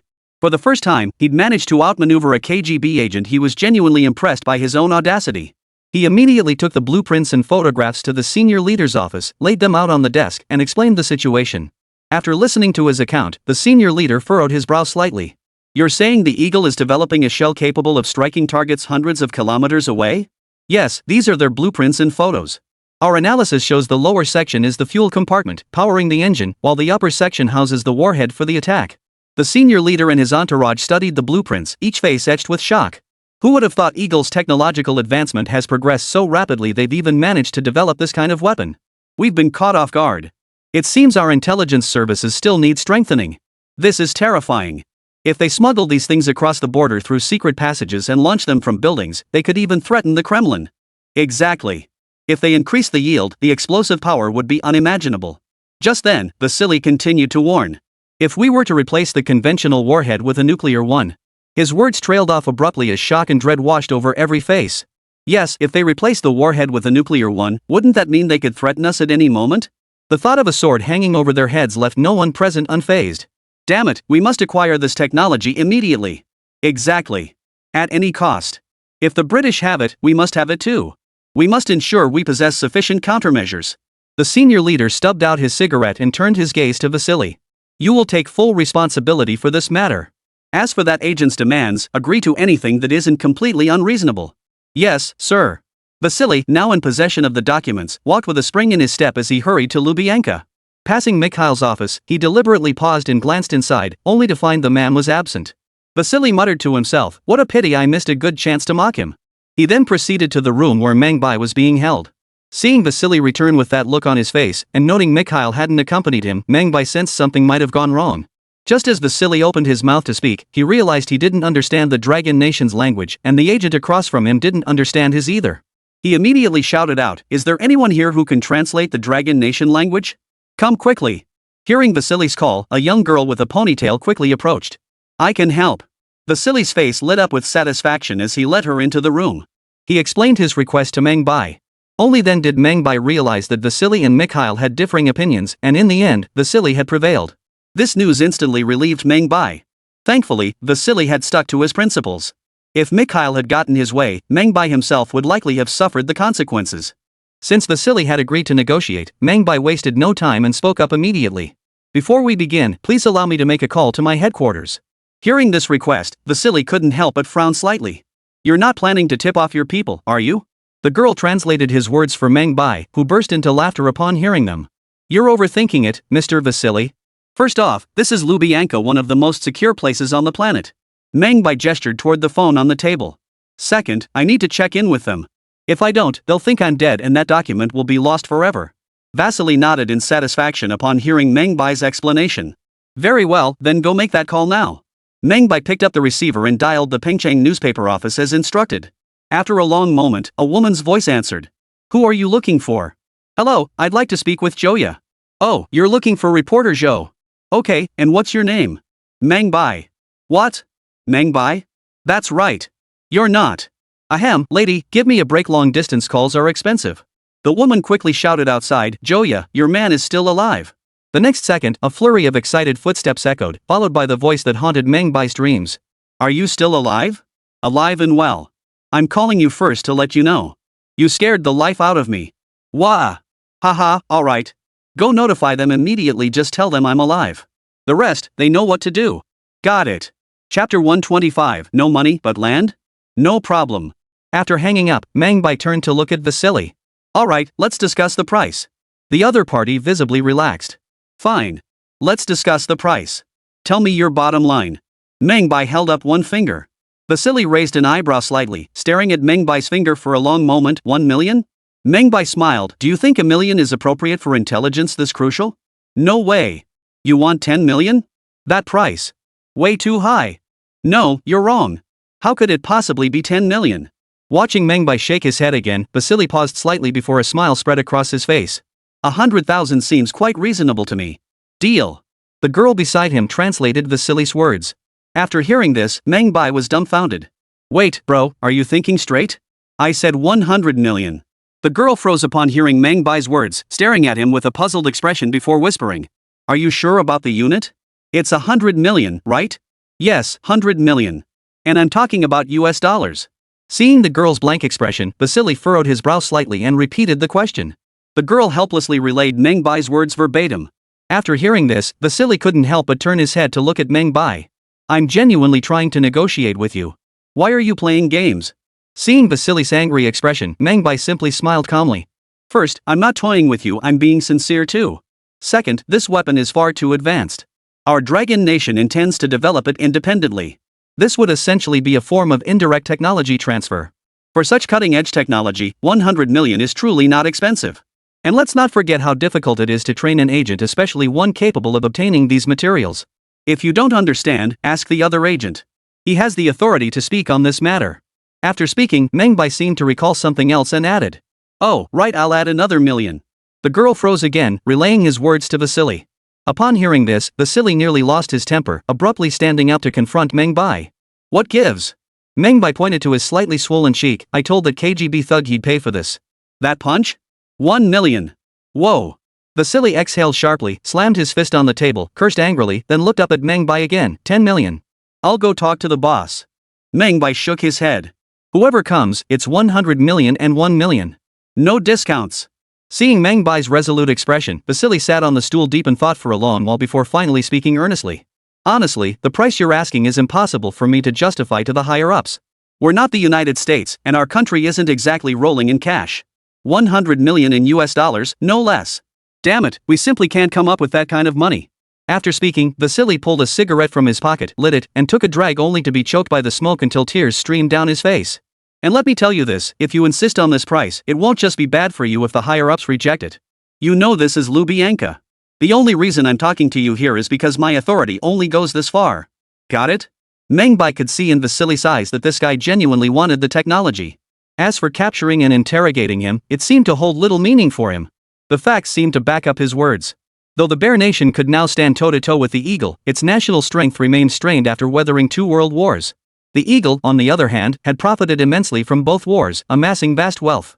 $100 million was a sum they could easily produce. But for the Bear, while possible, it would be far from effortless.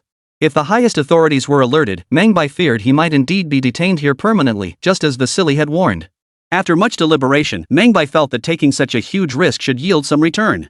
Otherwise, all the suffering he endured along the way would be wasted. Shifting his perspective, an idea suddenly struck him. Fine. In that case, I'll change the terms. You pay 10 million, and for the rest of the money, give me a piece of land. At these words, Vasily's eyes lit up. This young fool wasn't after money, he wanted land instead. Ha! Land? Russia has no shortage of that, it's vast and rich. With that thought, he immediately nodded. No problem. We'll discuss what kind of land you want later. Just don't be too stingy about the money. To Vasily, land was merely a resource with a limited lease term. Ceding territory was utterly unthinkable, and he was certain this young man understood that. Even if this fellow demanded an exorbitant price for a single box, it wouldn't matter. The Dragon Nation couldn't even manage its own domestic mineral resources, let alone those over here. Even if they had the capability to mine these deposits, they likely wouldn't be able to exhaust them within the limited time frame. In the end, the equipment left behind would still be theirs for the taking. Seeing the excitement in Vasily's eyes, Meng Bai couldn't help but feel a surge of quiet delight. He hadn't expected the fellow to actually agree. He hadn't a clue which oil field to choose, but Bear Country had one thing in abundance: mineral resources. Especially since he possessed maps detailing decades worth of mineral resources from the future. All he needed to do was carve out a few plots and sign a 100-year mining agreement. Thus, each harboring their own hidden agenda, the two sides reached an agreement. Dragon Nation. Upon hearing Yan Su's words, Yang Cheng and the others were itching to beat the hell out of this gasping fool. First, Meng Bai being held at Lubyanka was undoubtedly the most dangerous place imaginable, yet he was negotiating with them. The combination of these two pieces of news left everyone's hearts suspended in mid-air. They were both anxious about Meng Bai's situation and relieved that he was able to negotiate with the Russians from that location. Yang Qing let out a sigh of relief and immediately charged forward, delivering a kick to Yan Su. Talking with heavy breathing, huh? Do you have any idea how much that pause scared the hell out of us all? Yan Su scratched his head awkwardly. I was just running too fast and couldn't catch my breath. A brief silence fell over the group before someone asked. Looks like we'll have to adjust our plan.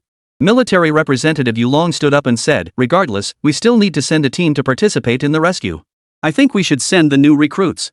The others nodded in agreement. After all, there wasn't a single rookie in that new regiment, they were all seasoned fighters. Especially now that they were armed to the teeth, their combat prowess was formidable. Having them go to Bear Country to assist Meng Bai would be absolutely perfect. A phone call was made immediately. The Jinling Military District immediately mobilized a squad from the newly recruited regiment undergoing training. They boarded a special aircraft bound for Heilong City, preparing to rescue and assist Meng Bai. Chapter 126, The Bear's Dirty Tricks Bonus Chapter. That very evening, Meng Bai was escorted out of Lubyanka. Before his departure, Vasily personally escorted Meng Bai to Mikhail's office. Upon seeing Mikhail, Vasily pointed outside at Meng Bai and declared, I'm taking this man away. Just wanted to inform you personally. Looking at Vasily's infuriating demeanor, Mikhail nearly lost his temper and lashed out. Though Meng Bai, standing nearby, couldn't understand their conversation, the tension between them made it clear Vasily had come to provoke him. Then, Meng Bai remembered something and addressed Mikhail. Oh, right. Since you understand the language of the Dragon Nation, I'll tell you something too. Mikhail froze, not thinking much of it, and quietly watched Meng Bai. Mikhail saw Meng Bai point at the burly man beside him. Remember what I said when I was locked up in that interrogation room? Mikhail rolled his eyes. You were under interrogation, you must have been talking the whole time.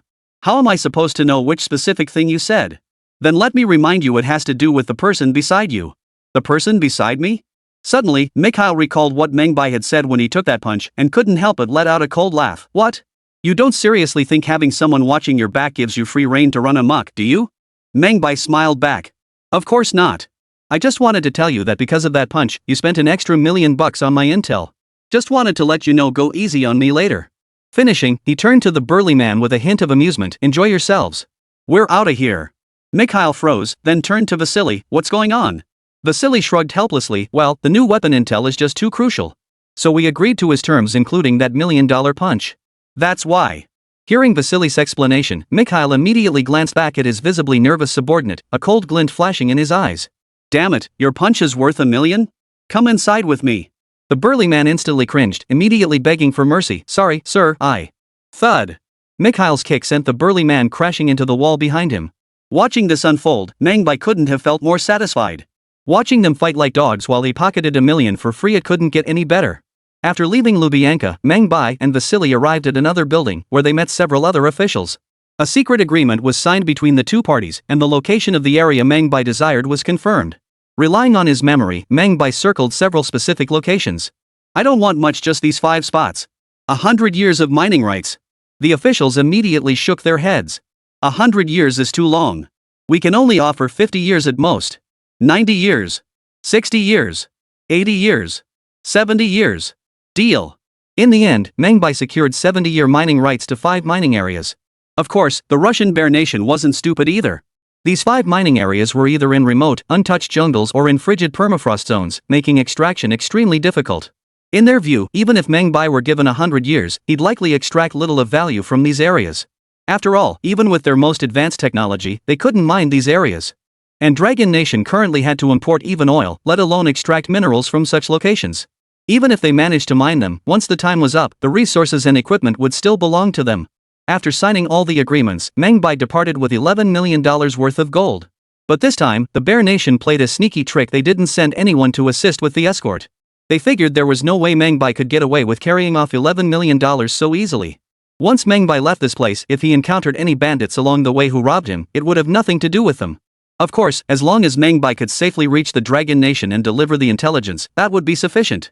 Faced with this situation, Meng Bai was utterly helpless. Fortunately, he had a companion for the journey. After receiving treatment, Xing Jin had recovered to the point where he was more or less back to normal. Traveling together to escort the $11 million in gold, the two were on edge the entire journey.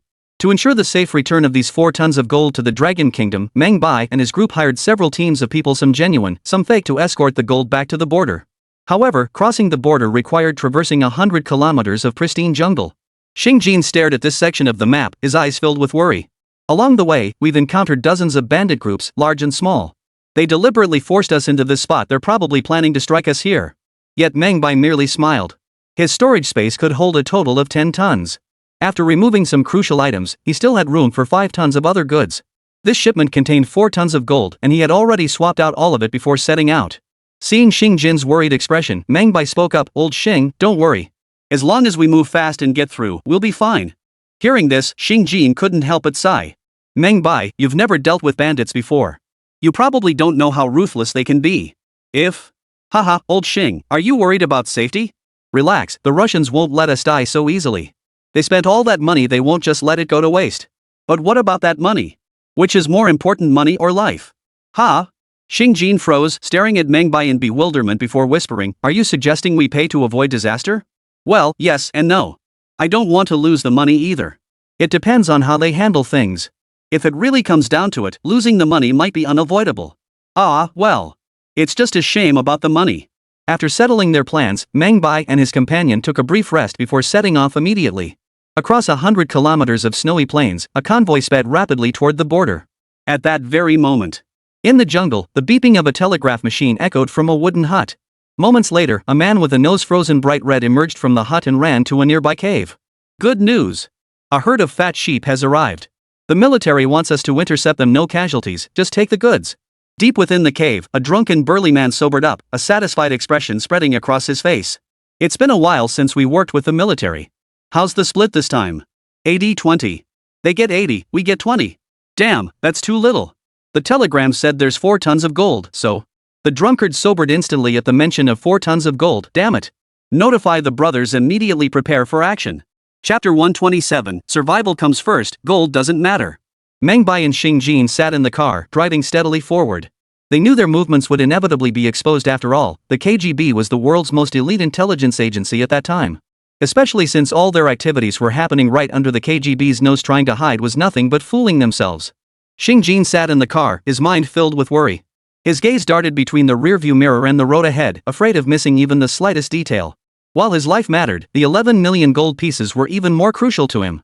Having lived through wartime, he understood the critical difference between having money and being penniless, especially now, in the nation's early years, when vast funds were needed to improve people's livelihoods and develop industries. He silently prayed to heaven, "Please, let there be no bandits." He silently prayed. Suddenly, figures appeared on both sides. They galloped across the snowy plains on horseback, trailing the convoy from opposite directions. Seeing these men clad in fur coats and armed with rifles, Xing Jin felt his heart sink. What you fear most is what comes to pass. Bandits. Shen Yun, the captain in charge of escorting the supplies, immediately grabbed his gun and shouted to his men. Everyone else drew their already cocked weapons, forming a tight defensive perimeter. Yet in the snowy terrain, the truck's speed couldn't compare to that of horses. Soon, the bandits numbered over 30 and were still closing in. Seeing this, Xing Jin felt a chill run down his spine. After all, they were now in the middle of the snowy plains. There were no villages ahead and no inns behind. Moving forward meant trekking over 100 kilometers, and retreating meant another 100 kilometers. There was simply no way to escape in the short term. If they encountered bandits, they'd have to grit their teeth and fight, but now the bandits were far too numerous. With only a dozen guards, they were no match for the enemy. Especially since the guards Meng Bai had hired for this trip were all from Longwa. The Long Nation people wanted to start a transport company in Bear Country, but they didn't have the same weapon advantages as the locals, using only shotguns and pistols. These firearms were utterly useless against these bandits, for Meng Bai had spotted several heavy machine guns and even a tank hidden in the woods. Yes, these bandits actually possessed a tank. Truly a nation of warriors. At this sight, Shen Yun, the leader of the guards, couldn't help but feel a chill run down his spine. With their current firepower against these bandits, they'd likely be wiped out without a chance to escape. But since they'd taken Meng Bai's money, they'd come prepared for battle. Brothers, prepare for battle. Click. Every man raised his rifle, each pair of eyes gleaming with resolute determination. Just then, a black tank loomed across the snow-covered road ahead, its massive gun barrel trained on the convoy. Several military trucks emerged from the forest, sealing off their retreat. Shen Yun saw the setup and instantly went weak in the knees. How the hell were they supposed to fight this? The moment they fired, they'd likely be wiped out by these enemies. Even though Meng Bai had paid handsomely, they'd need to stay alive to spend it. Squeak! Squeak! A sudden screech of brakes left 2 long skid marks in the snow. The vehicle finally ground to a halt just inches from the tank's muzzle. Seeing this, Shen Yun quickly raised his hands high and shouted toward Meng Bai in the driver's seat. "Mr. Yen, I'm terribly sorry, but we really can't take this job." Xing Jinshin, sitting in the rear cab, felt his heart sink. Looks like these Russians aren't willing to take any losses. Meng Bai nodded, then glanced at Xing Jin's pale face and couldn't help but smile. "It's fine, get out. They won't hurt us." The other man nodded. Then, the two pushed open the doors, raised their hands high, and stood on the snowy ground, watching the bandits closing in around them. Shen Yun looked at Meng Bai, his face full of regret. "Mr. Yen, we won't charge you a single penny for today's freight. We'll compensate you later. We didn't expect them to be this tough, they even have tanks." Meng Bai smiled, "No need. I anticipated this outcome. Don't blame yourself." The man froze upon hearing this. Just then, a truck pulled up beside Meng Bai and his group. A fat man reeking of alcohol stepped out of the passenger seat. A fox fur hat hung crookedly on his head, making him look comically absurd. He stepped down and waved to his men. Several men eagerly rushed into the truck's cargo hold. Soon, cheers erupted from within the cargo hold. "Gold! Nothing but gold! We're rich! Holy cow, I've never seen this much gold in my life! A windfall from heaven! This gold will last us a lifetime." Just as they were about to start stealing the gold, a gunshot rang out, silencing all laughter. The fat man gripped a revolver, his gaze fixed on everyone inside the carriage. "You bunch of jerks! Did you forget what I told you? This stuff doesn't belong to us." Yet the men, their eyes burning with greed at the sight of the gold, couldn't bring themselves to let go. "But Mr. Ivan, we could take some without anyone noticing. The bold survive, the timid perish. Mr. Ivan, are you really willing to let those soldiers take the lion's share? Leave it. Once we take this money, we'll never have to hide in this godforsaken backwater again. The world will be ours to roam free. We can go to North America, to Eastern Europe." Just as everyone thought their Mr. Ivan had been swayed, he suddenly raised the revolver in his hand. Bang! 3 shots in quick succession killed 3 henchmen. Then Ivan downed a shot of vodka. "Anything else to add?" The room fell deathly silent. Meng Bai, Xing Jin, and the guards were all stunned into silence by the scene. How ruthless! Killing his own men without hesitation. But the upside of taking out 3 men was that the previously chaotic crew instantly fell silent. Then the bandit leader Ivan approached Meng Bai and spoke in broken Longwei. "I'm taking the goods. You lot can head back yourselves. Any issues?" Meng Bai glanced at the distant tank and shrugged helplessly. No problem. Good. Safe travels. No one will bother you along the way. Alright, then goodbye. Oh, and could you spare us a vehicle? Hearing Meng Bai's request, Ivan glanced around and pointed to a sidecar motorcycle in the distance. At most, we can give you one motorcycle. Don't even think about anything else. Meng Bai nodded.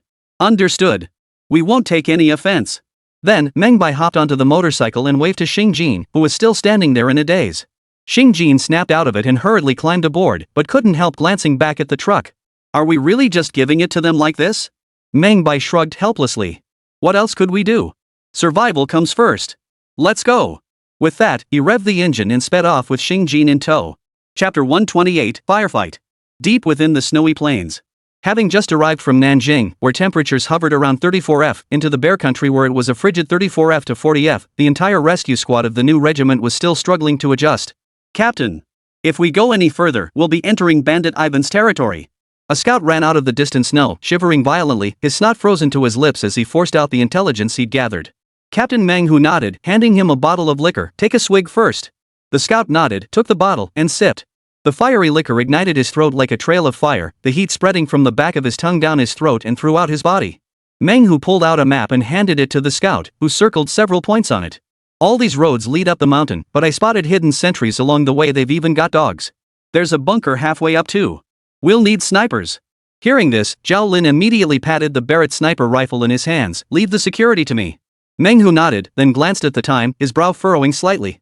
Su Feng still hadn't returned. Could something have gone wrong? Just then, a whistle sounded in the distance. Everyone tensed, gripping their weapons tightly. A figure could be seen in the distant snow, feet strapped into skis, hands gripping two poles as they sped rapidly toward their position. Meng Hu raised his binoculars, took a look, then waved his hand. It's Su Feng. Everyone lowered their guns.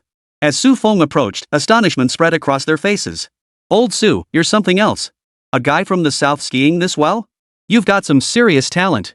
But Su Feng had no time to share his skiing prowess. His expression turned grave as he looked at Meng Hu. Reporting to the captain, new situation detected.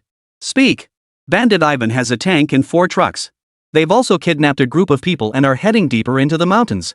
At this news, everyone present froze in shock. What? A tank? That's right. There's definitely a tank. Could the kidnapped people see their faces clearly? No, they couldn't. They were all hooded and bound in the trucks, no way to tell which one was Meng Bai. Damn it, notify everyone to depart immediately. A glint of murderous intent flashed in Meng Hu's eyes. Though he was the last to join the military, his combat talent on the battlefield and training grounds surpassed everyone else. In just 2 short months, he had risen to become a company commander within the new regiment.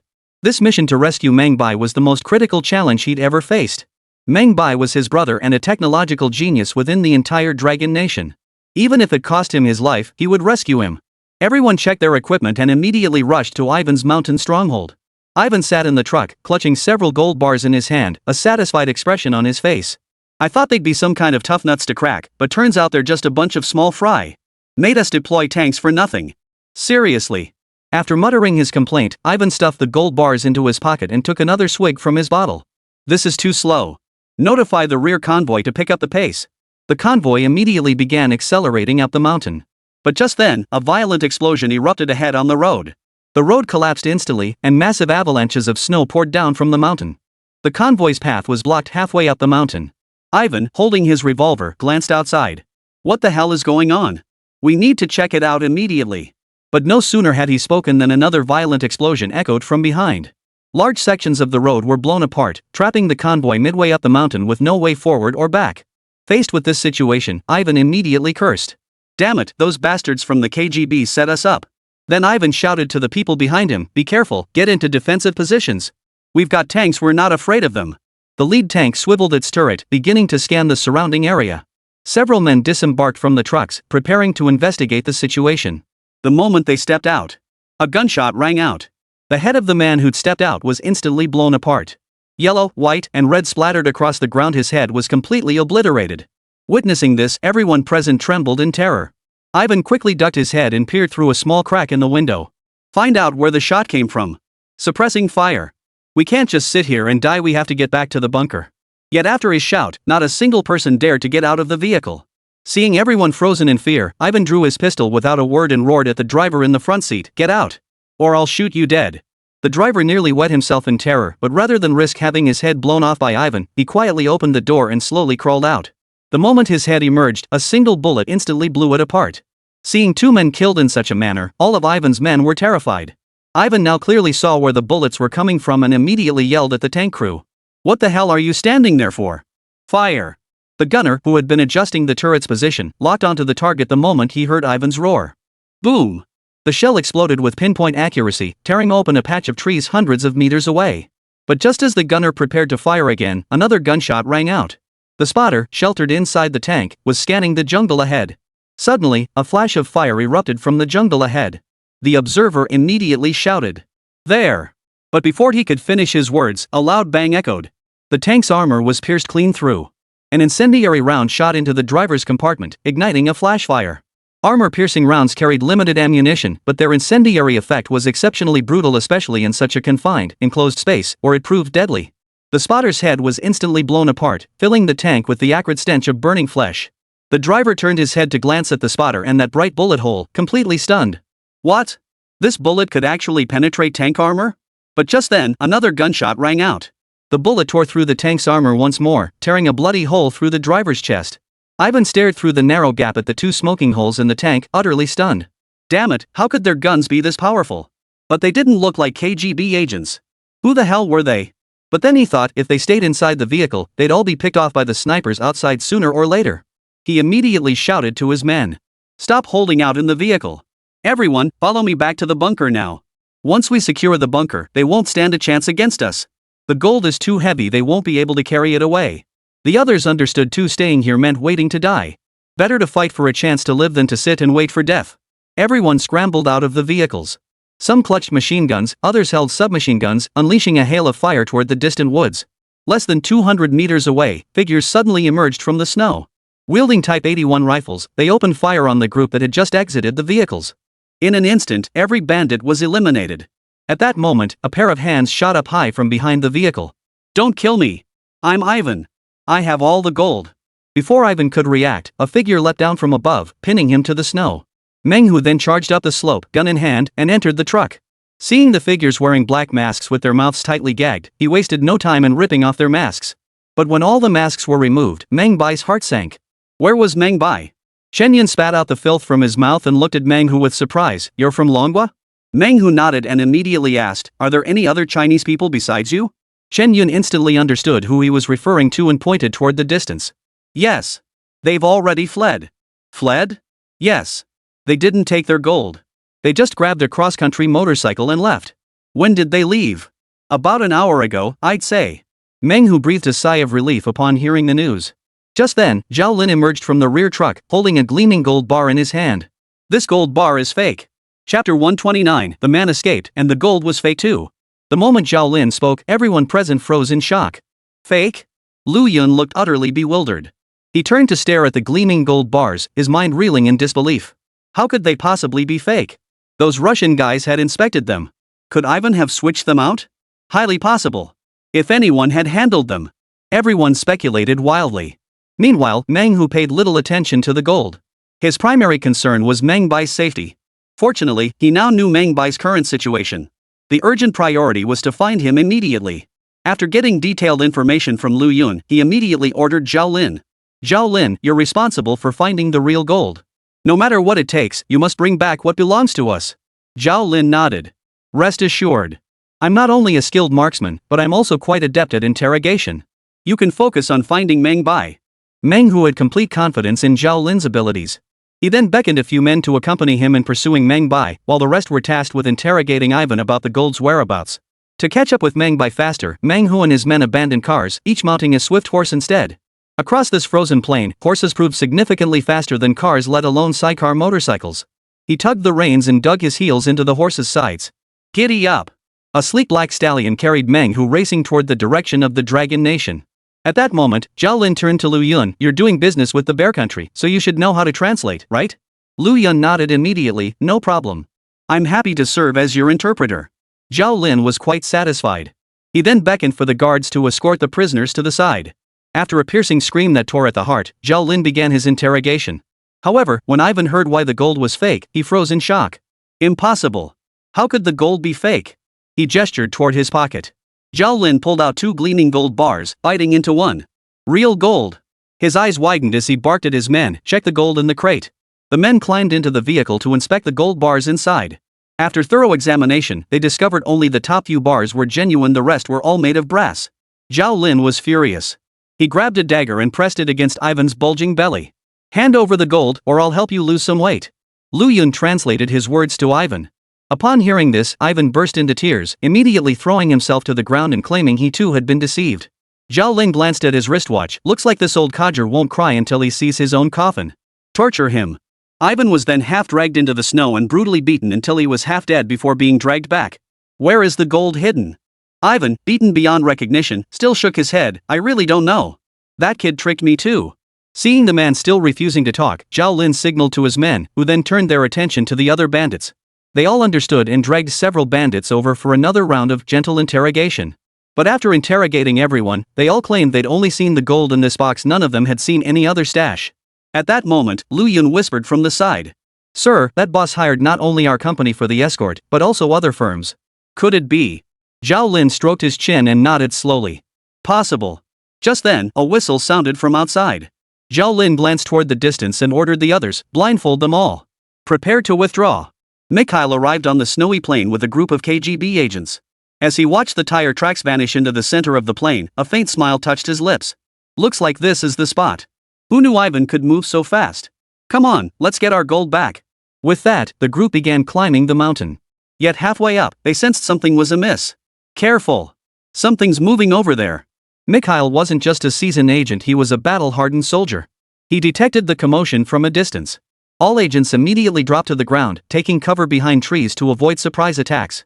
Though they'd made arrangements with Ivan, these were bandits after all, you couldn't fully trust them. Who knew if they might turn on their own? After listening intently for a moment, Mikhail pinpointed the source of the sound and signaled to his men flanking him. The 2 flanking agents spread out sideways and crept toward the source of the sound. Mikhail, meanwhile, cautiously approached the source with a few others. Finally reaching the spot, they saw a group of snowmen shivering in the cold. The group froze in surprise. One by one, they aimed their guns at the snowmen. One subordinate, gun in one hand, crept closer to a snowman and delivered a kick. The snowman toppled over, its snow cover scattering to reveal a body of flabby flesh and a wet, hairy head. Mikhail was stunned when he first saw this chubby figure. He rushed forward, yanking off the hood covering the man's head and the stinky sock stuffed in his mouth. "Ivan?" Ivan burst into tears the moment he saw Mikhail. "Phew, you finally made it." Mikhail frowned and gestured to his men. Moments later, 40 or 50 people were pulled from the snow. Some were already stiff with cold, lifeless, while others were barely clinging to life. Fortunately, they arrived in time, and thanks to Ivan's thick layer of fat, otherwise he too would have frozen to death here. Mikhail couldn't wait to ask Ivan. "Where are the people? Where's the gold?" The men escaped, and the gold was fake. "What?" Finally, Ivan tearfully explained the situation to Mikhail. Mikhail found it hard to believe, but when he arrived at the site of the battle, he was stunned by the sight of the headless corpses and the bullet holes in the tank. "This weapon is terrifying. Could it be the people from the Dragon Country?" Lev whispered from beside him. "Captain, should we hurry and get our money back?" Mikhail nodded, glanced at Ivan, then barked at his men, "Interrogate them thoroughly. Make absolutely sure this isn't a ploy." "Yes, sir." Ivan and the others were stunned. "Why interrogate them?" Mikhail sneered coldly. "Better to kill 10,000 by mistake than let one slip through. I have no faith in your character." Chapter 130, The Gold We Brought It Back. Thud. Across the snowy plains, the sidecar motorcycle continued its breakneck dash. Meng Bai and Xing Jin had no idea how far they were from the exit. But one thing was certain, there were no pursuers behind them, which brought them some relief. Finally, after about half an hour of racing, the motorcycle could no longer pick up speed. After traveling roughly 200 meters, it came to a halt due to running out of fuel. Out of gas. Meng Bai opened the fuel cap and glanced inside, a look of resignation crossing his face. Xing Jin stood up from the sidecar, unfolded the map, and glanced at it. He then surveyed their surroundings, a faint smile spreading across his face. Although we're still over 100 kilometers from the border, the good news is that our other convoys seem to be converging nearby. Hearing this, Meng Bai quickly looked in the direction Xing Jin was pointing and couldn't help but feel happy too. "Great. We finally made it. I thought we'd have to walk over 100 kilometers from here. Haha, trudging over 100 kilometers in this freezing snow would probably freeze us to death. But it's getting dark soon, so we should still be careful we haven't left the wilderness yet." Meng Bai wholeheartedly agreed with Xing Jin's words, so the two continued on their way, abandoning the dilapidated sidecar motorcycle behind. After a frantic push, they finally reached a mountain pass before nightfall. No sooner had they arrived than shouts echoed from the distance. Where were they coming from? Meng Bai glanced toward the distance and immediately spotted several vehicles. His heart leapt with joy, and he quickly called out, "It's me, Boss Yen." Hearing Meng Bai's voice, the others were skeptical at first. They specifically shone flashlights to verify it was him before the entire group gathered around. "Oh my, Boss Yen, you have no idea how many times we were stopped for inspection along the way. We were supposed to arrive around 3 p.m., but it's almost 6 p.m. now. Hurry up and check the goods in the truck." The escort team leader now looked like he was holding a hot potato, desperate to hand over the cargo to Meng Bai immediately. It was clear he'd endured his share of troubles and setbacks along the way, but at least the goods had made it. Meng Bai nodded and walked into the cargo compartment, pulling back the curtain. After a series of manipulations, the brass in the cargo hold transformed into gold. "Alright, no problem." Watching Meng Bai step down from the wagon, the escort squad leader exhaled a long breath of relief. Meng Bai immediately pulled out a gold bar and handed it to him. "Check it out and see if there's any problem." Seeing the gold bar Meng Bai offered, Xing Jindran beside him froze in shock. He couldn't help but lean closer and whisper to Meng Bai, "Bro, you're out of your mind. That's all copper." "You're paying with copper?" Meng Bai smiled. "Don't worry, you'll see soon enough." The convoy captain also froze for a moment. But the moment he touched it, he sensed this wasn't brass, it was genuine gold. But relying solely on touch wasn't enough to confirm if it was real gold. He pulled out a machete and swung it at the gold bar. Clang! The bar split cleanly in two. The captain picked up the gold bar, examined the cut surface, and a satisfied smile spread across his face. "It's pure gold." "Thanks, Boss Yen." "You're welcome. Just be careful on your way back." Then Meng Bai waved to Xing Jin. "Old Xing, get in the car and let's go." Xing Jin froze. "Where'd you get the gold?" "It's hidden in the car." "Huh?" Hearing this, Xing Jin was stunned. "Wow, you actually fooled the world's top-tier agent. That's impressive." Facing Xing Jin's praise, Meng Bai merely smiled indifferently. If it weren't for his storage space, he probably wouldn't even have been able to get these things onto the train. Having a car was a blessing, no more freezing in the cold, and more importantly, it was much faster. Before long, a dense cluster of lights appeared ahead. Barriers stretched across the center of the road. Meng Bai hit the brakes and brought the car to a stop. Spotting the familiar faces of fellow countrymen, both Meng Bai and Xing Jin couldn't help but breathe a sigh of relief. A soldier at the checkpoint shone a flashlight at Meng Bai in the driver's seat. "Your documents?" Meng Bai produced the documents he had prepared in advance and handed them over. After examining them, the soldier's face betrayed a hint of surprise. "You're Mr. Meng Bai?" Meng Bai nodded. "That's right, I'm Meng Bai." A look of excitement flashed across the soldier's face. He waved toward the rear and called out, "It's Meng Bai, he's back." The moment those words were spoken, the scene erupted in excitement. The group saluted Meng Bai respectfully. "Mr. Meng Bai, welcome home." As a member of the Intelligence Bureau's Hidden Dragon unit with military rank, Meng Bai promptly returned the salute. The barriers on the road ahead were removed, and Meng Bai drove his vehicle into the territory of Dragon Nation. After stepping out of the car and chatting with the crowd for a moment, Meng Bai finally understood why they were so overjoyed. It turned out that news of his departure overseas had caused an uproar within the military and political circles back home. It had even reached the highest echelons of leadership, prompting the issuance of a red-headed document ordering his rescue at all costs. Moreover, the Ministry of Foreign Affairs had already begun issuing orders. The military had dispatched a rescue team. Meng Bai hadn't expected the nation to place such importance on him, and he felt deeply touched. "Quickly notify my superiors about my return. If something goes wrong, I won't be able to take responsibility for it." The company commander at the outpost nodded, then returned to his quarters. He dialed the phone and relayed the situation. Meanwhile, Meng Bai grew increasingly concerned for the safety of the dispatched rescue squad and urgently inquired, Can we contact that squad right now?" "Not yet. Judging by the timeline, they should be returning soon. Hopefully nothing went wrong." Xing Jin, who had been standing nearby, still couldn't fathom where Meng Bai had obtained the gold. Taking advantage of the momentary safety, he climbed onto the vehicle and opened the rear access panels. When he saw the glittering gold bars, he was completely stunned. "Holy crap! That's some serious stash." Just then, the distant clatter of horse hooves echoed in the air. The soldiers up front quickly grabbed flashlights and megaphones to call out. When the border searchlight flashed on, illuminating the figure, Meng Bai froze in place. "Tiger brother?" After speaking, he hurried over. In the distance, Meng, who also spotted Meng Bai and, overcome with excitement, whipped his reins to accelerate once more. When the horse reached Meng Bai, he leaped down, landing steadily before him. He looked Meng Bai up and down, his eyes brimming with joy. Meng Bai hadn't expected Meng Hu to be the one rescuing him. "Brother Hu, what are you doing here?" Meng Hu didn't answer. Instead, he scrutinized Meng Bai from head to toe. Satisfied that he was unharmed, a hint of relief flashed in his eyes. "Thank God you're safe." "I'm fine, doing great." The brothers hadn't seen each other in ages and had endless things to talk about.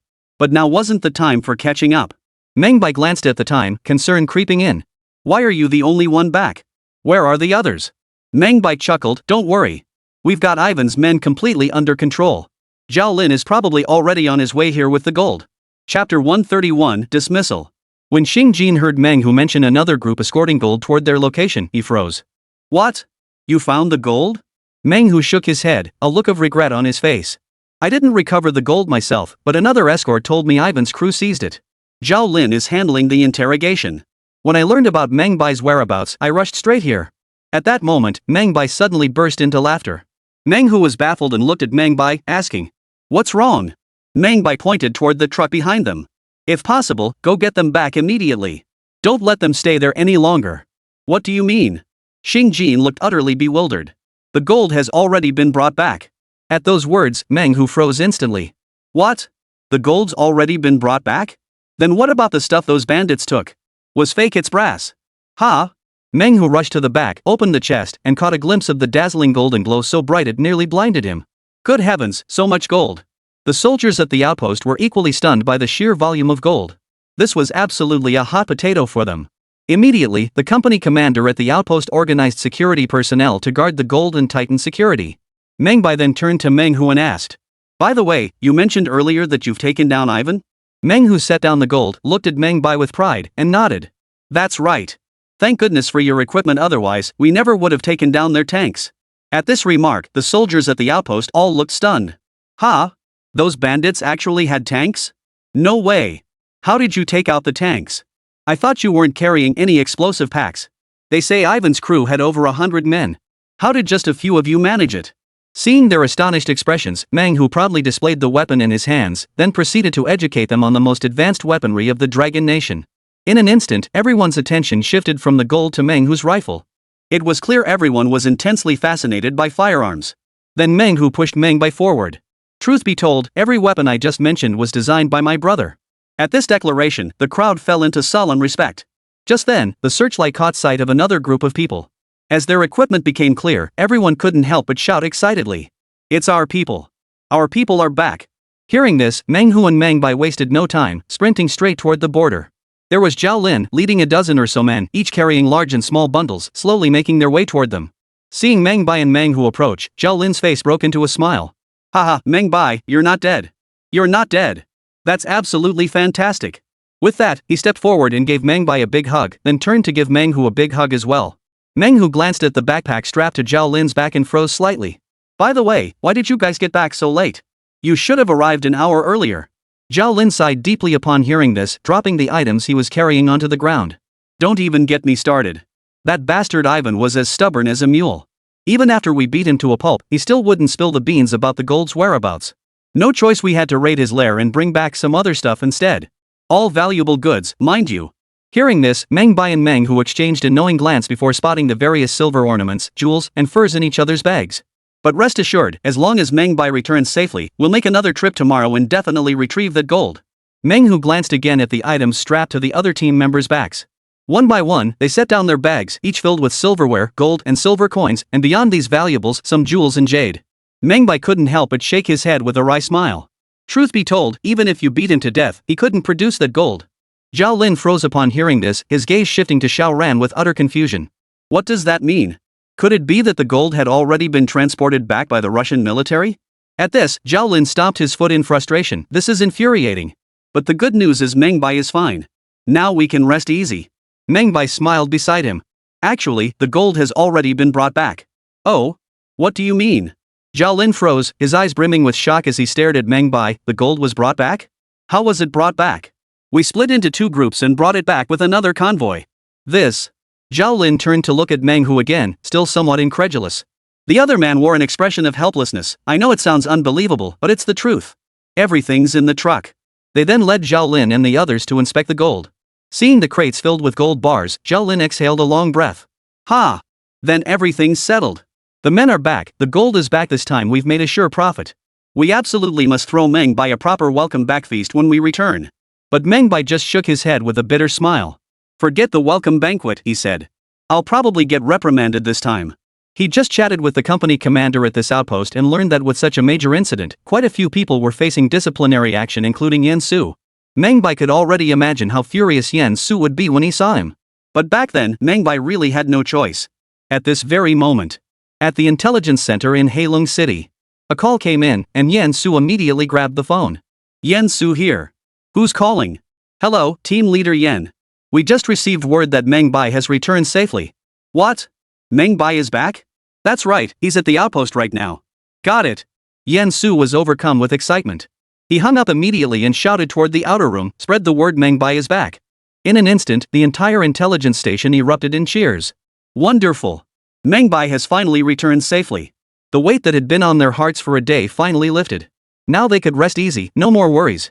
Yen Su's smile suddenly froze on his face. That little brat caused such a huge mess. This time, I'll definitely make him pay dearly. He then picked up the phone and dialed the border outpost. Get Meng Bai. Moments later, Meng Bai's voice came through the line. Team Leader Yen, let me explain. Alright, no need to explain. I hereby formally announce the revocation of your membership in the Hidden Dragon Unit. Why? I rescued the person and successfully sold the intelligence. Why? Because this is an order from the highest leadership. Chapter 132, Screwing Over the Russians. Seeing Meng Bai's dejected expression as he hung up the phone, everyone couldn't help but offer comfort. It's okay, getting scolded isn't something that happens every day. Just try to look on the bright side. Exactly. Like me, I get yelled at every other day in the company. I've gotten used to it. You need to toughen up too. Don't sweat it, your team leader was probably just trying to scare you. But Meng Bai shook his head. I got fired. The room fell silent upon hearing the news. The others exchanged glances, and in an instant, the barracks erupted in cheers. Awesome. Awesome. I think this decision is absolutely the best one the higher-ups could have made. Exactly, Meng Bai. I couldn't bear to break the news to you earlier, but now that I've heard it, I know this is the right choice. You have to admit, your superiors finally recognized your true value. While your intelligence work was top-notch, you're far better suited for research. Even Xing Jin nodded in agreement. Exactly. I had no idea you'd developed so many incredible things. It's clear you're not cut out for intelligence work, leave that to us. Meng Bai stared wide-eyed at the group, utterly bewildered. Wait, I got fired, and you guys are this happy? Keep in mind my intelligence skills are among the best in the world.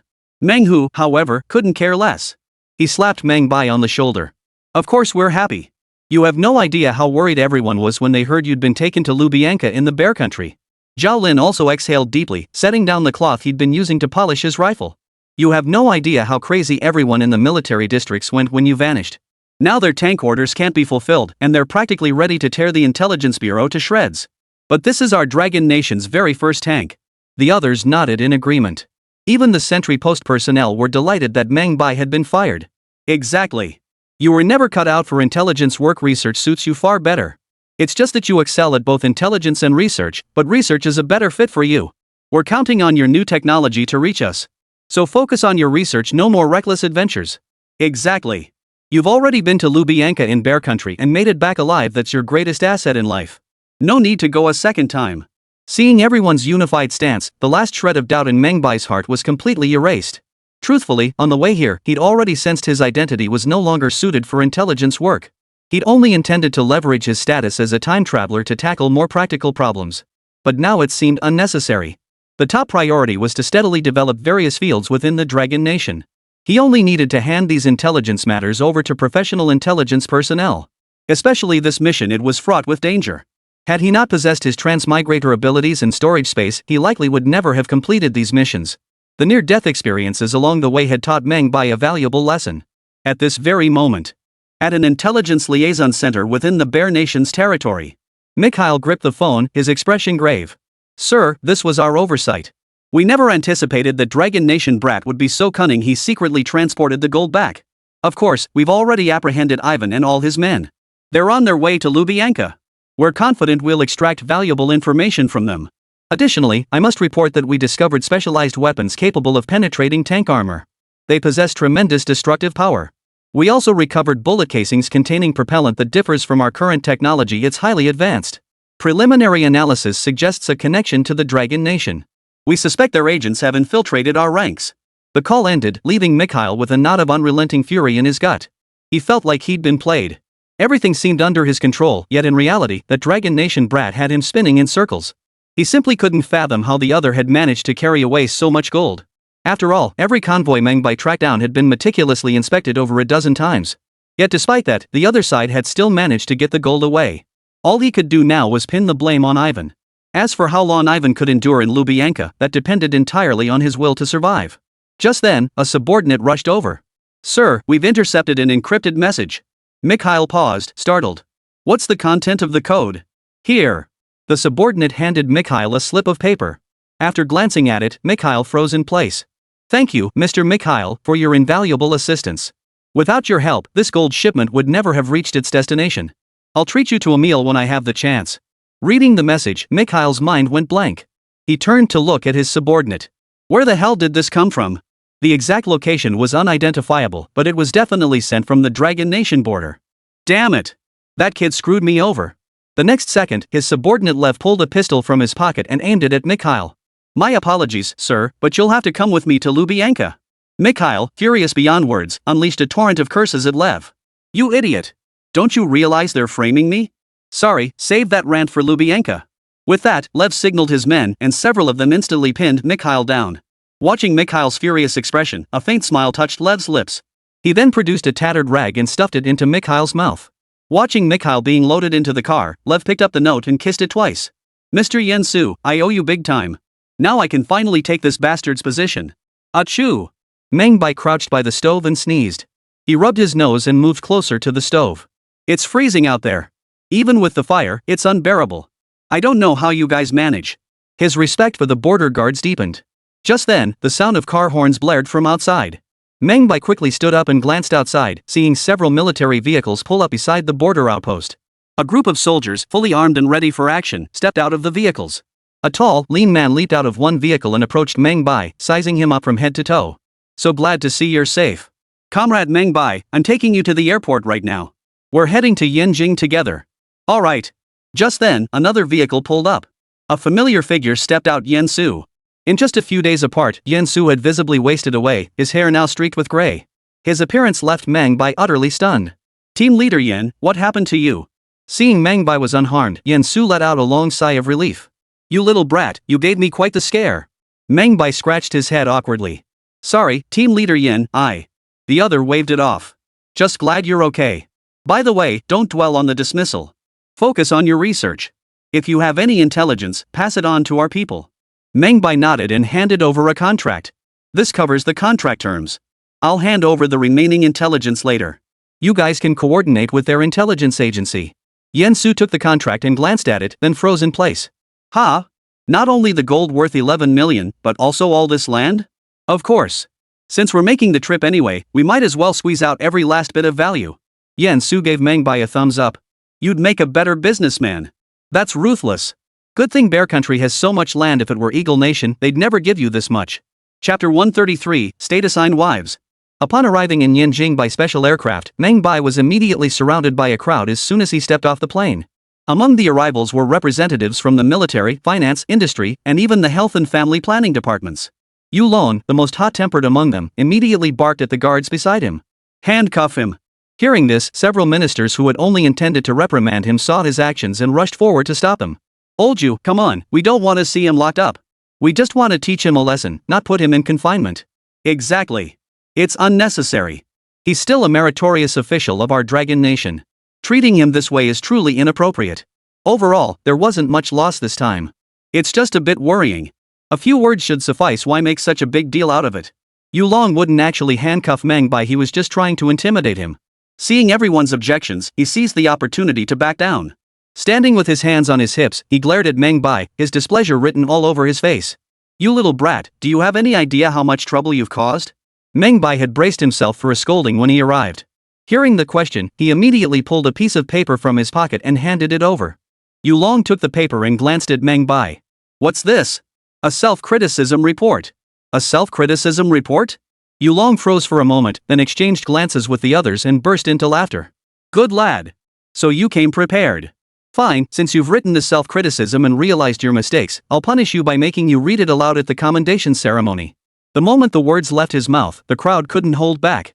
One by one, they pictured Meng Bai delivering his self-criticism report at the commendation ceremony, and burst into laughter. "I agree with old Yu's idea. I support this idea. Comrade Meng Bai must be made to deeply recognize his mistakes. He must be made to completely sever ties with the intelligence department and stop putting himself in danger. Meng Bai stared at the crowd's reactions, speechless.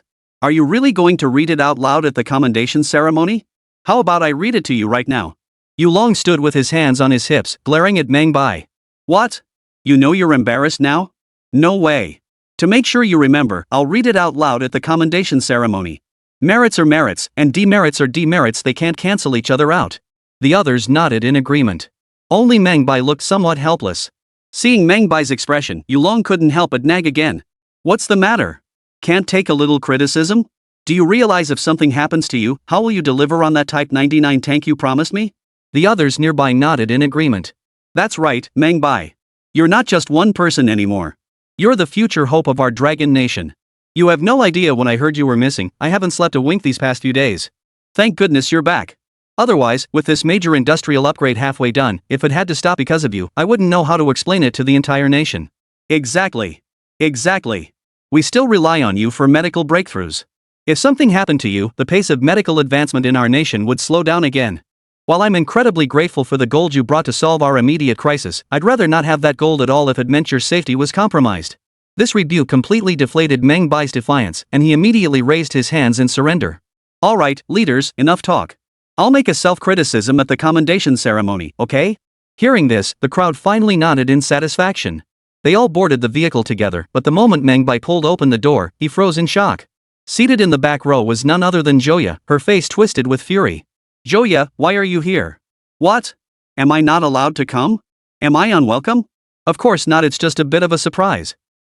More like a shock. With that, Joya yanked Meng Bai into the car. Then, needing a hand, she shoved it straight into his lower back, twisting it into the softest flesh. You bastard! Do you have any idea how worried I was about you? Meng Bai gasped sharply from the pinch and immediately raised his hands in surrender. I'm sorry. I'll never do it again. I doubt you'd dare again. But since you're back safe and sound, I'll let you off this time. As she spoke, Joya scanned Meng Bai from head to toe. By the way, you didn't get hurt anywhere, did you?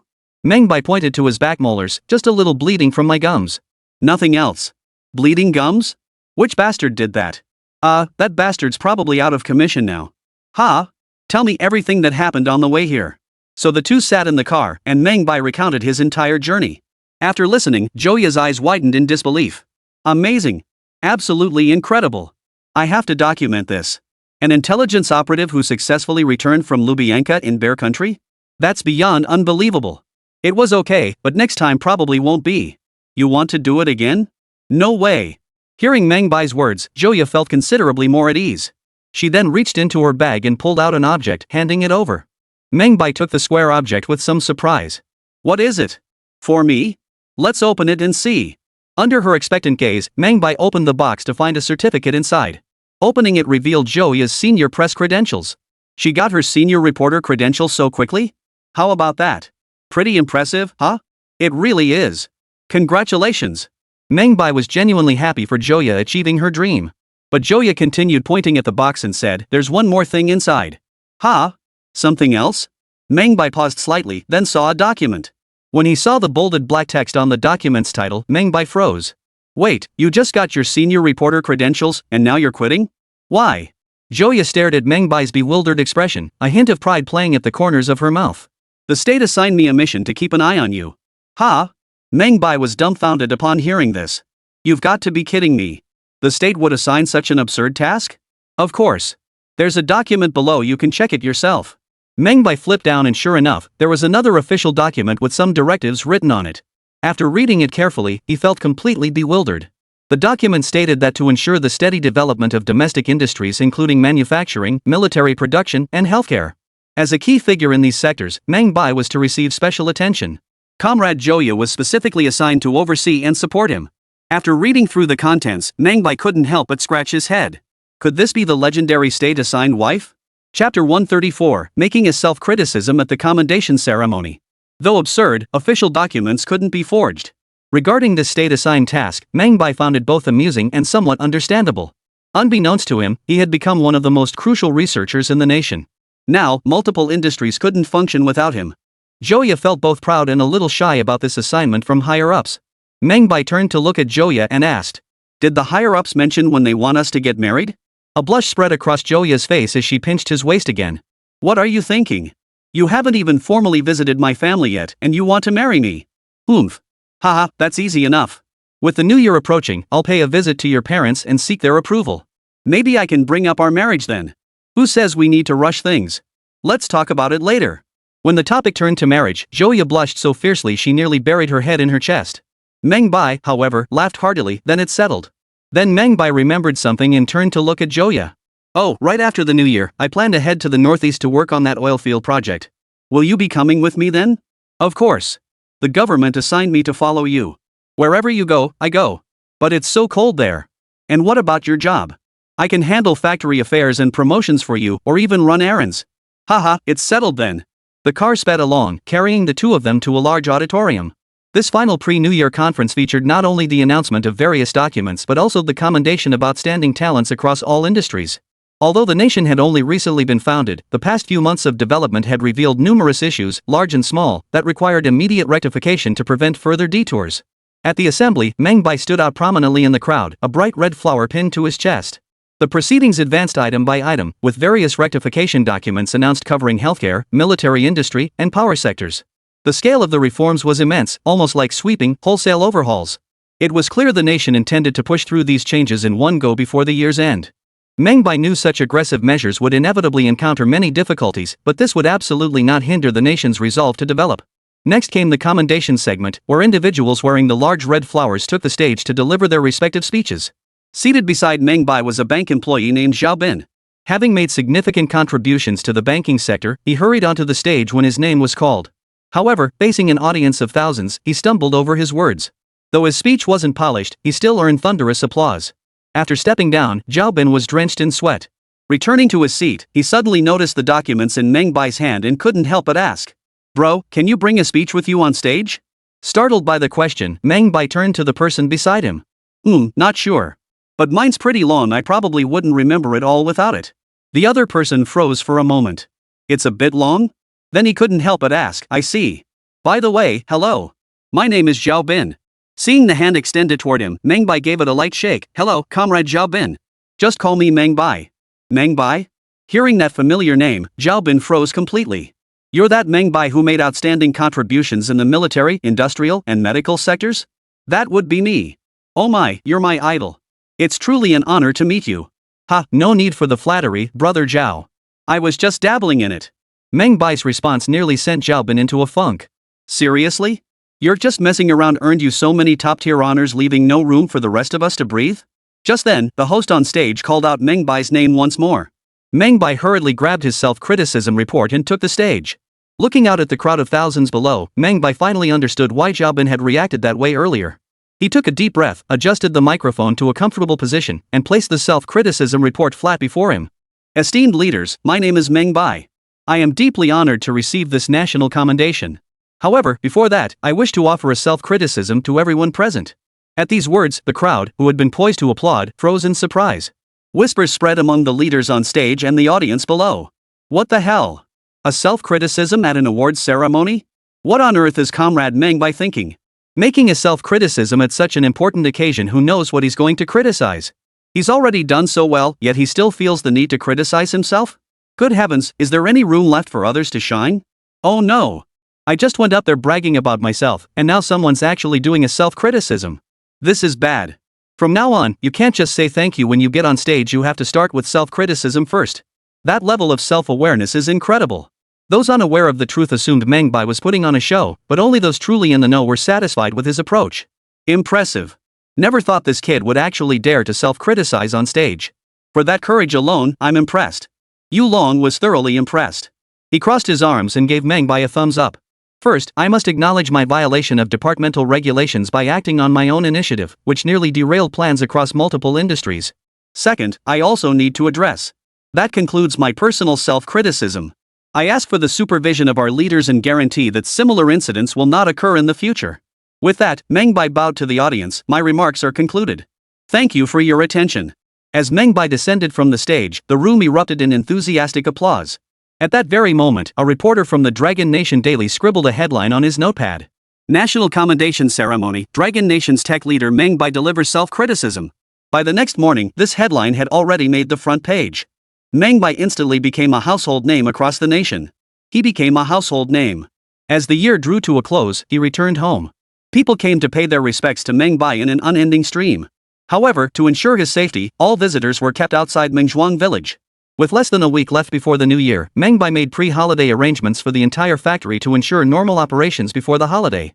Additionally, the mandatory 5 times salary for the holiday period was to be paid, and the pre-holiday bonuses were also a certainty. The world gained several hundred more happy people. Just as Meng Bai was planning to purchase New Year's goods and visit Joya's parents in Jinling, a phone call abruptly disrupted his itinerary. "Boss, I've completed the task you assigned. I discovered an old oil field currently being technically tested by the Russian Federation. They're now looking to transfer it."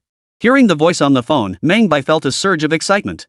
He had dispatched personnel to prepare for the oil field matter long ago, precisely to resolve industrial-related issues as soon as possible. He hadn't expected the matter to be resolved in less than a month. He immediately asked into the receiver. "Impressive. What's the quality of the oil field?"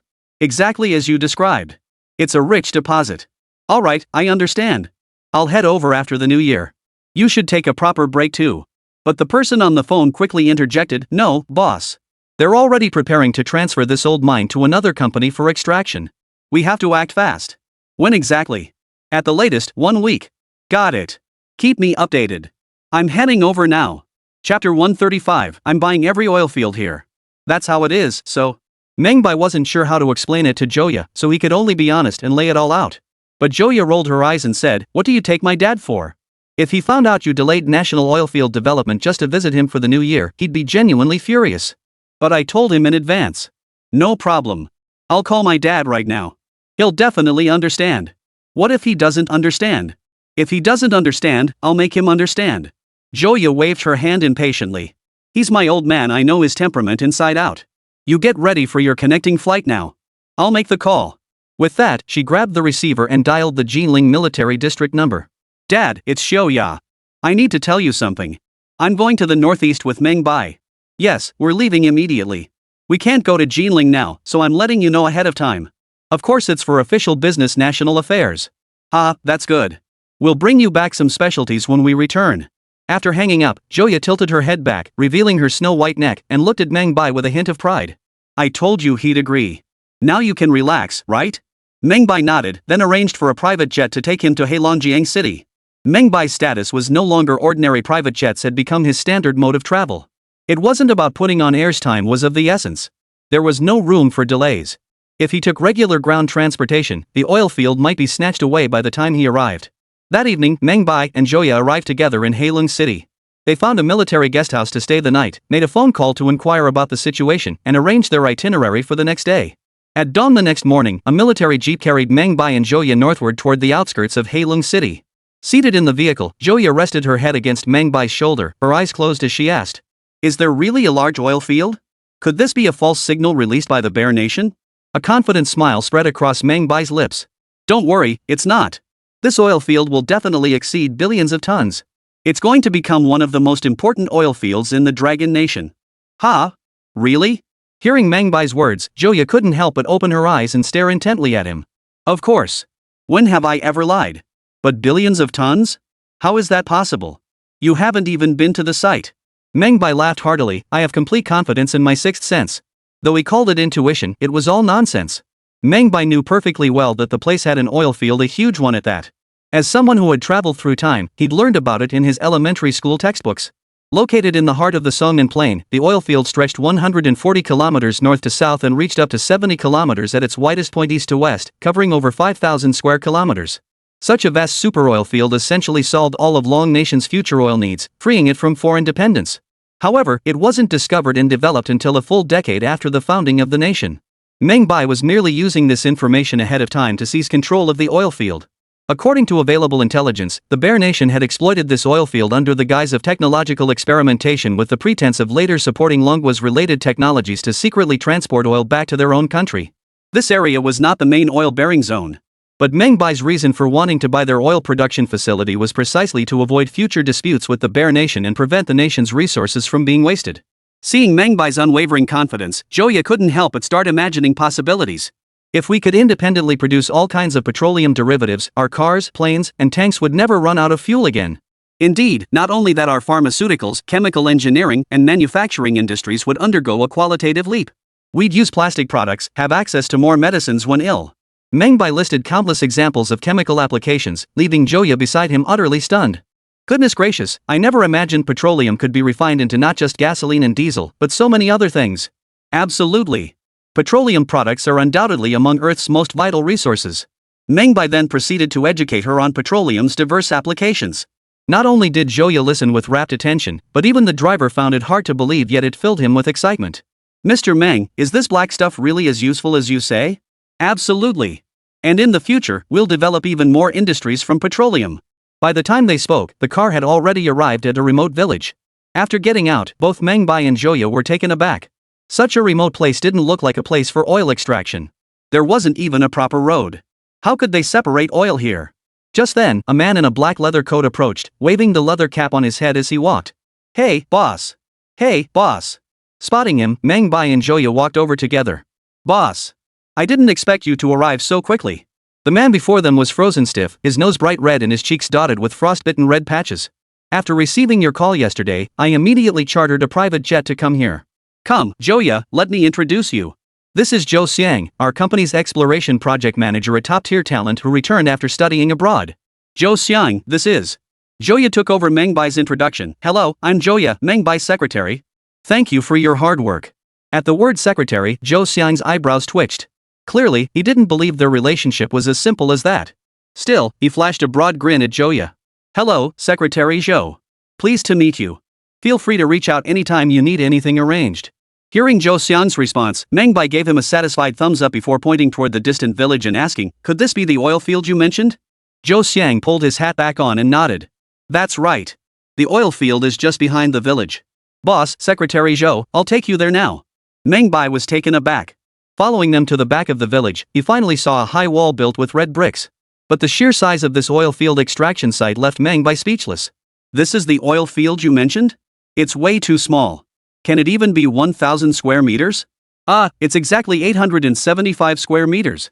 Meng Bai raised an eyebrow. Have they already started extraction? They've extracted some samples, but the Russians now think it's a barren mine. They don't want to waste time here, which is why they're proposing the transfer. After speaking, Zhou Xiang couldn't help but glance at Meng Bai again. Boss, are we really going to buy this mine? If we buy such a barren one, we'll be falling for the Russian bear's trick.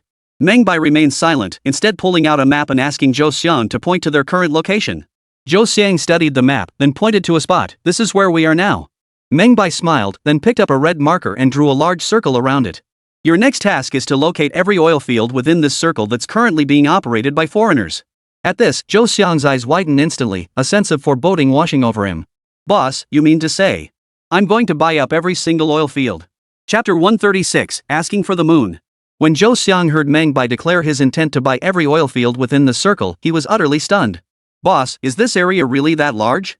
Meng Bai nodded firmly, exactly that big. I'll need your continued hard work going forward. Zhou Xiang was instantly fired up. Reporting to the boss, mission accomplished guaranteed.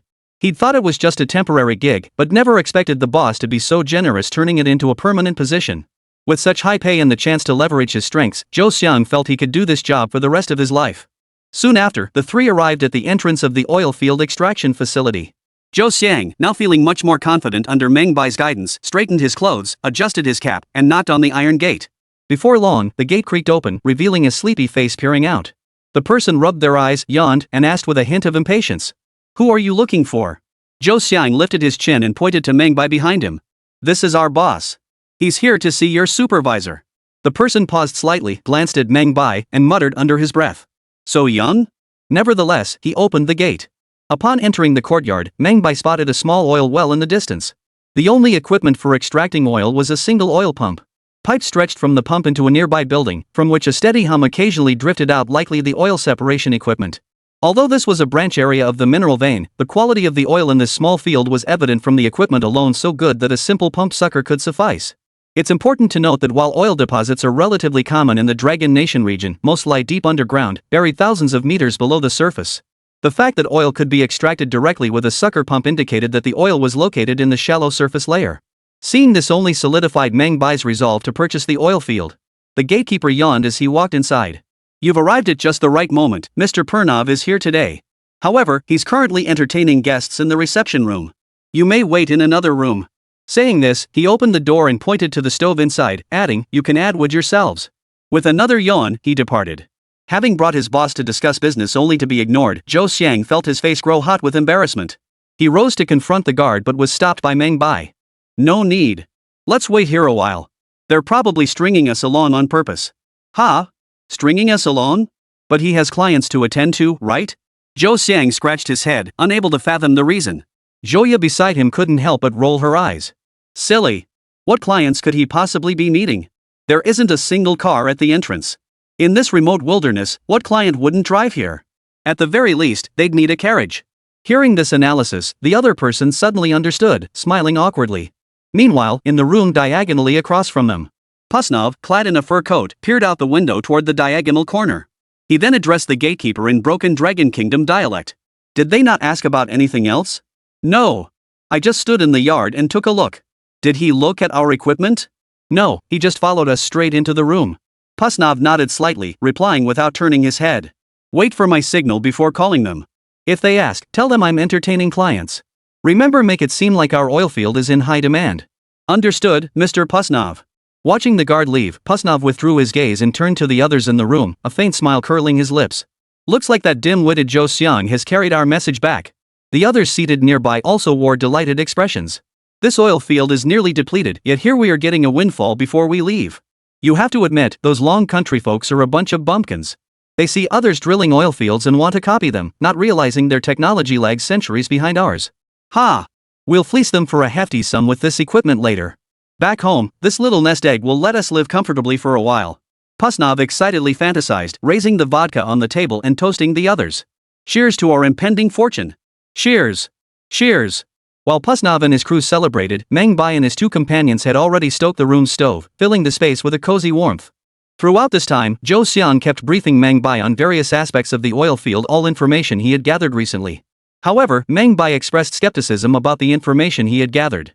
"If I recall correctly, the fact that you managed to obtain these figures on reserves and daily production rates suggests this information was deliberately leaked. You've been deceived." "What? That can't be. Even Zhouya couldn't stand by and watch. You must have studied yourself into a daze. How could they casually disclose such classified information? While the Bear Nation nominally supports our technology, they're actually restricting our development." Meng Bai nodded, noticing Zhou Xiang's awkward expression and stepping in to ease the tension. It wasn't Zhou Xiang's fault, he was an academic, after all. Business matters weren't his forte. Zhou Xiang couldn't help but press further. "So if that's the case, doesn't that mean their information is false? It suggests the oil reserves here are nearly depleted. Then what's the point of us buying this place?" As he voiced this question, Zhouya suddenly realized the same thing and turned to look at Meng Bai. "Exactly. Zhou Xiang just raised a point I'd only just considered. Why are we buying this place? Just because they can't extract it anymore doesn't mean I can't. It's their technology that's lacking." Just then, footsteps sounded outside. "Sir, Mr. Pusnov says you can come in now." Meng Bai nodded, stretched his body, and walked over to the room diagonally across the hall. When Pusnov saw Meng Bai enter the room, a delighted smile spread across his face. "May I ask, sir, are you here for gasoline or diesel? We have both available here." Seeing the other man playing games with him, Meng Bai had no time to waste. He cut straight to the point. "All right, Mr. Pusnov, you know why I'm here. Name your price, I'm buying this place." Pusnov hadn't expected such directness. Suppressing his inner excitement, he adopted a stern expression. "Sir, are you joking? How could I possibly sell an oil field so rich in gas and oil resources? Besides, we only hold the extraction rights."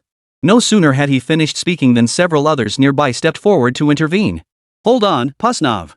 Don't jump to conclusions just yet. That's right. While this oil field holds enormous reserves, we can share them with them. After all, we are brother nations. Yes, Pusnov, let's see what their price is before deciding."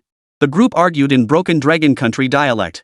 Their awkward acting was so cringeworthy that Meng Bai nearly scratched his head raw. Finally, after much persuasion from the others, Pusnov nodded in agreement to sell the mining rights. "This oil field can still yield tens of thousands of tons.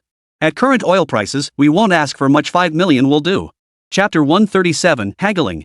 I've seen shameless people before, but never anyone this shameless. Hearing Pusnov's words, Zhou Xiang beside him nearly lost his temper. This was outright extortion. They were even trying to sell them the oil still buried underground. Oil may be precious, but only extracted oil holds value. While buried oil has worth, extracting it requires technology. Meng Bai, however, showed no surprise at Pusnov's $5 million offer. Business negotiations exist precisely to put everything on the table. The final outcome is what matters. Mr. Pusnov, you've got a great sense of humor. You want to sell me oil that hasn't even been extracted yet? So if I dig deep enough and hit gold, you'll sell me that too? Hearing Meng Bai's sarcastic retort, Pusnov immediately recognized the shrewdness of the man before him and retorted. I'm offering a very fair price. If you can't accept it, there are plenty of others who will. His face wore an air of arrogance, radiating the attitude of if you don't want it, plenty of others do.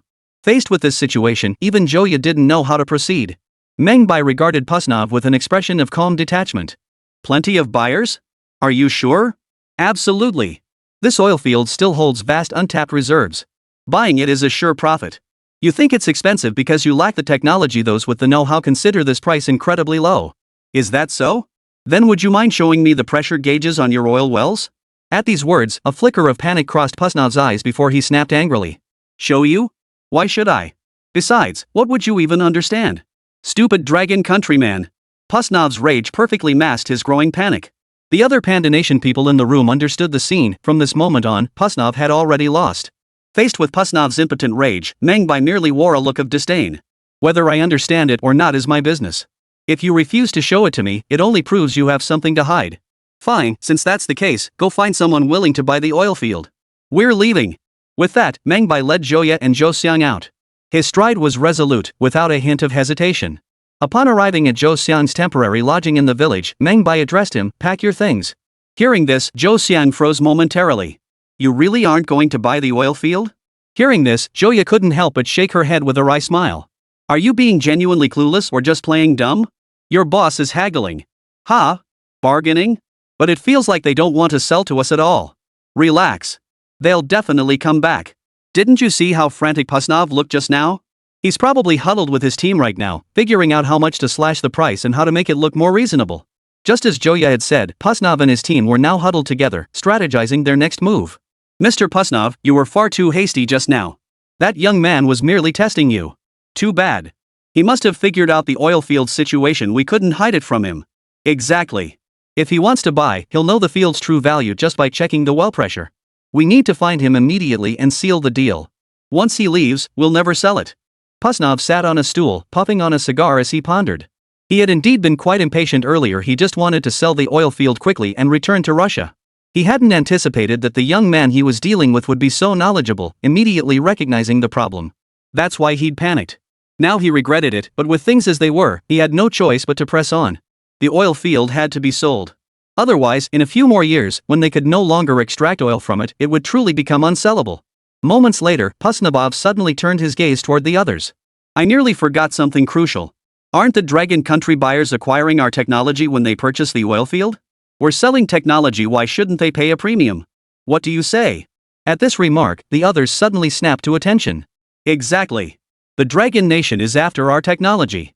Without our extraction techniques, they won't get a single drop of oil from that ground. I was so stupid earlier, completely overlooking this crucial point. If he thinks the oil field is too expensive, we'll sell the oil field and the technology separately. Let's see what he does then. Exactly. Sell the oil field cheaply but keep the technology for ourselves. If he comes to his senses, he'll come crawling back to our mentor with an outrageous demand, one they'll have no choice but to accept. Once he figured this out, Pusnov grabbed his coat from the hanger without a second thought, threw it on, and shouted toward the door. Have they left yet? The Chinese gatekeeper shook his head. Boss, they haven't left yet. They're packing up in the village, getting ready to go.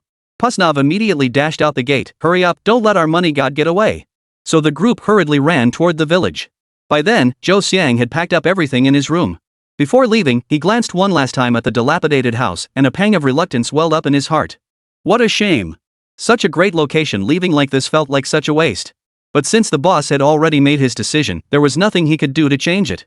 He could only shoulder his luggage and head outside. As for Pusnov, Zhou Xiang harbored no illusions anymore. These Russian folks were only interested in fleecing the Dragon Nation for money. Just as he arrived at the village entrance with his bags, ready to board the vehicle, the sudden roar of an engine echoed from the direction of the village. A battered military truck pulled up beside him. Several people stepped out, led by none other than Pusnov. Zhou Xiang's eyes widened at the sight of Pusnov, and he instinctively turned to look at Meng Bai. The boss is practically psychic. Meng Bai addressed Zhou Xiang, ignore them. Keep loading the truck. With that, Meng Bai got into the car with Joya and slammed the door shut, leaving Pusnov and his men no chance to intervene. Pusnov hurried over and tapped on the window beside Meng Bai. Meng Bai rolled down the window and turned to look at Pusnov. "What else do you want?" His voice was flat, devoid of any emotional ripple. Pusnov knew his earlier eagerness to succeed had been seen through. This was Meng Bai's strategy. "Can we talk?" "What about?" "The oil fields, of course." Seeing Pusnov's earnest gaze, Meng Bai couldn't help but smile. "There's no need to discuss it. Besides, I'm only here to evaluate your operations. Sell the oil field to someone willing to pay a higher price. I truly can't accept 5 million. Pusnov suddenly laughed and spoke up. "My apologies for my earlier discourtesy. I nearly forgot to mention something crucial." "What is it?" "Well, the group of us discussed it earlier and we've decided to bundle the oil field and technology together for 5 million. While the price is high, you'd gain access to our oil extraction technology at the same time." Meng Bai curled his lip. "I'm sorry, but as I said, 1 million is too high a price for me to afford." "Well, if you find this price too high, we can sell them separately, 1 million for the oil field and 4 million for the technology." At this point, Pusnov glanced at Meng Bai, seeing he remained unmoved. Persuasively, he continued. "You know, oil separation technology is absolutely crucial.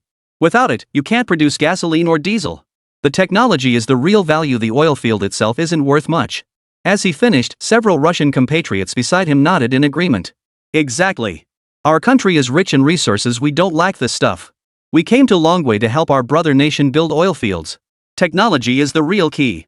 Without the right techniques, even if you get the oil fields, you won't be able to separate the extracted oil." Pusnov kept his eyes fixed on Meng Bai. Seeing Meng Bai fall deep in thought after the persuasion, he continued. "If you're willing, 800,000 would actually suffice. But we'll need to take the equipment with us. When you're ready, we can sell you the relevant technology and machinery still at the original price." After a moment's thought, Meng Bai turned to Pusnov. 800,000 is too much. My final offer, 300,000. Pusnov nearly cursed at the top of his lungs upon hearing the counteroffer. "This haggling is like cutting off my own foot. 700,000, not a penny less. 40,000 is the absolute maximum.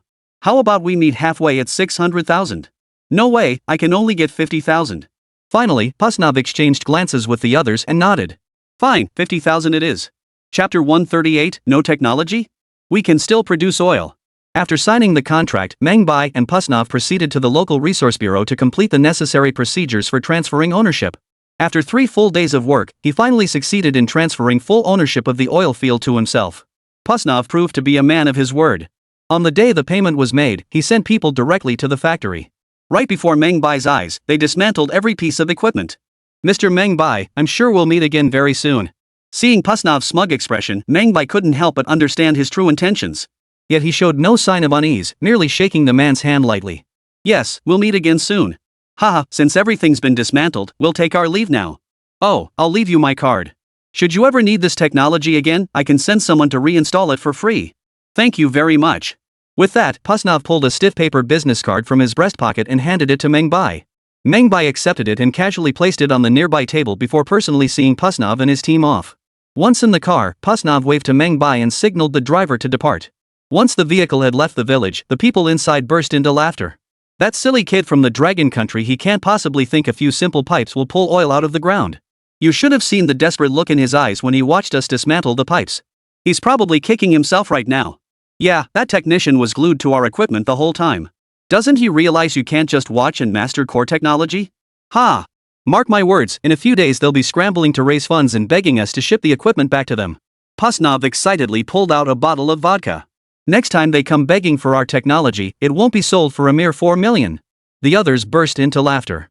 "This is core technology, after all we should be asking for at least 10 million. "Exactly. Let them learn the hard way about sacrificing the big picture for small gains." Everyone nodded in agreement, pulling out their own bottles of vodka. "Come on, let's drink to that." Chug. As Pusnov and the others toasted to their next big score, Meng Bai was overjoyed. But Zhou Xiang, standing nearby, looked at the barren oil well and the occasional spurt of black oil gushing from the ground with utter helplessness. "Boss, the equipment's gone. What are we supposed to do? We can't just let all this oil go to waste, can we?" Meng Bai laughed heartily and patted Zhou Xiang on the shoulder. "Normal wear and tear. Remember your job, keep finding oil fields for me. Make absolutely sure no foreign-run oil fields appear within this area." "Yes, boss." Then Meng Bai turned to Joya. "By the way, any news from Director Wu?" Joya shook her head. "It won't happen that quickly. You sent thousands of parts when you left. How could a small factory like theirs possibly produce them all? Alright. Hope it doesn't take too long. By the way, can we make phone calls here? I checked. The telephone office said it'll cost at least 1,000 yuan to get a line. 1,000 it is. Better than running to the county seat every day to pick up telegrams. Meng Bai felt he had a lot on his plate now. First was communication, then road and transportation improvements, because he was about to start developing the oil fields here. After inspecting the road, he found it extremely difficult to traverse. Transporting all the forged parts from the steel mill in Pengcheng would likely be impossible given the current road conditions.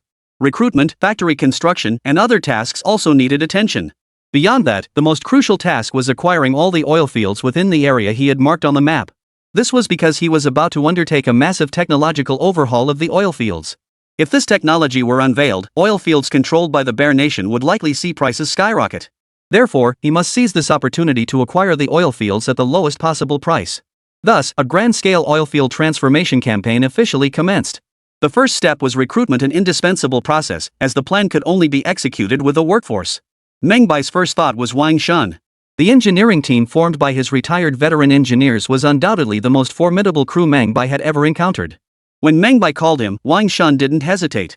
He immediately gathered over 30 of his old comrades and set off for the snowy plains of northeast China. Regarding the scale of oilfield construction, Meng Bai intends to conduct a pilot extraction at this small oilfield first. If the trial extraction proves successful, he would then move to secure the main oil fields for large-scale production. First, it would be unwise to squander the main oil wells prematurely. Second, a small oil field is less likely to attract unwanted attention, allowing him to develop it discreetly.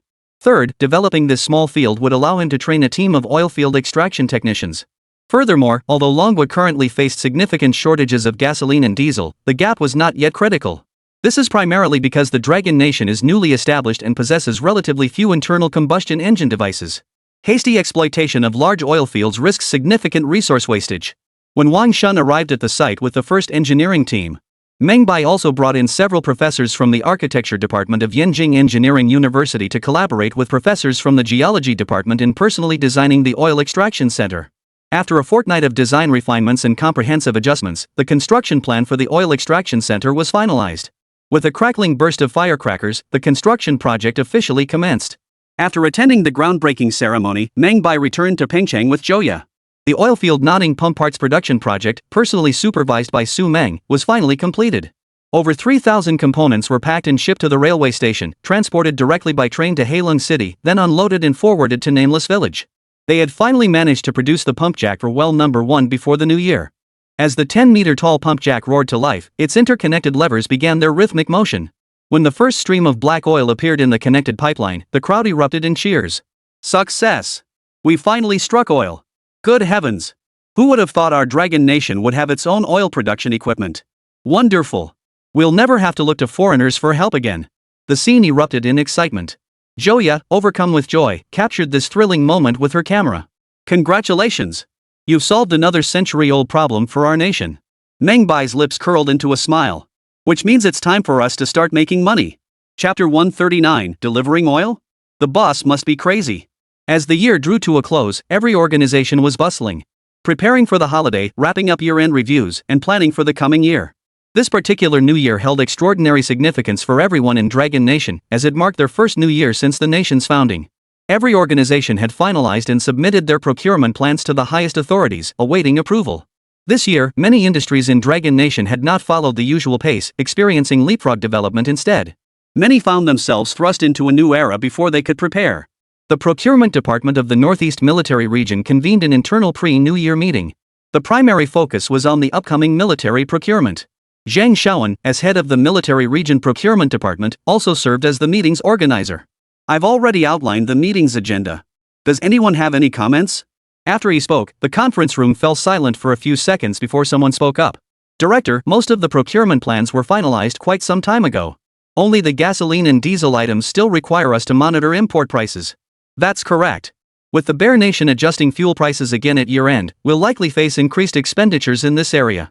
Our own oil fields simply can't produce enough to cover this demand, especially for tanks and the daily training of various vehicles, all of which require fuel. Exactly. We can grit our teeth and endure other procurement costs, but this one is non-negotiable. And judging by the situation, it looks like the Bear Nation is going to demand an exorbitant price again. Seeing everyone complaining about fuel costs, Zhang Shaoan felt helpless. Although the Dragon Nation had been established, its development lagged far behind. Especially after industrial upgrades, the demand for oil has skyrocketed. Domestic oil fields couldn't meet the demand, forcing them to allocate part of their budget to import fuel. Zhang Xiaoan then glanced up at the group. Let's request quotes from the companies we've previously procured from before the year end. We'll then make our selection based on their prices and quality. Once the decision was made, all personnel were dispatched, some to recruit personnel, others to conduct investigations. Within less than a week, quotations from all oil fields had been secured. Since the Bear Nation operates under a collective system, the quotes we received were for specific oil fields. Given the vast expanse of the Bear Country, oil prices varied significantly across different regions. However, after Zhang Xiaoan reviewed all the quotations, he noticed something peculiar. Was he seeing things? How could there be a quote from Dragon Country? Scratching his head, he picked up the quote for a closer look. The company name at the top read Huaqiang Oil Field. Moreover, their quote was the lowest among all the offers, a full 30% cheaper. What struck him as even more unbelievable was that this oil field not only offered various grades of fuel oil but also provided lubricants and antifreeze. After reading this, Zhang Xiaoan quickly picked up the phone on the desk and dialed a number. "Phone con, this is Zhang Xiaoan. I have a quote here from a company called Huaqiang Oil Field in Longwa. Did you arrange this?" "Hello, Minister Zhang. That Huaqiang oil field quote was indeed submitted by me. How come I've never heard of this oil field before? Which province is it in?" "It's right here in our northeast region." Then why have I never heard of it?" "Well, it's a newly established oil field." Upon hearing this, Zhang Xiaoan slammed his fist on the table in anger. "Nonsense! Did you take kickbacks from them? Didn't I explicitly tell you? Quality must never be compromised for cost savings. This directly affects whether our tanks and aircraft can function properly." "But? No buts about it. Making such a basic mistake again? Write me a self-criticism report when you return next time." "That's final." Hucheng Village, Heilong City. The village had only recently been named. Previously, just over a dozen households lived here, half of them hunters who were rarely home. However, the opening of the Huaqiang oil field suddenly added over 1,000 people to the village. Within a month, wide roads were paved through the village, bustling with all kinds of vehicles. Nearby, clusters of factory buildings and dormitories sprang up. The once quiet village had become bustling overnight. A military green jeep sped to a halt beneath a newly constructed office building. Feng Kong stepped out, puffing white breath from his mouth. Clutching documents, he hurried straight to the general manager's office. "Knock." He knocked 3 times in quick succession. A voice called out from inside. "Come in." Feng Kong pushed open the door and saw not only General Manager Su Hao inside the office, but also Meng Bai.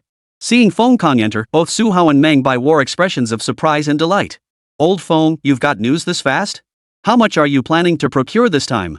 Who knew team leader Feng would be so decisive? Getting results in less than 3 days." Seeing the delighted expressions on Meng Bai and Su Hao's faces, Feng Kong waved his hands repeatedly. "Hold your excitement, it's bad news." At those words, Su Hao, who had been smiling moments ago, froze in disbelief. Meng Bai quickly asked, "What happened? Did the minister reject it?" "Exactly. Not only did the minister reject it, but he also demanded I write a self-criticism. He said we can't use oil from unlicensed, unregulated, and uninspected small oil fields." "So?" Feng Kong looked at Meng Bai with an apologetic expression. "My deepest apologies, Mr. Meng. I never imagined the minister would reject such high-quality oil. I'll try to gauge his stance again later." Su Hao, standing nearby, was at a loss for words. "Is our oil really that subpar that your minister wouldn't even consider it? Doesn't he even glance at our product specs?" Seeing Su Hao about to explode, Meng Bai quickly patted his hand and smiled at Feng Kong. "All right, I understand. Thanks for making the trip, team leader Feng. Since you're staying at the factory, let's grab a bite later." Feng Kong had no face left to stay for lunch. He'd patted his chest and guaranteed he'd secure this order, only to end up making such a huge blunder. No, Mr. Meng. I'll personally explain everything to the director when I get back." "All right, I'll walk you out then." Afterwards, Meng Bai and Su Hao escorted Feng Kong out of the factory grounds. Watching Feng Kong drive away, Su Hao couldn't help but feel puzzled. "Boss, why aren't they using our oil?" "Haha, put yourself in their shoes. If it were you, would you choose an oil field with no sales history, or one that delivers reliably every year? All right then. Does that mean this deal is dead in the water?" Meng Bai said with a calm smile, his hands behind his back. "Don't worry, it won't. Notify the factory immediately deliver 10 free truckloads of oil to every military district." At this, Su Hao was dumbfounded. "Boss, have you lost your mind? We haven't sold a single barrel yet, and you want to give it away? What's the rush? Customers need to experience the product first to develop a desire to buy. That's final. Get moving. Don't waste any time." Chapter 140, Free Gasoline. No one understood why Meng Bai would be so generous, giving away so much fuel for free. Though he'd explained it was to build brand awareness, such wastefulness was hard for them to accept. They firmly believed in the old adage, quality speaks for itself. As long as their product was high quality, it would eventually be discovered, no need to squander resources for a single order. What they didn't realize was that times had changed. Good wine fears a deep alley. To gain recognition, one must have influential figures promote them. The military was Meng Bai's ideal endorser. If they approved his products for procurement, civilian acceptance would be a given. Especially now that China doesn't even have a formal oil testing center. To obtain relevant certifications, one must seek foreign institutions. Yet these institutions held the lifeline of Longwa's petroleum industry. If they discovered a domestic oil company producing superior petroleum, they would never approve its testing. With no relevant domestic regulations yet in place, Meng Bai could only promote his oil fields through such means. As for when laws would be enacted to protect the nation's oil fields, Meng Bai understood very well that it would require state endorsement. Therefore, these oil samples must be sent in large quantities. Though this might mean taking a loss, compared to the profits to come, this money was practically peanuts, not even a drop in the bucket. After Meng Bai issued the order, the next morning saw over a dozen tanker trucks loaded with oil dispatched to various military districts across the northeast provinces. Upon receiving these tanker trucks, military districts across the region were stunned. Good heavens! Which oilfield owner was so generous as to donate such a massive amount of fuel? Xin Fei, the division commander of the Ice City military subdistrict, was taken aback upon seeing two tanker trucks parked in the factory yard. He pulled on his overcoat and walked over to the tanker trucks, patting the thick fuel tanks and reading the words painted on their sides. Huaqiang Oilfield, 92-octane gasoline. Holy cow, this can't be real. When did they start producing 92-octane gasoline? And this number 10 diesel? Could our current technology really produce diesel of this grade? This type of diesel probably only exists in laboratories, right? He was a seasoned veteran driver, having started out as a chauffeur in the metropolis before enlisting in the military, where he handled logistics and operated various vehicles. He knew full well that 92-octane gasoline was absolutely impossible for Longwa's oil fields to produce. Most vehicles in the country currently run on 56-grade gasoline, which has extremely poor anti-knot properties. Even in the Bear Country, gasoline grades are limited to 56, 66, 70, and 74. The higher the octane rating, the better the gasoline's anti-knot properties. Anti-knot performance refers to how well gasoline burns in the combustion chamber. The octane rating directly represents the octane content within the gasoline. Higher octane ratings mean more complete combustion, resulting in less carbon buildup and a longer engine lifespan. The gasoline vehicles they use all run on 56-octane fuel. While 66-octane is compatible, it comes at a premium price. More importantly, Longwa currently only produces 56-grade gasoline. To use the 66-grade gasoline from the Bear Nation, one would have to pay a premium. Even he, a division commander, couldn't bring himself to use 66-grade gasoline, a testament to how exorbitant the price of imported fuel was. And 92-octane gasoline is considered high-performance fuel for engines. Receiving just two tanker trucks like this? To Xin Fei, it was nothing short of a wasteful extravagance. At that moment, several other officers from the military division gathered around, their eyes filled with astonishment as they stared at the two fuel tankers. What was really going on with Huaqiang Oilfield? They were just giving us two tankers of fuel? For free? There's definitely something fishy going on here. They wouldn't be trying to make us indebted to them, would they? Bull. Trying that with our military district? Are you kidding? If it's delivered, I'll use it. What's there to fear? Besides, who asks for payment for a gift? Hey, hold on there. What if this is substandard fuel that ruins our engines? That'd be a huge loss. The group murmured in debate. Xin Fei folded his arms and pondered for a moment before speaking. What's the deal with this oil field? An orderly nearby chimed in. They say it's from a newly opened oil field in our Dragon Nation. They're sending samples to major military districts for testing. If it works out, they'll send more later. Huh? More deliveries? Xin Fei's eyes widened as he exchanged glances with the others. That's some big spending. Are they rolling in cash now? The orderly seemed puzzled too. I told them that too, but they insisted on sending it. If we don't use it, they'll just take it back later. No problem. Xin Fei nodded silently again, then opened the fuel tank cap and sniffed the scent. Not bad, not bad. This fuel smells much better than ours, don't you think? The others nodded in agreement. After a moment's hesitation, Xin Fei addressed the orderly. Go get my vehicle. Fill it up and take it for a test drive. At this, the attendant was momentarily dumbfounded. Commander, you can't do that. Your vehicle isn't scrapped yet, it can still run for years. What if we use the wrong fuel? Xin Fei waved him off. No time for that now. We're running low on fuel anyway. Just bring it over and test it, might as well use it while we can. Seeing Xin Fei's determination, the orderly had no choice but to jog over and drive the battered jeep to the fuel tanker. To better test the new gasoline, they even pumped out the old fuel from the tank and replaced it with the fresh batch. After the refill, Shinfei sat in the driver's seat, turned the ignition key, and roar!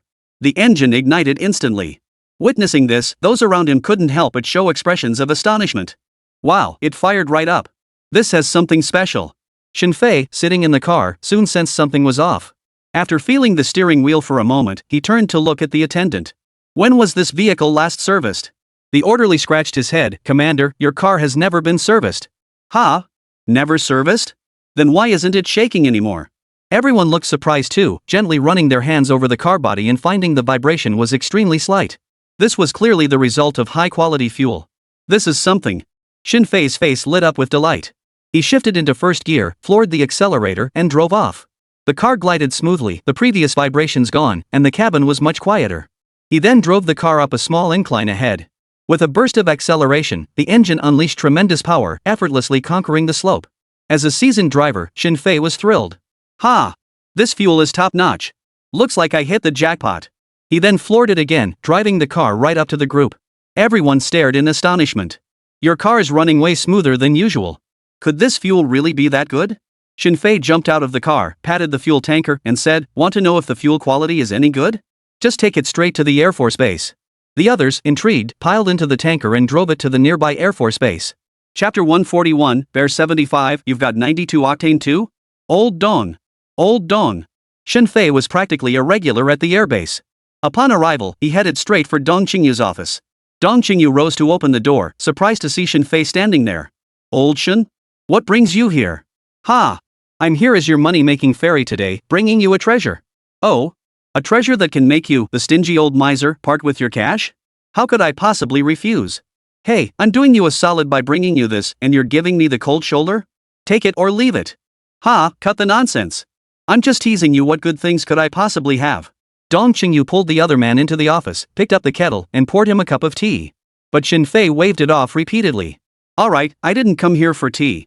Come on, hurry up and come downstairs with me. What's the rush? Why so frantic? Seeing Shinfei's agitated state, Dong Qingyu was puzzled but followed him downstairs anyway. The moment they reached the bottom, they saw a tanker truck parked in the snow. Ha! This is the treasure you mentioned? Dong Qingyu scratched his head, his gaze shifting to Shinfei with a hint of surprise. A tanker truck? Just a tanker truck? A whole truckload of 92 octane gasoline. What? A whole truckload of 92 octane gasoline? You've got money to burn and you're buying gasoline for our Air Force? Are you out of your mind? What are you thinking? If I had money, I'd get our division a Type 99 tank. Why would I buy you guys gasoline? What are you imagining? Seeing Shinfei's reaction, Dong Qingyu was utterly baffled. He stared at the tanker truck over and over, but couldn't make heads or tails of it. The other officers who had come along stood nearby, hands in pockets, grinning at him. Are you going to talk or not? If you don't, I'll have you all thrown out immediately. Seeing Dong Qingyu's impatient expression, everyone burst into laughter. Shinfei tapped the cold, metal tank of the tanker truck and said, "It's free. Every military region gets one." What? Free? Even Dong Qingyu was taken aback by the free offer, his expression mirroring Shinfei and the others. Who's so reckless? Shinfei then explained the whole situation from start to finish. Dong Qingyu couldn't help but nod. So that's it, they want us to take this deal. Exactly. They want us to test their fuel quality. I just filled up a tank and tried, it works great. The engine didn't even shake. So you want me to test this gasoline in my fighter jet? Exactly. As soon as Shinfei finished speaking, Dong Qingyu waved his hands urgently. Old Shin, if you want to beat me up, just say so. But don't even think about messing with my planes, they're my precious golden treasures. Seeing Dong Qingyu's resolute expression, Shinfei was at a loss for words. At least give it a try. What if it works? What if it breaks? Shinfei was momentarily speechless. He knew full well that aircraft engines were nothing like car engines. If an aircraft engine malfunctioned mid-flight, it could be deadly. This absolutely demanded an extremely serious approach. But he really did think this gasoline was top-notch. Then at least take a look. Just one glance. Don't make this trip for nothing. If you think it's no good, I'll turn around and leave. Seeing Shinfei plead like this, Dong Qingyu nodded. He then instructed his assistant, go to the fuel depot and fetch a cup of our fuel for comparison. The assistant nodded and soon returned holding an enamel cup. The enamel cup was pure white, but after adding the fuel, it took on a slight yellowish tint. This is the highest grade fuel, we use 75 octane gasoline. Pointing to the 92 label on the tanker truck, Dong Qingyu continued, so now you understand what 92 octane fuel really means? At this remark, Shinfei and the others were left speechless. It turned out that 75-octane fuel was already suitable for fighter jet aviation fuel. Their so-called 92-octane fuel was simply absurd. For a moment, even Shinfei lost confidence in the gasoline inside the tanker. After finishing his explanation, Dong Qingyu produced a new enamel cup and walked over to the fuel intake port, twisting the valve. Gosh! As the clear liquid filled the enamel cup, Dong Qingyu froze in place. Though he held the title of commander of the Northeast Air Force, his entire fleet consisted of just 3 aircraft, all converted trainer planes from obsolete Soviet fighter models. He cherished these 3 aircraft more than his own children, wanting to meticulously polish them daily. He personally inspected the fuel they used every single day, terrified that any impurity might slip in and destroy the engines. Thus, he knew the engine fuel inside out. Number 75 fuel was an amber-colored liquid with a distinct viscosity. Yet the cup of 92-octane gasoline in his hand seemed to lack any viscosity, and the absence of that characteristic aromatic hydrocarbon scent of gasoline shocked him. Seeing Dong Qingyu like this, Shinfei and the others couldn't help but pause in surprise. What's up with old Dong? Dong Qingyu lifted his head, his eyes widening in astonishment as he looked at Shinfei. Are you sure this is the free gasoline delivered from our Dragon Nation's oil fields? Of course. Otherwise, we wouldn't have dared to accept it. What's the matter? Is there something wrong with this gasoline? No problem at all. It's perfect. This is amazing gasoline. For heaven's sake, get a plane to test it immediately. Hearing this, Shinfei and the others couldn't help but feel a wave of surprise. Old Dong hadn't said that earlier. Could this gasoline really be superior to theirs? Ha! This should be interesting. If it solves the Air Force's fuel issues, won't they be able to fly freely from now on? The group was filled with excitement. Dong Qingyu then drove the fuel tanker straight to the hangar, pulled out the fuel hose, and began refueling. Before long, the aircraft was fully fueled. Shinfei approached Dong Qingyu, feeling a bit nervous. Old Dong, shouldn't we test it again? What if? Dong Qingyu chuckled, turning to look at Shinfei. Relax. Based on my experience, this fuel is absolutely fine. After saying this, he turned to the crew members behind him and asked, finished the inspection yet? The crew waved their hands, signaling completion. Dong Qingyu then turned to Shinfei and the others. I can't wait to try our Dragon Nation's own high-grade gasoline. So let me take it for a spin first. With that, he pressed the start button. The propellers at the wings and nose instantly roared to life. The aircraft slowly taxied out of the hangar and came to a stop on the runway. After just this short distance, Dong Qingyu knew the fuel's performance was absolutely top-notch. He immediately pushed the control stick, guiding the aircraft onto the runway. With a swift pull, the plane shot skyward. The crowd gathered near the airport watched the fighter jet soar into the sky, their faces radiating excitement. It seems our Dragon Nation's oil fields can now produce aviation fuel too. Meanwhile, several fighter pilots gazed up at the aircraft in the sky, overcome with excitement. Truth be told, since switching to this new fuel, our aircraft's speed has increased significantly. Upon hearing everyone's praise, Shinfei suddenly remembered something. Oh no! Quick, call old Zheng, make sure he doesn't buy fuel from those bears. Chapter 142, Bear raises prices? We won't fall for that. Inside the Northeast Procurement Department office, Zheng Xiaowenchain smoked one cigarette after another, his furrowed brow never relaxing. Finally, when the last cigarette in his pack was finished, he slammed his fist on the table and roared. Damn it! Absolute bull! The attendant nearby hurriedly picked up the overturned cup. Director, if it really doesn't work out, we can just switch to another company. There's no need to insist on purchasing oil from Eris. But Zheng Xiaowen leaned back in his chair and sighed deeply. If switching suppliers were really that simple, I wouldn't even be considering ours' price hike. This is a collective announcement from all their oil fields targeted specifically at our Dragon Nation. What? That bear country is utterly despicable. They know our economy is struggling and still squeeze us like this? Heh, you're underestimating the bear nation.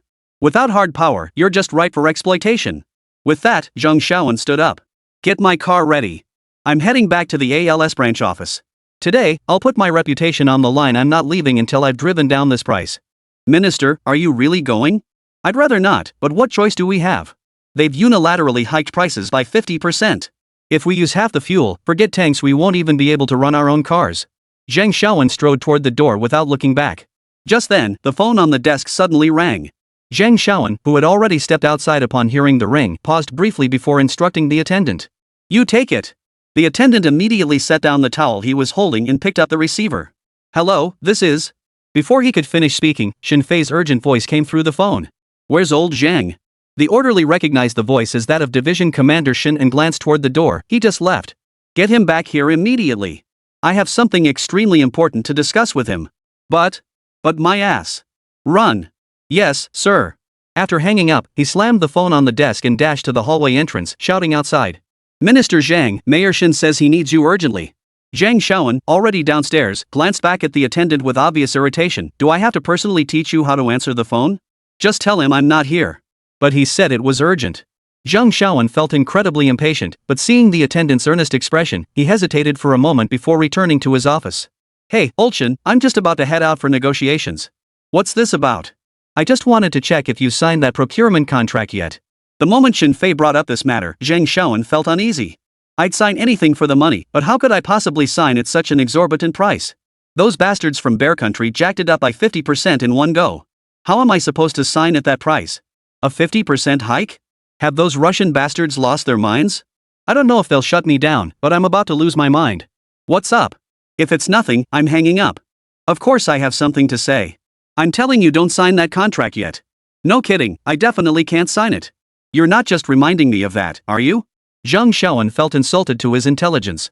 He snapped into the phone. If you're done, I'm hanging up. I really need to go negotiate. No need to go. Didn't the Russian side raise their prices? Let them hike it, we've got our own procurement channels now. Ha! When he heard this, Zhang Shaoan thought he must have misheard. He glanced at the receiver. What did you say? Our own procurement channels? Yeah, haven't you heard of Huaqiang Company? Our country's newly opened oil field. The moment he heard the words Huqiang oil field, Zhang Shaoan finally understood what the other party was talking about. But he couldn't figure out why even a division commander would recommend this company. What kind of background did it have? Just as Shen Fei was about to continue his introduction, Zhang Shaoan cut him off. Old Shen, it's not that I don't want to help you, but our requirement is to find a company with solid credentials that won't go under midway. Got it? A moment of silence hung over the phone before Shen Fei's voice came through again. So you think this new oil field isn't reliable? Is that it? Exactly. But what if their oil quality is exceptionally good? How good could it be? Even if it were top-notch, they couldn't produce it on a large scale. How could lab-grade oil sustain long-term supply? What if they sent a tanker truck to every military region? Zhang Shaoan froze upon hearing this. What? A tanker truck to every military district? Just then, Dong Qingyu's voice came through the phone again. Old Zhang, don't you dare sign any crappy contracts with the Bear Nation. We've got our own aviation fuel now, 92 octane. Remember, we only use 92 octane. We only use oil from the Huaqiang oil field. What? 92 octane fuel? What the hell is that? Zhang Shaoan grew increasingly uneasy. If it had only been Shen Fei speaking, he wouldn't have given it much thought. But now even Dong Qingyu was insisting on Huqiang oilfield fuel. At this point, even the slowest to catch on would realize something was seriously off. Wait, what the hell happened? Shen Fei then recounted the entire incident to him. After listening, Zhang Shaoan suddenly understood. So that's it. Are you certain this oil is of such high quality? Absolutely. The diesel samples have been sent to the tank base for testing, and results should come in soon. But based on our observations, this diesel is top-notch. It hasn't frozen even in this bitter cold. Got it. After hanging up, Zhang Shaoan was overjoyed. If they could use domestically produced fuel that was both cheap and high quality, he'd have to be out of his mind to choose the expensive Russian oil. However, as head of the procurement department, he had to take responsibility for this matter. He needed to thoroughly investigate this company. Without further ado, he turned to the clerk and ordered, "Find out where this Huqiang oil field is located." "I'm going there myself." "Yes, sir." Huaqiang Oilfield Headquarters. The dispatched sales representatives all wore solemn expressions, heads bowed low, looking like elementary school students who had done something wrong. Su Hao, standing nearby, watched their reactions and was furious. How many days had it been? So much oil had been delivered, yet not a single one had brought back any results? At his words, their heads drooped even lower. Meanwhile, Meng Bai, seated in his office chair, appeared completely unfazed as he flipped through the latest newspaper. Finally, Su Hao couldn't hold back any longer and snapped at Meng Bai. "Boss, I still suggest you pull the free oil giveaway. Since we started this, we've only had expenses, no income at all." But Meng Bai remained utterly unconcerned. "Don't worry. After the ad campaign wraps up, we'll have a buffer period. Right now is the waiting phase. We can scale back the promotion intensity a bit. But our salespeople have been running around for so long and people still aren't buying. Some even think they can get something for free off us." Ha ha. Meng Bai put down his newspaper, chuckled, stood up, and patted Su Hao on the shoulder. "You're only worried they're trying to get our oil for free, but have you considered if our oil quality was poor, would they even bother trying to get it for free?" At this remark, Su Hao's eyes suddenly lit up, but the smile on his face quickly faded. "But we have no sales." "Don't worry, just wait a bit longer. Let's run this promotion for a full month." "Ha? A month? That'll bankrupt us. The New Year's less than 10 days away. How are we supposed to?" Before he could finish, the sound of car horns blared outside. Irritated, Su-hao promptly kicked the salesperson standing nearby. What are you standing there for? Go see who's here. The salesperson, looking quite aggrieved, got up to greet the visitor outside. Meng Bai was still trying to calm Su-hao down, urging him to relax. Just then, the salesperson rushed back into the office, looking thrilled. Boss, manager. It's the head of the procurement department from the Northeast Military Region. Chapter 143, the director pays a personal visit, securing the first order. Ha! The head of the Military Region Procurement Department? Su-hao froze for a moment, glancing at Meng Bai. Yeah, boss, isn't this Director Zhang who rejected our contract last time? Meng Bai grinned. Looks like Director Zhang has come around. Come with me to greet him. Soon, everyone followed Meng Bai outside. There, clad in a military overcoat, stood Director Zhang, surveying the various equipment scattered throughout the courtyard. What's over there?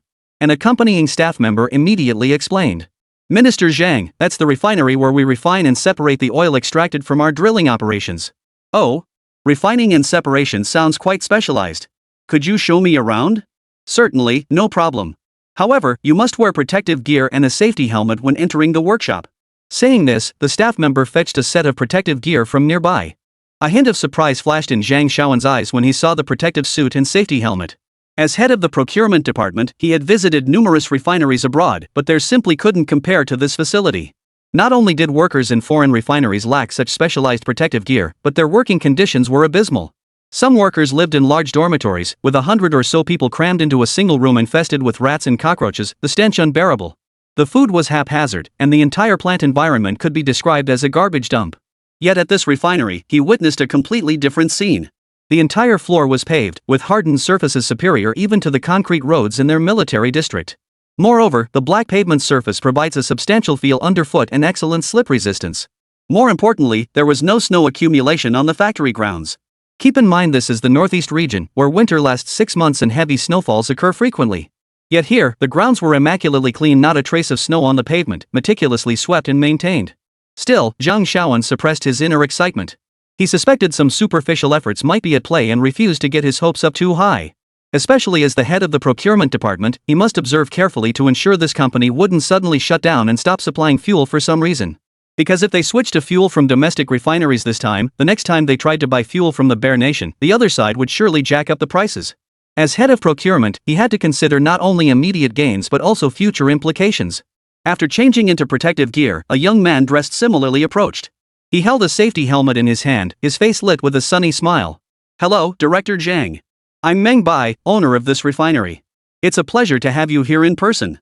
The surrounding crowd immediately broke into applause to welcome him. Zhang Shaoan looked Meng Bai up and down, his eyes revealing a hint of approval. He recognized Meng Bai and had seen him before. After all, this man was one of the most renowned scientific leaders in the Dragon Nation, hailed as a technological talent who had altered the nation's trajectory. He harbored deep admiration for such a military-grade heavyweight. Yet, seeing someone from the military-industrial sector now venturing into petroleum left him puzzled and somewhat skeptical of his capabilities. After all, legends about Meng Bai were circulating throughout every military district. Stories circulated about how he'd overhauled the nation's electrical infrastructure upon arrival, then improved gunpowder and ammunition.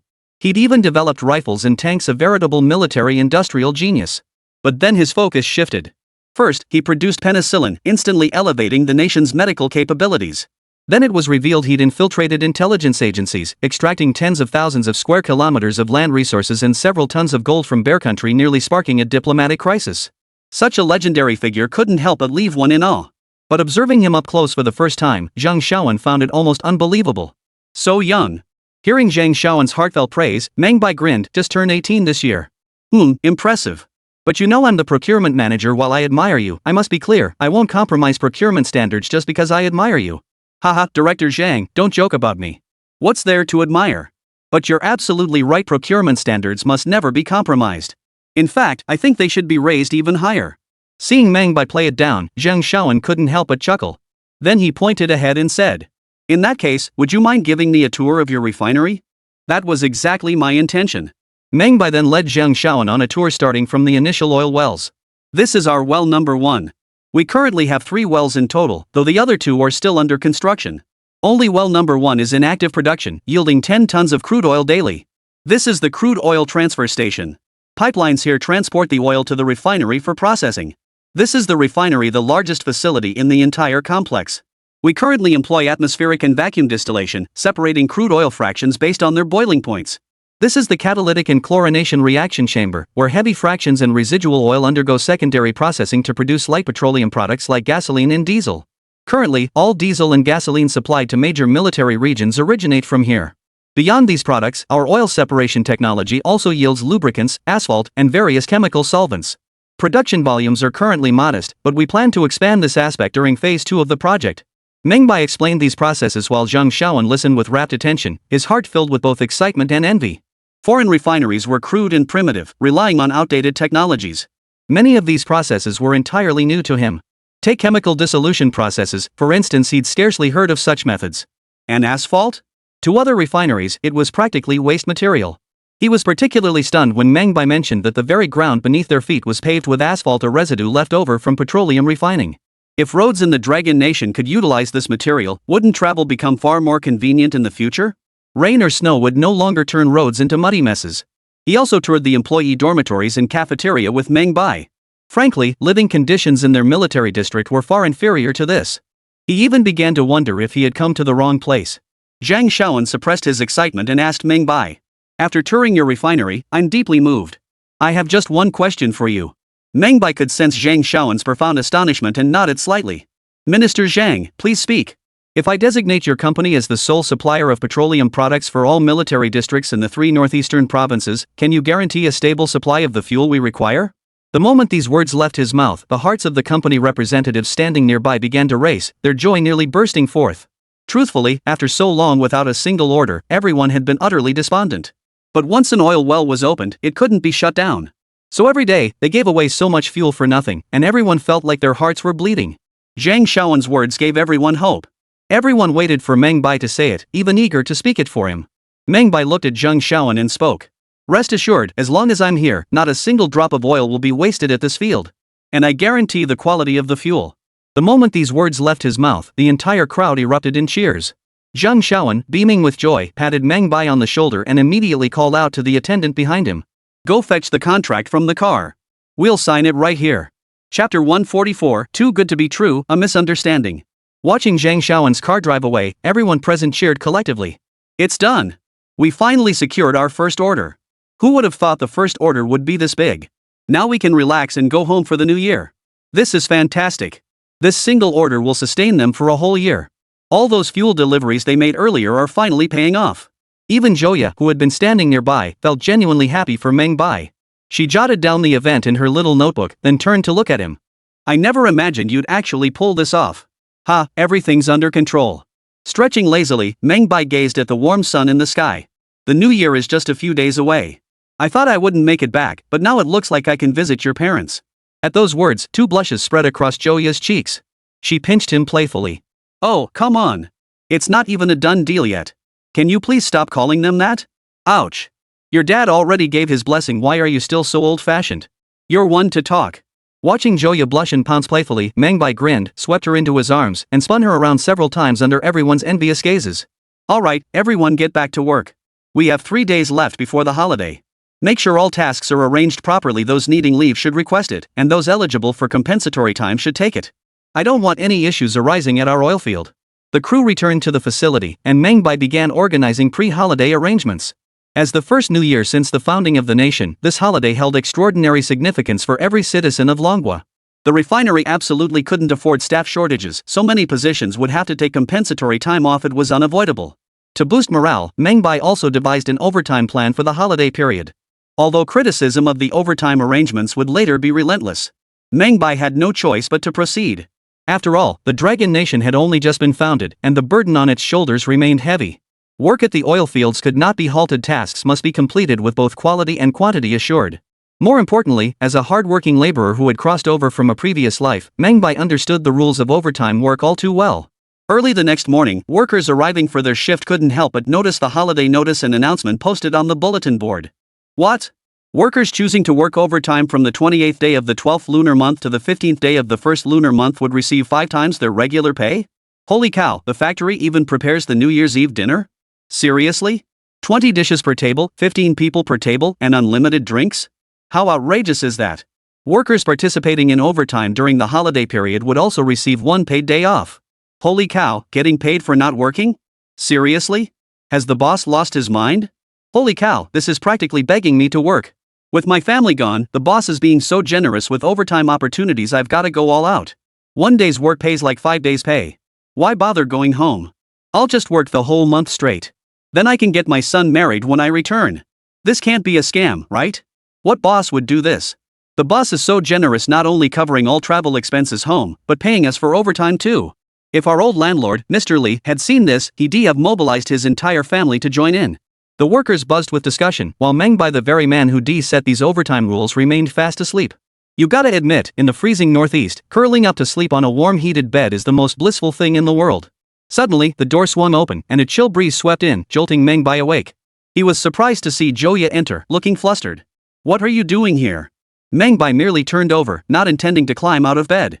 Seeing Meng Bai's dazed expression, Joya pointed outside with a hint of exasperation. Everyone at the factory is going crazy. How can you still sleep?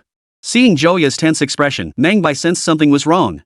He rubbed his eyes and asked, "What's going on? Did something happen? The workers have already surrounded the place. Look at what you've done." Meng Bai was baffled. Peering through the curtain's gap, he saw the doorstep packed solid with workers. Seeing their expressions, Meng Bai felt a bit stunned and quickly looked at Joya. Why did they cordon this off? It's because of that notice you posted. Huh? You mean the notice about holidays and overtime? What else could it be? Meng Bai felt even more helpless. He scratched his head, genuinely unable to figure out where the problem lay. To be honest, the wages and benefits at his factory were already considered quite generous when converted to the standards before his time travel. Especially the 5-fold overtime pay during the New Year period that was the utmost sincerity he could offer. After all, the very concept of overtime pay hadn't even been invented yet. Glancing at the scene outside, he couldn't help but speculate. Could it be that these workers valued the Spring Festival so highly that they'd rather forego overtime pay to go home for the holidays? The thought left Meng Bai feeling helpless.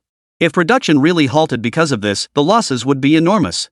He scrambled out of bed, disregarding Joya's blushing embarrassment, and pulled on his cotton coat and pants right in front of her before heading to the door. The factory workers' eyes lit up at the sight of Meng Bai, and the scene instantly fell silent. Meng Bai scanned the area and spotted a table nearby. Climbing onto it, he addressed the crowd. Fellow workers, I understand your demands. I know you all want to go home for the new year, but you also know the factory's current situation. We poured so much effort into building this entire factory complex, we can't just abandon it now. Well, number 1 is now fully operational, producing over 10 tons of crude oil daily. If left unattended, it could spill everywhere and eventually flood the entire factory grounds. None of us want to see our hard work go to waste, right? So I earnestly ask everyone to prioritize the greater good. I promise here and now, I will rearrange the shift schedules to allow more people to take leave. Everyone will receive an additional 3 days of paid annual leave. When Meng Bai finished speaking, the room fell deathly silent. Every pair of eyes widened, fixed on him. Meng Bai, observing this scene, found himself at a loss for words. Seriously? You won't even agree to this? Must this year be ruined? Standing nearby, Joya was stunned by his words. Only then did she realize that Meng Bai had misunderstood her intentions. So she yanked him off the table and shouted to the crowd from atop it. Everyone, please return to your stations. The boss hasn't woken up yet, what he just said doesn't count. Just then, an employee suddenly asked, "Boss, does that notice on the bulletin board still count?" "Yeah, we're willing to work overtime without pay, just let us keep our jobs. My entire family was slaughtered by the Japanese. I'm the only one left. The boss wants me to work overtime. I don't want pay, just meals." Seeing everyone like this, Meng Bai froze for a moment and turned to look at Joya. What's going on here? Didn't everyone want to work overtime? Then why are they blocking off this place? Joya was at a loss for words, so she awkwardly explained. You misunderstood me. Earlier, the workers thought your benefits were too good to be true, they couldn't quite believe it.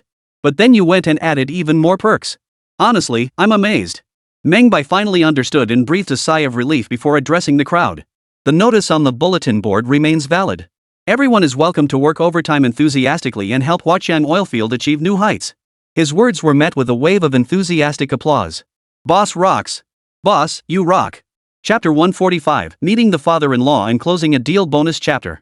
After settling all matters at the factory, Meng Bai and Joya boarded a flight to Jilin. Since it was their first visit to his in-laws' home, they felt it appropriate to bring gifts. However, Joya mentioned her parents lived a simple life and didn't care for expensive cigarettes or alcohol. Thus, Meng Bai specially procured wild ginseng, medicinal wines, and various tonics from Heilongjiang City. Though Meng Bai was a time traveler, he never experienced this in his previous life, so meeting his in-laws for the first time still made him quite nervous. Joya, on the other hand, was completely at ease on her home turf. What? You kept bragging all the way here that you wouldn't be nervous at all, but now your legs are going weak? What a joke. My legs only go weak when I come out of your room. How could they possibly go weak otherwise? Just wait and see how I'll lock your dad under the table later. Oh, come on. Joya understood exactly what Meng Bai meant. She pinched his waist secretly and glared at him fiercely. Dream on. You better behave yourself at home later. Or else, watch out for my dad dealing with you. Haha, relax. I'm the most well-behaved person around. As she spoke, Joya knocked softly on the door. The door swung open. A middle-aged woman holding a mop gasped at the sight of the two standing outside, then excitedly threw her arms around Joya. Oh my dear, didn't you say you'd be staying out of town for the new year? Why did you suddenly come back without even letting us know? Joya gently patted her mother's back. I just wanted to surprise you. Then, pointing to Meng Bai beside her, Joya introduced him with a touch of shyness. Mom, this is my boyfriend, Meng Bai. Meng Bai promptly extended his hand. Hello, Auntie. I'm Meng Bai, Joya's boyfriend. It's a pleasure to meet you. Li Sujuan's lips curved into a broad smile as she looked Meng Bai up and down. I've heard all sorts of things about you over the years. Finally meeting the real person today, you're quite the handsome fellow. Please, come in. You flatter me, Auntie. The group then entered the room, when footsteps echoed from upstairs. Is Old Li here already? We just called him, and he's already arrived? That was fast. Zhou Guoliang descended the stairs and only noticed Meng Bai and his daughter upon reaching the living room. For a moment, he thought he was dreaming. He rubbed his eyes, and upon confirming it was indeed them, his expression turned surprised. Oh my, how did you two get back? Joya deliberately pouted. Looks like the chief of staff isn't exactly thrilled to see us. Fine, we won't bother you then. Zhou Guoliang chuckled. You little brat, talking back to your father like that. Didn't you say you were spending the new year in the northeast? Why did you suddenly come back? Meng Bai promptly saluted. Good day, Chief of Staff Zhou. Hearing this title, Zhou Guoliang's eyebrows shot up.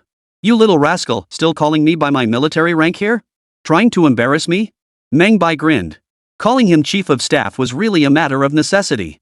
After all, he himself held a military rank, so addressing each other according to their superior-subordinate relationship was only natural. But now that he had received the other's consent, Meng Bai immediately stepped forward and shook his hand. Hello, Uncle Zhou. Ha! That's more like it. Zhou Guoliang then gestured toward the sofa. Come sit with me for a while. Do you know how to play chess? I know a little. Alright, play a few games with me. After saying this, Zhou Guoliang turned to his wife, Sujuan, go to the market and buy a few extra dishes. Old Li will be coming over later, so we can have a little drink together. Li Sujuan chuckled and tugged Joya's arm. We need to buy quite a few things anyway, dear. Why don't you come with me? That's exactly what I was thinking. Joya playfully set down her things and turned to Meng Bai. Then you play chess with Dad. Mom and I will go shopping. Alright, then you go.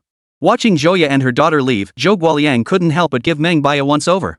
Alright then, you little rascal. Things are moving pretty fast with my girl, huh? Do I need to report to you every time I step out? No. He just worries I might win too much against you later, so he's giving me a heads up. You little upstart, Meng Bai. You haven't even married my daughter yet and you're already so cocky. Just wait, I'll wipe you off the board.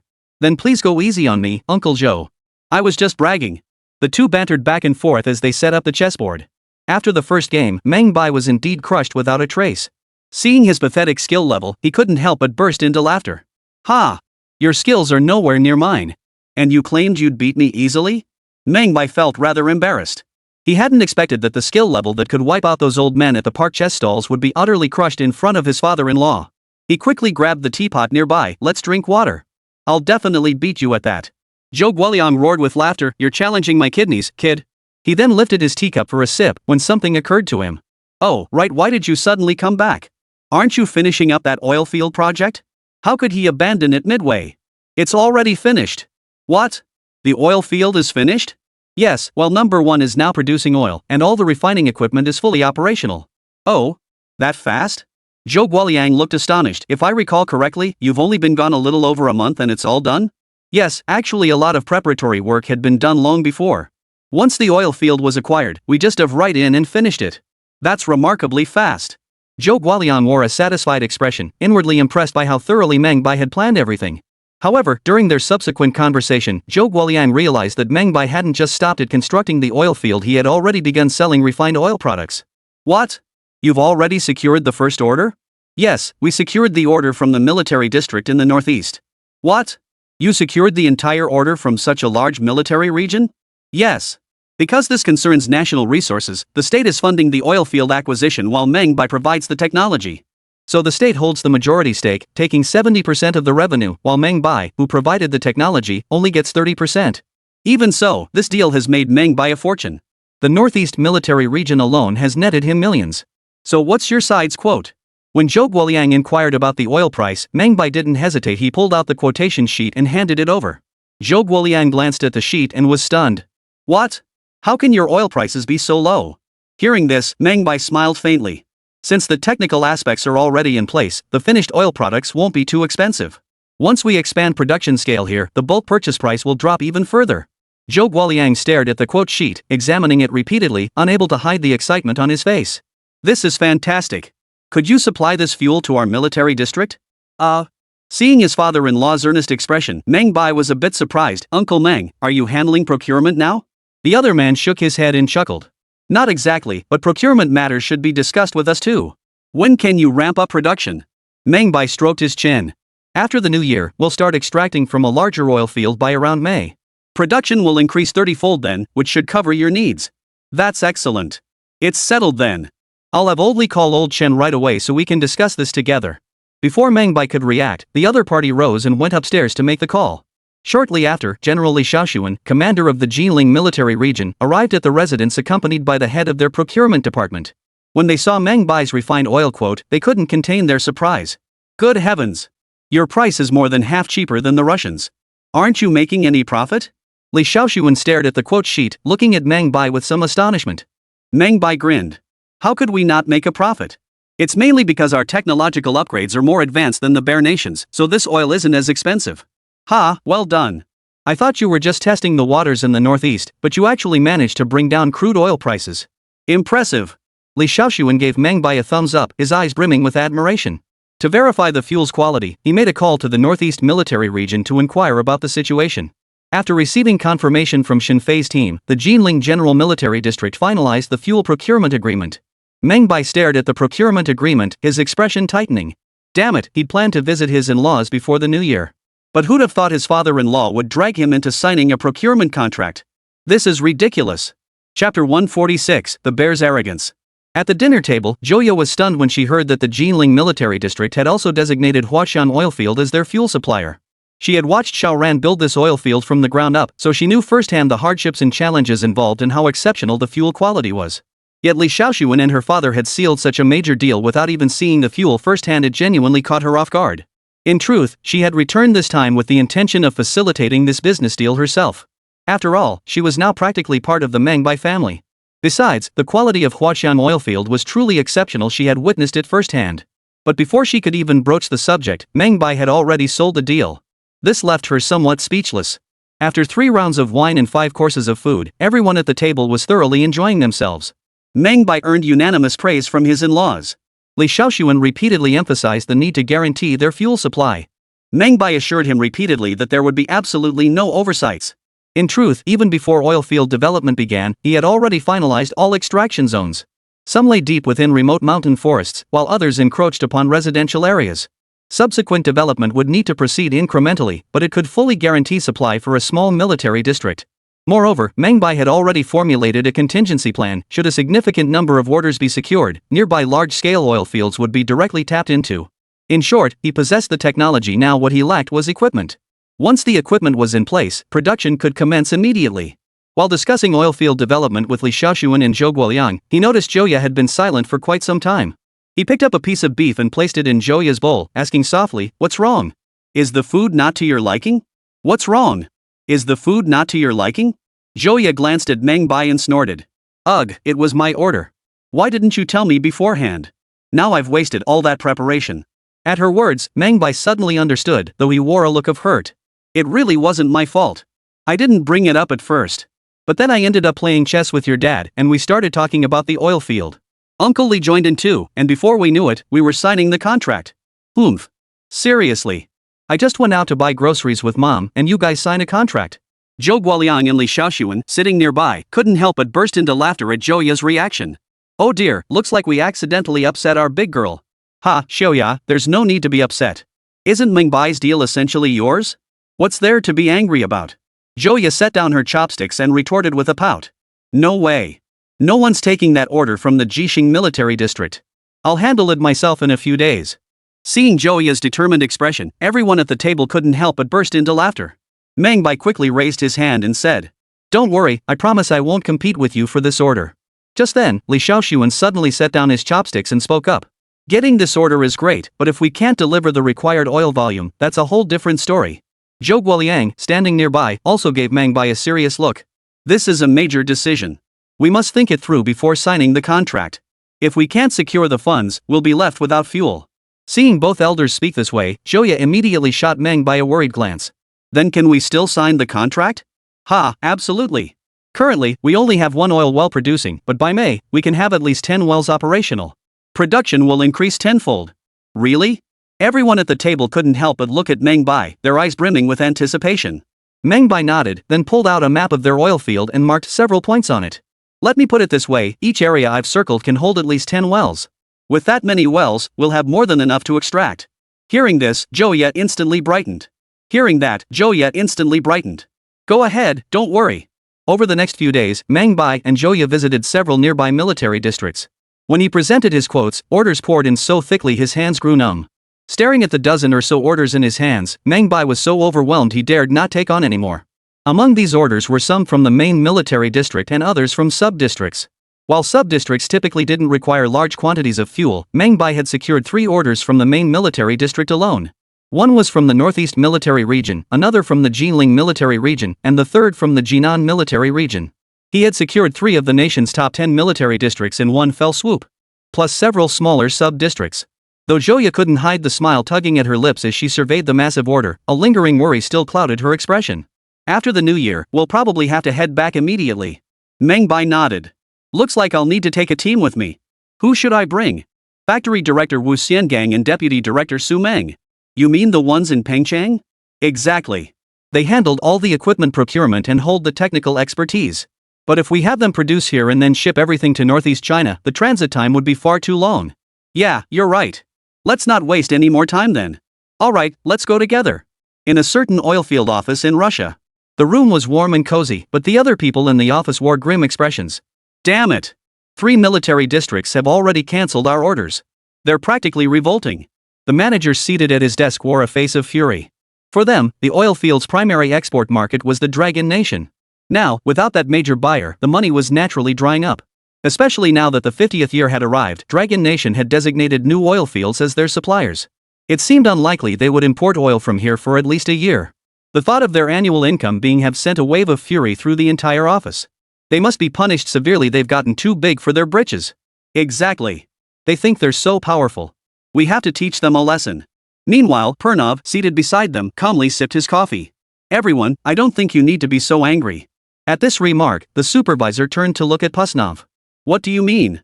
Hearing the hint of anger in the manager's voice, Pusnov set down his coffee cup and explained with a slight smile. "I've already investigated. They're mining that small oil field we previously relinquished. Daily output barely reaches 10 tons. After removing impurities and other factors, the total yield is estimated to be less than 1 ton. Rest assured." At this, everyone in the room turned to look at Pusnov. Pusnov, meanwhile, picked up a cigar, lit it slowly, took a puff, and then placed a report on the table. "Here," he said, "the information on that unnamed oil field. We have more comprehensive data than they do. With the most advanced technology available now, if they can keep extracting into the second half of the year, that would be considered quite good." The manager glanced at the report, his worried expression instantly turning to joy. He slammed his hand on the table and laughed. "Damn you, Pusnov. You really deserve it. Why didn't you tell us this crucial information sooner?" Pusnov laughed heartily. "Everything's under control. We'll just sit tight and wait for them to run dry before they come begging. Then we can draw up a new quote and give them a proper lesson. What do you think?" The manager lifted his glass of whiskey and downed it in one gulp. "Exactly. We'll make them pay dearly when the time comes." Chapter 147, Too Many Orders, Too Much Pressure. Before the Lunar New Year's Eve celebrations had even begun, Meng Bai brought Joya back to the oil field. The oil field was bustling with activity as everyone raced against the clock. This time, Meng Bai and Joya didn't return empty-handed, they brought a team with them. After all, only Su Meng and his team understood the oil field production equipment, so entrusting them with manufacturing the items gave Meng Bai complete peace of mind. To ensure the best possible materials and components, Meng Bai purchased a nearby steel mill and foundry. After some renovations, they were up and running.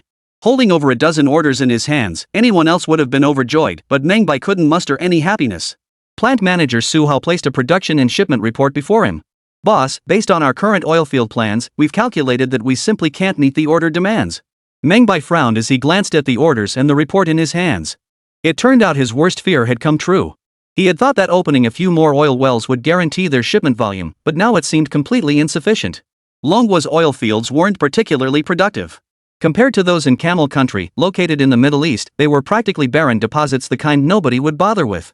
Longwa's highest yielding oil well produced only about 4 to 10 tons daily. In contrast, any oil well in Camel Country easily surpassed 100 tons per day. This gap was enough to give Meng Bai a headache. Attempting to purchase oil fields from Camel Nation and transport them back now would likely face fierce opposition from Bear Nation and Eagle Nation. Besides, they didn't possess container ships large enough to transport such volumes. This plan was clearly unfeasible, leaving them reliant on domestic oil fields to meet the demands of all military districts. Boss, what should we do? Should we just come clean with them? Meng Bai waved his hand dismissively. Are you kidding? Tell the truth? Do you even know what that would mean? If we disclose the situation now, it would likely cause panic. Military districts would never purchase from them again. This would be a devastating blow, absolutely unthinkable to disclose. Even if we grit our teeth and import oil fields from abroad, we can't resort to this method. Besides, it wasn't as if there were no solutions left. Meng Bai stared intently at the map, studying it over and over. If that's the case, then this is the only option. With that, he picked up a pencil and marked a check on the address circled in red in the central region of the map. Notify the geological team to conduct exploration here. Su Hao glanced at the marked location on the map and froze. This is just a barren mountain range, completely undeveloped. Boss, are we really going to conduct exploration here at this time? Of course. Proceed as I've instructed. Alright, I'll notify them immediately.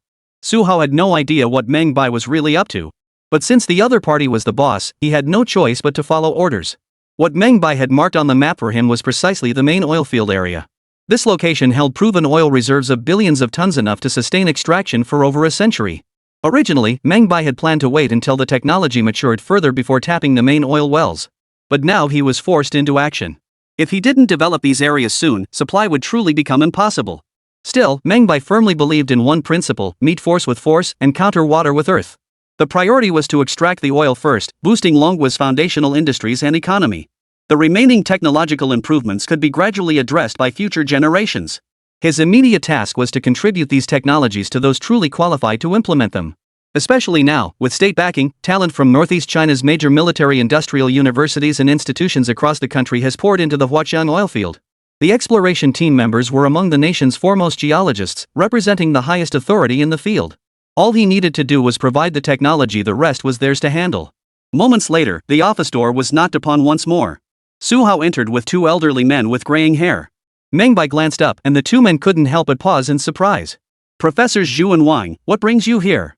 Professors Zhu and Wang were luminaries in the fields of geology and mineralogy in China.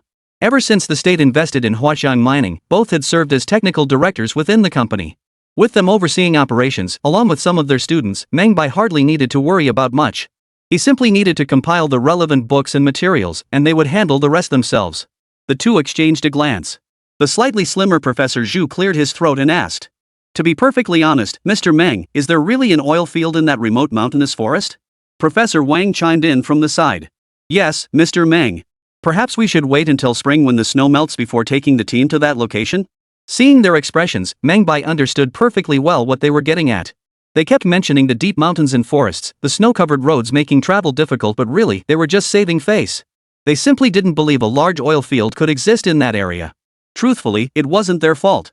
Oil fields rarely form in such fault zones, and if one truly existed, the Russians would have discovered it long ago. Faced with this situation, Meng Bai couldn't help but smile. He stepped forward and shook hands with the two professors. "Professors, to be perfectly honest, our order pressure is quite intense right now. We absolutely must develop a large oil field to meet current demands." Before he could finish, Professor Zhu waved his hand impatiently. "Mr. Meng, I won't beat around the bush. As the technical department for oil fields, we certainly understand your pressure. But to be perfectly honest, that location simply cannot produce a large oil field." Professor Wang nodded repeatedly, offering earnest advice. "Indeed, Mr. Meng. A trip there would take at least a month to complete. It's not that we fear hardship, we simply dread wasting time for nothing." Seeing the two professors' resolute expressions, Meng Bai hesitated for a moment before speaking. "How about this, professors? This time, I'll accompany you. Instead of extensive exploration, we'll drill directly. If we find something, we'll explore further. If not, we'll turn back immediately. With the proposal laid out so plainly, the two professors exchanged a glance and finally nodded in agreement. As they left the office, both sighed deeply. Mr. Meng still has such unwavering faith in his sixth sense. This time, he's bound to take a nasty fall. Based on our years of field experience, there's absolutely no way that location could hold a major oil field.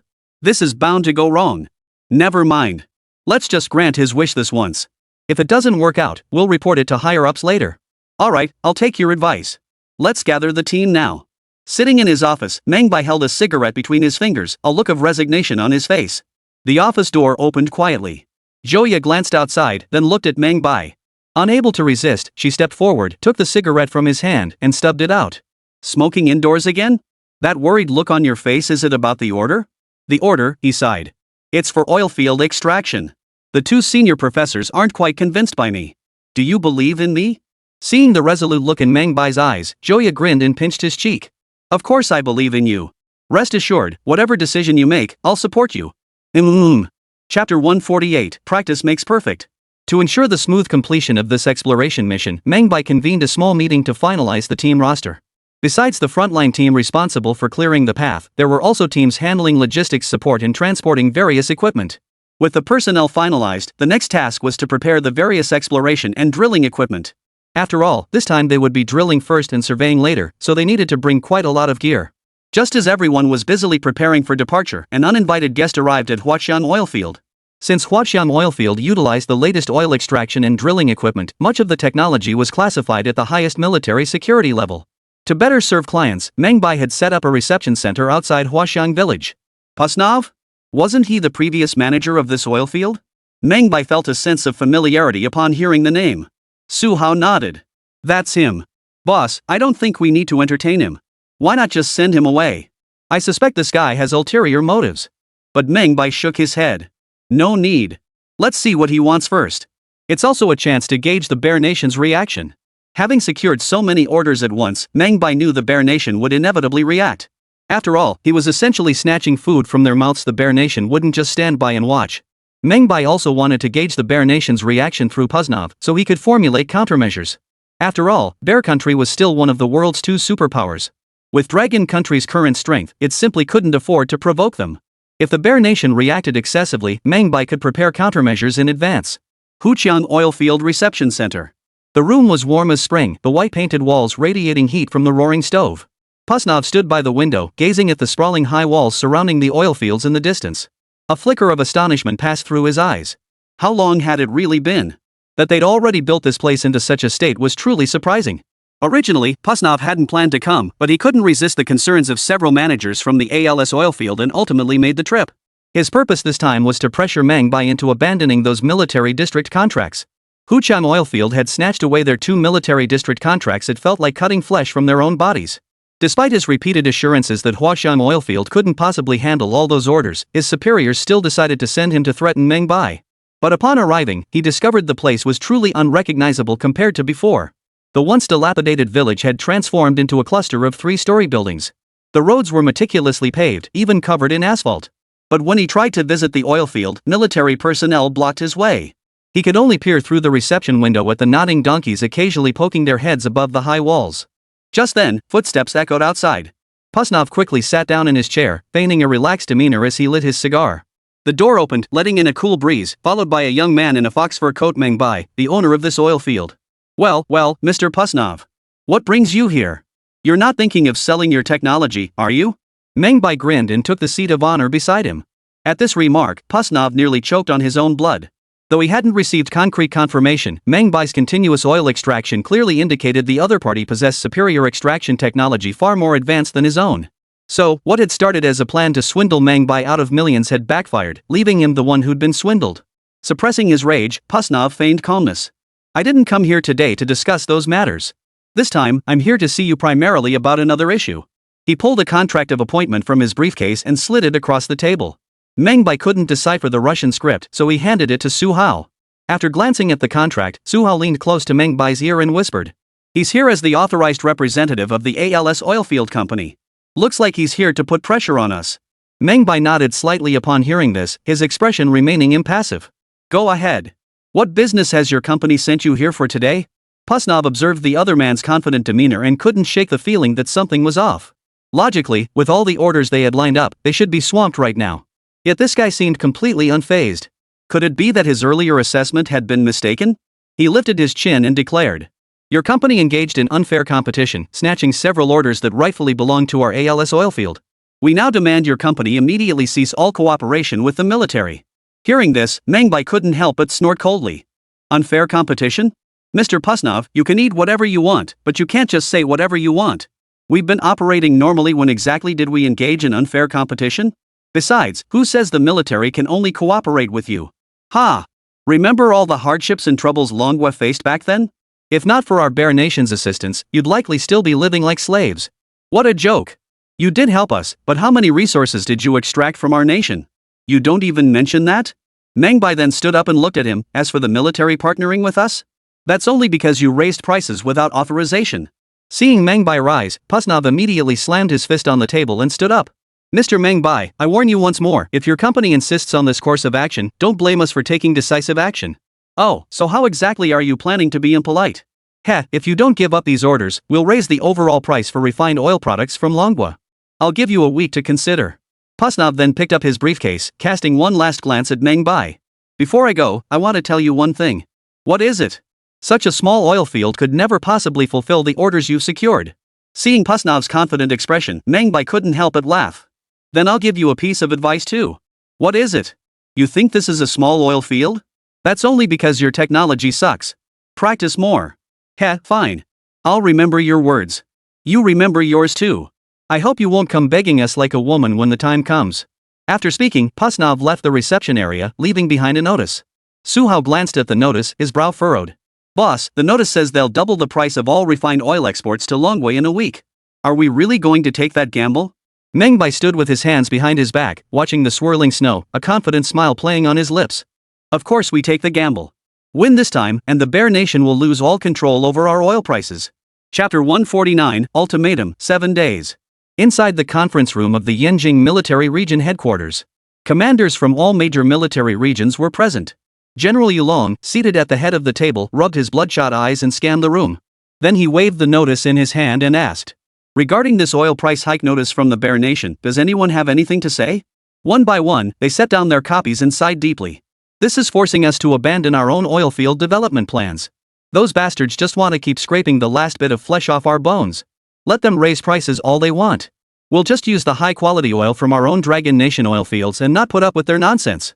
Li Shaoxuan, you sound tough, but you've got contracts we haven't gotten ours yet. You're not short on oil, but we are. Exactly. When the bear raises prices, it's nationwide.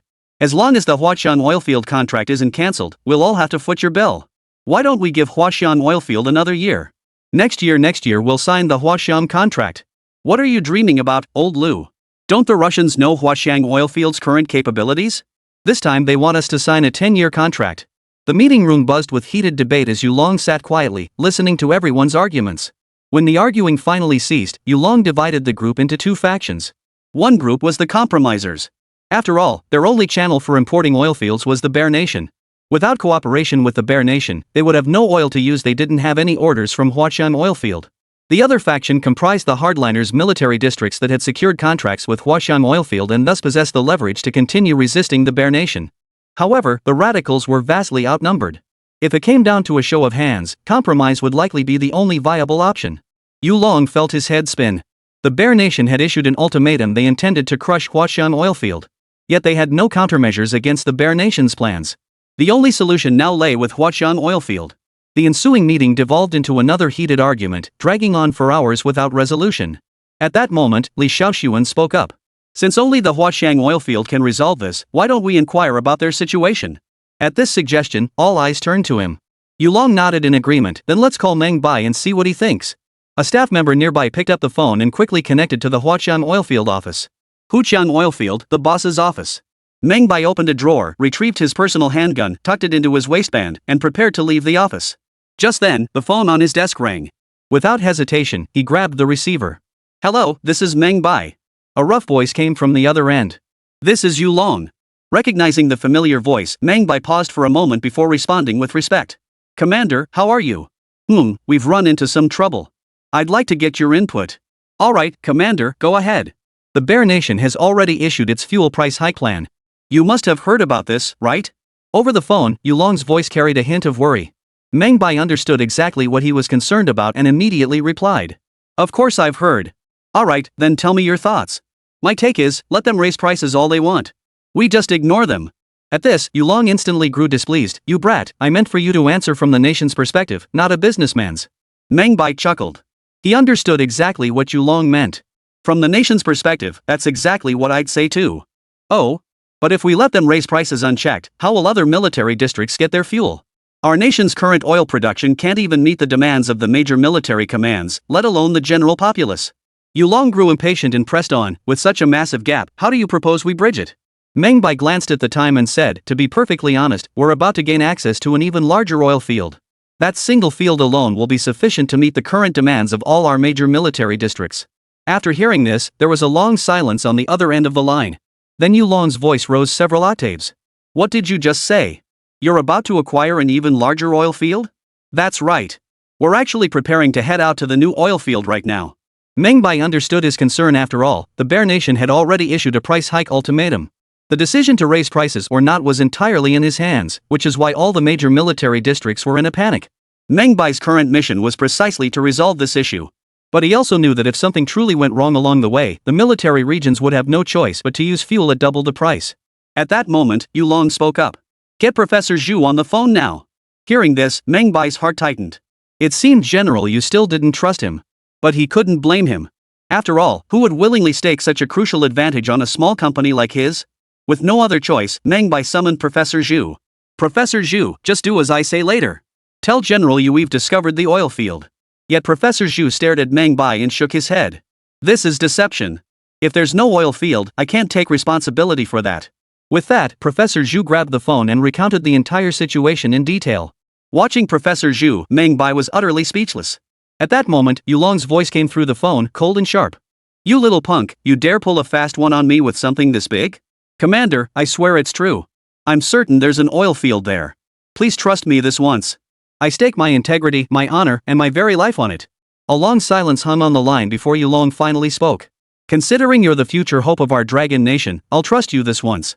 But I can't stake everything on you. I'm giving you 7 days. If you haven't found the oil field by then, we'll have no choice but to terminate our partnership and sign a contract with the Russian side. I hope you understand.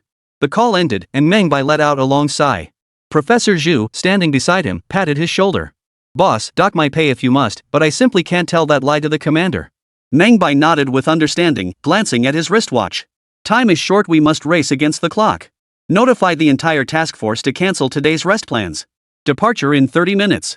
Chapter 150, Drilling commences. At 2 p.m., a convoy of over a dozen trucks loaded with various tools and equipment drove deep into the snowy plains. Though they wouldn't get far at this hour, and winter nights in the northeast fell early sunset around 4 o'clock.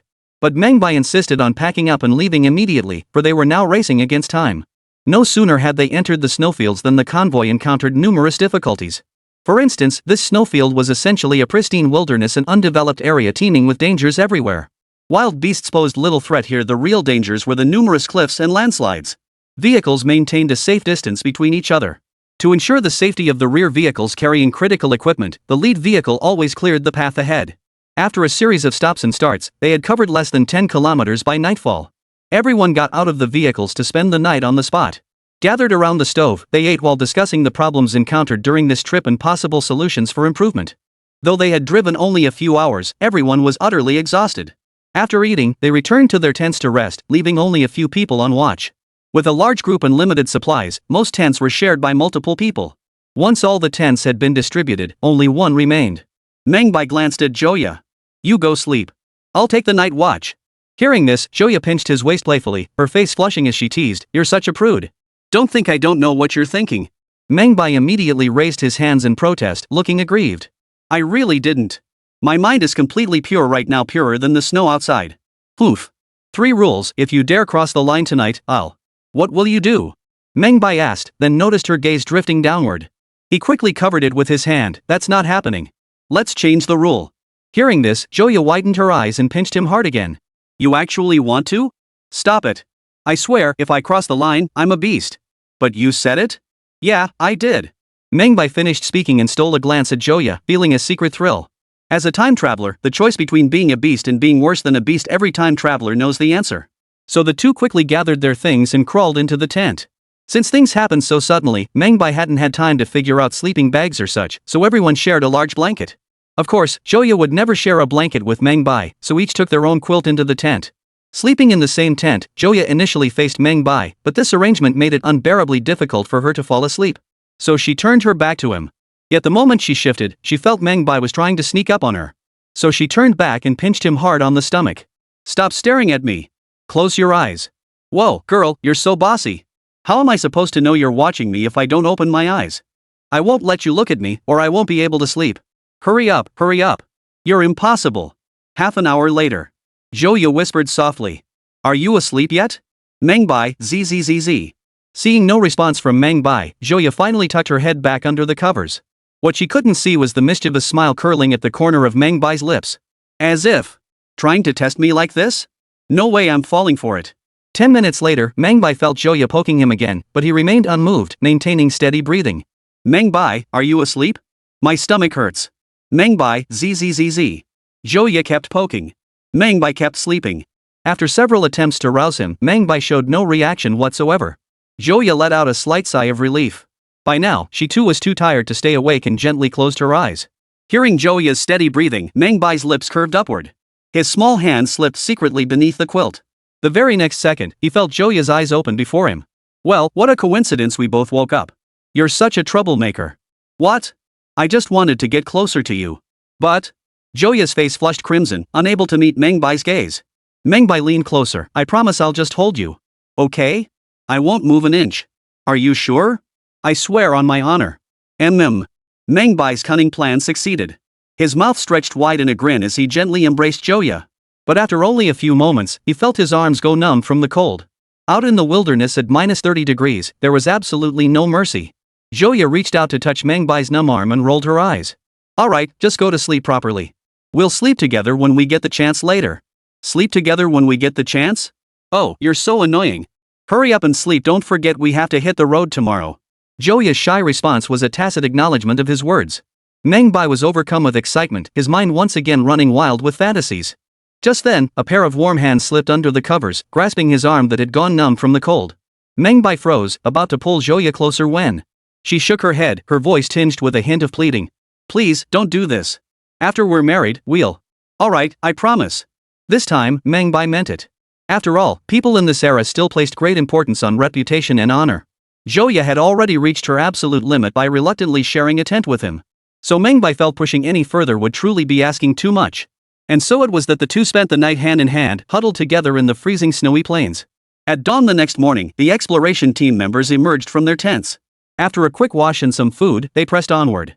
They covered only about 30 kilometers that day, yet their destination lay less than 10 kilometers away. After a night's rest, they pressed on. Finally, by noon the following day, they reached the designated location. We made it! The pathfinders ahead waved their arms excitedly, their enthusiasm palpable. Everyone got off the vehicles and cheered at the sight of the primeval forest. Professor Zhu, clad in a fur coat, immediately led the students to survey the surrounding terrain. Despite a thorough examination, they failed to uncover the information they sought.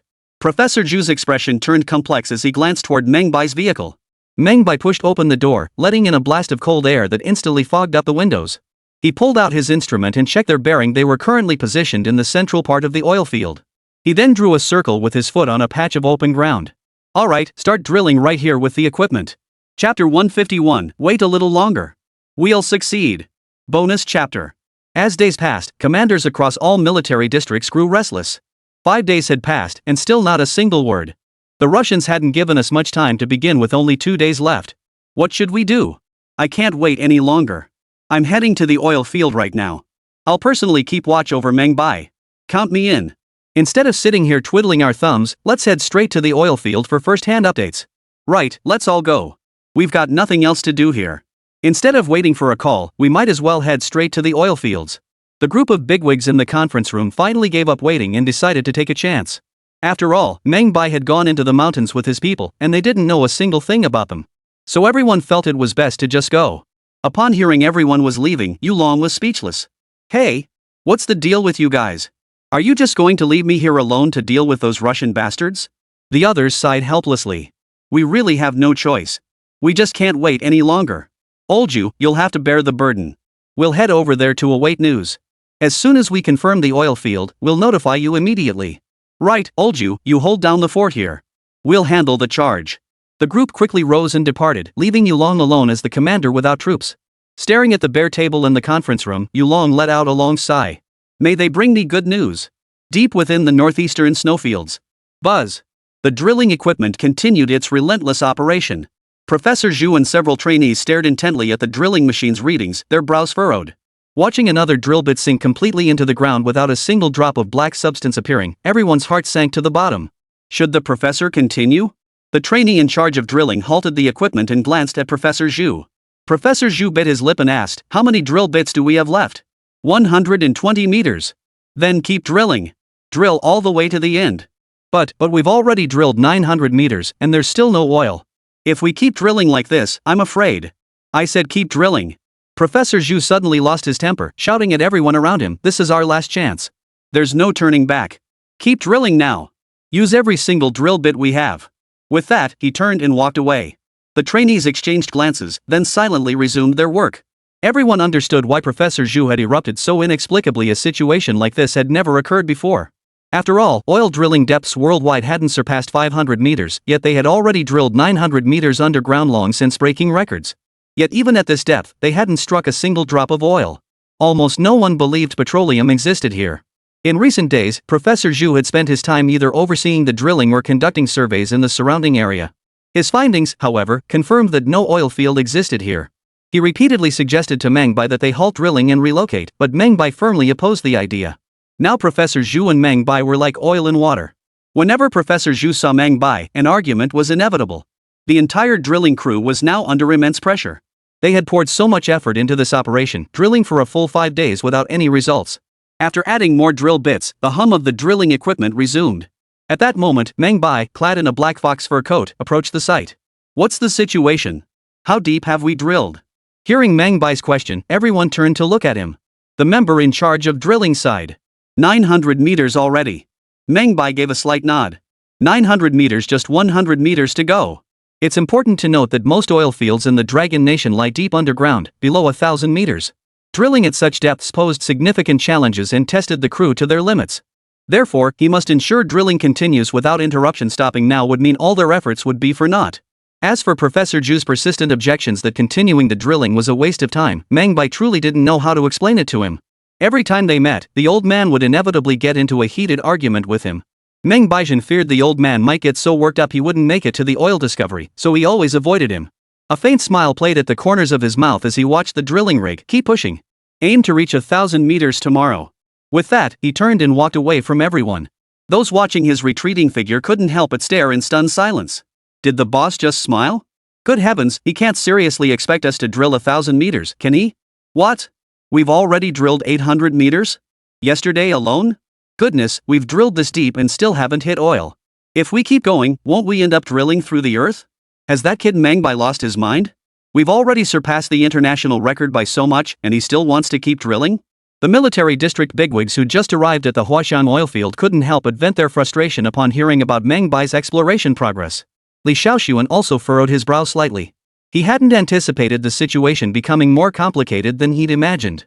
Could it really be empty? If that's the case. At that thought, he turned to glance at Zhou Guoliang. Old Zhou, what do you think? Zhou Guoliang was equally concerned. Meng Bai was under immense pressure. He was about to take on the entire Bear Country single-handedly, staking his entire life and livelihood on this.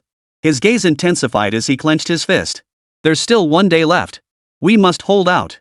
Not until the very last day. We absolutely cannot give up. Seeing Zhou Guoliang's resolute expression, Li Shaoxuan couldn't help but nod in agreement. That's right. Meng Bai has never let us down, and we won't let him down either. However, the commanders from other military districts weren't nearly as composed. They were all pacing like ants on a hot pan. They were all assigned to the reception area, waiting anxiously one after another. Only 1 day remained until the ultimatum from Bear Country expired. If they failed to drill for oil, they would be forced to abandon the Huashan oil field. What followed would be a decade of economic extortion by the Bear Nation through refined oil products. The night dragged on interminably. As the sun rose, a new day began. Deep within the snowy plains of northeast China, the exploration team members continued drilling downward, having exhausted their final drill bit. Meng Bai stood beside the drill site, where all team members had gathered. This final 10-meter drill bit represented their last hope. Professor Zhu sat slumped on a nearby rock, looking utterly defeated, as if he'd lost his soul. Joya gripped Meng Bai's hands tightly, her knuckles turning white. Please succeed, please succeed. Buzz. The drill continued its descent. As it spun, it brought up fragments of crustal rock. Just then, a military vehicle pulled up nearby, and several men stepped out. Leading the group were none other than Li Xiaoxuan and Zhou Guoliang. Zhou Guoliang approached Joya and gently patted his daughter on the shoulder. Don't worry, kid. We'll definitely succeed. Meanwhile, Li Xiaoxuan offered Meng Bai a cigarette. Success or failure, you've done your best. Meng Bai nodded, lit the cigarette, and took a deep drag. Back in Yanjing. Rest assured, the contract won't be signed before 10 p.m. tonight. Hearing Li Xiaoxuan's words, Meng Bai couldn't help but breathe a sigh of relief. Buzz. The drill continued its relentless thrust. Watching the drill bit gradually sink deeper into the ground, everyone held their breath. At that very moment, the entire drill suddenly plummeted into the ground. Everyone's hearts clenched in terror. Before anyone could cheer, a jet of black oil shot the rig several meters into the air, drenching the surrounding snow and everyone nearby like soaked chickens. Oil. Success. Haha, we did it. In an instant, everyone present erupted in cheers. Chapter 152, Oil. Yanjing Ministry of Foreign Affairs. Yulong sat in his office, tapping his pen rhythmically on the desk as his mood grew increasingly restless. Outside, dusk was approaching, with less than 6 hours remaining until 10 p.m. The representatives from Bear Country continued to press their demands, their attitude growing increasingly hostile and unyielding. As a veteran commander who had spent his career leading troops into battle, Yulong possessed a fiery temper. Had someone not restrained him, he might well have come to blows with them. To prevent a conflict before the contract was signed, Yulong could only sit in his office waiting for a phone call. Meanwhile, in the conference room diagonally across the hall, the representatives from the Bear Nation were still pushing hard. Anton's eyes flashed with contempt. Let me be blunt, your country simply doesn't possess the technology to extract deep-sea oil reserves. Hand over the contract already. Stop this futile struggle. Li Zhang, who frequently dealt with him, remained unruffled. What's the rush? We agreed to sign at 10 a.m. It's only 4 p.m. now, we still have 6 hours before the signing. Hearing Li Zhang's words, Anton slammed his fist on the table in fury. Damn it! You've wasted too much of our time. What's the point of this? Stop your last-ditch efforts. Sign now and we'll still offer you a price discount. Otherwise. Before he could finish, Pusnabov gently tapped his shoulder, a serene smile playing at the corners of his mouth. Mr. Anton, please calm down. As the technical director of ALS Oilfield and former developer of Huaxiang Oilfield, I can state unequivocally that there is absolutely no oilfield in that region. Pusnov arrived today as the technical director of ALS Oilfield Company, representing them to exert pressure. On one hand, he needs to relay the news back to headquarters promptly. On the other, he's here to bring the contract for signing. He's already surveyed the area. There's simply no possibility of a large oil field there. The only one they had found is nearly depleted. Hearing Puslov's words, Anton's anger subsided considerably. His gaze shifted back to Li Zhang. Fine. I'll see how long you can hold out. 10 o'clock, we'll settle this then. With that, he rose and left the conference room with several assistants. By now, Li Zhang's back was drenched in sweat. As a diplomat, the pressure he faced was immense. He had to maintain an iron will at all times, refusing to be broken by the other side's barrage of words. Yet now, he hadn't heard a single piece of good news. After taking a sip of tea from his cup, he returned to his office once more. He glanced at the phone on his desk, then at Yulong. Commander, over there. Before he could finish, Yulong shook his head. Wait a little longer. Silence fell over the room. Li Zhang bit his lip, pondering for a moment. Commander, have we truly run out of options? Yulong lifted his head, his gaze burning into Li Zhang. I believe in Meng Bai. He can create a miracle. Seeing the conviction in Yulong's eyes, Li Zhang felt momentarily dazed. Was it truly wise to pin such immense hope on a young man barely out of his 20s? Deep within the northeastern snowfields, a military jeep raced across the snowy plains. The driver, a service soldier, pressed his foot down as hard as he could, as if trying to push it into the gas tank. Seated in the passenger seat, Li Xiaoxuan gripped the safety bar, his face etched with urgency. Faster, faster. We're running out of time. Meng Bai and Joya sat in the back, nearly shaken to the point of dizziness. Meng Bai felt it was sheer luck the vehicle hadn't broken down yet. Calm down, take it slow. We've got plenty of time, it's still hours before 10. Safety comes first. The driver was getting frustrated. Great. One of you tells me to speed up, the other tells me to slow down. Who am I supposed to listen to? Why don't you two take the wheel yourselves? But his driving skills were exceptional, and this route had been traversed countless times. The tire tracks on the ground were the best guide for the route.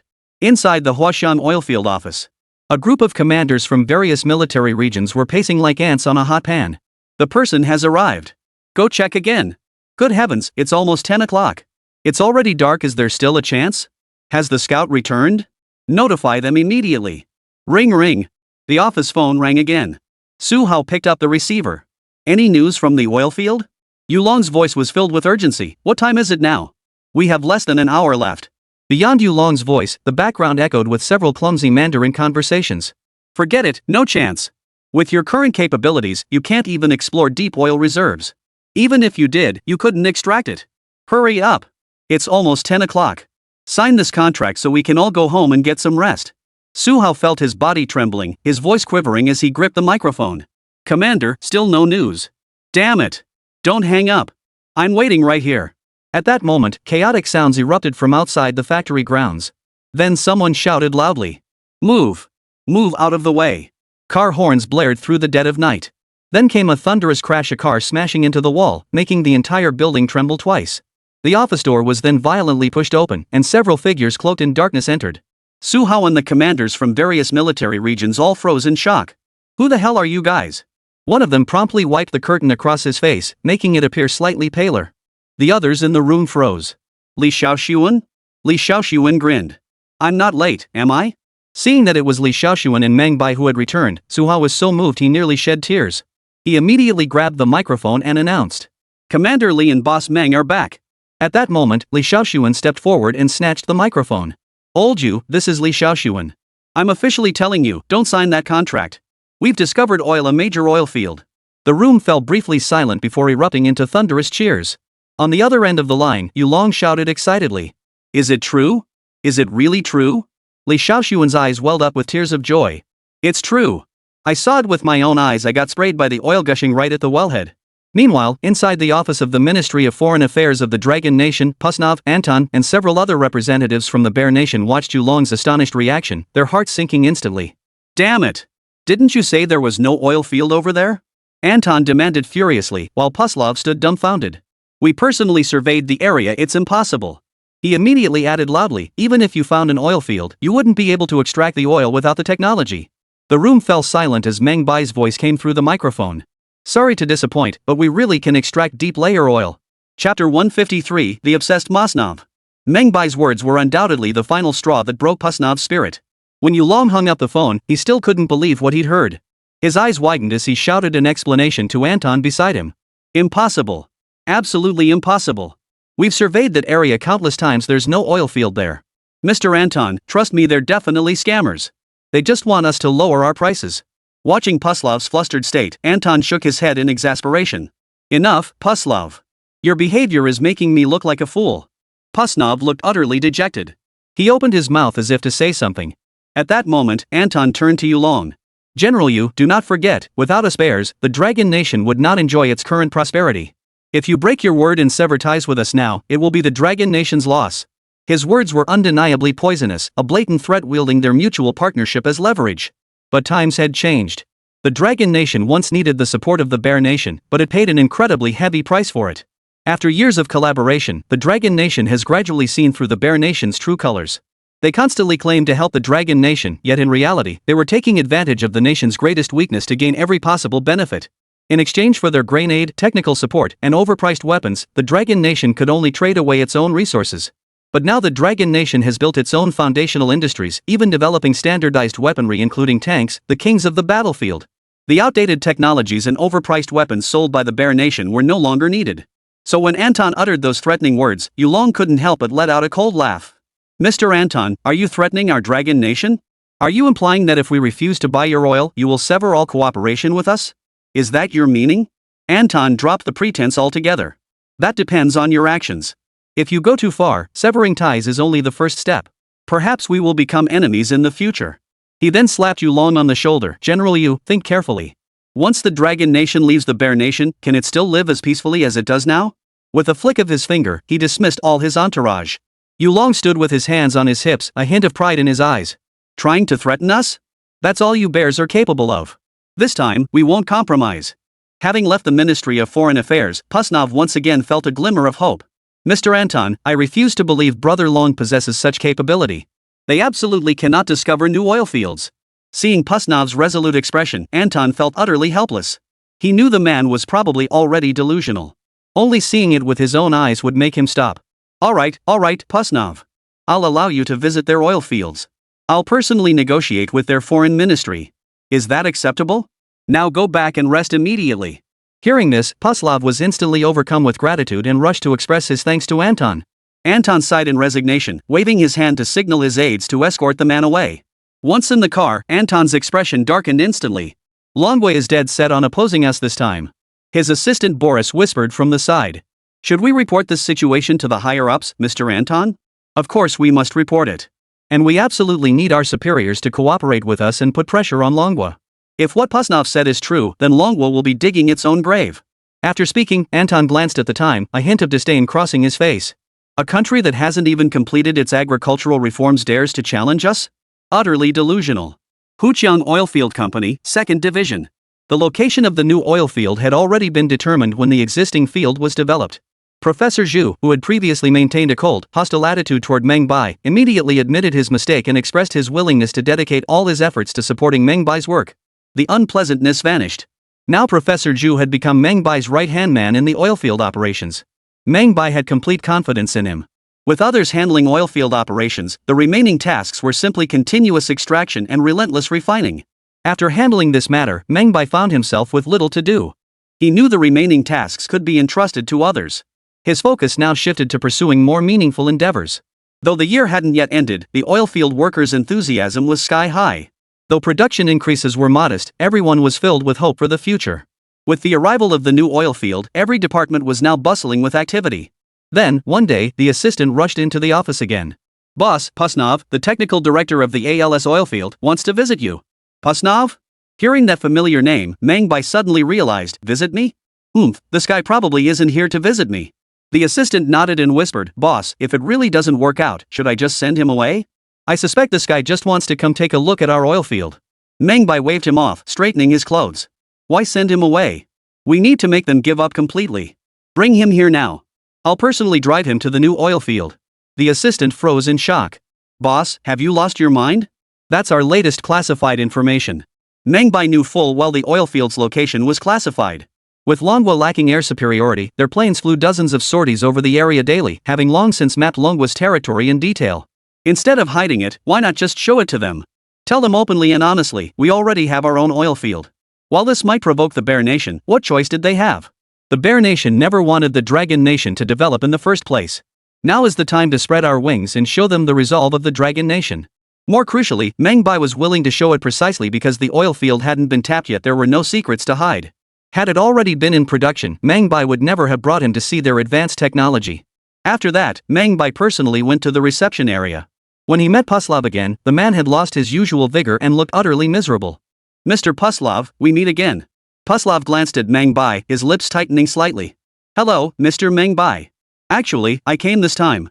Haha, no need to say more. I know you're here to confirm our new oil field, right? No problem, I'll show you. What? You agreed? When Meng Bai said he'd show him, Puzanov was stunned.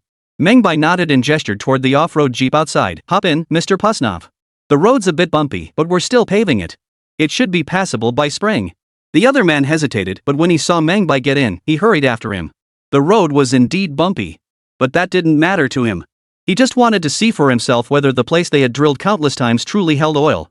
Yet as he observed the roadside littered with debris clearance crews and various transport vehicles, an ominous foreboding settled over Pusnov. Finally, when he spotted a drilling rig standing in an open field, he was utterly dumbfounded. What? You actually struck oil? Puslov's eyes widened in disbelief. Meng Bai gave him a light pat on the shoulder. Yes, we have indeed struck oil. So you can go back and tell your boss, we won't be canceling the order.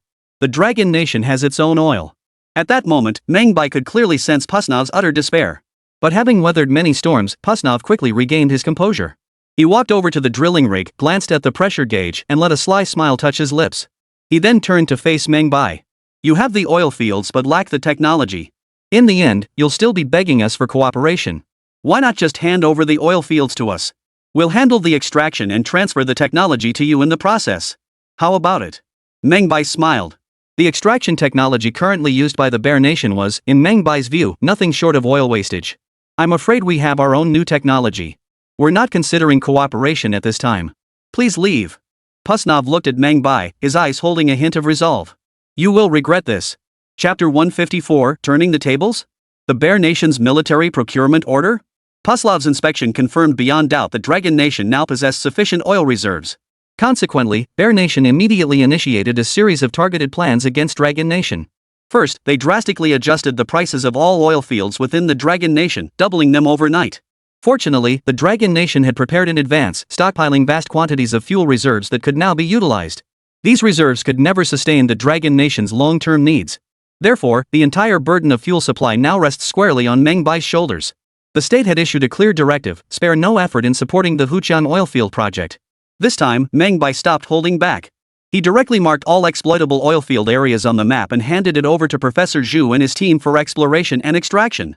Though everyone thought the locations Meng Bai casually marked were downright absurd, his previous random circular sketch had yielded massive oil reserves, giving everyone hope. Thus, when Meng Bai marked so many locations this time, not a single objection was raised. They immediately grabbed their tools and headed out to drill. Yet with every new oil field discovered through drilling, Meng Bai grew ever closer to godlike status in the eyes of the people. Everyone was intensely curious about how Meng Bai managed to achieve such feats, but he would only offer vague, off-the-cuff explanations. Even professors and experts in exploration and petroleum engineering couldn't stop praising Meng Bai's skill. Over 2 months passed, and Meng Bai not only developed that new oil field but also began extraction at over a dozen surrounding locations. In just 2 months, Huaqiang Company now owned over 100 oil wells. Meanwhile, at the new steel mill under Wu Shang'an's leadership, combined with Meng Bai's innovative improvements, several steel mills sprang up, specializing in producing various models of oilfield drilling equipment components. It was precisely these equipment components that ensured the smooth oil production from Huaqiang Company's 100-plus wells. To ensure sufficient manpower for the new oilfield development, the HR department conducted another recruitment drive, directly hiring 20,000 people. While 20,000 might sound like a large number, it was not excessive for Meng Bai's plan. His goal was to cultivate a cohort of outstanding petroleum workers for Longhua. The goal was for Longhua's major oil fields to operate independently and eventually expand beyond its borders to secure additional oil fields. All preparations proceeded steadily. To ensure fuel supplies reached all major military districts, Longhua directly dispatched troops to construct a railway deep into the mountains, transporting refined oil products barrel by barrel to major military districts and cities. Meanwhile, the Bear Nation could no longer contain its anxiety upon witnessing the Dragon Nation's rapid development. They had assumed that even if the Dragon Nation discovered oil fields, it would lack the advanced extraction technology. Yet they were instantly proven wrong. Dragon Nation had succeeded, even producing higher-grade fuel than their own specifications. The Russian Ministry of Natural Resources was in a panic. Their tanks and civilian vehicles all ran on 92-octane fuel. They knew their highest-grade fuel was only 75 grade, and even that premium fuel was reserved exclusively for fighter jets. Seeing the Dragon Nation use 92-octane fuel in their civilian vehicles drove the Bear Nation's people mad with envy. What a waste! Absolute waste! In the Foreign Ministry office, Anton repeated the words the Minister of Resources had personally conveyed to him. Those present felt a mix of helplessness and frustration. Right under their noses, the Dragon Nation was steadily growing stronger, employing technologies even more advanced than their own. This feeling was like having their faces slapped. Now, when it came to petroleum, they were utterly powerless against Longhua. Especially since the Air Force had issued a strict order demanding the use of 92-octane fuel. Indeed, some time ago, a delegation of Longhua's leaders had visited Bear Country. They hadn't gone empty-handed, bringing not the usual local specialties, but an entire tanker aircraft loaded with fuel. And this tanker was loaded with nothing but 92-octane fuel. When this fuel arrived at their airbase, every senior technician there was stunned. This massive shipment of fuel was enough to power all their laboratories for months. Meanwhile, back in the Dragon Nation, this fuel was already being used everywhere. Military High Command then issued a strict order to the Ministry of Foreign Affairs: secure export rights for 92-octane fuel at all costs. This series of events had the Dragon Nation laughing. They had once desperately obstructed our progress, yet now we had advanced. Now they're paying us to import superior fuel, truly the most satisfying story since our nation's founding. Naturally, the Foreign Ministry wouldn't simply hand over such high-grade fuel to the Bear Nation. After prolonged diplomatic negotiations, they successfully sold the 92-octane gasoline to the Bear Nation at twice the domestic price. Even at this price, the Bear Nation was overjoyed, signing a 5-year long-term agreement. With access to 92-octane fuel, their fighter jets could now fly faster and farther. This order from the Dragon Nation impacted not only the Bear Nation but even the Eagle Nation. Inside the Pentagon's Intelligence Bureau office, Pete, now promoted to head of the intelligence agency stationed in the Dragon Nation, was briefing on recent intelligence. Moreover, the Dragon Nation had now broken free from the Bear Nation's refined oil control. They could produce higher-grade fuel and had even sold fuel to the Bear Nation's military. After hearing Pete's report, Director George sat deep and thought for a long while. The reforms mentioned regarding Dragon Nation had genuinely shocked him. Previously, they had dismissed the nation's resolution to implement nationwide industrialization reforms as insignificant and unlikely to amount to much. Yet the changes over these past months had nearly stunned them. Industrialization demanded vast human, material, and financial resources. By their calculations, even a decade wouldn't suffice for the Dragon Nation to complete such a task. However, intelligence gathered by their agents over this period indicated that machine tools were now in use across more than a dozen cities in the Dragon Nation. Their analysis suggested that Dragon Nation's munitions factories and certain research institutions had already undergone industrial transformation. Beyond industrialization, Dragon Nation had also developed its own main battle tanks. This was astonishing to Georgia. Nation, once described as an impoverished agrarian country, had now managed to produce tanks. Now, Longwa could even extract oil, often called the lifeblood of industry, and refine it into higher-grade, high-quality fuel. This formidable capacity for transformation had already made him sense a threat. George stared intently at the report in his hands, his expression growing increasingly grave. It seemed they had to take action. He pulled out a map, his gaze instantly fixating on the peninsula between Korea and the Korean Peninsula. Perhaps we could make some moves here. With these two nations recently locked in heated conflict, it's time to deploy our forces to deliver a deterrent to the Dragon Nation. Chapter 155, Storm Clouds Before the War. In the blossoming month of April, operations at Huaqiang Group's oilfield branch had fully stabilized. All departments within the oilfield subsidiary were now highly refined, especially since the state had personally recruited elite personnel for each division. Thus, Meng Bai had no other concerns now. Beyond reviewing daily reports and production figures, his remaining task was to monitor the production progress of the Type 99 tanks at the armory. After all, the primary purpose of producing such vast quantities of fuel was to power various vehicles, aircraft, and tanks. With the fuel supply issue resolved, the next priority was to enhance fuel utilization efficiency. Beyond monitoring production across subsidiaries, Meng Bai kept a constant eye on international developments. Particularly, the standoff between the Korean Peninsula and North Korea had reached a critical boiling point. What had once been minor skirmishes between small units had now escalated into localized warfare. Behind these two nations stood two major powers. North Korea had the backing of the Bear Nation, while South Korea was supported by the Eagle Nation. Both superpowers were relentlessly supplying these smaller nations with military hardware, making a major conflict imminent. Meng Bai glanced at the calendar. It was late April now, with less than 2 months remaining before the two nations formally engaged in combat. Then, 3 months later, the Eagle State shed all pretense. It rallied other nations to organize a military force stationed in the Stick State, launching a full-scale war against the North Korean state. The amphibious assault, in particular, marked the Eagles' full commitment of their most elite combat units to the conflict, shattering all the advantages North Korea had previously built. What no one anticipated, however, was that the Bear Nation remained uninvolved in this conflict.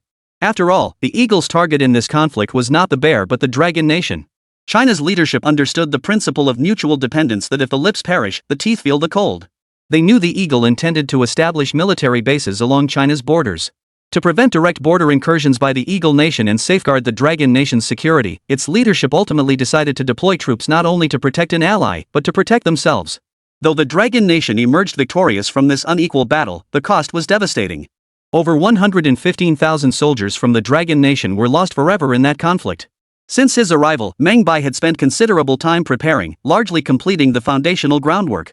With the foundations of industry, electricity, and fuel now in place, he could confidently proceed with his next phase of plans. All his previous efforts had been laying the groundwork for what came next. With medical and surgical issues now largely resolved, he could finally let loose. Sitting in his office chair, Meng Bai scanned the latest news reports as a new plan began to take shape in his mind. If he wanted to focus solely on weapons, he'd have to go to the armory again. That would be too time-consuming. Establishing a dedicated weapons research and development center would be ideal. The thought struck him, and he immediately jotted it down in his memo. Just then, a knock sounded at the door. "Come in." The door opened, and Joya walked in, camera in hand, looking utterly exhausted.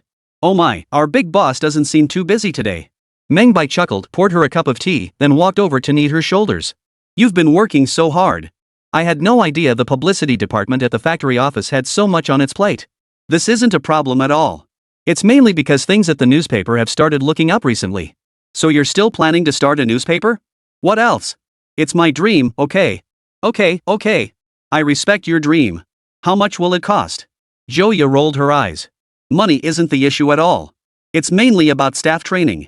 Finding qualified reporters is tough right now, plus there's the ongoing training and content review requirements later on.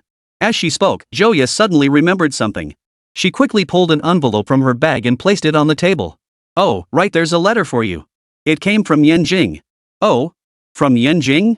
Only letters sent from the high-ranking officials in Yanjing would prompt Joya to say they came from Yanjing. He hadn't been on anyone's radar for ages, so it came as a surprise and a thrill to learn Yanjing had remembered him. He had been planning a trip to Yanjing anyway, to secure approval for establishing the Weapons R&D Center so he could focus entirely on developing arms. So, filled with anticipation, he opened the envelope only to find an invitation to an informal symposium. Such gatherings were usually like tea parties, no central topic, just casual chatter. But when he saw the signature on the invitation, Meng Bai couldn't help but pause. General Yulong extended the invitation? Good heavens, this must be related to the current war. Hearing this, Joya looked up at Meng Bai. What war? You mean the war between the Korean Peninsula and the US? Yes, this war will be extremely fierce. The Eagle Nation should be entering the fray very soon. Huh? Joya was taken aback, then asked, will our Dragon Nation take action? We have to. This time, Eagle is targeting us directly. We've only just finished one war, and now another is starting? Good heavens, this time fighting the Eagle Nation will be incredibly difficult. Joya's mind instantly filled with images of the port packed with warships, the hillside swarming with armored vehicles and tanks, and the skies teeming with fighter jets like a swarm of bees. The thought brought an ominous foreboding. Perhaps this war would claim many lives. Meng Bai's lips curved upward as he gently squeezed Joya's shoulder. Alright, don't worry too much. We're not as weak as we used to be. We have our own standard issue weapons and our own main battle tanks. Aside from lacking in Air Force and Navy, everything else is decent. But the enemy is the Eagle. Ha! So what if they're the Eagle Squadron? Their men still die from bullets. They're just better equipped than us. But don't forget we've been fighting for years. We have an army with incredibly rich combat experience. Meng Bai's words were unwavering, his eyes burning with unshakable resolve. Joya listened and felt deeply inspired. You're absolutely right, our experience is our greatest advantage. Inside the Yanjing General Military District Office, a group of military leaders sat with grim expressions. Yulong stubbed out his cigarette and pointed to the telegram on the table. This time, the Eagle is about to deploy troops to the Korean Peninsula. They fear our growing strength and a potential alliance with the Bear to counter them. This conflict seems inevitable. Everyone, speak freely, share your thoughts on this impending war. Those seated on the sofa voiced their opinions one after another. Let them come. What are we afraid of? We've built our own industrial base. Our standard weapons are every bit as capable as the Eagles. Bring it on. Exactly. They've pushed us to the brink. If we don't fight now, we'll be next. If only we had aircraft. Then we wouldn't have to swallow this bitter pill. For aircraft, we'll likely have to seek help from the Russians again. Guess they'll take the chance to squeeze another deal out of us. Sigh, we might even have to hand over our Type 99 tanks. I'm not worried about the fighting itself. What concerns me most is our soldiers' food supply. At this remark, everyone present froze in surprise before turning to look at the speaker. It was Sun Man-chang, the logistics director of the Yanjing General Military District. Seeing all eyes on him, he let out a deep sigh. This time, it seems we'll have to take grain from the people's mouths again. The assembled crowd sighed in unison, yet none could offer a solution. Chapter 156, Meng Bai's Military Pledge. Outside an office in the forbidden city of Yanjing. Knock.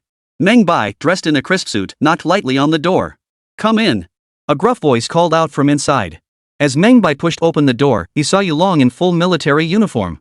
The moment he looked up and saw Meng Bai, his face lit up with delight. I never expected you'd arrive even sooner than I thought. There are some matters I still need to consult with you. Yulong was overjoyed, as if he'd found his rock. He pulled out his best tea from the cabinet and brewed a cup for Meng Bai. Come, sit down. This is perfect timing for us to talk. Seeing Yulong's enthusiastic demeanor, Meng Bai suspected trouble was brewing once again. Sure enough, before he could take a sip, the other man cut straight to the point. Have you heard about the recent developments between the Imperial State and the Korean State? Of course I've heard about such a major event.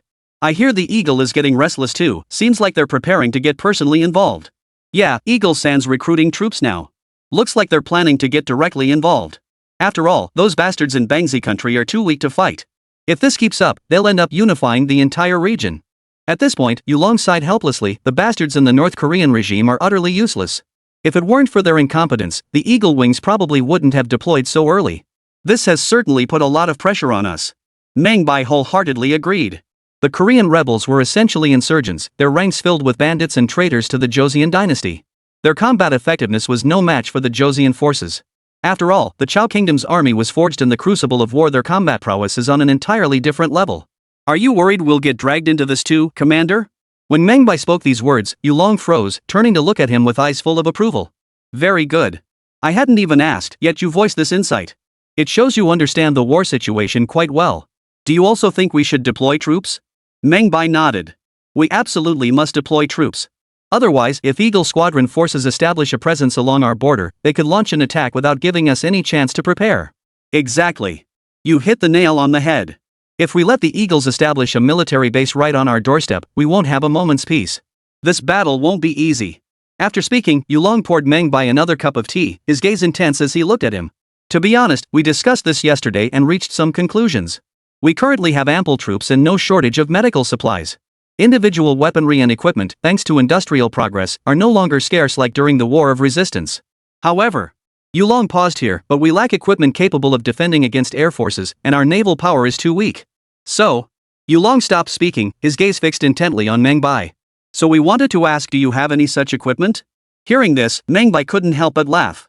Well, they called me over just to make a wish. Meng Bai nodded decisively. Yes.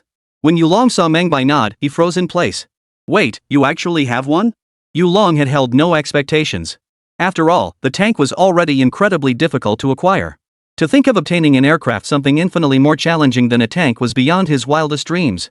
As for naval vessels, that was an even more distant dream. He dared not even imagine the Dragon Nation possessing its own naval equipment. Yet Meng Bai nodded so decisively. Seeing the other man so confident actually made Yulong feel uncertain. Meng Bai laughed heartily. It's true, but it comes with quite a few conditions. At this, Yulong immediately slapped his thigh. As long as you say it's possible, we'll overcome any conditions or difficulties you throw at us. Commander, you said it. Of course. A man of my word stands by his promises. Name it. What do you need? I want to establish a weapons research center dedicated to developing cutting-edge technology like fighter jets and warships. And I need a team of military engineers, handpicked by me personally. Meng Bai's words rang out with conviction, and Yulong's eyes lit up as he listened. He had expected Meng Bai to demand something impossible, but instead, his request was surprisingly modest: just a research center and some talent. Didn't the major universities of Dragon Nation pour their efforts into cultivating talent precisely for the nation's prosperity? Now that someone possessed this technology, why keep it hidden? I assure you, none of these matters or issues. I, old you, will personally see them through. Yulong's words were decisive, yet he followed with a slightly uncertain question. Are you certain? Of course I'm sure. But let me be clear, we can develop fighter jets and warships. The question is the timeline. I can't guarantee when they'll be ready. Well, we need a timeline at least. How else can I report this to higher-ups? Within a year, the fighter jet is no problem. Within 3 years, we can at least get one destroyer done. Hearing this, Yulong thought his ears were deceiving him. He stared at Meng Bai in utter disbelief. This guy must be out of his mind. His own realistic expectations were that fighter jets could be developed within 30 years and warships within 50. That would have been perfectly acceptable. But I never imagined they'd tell me they'd develop a fighter jet within a year and a destroyer within 3. Holy cow, a destroyer! That's the armed escort for aircraft carriers, a vessel capable of taking on carriers single-handedly. For this guy to make such a promise to me? Absolutely ridiculous. Meng Bai, there's no need for bravado between us. Just tell me straight, can we really get a fighter jet done within 10 years?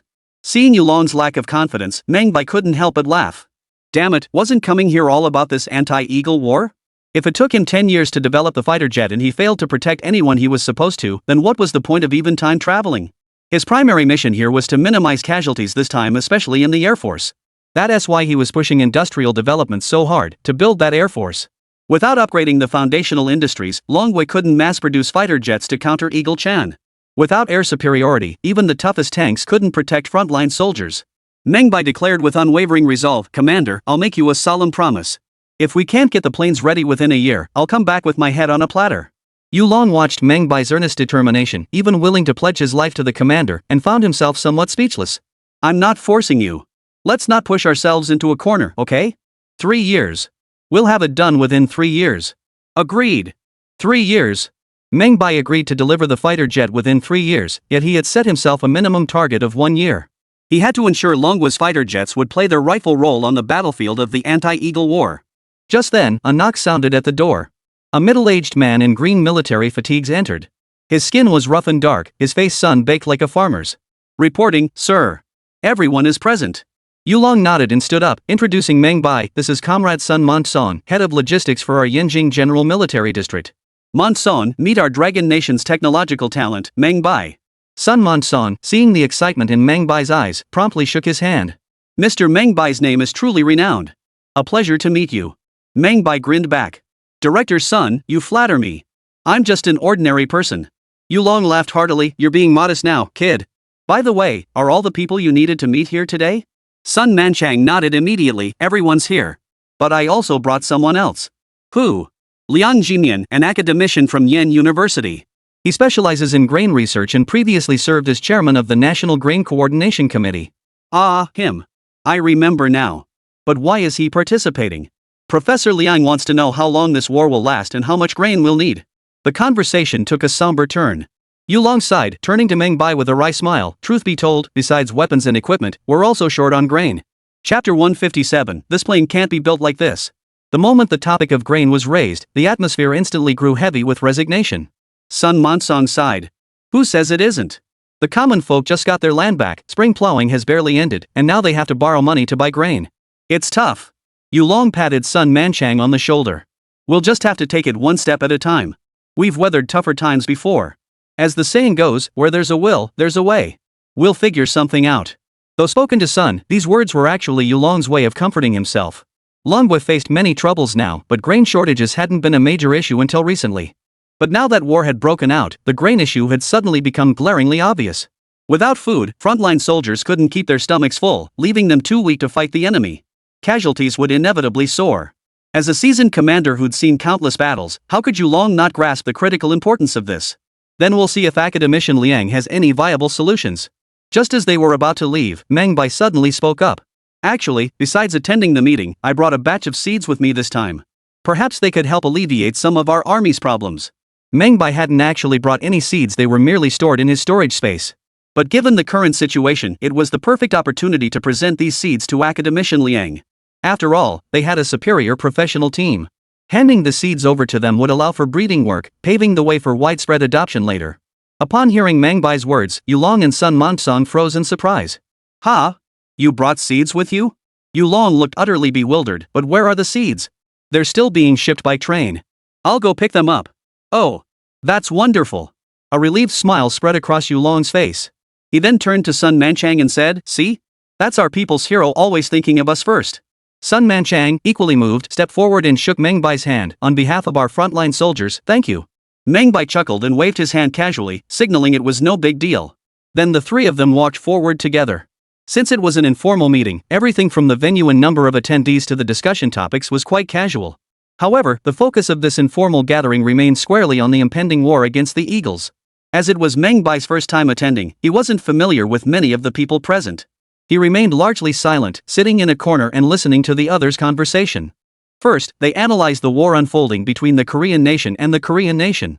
The analysis made it clear, without Eagle's intervention to prop up the Stick Nation, the Stick Nation likely wouldn't survive until year's end before being overtaken and the peninsula unified. Judging by the pace of military preparations and mobilization within the Eagle Nation, the most likely window for action would be before October. Listening to the analysis from these battle-hardened military experts, Meng Bai couldn't help but give them a mental thumbs up. Based on information he had before his transmigration, the Eagle-led coalition forces would land on the peninsula in July, with the main forces conducting a large-scale landing in September. The Dragon Nation's response, however, would be to formally dispatch reinforcements around the end of October. After discussing the war's trajectory, the group analyzed the likelihood of the Dragon Nation entering the conflict. Nearly everyone agreed that the Dragon Nation must join the war, otherwise, the industrial base they had painstakingly developed and the hard-won stability would be utterly destroyed. Regarding mobilizing troops, nearly everyone saw no issue. The Dragon Nation had just concluded over a decade of war, so manpower was not scarce and these were battle-hardened veterans. Moreover, their technological and industrial capabilities were now nearly fully developed, more than sufficient to supply the demands of frontline warfare. Beyond manpower, individual soldier equipment had largely been upgraded to the new Type 81 rifle family. Moreover, they possessed an even more formidable weapon, the Type 99 tank. With these assets, even challenging the Eagles' might was no longer impossible.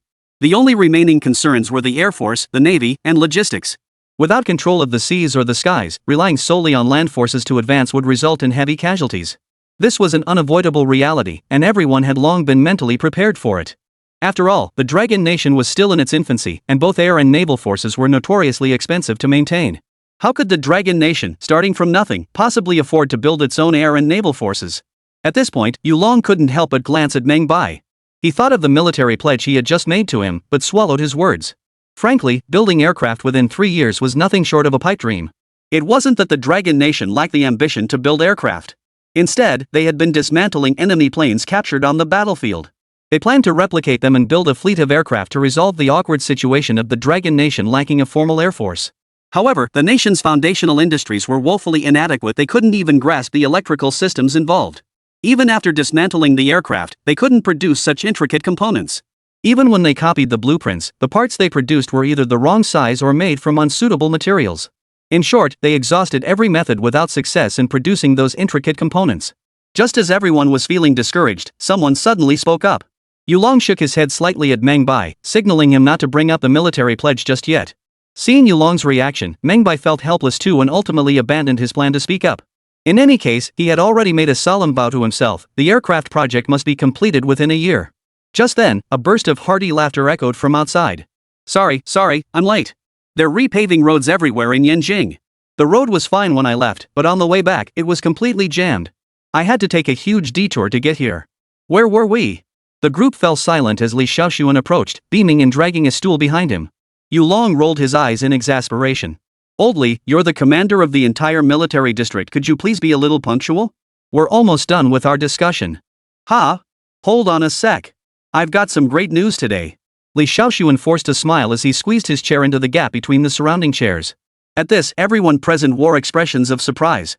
Oh, Old Li, is this good news the real deal or just another one of your fake announcements? Don't pull another stunt like last time announcing good news only to tack on some bad news. Exactly. You're always talking nonsense. Seeing everyone's dismayed expressions, Li Shaoxuan instantly grew annoyed. Hey, look at you lot. What's with the looks of contempt?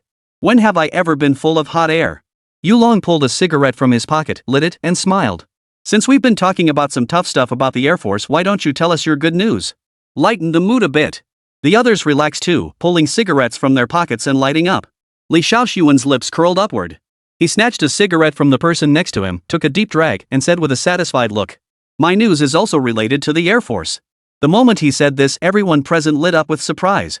Seriously? Of course.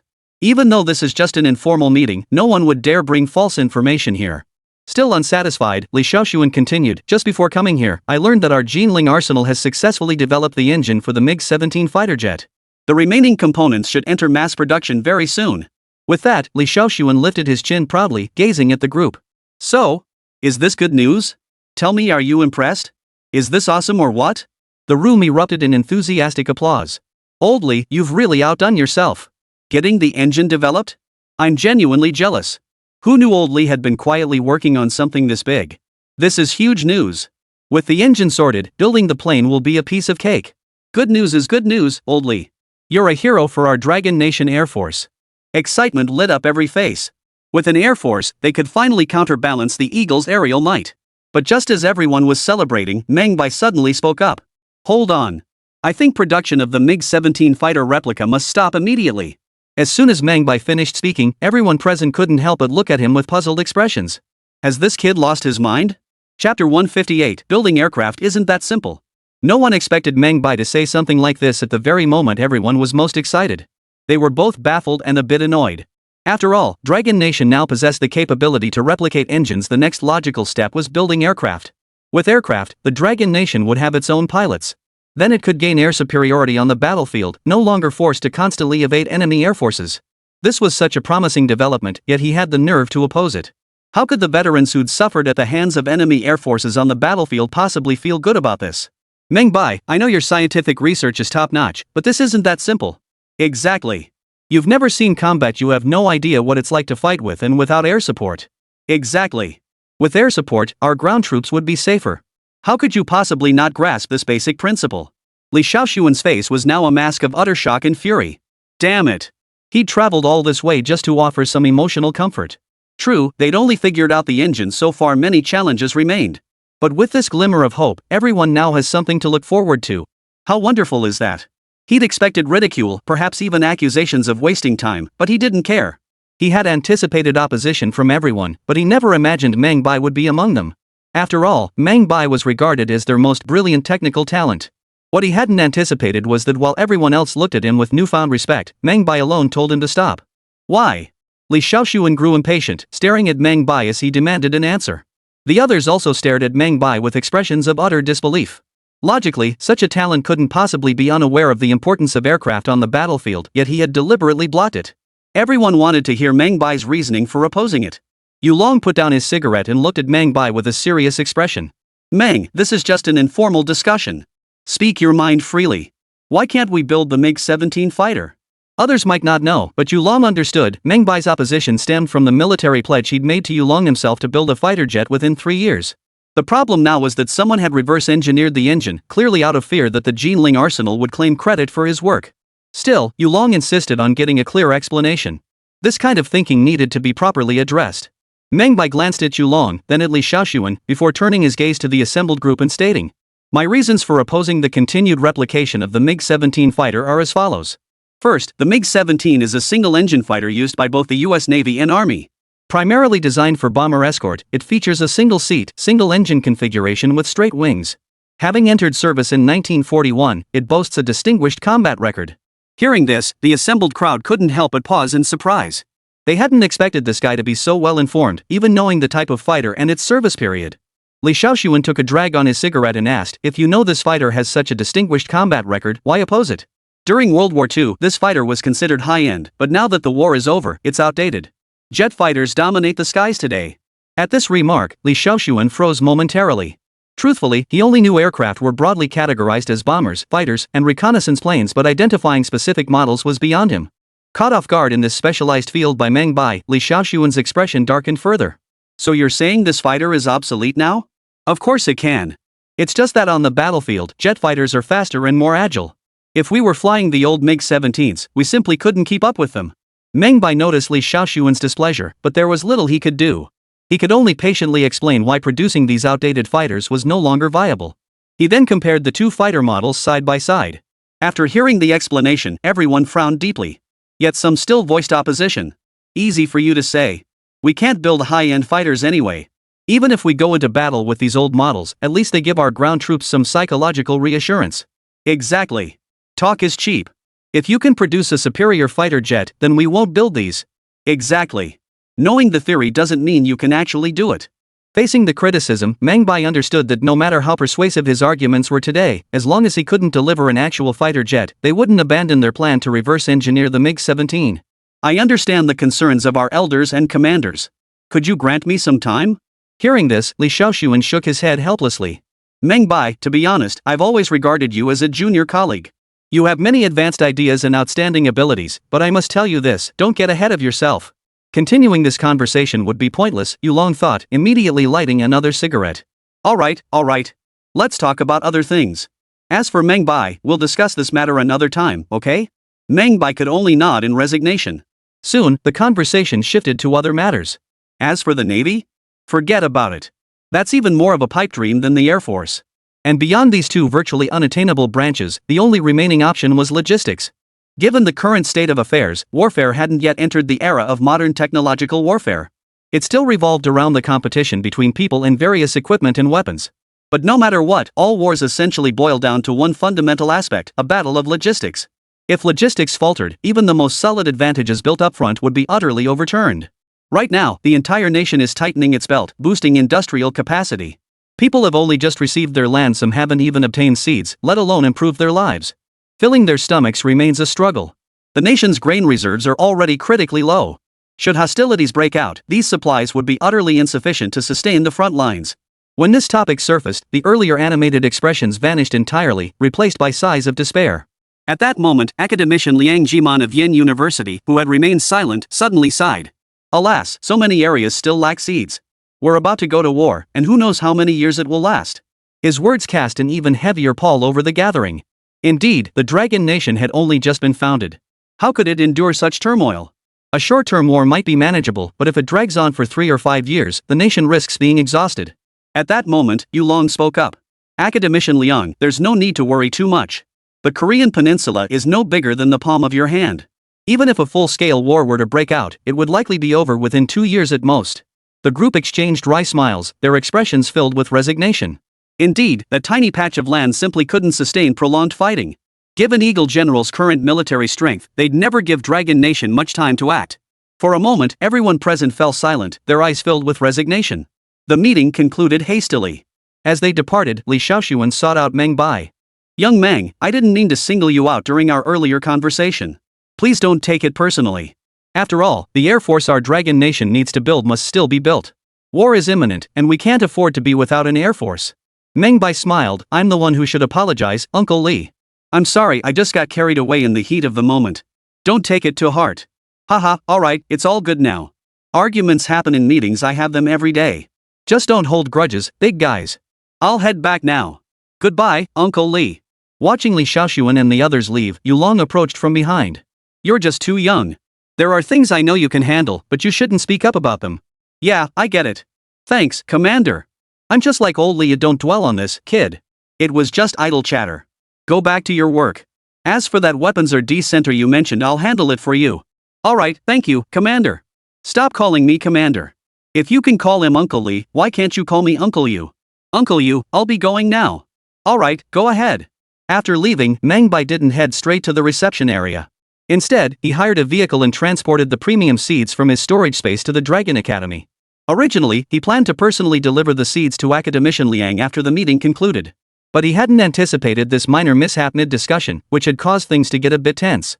Fortunately, these senior officials all had good temperaments and didn't make a big deal out of it. They simply argued during the meeting and then moved on. It was just that Academician Liang had left early, so he still had to make a special trip to the Yen University Academy of Sciences. When the car arrived at the academy's entrance, he was informed that as an outsider, he couldn't enter. With no other option, Meng Bai had to leave the seeds with the security guard, asking him to deliver them to Academician Liang on his behalf.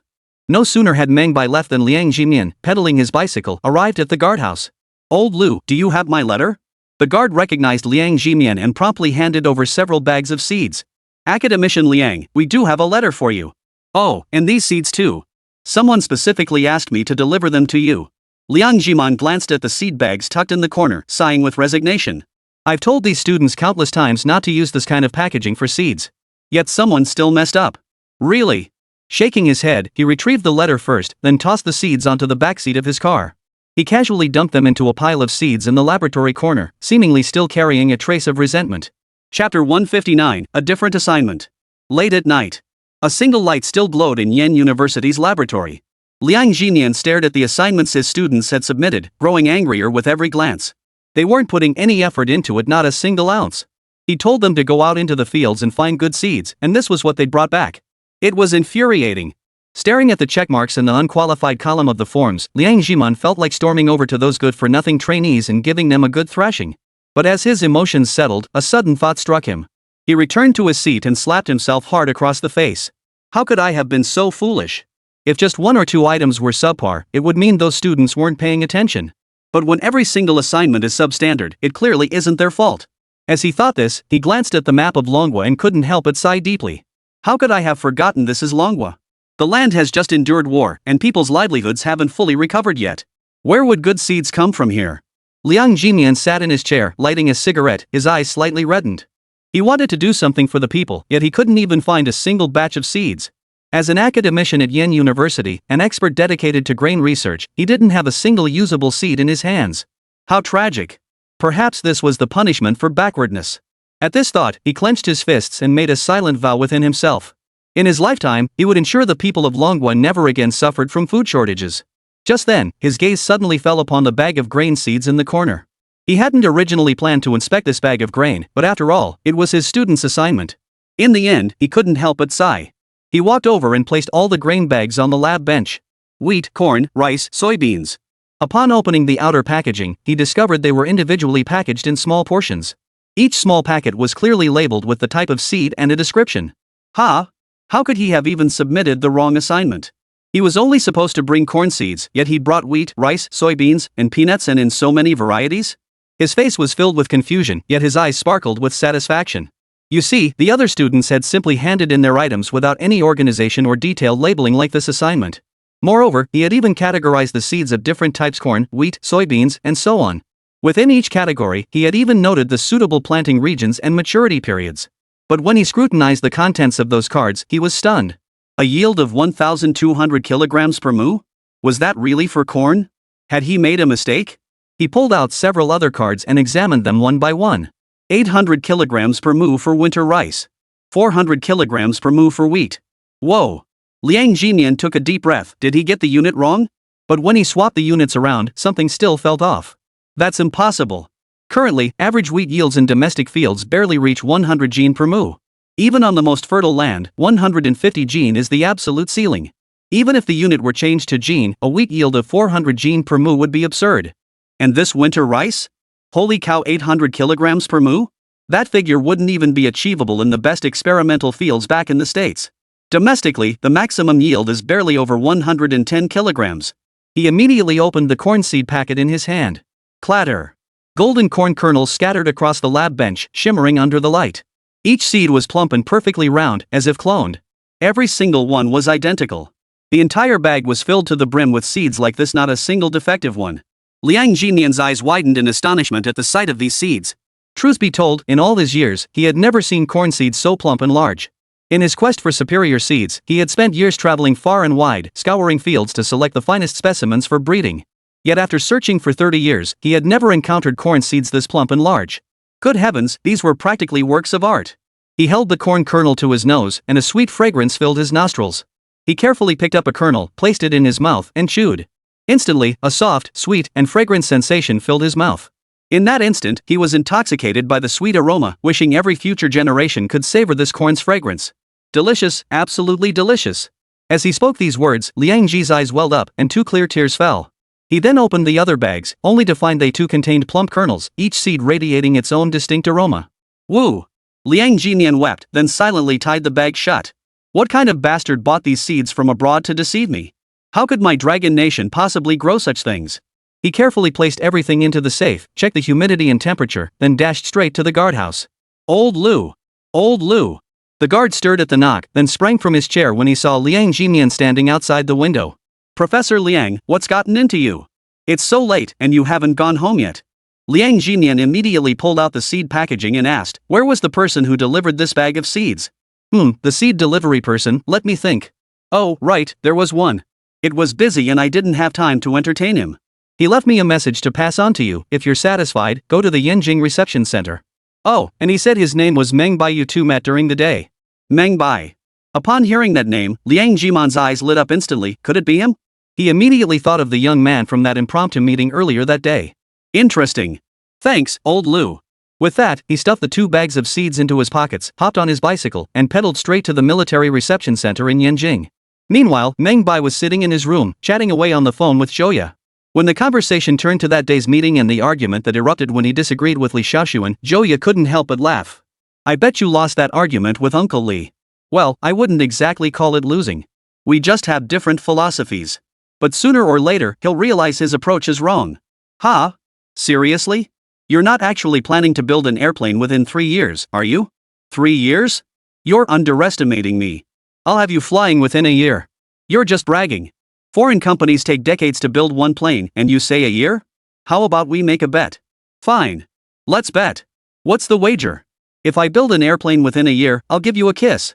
You devil, fine, I accept. But what if you can't build it? If I can't build it, you kiss me. Hey, you never take a loss, do you? Ha! Just as Meng Bai and Zhouya were chatting away, a knock sounded at the door. He quickly said something into the phone before getting up to answer the door. As the door swung open, Liang Ji stood outside, drenched in sweat. Professor Liang? What brings you here at this hour? Liang Jinian gasped for breath as he pulled the seed packet from his pocket. Did you give me these seeds? Meng Bai glanced back at the phone, then nodded at Liang Jinian. Yes, Professor Liang. What's the matter? What's wrong? Liang Jiman suddenly swung a punch. You dared to try to fool me with those fake things. Chapter 160, Professor Liang's Observations in Mingzhuang Bonus Chapter. Meng Bai never imagined this seemingly gentle old professor would resort to physical violence against him. Fortunately, he was young and strong, with quick reflexes, easily dodging Liang Jinian's punch. Hey, Professor Liang, what's your problem? Meng Bai blocked him, utterly bewildered. If they really came to blows, this old comrade probably couldn't withstand a single punch from him. Yet after throwing that punch, Liang Jiman couldn't recover for quite some time. That single blow had somehow twisted his back. You! Why did you try to fool me with those fake things? Liang Jimian's face was still flushed with anger, but his expression was tinged with pain. Clearly, that blow had hurt him badly. Meng Bai sighed helplessly. Professor Liang, please calm down. Let's go inside, and I'll explain everything to you, okay? You'd better explain where those seeds came from. When did such seeds even exist overseas? And why did you impersonate my student to give them to me? Despite his strained back, Liang Jiman's fury showed no sign of abating. Meng Bai helped him into the room. First, I must clarify, we never pretended to be your students. These materials were meant for you. I intended for you to conduct the breeding work. Second, these seeds aren't from abroad at all. They're superior varieties I personally developed. Third, my real purpose this time was to invite you to join my company and assist me. As Meng Bai finished speaking, Liang Jiman clutched his back, his face frozen in utter bewilderment. What? Varieties you personally improved? Are you kidding me? I'm not joking. If you don't believe me, you can come see for yourself at my experimental fields. Huh? You have an experimental field? Of course.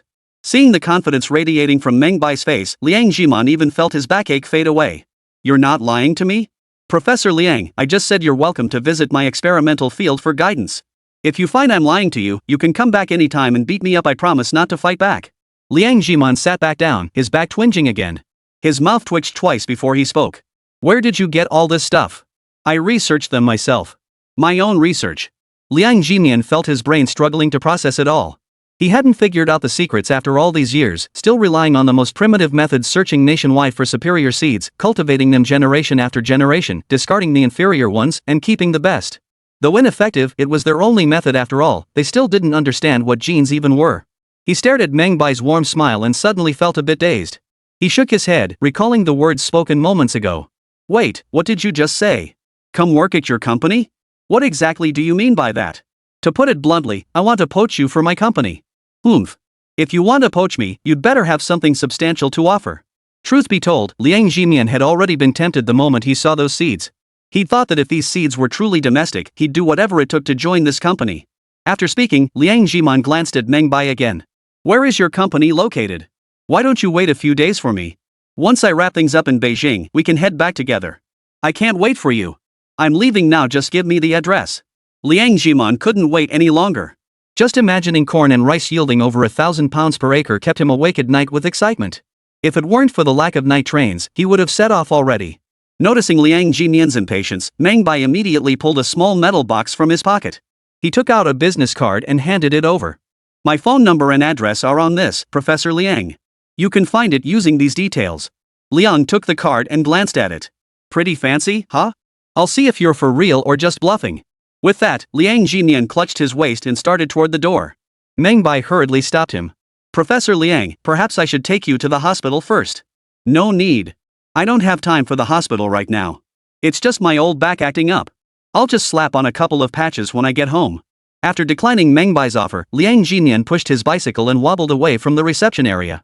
Watching Liang Jimian's retreating figure, Meng Bai was utterly speechless. This old man is stubborn as a mule.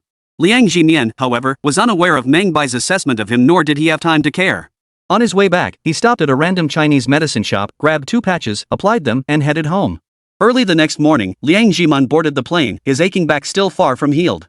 He was usually a very frugal man and would never normally choose such an expensive mode of transportation that offered little in the way of a pleasant experience. More crucially, flying these days offered a terrible experience, and it wasn't something just anyone could arrange. He despised privilege, yet he had no choice but to use it. Finally, the plane touched down at the airport. Without a word, he grabbed his belongings and headed straight for the bus station. He found a vehicle that took him to the entrance of Mengzhuang village. To avoid alerting anyone, he pretended to be a visitor there on business. After registering at the village entrance, he formally entered the settlement. Every household in the village now operated a factory, and the surrounding fields had been divided into managed plots. As the crops had just been sown, tender sprouts were only beginning to emerge from the soil. Liang Jimian's heart surged with excitement. He immediately crouched down at the edge of a field to carefully observe the growth of the seedlings. But when he saw how the seedlings were growing, he was stunned. It wasn't because the seedlings were thriving, but because the soil's fertility was exceptionally high. He had seen too many lands either hardened saline alkali soil or long and used wasteland utterly unsuitable for direct cultivation. But this land was simply too good. The soil was incredibly loose and soft, and the field even carried a distinct scent of fertilizer. This fertilizer scent came not only from livestock manure but also from chemical fertilizers. His gaze then fell upon the towering skyscrapers and massive factory buildings in the distance. Now, Meng Bai's factory produced more than just sulfuric acid and nitric acid, it also manufactured fertilizers and various chemicals. The nitrogen, phosphorus, and potassium fertilizers used to enhance soil fertility were produced right here in this factory. Liang Jiman scooped a handful of soil into a basin, poked it with his finger, then brought his hand to his nose to sniff. This confirmed his suspicions.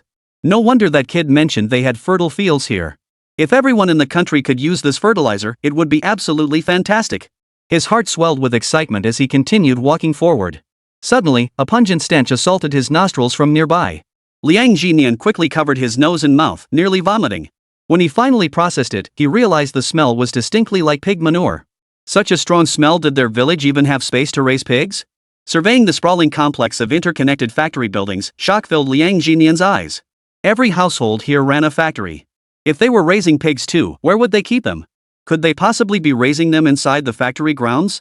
Just then, a vehicle slowly approached from a distance. White paint scrawled across its body. Mengzhuang Meat Processing Plant. Meat processing plant? He quickly looked in the direction the car had come from. Sure enough, the stench was wafting from there. Liang Jimian immediately started running down the road, covering his nose and mouth as he approached the factory grounds. Even before entering the compound, he saw rows of pigs waiting to be slaughtered. Beside them, several skilled workers hung freshly slaughtered pigs directly onto iron hooks, which were then transported to the rear for processing. Watching their practiced movements, Liang Jimian's eyes widened in shock. Good heavens! So many pigs, were they all going to be slaughtered? In ordinary households, slaughtering just one pig a year was considered a major event. But here, there were over 100 pigs waiting to be slaughtered. Killing all these pigs would be such a waste. It was only April. Why slaughter all the meat so urgently? What would people eat during the new year? Would ordinary folks even be able to make ends meet? At this thought, Liang Jiman stormed into the slaughter area and bellowed. Everyone, stop right now. Chapter 161, Professor Liang's Arrest. In the Yanjing General Military District Office. Meng Bai had received notice early on to come and await updates. He hadn't expected the approval process to move so swiftly. Submitted just the day before yesterday, the results were coming out today. It must be said, those above had considerable confidence in him. Soon, footsteps echoed outside. Meng Bai promptly set down his cup and stood up to wait. The office door opened, revealing Yulong and Li Xiaoshuan walking in with broad smiles. Noticing Meng Bai standing inside and waving greetings to him and Li Xiaoshuan, Yulong waved back immediately. Alright, no need to be so stiff. Sit down. Li Xiaoshuan looked Meng Bai up and down, a hint of envy flashing across his face. No wonder you're a recipient of multiple special merits. The higher-ups are taking your case very seriously. They held a meeting first thing yesterday morning and had a resolution by that evening. For anyone else, it would take at least half a month. Yulong nodded in agreement beside him. Exactly. The moment they heard you wanted to establish a weapons R&D center, they practically gave their approval on the spot. But there are some things we need to inform you of beforehand. As he spoke, he pulled a red-headed document from his folder and handed it to Meng Bai. As he looked at the official document, Meng Bai felt a surge of elation. After a quick scan, he understood the requirements outlined within. It stipulated that all weapon development projects must be reported promptly before commencing. For the development of weapons of mass destruction or biochemical weapons, a formal meeting must be held to deliberate and approve the project before any research could begin. Moreover, the development site could no longer remain in Meng Village. After all, the Weapons Research Center was engaged in military-grade scientific research, distinct from ordinary chemical laboratories. Therefore, experiments must be conducted in more secluded locations within the mountainous regions. Moreover, the new Weapons Research Center was directly overseen by the state. While elite personnel were dispatched by the government, Meng Bai remained in command as the chief director. Additionally, the Weapons Development Center operates at the highest security clearance level, allowing it to bypass intermediate departments and communicate directly with top-level leadership. The remaining document contained the appointment list for personnel at the various weaponry R&D centers. After reviewing the contents, Meng Bai felt a warm glow in his heart. Yulong, sitting across from him, patted his shoulder. So, what do you think? Meng Bai looked up, his face radiant with emotion. The nation has shown such dedication to me, I will certainly not disappoint its expectations. Ha, that's all I need to hear. Just focus on your research, the country will handle everything else for you. Just then, Meng Bai suddenly spoke up. Uncle Yu, there's actually one more thing I'd like to say. Ha! At a place like this, speak your mind freely. What could possibly be off limits? I believe we will inevitably send troops into this war. If we wait until then to prepare, it may be too late. Meng Bai's expression was unwavering. As a time traveler, he understood all too well the Dragon Nation's vulnerability in logistics. The Eagle Nation, relying on their air superiority, relentlessly bombed the Dragon Nation's supply lines along the way. This prevented vast amounts of supplies from reaching the front lines, resulting in heavy casualties among the soldiers there. This was an unavoidable situation. The Dragon Nation lacked air superiority, and its domestic transportation infrastructure was severely inadequate. The few vital rail lines were already stretched thin, either transporting troops or vital supplies. Seeing Meng Bai's expression, Yulong and Li Xiaoshuan exchanged a glance. "What's your take, old Li?" Li Xiaoshuan nodded approvingly. "Comrade Meng shows remarkable awareness. I wholeheartedly agree advance preparations are essential to face this impending war. Even if we don't fight, we must do our jobs well." "Exactly. That's exactly what I was thinking. But it's difficult right now." Yulong sighed as he spoke. "Dragon Nation has only a handful of transportation routes. Mobilizing large-scale forces would waste massive amounts of financial, material, and human resources.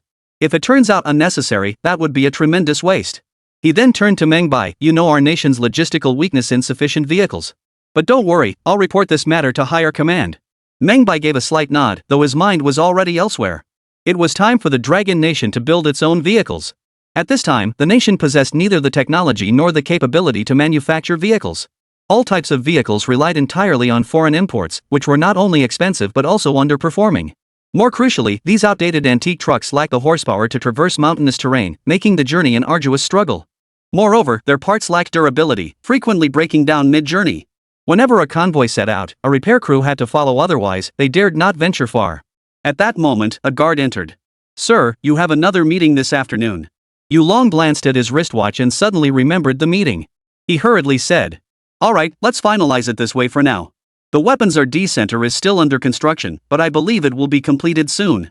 Meng Bai, don't worry about it for now. Just wait for my notification." After leaving the Yinjing Military District Commander's office, Meng Bai's mind was consumed with thoughts of vehicle manufacturing. Building a vehicle wasn't difficult for him. The key was to create a truck suitable for long-range raids, adaptable to all kinds of complex terrain, and extremely easy to repair. However, vehicle manufacturing wasn't something that could be achieved overnight. It required coordination across numerous departments. Fortunately, the domestic industrial base had advanced to a level where building a vehicle without excessive bells and whistles was entirely feasible. Back at the reception hotel, Meng Bai pulled out his laptop to review relevant data and quickly narrowed down several vehicle models. Ultimately, he selected 2 vehicles as his development targets.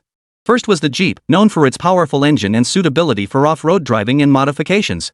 With minor modifications, such vehicles could carry mounted machine guns, proving invaluable for traversing combat zones. They were well suited for small units conducting communications or reconnaissance missions. The second vehicle was a truck. The importance of such a vehicle goes without saying. They provided reliable transport for large quantities of supplies. Meng Bai chose a domestically produced truck. Its advantages lay in rugged durability, robust power, and its status as the military's primary transport truck. After finalizing the 2 vehicle types, Meng Bai retrieved the corresponding blueprints and technical specifications from his database. Just then, the phone on the desk suddenly rang. "This is Meng Bai." "Who's this?" "The boss is in trouble." Hearing Xiao Zhou's panicked voice on the phone, Meng Bai froze. "What's going on?" "The slaughterhouse caught a troublemaker over there. He claims you sent him, and he's refusing to let us operate. It's seriously disrupting our work." "Sent by me? Who is this person?" Meng Bai froze, utterly baffled. Who could he possibly have sent to disrupt his own slaughterhouse? "He says his name is Liang Zhinian, but we can't find any record of him in our system, so..." The moment he heard the name Liang Zhiman, Meng Bai froze in shock. What kind of shenanigans is that old man up to now? Take good care of him. He's the expert I brought in for grain breeding. Get him into the factory grounds and assign him a room. Just make sure he doesn't cause trouble. I'll be right back. Chapter 162, Poaching Talent from Major Universities. Mengzhuang Chemical Factory Dormitory. "Old man, no matter who you think you are, if you cause any more trouble, don't blame us for being rude." The head of the factory security department glared at Liang Zhiman with fury. If not for the old man's advanced age, he might have already taken action.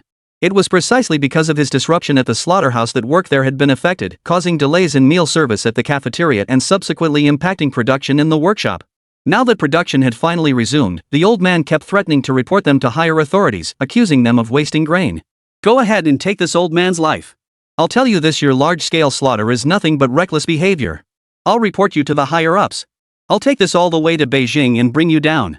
Hey, you stubborn old fool. Today I'll make you taste my fists."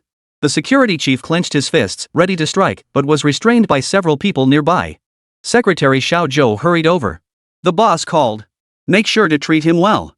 Hearing they had to entertain this old man, everyone's faces twisted with anger and confusion. "Seriously? We have to entertain this old geezer?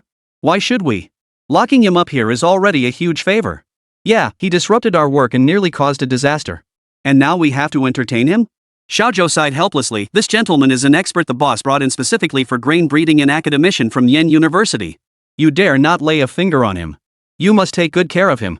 At this, everyone's eyes widened as they turned to stare at Liang Jinian in the room. An academician? What an impolite academician. Resigned, everyone reluctantly complied with the boss's instructions. Xiao Zhou brought meals from the cafeteria to the room. Professor Liang, please don't be angry. The boss said he'll be back soon. Would you like to eat something first? Liang Jinian sighed deeply, his eyes glistening slightly. So many pigs slaughtered couldn't they have fattened the remaining ones before killing them? What a wasteful way to live. Do you have any idea how many people in our dragon nation go hungry? As he spoke, tears welled up in Liang Jinian's eyes.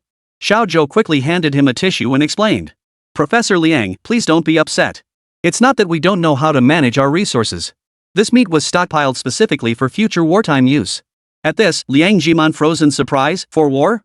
Yes, these are fast-growing pigs with a very short growth cycle. They're basically ready in half a year. This is our first batch, and we have even more in our other farms. What? But what about breeding? Aren't you keeping any for offspring? Ha ha. Xiao Zhou suddenly smiled. He could tell Liang Jiman was shocked by his explanation, so he pointed to the food in the bowl and said, Professor Liang, why don't you finish your meal first? Then I'll take you on a tour of our farm.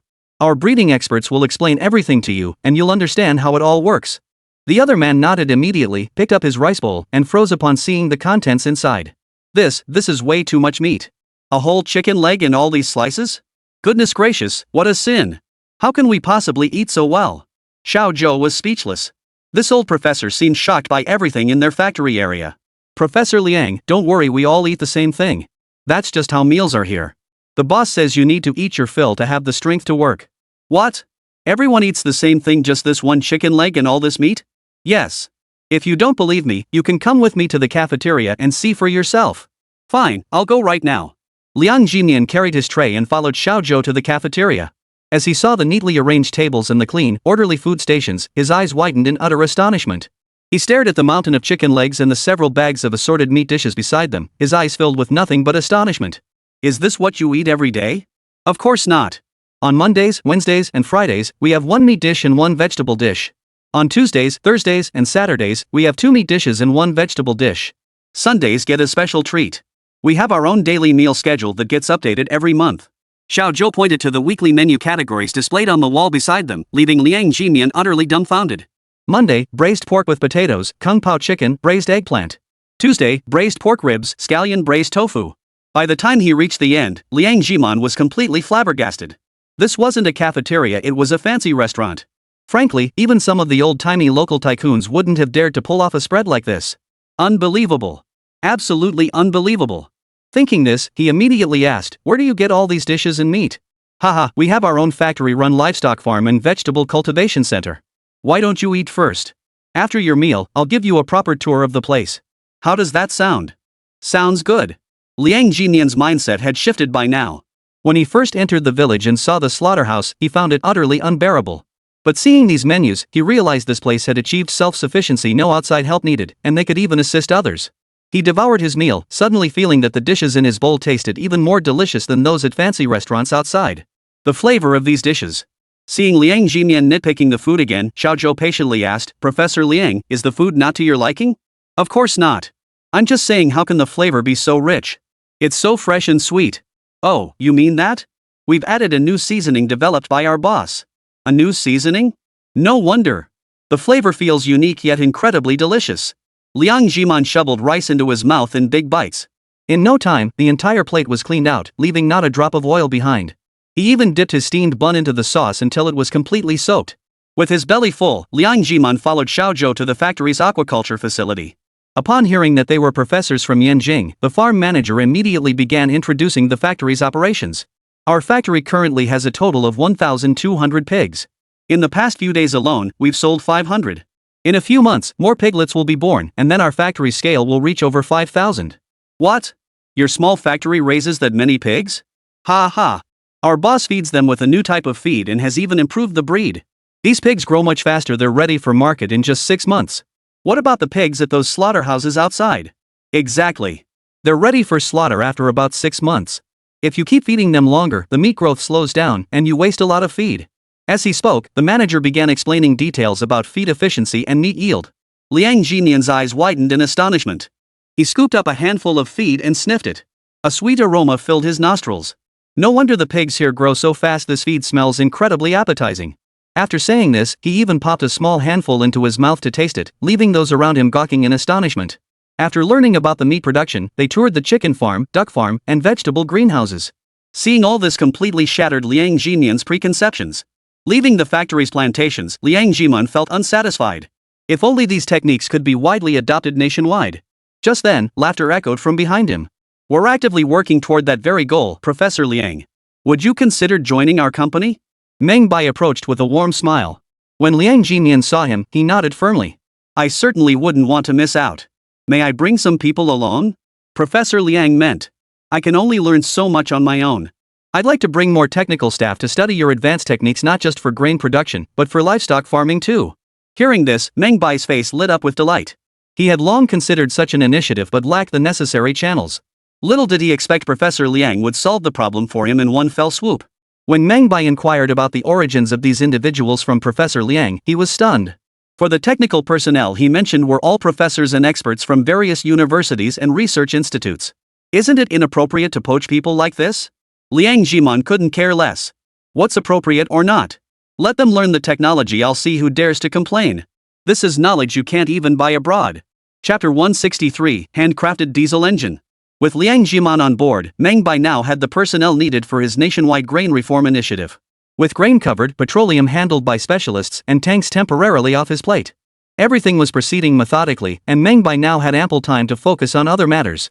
Originally, Meng Bai's plan was to prioritize building the aircraft first, but now the aircraft wasn't the most important thing, trucks were. After all, hostilities between the DPRK and the ROK had already commenced by late June. The Eagle would soon intervene, followed closely by the Dragon Nation sending reinforcements. This major conflict was inevitable, and he had to ensure supplies could be adequately transported to warehouses in the border regions. Once hostilities commenced, these supplies would need to reach the front lines immediately. Rail transport capacity was already completely insufficient, and trucks were extremely scarce. To meet the demand, the General Military District has begun requisitioning horse-drawn teams for transporting supplies. It seemed as though overnight, the entire nation had mobilized into a flurry of activity. The Weapons Research Center was still under construction, leaving Meng Bai with no choice but to wait patiently. However, he could still manage some things here at the Mengzhuang chemical plant. All the parts needed for the trucks have been sent to the forge for fabrication. Su Meng and Wu Xiangang have now settled in the northeast, specifically overseeing the forging and production of various oilfield equipment. Fortunately, they had left part of their team behind in Pengcheng, sparing Meng Bai the trouble of recalling them. Military trucks don't need fancy features. What matters is stability, reliability, and rugged durability. So any intricate small parts can be skipped if possible. It's all about ruggedness. The engine, however, was the one component that still required Meng Bai's personal attention. After all, it involved numerous precision components that Longhua currently lacked the capability to produce. Fortunately, Meng Bai's hands-on skills had improved significantly compared to before, making hand-building an engine not particularly difficult. Of course, the engine he intended to produce wasn't a high-end precision instrument, but rather a standard engine. A 4-cylinder inline engine with a displacement of 47 liters, capable of delivering a maximum power output of 103 kilowatts and a peak horsepower of 140. Before his journey through time, this engine model would have been unimpressive. But in the present context, it would utterly dominate other trucks. After several days of tinkering, Meng Bai finally assembled the 47-liter inline 4-cylinder diesel engine. The moment it started, the diesel engine roared to life, and Meng Bai couldn't help but smile. Not bad at all. All that remained was to wait for the other parts. Just then, a knock sounded at the door. Shutting off the engine, Meng Bai opened the door to find a familiar face. Meng, who stood there in full military uniform, his skin darker than before, yet his frame more solid and muscular. Gone was the meek demeanor of his past. In its place was an aura as fierce as a tiger. Xiao Bai, I'm back. Ha, brother Hu, why didn't you give us a heads up before coming? Meng Bai said, ushering him into the office. Meng Hu grinned. Well, the unit assigned me a last-minute mission.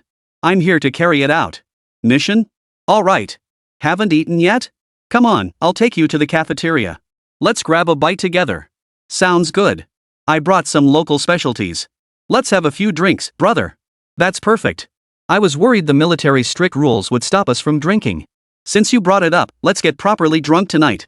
The two headed to the kitchen, where they had the staff whip up a few dishes specially for them. In the office, they sat across from each other. The desk held a few small dishes and several bottles of liquor.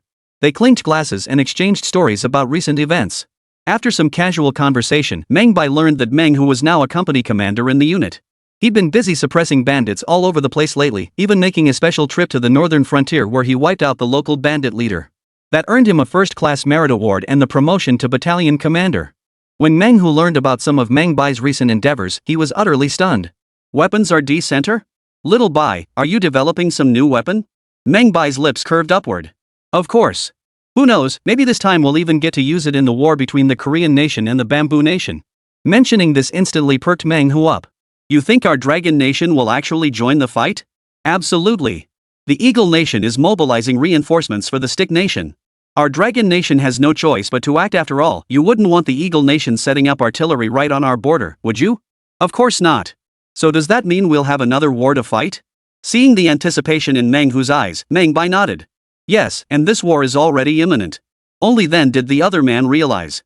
No wonder the higher-ups sent orders to gather ox carts, horse-drawn wagons, and mule carts in the countryside to transport supplies. It was all for this impending battle. Hearing this, Meng Bai paused in surprise. He had assumed Meng Hu had arrived with some crucial secret mission, so he hadn't asked. He hadn't expected the other's mission to be gathering various carts in the countryside to transport supplies. Had things really come to this? Transporting supplies with animal-drawn carts? Well, what else could they do? There were no vehicles available. At that moment, Meng Hu slapped his forehead as a sudden thought struck him. I was so caught up in chatting with you that I nearly forgot something important. They've actually assigned you a task. For me? Meng Bai was somewhat surprised. With all the big and small matters weighing on him, how could headquarters still assign him a task? It was truly unexpected. Meng Hu carefully pulled a document from his robe and handed it to Meng Bai. Here. This is your assignment. Headquarters has set quotas for each village. Since Mengzhuang village is relatively well off, you need to assemble 20 horse-drawn carts. The deadline is before the end of the month. 20 carts? By the end of the month? Meng Bai took the document and glanced at it, his expression momentarily blank. As far as I know, Mengzhuang village has already industrialized. I've contracted all the surrounding land. Where would we even find livestock now? Well, if there are no livestock, you can use vehicles instead. One vehicle counts as 5 horse-drawn carts. You only need to prepare 4 vehicles. Meng Bai smiled. Alright, I got it. Rest assured, I'll handle this matter perfectly. It's no big deal. If you're short on resources, I'll figure something out. After all, your factory's tasks are more important. Meng Hu knew his younger brother was destined for great things, so he didn't want him wasting time on trivial matters. He'd long intended to handle things for Meng Bai himself, sparing him the trouble. But Meng Bai just smiled faintly. No need. Leave this to me.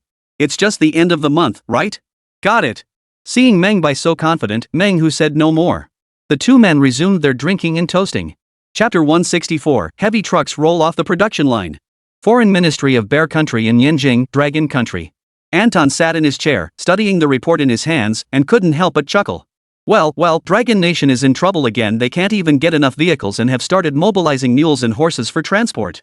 His assistant Boris couldn't help but remark from beside him. Yeah, they used to get upset when we called them an agrarian nation. But now that trouble's hit, doesn't their agrarian background just scream out loud?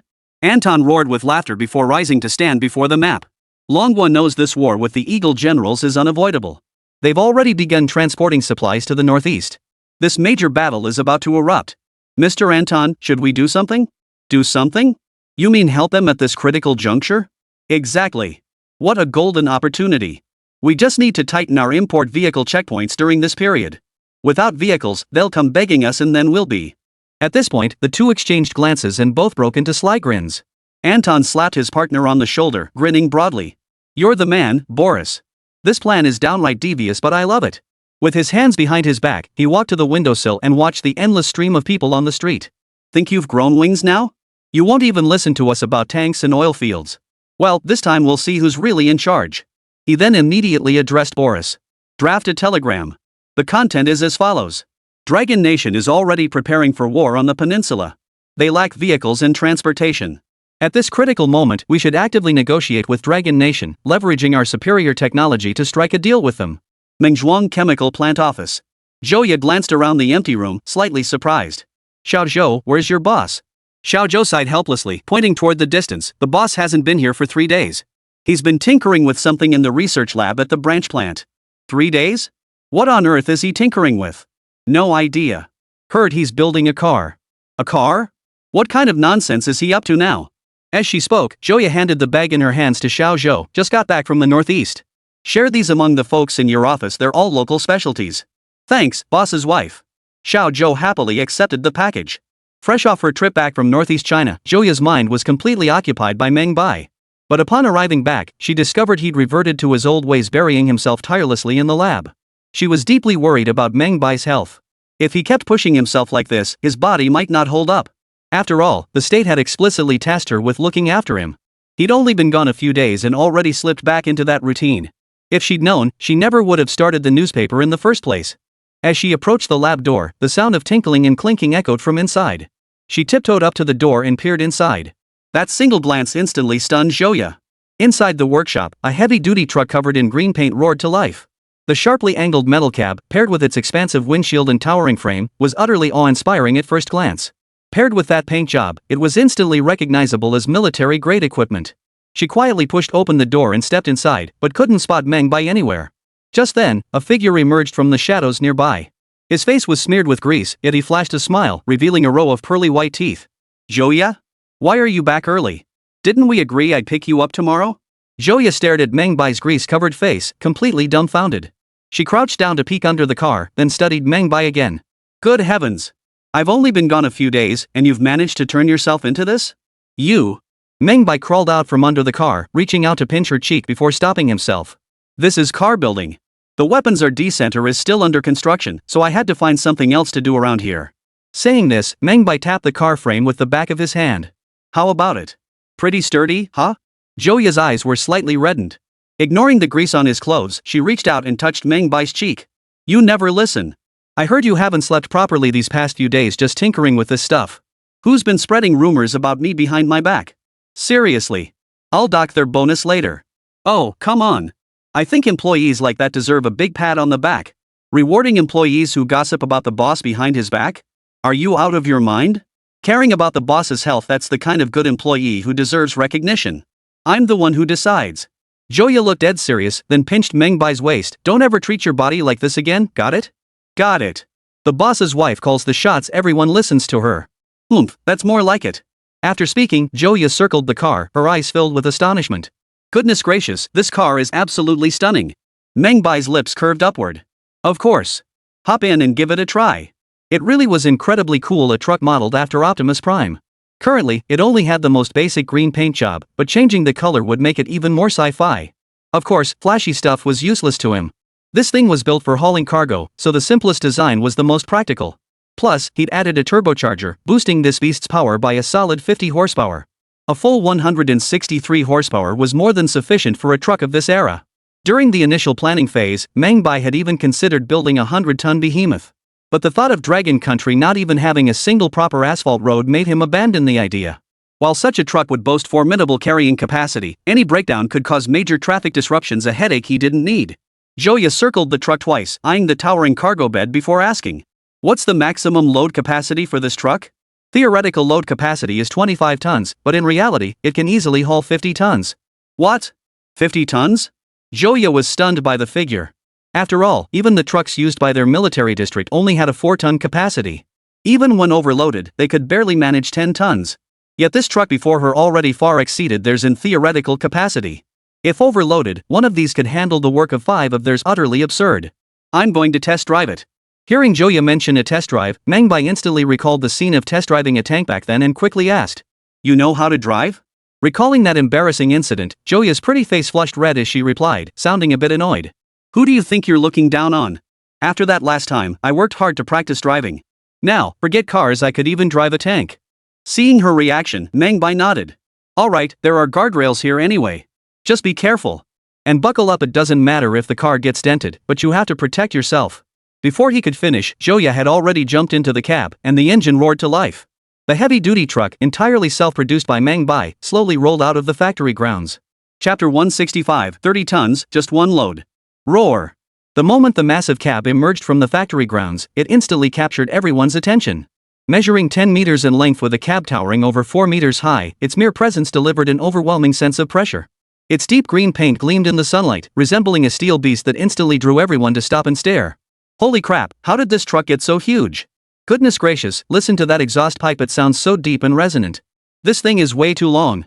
A truck this massive must haul dozens of tons of cargo, right? Is this what our boss has been working on all this time? Awesome. It looks so powerful. Everyone was full of praise, and Joya's driving skills had improved significantly since before. Though it was her first time driving this heavy-duty truck, the controls were nearly identical to what she'd learned in the military. More importantly, the seat was vastly superior to anything she'd sat in before. She felt no fatigue at all, and with the air suspension damping, it was even more comfortable than a sedan. Sitting in the cab, the view was incredibly wide, giving her a commanding, elevated perspective. Good heavens, driving this truck felt absolutely exhilarating. After saying that, she steered the truck onto the main road and honked the horn to warn any cars that might suddenly emerge from the alleys and cause an accident. Beep! The thunderous blast sent a shiver through everyone nearby. Joya rolled down her window and shouted to the crowd, "Everyone, step aside. I'm about to race." People scattered to the sides of the road, their eyes brimming with anticipation. But when they saw Meng Bai, covered head to toe in black engine oil, they all froze in disbelief. Is that the boss? Good heavens, how did our boss end up looking like he's fleeing a famine? Quick, grab a camera and snap a picture of the boss, this is a rare sight. We might not get another chance to see it. Just then, the roar of an engine echoed through the air. A massive heavy-duty truck swept past in a cloud of dust, speeding away from the crowd. Seeing that speed, everyone's eyes widened in shock. Goodness, that must have been over 80 miles per hour. 20 seconds to 100 miles per hour. That's insane, this truck can actually hit 100 miles per hour? Goodness gracious, this is a heavy-duty truck. It can actually hit 100 kilometers h? I don't think our sedans can even go that fast. Unbelievable. This truck's got some serious power. Meng Bai stood by watching the test results, a smile spreading across his face. This should be more than enough. The vehicle circled the factory grounds and returned to Meng Bai. Joya hopped out, her face beaming with unhidden delight. Goodness, if it weren't for the size, I'd get one for myself. It's so cool to drive, and the ride is incredibly smooth, not a single bump. Meng Bai chuckled and patted the sturdy body. Of course, when I designed this vehicle, I didn't just focus on load capacity. I also incorporated air suspension and added turbocharging, so naturally it's got plenty of power. Not bad, not bad. With this truck, hauling cargo will be a breeze from now on. Yeah, now we can finally call Manhwa and report back. Just as they spoke, a car horn blared in the distance. A military green pickup truck pulled up in front of them. Manhwa stepped out, his eyes fixed on the heavy-duty truck before him, his expression filled with astonishment. "Shall buy this truck." Joya tapped the door proudly. "That's right, your little brother made it himself. How about it? Pretty cool, huh?" Manhwa rubbed his hands and patted the thick door, his smile as hard to suppress as an AK-47. "Awesome. Absolutely awesome. I've never seen a truck this big before. Hey, can I hop in for a test drive?" "Sure thing. But I think just driving it is kinda boring. Let's try something different." Meng Bai's face was covered in engine oil, making his expression impossible to read. But having spent so much time with Meng Bai, Joya instantly realized this guy was probably up to some unconventional test again. She hurried over and said, "This is the first prototype. Don't wreck it on the first test run. Relax, prototype vehicles are meant for testing. That's how I figure out their weaknesses and limits." After saying this, Meng Bai turned to Manhwa and said, "Didn't you mention there's a 30-ton shipment needing delivery to the county town? Let's use this vehicle for that today." At the mention of using this vehicle to haul 30 tons to the county seat, Manhwa's face flashed with shock and reluctance. This was a brand new vehicle. To just send it out like that, loading 30 tons for a brutal test run. If it seized up during the test, that would be trouble. Not only would the task fail, but the truck would be ruined. Could it handle 30 tons? I admit it's a big truck, it could certainly hold that much. But, no buts about it. I designed this truck for a maximum load capacity of 50 tons. If it can't even handle 30 tons, it deserves to be sent back to the factory for a complete overhaul. Everyone around him widened their eyes in shock upon hearing the 50-ton limit. Manhwa was so stunned he couldn't speak. "What? A 50-ton limit? Shall buy, you're not pulling my leg, are you? Joking? Not a chance. Just look at this frame, 50 tons? No problem. Let's go load it up." Everyone was buzzing with excitement, anticipating a miracle. Manhwa reluctantly climbed into the cab, running his hands over the solid steering wheel and glancing at the brand new dashboard. His eyes brimmed with anticipation. "All right, I'm starting it up." He turned the key. Roar! The car's engine roared to life. Meng Bai changed into a fresh set of clothes, quickly rinsed the oil off his body, and climbed into the cab. To witness the vehicle's limits firsthand, several people from the factory climbed into the truck bed. The truck rolled out of the factory grounds and sped onto the main road under the watchful eyes of the crowd, racing toward the grain management office. Outside the town grain management office warehouse, several elderly farmers wearing straw hats watched their mules and horses with heart-wrenching concern. Oh no, oh no. With all this grain and only our few mules, can we possibly deliver it all today? 30 tons? My cart can barely haul 500 gene at most, that's pushing it. You're telling me? My mule's practically ancient. If it can haul 300 gene, we'll count our blessings. What should we do? Maybe we should talk to the manager again. At least get a cart to help us out. After the farmers discussed it, they immediately headed back to the grain depot office to find the manager again. Seeing the farmers again, Director Hoarding was at a loss for words. Why haven't you left yet? The county office said these goods must be loaded onto the train tonight. Hurry up and get going. The farmers exchanged glances, their faces falling into expressions of utter helplessness. Sir, we only have 5 mules. There's 30 tons of grain over there. There's no way we can deliver it all in a single day. Yeah, they chimed in. They're all old horses. That trip is over 10 kilometers. They'd die of exhaustion trying to haul it all. Watching the old farmers start complaining again, Hoarding felt helpless. Uncles, we truly don't want to trouble you. It's just that we're powerless to help. The trucks have already been sent to the county seat and can't be diverted. Please, old friends, could you lend us a hand? Just then, a knock sounded at the door. Chief Hu, why don't you let us handle this job? Hoarding and the other farmers perked up at the offer, spotting a dark-skinned young man standing at the doorway. Which village are you from? Manhwa village. Manhwa village, huh? That's perfect. Everyone says your village is prosperous. By the way, how do you plan to make the delivery? Hoarding's heart leapt with joy as he hurriedly stood up and offered cigarettes. Of course we'll drive. Meng Bai took the cigarette and tucked it behind his ear. Where's your grain stored? Wonderful. Wonderful. Having a car is so convenient. The grain is in the backyard, I'll take you there. Hoarding was overjoyed, and the other farmers breathed a collective sigh of relief. In the backyard, Hoarding pointed at the piles of grain. There's quite a lot, over 30 tons total. How many trucks do you have? 1. Just 1 truck? Hoarding pursed his lips. 1 truck isn't impossible, just make a few trips. Meng Bai waved his hand dismissively. It won't take many trips, just 1 will do. I'll drive the truck in now. You guys start loading. With that, Meng Bai turned to go get the truck, leaving Hoarding and the other farmers standing dumbfounded in the middle of the yard. What did he say? Whoa, that dark-skinned kid just said 1 trip would suffice? This is 30 tons of grain, not 3. Chapter 166, A Special Gift. Hoarding snapped out of his daze and hurried after him, only to freeze in shock when he reached the gate. Parked in front of the grain depot was an enormous truck over 4 meters tall and a full 10 meters long. Its massive cab resembled a colossal beast, and the expansive, bright windows made him feel like he'd stepped into another world. Goodness, what kind of vehicle was this? How could it be so enormous? Just then, Meng Bai, standing nearby, shouted toward the cab, "Brother Hu, back it in." The roar of the engine filled the air once more. Meng Bai turned to Hoarding. Chief Hu, open the door. We'll back the truck in and start loading the grain. Huh? Oh, okay. Hoarding snapped to attention, glancing back at the vehicle with every step as he hurriedly swung open the gate. The truck then drove into the courtyard. Its massive body rumbled so loudly it made the ground shake, leaving the old farmers completely dumbfounded. Good heavens! Is that even a truck?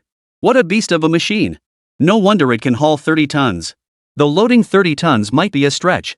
As the others stood doubtfully watching, Meng Bai had already hopped aboard, opening the side gate to reveal the enormous cargo bed. Chief Hu, get someone to load it up. Hoarding rubbed his eyes, then pointed at the mountain of grain and whispered, "This is 30 tons of grain. Your truck." Noticing the skepticism in the other man's expression, Meng Bai couldn't help but chuckle. Don't worry. This truck can handle 50 tons easily. 30 tons is a piece of cake. What? 50 tons? No way, kid. This isn't a joke. What if the grain spills all over the road? If you're worried, Director Hu, you can ride along. As for whether it's foolish, no need to fret. We reinforced the truck sides. The grain won't spill. Seeing the resolute look on Meng Bai's face, Hoarding glanced at the elderly farmers once more before finally nodding in agreement. After all, every single transport vehicle in the nearby villages had been requisitioned for the county seat. These few mules and horses were only borrowed through his extensive connections. He knew full well that these few mules and horses couldn't possibly haul 30 tons in a single day.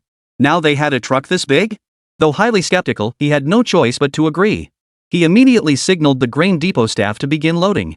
Bag after bag of grain was loaded onto the truck. When the last bag was loaded, the truck was still less than half full. Seeing the truck's capacity, the entire grain management office was stunned. Good heavens, this truck can hold an incredible amount. The tires weren't even slightly deformed, but could the cab actually pull this much? I doubt it. Those regular trucks struggle to haul 5 or 10 tons. This thing is huge to begin with, loaded up with all this grain? It'd be a miracle if it could even move. What's all the fuss about? Let's see what it can do. I'm sure it's got plenty of power, no problem at all. The people who had followed him into the factory yard stood by one, eagerly anticipating the outcome. Meng Bai held Joya's hand and waved at Meng Hu inside the truck. Brother Hu, no need to feel pressured, just start the engine and go. Meng Hu took a deep breath, fastened his seatbelt, and started the engine. The heavy truck's engine roared with a deep, rumbling growl, making everyone's hearts pound and sink. Roar! A puff of blue smoke billowed from the exhaust pipe. The vehicle shifted slightly, then the tires rolled forward, and the truck glided effortlessly out of the yard. Watching this colossal beast, loaded with 30 tons of cargo, effortlessly leave the grain depot's yard, everyone's eyes widened in astonishment. Success? Holy crap, this thing is insane. It's practically unstoppable. Goodness gracious, how many horsepower does it take to haul something this heavy? Absolutely insane. Goodness, is it really that effortless? I feel like it could easily haul another 30 tons. Hu Dong stood dumbstruck beside it. Staring at the deep ruts gouged into the ground and the cracked bricks beneath, he finally grasped just how formidable this truck's load capacity truly was. Meng Hu sat behind the wheel, his hands gripping the steering wheel as he watched the truck slowly exit the factory grounds. His eyes were filled with astonishment. He'd assumed that after loading 30 tons, the truck would struggle mightily. Even if it could move, it probably wouldn't go fast. More importantly, such a heavy load would cause immense damage to the truck. Yet to his astonishment, the 30-ton load barely caused the chassis to dip slightly. While driving, the engine ran smoothly without any signs of power deficiency. In fact, he felt that with the push of the accelerator, it could even accelerate quite well. This truck really is a miracle machine. He caressed the steering wheel with affection, honked the horn, rolled down the window, and waved back at the crowd. The car's fine. At his words, everyone burst into applause, their faces beaming with smiles. Hu Dong patted the sturdy body of the truck, his face brimming with envy. Wouldn't it be great if our institute had a truck like this? Meng Bai laughed heartily, we will have one someday. Then everyone went their separate ways. Those who needed to board vehicles did so, and those who needed to return home did the same. Meng Bai borrowed a bicycle from the grain depot and rode along the country road with Joya. Joya wrapped her arms around his waist and said with anticipation, when they start making more of these trucks, I'm going to buy one too. Hearing this, Meng Bai couldn't help but laugh. What's that supposed to mean? You're perfectly fine driving a car, but you're driving a truck? You're crazy. You're the crazy one. Those seats are so comfortable, way better than the old-fashioned hard bench cars back home. Suddenly, Meng Bai slammed on the brakes. Joya slammed into his back and couldn't help but punch him playfully. You scared me. What's wrong? Meng Bai turned his head, grinning at Joya. Close your eyes. I've got a gift for you. A gift? Joya glanced around, then looked at Meng Bai shyly. In broad daylight? You're not allowed to do this. Hearing this, Meng Bai froze. What's going on? Is giving a gift really something to be so coy about? But then it dawned on him the girl had misunderstood. She thought he was going to kiss her with her eyes closed. But then he thought she just said it couldn't happen in broad daylight. Did that mean it was okay at night? Meng Bai grinned, pinching her cheek hard enough to leave a red mark, then burst into laughter. Your mind is way too dirty, girl. I was talking about other kinds of gifts. Joya flushed bright red and launched another fierce attack on Meng Bai's waist. Meng Bai quickly raised his hands in surrender, watching Joya with her eyes closed. He pulled a key from his pocket and slipped it into her hand. Alright, you can open your eyes now. Joya opened her eyes and stared in surprise at the key in her hand. A key? What kind of key is this? Hee, you'll find out once we're back at the factory. Chapter 167 Eagle Sauce's bomber has arrived. After that, Meng Bai was left behind. Joya hopped on the bicycle and pedaled straight toward the factory grounds. Meng Bai could only sit by the field's edge, waiting for her to discover the surprise and come back for him.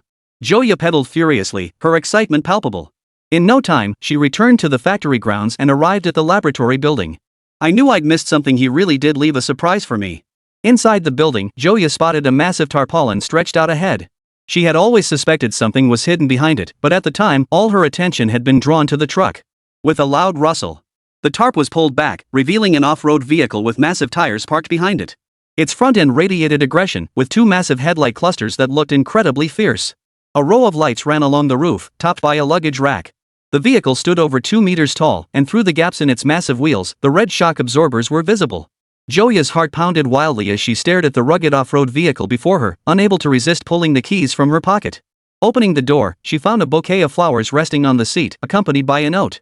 A little gift for Comrade Joya. Seeing the note, Joya's heart melted. I absolutely love this gift. Saying this, she gave the door a big hug before eagerly climbing inside. She then cradled the bouquet in her arms, taking a deep, careful sniff. The scent of love. She then carefully placed the flowers on the passenger seat, caressing the steering wheel, reluctant to let go. She took out the key, inserted it into the ignition, and turned it forward 15 degrees. Roar! A roar erupted from the exhaust pipe beside the car, startling Joya. Then she gently pressed the accelerator. The engine roared again, sending Joya into a frenzy of excitement. That sound was intoxicating. With that, she immediately drove the SUV out of the factory grounds. Amidst the envious stares of everyone, she pressed the accelerator hard, quickly reaching a speed of 150 kilometers per hour. Seeing this car was Joya, and she was overjoyed. Gripping the steering wheel, she shouted loudly and drove the car outside. The SUV handled all the complex road conditions with ease. More importantly, it had plenty of horsepower, and the seats were incredibly comfortable.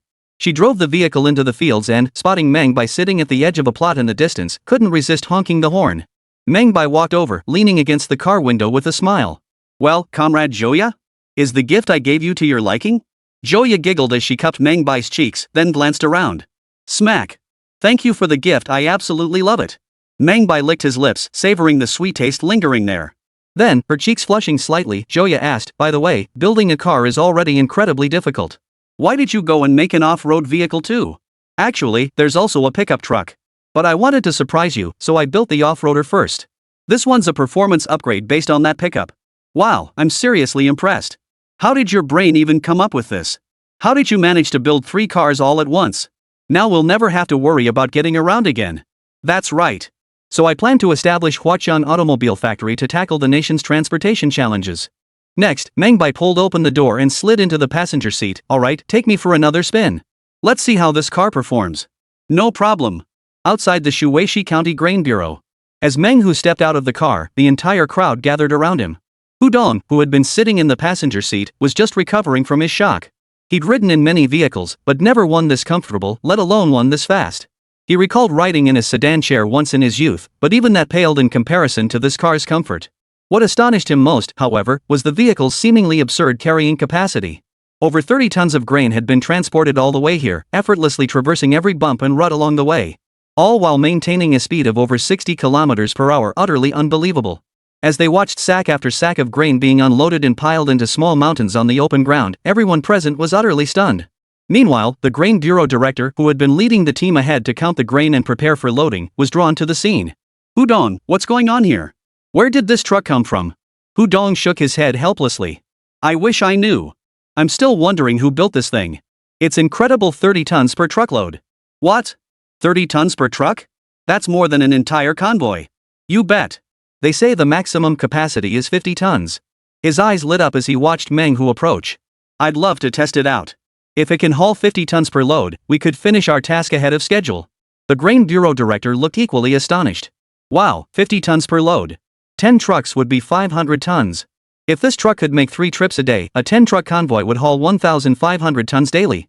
Goodness, that level of transport efficiency would rival an entire transport team's output." He immediately walked over to Meng Hu. "Young man, where did you get this truck?" Seeing the director's enthusiastic expression, Meng Hu couldn't help but feel a surge of pride. "This is the new truck my brother built. His name is Meng Bai." At this, the officials who had followed him were taken aback. "Meng Bai? That name sounds so familiar. Yeah, I feel like I've heard it somewhere before, but I just can't place it." Just then, Hudong suddenly slapped his thigh in astonishment. Could it be that Meng Bai, the owner of the chemical factory in Mengzhuang village, the one who received so many special merit medals? That's exactly who it is. Good heavens, no wonder. If we could get a few more of these vehicles, that would be absolutely perfect. Meng Hu chuckled. Back when he came, Meng Bai had mentioned to him that he planned to establish a Huashan vehicle factory, specializing in producing heavy-duty trucks and pickup trucks. The pickup trucks aren't ready yet, but this heavy-duty truck already meets our current transportation needs. Rest assured, Director Lee, our county's task will be completed ahead of schedule this time. At the border with Chaogua, a train loaded with supplies arrived at the border reception point. To enable North Korea to hold out longer, the Dragon Nation had begun depleting its reserves to provide support. The battlefield situation was also highly favorable. The rebels were no match for them on the front lines and had been driven back in retreat after retreat. Unification of the peninsula was now within reach, especially with Longwa's reinforcements accelerating their ability to wipe out enemy forces on the battlefield. Park Jong-hwan, wearing captured sunglasses, stood with hands on hips, watching cart after cart haul away the seized supplies. The smile on his lips grew broader. In another half year, no, in just 3 months we'll have the peninsula in our grasp. But just then, the distant sky suddenly filled with the roar of fighter jets. The sound was all too familiar. But Park Jong-hwan couldn't fathom why the rebels still had aircraft at this stage. "Duck!" he shouted, and everyone scrambled for cover. As he hit the ground, he glanced back. But what he didn't expect was the stars and stripes pattern on the plane's wing. Damn it! How could it be an American bomber? The next second, the bomber opened its bomb bay. Bombs rained down like dumplings being dropped into boiling water. Boom! Chapter 168, it was once called the 100-Ton King Bonus Chapter 2. Oh! Eagle finally couldn't hold back any longer. Yulong stood at the windowsill watching the rain outside, his eyes flickering with resignation. The other military district commanders and chiefs of staff in the office all wore solemn expressions. Once Eagle's bombers reach super country and destroy the railways, our supplies won't be able to get through.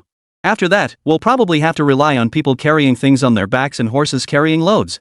This bombing of the border railway by the Eagle Squadron is likely twofold, to destroy the tracks and block reinforcements, but also to test our resolve. Yes, this is their open bombing of our border region. Next time, they might just start dropping bombs inside our country. Yulong sighed, stubbed out his cigarette, and turned to face the others. According to the latest reliable intelligence, the Eagle has just supplied another large batch of advanced equipment to the North Korean regime. They're likely preparing to counterattack again. This time it won't be easy. Just then, hurried footsteps echoed from outside. A guard approached the office and whispered something into Yulong's ear. After listening, Yulong immediately addressed the group. I need to convene a meeting. Everyone, please return to your posts for now. I'll notify you all as soon as there's any news. Everyone nodded in unison and exited the room one by one. After leaving the room, Yulong headed to another conference room. The atmosphere inside was oppressively tense.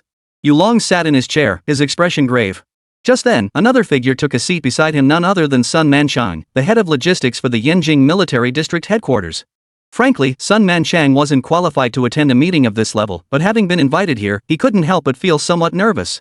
He gently tapped Yulong's arm and whispered, "Old Yu, what's going on? Why did they call me too?" Yulong was also somewhat surprised. Sun Manchang was in charge of logistics, and his presence at a meeting of this level likely had something to do with logistics coordination. He turned his head and whispered, "I'd wager you're the star of today's meeting." At this remark, Sun Manchang froze in place. Me? The main focus? Sure enough, the subsequent meeting covered numerous topics, one of which pertained to logistics and supply. As he left the conference room, Sun Manchang's mind was as tangled as a field of weeds. Just then, Yulong patted his shoulder and handed him a cigarette. "Old Sun, this mission's gonna be a real doozy." Sun Manchang snapped back to reality and couldn't help but sigh deeply.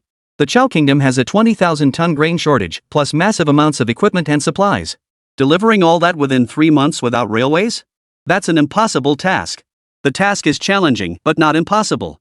I'll gather the team for a meeting to brainstorm solutions and secure more vehicles. You're the one we can count on in a pinch, brother Yu. Thanks in advance. Come on, no need for thanks between us.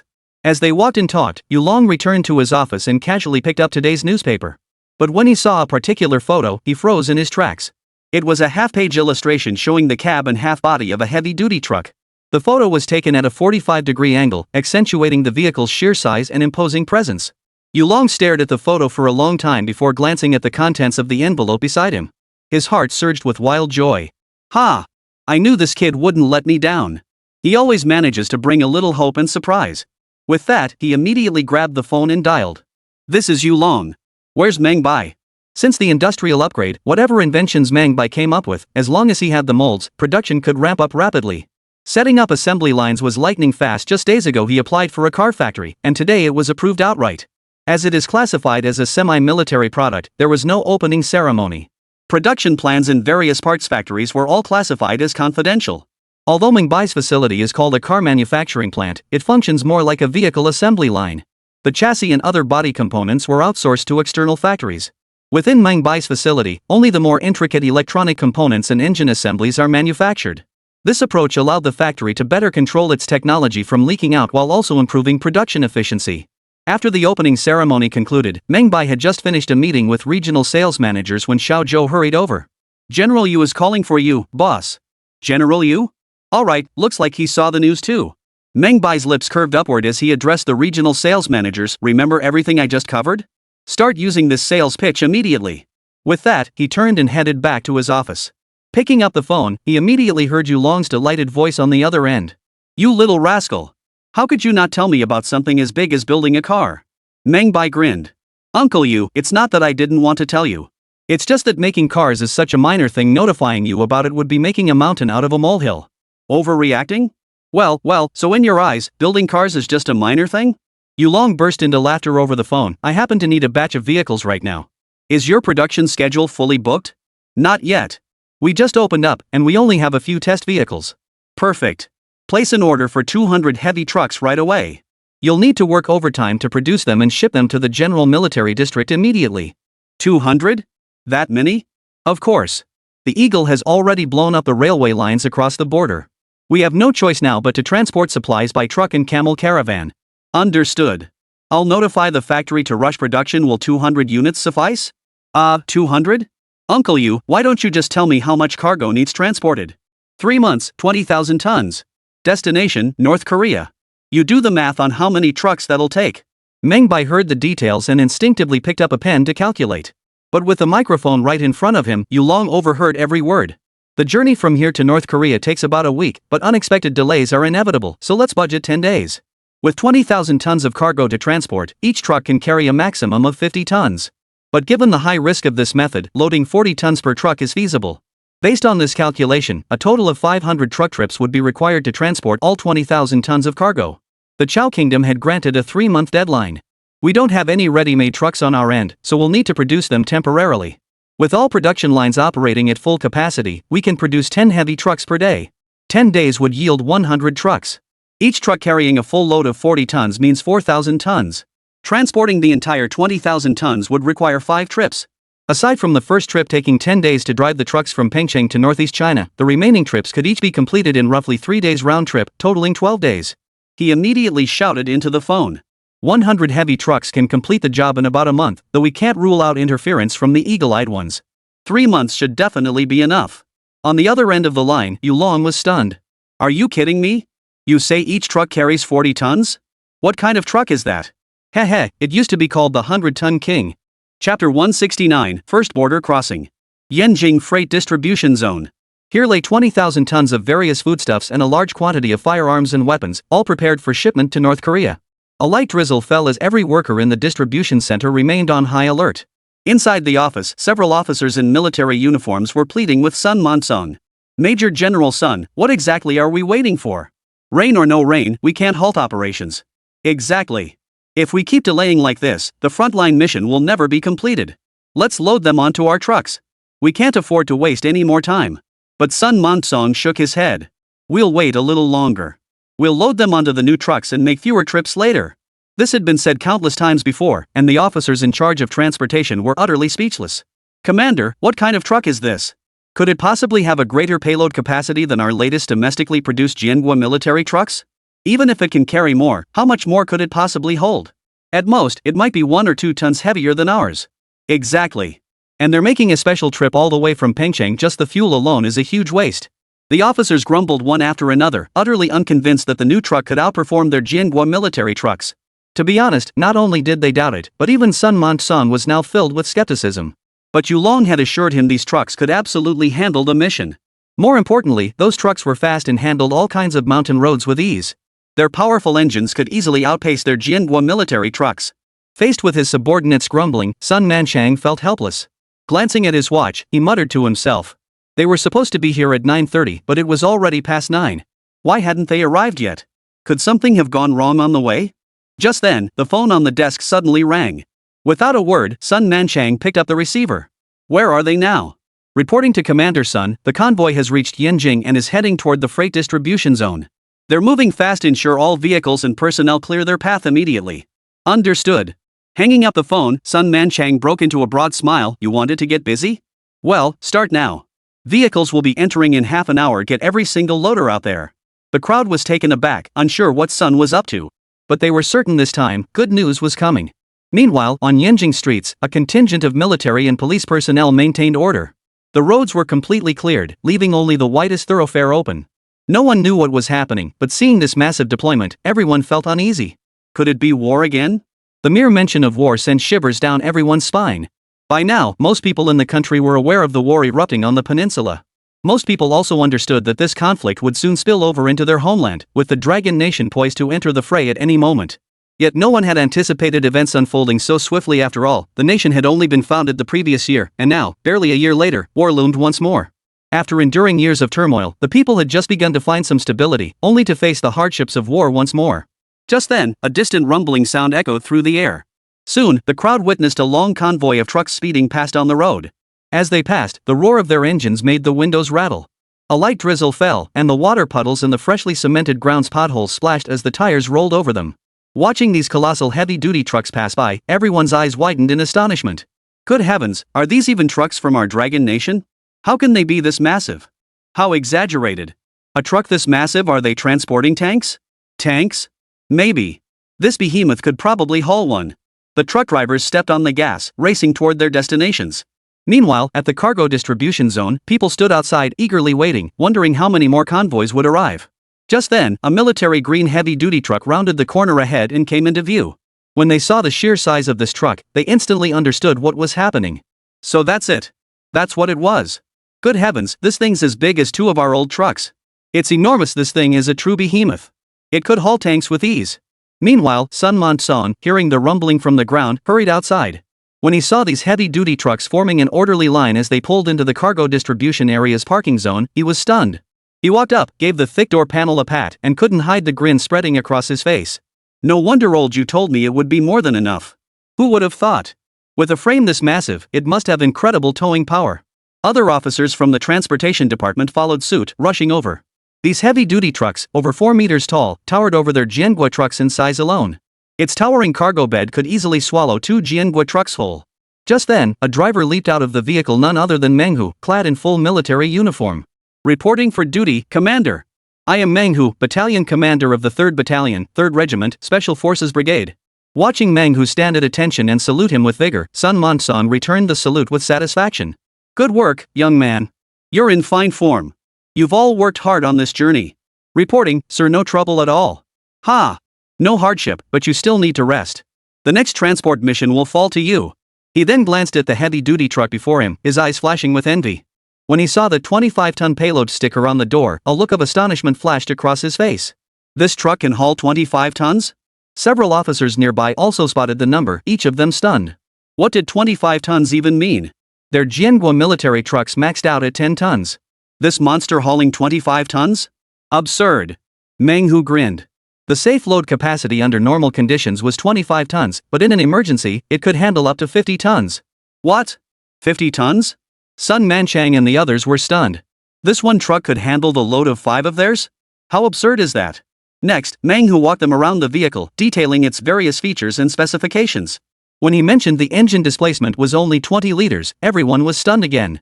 What the hell? Such a massive payload capacity with only a 20-liter displacement? Yes, sir.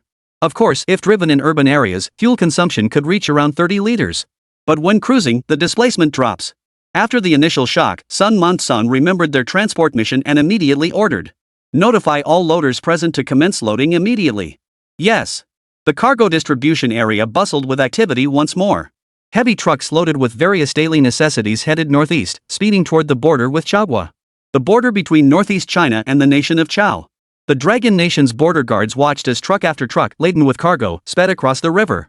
Just then, a buzzing sound echoed through the sky once more. Yet the crowd remained largely unperturbed, for this was not the buzz of fighter jets, but the reconnaissance aircraft of Eagle San. In the sky, an XF-12 reconnaissance aircraft slowly emerged from the formation, maintaining an altitude of approximately 1,000 meters. Observer Fleming scanned the border region through his binoculars, vigilant against any Long Nation transport convoys attempting to deliver supplies to the neighboring state. He scanned the mountainous terrain back and forth when suddenly, he spotted a long, olive-drab convoy speeding toward the opposite bank of the river. What? A convoy? Fleming froze in shock, quickly adjusting his binoculars to zoom in. As he gained a clear view of the fully loaded truck convoy, he immediately pulled out his camera to photograph it. Then he shouted toward the driver. Dragon Nation transport convoy detected. Record coordinates. Return immediately and notify the 4th Air Wing to launch bombing strikes. Roger. The pilot responded, then adjusted the aircraft's direction. After activating cloaking, the reconnaissance plane sped toward the airfield. Chapter 170, The Reconnaissance Plane over Dragon Nation. Just as Eagle's reconnaissance plane took off, another silver-white reconnaissance aircraft appeared over the Yalu River. Co-pilot Carl called out to the pilot. I think I just spotted Eagle's reconnaissance plane. They're rushing back like that. Did they spot something? Probably because the range was too far for radio contact with the airfield. They're heading back to call in the bombers. Oh, do you remember the coordinates from earlier? Yes, right here. The pilot glanced at the coordinates Carl had marked and immediately adjusted the aircraft's course toward that location. Carl adjusted his seat, opened the observation hatch beneath it, and began scanning the river inch by inch. Suddenly, his gaze locked onto a green object in the nearby river. Something was definitely there. After increasing the magnification on his binoculars, he finally made out the convoy clearly. A convoy transporting supplies from the Dragon Nation. There were quite a few of them, roughly 100 vehicles, and they were moving fast. Oh? Has Longguo lost its mind? Crossing the river at such a critical moment, isn't that just handing themselves over as targets for the eagle? Should we notify the Dragon Nation? No need. If the Dragon Nation can't figure this out when transporting supplies, then they shouldn't be doing it in the first place. They probably have their own contingency plan. Alright, the trucks must be equipped with anti-aircraft machine guns. Otherwise, they'd be helpless against bombers. Then they flew their aircraft away from this location. Inside an underground bunker in northeast China. Meng Bai held a walkie-talkie. Meng Hu, what's your current position? Shoo. A burst of static crackled over the radio before Meng Hu's intermittent voice came through. We're on the opposite bank of the river. The convoy is 120 kilometers away.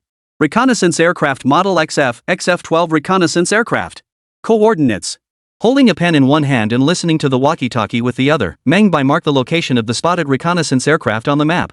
He then took out paper and pen to calculate the reconnaissance aircraft's flight speed and radio signal range before shouting into the walkie-talkie.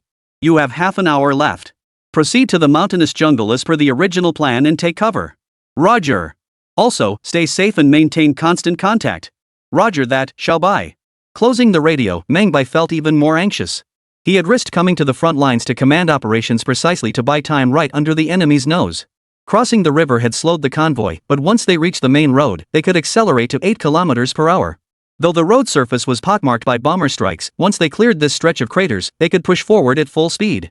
More crucially, the enemy still had no idea how much cargo their heavy trucks could carry, nor how fast they could go. This was the first attempt, and the most crucial one. If they could complete 5 supply runs, the mission would be accomplished. Eagle's Temporary Air Force Command Headquarters in the Korean Peninsula. A crackling static filled the radio signal. Richard quickly adjusted the knob. Finally, the voice in his headset became clear. This is Scorpion. Dragon Nation transport convoy detected covertly moving supplies toward Chosen. Request bomber interception. Over. Richard's heart sank upon hearing the message. Scorpion, this is base. Fighter squadrons are currently engaged. Bomber squadrons are rearming and cannot take off immediately. Please provide the bombing coordinates and number of targets. Over. Targets are military trucks, quantity 100, currently crossing the river. Coordinates. Richard listened intently, jotting down the details in his notebook. After receiving the information, he immediately cut the transmission, stood up, and rushed out into the main hall. He discovered that the Dragon Nation's transport convoy was delivering supplies to the Chow Nation. This is their location. Yet everyone in the lobby was preoccupied, no one paid him any attention. Faced with this situation, Richard was at a loss for words.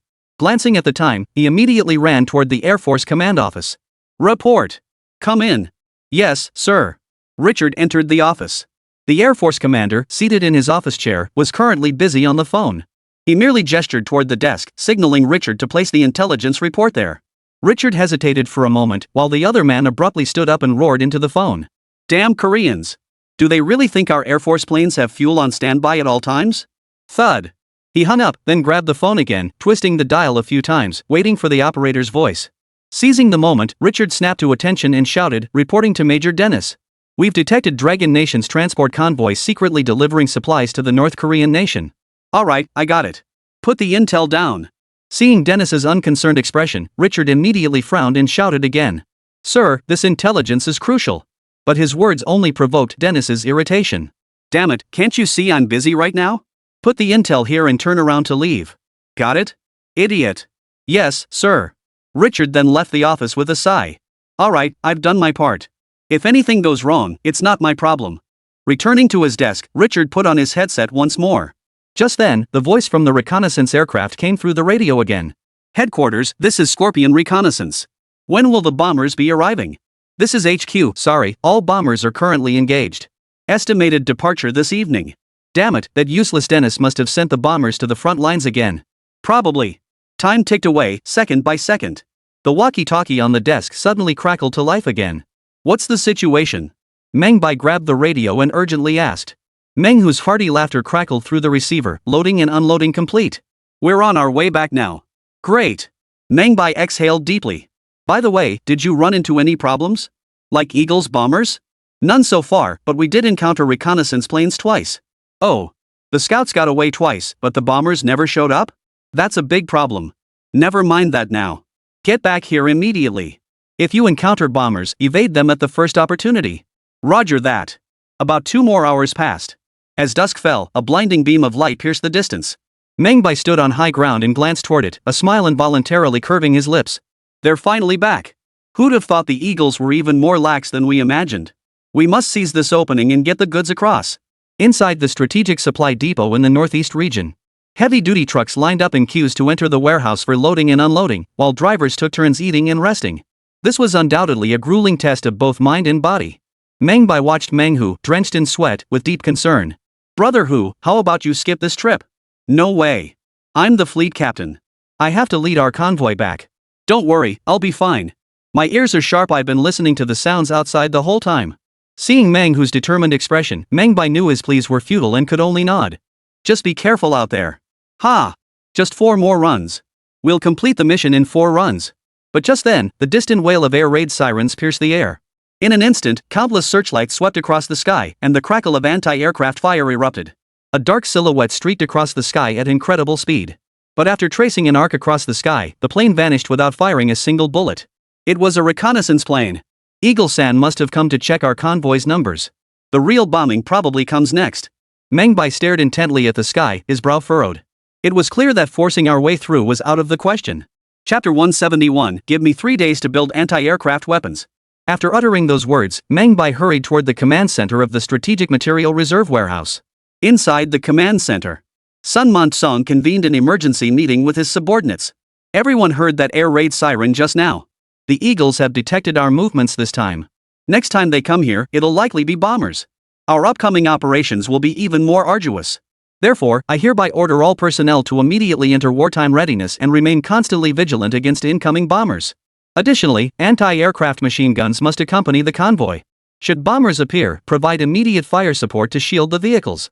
Sun Man-chang issued his orders one by one, and everyone present stood solemn and attentive. Got it? Understood. Understood. Good. Notify everyone immediately. Those who need to gather personnel should do so, and those who need to prepare should get ready. Depart the moment the convoy is fully loaded. Any objections? The assembled crowd shook their heads in unison. Sun Man-song took a deep breath and stood up, just as he was about to speak. At that very moment, the conference room door swung open. Meng Bai pushed his way in, his expression stern as he addressed everyone. Hold on, I disagree. The words left everyone present stunned. Meng Bai? What brings you here? Sun Man-song looked utterly surprised. He had already completed his deployment, only for someone to suddenly appear and voice dissent, and it was Meng Bai. The others exchanged bewildered glances, all turning their eyes toward Meng Bai. Meng Bai saluted Sun Man-chang with a military salute. Commander, I object because I fear that if the heavy trucks are destroyed on the road ahead, it will disrupt the entire convoy's transport. Hearing this, Sun Man-chang sighed helplessly. I understand your concerns, but the reality is that Eagle has committed most of its combat forces to supporting the Korean regime. We must exploit this window to move our supplies across. Otherwise, once they finish covering the Koreans and focus on us, we'll be facing dozens or even hundreds of fighters and bombers. The others nodded in agreement. That's right, Meng Bai. The situation now is unlike anything before. Seizing this opportunity is truly a once-in-a-lifetime chance. A golden opportunity. We absolutely cannot let it slip away. If we use this chance to move everything across, we'll have completed our mission. Though danger may lurk, their main air force is currently tied up in defensive operations elsewhere. They simply won't have time to focus on us. What a golden opportunity! Nearly everyone agreed this was the optimal window for transport. Meng Bai shook his head and pointed to a pass on the map. The fact that the Eagle dared to send reconnaissance planes into our territory means they've already set up a trap, waiting for us to walk right into it. Without anti-aircraft weapons, relying solely on anti-aircraft machine guns is completely inadequate. So what? Sun Man-song frowned slightly. I know the spot you're pointing at. It's less than 200 meters wide, and the uneven terrain makes it prone to rollovers. Are you worried our trucks might tip over here? Exactly. A 50-ton truck overturning here, forget the lost supplies, it'd block the road. Vehicles ahead can't return, and those behind can't pass. That'd spell trouble for us. Then why don't you just state your proposal, Meng Bai? Stop the transport. Give me a few days. I want to build an anti-aircraft weapon to counter any potential threats. The statement sent shockwaves through the room. Are you kidding? At such a critical moment, you want to waste days? That's utter nonsense. Right now, we finally have a chance to get supplies across with these heavy trucks. You want to waste this opportunity? That's practically handing the enemy an opening. Exactly. Weapons aren't something you can just develop on a whim. This is ridiculous. Nearly everyone disagreed with Meng Bai's proposal. Even Sun Man-song, upon hearing his words, couldn't help but shake his head. Though he oversaw logistics, he was also a veteran of the battlefield. He understood the critical importance of seizing the moment. Besides, Meng Bai claimed he wanted to develop an anti-aircraft weapon, but they simply didn't have that kind of time right now. A basic rifle or cannon might be completed in a few days.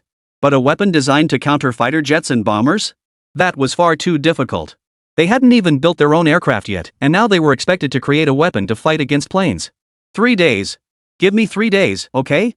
Meng Bai spoke up again, and everyone present couldn't help but widen their eyes. Sun Man-song was so stunned he could barely speak. 3 days to build a weapon? Absurd. But seeing Meng Bai's unwavering resolve and those heavy trucks loading grain in the warehouse, he finally nodded. I agree.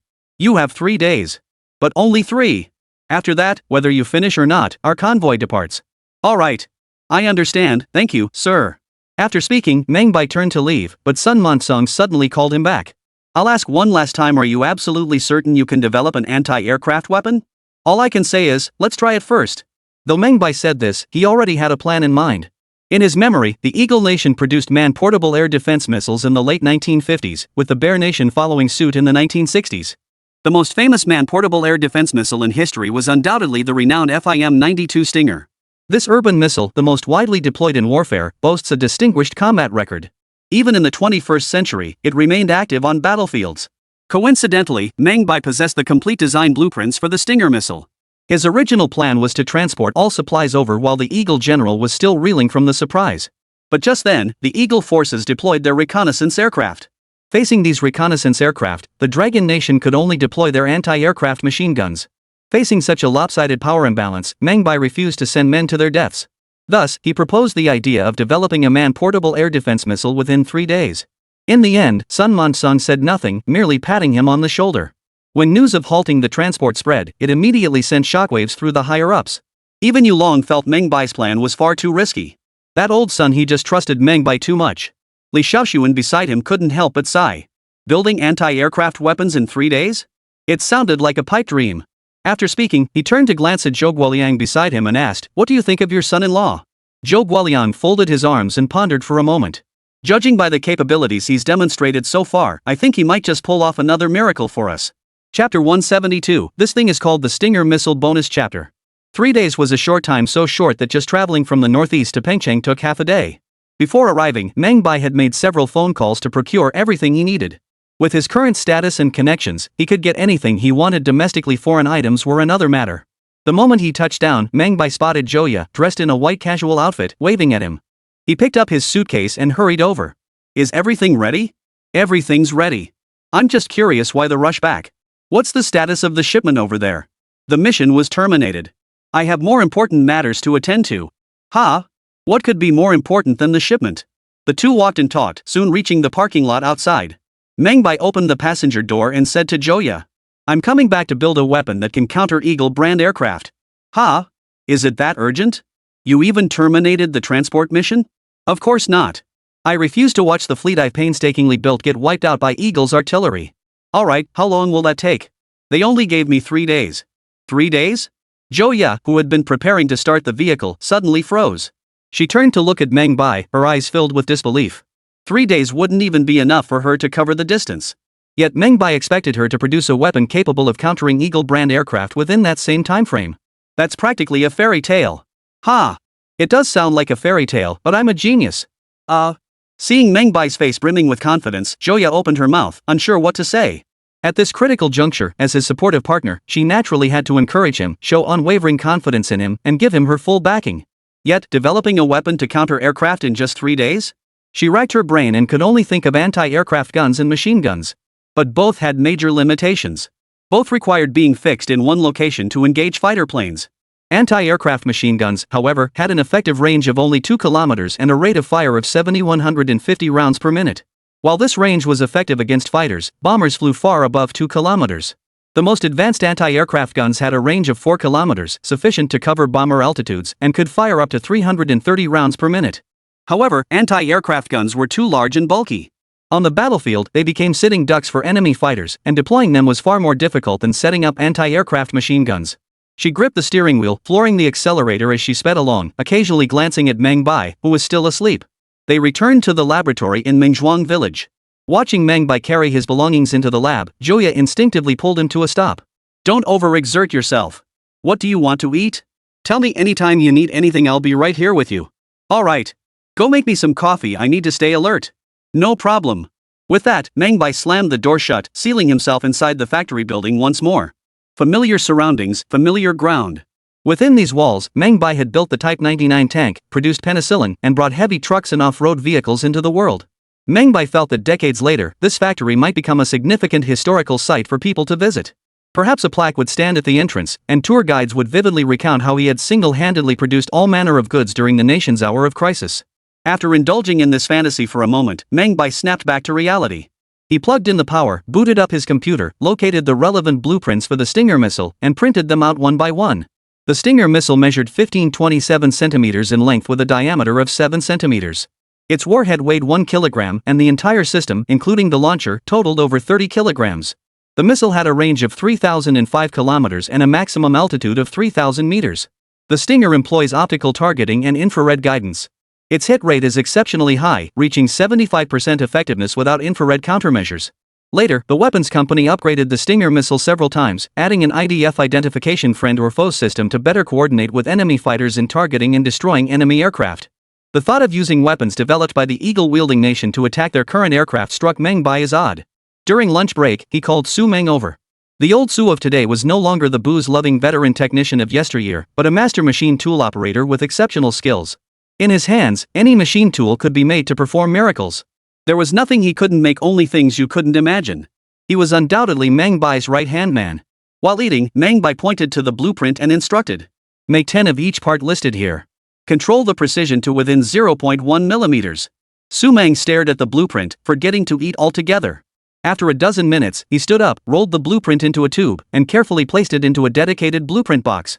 Rest assured, I'll have everything delivered to you before tomorrow morning. Alright. Watching Su Meng leave, Meng Bai wolfed down the rest of his meal in a few bites before heading back to the lab. 3 days passed in the blink of an eye. Northeast Strategic Material Reserve Warehouse, Temporary Command Center. Sun Manchang puffed on his cigarette, staring at the torn-off page of the calendar with a look of helplessness in his eyes. He had clearly overestimated his own capabilities. Developing a weapon in just 3 days? Easier said than done. He picked up his hat and stepped out of the office. The moment he pushed open the door, he saw the room already packed with people. Clearly, everyone had been waiting for this day. Old son, give the order. Meng Bai won't be able to make it. While the Eagle Squad hasn't focused their attention here yet, we need to get the goods transported out immediately. Exactly. Time waits for no one. We can still make it if we leave now. Every minute we leave sooner means we can return a minute sooner. Give the order already. The soldiers are waiting. Seeing everyone's eager expressions, Sun Man-sung couldn't help but glance outside the door once more. Truth be told, he still clung to a sliver of hope for Meng Bai. He knew the road ahead would be anything but smooth. The moment their convoy set out, Eagle's reconnaissance aircraft would likely spot them, and then the bombers would return. Those setting out this time were fully prepared, not a single one was afraid. After a final inspection of all vehicles' cargo loads and confirmation that everything was in order, the convoy was about to depart. Suddenly, a towering cloud of dust erupted outside, followed by the rapid approach of an extravagantly styled off-road vehicle. The moment the door swung open, everyone present froze in shock. Meng Bai, why are you here? Sun Man-sung felt like crying but couldn't. Just as they were about to depart, Meng Bai showed up. Could he have already finished building the weapons? Meng Bai sensed the lingering question in everyone's eyes and immediately opened the back door. That's right, I've already built the anti-aircraft weapon. Seeing the cylinder-like objects in the back seat, everyone present couldn't help but scratch their heads. What on earth is this?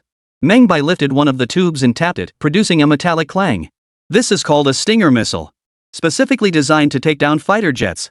Chapter 173, First Shot, First Kill bonus chapter. Stinger Troublemaker? What a weird name. Yeah, it sounds like something a little kid would come up with. Can this little tube really pack that much punch? I'm kinda skeptical. Damn, he said 3 days, and he actually pulled it off in 3 days. The time spent traveling out here probably only took him 2 days. I'm skeptical that something cobbled together in 2 days could actually take down an aircraft. Almost no one had high hopes for Meng Bai. Even Sun Man-sung, staring at the Stinger missile in Meng Bai's hands, scratched his head in confusion. Is this thing called a Stinger missile? The missile from Missile Ghost? Ha! Of course not. Here, it refers to a guided bomb equipped with a guidance system. It has the ability to track its target. Ha? Track targets?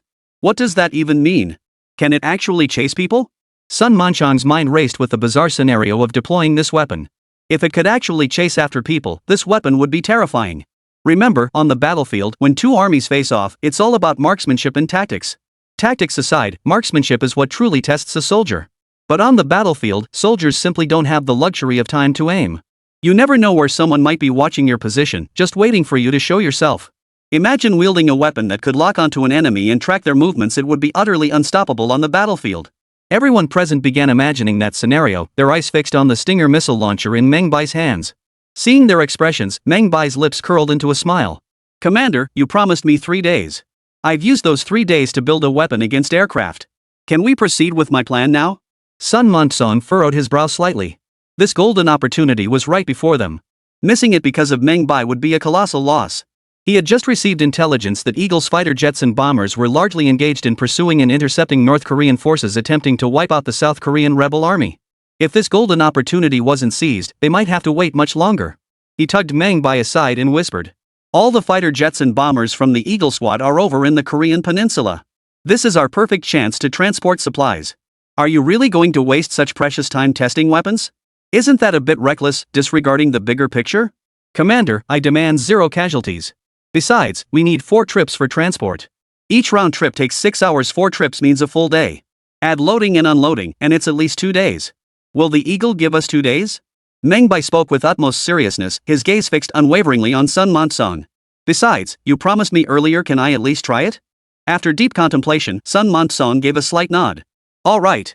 I'll trust you this once. I hope you won't let me down. Thank you, sir. With that, Meng Bai immediately climbed onto the truck and addressed the entire convoy. I need 10 vehicles to serve as decoys.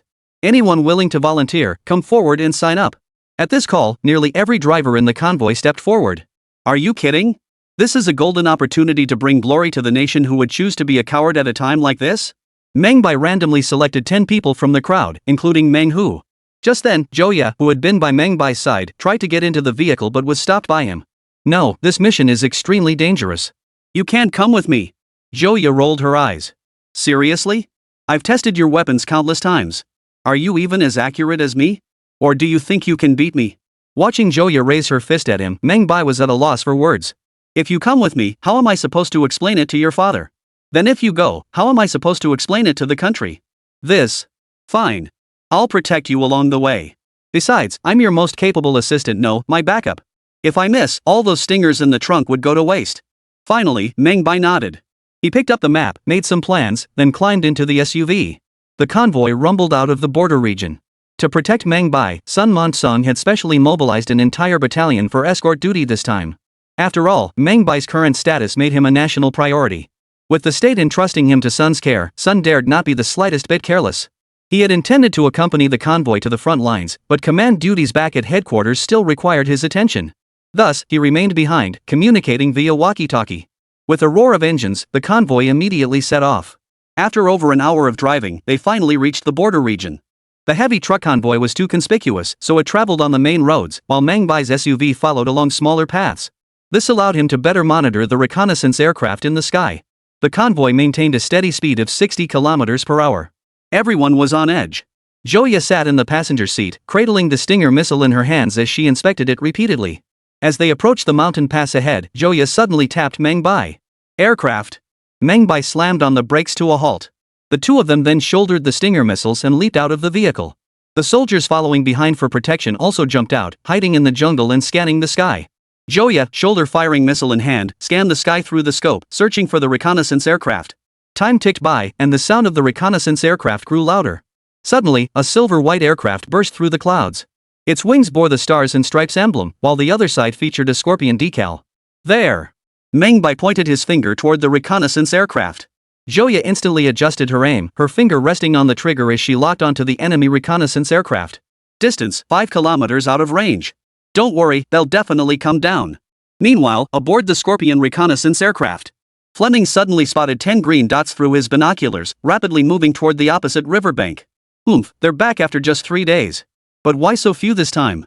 He then addressed the pilot. Buddy, I can't make them out clearly. Drop the altitude a bit so I can snap some photos to send back.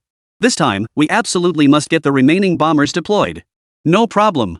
The pilot maneuvered the aircraft to descend to approximately 2,000 meters. Just as Fleming raised his camera to shoot, a sudden flash of fire erupted from the nearby jungle. What's that? Before he could finish the thought, the light in his viewfinder grew closer, appearing almost instantly right before his eyes. Damn it! It's artillery fire. Boom! The tail of the reconnaissance aircraft exploded instantly, bursting into a dazzling fireworks display in the sky. The reconnaissance plane's tail suddenly spewed thick black smoke as it nosedived toward the distant horizon. Meanwhile, deep within the jungle, Meng Bai and his companions watched the reconnaissance aircraft plummet from the sky, erupting into cheers. We hit it! Ha! We hit it! Chapter 174, The Convoy continues. Members of the Independent Logistics Battalion tasked with protecting Meng Bai erupted in cheers as they watched the smoke-belching Eagle reconnaissance plane plummet from the sky. Success! We finally shot down an Eagle reconnaissance plane. Holy crap, our first time shooting down a US reconnaissance plane. This weapon is insane. So powerful. The Eagle's reconnaissance plane didn't even have time to react. And to hit it from such a high altitude, it's practically a divine weapon. Though part of the logistics branch, the Independent Logistics Battalion was a steel-hardened unit forged in the crucible of battle. They'd endured too many hardships from bombers and fighters on the battlefield. They knew all too well the terrifying dominance these aircraft held over ground forces. Yet here they were, having shot down a high-altitude reconnaissance aircraft, nothing short of a miracle. All eyes turned to the still smoldering tube Joya held in her hand, and the skepticism that had lingered before vanished completely. Though Joya had tested the Stinger missile numerous times, this was her first time actually shooting down an aircraft. Holding the launcher, her gaze fixed on the reconnaissance plane billowing black smoke, her mouth formed a wide O of astonishment. Holy cow, I actually hit it. Congratulations. First shot, first kill. Meng Bai gently placed his hand on Joya's shoulder and praised her. It had to be you. This time, you might even get a first-class merit award. Joya shook her head, cradling the launcher still puffing blue smoke as if it were a precious treasure. Without it, how could I have brought that plane down? Amazing. This thing's power is way beyond what I imagined.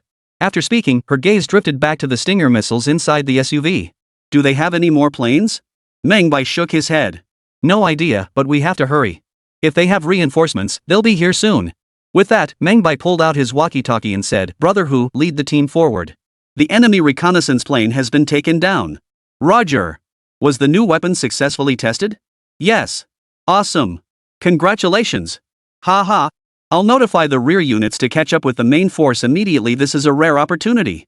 Meng Bai then pulled out another walkie-talkie. Division Commander Sun, you may order the rear transport convoy to depart. The enemy reconnaissance aircraft has been shot down by our forces. At that moment, in the temporary command center at the Northeast Strategic Supply Depot.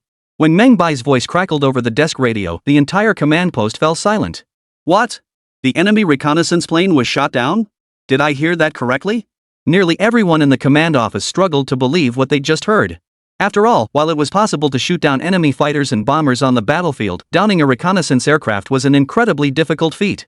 After all, reconnaissance aircraft were elusive, primarily conducting high-altitude reconnaissance missions. With the current range of anti-aircraft artillery, they were completely out of reach. Yet they had shot down a reconnaissance plane outright. It was nothing short of unbelievable. Sun Monsong's fingers trembled slightly. Could it be those new weapons of his? At that moment, the voice of the Logistics Independent Battalion commander crackled over another radio. Reporting to the division commander, Meng Bai's new weapons successfully shot down one of the Eagle's reconnaissance aircraft. Request immediate dispatch of the follow-up transport convoy. Are you certain? Sun Monsong's voice trembled slightly as he spoke. The cheerful voice of the Logistics Independent Battalion commander came through the radio again. Absolutely. I saw it with my own eyes. That weapon is incredible. Hitting the reconnaissance plane with a single shot as it was falling, it felt amazing. The next second, the entire conference room erupted in enthusiastic cheers and applause. Everyone was thrilled. If they could take down a reconnaissance plane, it meant their weapons could also shoot down bombers and fighters. Sun Monsong cheered excitedly, immediately barking orders to his men. We can't miss this once-in-a-lifetime opportunity. Notify the next transport convoy to depart immediately. Yes, sir. The rumble of engines roared to life once more as the convoy of heavy trucks sped toward the border. At that very moment, somewhere along the border of the Korean nation, Fleming, gripping the parachute's suspension lines, slowly descended into a thicket of trees. He freed himself from the lines, swiftly packed the parachute, and hid it in the bushes. Then, stripping off his Eagle-branded military uniform, he sprinted into the distance. As he ran, he couldn't fathom how that weapon had managed to hit them. After all, they were flying the top of the Line XF-12 reconnaissance aircraft. To be hit after just one descent and the enemy had fired only one shot. He kept replaying that moment of impact in his mind, utterly baffled by the enemy's astonishing accuracy. After all, anti-aircraft guns relied on rapid-fire barrages to shoot down aircraft. A single shot had never been enough to hit its target. Moreover, as the plane exploded and plummeted, he felt as though the enemy had only ever fired that one shot. How bizarre. A single shot to hit? That level of precision was absurdly high, as if it had been locked on. After running for a while, Fleming was gasping for breath. He scanned his surroundings, confirming no other enemy troops were present, then hurried to a small stream to gulp down 2 mouthfuls of water. He stood up and scanned the area. It was completely desolate, not a soul in sight. Fleming pulled out the radio he'd grabbed during his parachute jump and tapped it. Yet the radio remained completely silent. He knew he had to find a place with signal to contact headquarters. Intercepting the Dragon Nation's transport convoy was one thing, but more crucially, he needed headquarters to send a rescue aircraft. Damn it! With Captain Wells dead, could he possibly make it back alone? Gritting his teeth, he continued sprinting. Just then, the roar of another aircraft echoed through the sky. The reconnaissance plane bore the emblem of the Bear Nation on its wings. The Bear Nation Air Force reconnaissance plane, tasked with protecting the airspace of the Morning Country, slowly emerged from the clouds. Co-pilot Carl peered through his binoculars, scanning the horizon. Suddenly, he pointed toward a spot on the distant grassland where black smoke was billowing. Over there! The pilot glanced in the direction and immediately adjusted the aircraft's course toward it. Hovering over the smoke-filled area, the reconnaissance plane circled back and forth. After observing through his binoculars for a moment, Carl's eyes widened in utter shock. Holy crap, they shot down a Russian reconnaissance plane. Unbelievable. The pilot also glanced outside. See? I told you the Dragon Nation must have prepared something. Carl nodded slightly and snapped a photo with his camera. Indeed. But Dragon Nation's luck was truly remarkable to shoot down the Eagle Nation's reconnaissance plane the very instant it descended to photograph the area? That was pure fortune smiling upon them. Chapter 175, The Survivor of the Reconnaissance Plane. Eagle Squadron's temporary Air Force Command headquarters in the land of the morning calm. Richard entered the room holding a coffee cup. Glancing at the time, a resigned expression crossed his face. Work is exhausting. I thought it was almost quitting time, but there are still 2 hours left. Setting his cup aside, he sat down and scanned the data on the report. What's going on? The Scorpion reconnaissance aircraft still hasn't returned. Did they have enough fuel for the mission? He shook his head, then put on his headset and adjusted the radio frequency. Scorpio, this is headquarters. When will you be returning? The cafeteria has steak and red wine prepared for tonight. You wouldn't want to miss this feast, would you? Yet there was no response through the headset. Richard furrowed his brow slightly, double-checking the frequency. It's fine. Why no response? He spoke into the microphone once more. Scorpio, this is HQ. Have you encountered any issues? Do you need backup? The headset remained silent. Richard sensed something was wrong and checked the communication log. The last communication had been 5 hours ago. Damn it, could something really have gone wrong? Richard was about to go find Dennis with the news, but remembering Dennis's attitude from the other day, he shook his head and gave up. I bet if I told him this, that damn guy would say, only 5 hours? You're seriously underestimating a Scorpio's schedule. He scribbled a reminder on a sticky note beside him, affixed it to the nearby equipment as a prompt, and plunged back into his work. Another hour passed. Lee glanced at the note, then switched channels again. Scorpio, this is headquarters. Are you guys coming back or not? Yet, the headset remained silent. Richard instantly sensed something was wrong. Based on the Scorpio reconnaissance aircraft's departure time and maximum range, its absence at this hour meant trouble. He immediately picked up the phone and dialed the control tower. Radio department here. We're inquiring whether the Scorpio reconnaissance aircraft will be arriving. Hold on, let me check. It shows the Scorpio reconnaissance aircraft hasn't returned yet. Got it, thanks. Hanging up the phone, Richard knew something was definitely wrong. Without another word, he rose and headed straight for Dennis's office, reporting, Major. The Scorpio reconnaissance aircraft has not returned as of now, and I cannot establish contact with them. I suspect they've encountered an incident. Dennis set down the report he was reviewing, his brow furrowing. Damn it! Why wasn't I informed sooner about such critical intelligence? Richard's eyes widened as he mentally cursed Dennis's family elders. After Dennis inquired about the situation and confirmed the emergency, he immediately grabbed the phone and ordered. Dispatch reconnaissance aircraft immediately to patrol the border region between Dragon Nation and Chow Nation. Find those Scorpions. Just then, a voice answered on the line. Reporting, Major. All our reconnaissance and bomber aircraft are currently deployed on the front lines. The earliest availability is in 20 hours. Damn it, then find a way. With a sharp click, Dennis slammed the phone down and couldn't help but curse again. Damn it. How the hell did that idiot Wells even learn to fly? Can't even handle a simple reconnaissance mission. When he gets back, he's going straight to the brig. The Dragon Nation's heavy truck convoy continued its transport. The third shipment was already loaded, and the convoy was about to depart. After the first test run, everyone now had full confidence in this new anti-aircraft weapon. But as Meng Bai watched the last pile of cargo remaining in the warehouse, a sense of foreboding washed over him. He didn't know how often they reported back, but no planes had shown up since morning. Something felt off. Just then, Joya tapped on the truck door. "Look at you with that worried look on your face, still fretting over Eagle's planes?" "Yeah, I suspect they've already noticed their reconnaissance plane is missing. They'll probably send other planes to search for it soon." "It's fine. Including this trip, we have 2 more runs left. Once we finish transporting them, our mission will be complete. Besides, we still have this." Seeing Joya cradle the Stinger missile launcher like a precious treasure again, Meng Bai shook his head with a hint of resignation. "Fine. But we still need to prepare properly. We absolutely must ensure our safety." Just then, the sound of car horns blared outside. Meng Hu leaned out the window. "Bai, sister-in-law, we're heading out first." "Got it. Drive safe. We'll be right behind you." The convoy then began speeding off into the distance. Meng Bai climbed back into the SUV, revved the engine, and sped toward the border. Finally, as the convoy reached the border area, Meng Hu's voice crackled over the walkie-talkie. "All vehicles, turn off your lights." Click. The ribbon of light formed by the headlights vanished instantly. This was primarily to avoid detection by Eagle's aircraft. Driving through mountainous terrain at night was already extremely challenging without lights. Accidents were even more likely. But it's better than being spotted by enemy aircraft. Thus, the convoy slowed down, yet the safety margin increased significantly. All along the way, the only sound reaching everyone's ears was the roar of the engines. Every face was tense. Meanwhile, deep within the mountains, a solitary figure traversed the rugged terrain. In less than a day, Fleming had become a beggar. His clothes were in tatters, and after walking for so long, his feet were covered in countless blisters, the pain making it impossible for him to move quickly. He hadn't eaten in days, his stomach growling with hunger.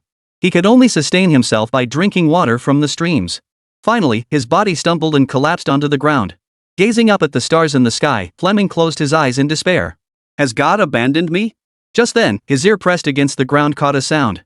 The loud noise made him tremble, and he immediately listened intently. Then, as if discovering some hidden secret, he crawled through the pain of his bursting blisters toward a pile of rubble halfway up the hillside and peered into the distance. There, on the distant road, a stream of vehicles was moving slowly forward. Damn it, it was the Dragon Nation's transport convoy, still moving supplies across the border. The thought made him glance at the radio hanging from his waist. He patted the radio firmly. Suddenly, under the moonlight, he heard a faint beeping sound emanating from it. In that instant, Fleming clutched the radio like a drowning man grasping a lifeline, carefully cradling it to his ear with the headset pressed against his ear. Inch by inch, he edged his way up the mountain. Finally, amidst the rugged rocks, a familiar voice crackled through the earpiece.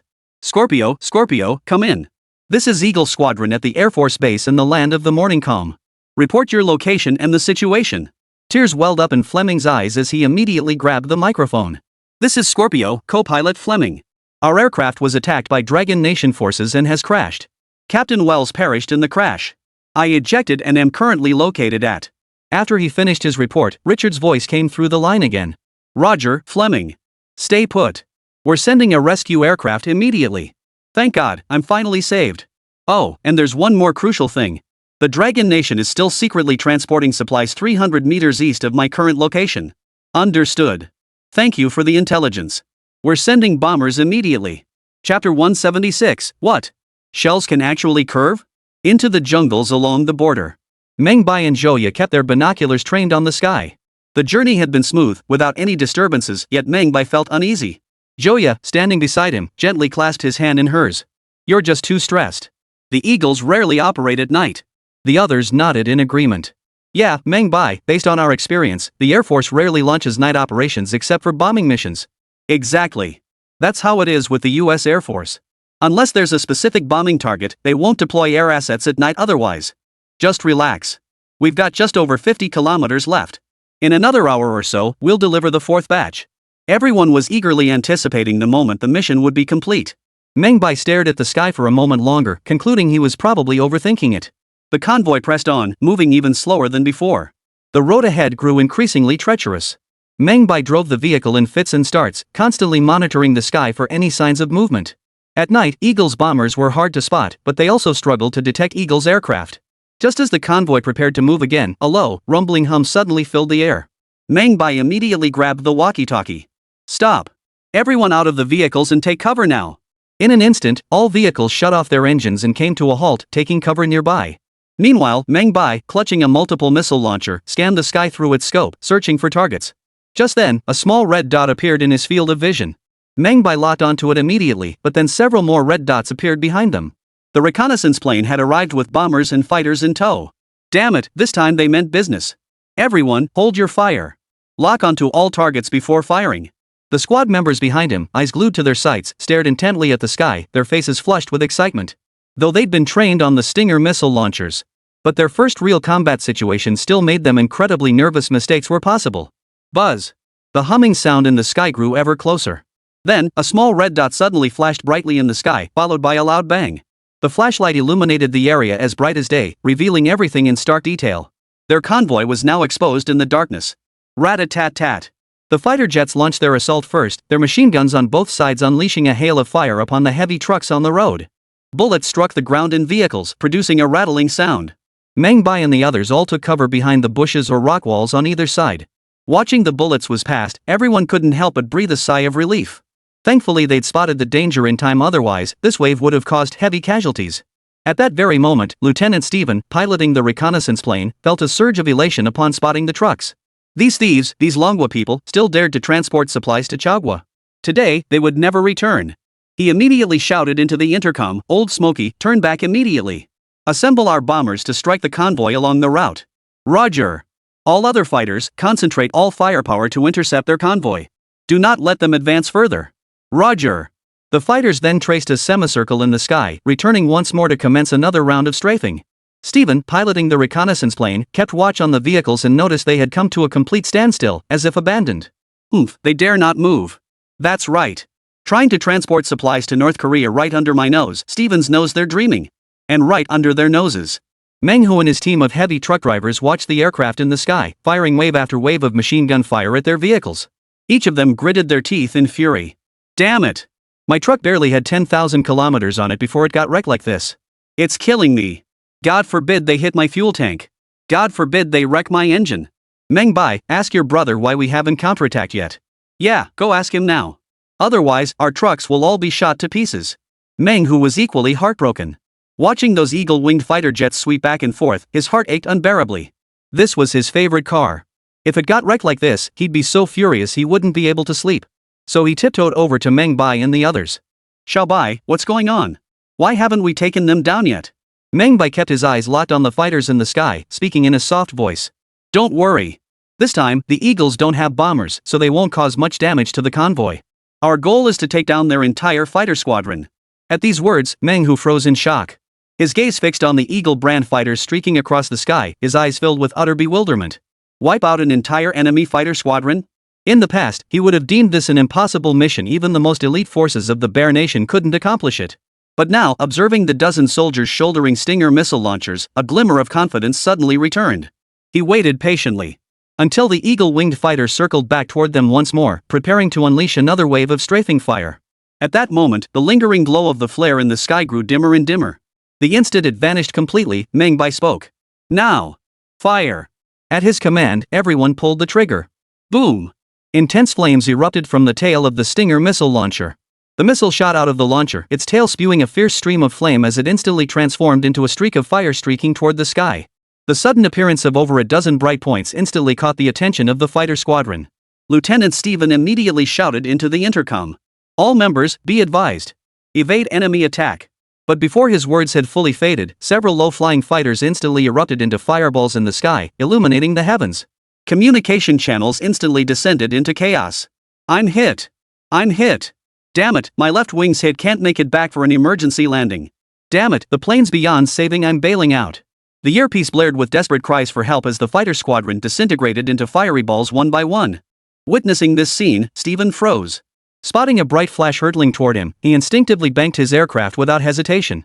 He was piloting a high-altitude reconnaissance aircraft, allowing him to evade the missile attack at the last moment. But just then, the reconnaissance officer seated behind him suddenly shouted. Watch out! Stephen froze. What the hell? I've already steered the plane off the shell's trajectory, how could it still hit me? But the next second, a thunderous explosion echoed. The tail section of the plane was instantly blown off. Violent winds tore at those inside, while Steven clung desperately to the control stick, his mind in utter chaos. What the hell kind of shell was this? It could actually curve? Chapter 177, Annihilating the Entire Fighter Squadron bonus chapter. Amidst the thicket, everyone cheered wildly. We did it! We took down another Eagle fighter. Unbelievable. We wiped out their entire squadron in one go, all 15 planes. Unbelievable. I never imagined we could wipe out an entire enemy fighter squadron. Meng, who also clenched his fist in excitement, though one final image lingered in his mind. The reconnaissance aircraft desperately adjusted its position to evade the Stinger missile's range. Yet the missile arced through the sky, striking the aircraft squarely in the tail section. Yes, that tiny thing could actually turn. Equally stunned was the commander of the Logistics Independent Battalion.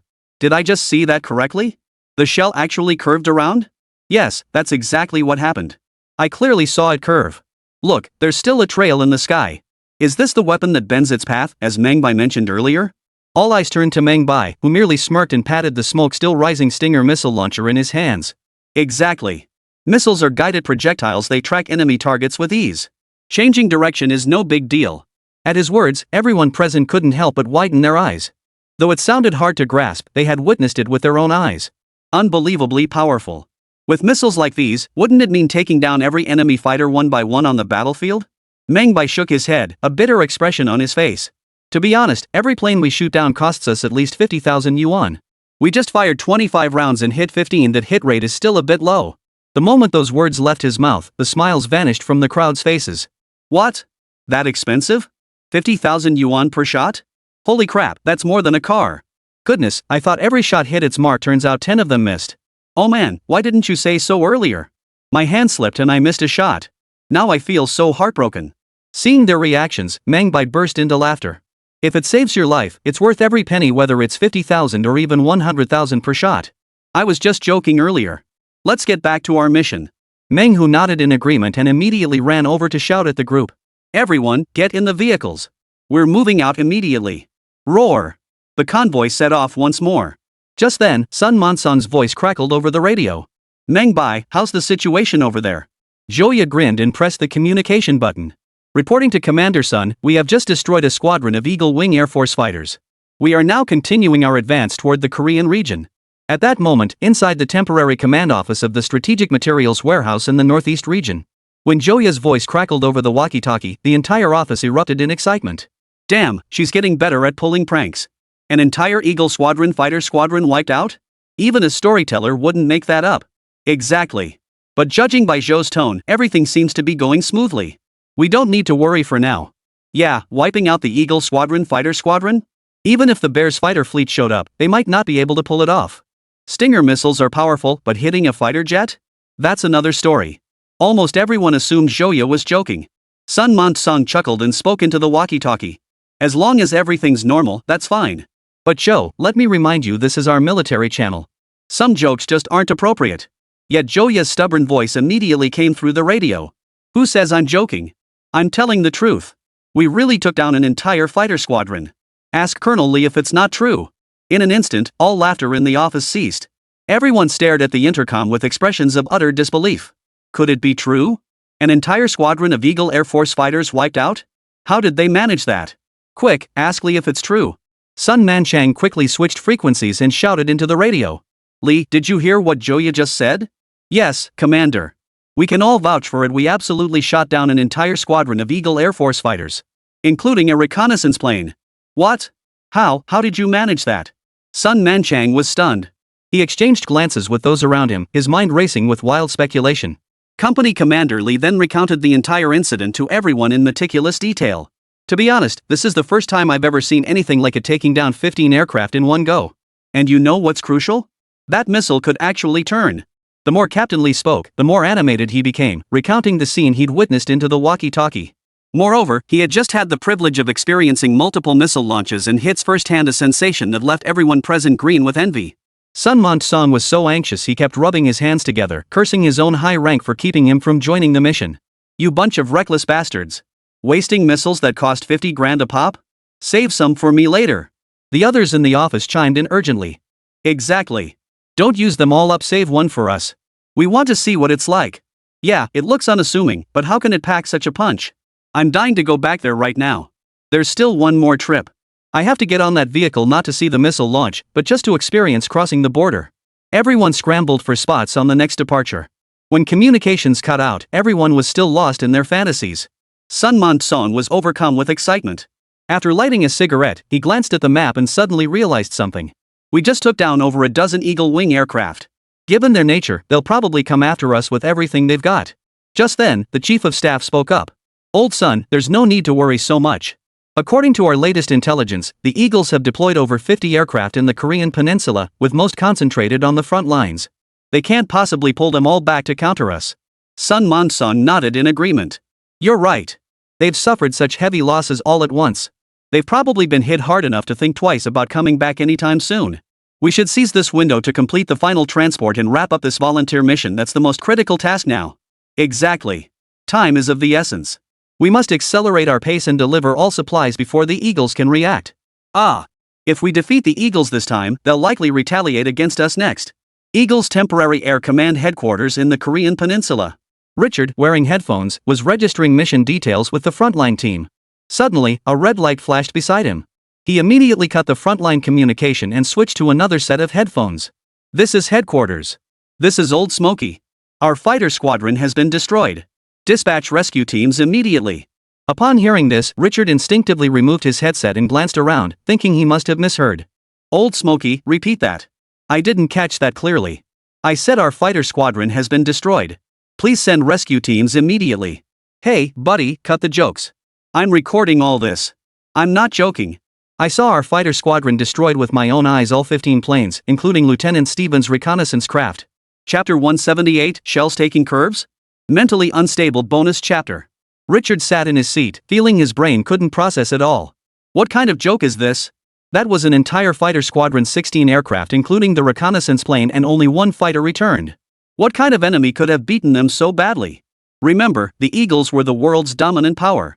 Their air force, in particular, held a slight edge over the Russians.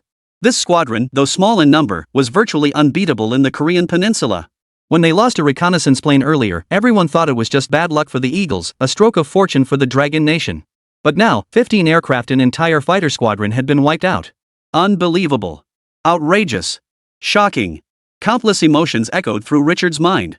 Only then did he snap to attention, immediately shouting into the microphone, "I'm notifying Major Dennis immediately." With that, he grabbed the papers and dashed out. Inside Dennis's office, a roar erupted from within. Useless. The Korean army is a bunch of useless trash. With our Eagle Air Force support, they still lost their capital. What the hell can these useless bastards even do? Over 60,000 men wiped out by a bunch of mud legs. 60,000 troops annihilated. What the hell were they doing? Even if my fighter jets flew 8 sorties a day, they couldn't have saved those useless bastards. Dennis roared into the microphone, then suddenly heard knocking at the door. Come in. He glanced at Richard. What intelligence do you have now? Reporting, Major. We just received word that Lieutenant Stevens' air squadron was wiped out. Only one fighter returned to relay the news. At this news, Dennis froze. He recalled his own words moments ago, then quickly covered the microphone and demanded of Richard once more. What did you just say? Major, one of our air squadrons has been completely wiped out. Only one fighter returned. Impossible. Absolutely impossible. Could our intelligence sources have been compromised? How could such absurd news reach us? This information came directly from our fighter jet. What? You're saying this report is genuine? Absolutely true. Richard's expression turned grave, while Dennis rose with a sinister glare fixed on him. Are you saying our fighter squadron is a bunch of useless trash too? Damn it, do you really think I'd believe this? What qualifications do the Korean and Chinese forces have to annihilate an entire air squadron of ours? Faced with Dennis's accusatory glare, Richard was at a loss for words. Then Dennis bellowed at Richard. Corporal Richard. I order you to go to the airfield immediately and keep a close watch on that last returning fighter. Bring the pilot back to this office and have him report directly to me. Is that understood? Yes, sir. Now turn around and get out of my office. Richard had no choice but to leave the office. Dennis was panting heavily, clearly furious. He then grabbed the phone and began yelling into the other end. About half an hour later, the office door was knocked on again. Come in. The door opened, revealing Richard accompanied by a soldier of medium build. Dressed in Air Force fatigues, the man saluted Dennis as he entered. Airman First Class Wade has critical intelligence to report to Major Dennis.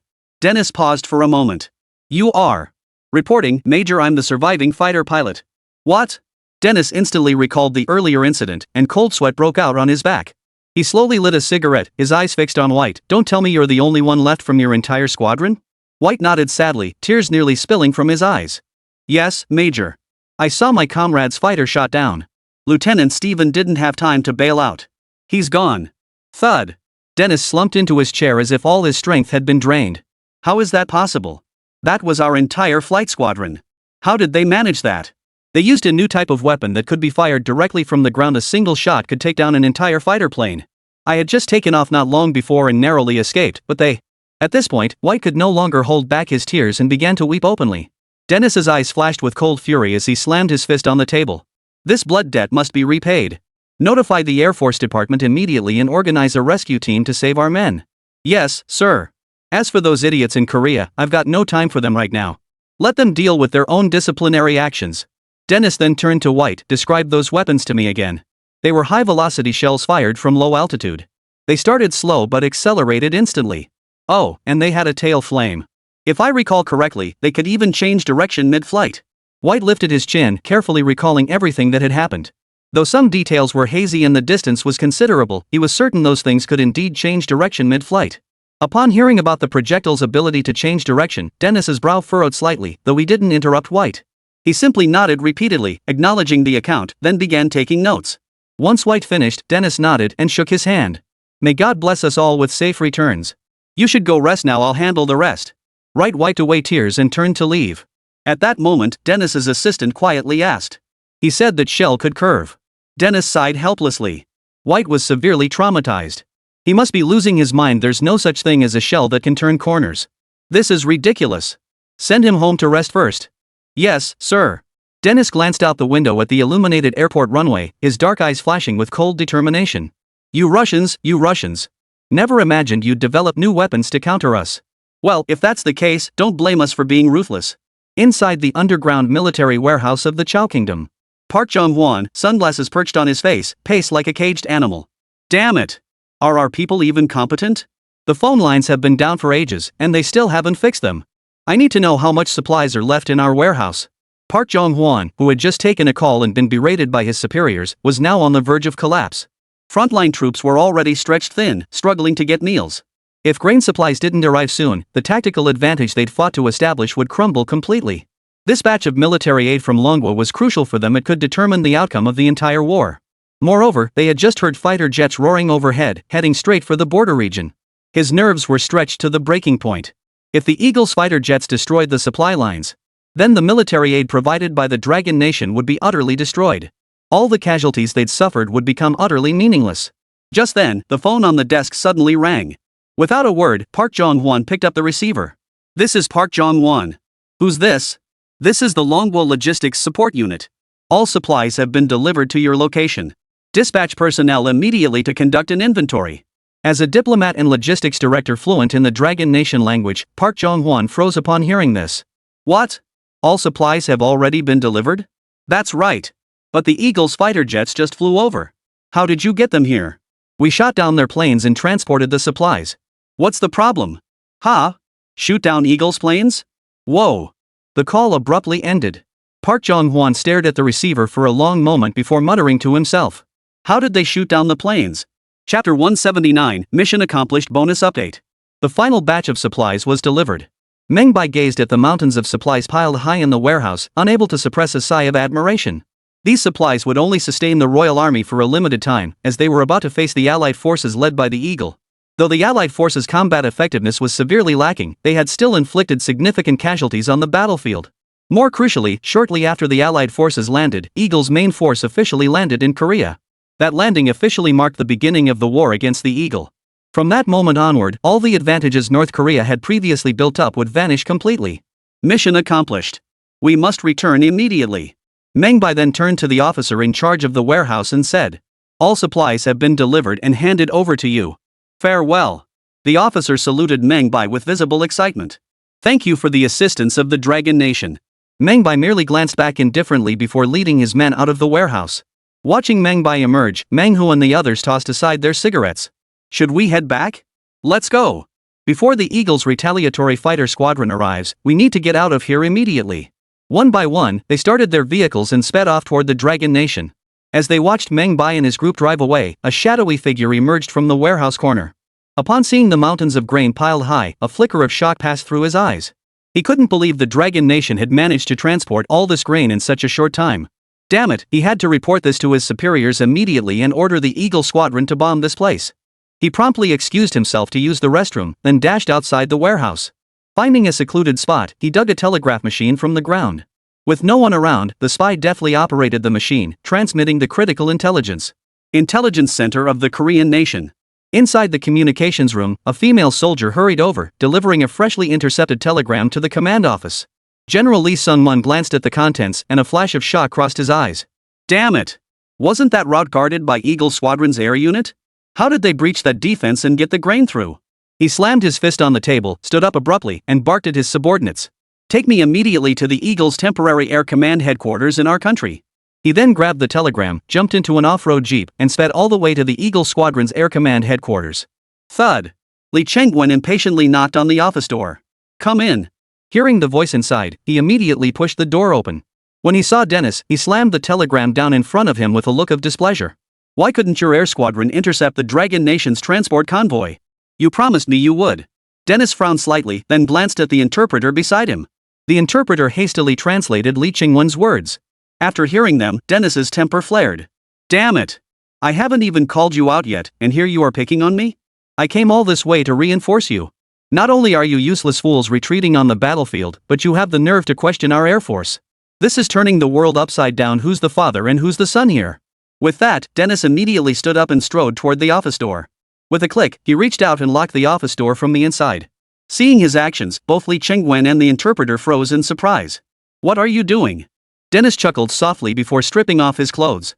Seeing him undress, Lee Cheng-wen instantly recalled some of the unsavory scenes from the Eagle General's army. He hastily covered his own rear and shouted angrily at the man. What do you think you're doing? This is a military camp, not some place for you to run wild. I'm a general from Korea. How dare you? Before he could finish, Dennis swung a punch that sent half of Lee Cheng-wen's face swelling instantly. The interpreter standing nearby had long since been scared dumb. He immediately raised his hands and pleaded. Mr. Dennis, Dennis glanced at the interpreter. You just translate. Don't cause trouble. I'm beating this bastard today. With that, he raised his sandbag-sized fist and unleashed a barrage of punches on Lee Cheng-wen.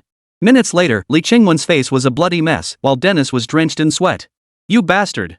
This beating is for our dead and missing brothers. If it weren't for you useless pieces of trash, none of my men would have died. He then barked at the interpreter beside him. Translate this for him. The interpreter immediately translated his words to Lee Cheng-wen. Lee Cheng-wen froze upon hearing the words. You've got to be kidding me. Your air force is so powerful, how could you possibly lose over a dozen planes at once? Would I joke about something like this? You bastard. If it weren't for you useless pieces of, we wouldn't have had to come all this way. But that's not our fault. We don't have much combat capability to begin with. The North Korean side is full of battle-hardened veterans. You know exactly what kind of people we are. Then Lee Cheng-wen suddenly shifted his gaze and said, could this have something to do with the Russians? If you're going to fight, you shouldn't be fighting me, you should be fighting the Russians to get revenge. Dennis wiped the sweat from his face, clearly annoyed. Of course I know it was the Bears' support for the Dragon Nation, but if we'd had more planes back then, we wouldn't have suffered such heavy losses. We might even have wiped out the enemy entirely. Just as the two were shifting blame, Meng Bai and his transport squadron had already returned to the Northeast Strategic Material Reserve Depot. Seeing the battle-damaged convoy of heavy trucks returning, the entire warehouse staff lined up in 2 rows to greet the crew. Sun Monsong stood at the edge of the parking lot, his eyes fixed on the heavily bullet-riddled trucks. His face was etched with profound emotion. Welcome home, our heroes. Applause. Clap. A wave of enthusiastic applause erupted. After the crew disembarked, they lined up in formation. Sun Manchang personally pinned bright red flowers on each of them. Then his gaze fell upon Meng Bai, standing at the rear of the line. Thank you. Without you, we might have lost many more warriors. Meng Bai's lips curved upward. It's what I should do. The other man laughed heartily. Good. Excellent. By the way, I've already reported this matter to higher-ups. The commendation order should arrive soon. Meng Bai wasn't particularly interested in the commendation. His mind was entirely occupied with how to control the cost of the Stinger missiles. But right now, it seemed utterly impossible to control those costs. After the welcoming ceremony concluded, Meng Bai and his team returned to Pengchang. News of their actions in the Northeast had already reached the higher-ups. Yulong glanced at the telegram and froze, then shook his head in displeasure. This translator must be new. How could they make such a basic mistake? Can annihilate and repel even be considered synonyms? Have that translator come see me personally later. Seriously. Chapter 180, You Owe Me an Apology. Telegraph Office. Jo Jeja, who had just finished translating the telegram, was chatting idly with her sisters. Suddenly, the office door swung open. Director Sun walked in, his gaze sweeping across the group before settling on Jo Jeja. "Joe, come with me." Jo Jeja froze for a moment, set down her teacup, and rose to follow Director Sun out. "Director Sun, what's going on?" Hearing this, Director Sun stopped abruptly and turned back, his face flushed with anger. Joe, what can I even say to you? You're the personal telegraph operator for the military region commander. You should understand the importance of your position. How could you make such a basic mistake?" Director Sun's words left Jo Jeju utterly bewildered. "What exactly happened, Director Sun? When did I make a mistake? See for yourself." He handed the telegram to Jo Jeja, who examined it carefully but found no errors. "Director Chen, I didn't make a mistake. I translated the telegram exactly as it appeared in the reference manual." Still refusing to admit your mistake. Can repelled and annihilated possibly be the same word? Even such a basic error requires me to point it out personally. Now, come with me immediately to the Commander-in-Chief's office and admit your mistake in person. But Jo Jeja felt wronged and tried to explain, but Director Sun didn't give him a chance, simply turning and walking away. With no other choice, Jo Jeja followed all the way to the Commander-in-Chief's office. "Reporting to the Commander-in-Chief, telegraph operator Jo Jeja is here." Yulong set down his newspaper, nodded, and glanced at Jo Jeja standing outside the door. "Come in and speak." Jo Jeja entered the office, keeping his head down, unable to meet Yulong's gaze. Yulong's face remained stern as he tapped the desk and said, "Joe, you're the most reliable telegraph operator I trust. Why did you make such a basic mistake?" Jo Jeja lifted her head again, her eyes brimming with tears. "Commander, I didn't make a mistake." Seeing Jo Jeja on the verge of tears, Yulong grew impatient.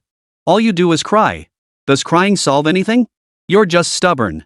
How could you miss such an obvious mistake? Can repelling and annihilating be the same thing? But the telegram clearly says annihilated. I'll show you if you don't believe me." Jo Jeja's temper flared now. She pouted her lips, her face set in determination as she insisted she was not at fault. Seeing her like this, Yulong couldn't help but sigh. "So you're saying we could actually wipe out an entire Eagle Squadron fighter unit?" Hearing this, Jo Jeja pursed her lips and murmured softly. "But that's exactly what the telegram says. My translation is correct." "What? That's exactly what the telegram said?" Yulong stared at Jo Jeja's earnest expression, momentarily stunned. If the other side sent it wrong, this would be a huge problem. He immediately stood up and said, "Let's go. Take me to the telegraph room. I'll verify it word for word with you. If it's not your fault, I'll personally apologize to you." The two arrived at the telegraph room. Jo Jeja pulled out the original telegram and began translating it word for word against the translated copy. The original text matched Jo Jeja's message word for word. Jo Jeja looked at Yulong, who was completely dumbfounded. "Holy crap, it's actually true." He immediately shouted at Jo Jeja. "Hurry up and send the telegram again to confirm its authenticity." But Jo Jeja didn't move, just kept staring at Yulong. Yulong sighed helplessly. "Fine, I'll apologize to you, okay? I wronged you. Can we send the telegram now?" Jo Jeja instantly broke into a smile. "Of course, no problem." A few minutes later, another telegram arrived from the other side. Under Yulong's supervision, Jo Jeja personally translated it. As he read the contents of the new telegram, Yulong was stunned. What? They actually wiped out an entire Eagle Squadron fighter detachment? How did they manage that? His mind was now filled with images of Eagle Squadron planes crashing. But he couldn't fathom what method could possibly allow them to take down 15 Eagle-winged aircraft in succession. "Hurry up and send another message, have Sun Montong call me personally." An hour and a half later, the phone on the desk rang. Yulong picked up the receiver without a word. "This is Yulong. Reporting to the Commander-in-Chief, this is Sun Manchang from Logistics. I've been waiting for your call. I want to ask how you managed to take down 15 Eagle General aircraft in one go? Ha ha. Now that you mention it, I'm wide awake. This all started with the Stinger missile developed by Meng Bai." Sun Manchang proceeded to recount the entire sequence of events to Yulong over the phone. Yulong grew increasingly excited as he listened. When he heard they'd taken down 15 Eagle Commander aircraft in one fell swoop, he couldn't help but slam his fist on the table and leap to his feet. "Well done. Ha! Let the Eagle Squadron keep their arrogance, they have planes, but we have air defense weapons. Damn, that feels so satisfying. But ultimately, it all comes down to Meng Bai. Yeah, if it weren't for Meng Bai, we'd have suffered heavy losses this time. Such a monumental achievement that'll probably earn him another special merit award. That kid's racking them up like they're going out of style. At this point, Yulong couldn't help but feel envious. Truth be told, since joining the military, he'd only earned 2 special merits himself. He treated them like precious treasures, polishing them daily. But look at that kid Meng Bai. His bookshelf has become a display case for his special merit medals. Even his first-class merit medals aren't worthy of being placed inside. Alright, notify Meng Bai to hurry to Yanjing. I want to hear his report personally. Understood. With the mission accomplished, Meng Bai felt considerably lighter. However, the Stinger missile is a highly critical air defense weapon, classified as top-secret military intelligence. Even the incident involving the downing of Eagle Squadron's fighter jets is now strictly off-limits to prevent retaliation from Eagle Squadron against Dragon Nation.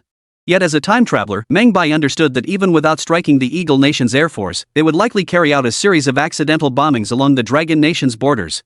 Therefore, border defense remained a critical issue that demanded immediate attention to prevent the Eagle Nation from bombing Dragon Nation's vital facilities.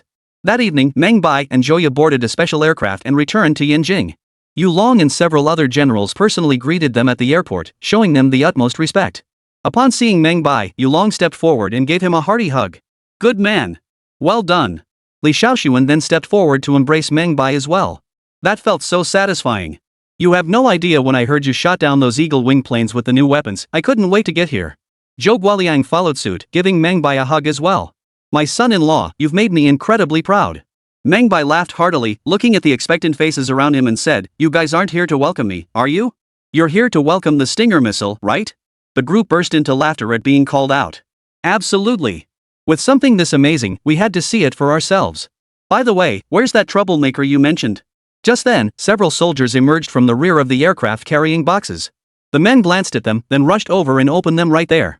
When they saw the shape of the Stinger missile, everyone couldn't help but gasp in surprise. So small? Meng Bai's lips curled into a smirk. Don't let its size fool you, it packs a serious punch. Yulong rubbed his hands together with glee, patting the missile as he declared, Let's find a spot to test fire it. Just then, Joya whispered a reminder. Friendly reminder, each missile costs 50,000. Everyone present froze in shock. 50,000? Chapter 181, Negotiating the Price of the Stinger Missile. Everyone stared helplessly at the Stinger missile before them. Too expensive. Way too expensive. 50,000 per missile means you spend a total of 1.25 million to take out a single enemy air squadron. Whoa. Damn it. I was just saying we should test a few rounds first. Now it seems we can't even risk firing one. What a waste, I didn't even get to see how the Eagle's plane got blown up.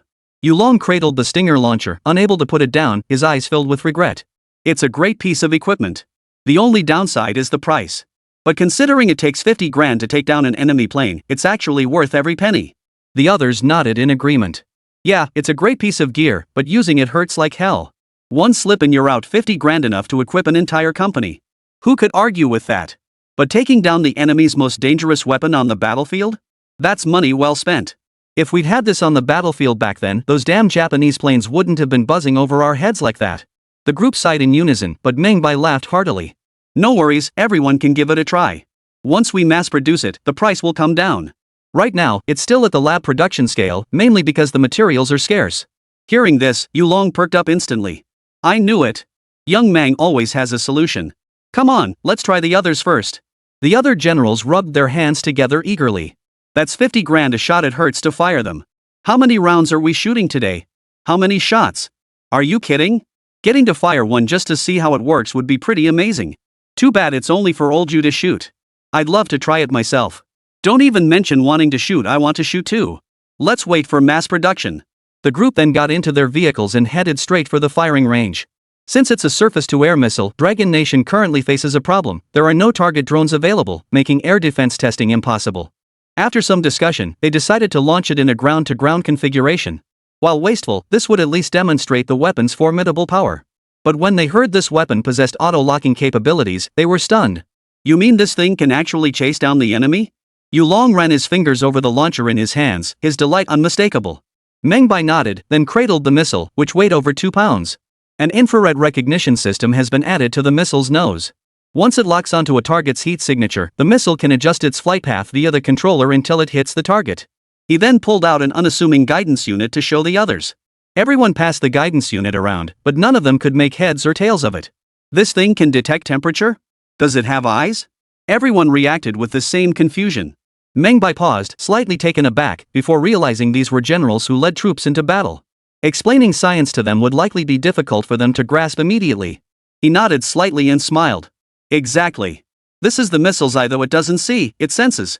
After he explained the missile's principles in plain language, everyone finally showed expressions of sudden understanding. So that's how it works. Impressive, truly impressive.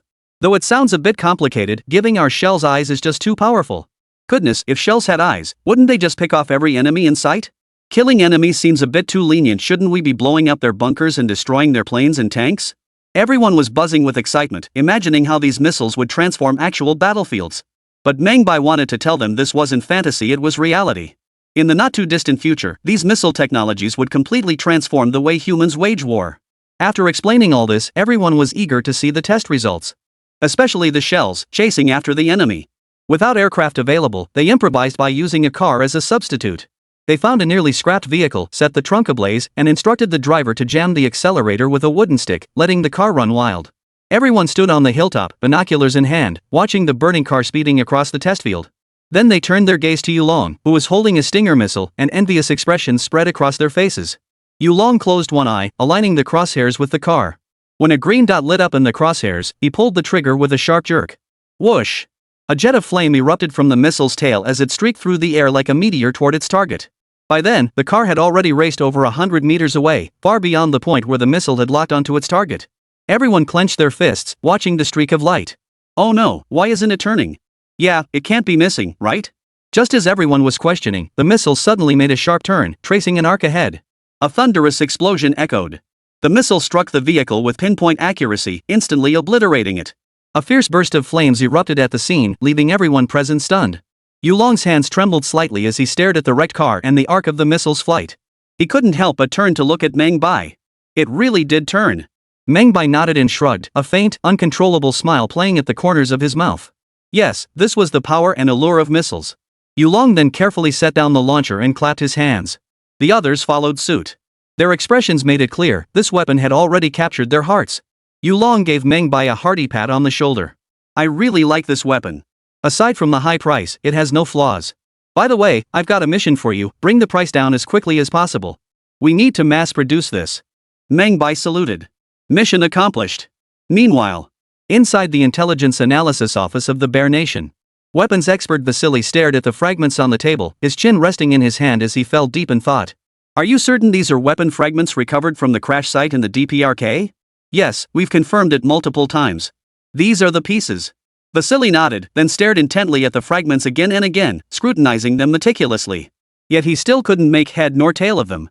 Resin, some wiring couldn't tell what it was, but one thing was certain, this weapon was incredibly advanced. A one-shot kill? That's something special. Vasily set the fragments down and turned to Mikhail. Captain Mikhail, this investigation is yours to lead. Though inwardly displeased, Mikhail could only salute firmly. Yes, sir. Indeed, Vasily had now become Mikhail's direct superior, specifically tasked with researching Dragon Nation's new weapons. This newly established department relied on spies and intelligence agencies to gather information from the Dragon Nation, primarily analyzing their advanced weaponry for reverse engineering. If other nations learned of this, they would likely mock Russia mercilessly. Even a proud bear like Russia was now secretly stealing technology from the Dragon Nation. Chapter 182, The Eagle's Downfall. Days passed as Meng Bai dedicated himself to establishing the production line for the Stinger missile. However, developing the Stinger missile required numerous components, with circuit boards being the first major hurdle to overcome. He had brought a large number of circuit boards with him, but they were nearly depleted after repeated inventive trials. Now he had very few left, so he absolutely had to solve this problem. Otherwise, the Stinger missile's control system couldn't be miniaturized, making production impossible. After all, tangled wires not only increased the risk of errors but also took up excessive space and resulted in a bulky design.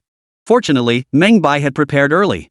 After obtaining sufficient resin, he began experimenting with circuit board production. Printed circuit boards had revolutionized industrial progress, driving major transformations across the entire electronics industry. However, advanced PCB printing technology proved too complex for Meng Bai to tackle on his own. His immediate focus was mastering the production of standard circuit boards. While this process wasn't particularly difficult, it served as the best practical lesson for learning circuit board manufacturing. He immediately organized a group of students from various universities to participate in his PCB manufacturing learning program. This allowed them to learn while simultaneously producing boards during the learning process. With circuit boards in place, various electronic components became indispensable: resistors, inductors, capacitors, and the like, all needed to enter production. After all, it would be a waste to limit such advanced technology solely to reducing circuit flow through printed circuit boards. Meng Bai integrated these components into the curriculum as well. With the printed books and materials he provided, everyone progressed remarkably fast. Through them, Meng Bai glimpsed the future development of the Dragon Nation. Perhaps it was time to introduce computer technology to them as well. Meng Bai pondered this, but ultimately decided against introducing such a game-changer just yet. The time simply wasn't right. The true need for computers would arise when massive computational power became essential. Revealing them too early might introduce unpredictable factors. As days passed, the Chao Kingdom's military advantage on the battlefield became increasingly evident. The Korean forces were now utterly unstoppable, even with the combined support of Allied troops.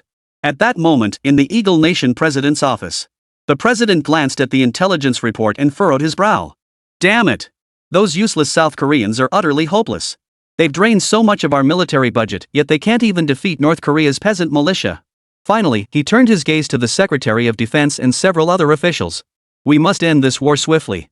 Otherwise, the quagmire will drag us in too deep, draining our resources. The other officials nodded in agreement. Exactly. Small-scale skirmishes are no longer suitable for the current war situation. We must deploy our own forces. Exactly. Domestic troop mobilization is nearly complete. Perhaps it's time to launch an amphibious assault. Once our main forces arrive, the Korean army will be like a pack of stray dogs utterly incapable of resistance. Army Commander Clark couldn't help but nod in agreement. Strike now. If we wait another few years for the Dragon Nation to develop further, we'll face an even tougher battle. We must end this conflict with lightning speed before they rise to power, seize the entire peninsula. Seeing the resolute expressions on everyone's faces, the president couldn't help but let the corners of his mouth turn up. This overseas campaign would be a crucial strategic operation to embed their forces on another continent. Once the peninsula fell, they could station their forces there, directly threatening both the Dragon Nation and the Bear Nation. For them, this would undoubtedly be a milestone operation. His gaze then fixed intently on Army Commander Clark. Mr. Clark, you will have full command of this amphibious operation. A gleam of excitement flashed in Clark's eyes as he immediately stood and saluted the president. Mr. President, I guarantee mission completion. From the day the Eagle officially declared war on the Korean nation, not only Korea but the entire world had its eyes fixed on the Eagle. In September of that year, Admiral Clark of the Eagle led the main fleet, successfully landing on the peninsula under the cover of hundreds of fighter and bomber aircraft. The situation on the peninsula deteriorated rapidly. The absolute advantage previously established by the Korean nation, which had nearly unified the peninsula, vanished instantly the moment the Eagle nation landed. In less than a week, the Eagles successfully recaptured numerous crucial territories lost by the Korean nation through their artillery, aircraft, and naval guns. By late September, with the support of the Eagles' main forces, the Stick Nation reclaimed its lost territories and launched a counteroffensive, even advancing into the territory of the Morning Nation. Telegrams poured in from the front lines, leaving the Yinjing authorities overwhelmed. North Korea sent dozens of telegrams daily to China and the USSR pleading for assistance. The Bear Nation maintained its original stance. After all, now possessing mushroom bombs, they had no fear of the Eagle Nation and showed no intention of joining the war. As a neighboring country to the Korean nation, the Dragon Nation naturally could not stand idly by. After all, if the Korean nation fell, the Eagle Nation would build its military bases right on the Dragon Nation's border. Facing such a formidable nation deploying artillery along its border, targeting various territories within its own territory, this undoubtedly constituted a threat to the Dragon Nation. To prevent a defeat of the Korean nation, the Dragon Nation is now relocating all its armories and high-precision production technologies inland. Meng Bai's weapons R&D center was strategically established in a mountainous region of the interior from its inception. Mengzhuang chemical plant was now beyond saving. Surveying the scattered equipment strewn about, Meng Bai couldn't help but sigh. This day had come sooner than he'd imagined. Just then, a black SUV pulled up outside the office. Joya approached Meng Bai, holding an envelope, documents sent over from Yanjing. Meng Bai glanced at the red stamp bearing the words top secret in the upper left corner of the document, then returned to the office. Opening the envelope, he couldn't help but smile upon reading the title. Inside was the news he'd been longing to hear, the completion of the weaponry R&D center he'd been dreaming of, along with the relocation schedule and handover details. After reading the contents, Meng Bai clenched his fists in excitement. He hadn't expected it to be completed so quickly. Now he could openly export technology. After carefully putting away the envelope, Meng Bai pushed open the door and stepped out. Joya watched him and couldn't help but ask in a low voice. When are we moving? Tomorrow. So soon? Yes. Eagle's side is about to retaliate against us. All right. By the way, what about our Stinger missiles? We'll move them too, of course. But moving them means we can't produce them anymore. We probably won't need them for now. After all, we already have 2,000 Stinger missiles. The Eagle's planes won't be able to get through anytime soon. Joya's eyes widened instantly. 2,000? Well, if the Eagles really dare to come, we might just make them cry. Chapter 183, After relocation, the Dragon Nation deploys troops. Bonus chapter. After settling the details within half a day, Meng Bai packed his belongings that same evening. The next day, he boarded a special aircraft with Joya and his team of experts, heading for the mountainous region. After traversing dense jungle after dense jungle and passing through countless mountain caves, they finally reached the secret military base. The base was vast, so vast that the entire mountainous region belonged to them. Not only did it house various relocated military industrial enterprises, but it also hosted numerous military units. Meng Bai's weapons research center was located within these facilities. The group transported their luggage to their accommodations. Their housing was a 5-story dormitory building covered with camouflage netting. Though the environment was somewhat Spartan, it was fully equipped. More importantly, it gathered experts and scientific talents from all over the country. It was the very place Meng Bai had long dreamed of. Here, he could freely share his technologies without fear of leaks. After a day of settling into their rooms and collecting their belongings, they began their new lives. For the first few days after their arrival, no work assignments were given from above. Everyone was still getting acquainted with their surroundings. However, other departments had already begun working diligently, as they had arrived with specific assignments. But Meng Bai's weapons research center was different. Their work entirely depended on Meng Bai's arrangements. And Meng Bai himself currently lacked clear ideas or direction. His daily routine consisted of reading the newspaper to stay informed about external developments and the war on the peninsula, and liaising with other departments. On this particular day, as usual, Meng Bai went to the newspaper distribution office to collect his department's copies. But when he saw the headline, he froze. Dragon Nation enters the war. Only after reading the 4 bold characters did Meng Bai glance at the date. Time had passed so quickly. Over a month had elapsed since the Eagle General's landing. Over that month, the Korean army had suffered defeat after defeat, their once established advantage completely evaporated. Not only that, but the Korean nation, emboldened by its advantage, began a relentless counteroffensive. After crossing the defensive line, they continued to deploy troops.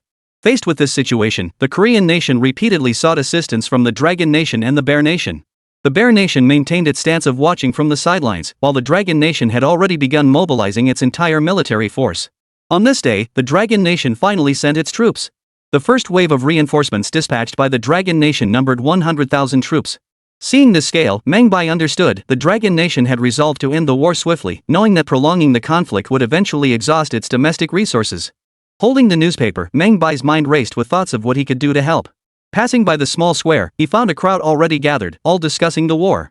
His heart, which had been in his throat, finally settled. This war had indeed begun. This time we're facing the world's top military power. This battle won't be easy. What's there to fear? We have standardized weapons, ample artillery, and crucially, our aircraft countering the Eagle have air defense capabilities. That's right, our ammunition supply is also quite sufficient. After improving the new gunpowder, our weaponry and equipment are no worse than theirs. That's right. Heavy trucks have been converted into troop transports and reach the border in just a few days. Fighting will likely break out within days. Meng Bai hadn't intended to join their discussion, but he was spotted anyway.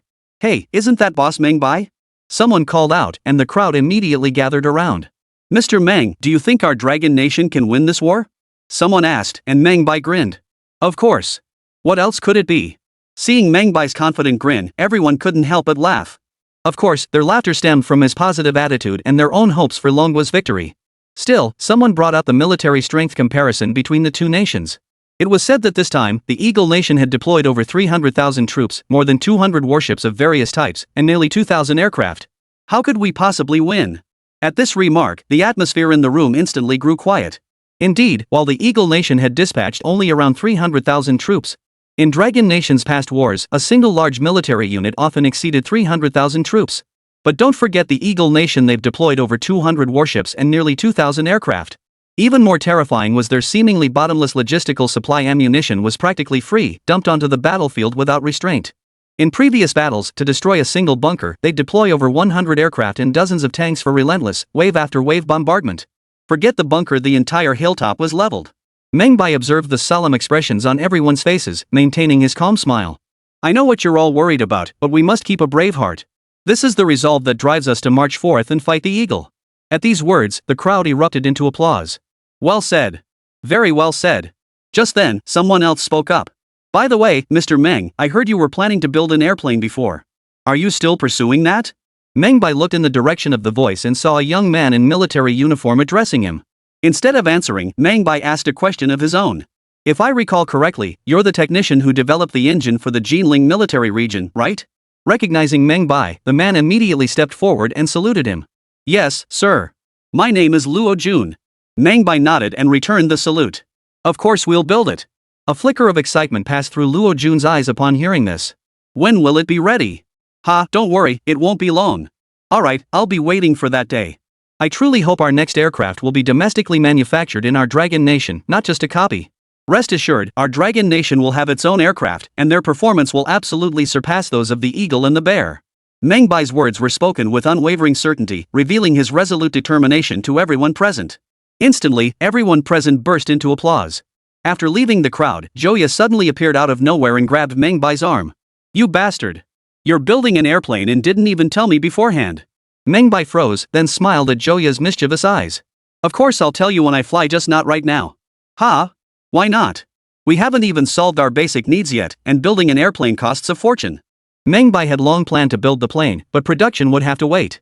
Because there was a more important mission than building an airplane. Hearing Meng Bai's words, Joya couldn't help but stare blankly. So we won't build planes? Rely solely on our man-portable Stinger missiles?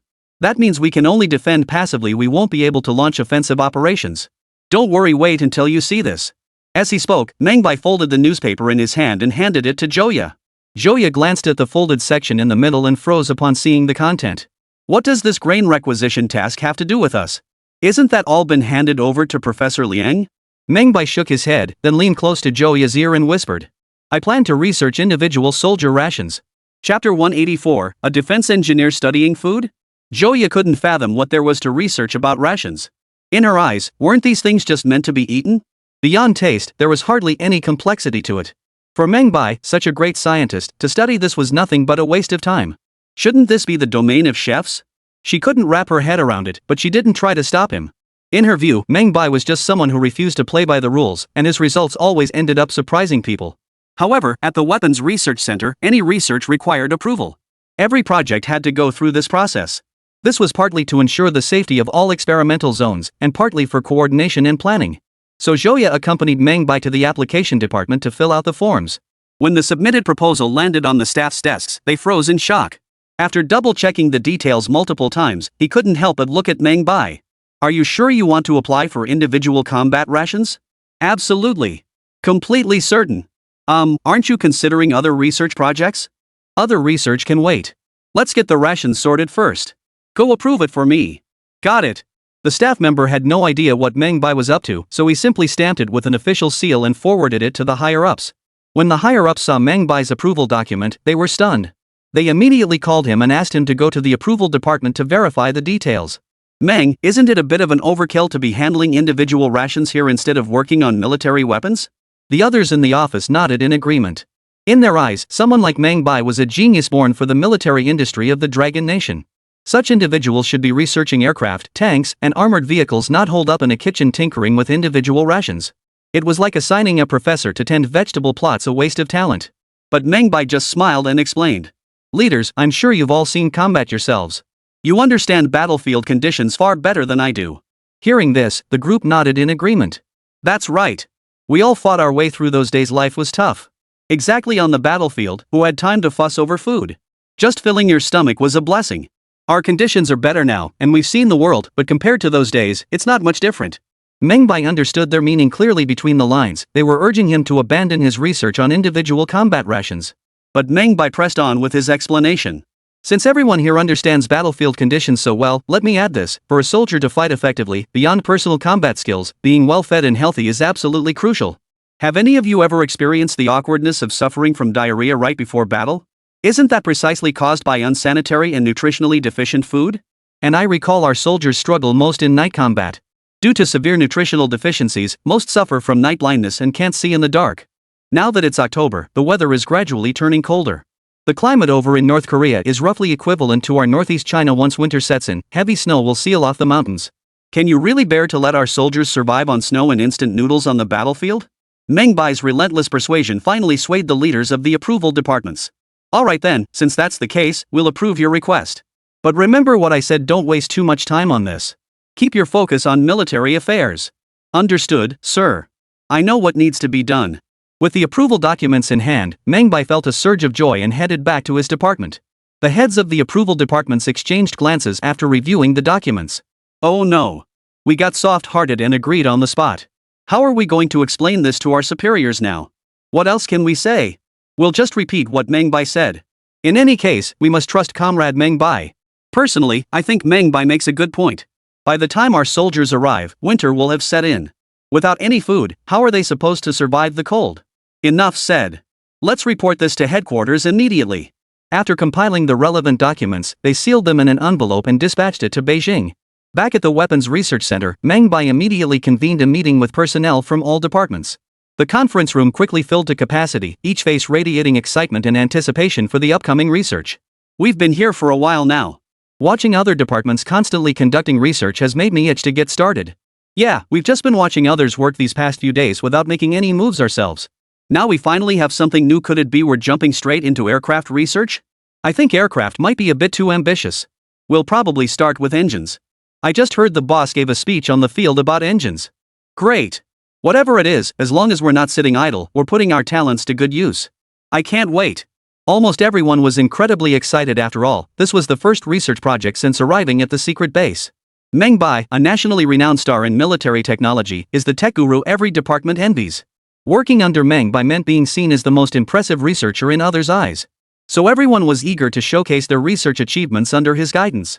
After a few minutes, the conference room fell silent as Meng Bai walked in from outside, holding an approval document in his hand.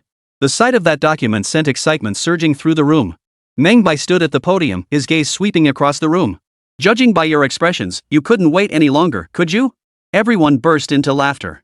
Yeah, boss, let's get this research started. We've been here so long, we're itching to get busy. Exactly. Boss, tell us what we're researching today. I can't wait. We've learned so much new stuff lately. We've been waiting for your signal. Let's get started. Meng Bai nodded with satisfaction at their enthusiasm, then picked up a piece of chalk and wrote 4 characters on the blackboard behind him. Individual rations. As soon as he finished writing those 4 characters, the entire room fell silent. You could hear a pin drop. Meng Bai turned back, set down the chalk, and saw the astonished expressions on everyone's faces. He guessed what they were thinking. I know what you're thinking, he said. But let me tell you this, food is the foundation of life. We must get this right. And this is no trivial matter, it requires real skill. He then added several more words to the blackboard. The production of individual combat rations must meet the following requirements: excellent taste, diverse varieties, high nutritional value, and convenient consumption. Your task is to research which cooked foods resist spoilage, best foods suitable for battlefield consumption. We don't have much time. You must report back within 3 days. Alright, meeting adjourned. The meeting ended in a mere 5 minutes. While everyone was still reeling in confusion, Meng Bai had already left the room. Chapter 185, Field Rations Testing. The secret base was vast, yet somehow not.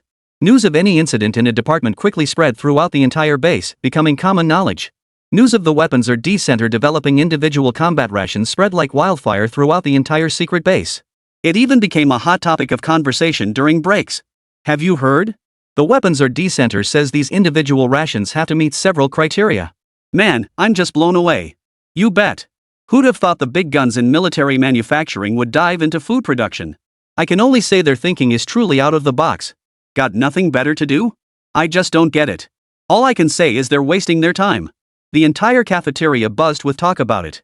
Word quickly reached the offices of the base's senior leadership. Li Shaoxuan from the Jinling military district had just been transferred here. Upon hearing about it, he couldn't help but seek out Zhou Guoliang.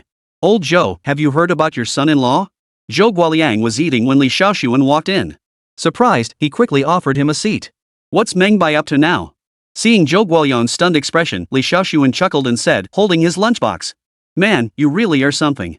Never bothering to get out and see what's going on, just holed up in your office studying maps all day.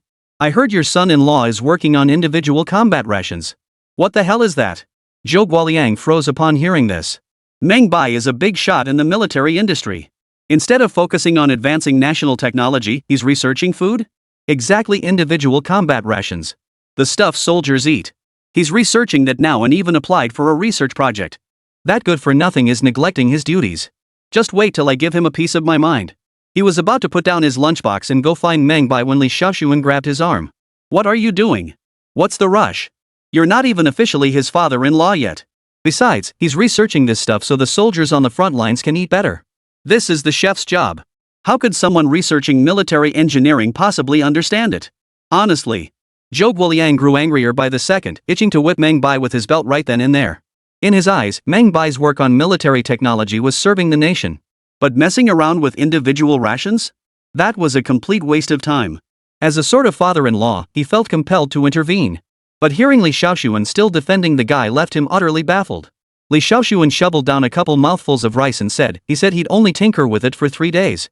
Just 3 days of playing around. Let's see what comes of it. If it really doesn't work out, then you can step in and teach him a lesson. 3 days, huh? Fine. Let him waste 3 days. I'll see what this brat can possibly come up with. Zhou Guoliang muttered under his breath. Though he'd always looked down on Meng Bai's obsession with developing individual combat rations, deep down he harbored a hint of curiosity. After all, his son-in-law was like a literary genius incarnate, having developed so many technologies that had fundamentally transformed the nation. That alone was enough to make him feel proud. But right now, Meng Bai and the Weapons Development Center, the talk of the entire base, were spending every day shadowing the cafeteria's head chef, driving the kitchen staff to distraction. But with Meng Bai's glittering connections, they had no choice but to play alone. 3 days passed in the blink of an eye. The long-awaited day of the individual combat ration inspection finally arrived. The conference room of the Weapons Development Center was filled with the enticing aromas of various delicious dishes. Spectators from other departments crowded the room, filling it to capacity. Meng Bai, the star of the show, made his entrance once more. He glanced at the items in everyone's hands and nodded with satisfaction. It seemed everyone had brought their creations. With that, he announced, "Now, let's welcome our panel of judges." He clapped his hands, and several cafeteria chefs in white coats entered from outside. The moment the crowd saw these chefs, they all froze in surprise. Wow, bringing in actual chefs as judges for a single soldier ration? Isn't this guy just making things harder for everyone? For a moment, everyone felt that perhaps no one present could pass these chefs' scrutiny. After the chefs arrived, they expressed confusion and skepticism about the individual rations proposed by Meng Bai and his team. This is pure nonsense, a waste of our time. In a battlefield environment, where would you even cook? What kind of field ration is this, a bite of stir-fried noodles?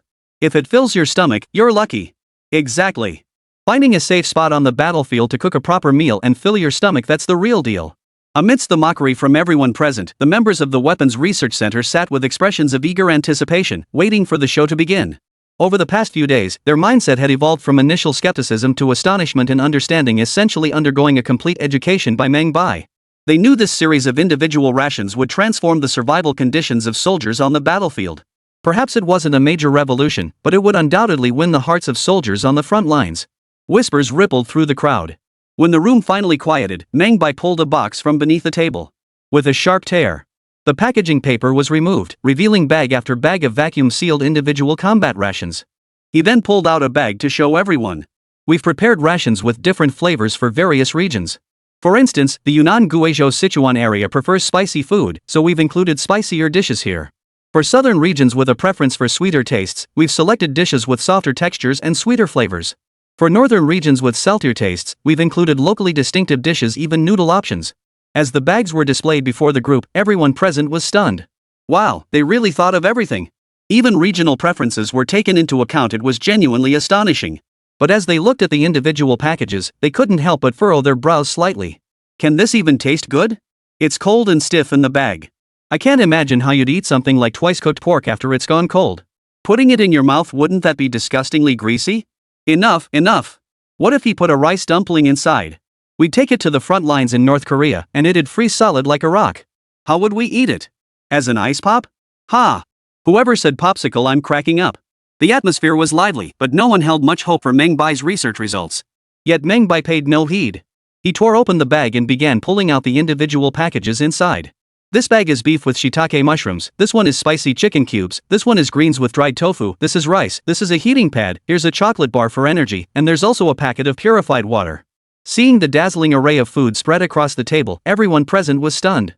Then they watched as Meng Bai pulled out a plastic container from the center, poured each type of food into it, and pulled the portable heating element's drawstring. Under everyone's watchful eyes, wisps of steam began rising from the heating tray. The steam released waves of aroma from the dishes inside, instantly filling the entire room with fragrance. 10 minutes later, Meng Bai addressed the judges. Chefs, let's get started. Chapter 186, Praise in the Secret Base. The chefs were stunned by the sight. Their eyes widened with astonishment as they stared at the still steaming individual rations inside the box. Is this it? Remember, Meng Bai had just mentioned that each ration contained 3 dishes, a staple food, and a soup. And it was all ready in just 10 minutes, truly astonishing. In the field, 10 minutes wouldn't even be enough to set up a stove, let alone cook a meal. Having all served in the military, they understood how extravagant it was to prepare a proper meal during field operations. They carefully lifted the lids, gazing at the steaming array of dishes inside. They couldn't help but inhale deeply. Fragrant, truly fragrant. Wow, it's hard to believe all these dishes are thoroughly heated through and they look pretty tasty too. Forget the rest, the color alone deserves full marks. Enough talk, I'm trying this beef with mushrooms first. So they carefully scooped a spoonful and tasted it, their eyes widening instantly. Delicious. Absolutely delicious. Honestly, the texture and flavor are just as good as anything made fresh. Getting 3 dishes and a soup in such a short time? Pure bliss, seriously. Then, right before everyone's eyes, the chefs polished off every last bit of food in the meal boxes, even drinking the soup dry. Meng Bai couldn't help but smile as he saw the envy in everyone's eyes and watched them swallow repeatedly. Judges, please give your scores. The chefs grinned. What scoring? I'm giving it full marks right now. Forget the food, just for the design of this box alone, I'd give it full marks. But I'm just wondering, can it be reused? The box itself is pretty solid. I just want to know, how does pulling the little string underneath heat up the food inside? Could you explain the principle? The final result was unanimous approval from all chefs. But the judge's decision didn't sit well with the rest of the crowd. After watching the commotion, Meng Bai pulled off a grand finale that left everyone speechless. Seeing them eat so heartily, who wouldn't be salivating? Having come all this way today, how could I not savor it properly? I don't buy it. You say the food's great, but who knows if you're all in cahoots? I need to taste it first. Cut the crap, you're just a glutton. I, Zhang Jin, solemnly declare, I want a taste. I'm genuinely starving. The chef agreed, but that doesn't mean the rest of us did. We soldiers have to experience it ourselves to count it as done, right? Exactly. There's plenty in that box, let's all share it out and give it a try. Meng Bai chuckled. Don't worry, everyone. I've already prepared everything for you.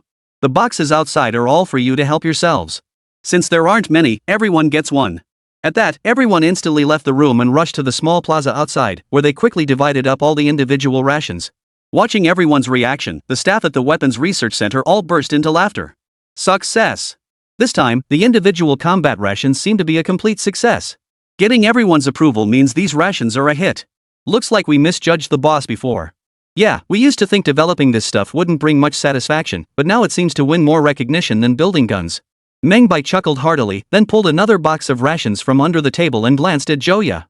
Come on, let's go see Dad and share some of this with them. Joya rolled her eyes and gave his hand a quick pinch. It's not even a done deal yet, what do you mean our dad?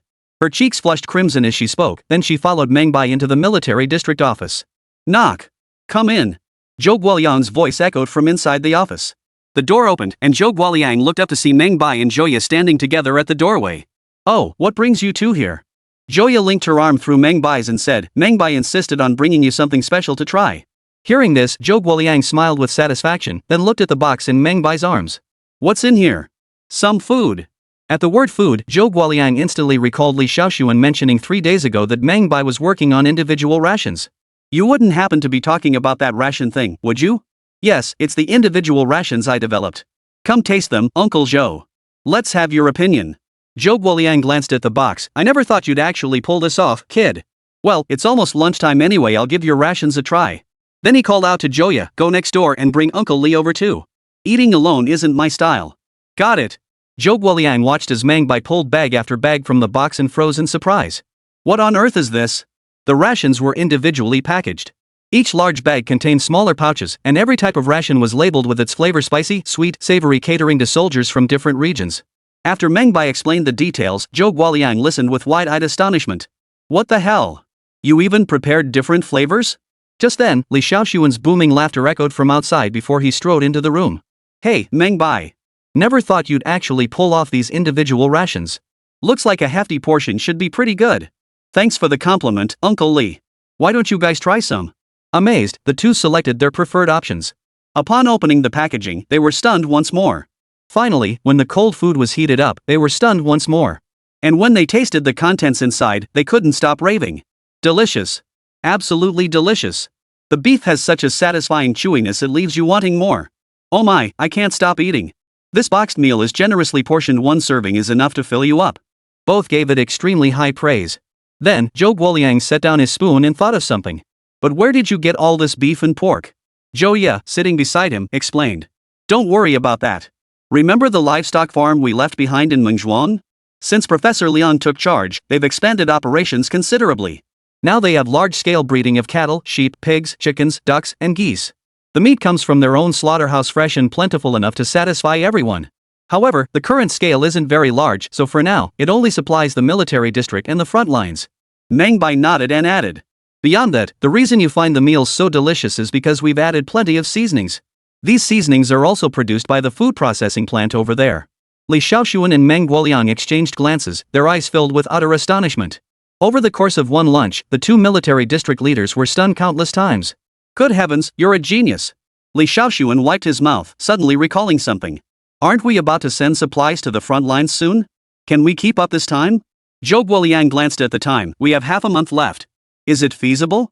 Meng Bai tapped his chin as he calculated. Supplying the entire army is impossible, but if we have the factories in Mengzhuang process it, we should be able to produce at least 20,000 units in half a month. Subsequent output should increase. Then let's produce them. I'll report this to higher-ups. Exactly. These individual rations are meant for frontline soldiers. We absolutely must get their feedback. Chapter 187, Praise from the Frontline Troops Bonus Chapter. Late November. The war front with the Zhao Kingdom had reached a fever pitch. As the weather turned bitterly cold, the Long Nation's frontline soldiers faced increasingly grueling combat conditions. A recent snowfall had blanketed the battlefield in solemn whiteness.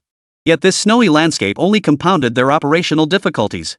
First and foremost was the issue of food. Although they had brought a large supply of Stinger anti-aircraft missiles, the Eagle's bombers had become smarter, now striking swiftly and departing immediately, leaving little time for response. Moreover, beyond bombers, the Eagle's arsenal of heavy artillery and tanks vastly outnumbered anything currently available to the Dragon Nation. While they had gradually grown accustomed to the daily barrage of indiscriminate bombardment, the plummeting temperatures made even basic tasks like cooking meals exceptionally difficult. Prolonged combat had left many soldiers suffering from severe gastrointestinal issues, which became especially agonizing in the cold. The thought of enjoying a steaming bowl of hot rice at such times felt like a distant dream. The country remained impoverished, and the soldiers' rations consisted mainly of stir-fried noodles or potatoes. These foods are unpalatable and flavorless, serving only to fill their stomachs. After over a month of fighting, the soldiers on the front lines had been gritting their teeth and persevering. This snowfall presented a double challenge, both physically and mentally. Meanwhile, the Eagle Squadron enjoyed fortified strongholds and plentiful rations. While the Dragon Nation soldiers went hungry, they were so saturated with luncheon meat they were sick of it. Comparing the two sides, the Dragon Nation soldiers truly possessed willpower as strong as steel, otherwise, they simply couldn't have endured. Since joining the army, Meng Hu had always charged at the front lines, and this war against the Eagles was no exception. He and Zhao Lin, each wielding a Barrett sniper rifle, struck fear into the enemy's heart. They were arguably the most conspicuous figures on the battlefield. They became prime targets for Eagle forces. Every time snipers were spotted, enemy artillery unleashed relentless barrages, scorching entire swaths of terrain as if shells were worthless. This day's battle was no different. After Meng Hu took out an Eagle commander, the enemy immediately dispatched a bomber squadron to unleash a massive aerial bombardment on his sector. Fortunately, he had dug a trench early on and survived the onslaught, though not without sustaining several new wounds. Only after expending over 100 rounds did he withdraw from the front lines. Watching Meng Hu, who seemed like a war god, everyone in the squad couldn't help but give him a thumbs up. Dragging his weary body back to the rear, Meng Hu briefly tended to his wounds before heading to the logistics department to collect rations. Just as he expected today's meal to be steamed corn buns with fried millet, he discovered neither was served. Old Chen, what's going on today? Not even giving us rice? Old Chen shrugged helplessly. The supply guys said the rations were delivered late today. Apparently, a new shipment arrived to give the frontline soldiers a change of pace. Hang tight, I'll bring it over to you shortly. Meng Hu sighed, rubbing his rumbling stomach. Resigned, he slung his rifle over his shoulder and headed back to his resting spot. Just then, a large truck approached from the distance. The men inside shouted to those nearby. Get some people over here to unload. Individual rations from the rear. At these words, everyone nearby froze in surprise. Individual rations? What's that? Just eat it, why give it a fancy name like individual combat ration? Sounds so pretentious. What could possibly be tasty? Just potato cakes, pickled vegetables, or fried rice and noodles. What else could they possibly come up with? Let's see what good food there is. I'm starving. They were an entire hour late today. Who can stand that? Meng Hu was starving too. He slung his rifle over his shoulder and headed forward. Watching them unload crate after crate from the truck, he caught glimpses of the packaging inside and was suddenly taken aback. Could this be from Xiao Bai's group? In this era, plastic items weren't widely available at all. The only one capable of producing them domestically was Meng Bai. Seeing this familiar plastic packaging, he instinctively thought of Meng Bai. He hurried over to the driver and asked, "Who got these individual combat rations?" The driver grinned from ear to ear upon seeing Meng Hu, "Your brother, of course." "Ah, it really was him. Yeah, there's some good stuff in here. Pick one quickly. I suggest you go for the savory ones. Skip the spicy ones, that stuff is unbearable." "What is it? Food? And there are different flavors to choose from?" Meng Hu was stunned. In his understanding, soldiers' rations were always the same few types. After all, frontline combat wasn't like the rear where you could cook whatever you wanted. But the driver just gave a mysterious smile. "Try it and see. Trust me, the savory one is really good." "Alright, I'll trust you this once." With that, Meng Hu pushed his way through the crowd and grabbed a bag of savory rations. Meanwhile, the surrounding soldiers received their individual rations, each looking utterly confused, unsure how to use them. Just then, a cook stood atop the truck and called out to the crowd, "Everyone who got the soldier rations, come over here. I'll explain how to use this stuff." Everyone stared at each other. The cook tore open the packaging and laid it on the table, removing the meal tray and heating pack. He then separated each food packet and placed them into different compartments. Finally, he pulled the drawstring and closed the lid. "Wait 10 minutes, and your meal will be ready." Hearing this, everyone couldn't help but look surprised. Wow, who knew such a handy thing existed? Everyone couldn't resist opening the packaging, and when they saw the ingredients inside, they were stunned. "Holy cow, there's beef in here? Am I seeing this right? Wow, what is this? Ham stir-fried greens? And shiitake mushrooms. This is insane. Is that huge slice of meat real? I must be dreaming. Holy crap, we can eat it hot? This is insane. Does that mean we've got more supplies from the rear?" For a moment, everyone present stared speechless at the ingredients inside the bag. Soon, everyone started digging out their individual rations, carefully following the instructions to prepare them. Before long, the rich aroma of cooking wafted through the air, making everyone's mouths water and their stomachs growl. Meng Hu's face lit up with delight. He quickly tore open the packaging and loaded it in. Seeing the chunks of beef, diced vegetables, and half a pickled egg, he wondered if he was dreaming. In all his years of military service, he had never tasted anything this good. Those 10 minutes felt like months had passed.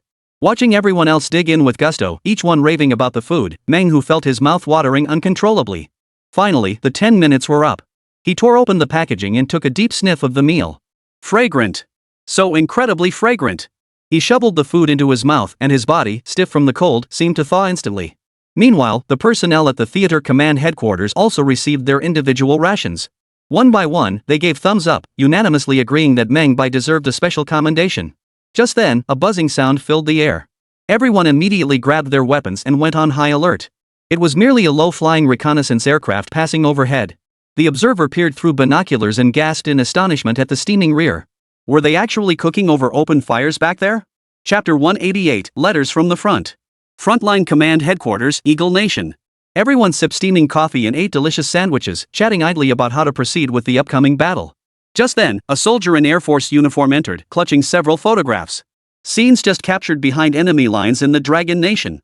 The group gathered around, passing the photos among themselves. Seeing the steaming area in the images, they couldn't help but gasp in astonishment. What on earth are they doing in the rear of the Dragon Nation? Cooking, perhaps? The words came from a newly appointed officer, young and outspoken. But after he uttered those words, every person present couldn't help but turn their gaze toward him. Feeling all eyes on him, the officer grew slightly flustered. Did I say something wrong? Isn't this exactly what cooking looks like?" Then, one veteran soldier couldn't hold it in any longer and burst out laughing. Then the entire command post erupted in laughter. Seeing everyone like this, the young officer felt a bit flustered. Seriously, what was wrong with what I said? This is exactly what cooking looks like, right? Just then, an older officer stepped forward and patted him on the shoulder. "Hey, Orlando, you need to have some common sense around here. This absolutely cannot be a cooking scene." Hearing this, the young officer Orlando was taken aback. He pointed at the white steam rising from the photo. "Isn't this just cooking? What else could they be doing?" The other veteran officers all made resigned gestures. As everyone knows, the Dragon Nation's logistics simply couldn't support cooking on such a large scale. That's right. The Dragon Nation was poor, a fact Orlando likely didn't know. He still hadn't grasped what kind of impoverished force we were facing. Rumor has it their country is so impoverished they can barely afford to feed their soldiers, who are barely getting enough to eat, and even then, it's just boiled potatoes. How could they possibly cook on such a massive scale? After hearing the veteran officer's explanation, Orlando finally understood. Still, looking at the scene in the photo, he couldn't help but feel skeptical. Could it really be cooking? The veteran officer beside him patted his shoulder. "I'll bet you $50. If you can find video evidence of them eating their fill, I'll give you that 50. This bet stands any time. Deal? Orlando? Orlando nodded dejectedly, glancing at the photo once more, still unable to make sense of it. At a secret military base in Manhwa, Meng Bai went to the mailroom to pick up the newspaper as usual. Just then, the mailroom attendant suddenly called out to him. "Comrade Meng Bai, you have some mail here." Hearing this, Meng Bai immediately turned around. "My mail?" "Yes, take a look, there seem to be quite a few." Meng Bai set down the newspaper he was holding and walked over to the mail section. He picked one up at random and saw his own name as the recipient, while the sender's address was from the frontline troops. "Ha? A letter from the frontline troops to me? What's going on?" He glanced at the signature and realized it wasn't Meng Hu's. He rummaged through a few more and discovered several other letters also originating from the frontline troops. So he began sorting through them one by one. A total of 36 letters, all mailed from the frontline troops, and he didn't recognize a single sender's name. This was strange. Why were all these letters addressed to him out of the blue? Meng Bai was baffled. Scratching his head, he gathered all the letters into a bag and also took the newspapers from the past few days back with him. When he arrived at the office, Joya was taken aback by the sheer volume of letters in his hands. "Whoa, so many letters? Is there one for me?" Meng Bai shook his head. "I didn't see any for you. These are all mine." "Ha? All these letters are yours?" "Yeah, I'm puzzled too. They're all from people I don't even know." "Don't know you? Let me see." Then the two sat down together and began opening the envelope. Inside one letter was scribbled handwriting, riddled with misspellings. The paper carried a faint smell of gunpowder, and a corner was torn off as if someone had ripped it off carelessly. "Dear Comrade Meng Bai, hello. Oh, this character is pronounced Zune. Thank you for the individual combat rations. Oh, I didn't know how to write combat, I drew a gun instead, which should mean soldier. We all love these rations, they taste great and keep us frontline soldiers well fed, giving us the strength to fight the enemy even harder." After reading the envelope's contents, Joya and Meng Bai exchanged glances, both their eyes widening in astonishment. "Good heavens, it's a thank you letter." Meng Bai's face broke into a broad smile. Receiving such recognition was the greatest validation of his research into individual combat rations. "Excellent. We're getting user feedback, proof they love our product. We can scale up production." "Yes, but to scale up production, we still face some shortages in raw materials. Looks like we'll need to ask Professor Leong to expand the cultivation scale and output further." "We absolutely must follow through on this. Let's see what else is in the mail." The two then opened several more letters, all expressing gratitude for Meng Bai's work on individual combat rations. After all, in those times, soldiers were lucky just to get enough to eat, let alone enjoy good meals. But Meng Bai's rations not only solved the problem of eating enough, they actually ate quite well. More crucially, in these bitterly cold times, they could enjoy hot meals. It required minimal time and manpower, a true blessing for frontline combatants. Seeing so many glowing reviews, Meng Bai's smile was as tight as an AK-47. Beside him, Joya was grinning from ear to ear. "These hearts of gratitude should be cherished," he remarked. "I believe they hold more value than any medal." Meng Bai nodded in full agreement. "Exactly." The two continued reading the letters, but several more unusual ones appeared. "Comrade Meng Bai, our Western Front troops also need individual combat rations. Could you produce more and allocate some to us?" "Comrade Meng Bai, I am the political instructor and logistics director for the Eastern Front. I hear all combat zones now have individual combat rations. When will we on the Eastern Front receive ours?" "Comrade Meng Bai, we are the defenders of Hill 113. The enemy's artillery barrage is too intense, making resupply for frontline troops extremely difficult. Could you allocate some individual combat rations to us?" Upon reading these messages, Meng Bai and Joya both fell silent. After a moment, they exchanged glances, seemingly reaching a shared decision. Production must be scaled up to ensure every soldier on the front lines receives individual combat rations. Inside the Commander-in-Chief's office at the Yenjing General Military District Headquarters, Yulong glanced at the time, just about to put down his things and head to the cafeteria for lunch. Then he spotted Sun Monsong, the head of the logistics department, approaching him with a bag in hand. "Old son, what brings you here? I'd like to treat you to a meal." Hearing the invitation, Yulong shot Sun Monsong a skeptical look. "Manchang, we've known each other for years, I know you're as stingy as a miser. You're treating me to a meal? Don't mess with me. Spit it out, what's up? I really am treating you to a meal. Why won't you believe me? Are you sure?" "Absolutely sure. I even brought the food with me." He then waved the bag in his hand, causing Yulong to pause in surprise. "Food? But it doesn't look like it." "Haha, I worked hard to get this. Eat first, we'll talk after." Chapter 189, The Downside? There's not enough. Yulong watched as Sun Monsong pulled out one small package after another from the bag and began squeezing the contents into a plastic container. He froze in place. "What is this? It looks sticky and gooey, not like food at all." You're not going to make me eat this stuff, are you? Yu Long furrowed his brow slightly, feeling no appetite whatsoever. The contents of the box weren't exactly unappetizing, but they were ice cold. Remember, it's below freezing in Yanjing right now. Eating something this cold would make you shiver all day. You're always in such a rush. Give me 10 minutes, and I'll whip up a feast for you. Oh, and you've got some fine liquor, right? Bring it out. Hey, you think a few measly cold appetizers are worth trading for my good wine? Ha! Remember what you just said. Acting all mysterious. Though Yu Long grumbled, he still retrieved a long-cherished bottle of grain liquor from behind the bookshelf. Supplies were scarce domestically now, with most resources tightly allocated for frontline combat.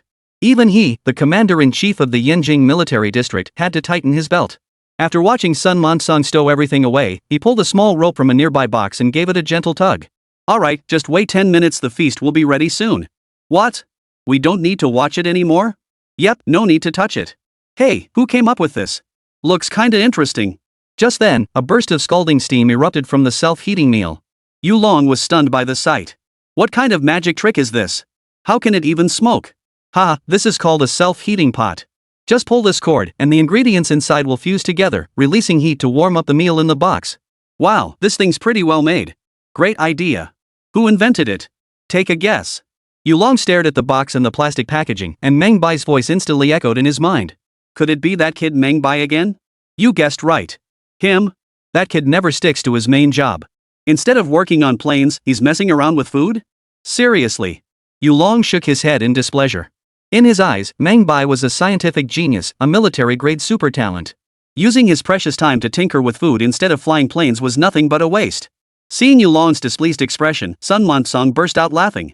You want to beat the cook before even tasting it? At least try a few bites first. Alright, stop defending him. That kid needs a good scolding. I'll give him a call later and set him straight. As they spoke, the steam from the lunchbox dissipated, releasing a rich aroma. Yu Long stared wide-eyed at the box, his expression filled with astonishment. Is it ready? Alright, time to dig in. Sun Manchang personally helped him open the box. Seeing the vibrant colors and rich aromas of the various dishes arranged in the small compartments, Yu Long instantly swallowed hard.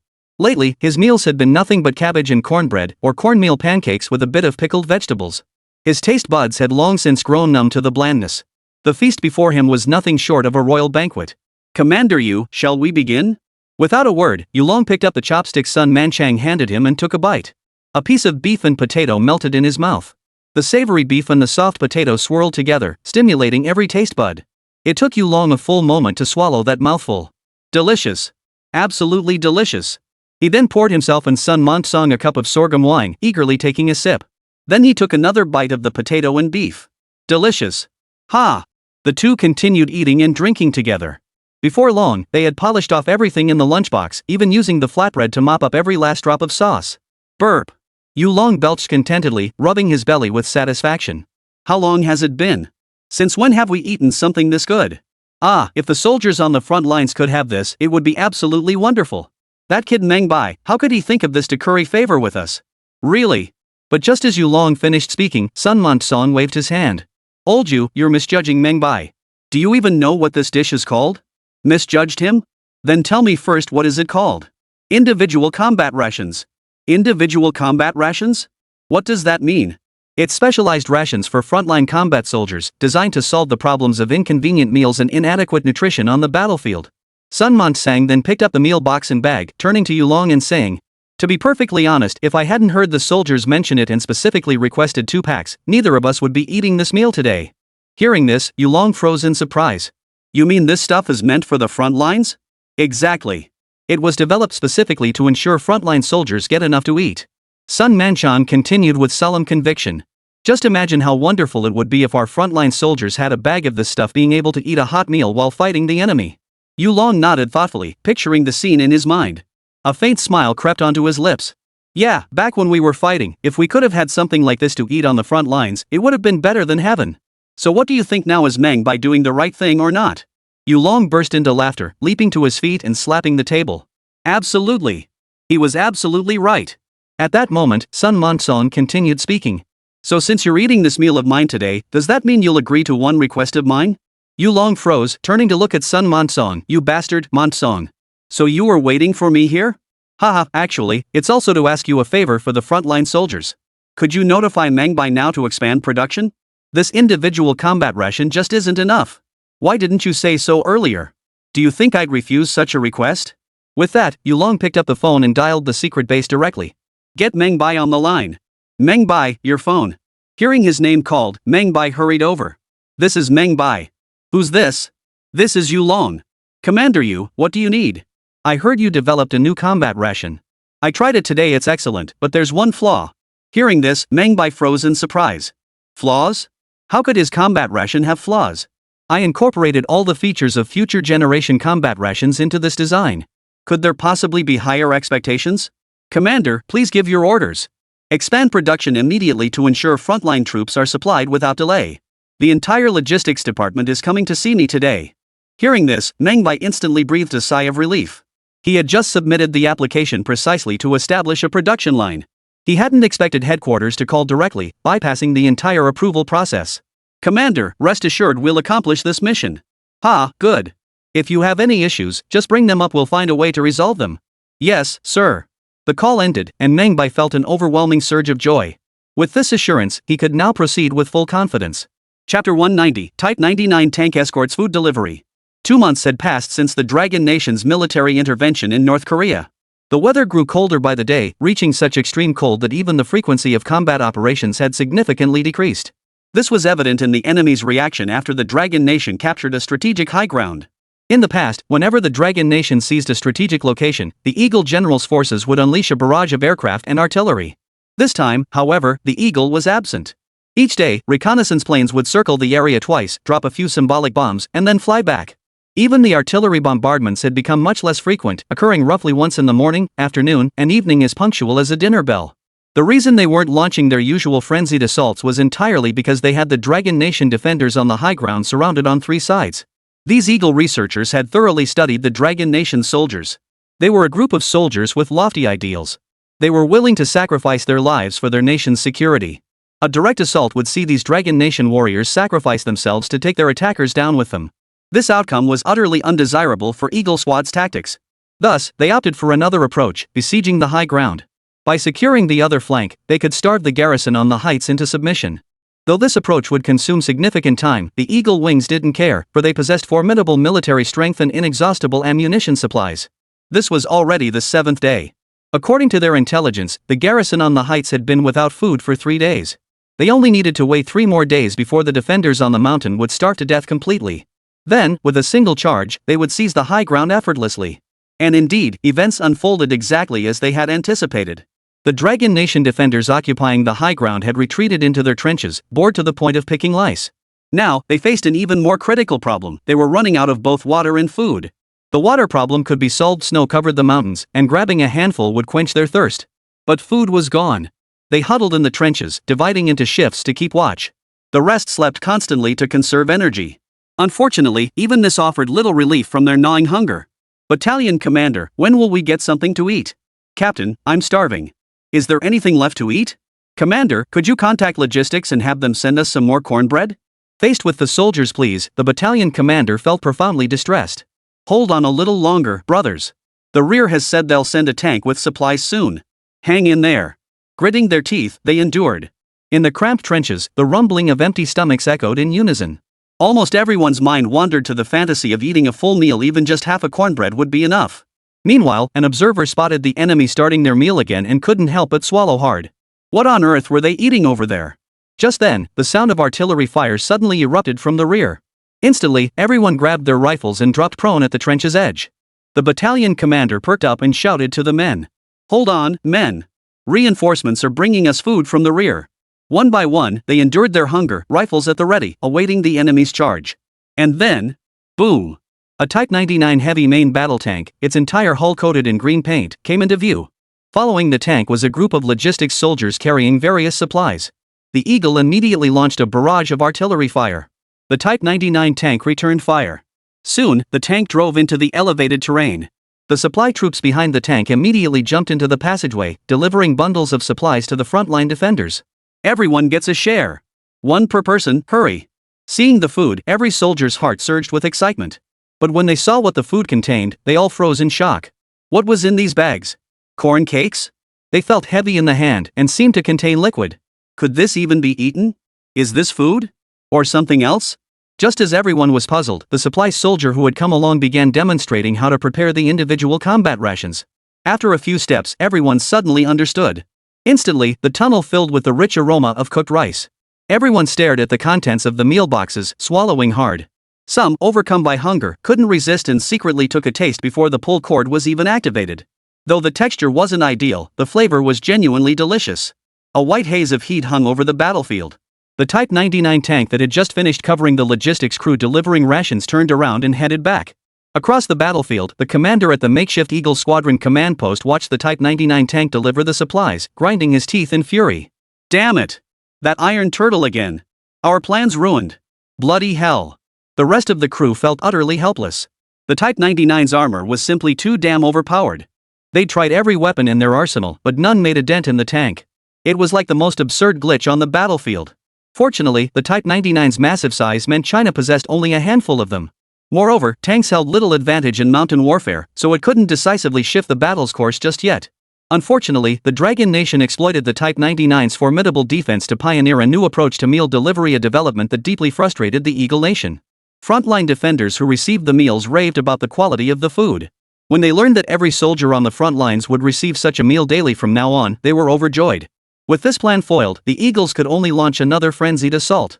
3 days later, Dragon Nation achieved breakthrough victories in other regions, driving its forces southward. The high ground here had lost its defensive value, and the men in the trenches evacuated the hill for a strategic redeployment. Before retreating, the Eagle squad entered the trenches to gather evidence. When they saw the meal boxes scattered everywhere, they were stunned. What on earth are these?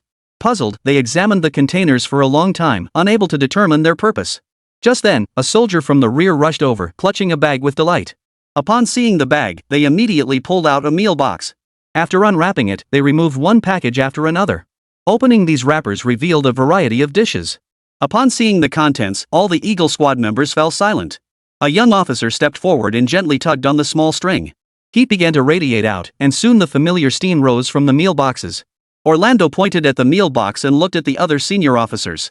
Didn't you say Dragon Nation soldiers don't get enough to eat? What the hell is this beef and pork rib rice? Chapter 191, I have a plan. The Eagle squad's veteran officers exchanged bewildered glances at the contents of the meal box. Though this was their first engagement with the Dragon Nation. They'd long known the Dragon Nation was dirt, poor tree bark, grass roots, belts. Those were the things they used to fill their bellies. In earlier wars, they had even provided military aid to the Dragon Nation. It could be said they possessed considerable insight into the nation's internal conditions.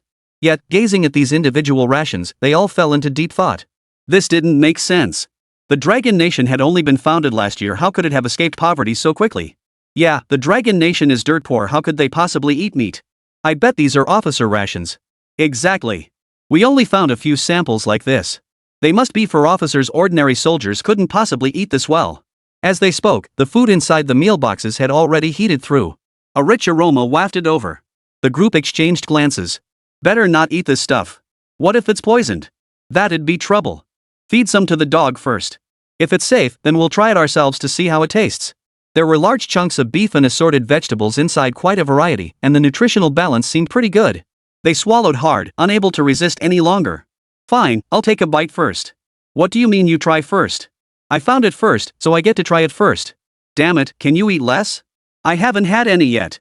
The officers scrambled over it like a bunch of kids, and in no time, they'd licked the meal tray clean. It really was delicious, a bit spicy, but totally worth it. I have to admit, their officers' rations are top-notch. When will we ever get to eat something this delicious? This doesn't quite fit the Dragon Nation's style. Their officers and enlisted men all get the same standard rations. We really need to investigate this.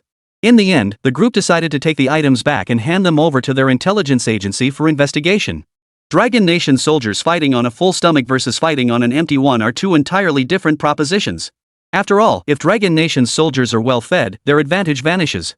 Inside the secret base, Yulong led a group of representatives from various military districts to tour Meng Bai's new invention, the individual ration assembly line.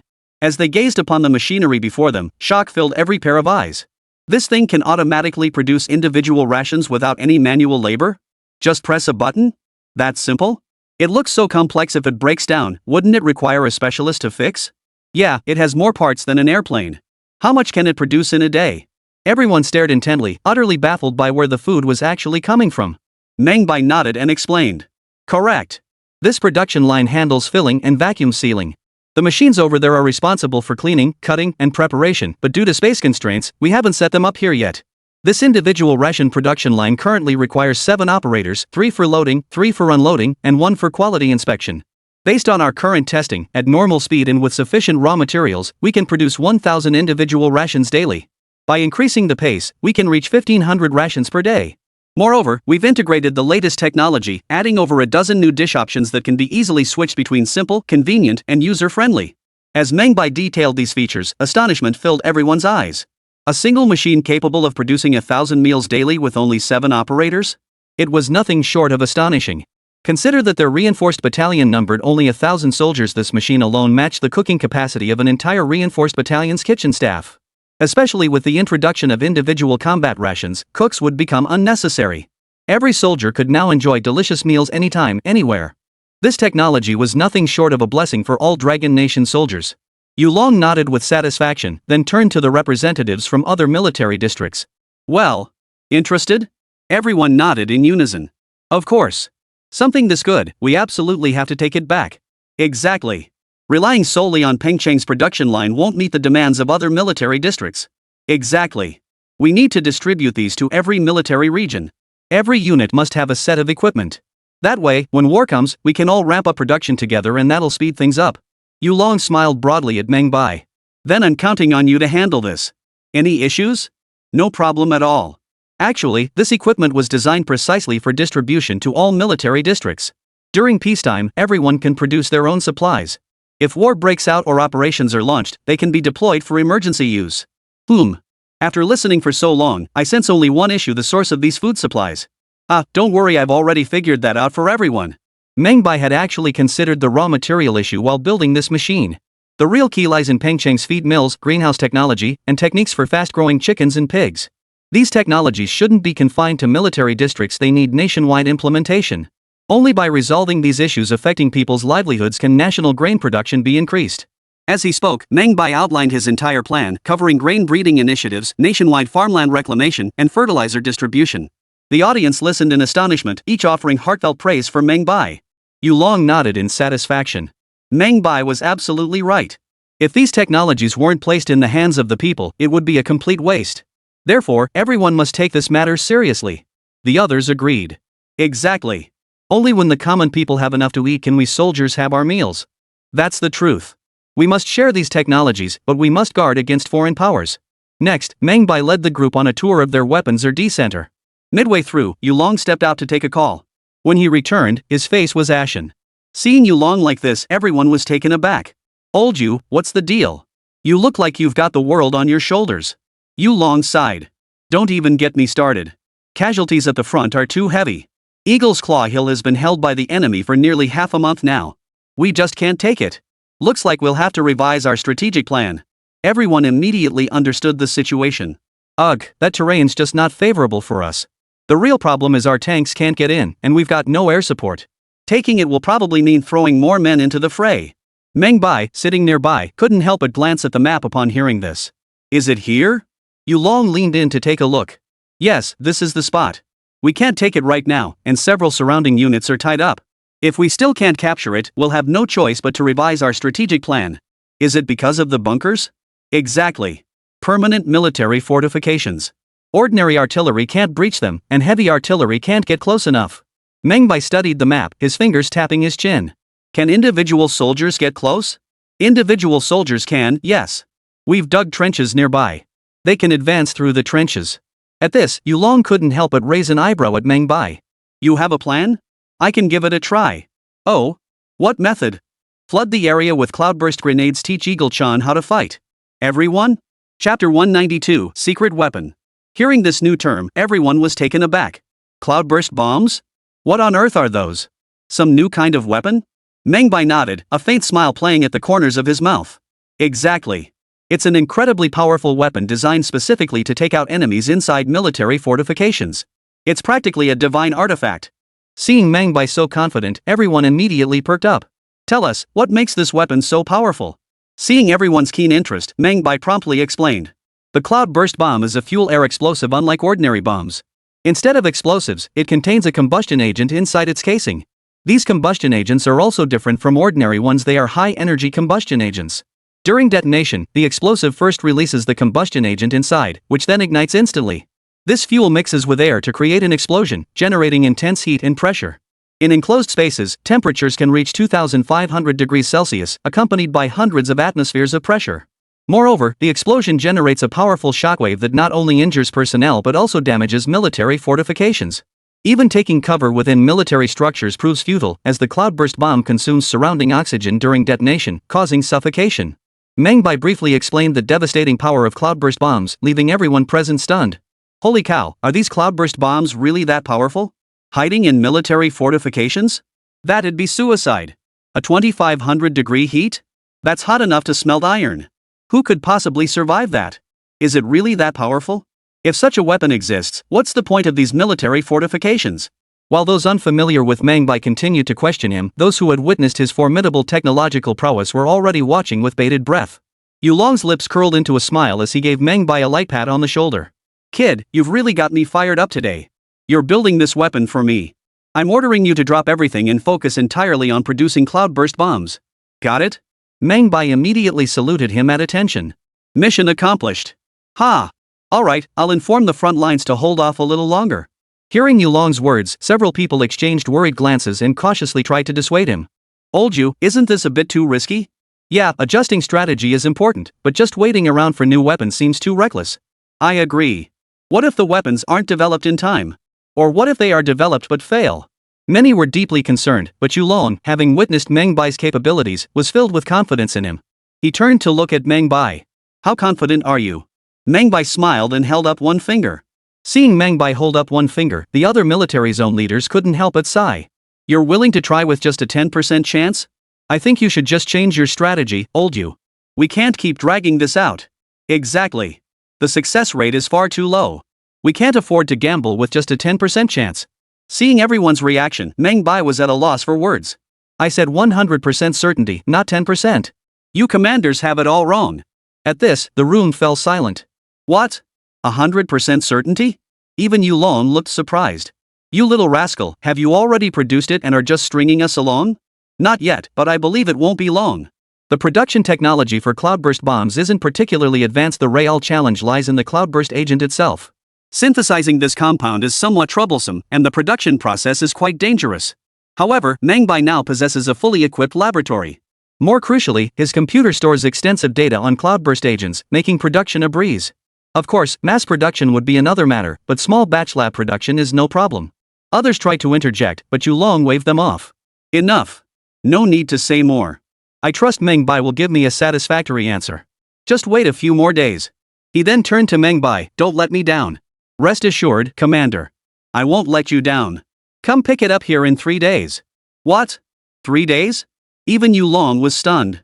The power of the cloudburst bomb Meng Bai had just described was nothing short of a military fortification terminator.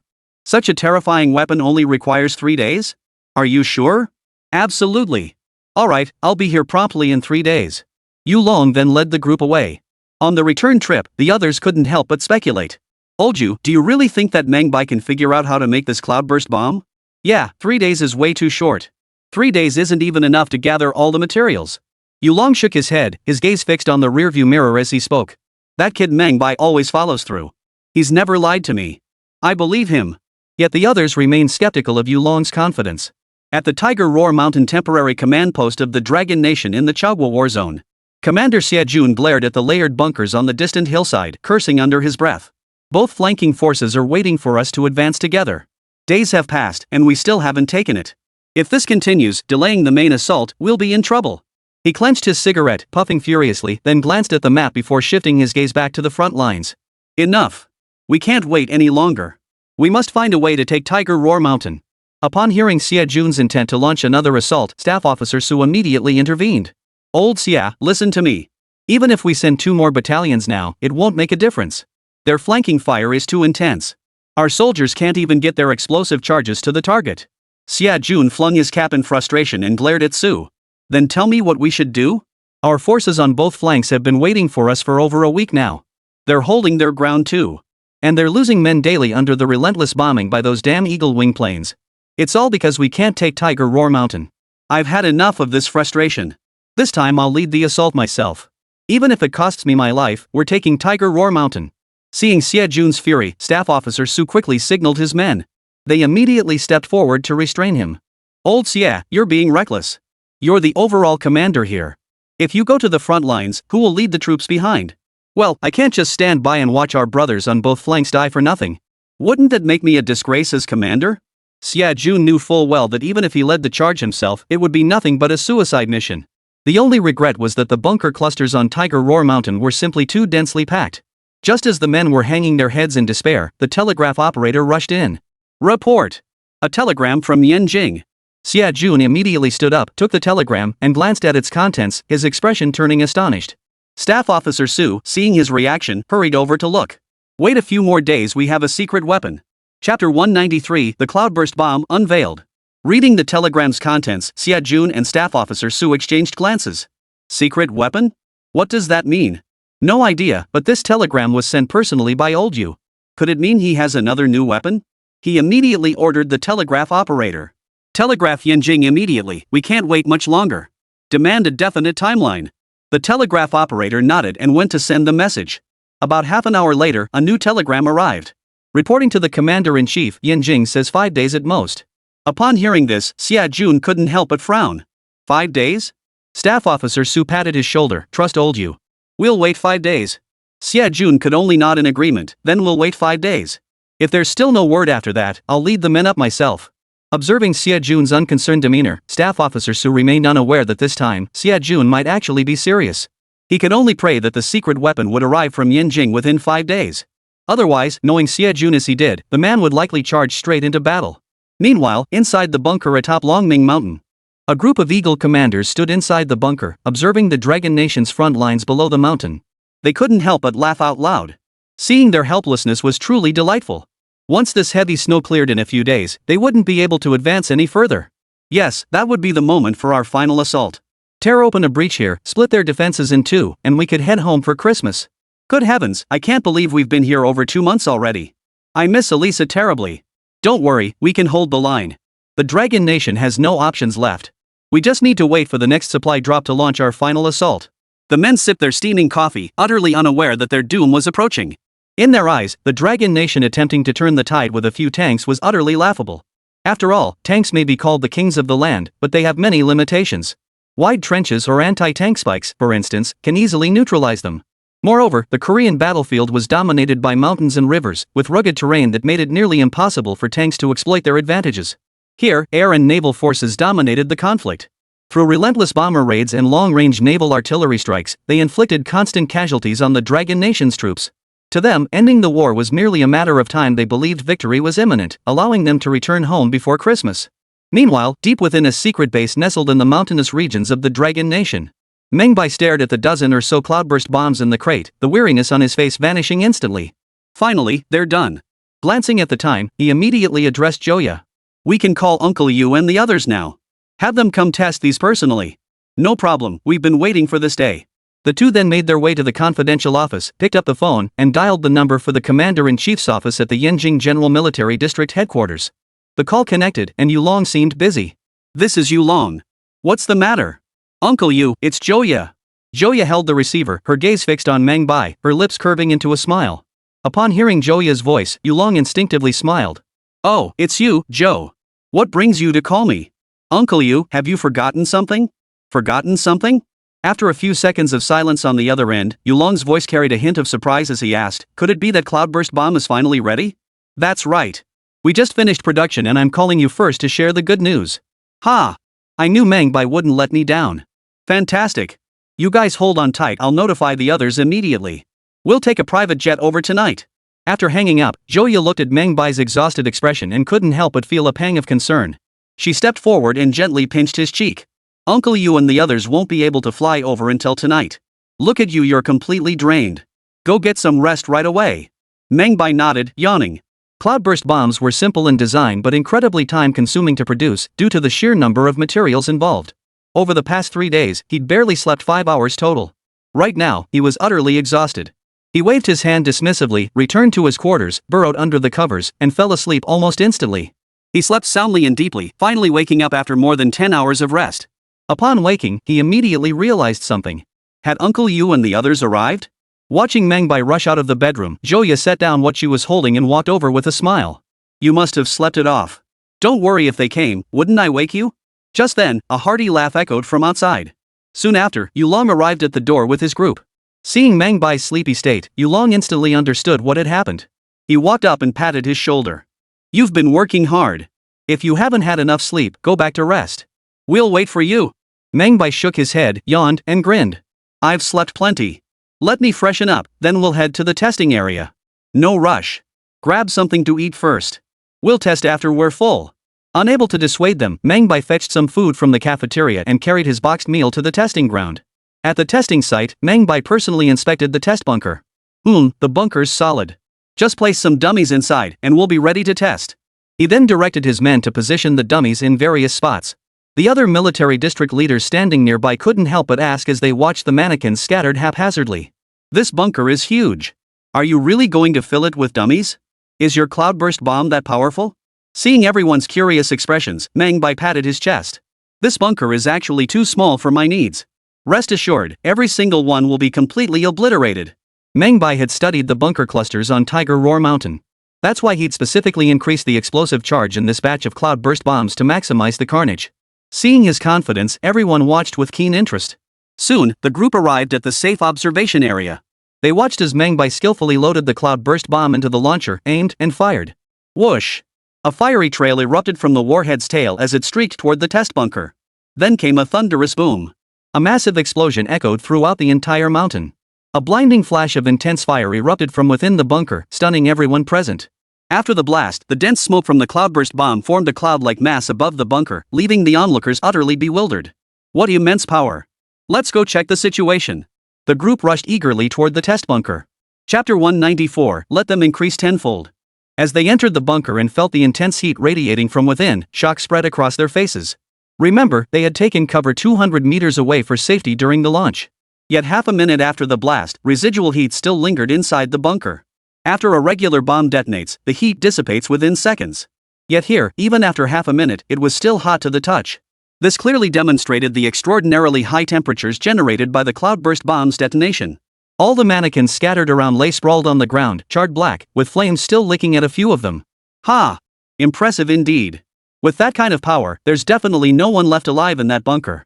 Yulong stood nearby, a satisfied smile on his face, carefully examining the damage inside the bunker. Impressive. Its destructive force far exceeds my expectations.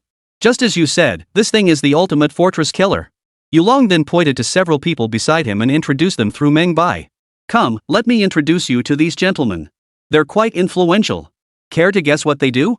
Meng Bai looked at the unfamiliar faces beside Yulong. Their attire gave no clue as to their professions. He could only shake his head helplessly. Honestly, I have no clue. Ha! Alright, let's have them introduce themselves. Yulong stepped aside, allowing them to introduce themselves.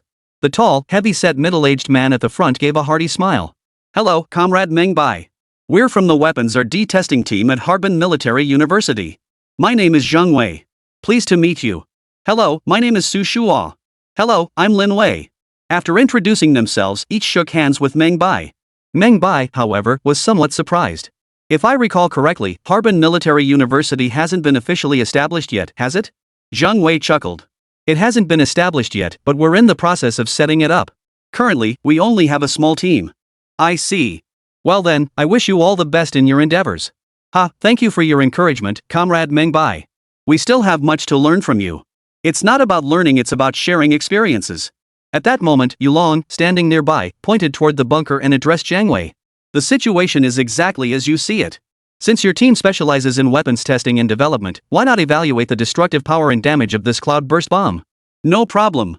Zheng Wei nodded, then turned to Meng Bai. Comrade Meng Bai, shall we begin? Let's begin. The group then retrieved magnifying glasses and measuring tools to begin documenting and recording the various conditions. About 20 minutes later, Zheng Wei emerged with 2 assistants. We've completed the inspection. Based on our findings, this weapon's primary lethality stems from the shockwave damage caused by extreme heat and overpressure. The temperatures reached extremely high levels, causing carbonization in some areas. However, the effects were short-lived and limited to the surface layer. Nevertheless, for the human body, it would be absolutely lethal. While the shockwave's destructive power doesn't match conventional weapons, the damage is still substantial enough to be lethal. More critically, this weapon's lethal radius is astonishing. The bunker we tested covered 70 square meters, yet the blast damage extended over 10 meters beyond the windows and doors. Zhang Wei reported all the statistical results. After hearing this, everyone present turned their gaze to a box of unfired cloudburst grenades, their eyes filled with astonishment. At that moment, Yulong held up a cloudburst grenade and looked at Meng Bai. Which is more expensive, this thing or a Stinger missile? Meng Bai laughed heartily. Cloudburst shells are definitely cheaper. Even though the cost of a Stinger missile has come down somewhat, it's still extremely expensive, mainly because the guidance system is pricey. The cloudburst bomb, however, is different. To put it plainly, this weapon is essentially a modified bazooka. Only the ammunition and the materials of the projectile body have been changed, the rest is largely similar. Hearing this, Yulong and the other generals visibly relaxed, their faces lighting up with satisfied smiles. That's good, that's very good indeed. We're not flush with cash right now. Being able to use affordable yet powerful and effective weapons is exactly what we're aiming for. Exactly. You need the right tools for the job. Using anti-aircraft weapons to take out bunkers is pure waste. Who could disagree? The key point is that Stinger missiles are simply ineffective against ground targets, especially bunkers. They barely do any damage. Specialization is key. This weapon was practically designed for bunkers. All thanks to Meng Bai. Without him, we might have had to change our entire frontline strategy. Several more rounds of testing followed, all yielding highly satisfactory results. Meanwhile, in the Foreign Ministry office of the Bear Nation in Yanjing, Li Zhang sat at his desk, his expression growing grave as he studied the contract before him. Mr. Anton, we've been working together for years. The price for the Katyusha missile launchers is simply too steep. Could you see if your country might offer a discount? Indeed, while Meng Bai was developing the cloudburst bomb, Yulong was also making preparations, specifically reaching out to the Bear Nation for assistance. For in certain nations, there existed a formidable weapon known as the Katyusha rocket launcher. This weapon could be called the nightmare of any army, revered by artillery divisions as the king of guns. This weapon would undoubtedly strike terror into enemy ranks. After all, a single salvo unleashed 16 132mm rockets in a devastating barrage, delivering intense and rapid firepower. Its sole drawback is the exorbitant cost. Each rocket shell is priced at roughly 6 taels of gold. A single strike would be unbearable even for the wealthiest adversary. After all, its primary mode of operation relies on the firepower coverage of concentrated bombardment. Firing single rounds offers almost no accuracy. It's not particularly effective against enemy bunkers, as their defenses are too robust for 132mm rockets to penetrate. The reason for procuring the Katyusha rocket launcher was to provide covering fire for advancing troops, allowing combat units to approach enemy bunkers and destroy them with explosive charges. This time, however, the Bear Nation had doubled the price of the Katyusha rocket launchers, clearly aiming to fleece the Dragon Nation. Leaning back in his chair with a cigar clenched between his teeth, Anton regarded Li Zhang with an expression of calm detachment. This is already a very fair price. If your country truly intends to repurchase them, perhaps we could discuss exchanging 1 battalion of Katyusha rocket launchers for 1 Type 99 tank. What do you say? Watching Anton play him like a fiddle, Li Zhang clenched his fists in frustration, yet he was powerless to do anything. The Bear Nation always claimed to be the Dragon Nation's strongest ally, yet they delighted in exploiting its vulnerabilities to rake in profits. Is there truly no room for negotiation at all? This is set by higher-ups. I can't change it. Why don't you go back and ask your leadership? Li Zhang's face turned ashen, and he finally left the office. Back in his own office, Li Zhang immediately picked up the phone and dialed Yulong's number, only to be told he was currently at a secret base. After several attempts, he finally reached Yulong. General Yu, the Russians won't budge. The price for the Katyusha rocket launchers remains double the original quote. Should we proceed with the procurement? But over the phone, Yulong burst into laughter. Tell that old codger Anton to jack it up to 10 times the price. Hearing this, Li Zhang froze in shock. Thinking Yulong was furious, he immediately protested. General Yu, the front lines are more important. This concerns the survival of hundreds of thousands of our soldiers. Let's not provoke them for now. Ha! I forgot to mention something. We've already developed our own secret weapon. Chapter 195, Katyushas are too expensive, so we built our own. Li Zhang froze upon hearing the voice on the phone. What? We have a secret weapon? That's right. We just finished testing our new weapon. Its firepower is incredibly devastating, perfect for taking out bunkers. Yulong's voice over the phone was brimming with excitement. Hearing it, Li Zhang couldn't help but feel curious. General Yu, could you tell me what kind of weapon it is? This weapon was developed through our secret research. It's called the Cloudburst Bomb, a man-portable weapon specifically designed to take down bunkers. Yulong then explained the details to Li Zhang. After hearing this, Li Zhang was completely electrified. Wow, if it really works like Yulon says, one shot taking out nearly 200 square meters of bunker fortifications, who needs Katyusha rocket launchers? Those things are pure money throwing into enemy positions. While they inflict some damage, it's painful to watch them get fired. Cloudburst shells, on the other hand, were simple to operate. A single shot could easily hit the target with devastating lethality. This was practically a divine weapon designed specifically to deal with fortified bunkers. Recalling Anton's earlier attitude that take it or leave it stance clearly aimed at fleecing the Dragon Nation, Li Zhang immediately stood up and declared, "Got it, General Yu. I know what to do. I'll notify Anton right now to jack up the prices." Ha! That's the spirit. That old fool Anton will never figure out why we stopped buying from him. Ha, exactly.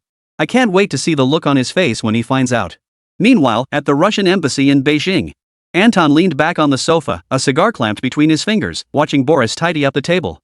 "Boris, you believe they'll come tomorrow to buy Katyusha rocket launchers?" Boris, standing nearby, was taken aback by Anton's confident demeanor. "Has Mr. Anton received some new intelligence? You've been with me for a while now, kid. Your ability to read people has improved. You're right, there is indeed new intelligence." Anton shifted into a more comfortable position, tapped the ash from his cigar, and continued. "The major battle we anticipated at Tiger Roar Mountain has indeed begun. The Dragon Nation's current weaponry and capabilities simply aren't up to the task." Hearing this, Boris recalled the matter and promptly flattered him.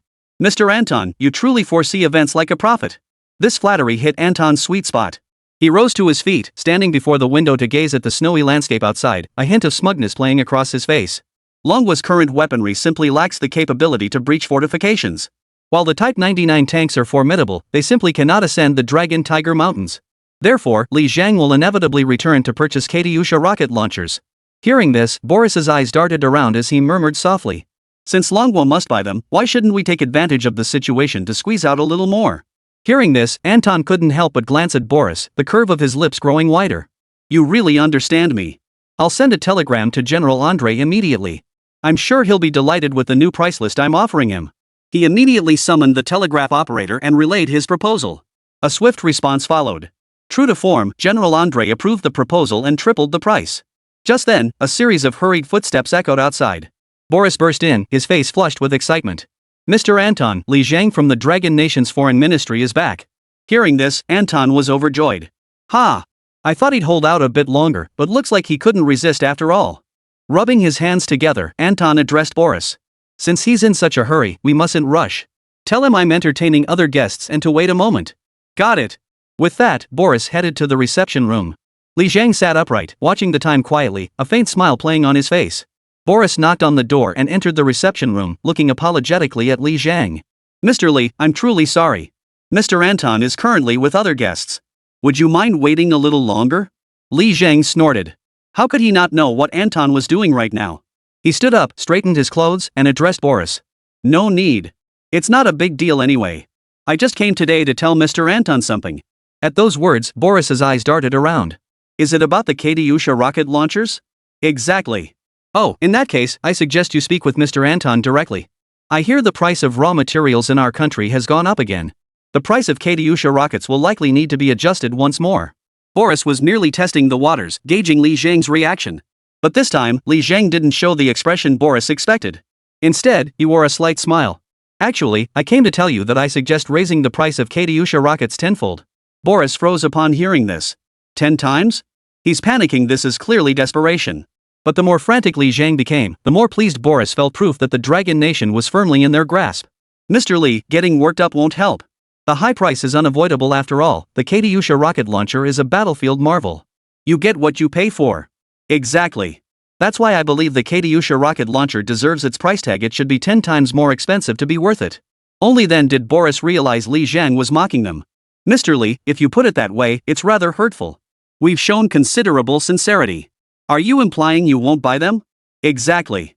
You know our Dragon Nation is poor. We can't afford such weapons. So we invented our own." At that moment, Li Zhang couldn't help but let the corners of his mouth turn up. Boris's mouth twitched at the sight of his reaction. What? Invented one themselves? Was he joking? But pressing further was pointless now. His purpose of probing had been achieved. The Dragon Nation was likely already devising other strategies. Watching Li Zhang leave, he hurried back to his office and found Anton, recounting the entire incident in detail. Anton burst out laughing. "Pulling this stunt on us? Does he really think we'll lower our prices just because he says so?" I'll be watching to see how they take Tiger Roar Mountain without our Katyusha rocket launchers. Chapter 196, Suicide Squad Deploy. Tiger Roar Mountain, Dragon Nation Command Headquarters. Xia Jun paced back and forth in the air raid shelter like an ant on a hot pan. Staff Officer Su, watching his agitated state, quickly interjected. Xia, could you please stop pacing? You're making my head spin. Xia Jun halted abruptly, turning to face Su with urgent concern. What else can I do? The front lines have been frozen for 5 days now. I promised you long I'd wait for 5 days of results. Those 5 days are gone. Where's my secret weapon? Seeing Xia Jun's agitation, Su felt his own anxiety rising. Everyone on the front lines was waiting for them now. Especially the flanks, where soldiers were holding their ground on the high ground. They faced relentless waves of Eagle Wing bomber attacks and barrages from heavy artillery every day.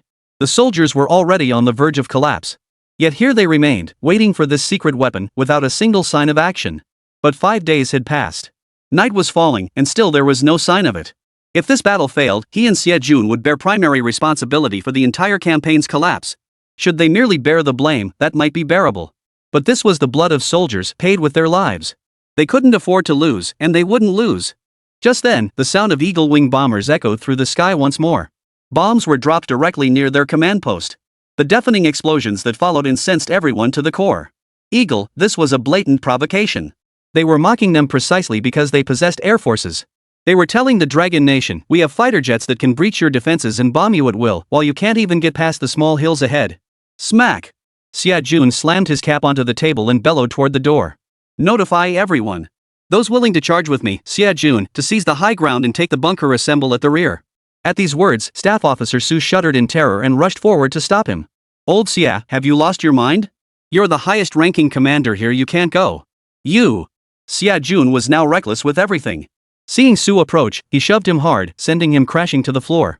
Listen to me. Anyone who dares stop me today, I'll shoot them dead. He then barked at the 2 guards outside the door, tie up Su Lin. The 2 guards saluted and moved forward. Su Lin's eyes widened as he glared at the guards and shouted. I'll see who dares. But before he could finish, Xia Jun barked at the guards, if any of you don't move, I'll kick you out of my regiment first. The 2 officers glanced back at Staff Officer Su. My apologies, Staff Officer Su. Tie him up. Working together, they swiftly bound Su Lin tightly. Su Lin, bound to the chair, cursed furiously. Meanwhile, Xia Jun had arrived at the rear of the command post, surveying the members of the Suicide Squad with a satisfied expression.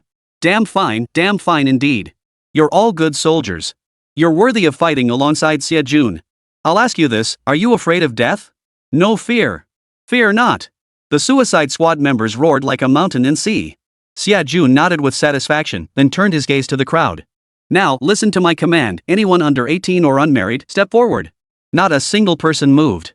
Xia Jun grabbed a short young man from the crowd and kicked him hard in the backside. Li Godan, you bastard, didn't you hear me? The short youth retorted indignantly. Reporting to the commander, I want to join the Suicide Squad. Get lost. Go grab your individual rations and get out of here. My Suicide Squad doesn't want virgins. Xia Jun then turned his gaze to the others. Those with children at home, step forward. But still no one stepped forward. Reluctantly, Xia Jun pulled several men out of the crowd. Must I drag you out one by one? Also, step forward if you're an only child at home or have elderly parents. Several veterans in the ranks spoke through tears. Commander, please don't send us away. Yes, sir. We're not afraid to die, let us go. Xia Jun's nose stung as he fought back tears and snapped, you lot aren't thinking straight. You just want me to go to hell and be cursed, don't you? Get out of here. Then, pulling out everyone who didn't meet the requirements from the crowd, he addressed the remaining 50+ men. Brothers, thank you for risking your lives to stand by me. I have a batch of liquor here. Let's finish this meal, drink this cup, and then head to the battlefield. One by one, the men set down their belongings and gathered around the table, devouring the army rations in big bites. After they were full, Xia Jun raised his bowl of liquor and looked around. Drink this cup, and we're off. Bottoms up. Cheers. After downing the wine, everyone strapped on their gear, checked their weapons, and set off with heads bowed. Not long after Xia Jun and his men had departed, a SUV sped up from behind the command post. Upon arrival, Meng Hu pushed open the door and stepped out. After a series of inspections, he entered the command room and froze upon seeing Su Lin bound to a chair. Staff Officer Su? Why are you tied up? Su Lin struggled as he spoke, hurry up and untie me. Go stop Xia Jun. Ha? What's going on? What happened to Colonel Xie? Xia Jun led the Suicide Squad to blow up the bunker. What? The commander personally led the men? Yes. No time to explain. By the way, did you come to deliver the secret weapon? That's right. I brought the stuff and came straight over. Heavy snow blocked the mountain pass and our vehicle broke down. We had to switch to another car for the emergency delivery, which delayed us a bit. No wonder. Old Sia can't wait a minute. He's already taken the men up there. Hurry and go get him back. How long has he been gone? Almost half an hour. Hearing half an hour, Manhwa Alliance glanced at the map and frowned. Damn it. He must be close to the location. With that, he slashed the rope with his knife and snapped at Su Lin. No time for chit-chat now. I need to rush back and rescue Colonel Sia. Then he burst out the door and barked at the two guards. You two, come with me. Grab your gear from the vehicle and follow me. Before the two guards could react, Su Lin roared from behind, follow Captain Meng's orders. The two immediately nodded and followed Meng to the vehicle. As they looked at the rows of tubular objects, their eyes flashed with keen interest. But they didn't have time to ask questions. They strapped on as many tubes as they could carry and followed Meng toward the trenches. On the front lines, Xia Jun led the suicide squad members, dodging enemy artillery fire all the way, until they finally reached the very front line. Fixing his gaze on the massive bunker ahead, Xia Jun took a deep breath and surveyed his suicide squad members. Men, form a relay line. You must get these explosive charges inside that bunker. Even if it costs you your lives, you must get them inside. Understood? Yes. Yes. Good. Hold your positions. Wait for the machine guns to reload, then charge on my command. The men nodded in unison, each clutching their explosive charge, their eyes burning with resolve. Finally, the machine gun ahead ceased its spitting fire. Just as Xia Jun raised his hand to signal, a whistling sound suddenly pierced the air from behind. Then, a wave of heat swept over their heads, hurtling toward the bunker ahead. The next second, a thunderous explosion echoed. A massive fireball erupted before them, engulfing the bunker. The powerful shockwave swept through instantly, stripping the snow-covered mountaintop air to reveal a patch of black earth. Chapter 197, Charge Toward Tiger Roar Mountain. Bonus Chapter. The deafening explosion stunned everyone on Tiger Roar Mountain.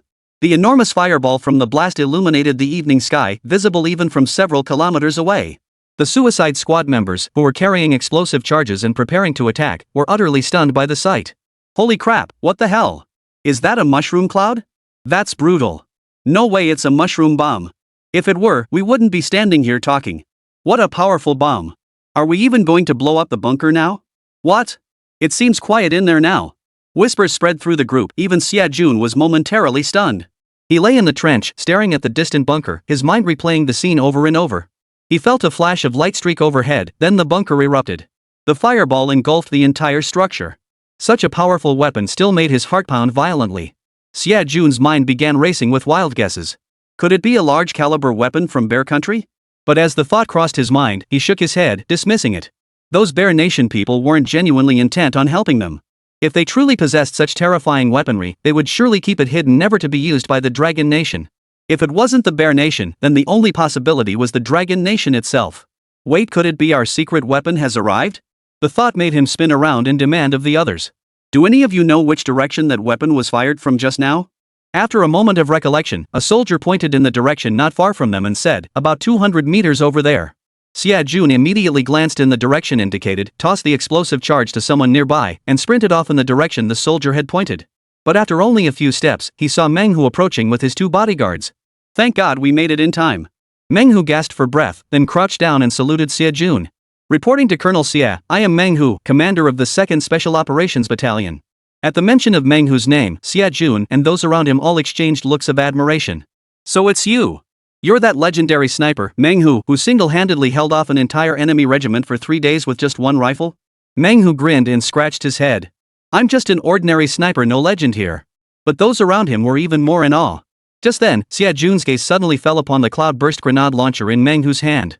Oh, right, Colonel Meng. That in your hands, could it be the very weapon that just took out that bunker? That's right. This is the secret weapon we delivered, the cloud-burst grenade. Cloud-burst grenade, cloud-burst grenade. Xia Jun's gaze was now entirely fixed on the cloud-burst grenade launcher. Meng saw through his thoughts and immediately handed the launcher over to him, beginning his explanation. By the time he finished, everyone standing beside him was dumbfounded, staring in stunned silence at the cloud-burst bomb barely half an arm's length long. Holy crap, this little thing can take down a bunker? That's terrifying. Its power is just absurd. Is it really that powerful? Most were stunned by Meng's description. After all, this weapon wasn't particularly large, yet it could inflict such devastating damage it was simply beyond their comprehension. While they were still doubting, Xia Jun had already picked up his binoculars and started observing the movements inside the bunker. 2 minutes passed. Why was there still no movement inside the bunker? Just then, two flanking bunkers opened fire toward the Dragon Nation's trenches. Bullets sprayed wildly. Xia Jun kept his binoculars trained on the central bunker, watching covertly. At that very moment, a group of people emerged from behind the bunker. Carrying stretchers, they charged into the central bunker under cover from the flanking bunkers. Soon after, bodies began being carried out of the bunker. Seeing this, Xia Jun's lips twisted into a maniacal grin. His gaze shifted to the flanking bunkers, then locked with Meng Hu's. "Commander Meng, might we witness the power of those cloudburst grenades once more?" Meng Hu's lips curled upward. "Certainly, no problem." The two men agreed instantly. Meng Hu operated the device while explaining its usage and precautions to the others. At that very moment, behind Tiger Roar Mountain, at the makeshift command post of Eagle Squad, young Commander Orlando watched as charred corpses were carried in one after another. Finally unable to contain himself, he covered his mouth and ran to the side, vomiting violently. The other commander's eyes were filled with shock that single cannon blast had stunned everyone into silence. They immediately radioed the bunker for updates, but received no response.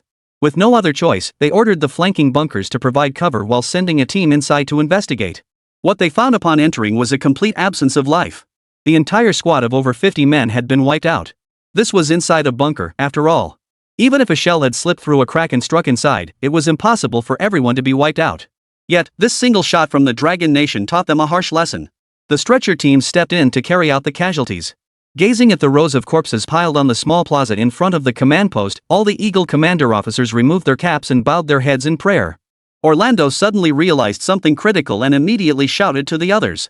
"The Dragon Nation now possesses a terrifying weapon. We cannot let our soldiers die like this anymore." No sooner had the words left his mouth than a blinding flash erupted from the distant hillside, followed by a deafening roar that reverberated all the way to the rear command post. Everyone froze in shock. Then, another flash of light erupted, followed by a burst of illumination from the bunker on the opposite side. At that moment, the entire Huming Mountain fell deathly silent. The Eagle commander and his soldiers all turned their gaze toward Huming Mountain. It seemed as though they all realized the same thing in that instant: Tiger Roar Mountain had fallen.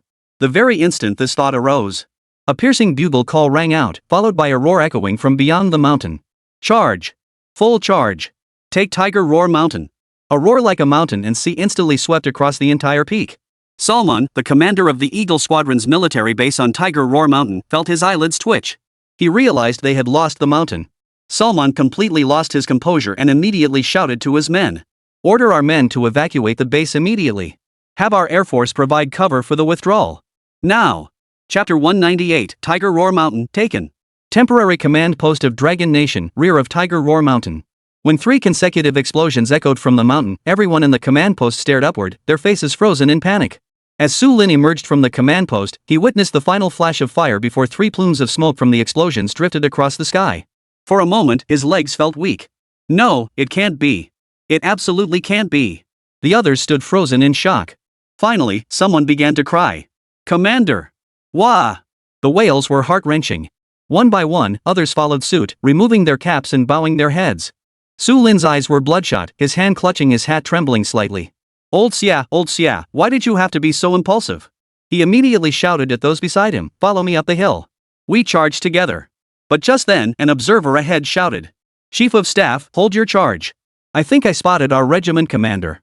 At these words, those with reddened eyes or wiping tears froze in place. "Not dead?" Su Lin was utterly stunned. He quickly snatched the binoculars from the other man and peered through them. Sure enough, charging at the very front was none other than their own regiment commander. "Ha! You old fox, you tricked me."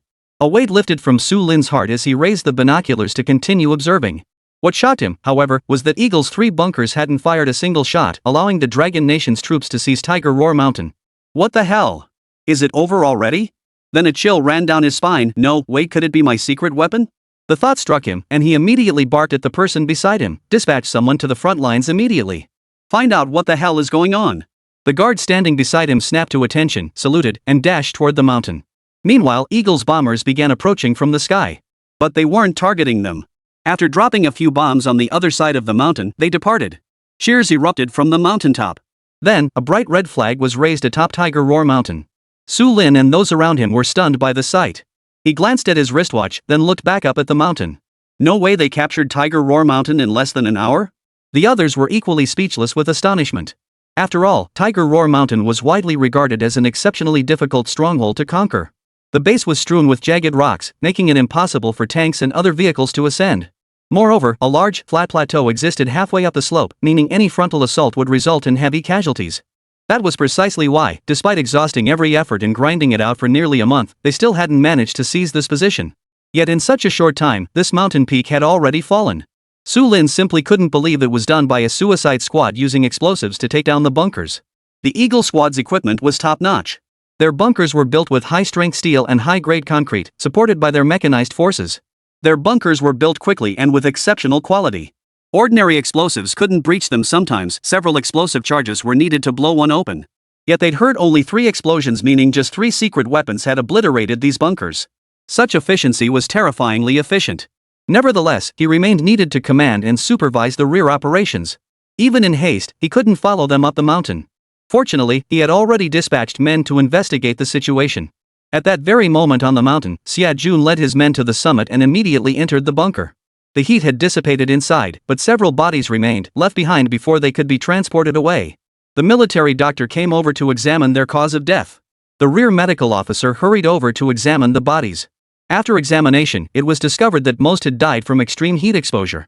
Furthermore, nearly every victim's eardrums were ruptured, indicating damage from shockwaves and overpressure. What shocked the medic even more was that these people had died almost instantly, without any signs of struggle. After reporting his findings, Xia Jun was utterly stunned. Is it really that brutal? One blast and they're all dead? This cloudburst bomb is seriously insane. Yeah, it's insane. Meng Bai's weapon is seriously brutal. Meng, who was also seeing the combat effectiveness of this weapon for the first time, his eyes filled with astonishment. He jotted down the explosion details in his notebook. All this data needed to be submitted for official records. Xia Jun inspected the other 2 bunkers as well, finding nearly identical results. It's important to note that Eagle's bunkers were exceptionally large. Especially during winter, they sealed these bunkers extremely tightly, partly to prevent enemy ambushes and partly for warmth. Little did they know their sealed space would prove fatal. Had the doors been open, a single cloudburst bomb likely wouldn't have wiped out everyone within those hundreds of square meters. After reviewing the findings, Su Lin and his men arrived. Witnessing the scene, both men couldn't stop grinning. Damn powerful. With weapons like this for assault operations, what have we got to fear? We can just wipe out any bunker. Yeah, if only we had this weapon sooner. Back when I fought those bastards, their bunkers gave us a real hard time.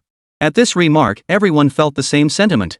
Back in the day, when Dragon Nation fought to reclaim a certain place, taking down a single bunker cost dozens, sometimes even more lives. Now they possess a weapon capable of remotely obliterating a bunker from a distance of around 200 meters. This absolutely qualifies as a bunker-busting marvel. Next, Xia Jun glanced at Menghu, a smile playing at the corners of his mouth. By the way, brother Menghu, how many cloudburst bombs did you bring this time?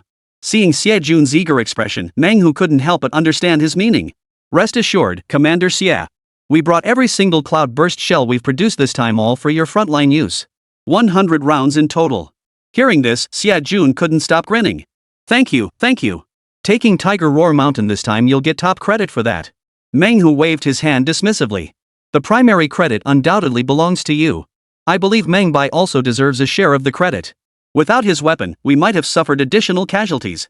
Xia Jun nodded in agreement. You're right. If not for Meng Bai's weapon, I might not be alive today. I owe him my life. Once this battle is over, I'll treat him to a drink. This time, Meng Bai absolutely deserves the top credit. Xia Jun then turned to Su Lin. Notify the flanking units we can resume our operation. Meanwhile, deep within a remote mountain forest in Longhua, at a secret base. Achoo! Meng Bai sneezed, rubbing his nose and pulling his cotton coat tighter around himself.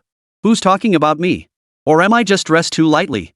Zhoya glanced at the time beside him and asked with concern, do you think our cloudburst bombs have reached the front lines yet? Meng Bai shook his head, his face equally helpless. No idea. Heard there's another blizzard up in the northeast. When the roads get rough, it's tough to get supplies to the front lines. Hope brother who can get them there soon. Just then, the phone on the table rang. Meng Bai picked up the receiver. This is Meng Bai. Who's calling?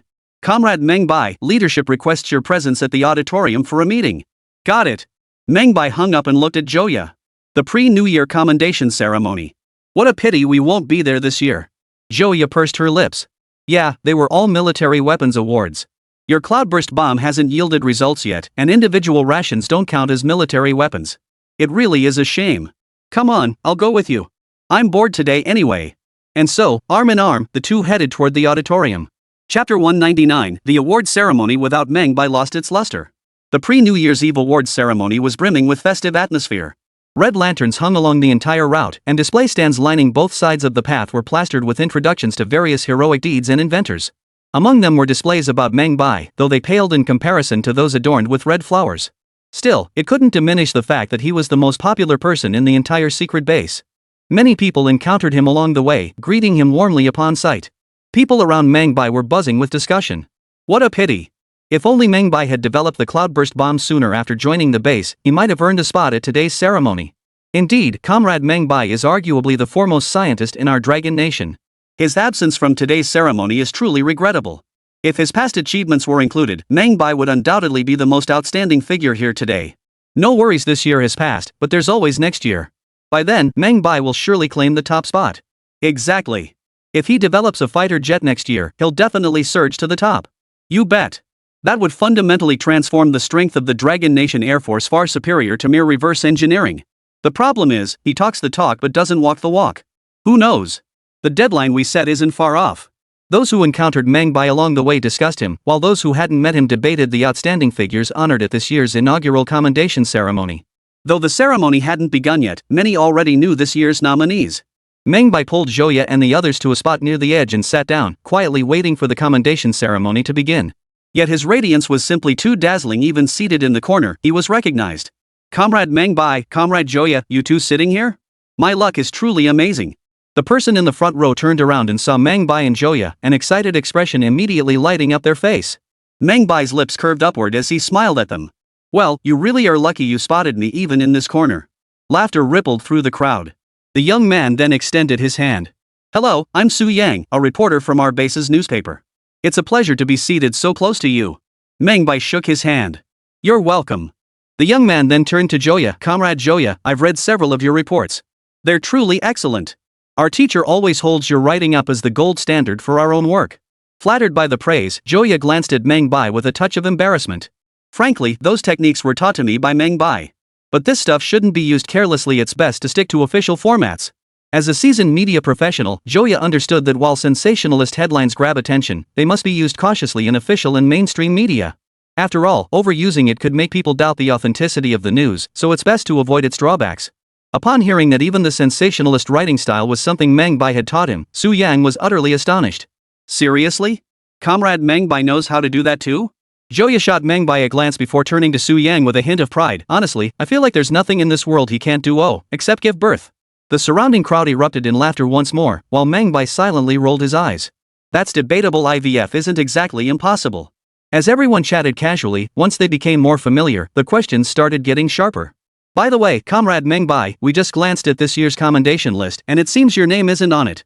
How does that feel? Everyone turned to look at Meng Bai. For them, an inventor of his caliber would undoubtedly dominate every commendation ceremony. But today, he was absent, and this was the base's very first commendation ceremony, making it exceptionally significant. Meng Bai merely smiled indifferently. No big deal. You guys don't understand what it's like to receive special commendations until your hands get numb. At this remark, the crowd fell silent. Then it dawned on them it was true. Ever since Meng Bai entered the public eye, he had already racked up numerous special merits. Some had calculated that his top-tier commendations far outnumbered his first-tier ones. He hadn't even received a single second or third-tier commendation. What kind of concept was this? He absolutely qualified as a super genius, a person who seemed destined for the most cutting-edge scientific endeavors.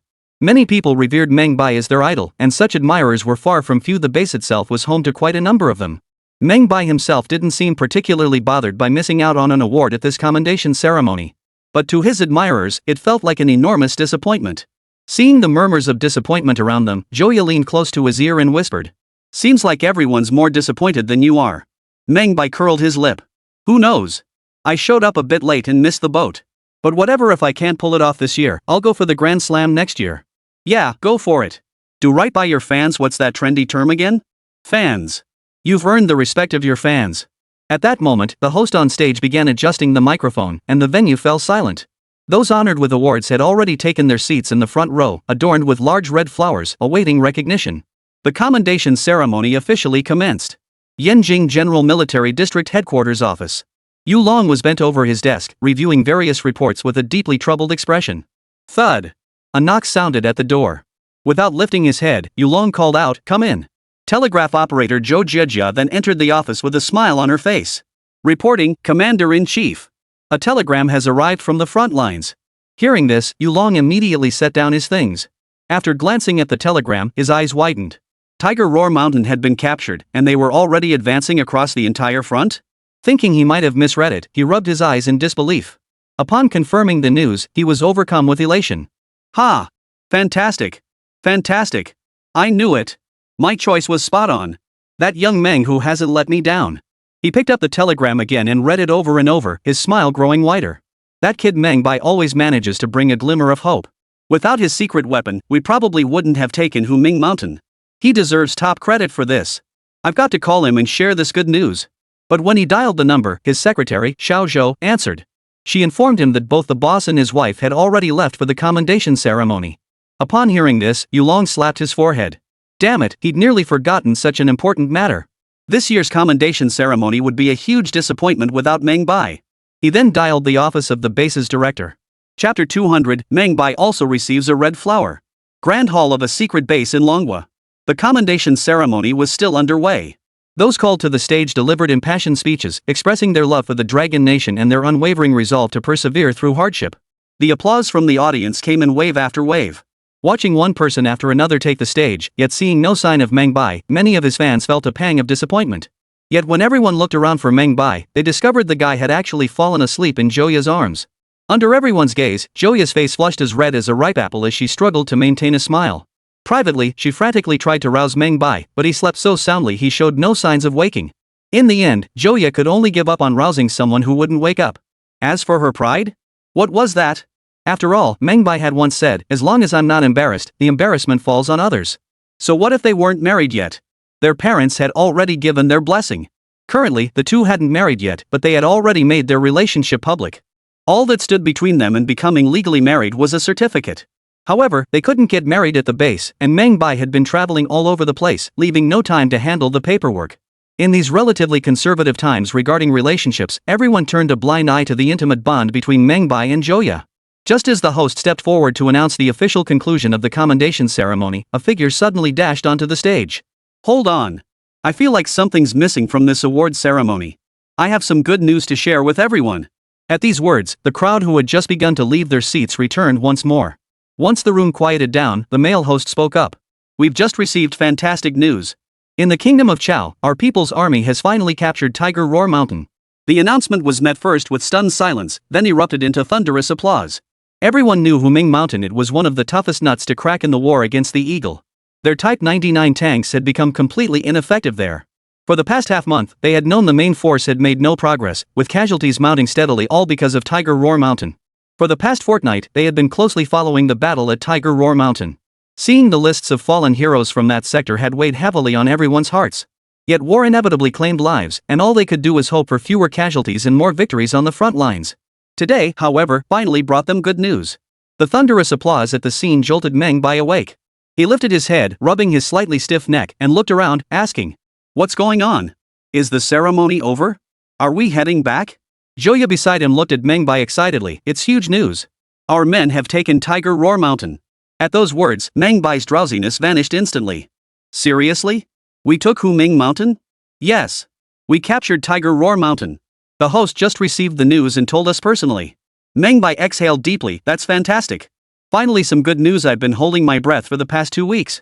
To be honest, casualties among the frontline combat units hadn't been decreasing, and Meng Bai was growing increasingly anxious.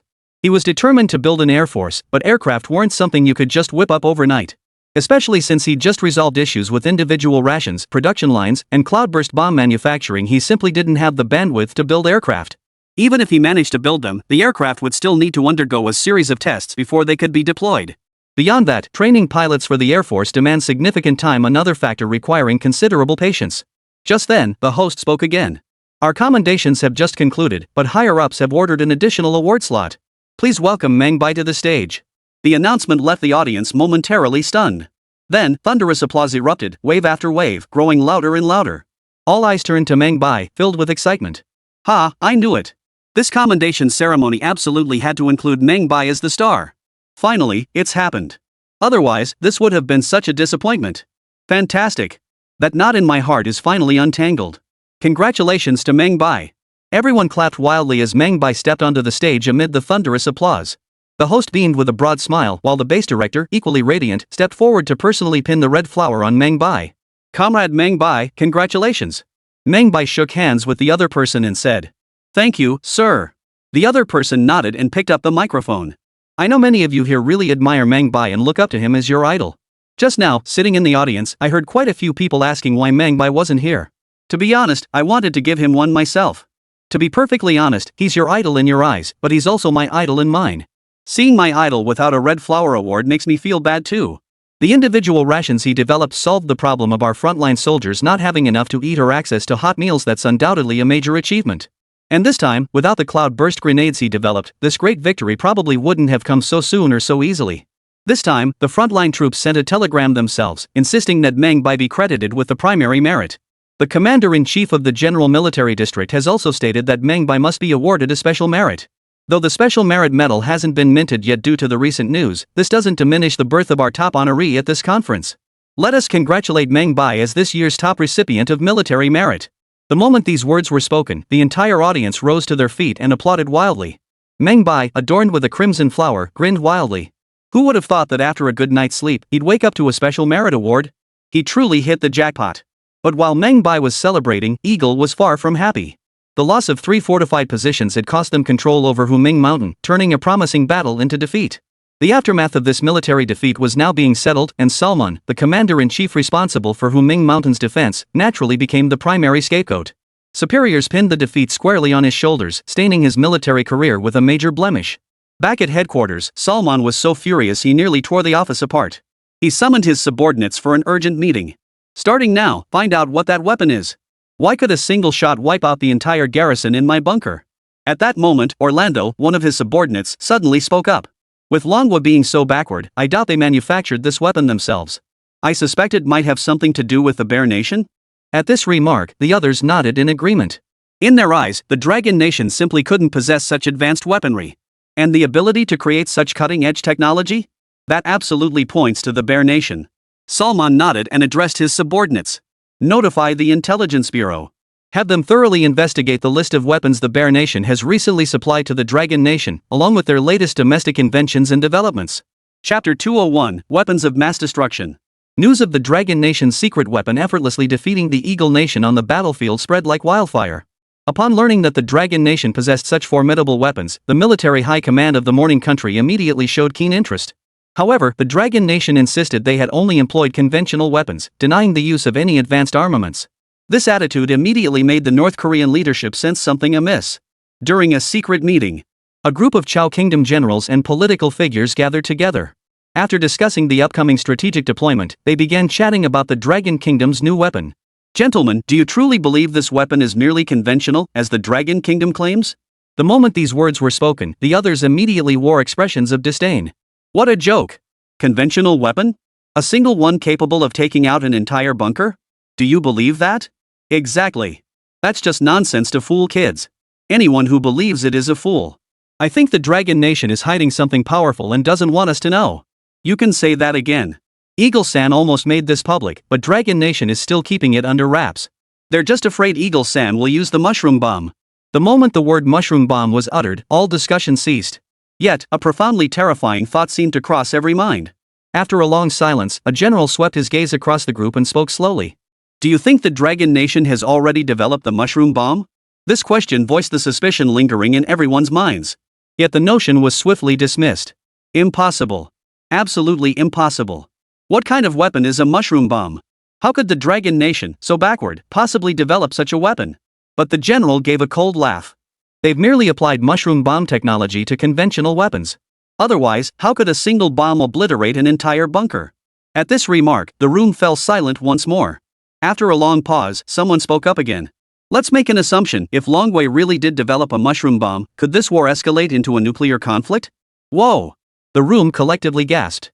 If this hypothesis holds true, it would mean the Dragon Nation has already begun applying mushroom bomb technology to conventional weapons. Wouldn't that be tantamount to provoking a nuclear war? Given the Eagle's temperament, they'd damn well fight. And where exactly are they fighting right now? Right on their own turf. If they actually dropped a nuke, they'd be the ones facing annihilation. It's been less than a decade since the Koreans endured mushroom clouds. The horrors are still fresh in everyone's memory. For a moment, everyone felt a chill run down their spines. Then, an elderly man stood up and spoke. Everyone, keep today's incident strictly confidential. We must remain prepared for the possibility of nuclear war at any moment. Meanwhile, at the headquarters of Eagle's intelligence agency, the bodies transported by special aircraft and the items collected from various bunkers had all been analyzed.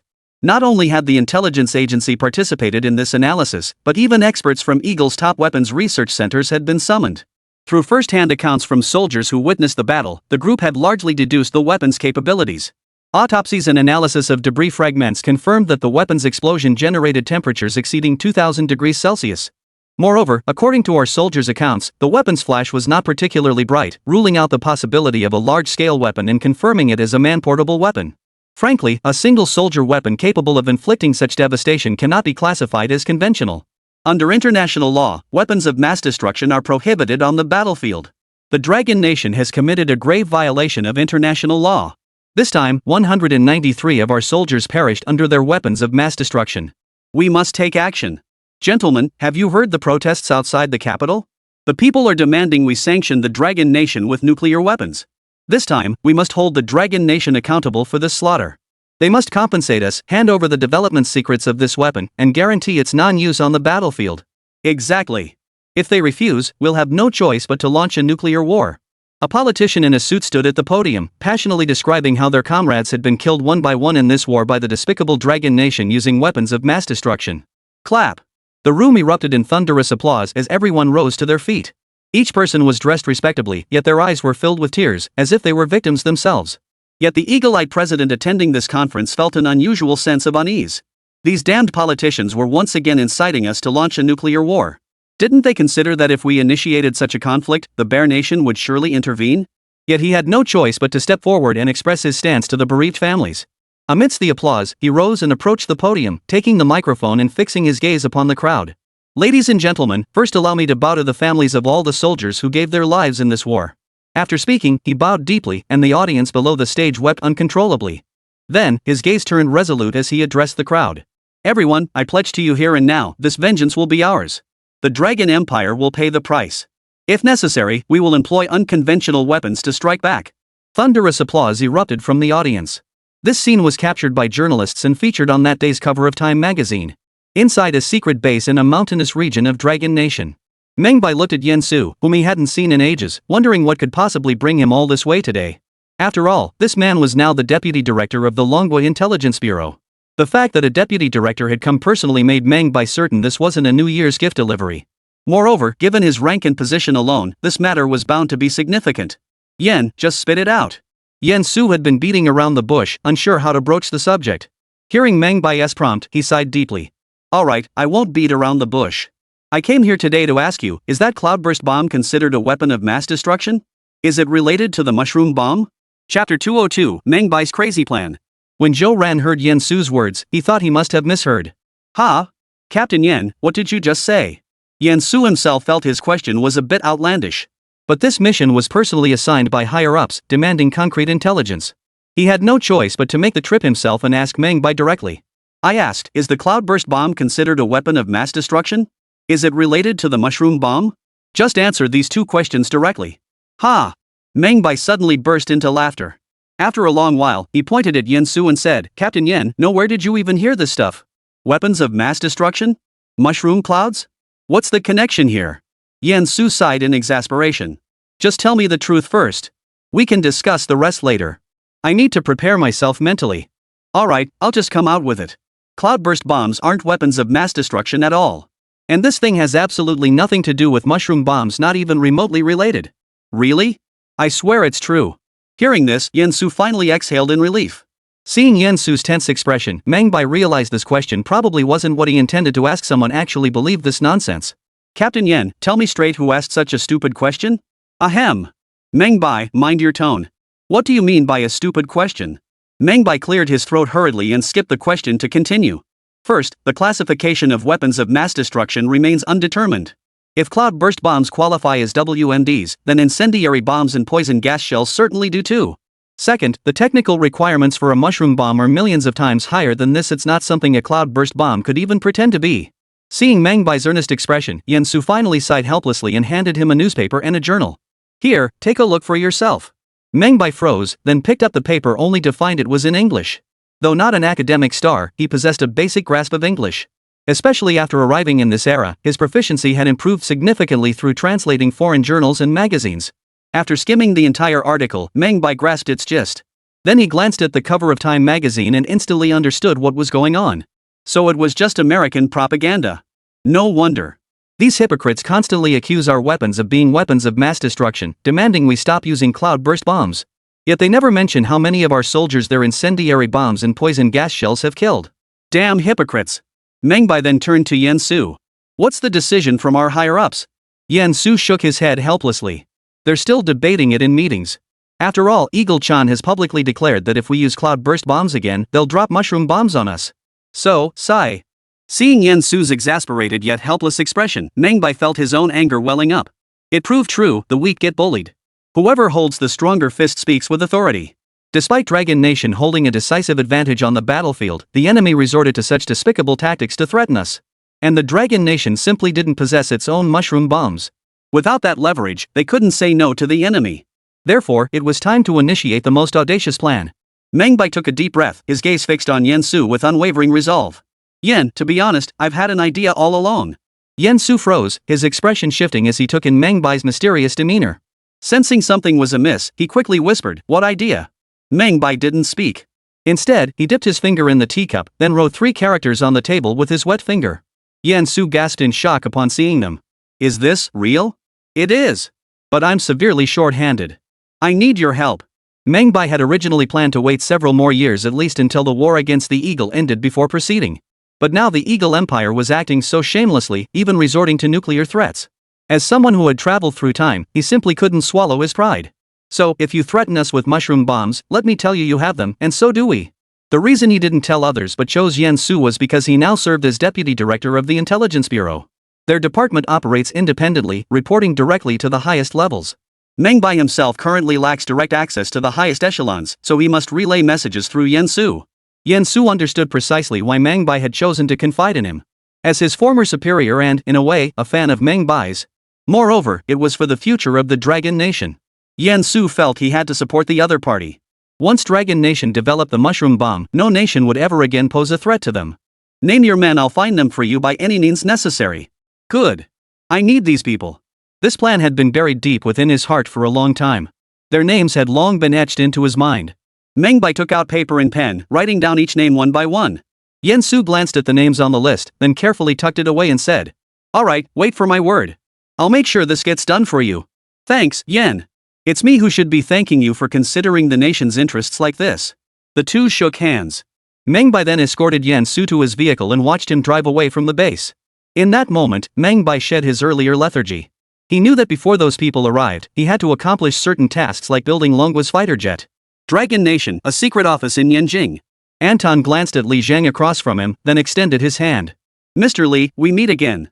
Li Zhang extended his hand and shook it lightly. "Indeed, we meet again. What brings you here this time?" "Ha, we're so familiar with each other now, asking why I'm here? Playing dumb? You know exactly why I'm here. Enough with the small talk. Today, the two of us are here as translators." At that moment, footsteps echoed from outside as Yulong, dressed in full military uniform, entered the office. Anton smiled at Yulong again. "General Yu, it's been a long time." Yulong merely gave a slight nod. "Where's your expert?" Anton glanced at his watch. "He'll be here soon. I'll go check on him." With that, Anton left the office. Taking advantage of the moment, Yulong turned to Li Zhang and asked, "What exactly are they here for this time?"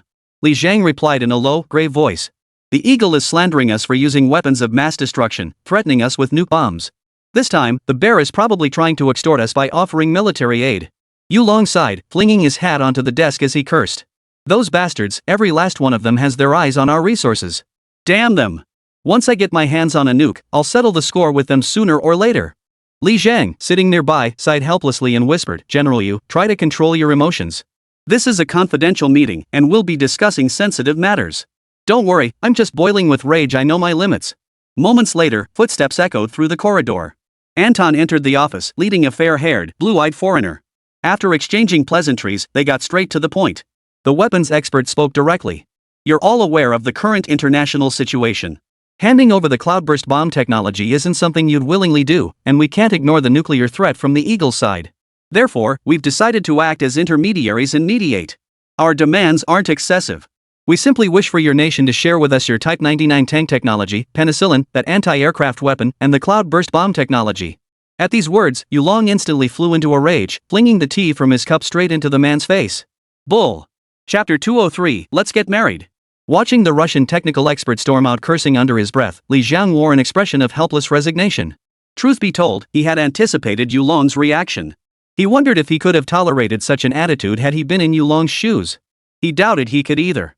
They were supposed to be China's good big brother, yet when faced with this situation, they frantically demanded concessions from China. It was utterly disgraceful. But the repercussions of this collapsed negotiation were far from trivial. After all, the Bear was one of only 2 nations globally possessing mushroom bombs. It was precisely because they possessed nuclear weapons that they could stand up to the Eagle. Having now offended them, if the Eagle truly decides to deploy nuclear weapons, the Dragon Nation will likely have no choice but to turn to the Bear Nation. Next time, though, the Bear Nation might not let the Dragon Nation off so easily. Expect them to demand exorbitant terms. General Yu, shall I escort you back first? Yulong watched their departing figures and shook his head. No need. I'll go apologize to the leadership myself. Well, actually, I think this might be for the best. No need to console me. I'll take responsibility for my mistakes. With that, Yulong slowly descended the stairs on foot and made his way toward that place. The path wasn't long, but it wasn't short either. Yulong had no idea how long he walked before finally reaching his destination. Upon meeting the senior leader, Yulong wasted no words and immediately admitted his mistake. Sir, I failed in today's negotiations and even spilled water on someone. I admit my mistake and am willing to accept any punishment. The big boss glanced at Yulong through the newspaper he held in his hand, a cigarette tucked between his fingers, then burst out laughing. I've heard all about it. Those Russians are truly despicable. They really think we're easy marks. All I can say is, you handled it perfectly. Hearing this, Yulong was taken aback. Sir, you've forgiven me? But the big boss suddenly turned stern. Forgive? Do you really think I could forgive you? Because of you, we're about to lose this unreliable ally in our fight against the Eagle Nation. Do you even understand the consequences of that? Yulong immediately lowered his head. I know. If you knew, why did you say something so stupid? I accept the punishment? I accept. Whatever the decision, I accept it. Even if it's execution by firing squad, I accept it. Execution? You wish. I won't let you off that easily. There's a challenging task waiting for you here. Take a look yourself. With that, the big boss pulled out a document and handed it to Yulong. Yulong glanced at the document and instantly widened his eyes in shock. Leader, is this real? Are we seriously developing our own mushroom bomb program? That's right. That kid Meng Bai is a talent. I choose to trust him. Besides, you and him have a good relationship. So this time, you'll be the point guard. Head to the far northwest to scout the location in advance and handle the initial construction. Sir. This. Yulong was overcome with excitement. He looked up at the senior leader, thinking he must have misheard. This wasn't punishment at all, it was a tremendous honor. Countless people would kill for this chance, yet none are qualified. The leader stubbed out his cigarette, lit another, and looked at Yulong. What? You don't want to go? Yulong shook his head hastily. Of course not. I just feel this honor is too great, should I really? The senior leader waved his hand dismissively. This is the most top-secret mission in all of Longwa. You're a battle-hardened veteran. I trust you. You must see this through successfully. Follow Meng Bai's commands and everything. With that, the senior leader patted Yulong on the shoulder. You have 3 days to pack your things and say goodbye to your family. As for the reason, make something up. This mission will likely take a long time, and you won't see your loved ones for years. Sir, you can rest assured. I guarantee I'll handle this flawlessly. Mei-cham, stay safe. Conditions over there will be harsh, so take care of yourself. I guarantee mission completion. As he left the office, Yulong's hands still trembled with excitement. He couldn't believe it. Even if you killed him, Meng Bai was actually going to investigate this matter. If possible, he desperately wanted to meet Meng Bai face to face to understand how this man could so casually pursue a mushroom bomb project, a matter so monumental that even he hadn't caught wind of it. But the current directive was to minimize contact with others as much as possible, so meeting Meng Bai wasn't an option for now. 3 days to say goodbye to his family? Honestly, Yulong felt it was too much time. He was itching to head straight to the far northwest with his team. Inside the Dragon Nation's secret base. Noticing that Meng Bai had become less cheerful and less prone to slacking off since his last meeting with Yin Su, Joya immediately sensed something was off with him. That evening, just as Meng Bai was about to head back to his office after dinner to continue working, Joya stopped him. Hey, what about the promise to spend 1 day a week with me? How long has it been since you last kept that? Hearing this, Meng Bai froze, then slapped his forehead. Sorry, I completely forgot. How about we go for a walk? Joya smiled and pointed to the path ahead. You haven't carried me on your back in ages. Let's see if I've gotten any heavier. With that, Joya climbed onto Meng Bai's back. Meng Bai carried Joya along the path. Neither spoke, simply feeling the chill wind blow past them. Finally, Joya patted Meng Bai's cheek. Tired? Put me down. Meng Bai nodded and set her down. Is something wrong? You've been so busy lately it's not like you at all. Joya looked at Meng Bai with intense seriousness, her eyes carrying a hint of pleading. If it's inconvenient to tell me, you don't have to. But, you once promised me you wouldn't leave me behind. Hearing this, Meng Bai smiled instantly and pinched her cheek. Silly girl, how could I ever abandon you? I told you I promised you in my past life that I wouldn't lose you again, and I swear I won't in this one either. I know you don't just belong to me, you belong to the nation too. I can't be selfish. Go handle your responsibilities. Just let me know you're still out there. I promise you. No matter where I am, I'll make sure you know I'm always here. I won't abandon you again. That's more like it. Meng Bai felt warmth in his heart and lifted Joya into his arms. Joya wrapped her arms around his neck and said, let's get married. Chapter 204, I can only bring my wife, so we have to get married. Joya's words left Meng Bai completely stunned. Truth be told, he'd fantasized about countless ways to propose. He'd planned and rehearsed the scene countless times in his mind. But he always felt something was missing, always wanting to give Joya a perfect proposal. Yet, no matter how much he thought about it, he never imagined Joya would actually propose to him. Seeing Meng Bai's stunned expression, Joya's cheeks flushed crimson. Will you accept? Only then did Meng Bai snap out of his daze. His eyes brimming with surprise and awe, he rushed forward, scooped Joya up in his arms, and shouted at the top of his lungs. I do. Just then, a patrol team happened to pass by. Hearing the loud shouts nearby, they instinctively turned to look. Upon recognizing Meng Bai and Joya, each patrolman wore an expression of envy. The squad leader immediately commanded, halt. Right face. Snap. Everyone turned around. Clap. Clap. Everyone clapped, smiles lighting up their faces. Congratulations. May you soon be blessed with a son. May your love last 100 years. Everyone offered their blessings. Meng Bai set Joya down and waved his thanks to the crowd. At this very moment, Meng Bai felt utterly blissful. Having pursued her from his past life into this one, the two had finally achieved their destiny. 4 lifetimes of lovers. Though Joya had cut short the proposal process, Meng Bai felt as if fate had always intended it this way. Perhaps imperfection was the truest form of perfection. Meng Bai gently took Joya's hand and said, there's something I need to confess to you. Joya looked at Meng Bai, her heart skipping a beat. Good news or bad? Well, it's good news, but it's also not good news. Huh? What do you mean? Just tell me, is it good or bad for both of us? Maybe it's bad news. What? Joya gently withdrew her hand from Meng Bai's grasp, her lips trembling slightly. How could you do this to me? Seeing Joya like this, Meng Bai froze. You knew? I knew, but I never believed it. I never imagined you'd like that kind of woman. Meng Bai? Holy crap? What's going on? What do you mean like that kind of woman? What the hell are you talking about? But Joya was already furious. She turned and ran off, her sobs echoing behind her. Meng Bai hurried after him. Hey, let me explain. I won't listen. You went with that woman, didn't you? Joya's heart was breaking at that moment. That was the man she loved most. How could he betray their love like this? Joya, you've got the wrong idea. It's not about a woman, I was talking about something else entirely. Meng Bai lunged forward in a single stride, grabbing Joya by the arm. I was talking about my upcoming research trip in a few days. What woman? Joya turned her tear-filled eyes toward Meng Bai. What did you say? I said it's not about a woman. No, wait, there's no woman involved at all. It's about an important research project. Meng Bai hadn't expected her to misunderstand him as having something going on with another woman. He was truly innocent. He couldn't even fathom how he'd gotten entangled with another woman. But he was still happy at least Joya cared about him. Hearing Meng Bai's words, Joya looked at him with a puzzled expression. Really? Of course. I swear. Meng Bai raised 3 fingers to the sky in a solemn vow. Seeing this, Joya quickly pulled his hand down, her face full of reproaches. She said, fine, I believe you. But why do you have to be so mysterious and keep me guessing? It's not that I don't want to tell you, it's just that I really can't talk about this. Meng Bai wanted to tell Joya, but the mushroom bomb's classification level was simply too high. Not even Joya could be told. If you can't tell me, then what were you going to tell me? What I want to tell you is that I might disappear for a while. You might not be able to reach me, but don't worry, I'm just going to do some research. Huh? Joya sensed something, then looked at Meng Bai earnestly. How long? A few years, I suppose. Meng Bai didn't dare underestimate the time needed. After all, the Dragon Nation currently had no nuclear industry infrastructure whatsoever, and they'd also have to source uranium raw materials. This wasn't something that could be accomplished in a day or two. Yet upon hearing it would take years, Joya froze. What kind of research requires such a long time? A crucial research project. It concerns the future of the Dragon Nation. Ha? Is it that serious? Can I come along? Seeing the longing in Joya's eyes, Meng Bai knew that if he didn't take her this time, she'd likely be upset for a long while. Besides, he didn't want to disappear right after their wedding. That would be an enormous ordeal for a newlywed bride. I'll figure something out. With the misunderstanding cleared up, Meng Bai breathed a sigh of relief. Hand in hand, they walked toward the dormitory.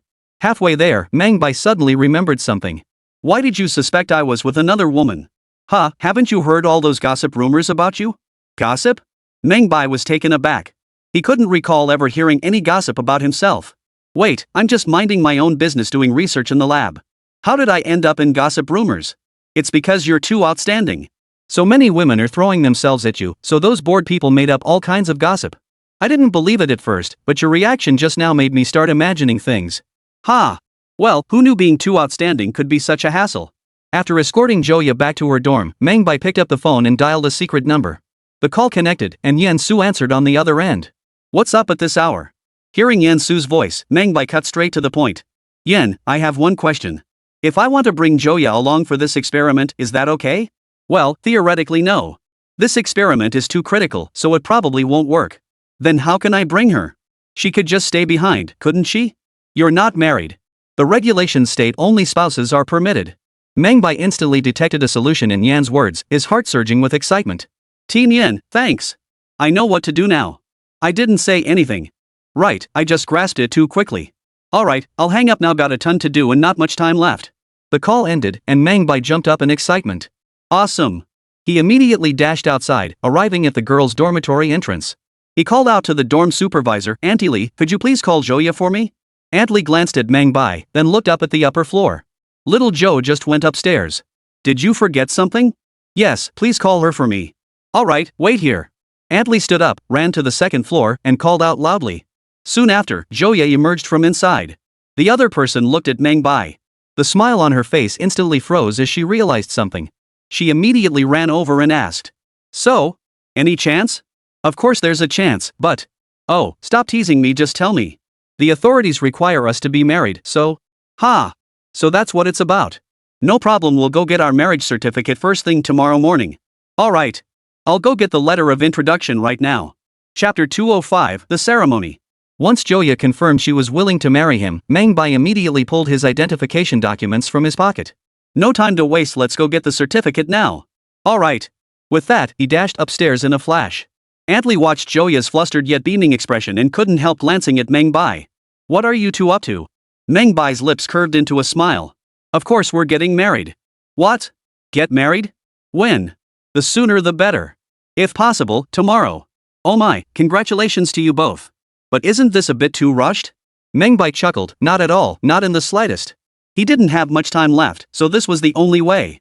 Meng Bai had made up his mind, he'd go get the marriage certificate today, pick it up first thing tomorrow morning, and hold the wedding right after returning. This way, he could resolve the fighter jet matter before his departure. The local civil affairs bureau wouldn't be open in time, but to ensure Meng Bai and Joya could marry smoothly, the military district's civil affairs department made an exception and opened early.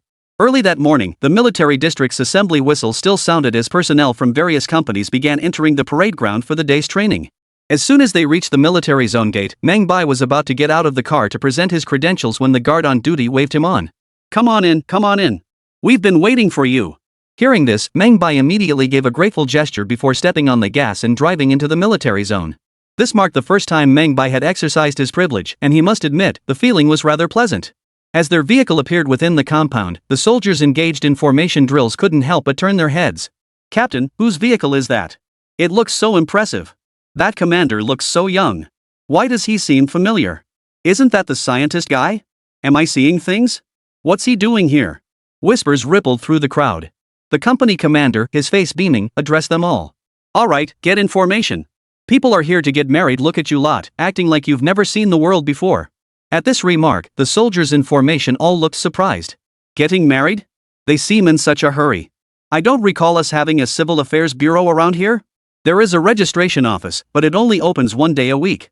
Special treatment for special cases, he's a renowned scientist after all. Envy rippled through the crowd. Meng Bai followed their directions to one of the offices, where people waiting to register had been there for quite some time. Thank you for your hard work. Here are our documents. Meng Bai and Joya both presented their documents and wedding candies. The registrar smiled broadly as he took the documents and inspected them. Come on over here for the photo. Closer. Not too close. Comrade Meng Bai, move a bit to the right. Perfect. Click. As the shutter clicked, the registrar looked at the couple and said, Congratulations, you are now legally married. However, due to the photo. Before he could finish, Joya pulled a photo from her pocket. Is this acceptable? The other person took the photo and glanced at it, then froze for a moment. The photo had been taken in front of a tailor's shop. Their heads were pressed together, radiating an intimate closeness. Seeing this scene, the registrar's face lit up with a touch of envy. Of course it's fine. Absolutely no problem. But we'll need 2 copies. Meng Bai's lips curved upward as he pulled the prepared photo from his pocket and handed it to the clerk. He then turned to look at Joya. Did you think I didn't bring it? Joya raised her little fist. Good thing you did, or else. After affixing their photos and stamping it with a red seal, their one-of-a-kind marriage certificate was officially issued. Meanwhile, upon receiving the news last night, Zhou Guoliang and his wife had rushed straight to the secret base. After all, their daughter's lifelong commitment was a once-in-a-lifetime event. Even the most urgent matters had to be postponed. And Li Shaoxuan had come along too. Originally, Yulong was supposed to be the officiant, but unfortunately, he had vanished without a trace, leaving only Li Shaoxuan. Today, Li Shaoxuan wore a crisp military uniform with his hair meticulously combed. Stepping out of the car and seeing the base adorned with red window decorations and double happiness characters everywhere, a smile couldn't help but spread across his lips. Excellent. Absolutely excellent. Today's officiant was doing a splendid job. He then strode into the kitchen, where several pigs were being butchered on the workbenches. The chefs bustled about, preparing various dishes. The grand hall seats had been removed overnight, replaced by row upon row of round tables as guests awaited the wedding banquet. Li Shaoxuan glanced at his speech, then turned his gaze to the visibly excited couple beside him, Zhou Guoliang and his wife. You two haven't prepared anything, have you? Zhou Guoliang shot Li Shaoxuan a glance. Are you kidding? How could we not prepare for our daughter's wedding? We finished everything months ago, but these 2 little ones never said a word. Li Sujuan, standing nearby, surveyed the hall, unable to hide the smile at the corners of her eyes. Yes, we've been preparing for this day for so long, Lil Zhou and I. Finally, it's here. Now we parents have nothing left to worry about. Except. At this point, Li Sujuan couldn't help but sigh. It's just a shame our in-laws passed away so early. Otherwise, they could have been here to see them. Zhou Guoliang nodded in agreement. They were patriots who gave their lives for the country. They deserve our respect. At that moment, Meng Hu, tall and imposing in his crisp military uniform, walked in from outside. He had been on a mission at the front lines when his superiors informed him that Meng Bai was getting married and ordered him to return immediately. So he pulled out directly from the front lines. Without even time to shower, he changed into a fresh set of clothes and rushed back on a special flight. Seeing the joyous atmosphere in the hall, he couldn't help but smile. His colleagues from the Weapons Research and Development Center were also busy preparing alongside him. Additionally, numerous generals and commanders from various military regions had rushed over, along with several leaders from Yanjing. The scale of today's event was truly grand, the most bustling occasion ever seen in this secret base nestled among the mountains. Time ticked by, and everything proceeded in an orderly fashion. Exactly 12 noon. The grand hall was now filled to capacity. Amidst the crackling sound of firecrackers outside, Meng Bai, dressed in a crisp suit, and Joya, adorned in a magnificent wedding gown, walked hand in hand into the hall. The entire audience erupted in applause, the atmosphere electric. This was followed by speeches and the traditional bow to heaven and earth. When they were escorted to the bridal chamber and seated in the room, Meng Bai and Joya sat facing each other. Hand in hand, they both looked deeply moved. This day seemed to have taken forever to arrive, yet they didn't quite know how to proceed. Meng Bai cleared his throat, then pulled a document from his breast pocket and handed it to her. We can be together forever now. Joya paused slightly, took the document, glanced at it, and her eyes widened with surprise. Mushroom bombs? We're going to research mushroom bombs? Meng Bai nodded, a faint smile playing on his lips. This journey will be tough. I'm not afraid, as long as I'm with you. With that, Joya stood up, pushed Meng Bai down onto the bed, and then flicked off the light with her toes. It's not right for a grown man to be on the bottom, is it? How about? No way. The first night has to be my call, I'm on top. Chapter 206, Fighter Jet Development officially commences. On their second wedding day, Meng Bai and Joya enjoyed a rare lie-in. By the time the sun was high in the sky, the outside world had already begun bustling with activity. Meng Bai gazed at Joya, who was staring intently at him from his embrace, his happiness reaching its peak. Starting today, we'll be changing how we address each other. My dear wife. Got it, my dear husband. Ha! So when should we get up? How about one more round? As Joya burrowed deeper into his embrace, Meng Bai quickly stopped her. Hold on, save your bullets. Wasting them all on the first day? Even the toughest bull would get worn out. Hee, scared? Scared. After a moment of playful wrestling on the bed, the two finally climbed up, got dressed, washed up, and had a simple breakfast. As they stepped outside, everyone on the street greeted them. Meng Bai felt refreshed and stretched lazily before joining hands with Joya as they headed to the weapons center office. Hey boss, congrats on the wedding. Happy wedding, boss. Boss, when are you going to give us a little nephew? Everyone greeted him warmly. Meng Bai laughed heartily and handed out candies he'd prepared earlier. Alright, I pushed myself to the limit yesterday to get you all a day off. Today, we're back to work. At the mention of work, the candies in their hands suddenly lost their sweetness, and their eyes filled with anticipation. Boss, is this actually real work this time? At this remark, Meng Bai glanced at his assistant. Are you implying my previous work wasn't serious? The assistant chuckled and scratched his head. It's mainly because that fighter jet Sue promised still hasn't shown up. That brat Luo Jun has bragged about it in our office several times already. We've all had enough. The others nodded in agreement. Yeah, boss. You have no idea how cocky that Luo Jun kid is. He keeps saying they'll finish assembling it soon and wants our whole team to come see it. We've got to show him what we're made of. Otherwise, he'll think we're just dodging the tough parts of building the plane by focusing on other stuff. Yeah, boss, let's show them what we're made of. Everyone's been working hard to learn how to build airplanes. Everyone is incredibly eager. After all, aircraft represent a revolutionary leap in military capability. Therefore, Dragon Nation absolutely must possess the capability to independently research, develop, and manufacture aircraft. After all, Meng Bai had previously boasted about developing an aircraft more advanced than the MiG-17 fighter copied from Barrett Nation. They'd waited far too long for this day, especially after achieving unprecedented victories on the battlefield. The Eagle Nation was in a one-sided stalemate, now resorting to threatening Dragon Nation with nuclear weapons. Thus, they absolutely must possess their own fighter jets and even mushroom bombs. However, in the eyes of the masses, such world-ending weapons like mushroom bombs were beyond their comprehension. Aircraft, however, were something they could realistically build in the near future. Joya, standing nearby, nudged Meng Bai. Alright, stop teasing everyone. Just announce it already. At this, anticipation flared in everyone's eyes. Meng Bai composed his expression, pulled a small notebook from his pocket, and declared. Since you're all so eager to hear about our next development project, I hereby officially announce the development of the all-new second-generation fighter jet is officially underway. The moment he spoke, thunderous applause erupted from the audience below the stage. Just then, someone suddenly asked, Boss, what exactly is a second-generation fighter? Others nodded in agreement, their faces brimming with curiosity. Even Joya found Meng Bai's new term somewhat puzzling. Yeah, why call it a second-generation fighter? Seeing everyone's curious expressions, Meng Bai's lips curved upward as he began explaining the second-generation fighter. First, I'll tell you that the second-generation fighter is a jet capable of speeds matching or even exceeding the speed of sound, powered by a turbojet engine. Second, this fighter features an aluminum alloy airframe, making it lighter yet stronger.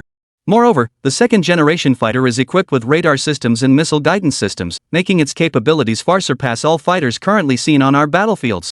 When Meng Bai finished speaking, everyone present was stunned. Exceeding the speed of sound, what does that even mean? Faster than the speed of sound? Goodness, what kind of terrifying speed is that? Seeing the stunned expressions on everyone's faces, Meng Bai realized most likely hadn't even heard of concepts like the speed of sound or the speed of light.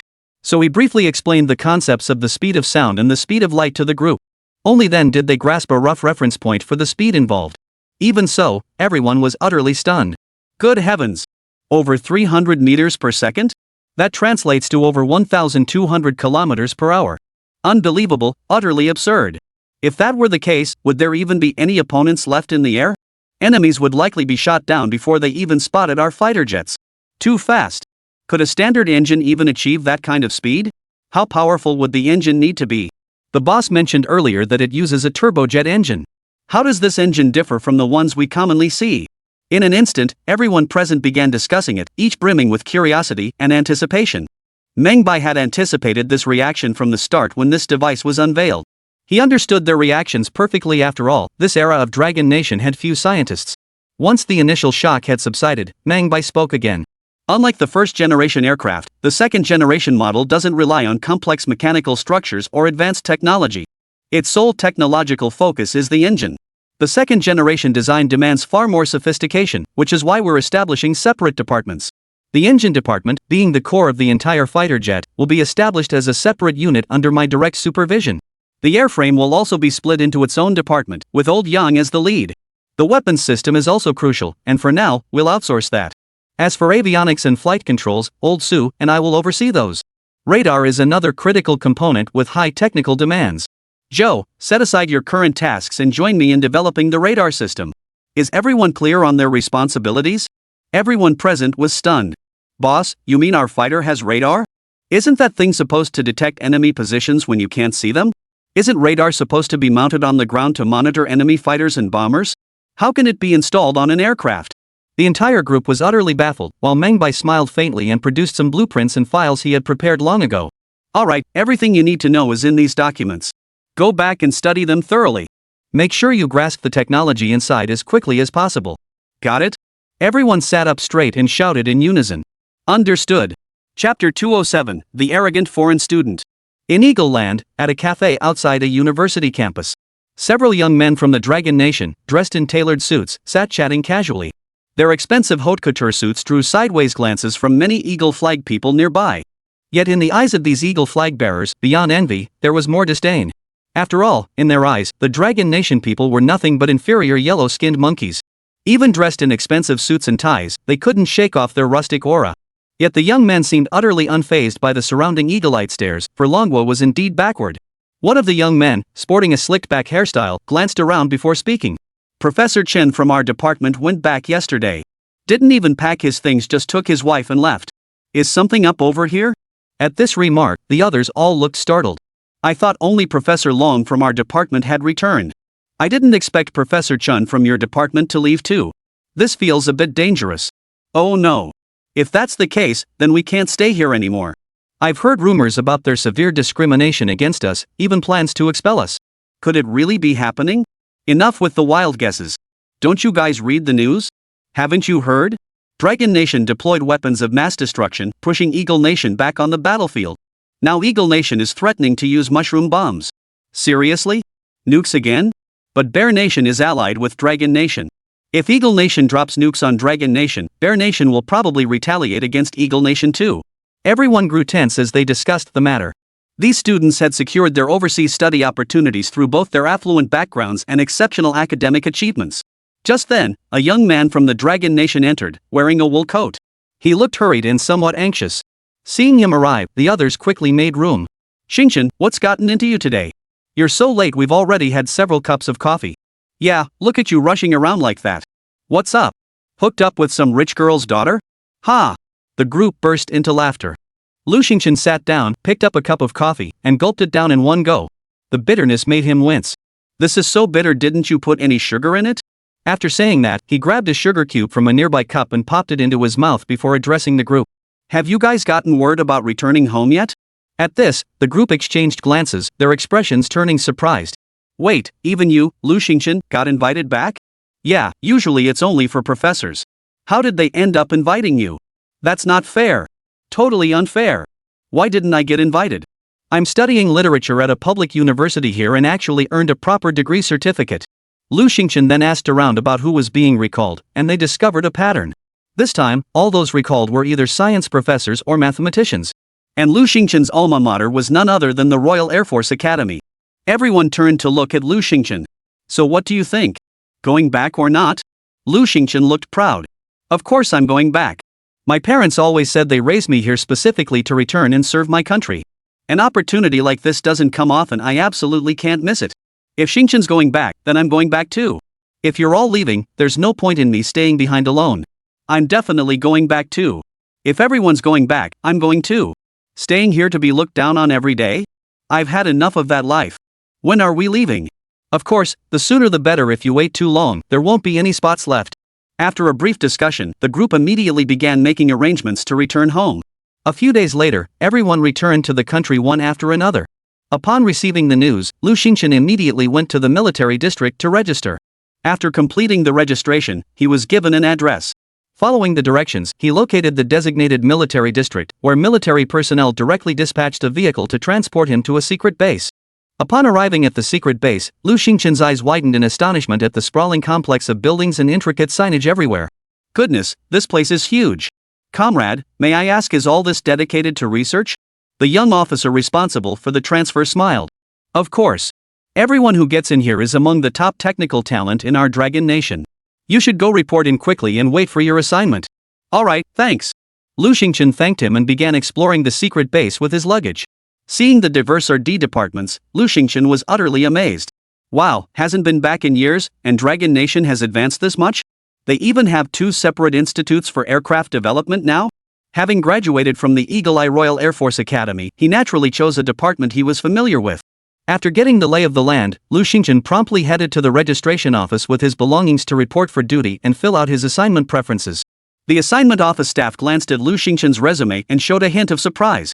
Wow, an overseas returnee with top credentials. Comrade, our base needs talent just like you. By the way, I see you listed fighter jet or D as your preference. We currently have 2 such departments. Which one would you like? Lu Xingchen, unaware of the specifics of either division, inquired. Is there any difference between the 2? There is a difference. The Jinling Arsenal Air Force RD Center primarily focuses on reverse engineering Russian fighter jets. They've already completed the engine section, with only the airframe and avionics remaining. Meanwhile, the Weapons RD Center is just getting started. Hearing this, Lu Xingchen felt a surge of excitement. What's there to consider? The Weapons RD Center, of course. All those years studying at the Eagle Wing Royal Air Force Academy, wasn't it precisely to contribute his strength? If he joined the Jinling Arsenal Air Force RD Center, he'd likely end up doing menial tasks and waiting for others to finish their work. I choose the Weapons RD Center. Alright, here's your letter of introduction. You can head straight to the interview. No problem. Thank you, sir. Lu Xingchen was beyond thrilled. He first used the letter to sort out his accommodation, then headed straight to the Weapons RD Center. Weapons RD Center. Meng Bai sat in his office reviewing the list of applicants, a look of surprise crossing his face. Quite a few people have returned from abroad recently. Joya nodded beside him. Yes, the secret project is still recruiting and screening candidates. There are so many people to evaluate, and the requirements are extremely strict. After all, it's a top secret project. Too many applicants don't meet the criteria, so they've been assigned to various locations. No wonder we couldn't find suitable candidates before. These days, all the applicants are top-tier returnees. Just then, he spotted one resume. Lu Xingchen, 23 years old, graduated from the Royal Air Force Academy in Eagle Land. This one's got potential. Let's bring him in for a second interview. Hearing this, Joya nodded and took the resume outside. Shortly after, a knock sounded at the office door. Come in. The door opened, and a young man dressed in a suit entered the room. Hello, I'm here for the second interview. My name is Lu Xingchen.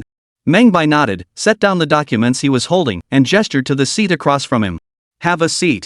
I hear you're from abroad. Do you drink Chinese tea? I do. I've been drinking it since I was a child. Lu Xingchen sat down with impeccable manners.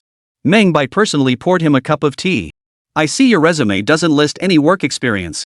Could you tell me about your research or work abroad? Lu Xingchen replied with a look of pride. Finding work abroad isn't easy.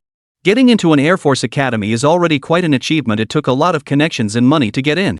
Noticing Meng Bai's slightly off expression at this point, Lu Xingchen quickly added, but my theoretical knowledge is quite extensive.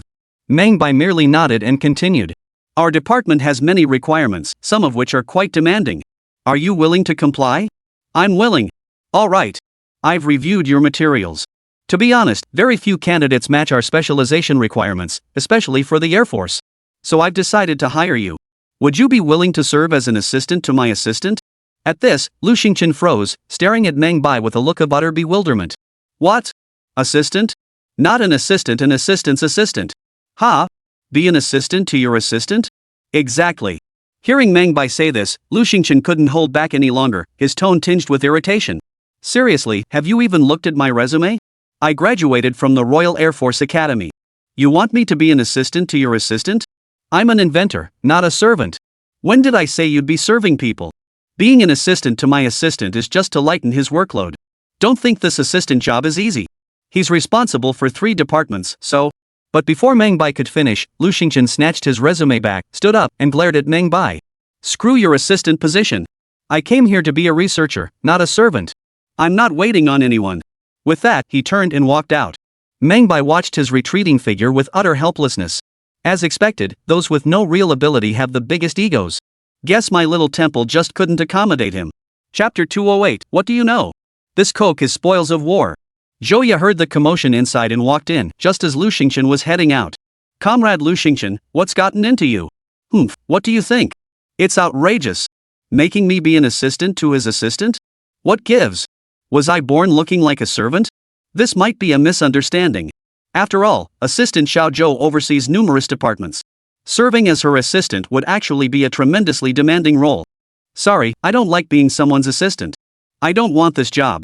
I'd rather go to the Air Force or D Center at Jinling Arsenal. With that, Lu Xingqian strode off arrogantly. Zhouya watched his retreating figure, seething with anger. She stormed into Meng Bai's office to vent. What kind of person is this? He wants to be a technician right off the bat? He doesn't have the qualifications. How could we assign him that kind of work? He won't even take an assistant position. Meng Bai chuckled and stepped forward to console her. He's an overseas returnee, after all. Cut him some slack. People like him look down their noses at everything. They can't stand this dump. Let him go. As someone who had traveled through time, Meng Bai understood this type of person all too well. These spoiled brats relied on their family's wealth to study abroad, polishing their credentials just to land a respectable job back home. Of course, one shouldn't lump everyone together. In this era, there were also those with genuine ideals and aspirations who studied abroad, mastered their skills, and ultimately returned to serve their country. But clearly, Lu Xingqian, the one who just complained about his job assignment, wasn't one of them. Zhouya still couldn't quite swallow her anger. Humph. He looks down on us, but we look down on him. Shortly after, Meng Bai gathered members from all departments to begin formulating the work plan.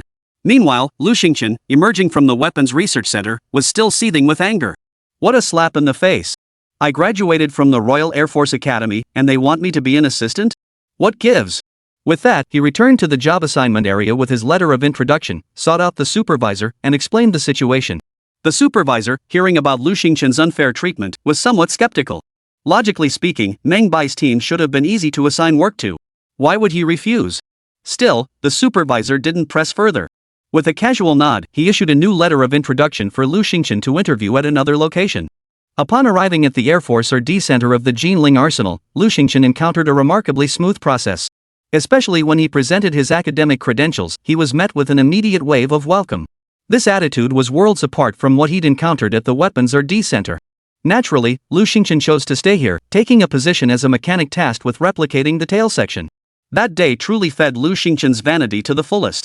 Upon arriving at the Jinling Arsenal Air Force or D Center, everyone swarmed around him, asking about all sorts of Eagle Sauce Air Force equipment.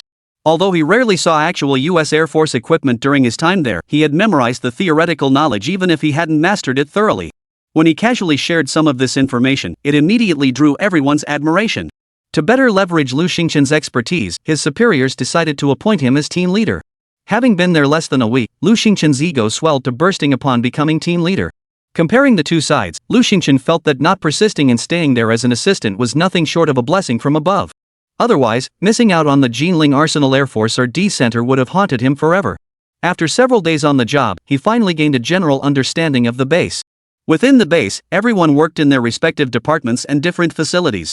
But when it came to meals, they were divided by sector. Several departments shared a cafeteria, and theirs happened to be the one shared with the Weapons or D Center. The thought of encountering Meng Bai filled him with a burning desire to thoroughly humiliate him, to make him realize that passing up someone of his caliber was a colossal mistake. And that day, he actually got his chance. Meng Bai was running back and forth between three departments, swamped with work to the point of exhaustion. He rarely even made it to the cafeteria for meals. Finally cracking the radar issue that day, Meng Bai breathed a sigh of relief and took his entire department to the cafeteria for a celebratory meal. When they arrived, Meng Bai pulled out his long-hoarded stash of Coke and handed out bottles to everyone. The look of shock on their faces was priceless. Wow, this must be from the States, right? Must have cost a fortune. Yeah, I remember this stuff costs a few bucks a bottle, damn expensive. Boss, you're really splurging, but it's a nice nod to our hard work. Meng Bai chuckled, pulled out a bottle opener, popped the caps, and handed one to Zhouya beside him. If you want to thank anyone, don't thank me, thank Meng Hu. This stuff was captured from the Eagle's troops by their frontline forces. Hearing this, everyone was stunned. Wow, I never imagined this stuff was actually war booty. It's so precious. Boss, why didn't you say so earlier? I already opened it. If I'd known, I'd have saved it to brag about later. Got it straight from the battlefield. Exactly. But to be fair, Eagle Sauce's combat skills are lacking, but this cola is pretty good, sweet with a nice fizz.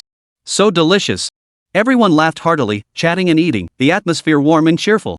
Just then, an unexpected visitor approached, tray in hand. What a coincidence. Comrade Meng Bai, is this a department gathering? Hearing his name, Meng Bai turned to see Lu Xingqian, the candidate who had interviewed at his department recently. What? Can't we have a dinner? Ha! Not that we can't. I just feel so sorry for you guys. How can you even have the heart to drink Coke here? That stuff isn't cheap, is it? The other person spoke with a sarcastic tone, his gaze fixed on the Coke in Meng Bai's hand. In Eagle Sauce's country, each bottle sells for 2 cents. Here in our country, it probably goes for 2 or 3 yuan a bottle, right? Especially now that Eagle Sauce and us have severed diplomatic relations, that price might even double. Hearing this question, Joya beside him grew visibly annoyed. Stop flaunting your overseas education. If you have something to say, just say it, don't interrupt our meal. Fine, I just wanted to remind you not to blow your budget on meals.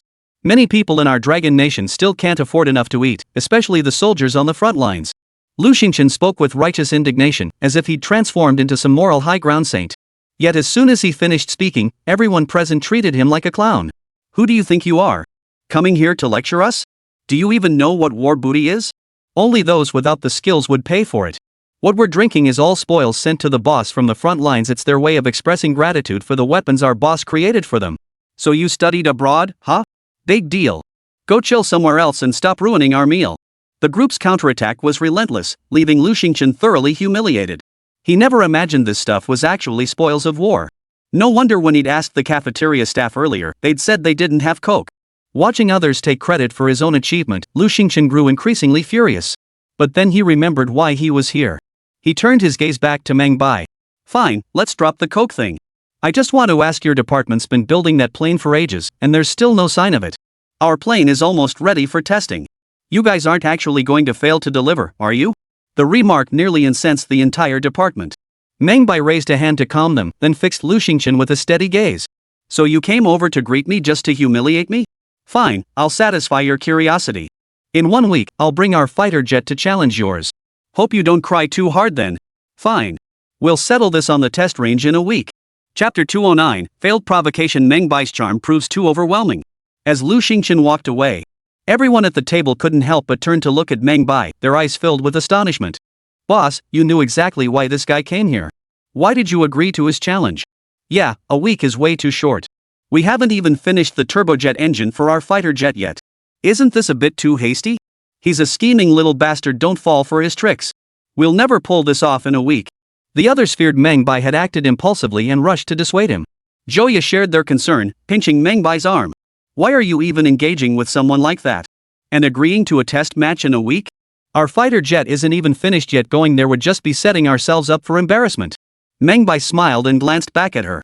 I'm not stupid. Why would I let him humiliate me for no reason? Don't worry, we'll definitely get it done in a week. His confidence stemmed from the engine development nearing completion, with the remaining airframe sections already passing tests. What remained were the avionics and flight controls, tough nuts to crack, but Meng Bai was practically cheating with the sheer volume of technical manuals at his disposal. Especially with this outdated second-generation model, it was a piece of cake. If they were building a third-generation fighter, Meng Bai wouldn't dare make any guarantees to anyone. But this was second-gen. The reason for today's group meal in the cafeteria was precisely because they'd cracked the toughest nut, the radar system. With that component resolved, the remaining tasks posed little difficulty. Seeing Meng Bai's focused and confident demeanor, the others eventually fell silent, left only to hope he could prove that arrogant fool wrong with his skills. Meanwhile, Lu Xingqian, carrying his tray to the other side, felt incredibly satisfied. After all, their aircraft had already entered testing, yet Meng Bai still dared to challenge them and was practically slapping himself in the face.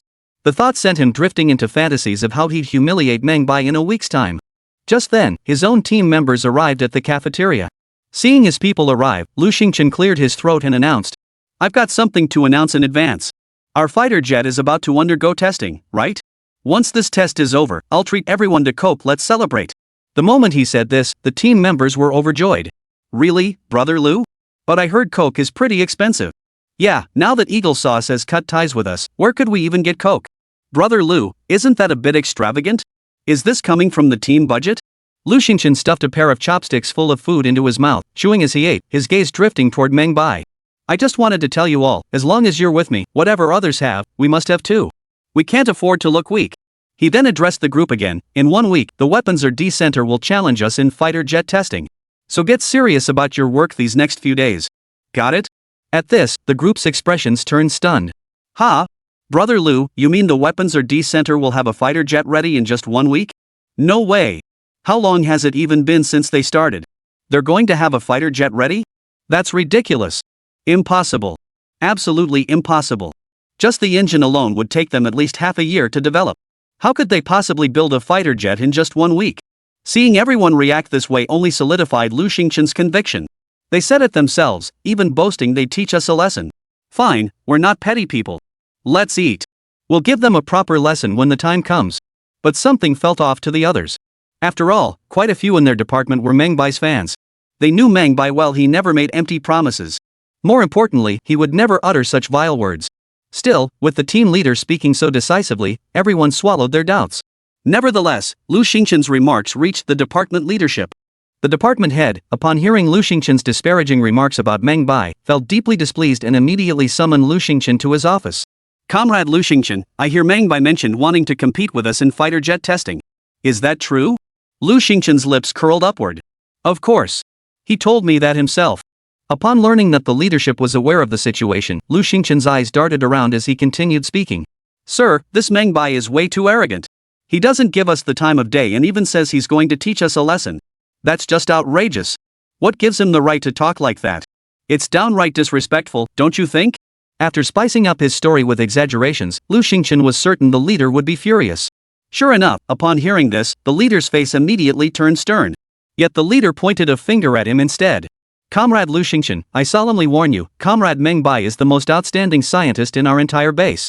Stop exaggerating and sowing discord here. At these words, Lu Xingchen was completely dumbfounded. Damn it, how could he turn his back on us like this?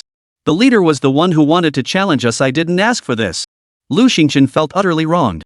It was indeed Meng Bai who had suggested challenging them. So why was he being accused of sowing discord by the leadership? The leader gave a cold snort. Comrade Meng Bai's abilities are evident to all. Please show him more respect from now on. All right, you may leave now. Lu Xingchen was utterly frustrated. Even after leaving the office, he couldn't wrap his head around it. What gives that guy Meng Bai? I'm a graduate of the Royal Air Force Academy, for crying out loud. How am I any less qualified than him? Fine. Everyone thinks you're so great. This time, I'll see if you can actually pull off this mission. With that, Lu Xingchen stormed back to his own office. After Lu Xingchen left, the director of the Air Force R&D Center at Jinling Arsenal came straight to Meng Bai's office. Comrade Meng Bai, I've heard about the situation between you and that newcomer Lu Xingchen in our department. Don't take it to heart, I've already given him a proper talking to. Meng Bai paused his work and glanced at the man. Old he, I'm not joking. I'm serious. Once our fighter jet is developed in a few days, I intend to personally conduct a test comparison between our two aircraft. What do you think?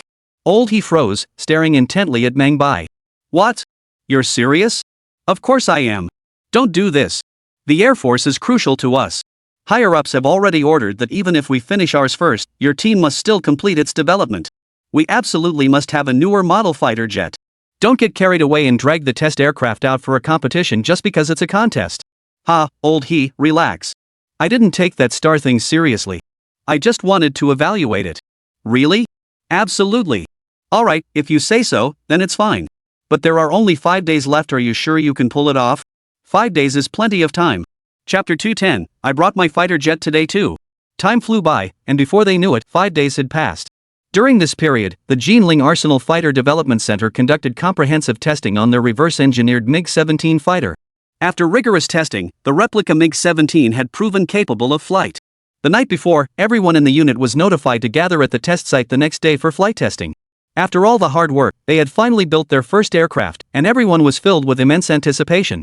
As one of the developers of this fighter jet, Lu Xingchen, though only responsible for some supplementary work in the later stages, still felt immense pride. Who would have thought that through our arduous struggle, we've finally built this MiG-17 fighter jet? Hearing his words, the few people under him were utterly speechless. What does this have to do with you? But what could they say? After all, Lu Xingchen was an overseas returnee. Upon receiving the good news, Lu Xingchen's first thought was of Meng Bai. Taking advantage of everyone's break time, he once again made his way to the Weapons Research and Development Center. This time, his identity was different from before, and his mindset was entirely different too. Seeing Lu Xingchen arrive, the staff at the facility were thoroughly annoyed and immediately blocked him at the door. You again? Lu Xingchen glanced at the person in front of him, a faint smile playing on his lips. I'm here to see your unit supervisor, Meng Bai. What do you want with our boss? I'm here to remind him, don't forget tomorrow marks the 7th day. You're not backing out of our previous agreement, are you? We know. Look at you putting on airs. Your boss already sent us an invitation.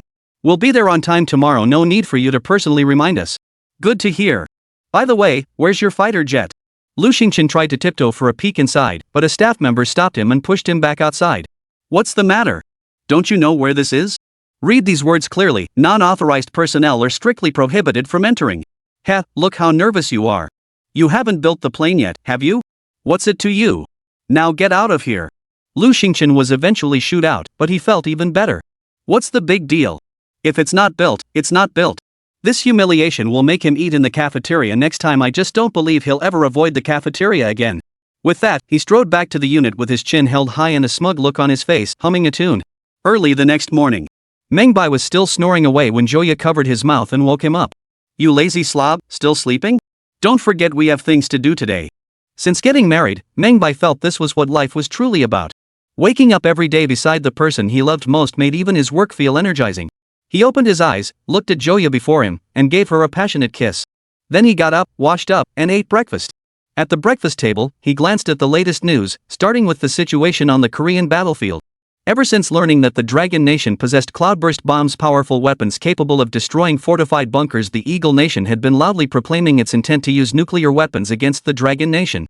Yet despite their constant rhetoric, they hadn't actually followed through. Instead, they kept reinforcing the North Korean front lines, sending more military forces. Now, while the front lines burned fiercely, Dragon Nation's rear factories churned out Type 99 tanks, cloudburst bombs, and Stinger missiles without pause. It is precisely through these three weapons that the Dragon Nation has been exchanging blows with the Eagle Nation. Beyond the battlefield, the remaining arena is the political game with Bear Nation. Russia has consistently stated it cannot indefinitely provide military protection for the Dragon Nation. They demanded technology sharing, insisting China hand over the technical know-how for the Type 99 tank, cloudburst bombs, Stinger missiles, and petroleum refining. The leadership has resisted this pressure and refused to share these technologies. Now, the Bear Nation is threatening the Dragon Nation. If technology isn't shared, the Dragon Nation will no longer be considered an ally. This has effectively cornered the Dragon Nation. Possessing technology that defied its era while facing threats from two global superpowers simultaneously, there was no greater challenge than this. Meng Bai glanced at the newspaper's content and couldn't help but sigh deeply. Looks like we need to pick up the pace. Joya nodded and handed Xiao Xiankai to Meng Bai. Yes, we just received word that Phase 1 of the nuclear test project is nearing completion. We'll be heading over soon. Yeah, we really need to pick up the pace. After finishing their meal, the two headed straight to the airport's testing site. The runway and test area at this airport had been specially constructed for them, occupying roughly a quarter of the entire secret base, a clear indication of how seriously higher-ups were taking this matter. By the time they arrived at the testing ground, quite a few people had already gathered. Oldie spotted Meng Bai from afar and walked over with a broad smile. Finally, you're here. Today is our official takeoff test. Success hinges on this day. Oldie's face was flushed with excitement, clearly brimming with confidence in this mission. Meng Bai chuckled, shook his hand, and said, rest assured, it will be a success. I'll take your word for it. Come with me, I'll show you our aircraft. Soon after, Meng Bai and Joya followed Lao He to their hangar. At that moment, the entire team from the Jinling Arsenal Fighter Development Center was conducting final inspections on the fighter jet. As Meng Bai gazed at the MiG-17 fighter jet still unpainted, its entire body gleaming with a silver-gray metallic sheen, a look of satisfaction spread across his face. Not bad, really not bad. It looks even better than the original. Old He also broke into a broad smile. Yeah, we really owe it to your precision machine tools. Without them, we'd never have been able to produce such high-specification parts. Meng Bai didn't overreact to Lao He's praise. His presence had undeniably made a significant impact on the industrial process. The fuselage of this MiG-17 replica fighter jet was far more rounded and its joints far more refined than those of the actual MiG-17 fighter jet from the Bear Nation. Many of the components were machined using precision equipment, which is why the progress was so rapid. Otherwise, following the normal timeline, this aircraft wouldn't have been ready for production for several more years. Yet this aircraft was completed in less than half a year, truly astonishingly fast. While Meng Bai was touring the facility, he happened to encounter Lu Xingqian inspecting the tail section. Spotting him, Lu approached with a faint smile. Comrade Meng Bai, welcome to our fighter jet facility. By the way, I heard your fighter jet is scheduled for testing today, is that correct? The atmosphere instantly turned awkward. Old He frowned and snapped angrily. Shut your mouth. Why are you everywhere? With that, Old He forced a smile and led Meng Bai away to the other side. Comrade Meng Bai, don't take him seriously. That guy's just a bit off his rocker. No worries. I brought my fighter jet today anyway. At this remark, Old He froze in place. Wait, your fighter jet? Oh, it's still parked in our hangar. Once you finish testing yours, we'll send ours over. Old he stared at Meng Bai for a long moment, his eyes filled with utter bewilderment. Good grief, it took us 3 months just to reverse engineer one fighter jet. And you guys built a brand new one in less than a month?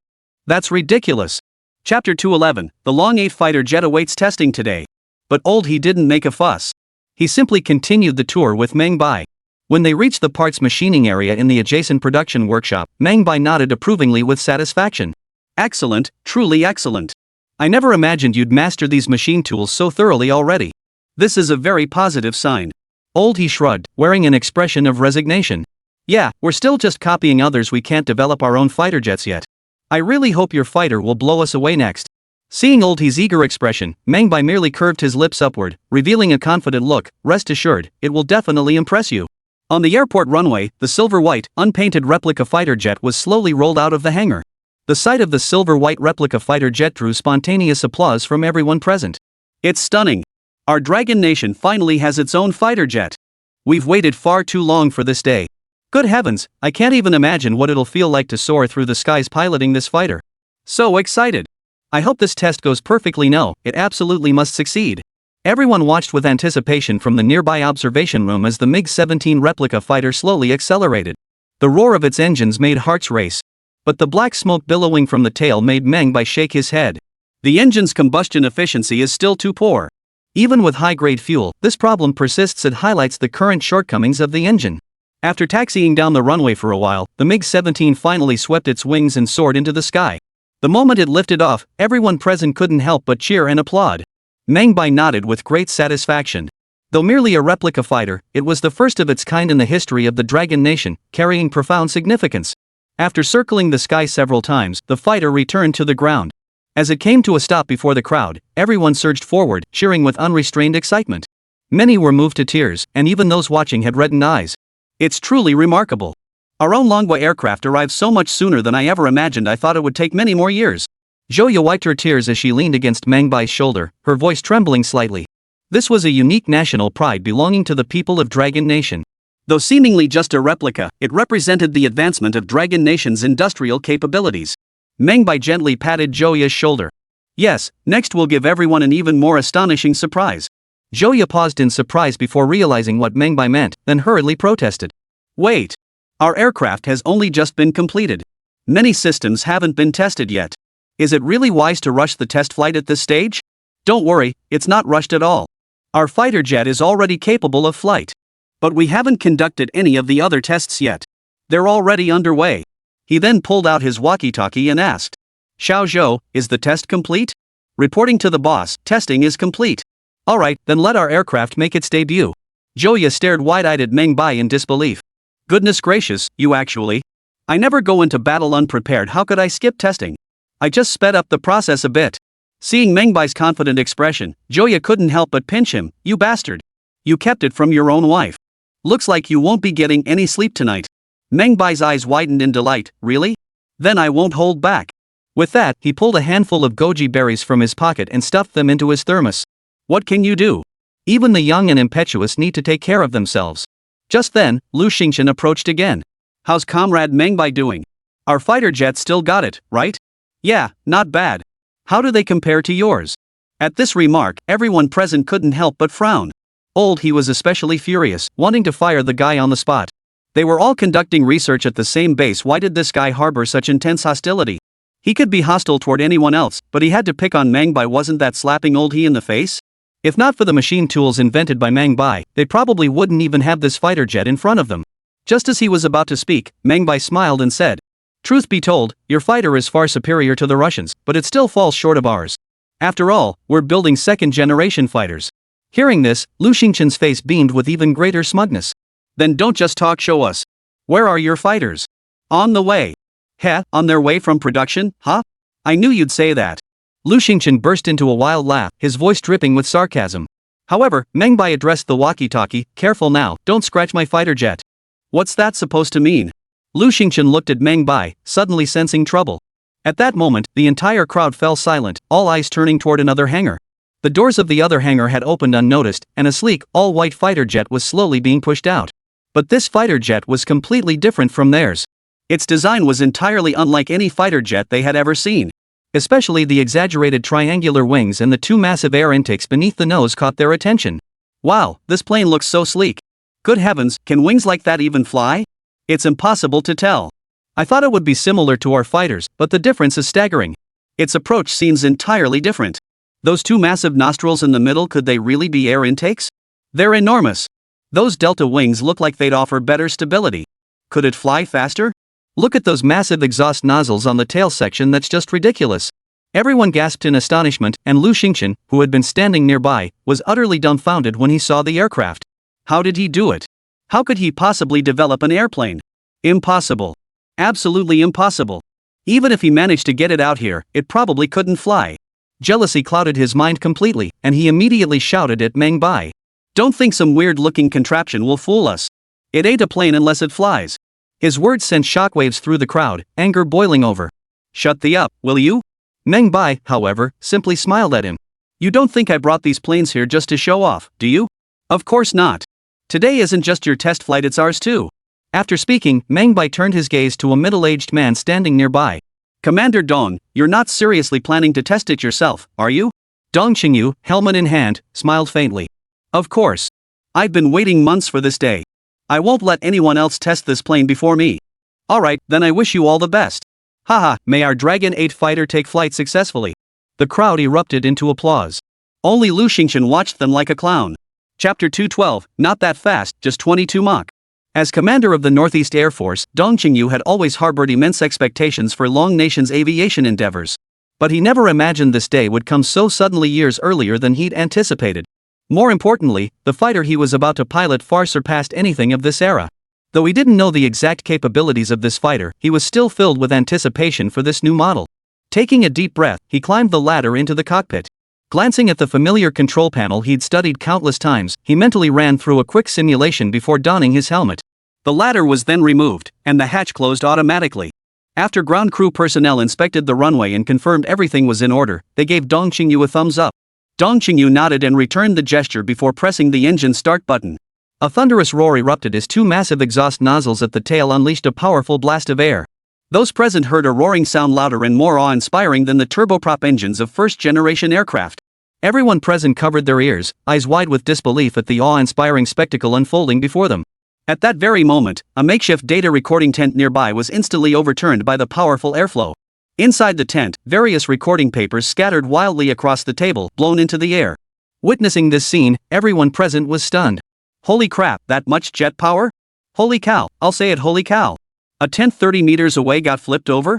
That's insane power. The engine's jet thrust is outrageous. I suspect this fighter jet speed must be far superior to ours. No doubt about it, the sheer thrust alone proves this fighter jet possesses extraordinary flight speed. Not necessarily. Sure, it's got massive thrust, but it's also huge. Let's see how it performs in flight. It's starting to taxi. Under the watchful eyes of the crowd, Dong Qingyu piloted the Long 8 fighter jet along the runway, gradually accelerating. Finally, as he approached the end of the runway, Dong Qingyu pushed the control stick forward. The wings instantly dipped downward, generating a powerful upward airflow beneath them that lifted the aircraft skyward. Watching the buildings on the ground grow smaller and smaller, Dong Qingyu was overcome with excitement. Success! Our Long 8 fighter jet has finally taken off. He shouted repeatedly into the microphone, while on the other end, Meng Bai and the others listened to Dong Qingyu's cheers and responded with their own roars of excitement. The team at the Jinling Arsenal Fighter Development Center erupted in cheers, seemingly even more elated than when they had reverse-engineered the MiG-17 fighter. After all, this was the first aircraft independently developed and built by Long Nation, utilizing technology more advanced than that of Eagle Nation and Bear Nation. How could they not be thrilled? Cheers and applause merged into a single roar. Everyone stared at the white fighter jet in the sky, their eyes brimming with tears. It seemed as though what soared through the sky was not merely a fighter jet, but their very hopes and dreams.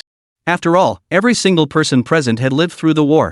Except for a handful who had emigrated long ago and never experienced war, most had witnessed planes dropping bombs, helpless to evade the devastation. Back then, when facing enemy aircraft, the Dragon Nation could only rely on their meager forces to intercept them, drawing the ridicule of the great powers. Today, however, they finally possessed their own fighter jets, ones far more advanced than their adversaries. He removed his glasses and wiped away tears with his sleeve. Comrade Meng Bai, thank you. Thank you for your contributions to the Dragon Nation's Air Force. Seeing Lao He's tear-streaked face, Meng Bai felt a pang of emotion himself. This is a day of great celebration, no need to be so sad. I will continue to dedicate even more of my strength to the Dragon Nation. Good. I'll always be your loyal fan. Ha ha. Just then, Meng Bai felt Joya gently take his hand. Her own eyes were red-rimmed. You're such a tease. You didn't even tell me about something this big. Seeing two longbow planes take off on the same day, it's truly wonderful. Just then, Dong Qingyu's voice came over the radio. Can you get the MiG-17 airborne? I want to race it. This exchange over the radio sent waves of excitement through everyone present. The two fighters had just undergone a comparison differing not only in appearance but also in their entirely distinct power systems. The MiG-17 replica, while lacking the Dragon 8's extreme engine thrust, it was smaller and lighter, capable of reaching a maximum speed of over 1,114 km per hour. As a subsonic fighter, its speed ranked among the top in all fighter aircraft.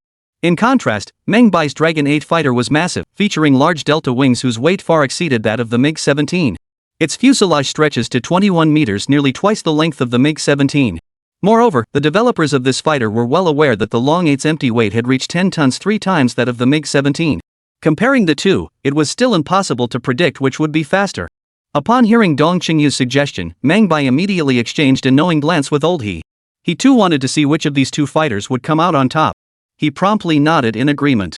No problem, I'll get the plane airborne immediately. With that, he rushed toward the MiG-17 pilot in the distance and commanded, prepare for takeoff immediately. Race against the other Dragon 8 fighter. The pilot nodded immediately and climbed back into the cockpit. To be honest, when he saw that fighter jet with triangular wings in the sky, as a pilot, he knew instantly that his own plane was no match for it. Especially with its flight posture as steady as an old dog, executing all kinds of difficult maneuvers in the air with ease. In contrast, even executing a simple roll with his own aircraft strained the engines to the limit. The moment the engines roared to life, the difference in power was immediately apparent. Soon, the MiG-17 replica soared into the clouds. The pilots exchanged a glance across the sky before connecting via radio. Brother, you call the start. No problem, Commander Dong. Don't go easy on me. Relax. I might go easy in training, but this time I won't give you a single inch. Alright. Let's go. 3, 2, 1.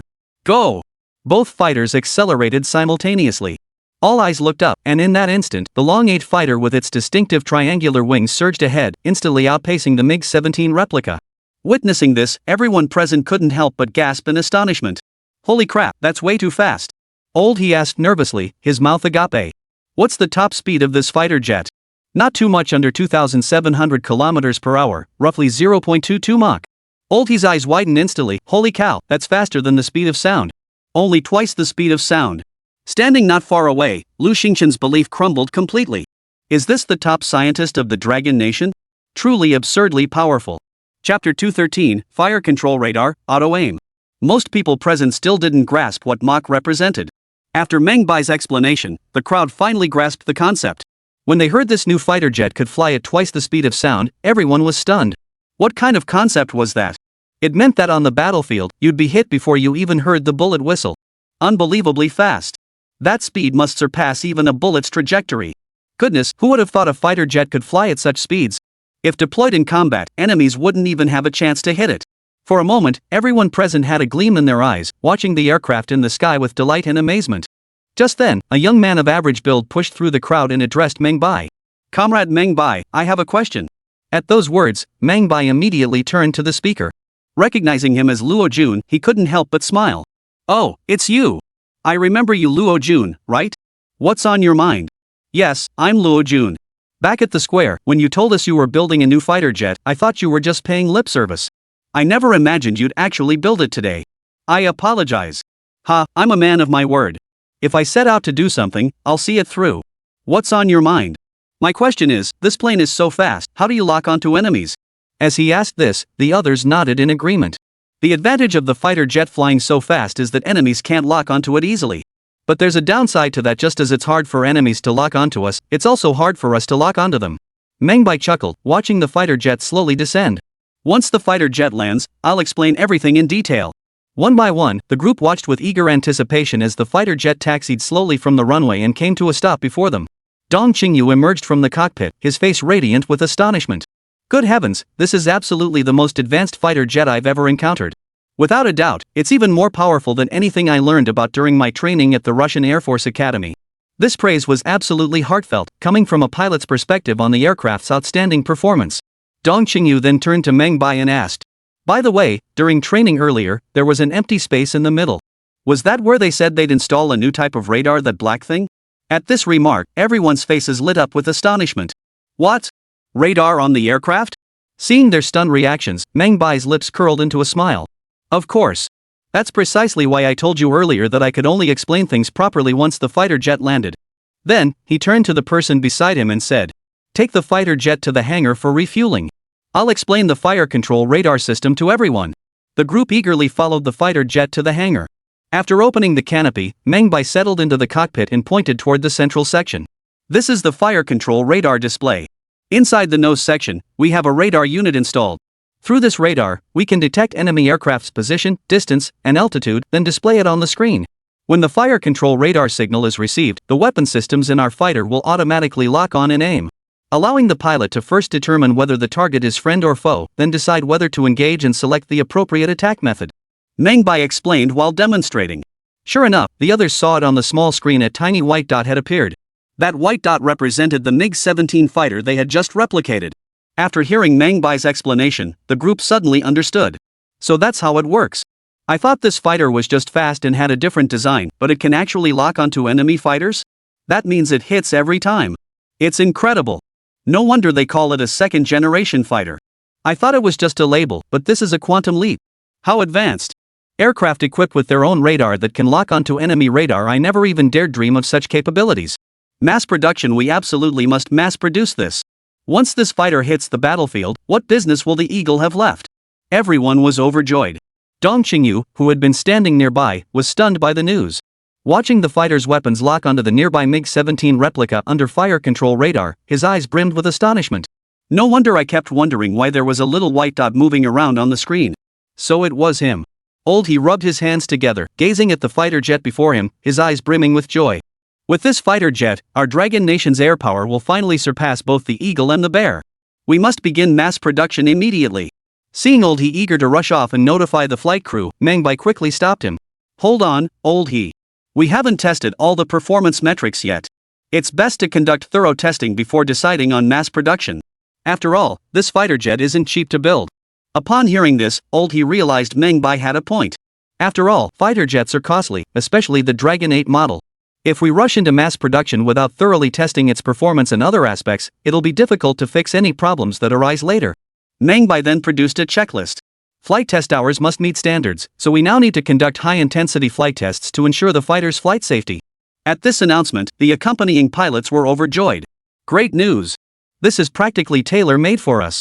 After refueling, the fighter jet commenced its high-intensity flight test training. Meanwhile, at the military base near the secret facility, the trainees heard the roar of fighter jets in the sky and instinctively tensed up. But the company commander smiled calmly. No need to be nervous. Perhaps it's a new fighter jet successfully developed at our base. At these words, the assembled troops were filled with surprise and delight. Really? Captain, we have our own fighter jets now? Wow, that's amazing. With our own fighter jets, we'll finally have the means to fight back against those eagle-eyed fighters. Just then, another fighter jet suddenly appeared in the sky, streaking toward them at incredible speed. Seeing this, the company commander, who had been smiling moments ago, froze in shock. The other squad members watched their commander's reaction with confusion. Captain, that triangular fighter looks so cool. Is that one ours too? The company commander suddenly shouted. Notify everyone to take cover in the air raid shelter. With that, he dashed to the wall and pressed the red button. Within moments, air raid sirens blared throughout the entire military district. Li Shaoxuan, who was busy in his office, heard the sirens and immediately dropped his pen, rushing outside. What's happening? Reporting to the commander-in-chief, enemy aircraft detected. What? Li Shaoxuan glanced up at the sky and immediately spotted two aircraft. One was their old acquaintance, the MiG-17, while the other appeared larger and was clearly a newer model fighter jet. Damn it, how did enemy aircraft get through? I need to alert the secret base immediately. With that, he rushed back into the room and dialed the base's number. This is Li Shaoxuan. Enemy aircraft are currently circling overhead. All personnel, proceed to the underground air raid shelter immediately. But on the other end of the line, there was a moment of stunned silence before bursting into laughter. Old Li, don't panic. Call off the alert. Li Shaoxuan froze for a moment. What's going on? Cancel the alert? Why? Because those are our new fighter jets conducting test flights. Ha? New fighter jets? But there are two of them. Yes, two of them. Li Shaoxuan's eyes widened instantly. Did that kid Meng Bai actually build a fighter jet? Chapter 214, all clear, it's our own fighter jet. The phone hung up, but Li Xiaoxuan was still reeling from the shock. Damn it, he'd almost given up hope that Meng Bai would abandon the fighter jet project, yet the kid had delivered such a massive surprise. Gazing at the new fighter jet with its triangular wings soaring through the sky, Li Xiaoxuan felt utterly stunned. That little rascal built a plane without a word. Ha! He immediately grabbed the microphone and shouted, "All clear." Upon hearing the words "all clear," the soldiers who had already activated the anti-aircraft guns looked at each other in astonishment. Ha! All clear? The enemy planes are still flying right above us. Ha! The commander-in-chief said the alert is over, so he must have received news. Could it be that both planes are ours? Good grief, if they're going to show up, why not two at once? How absurd is that? Soon after, the air raid siren ceased. Emerging from the air raid shelter, everyone looked utterly bewildered. What's going on? The alert's over already? Yeah, the planes still seem to be flying overhead. What's going on? Just then, Li Xiaoxuan's voice came over the broadcast again. We've just received word that both aircraft in the sky are test planes produced at our base. Everyone, please remain calm. At this revelation, everyone present was struck dumb with astonishment. So they really did produce two at once? That's insane. How powerful is that? When did our dragon nation become this strong? If that's the case, doesn't that mean we're almost ready to have our own air force? The room erupted in heated discussion. After announcing the all clear, Li Xiaoxuan packed his things and rushed downstairs. He hopped into his SUV and sped straight for the base. Are you kidding? How could he possibly miss out on seeing a new aircraft model? Li Xiaoxuan was eager to see for himself what this fighter jet was all about, especially with that triangular tail fin. And it was so much faster than the other company's copy of the Bear Nation's MiG-17. He was determined to get to the bottom of this aircraft. Just as he was about to get in the car, he spotted a figure sprinting toward him. What's going on, old Li? How did we suddenly get two planes?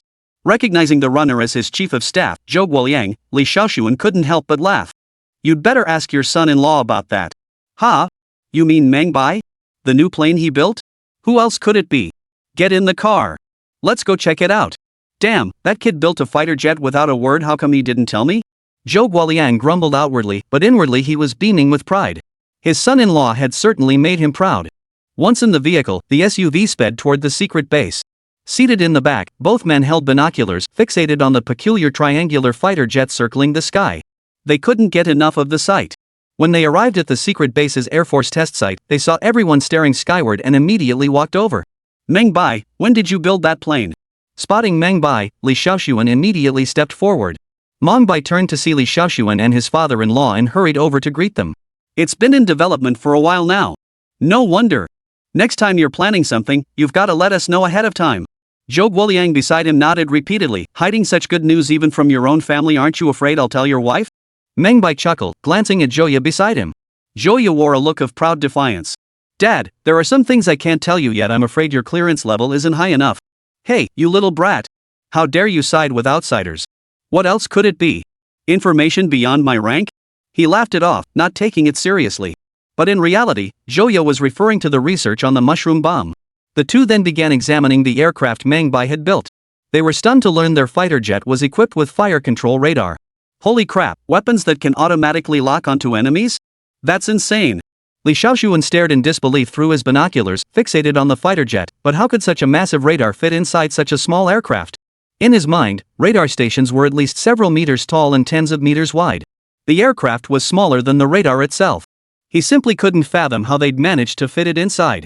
At that moment, he couldn't wait to recount everything he'd witnessed to the others.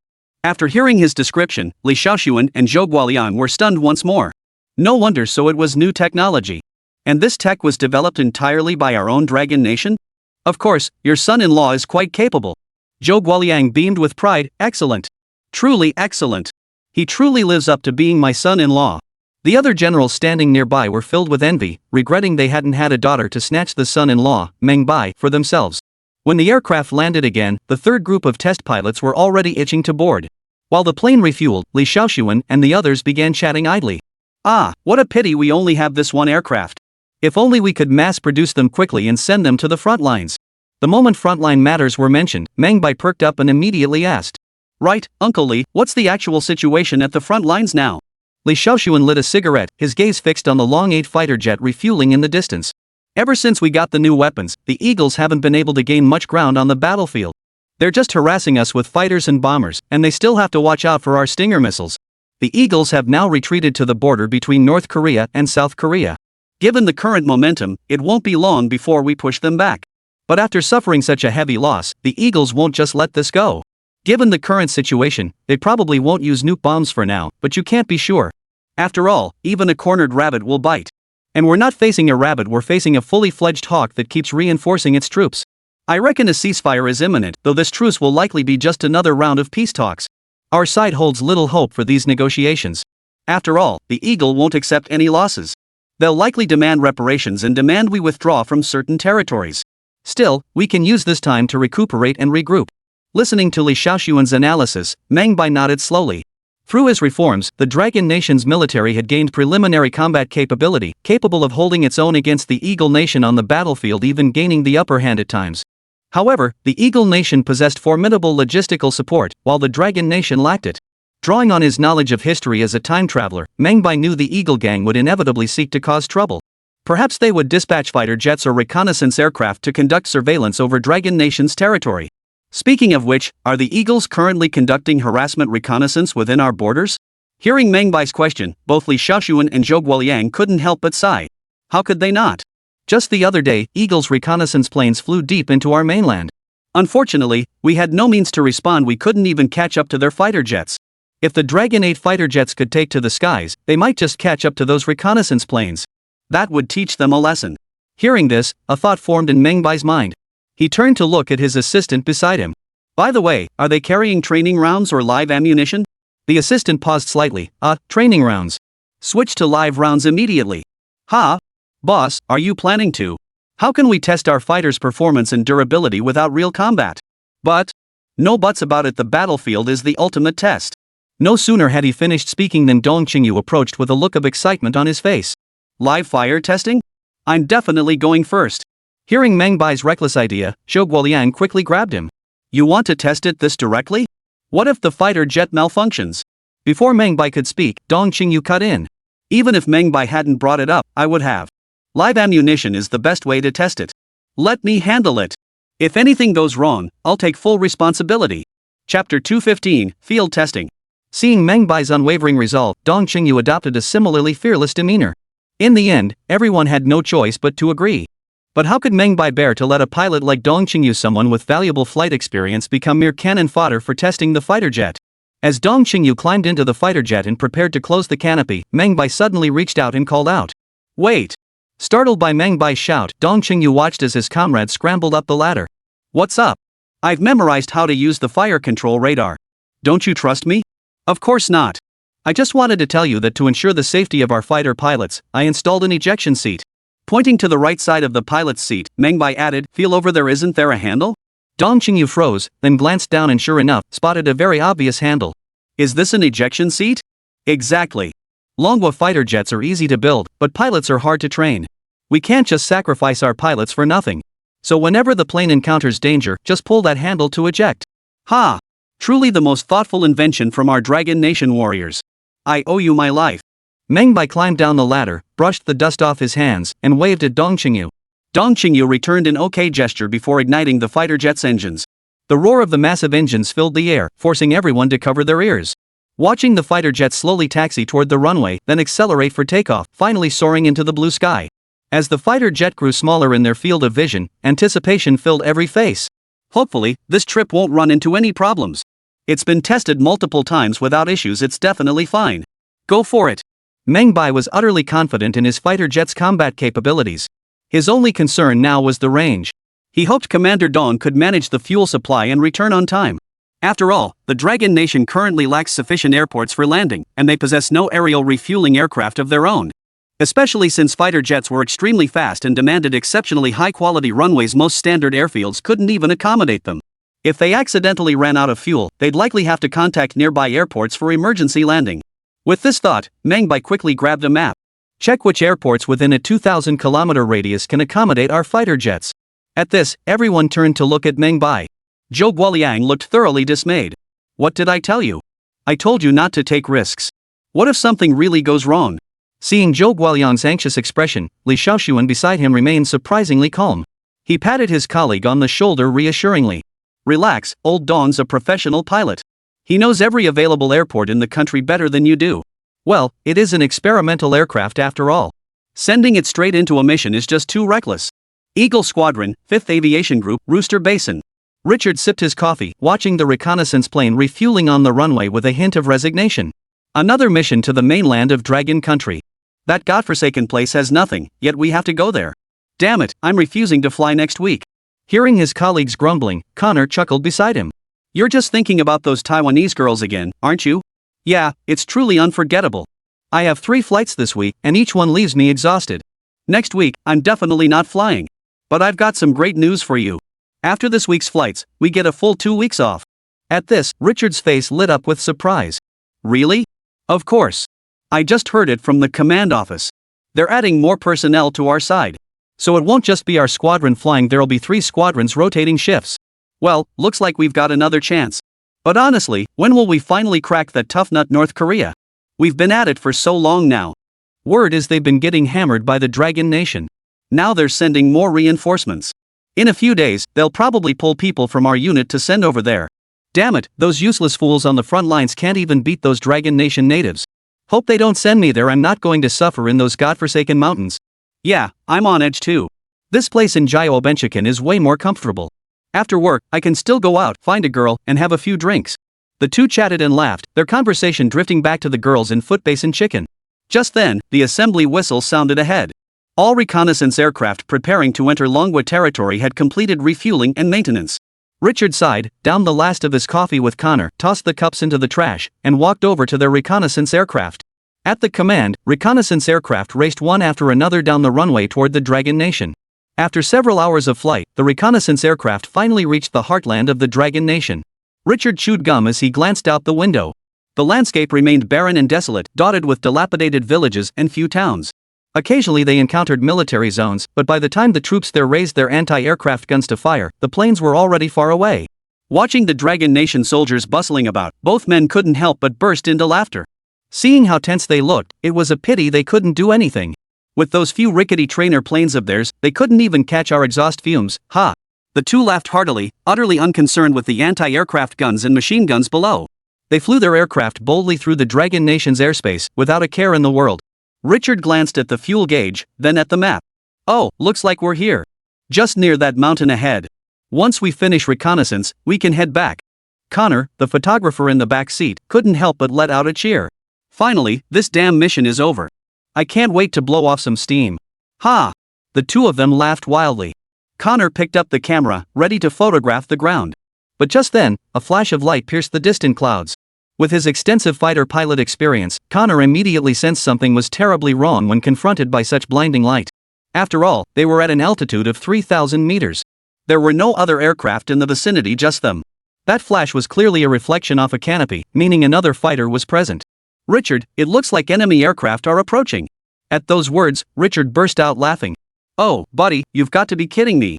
This is Dragon Nation, how could enemy aircraft possibly appear here? Damn it, I'm not joking. I definitely saw the reflection off the glass canopy just now.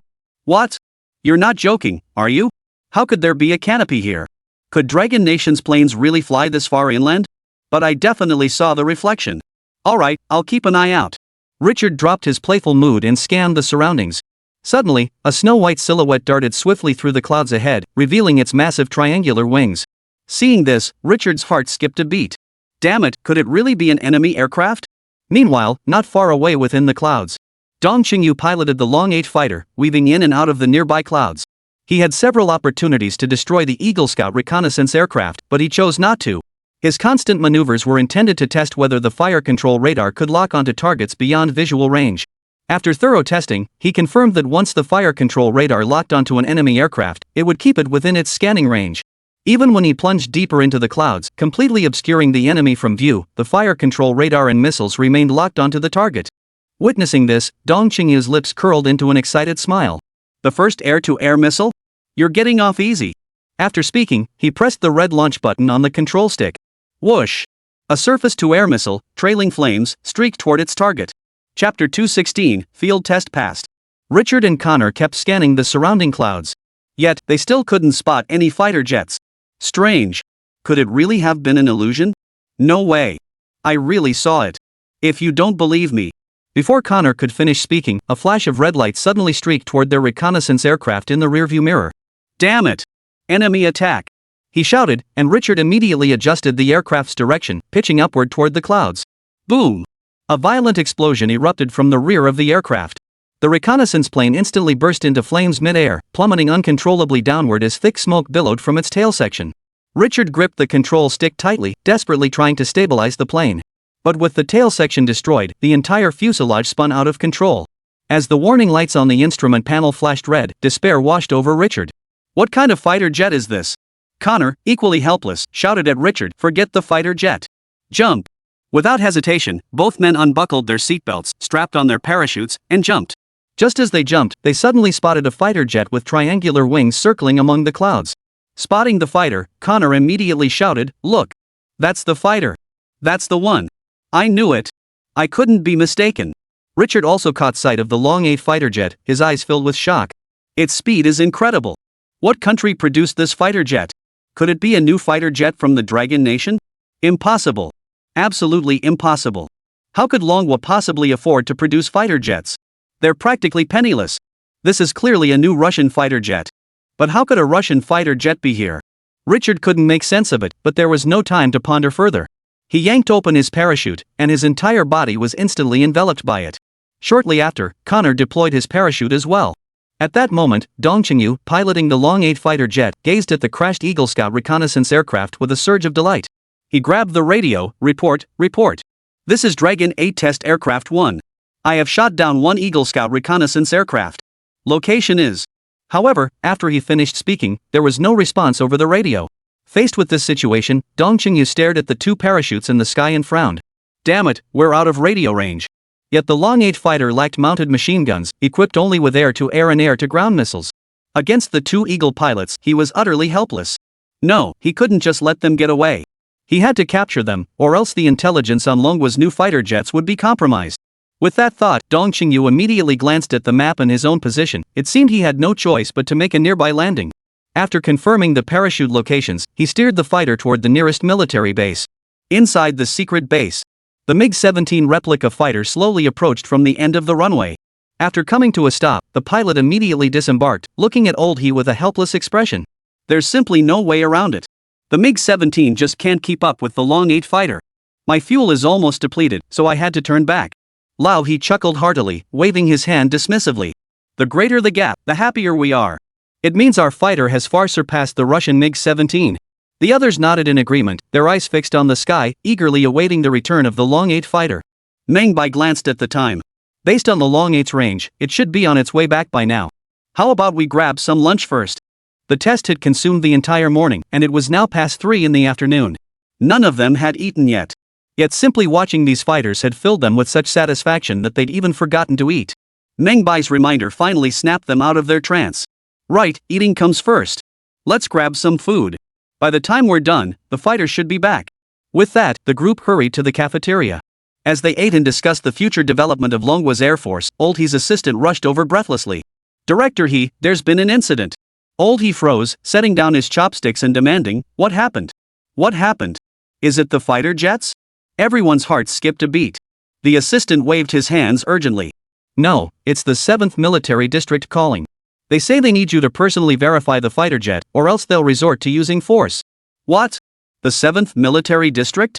Yes, Commander Dong flew the fighter jet to the 7th Military District. He needs to make an emergency landing there. What? Everyone at the table jumped to their feet. Emergency landing in the 7th Military District? The first thought that flashed through everyone's minds was that the fighter jet had malfunctioned. Joya quickly grabbed Meng Bai's hand. No way. Meng Bai frowned slightly. It shouldn't be. It passed all high-intensity tests before. Why would the range fail now? Let's get Commander Dong to land first. The others agreed that speculation was pointless and hurried to the office. Old He answered the call and immediately explained the situation. Inside the office of the 7th Military Region's Air Defense Command. After hearing Lao He's response over the phone, Lin Jinwei couldn't help but glance at the oddly shaped fighter jet in the sky. You mean that fighter jet is a new model developed by our Dragon Nation? Holy cow, that fighter jet is seriously badass. If you hadn't said anything, I'd have sworn it was one of the Eagle Dog's fighters. Alright, I'll authorize clearance immediately. No need to worry. Hanging up the phone, Lin Jinwei immediately shouted toward the outside. It's our own fighter jet. Clear for landing. The members of the anti-aircraft gun control team froze upon hearing this. Our own aircraft? Whoa, this is insane. The radio operator quickly grabbed the microphone. Permission granted to land. Runway 3 is clear. Receiving clearance, Dong Qingyu breathed a sigh of relief and steered the fighter toward runway 3. As the fighter came to a stop, a group of soldiers immediately surrounded it. Wow, this fighter looks advanced. Impressive, impressive. I've never seen this model from the Bear Nation before. Could it be that we developed this ourselves? That's unlikely. Developing a fighter jet from scratch is way too difficult. The soldiers chattered excitedly as they watched Dong Qingyu step out of the aircraft. At that moment, the military district commander, Lin Jinwei, also ran over. Seeing Dong Qingyu, he paused in surprise before rushing forward with delight. Old Dong, it really is you. Dong Qingyu rolled his eyes. I really wanted to beat the crap out of you back then. I gave you the serial number and everything, why wouldn't you believe me? Lin Jinwei looked somewhat embarrassed. Well, I'd never seen a fighter like that before. As he spoke, Lin Jinwei glanced at the fighter jet behind Dong Qingyu and asked, how come I've never seen this fighter jet before? Dong Qingyu puffed out his chest proudly. Of course. This is our nation's latest fighter jet model, top secret. Make sure your people don't breathe a word about it. Whoa, it's ours? Yes, it's a test model, but its combat capabilities have already been proven. Dong Qingyu pulled a small notebook from his pocket, tore out a page, and said, Old Lin, I just shot down one of those eagle-winged bastards' reconnaissance planes. Get someone over there immediately to check it out, don't let those two pilots get away. What? You just shot down a Russian reconnaissance plane? Lin Jinwei was utterly stunned. Just moments ago, the military district had received reports of a plane crash nearby. He had already dispatched personnel to investigate, never expecting it had been destroyed by one of their own fighter jets. A surge of pride welled up inside him as he urgently ordered the orderly. Notify the team on the scene immediately. Focus on locating those two Eagle pilots, do not let them escape. Yes, sir. Chapter 217, Prisoners. To avoid worrying the base personnel, Dong Qingyu hurried to Lin Jinwei's office, contacted the secret base, and explained the situation. When Meng Bai and the others heard the news, the weight on their hearts finally lifted. That scared the hell out of me. I thought something was wrong with our fighter. Wow, that's incredible. This is just a test aircraft, yet it already possesses combat capability. Succeeding on the very first test flight and shooting down an enemy reconnaissance plane no less proves our fighter is combat ready. Mass production, we absolutely must mass produce these. Let's build as many as possible and establish an air force. When that happens, the Eagle General will be completely dumbfounded. Who wouldn't agree? If we can build just 50 of these, we'll be able to go toe-to-toe with the Eagle on the battlefield. Everyone was elated, imagining a future where Dragon Nation possessed a fully operational air force. Their smiles stretched from ear to ear. After all, the first step in establishing an air force had been successfully taken. Mass production was all that remained. Just then, Meng Bai felt Joya's hand gently squeeze his. He turned and met Joya's gaze. What is it? The fighter jet development is complete, will probably be deployed soon. Seeing Joya's eager expression, Meng Bai couldn't help but reach out and ruffle her hair. Don't get ahead of yourself. Phase 1 has only just concluded.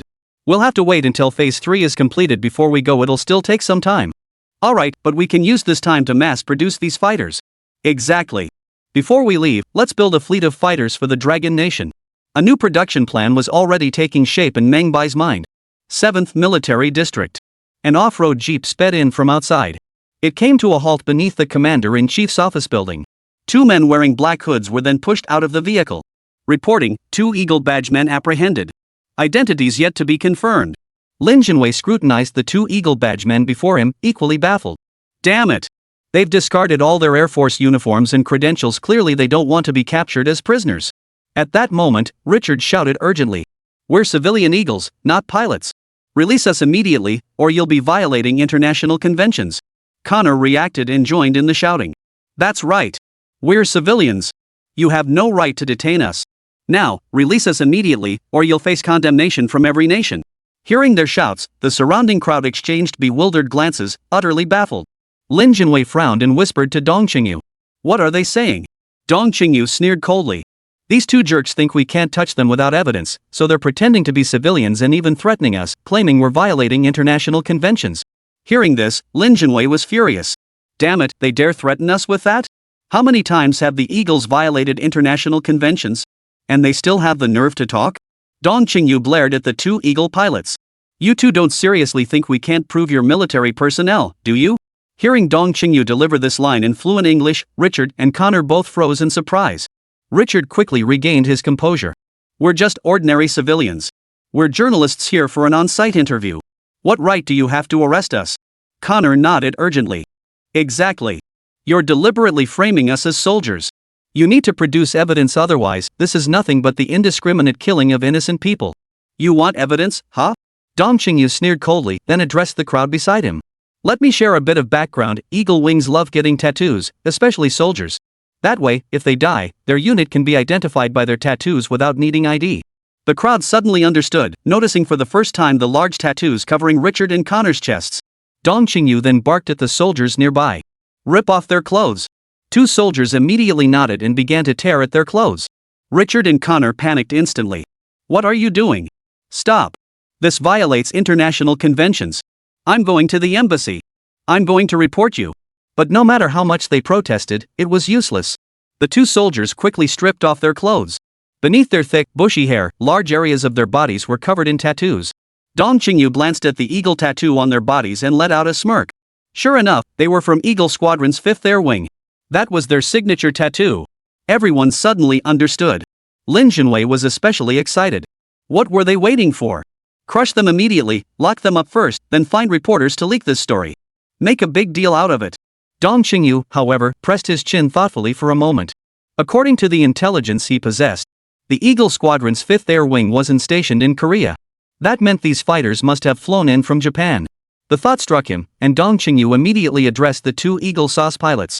Does your squadron have any other reconnaissance aircraft? The 2 men panicked at once. We have no idea what you're talking about. We'll press charges against you for indiscriminate killing of civilians. However, Dong Qingyu had already read their expressions. As an exceptional fighter pilot, he pulled out a map and drew a semicircle centered on the foot basin chicken within the Dragon Nation's territory. This represents the maximum range of your reconnaissance aircraft. That must be your limit, right? Which means there should be reconnaissance aircraft in other directions, correct? Both men were now panicking. Facing interrogation, they immediately feigned incomprehension and refused to respond further. But Dong Qingyu already knew. He rushed to the office, grabbed the phone, and dialed the secret base. Meng Bai, I've detected enemy reconnaissance aircraft. I need to return to resupply ammunition. Moments later, Meng Bai's reply came over the line. No problem. Head back now. I'll have logistics prepare the ammunition for you.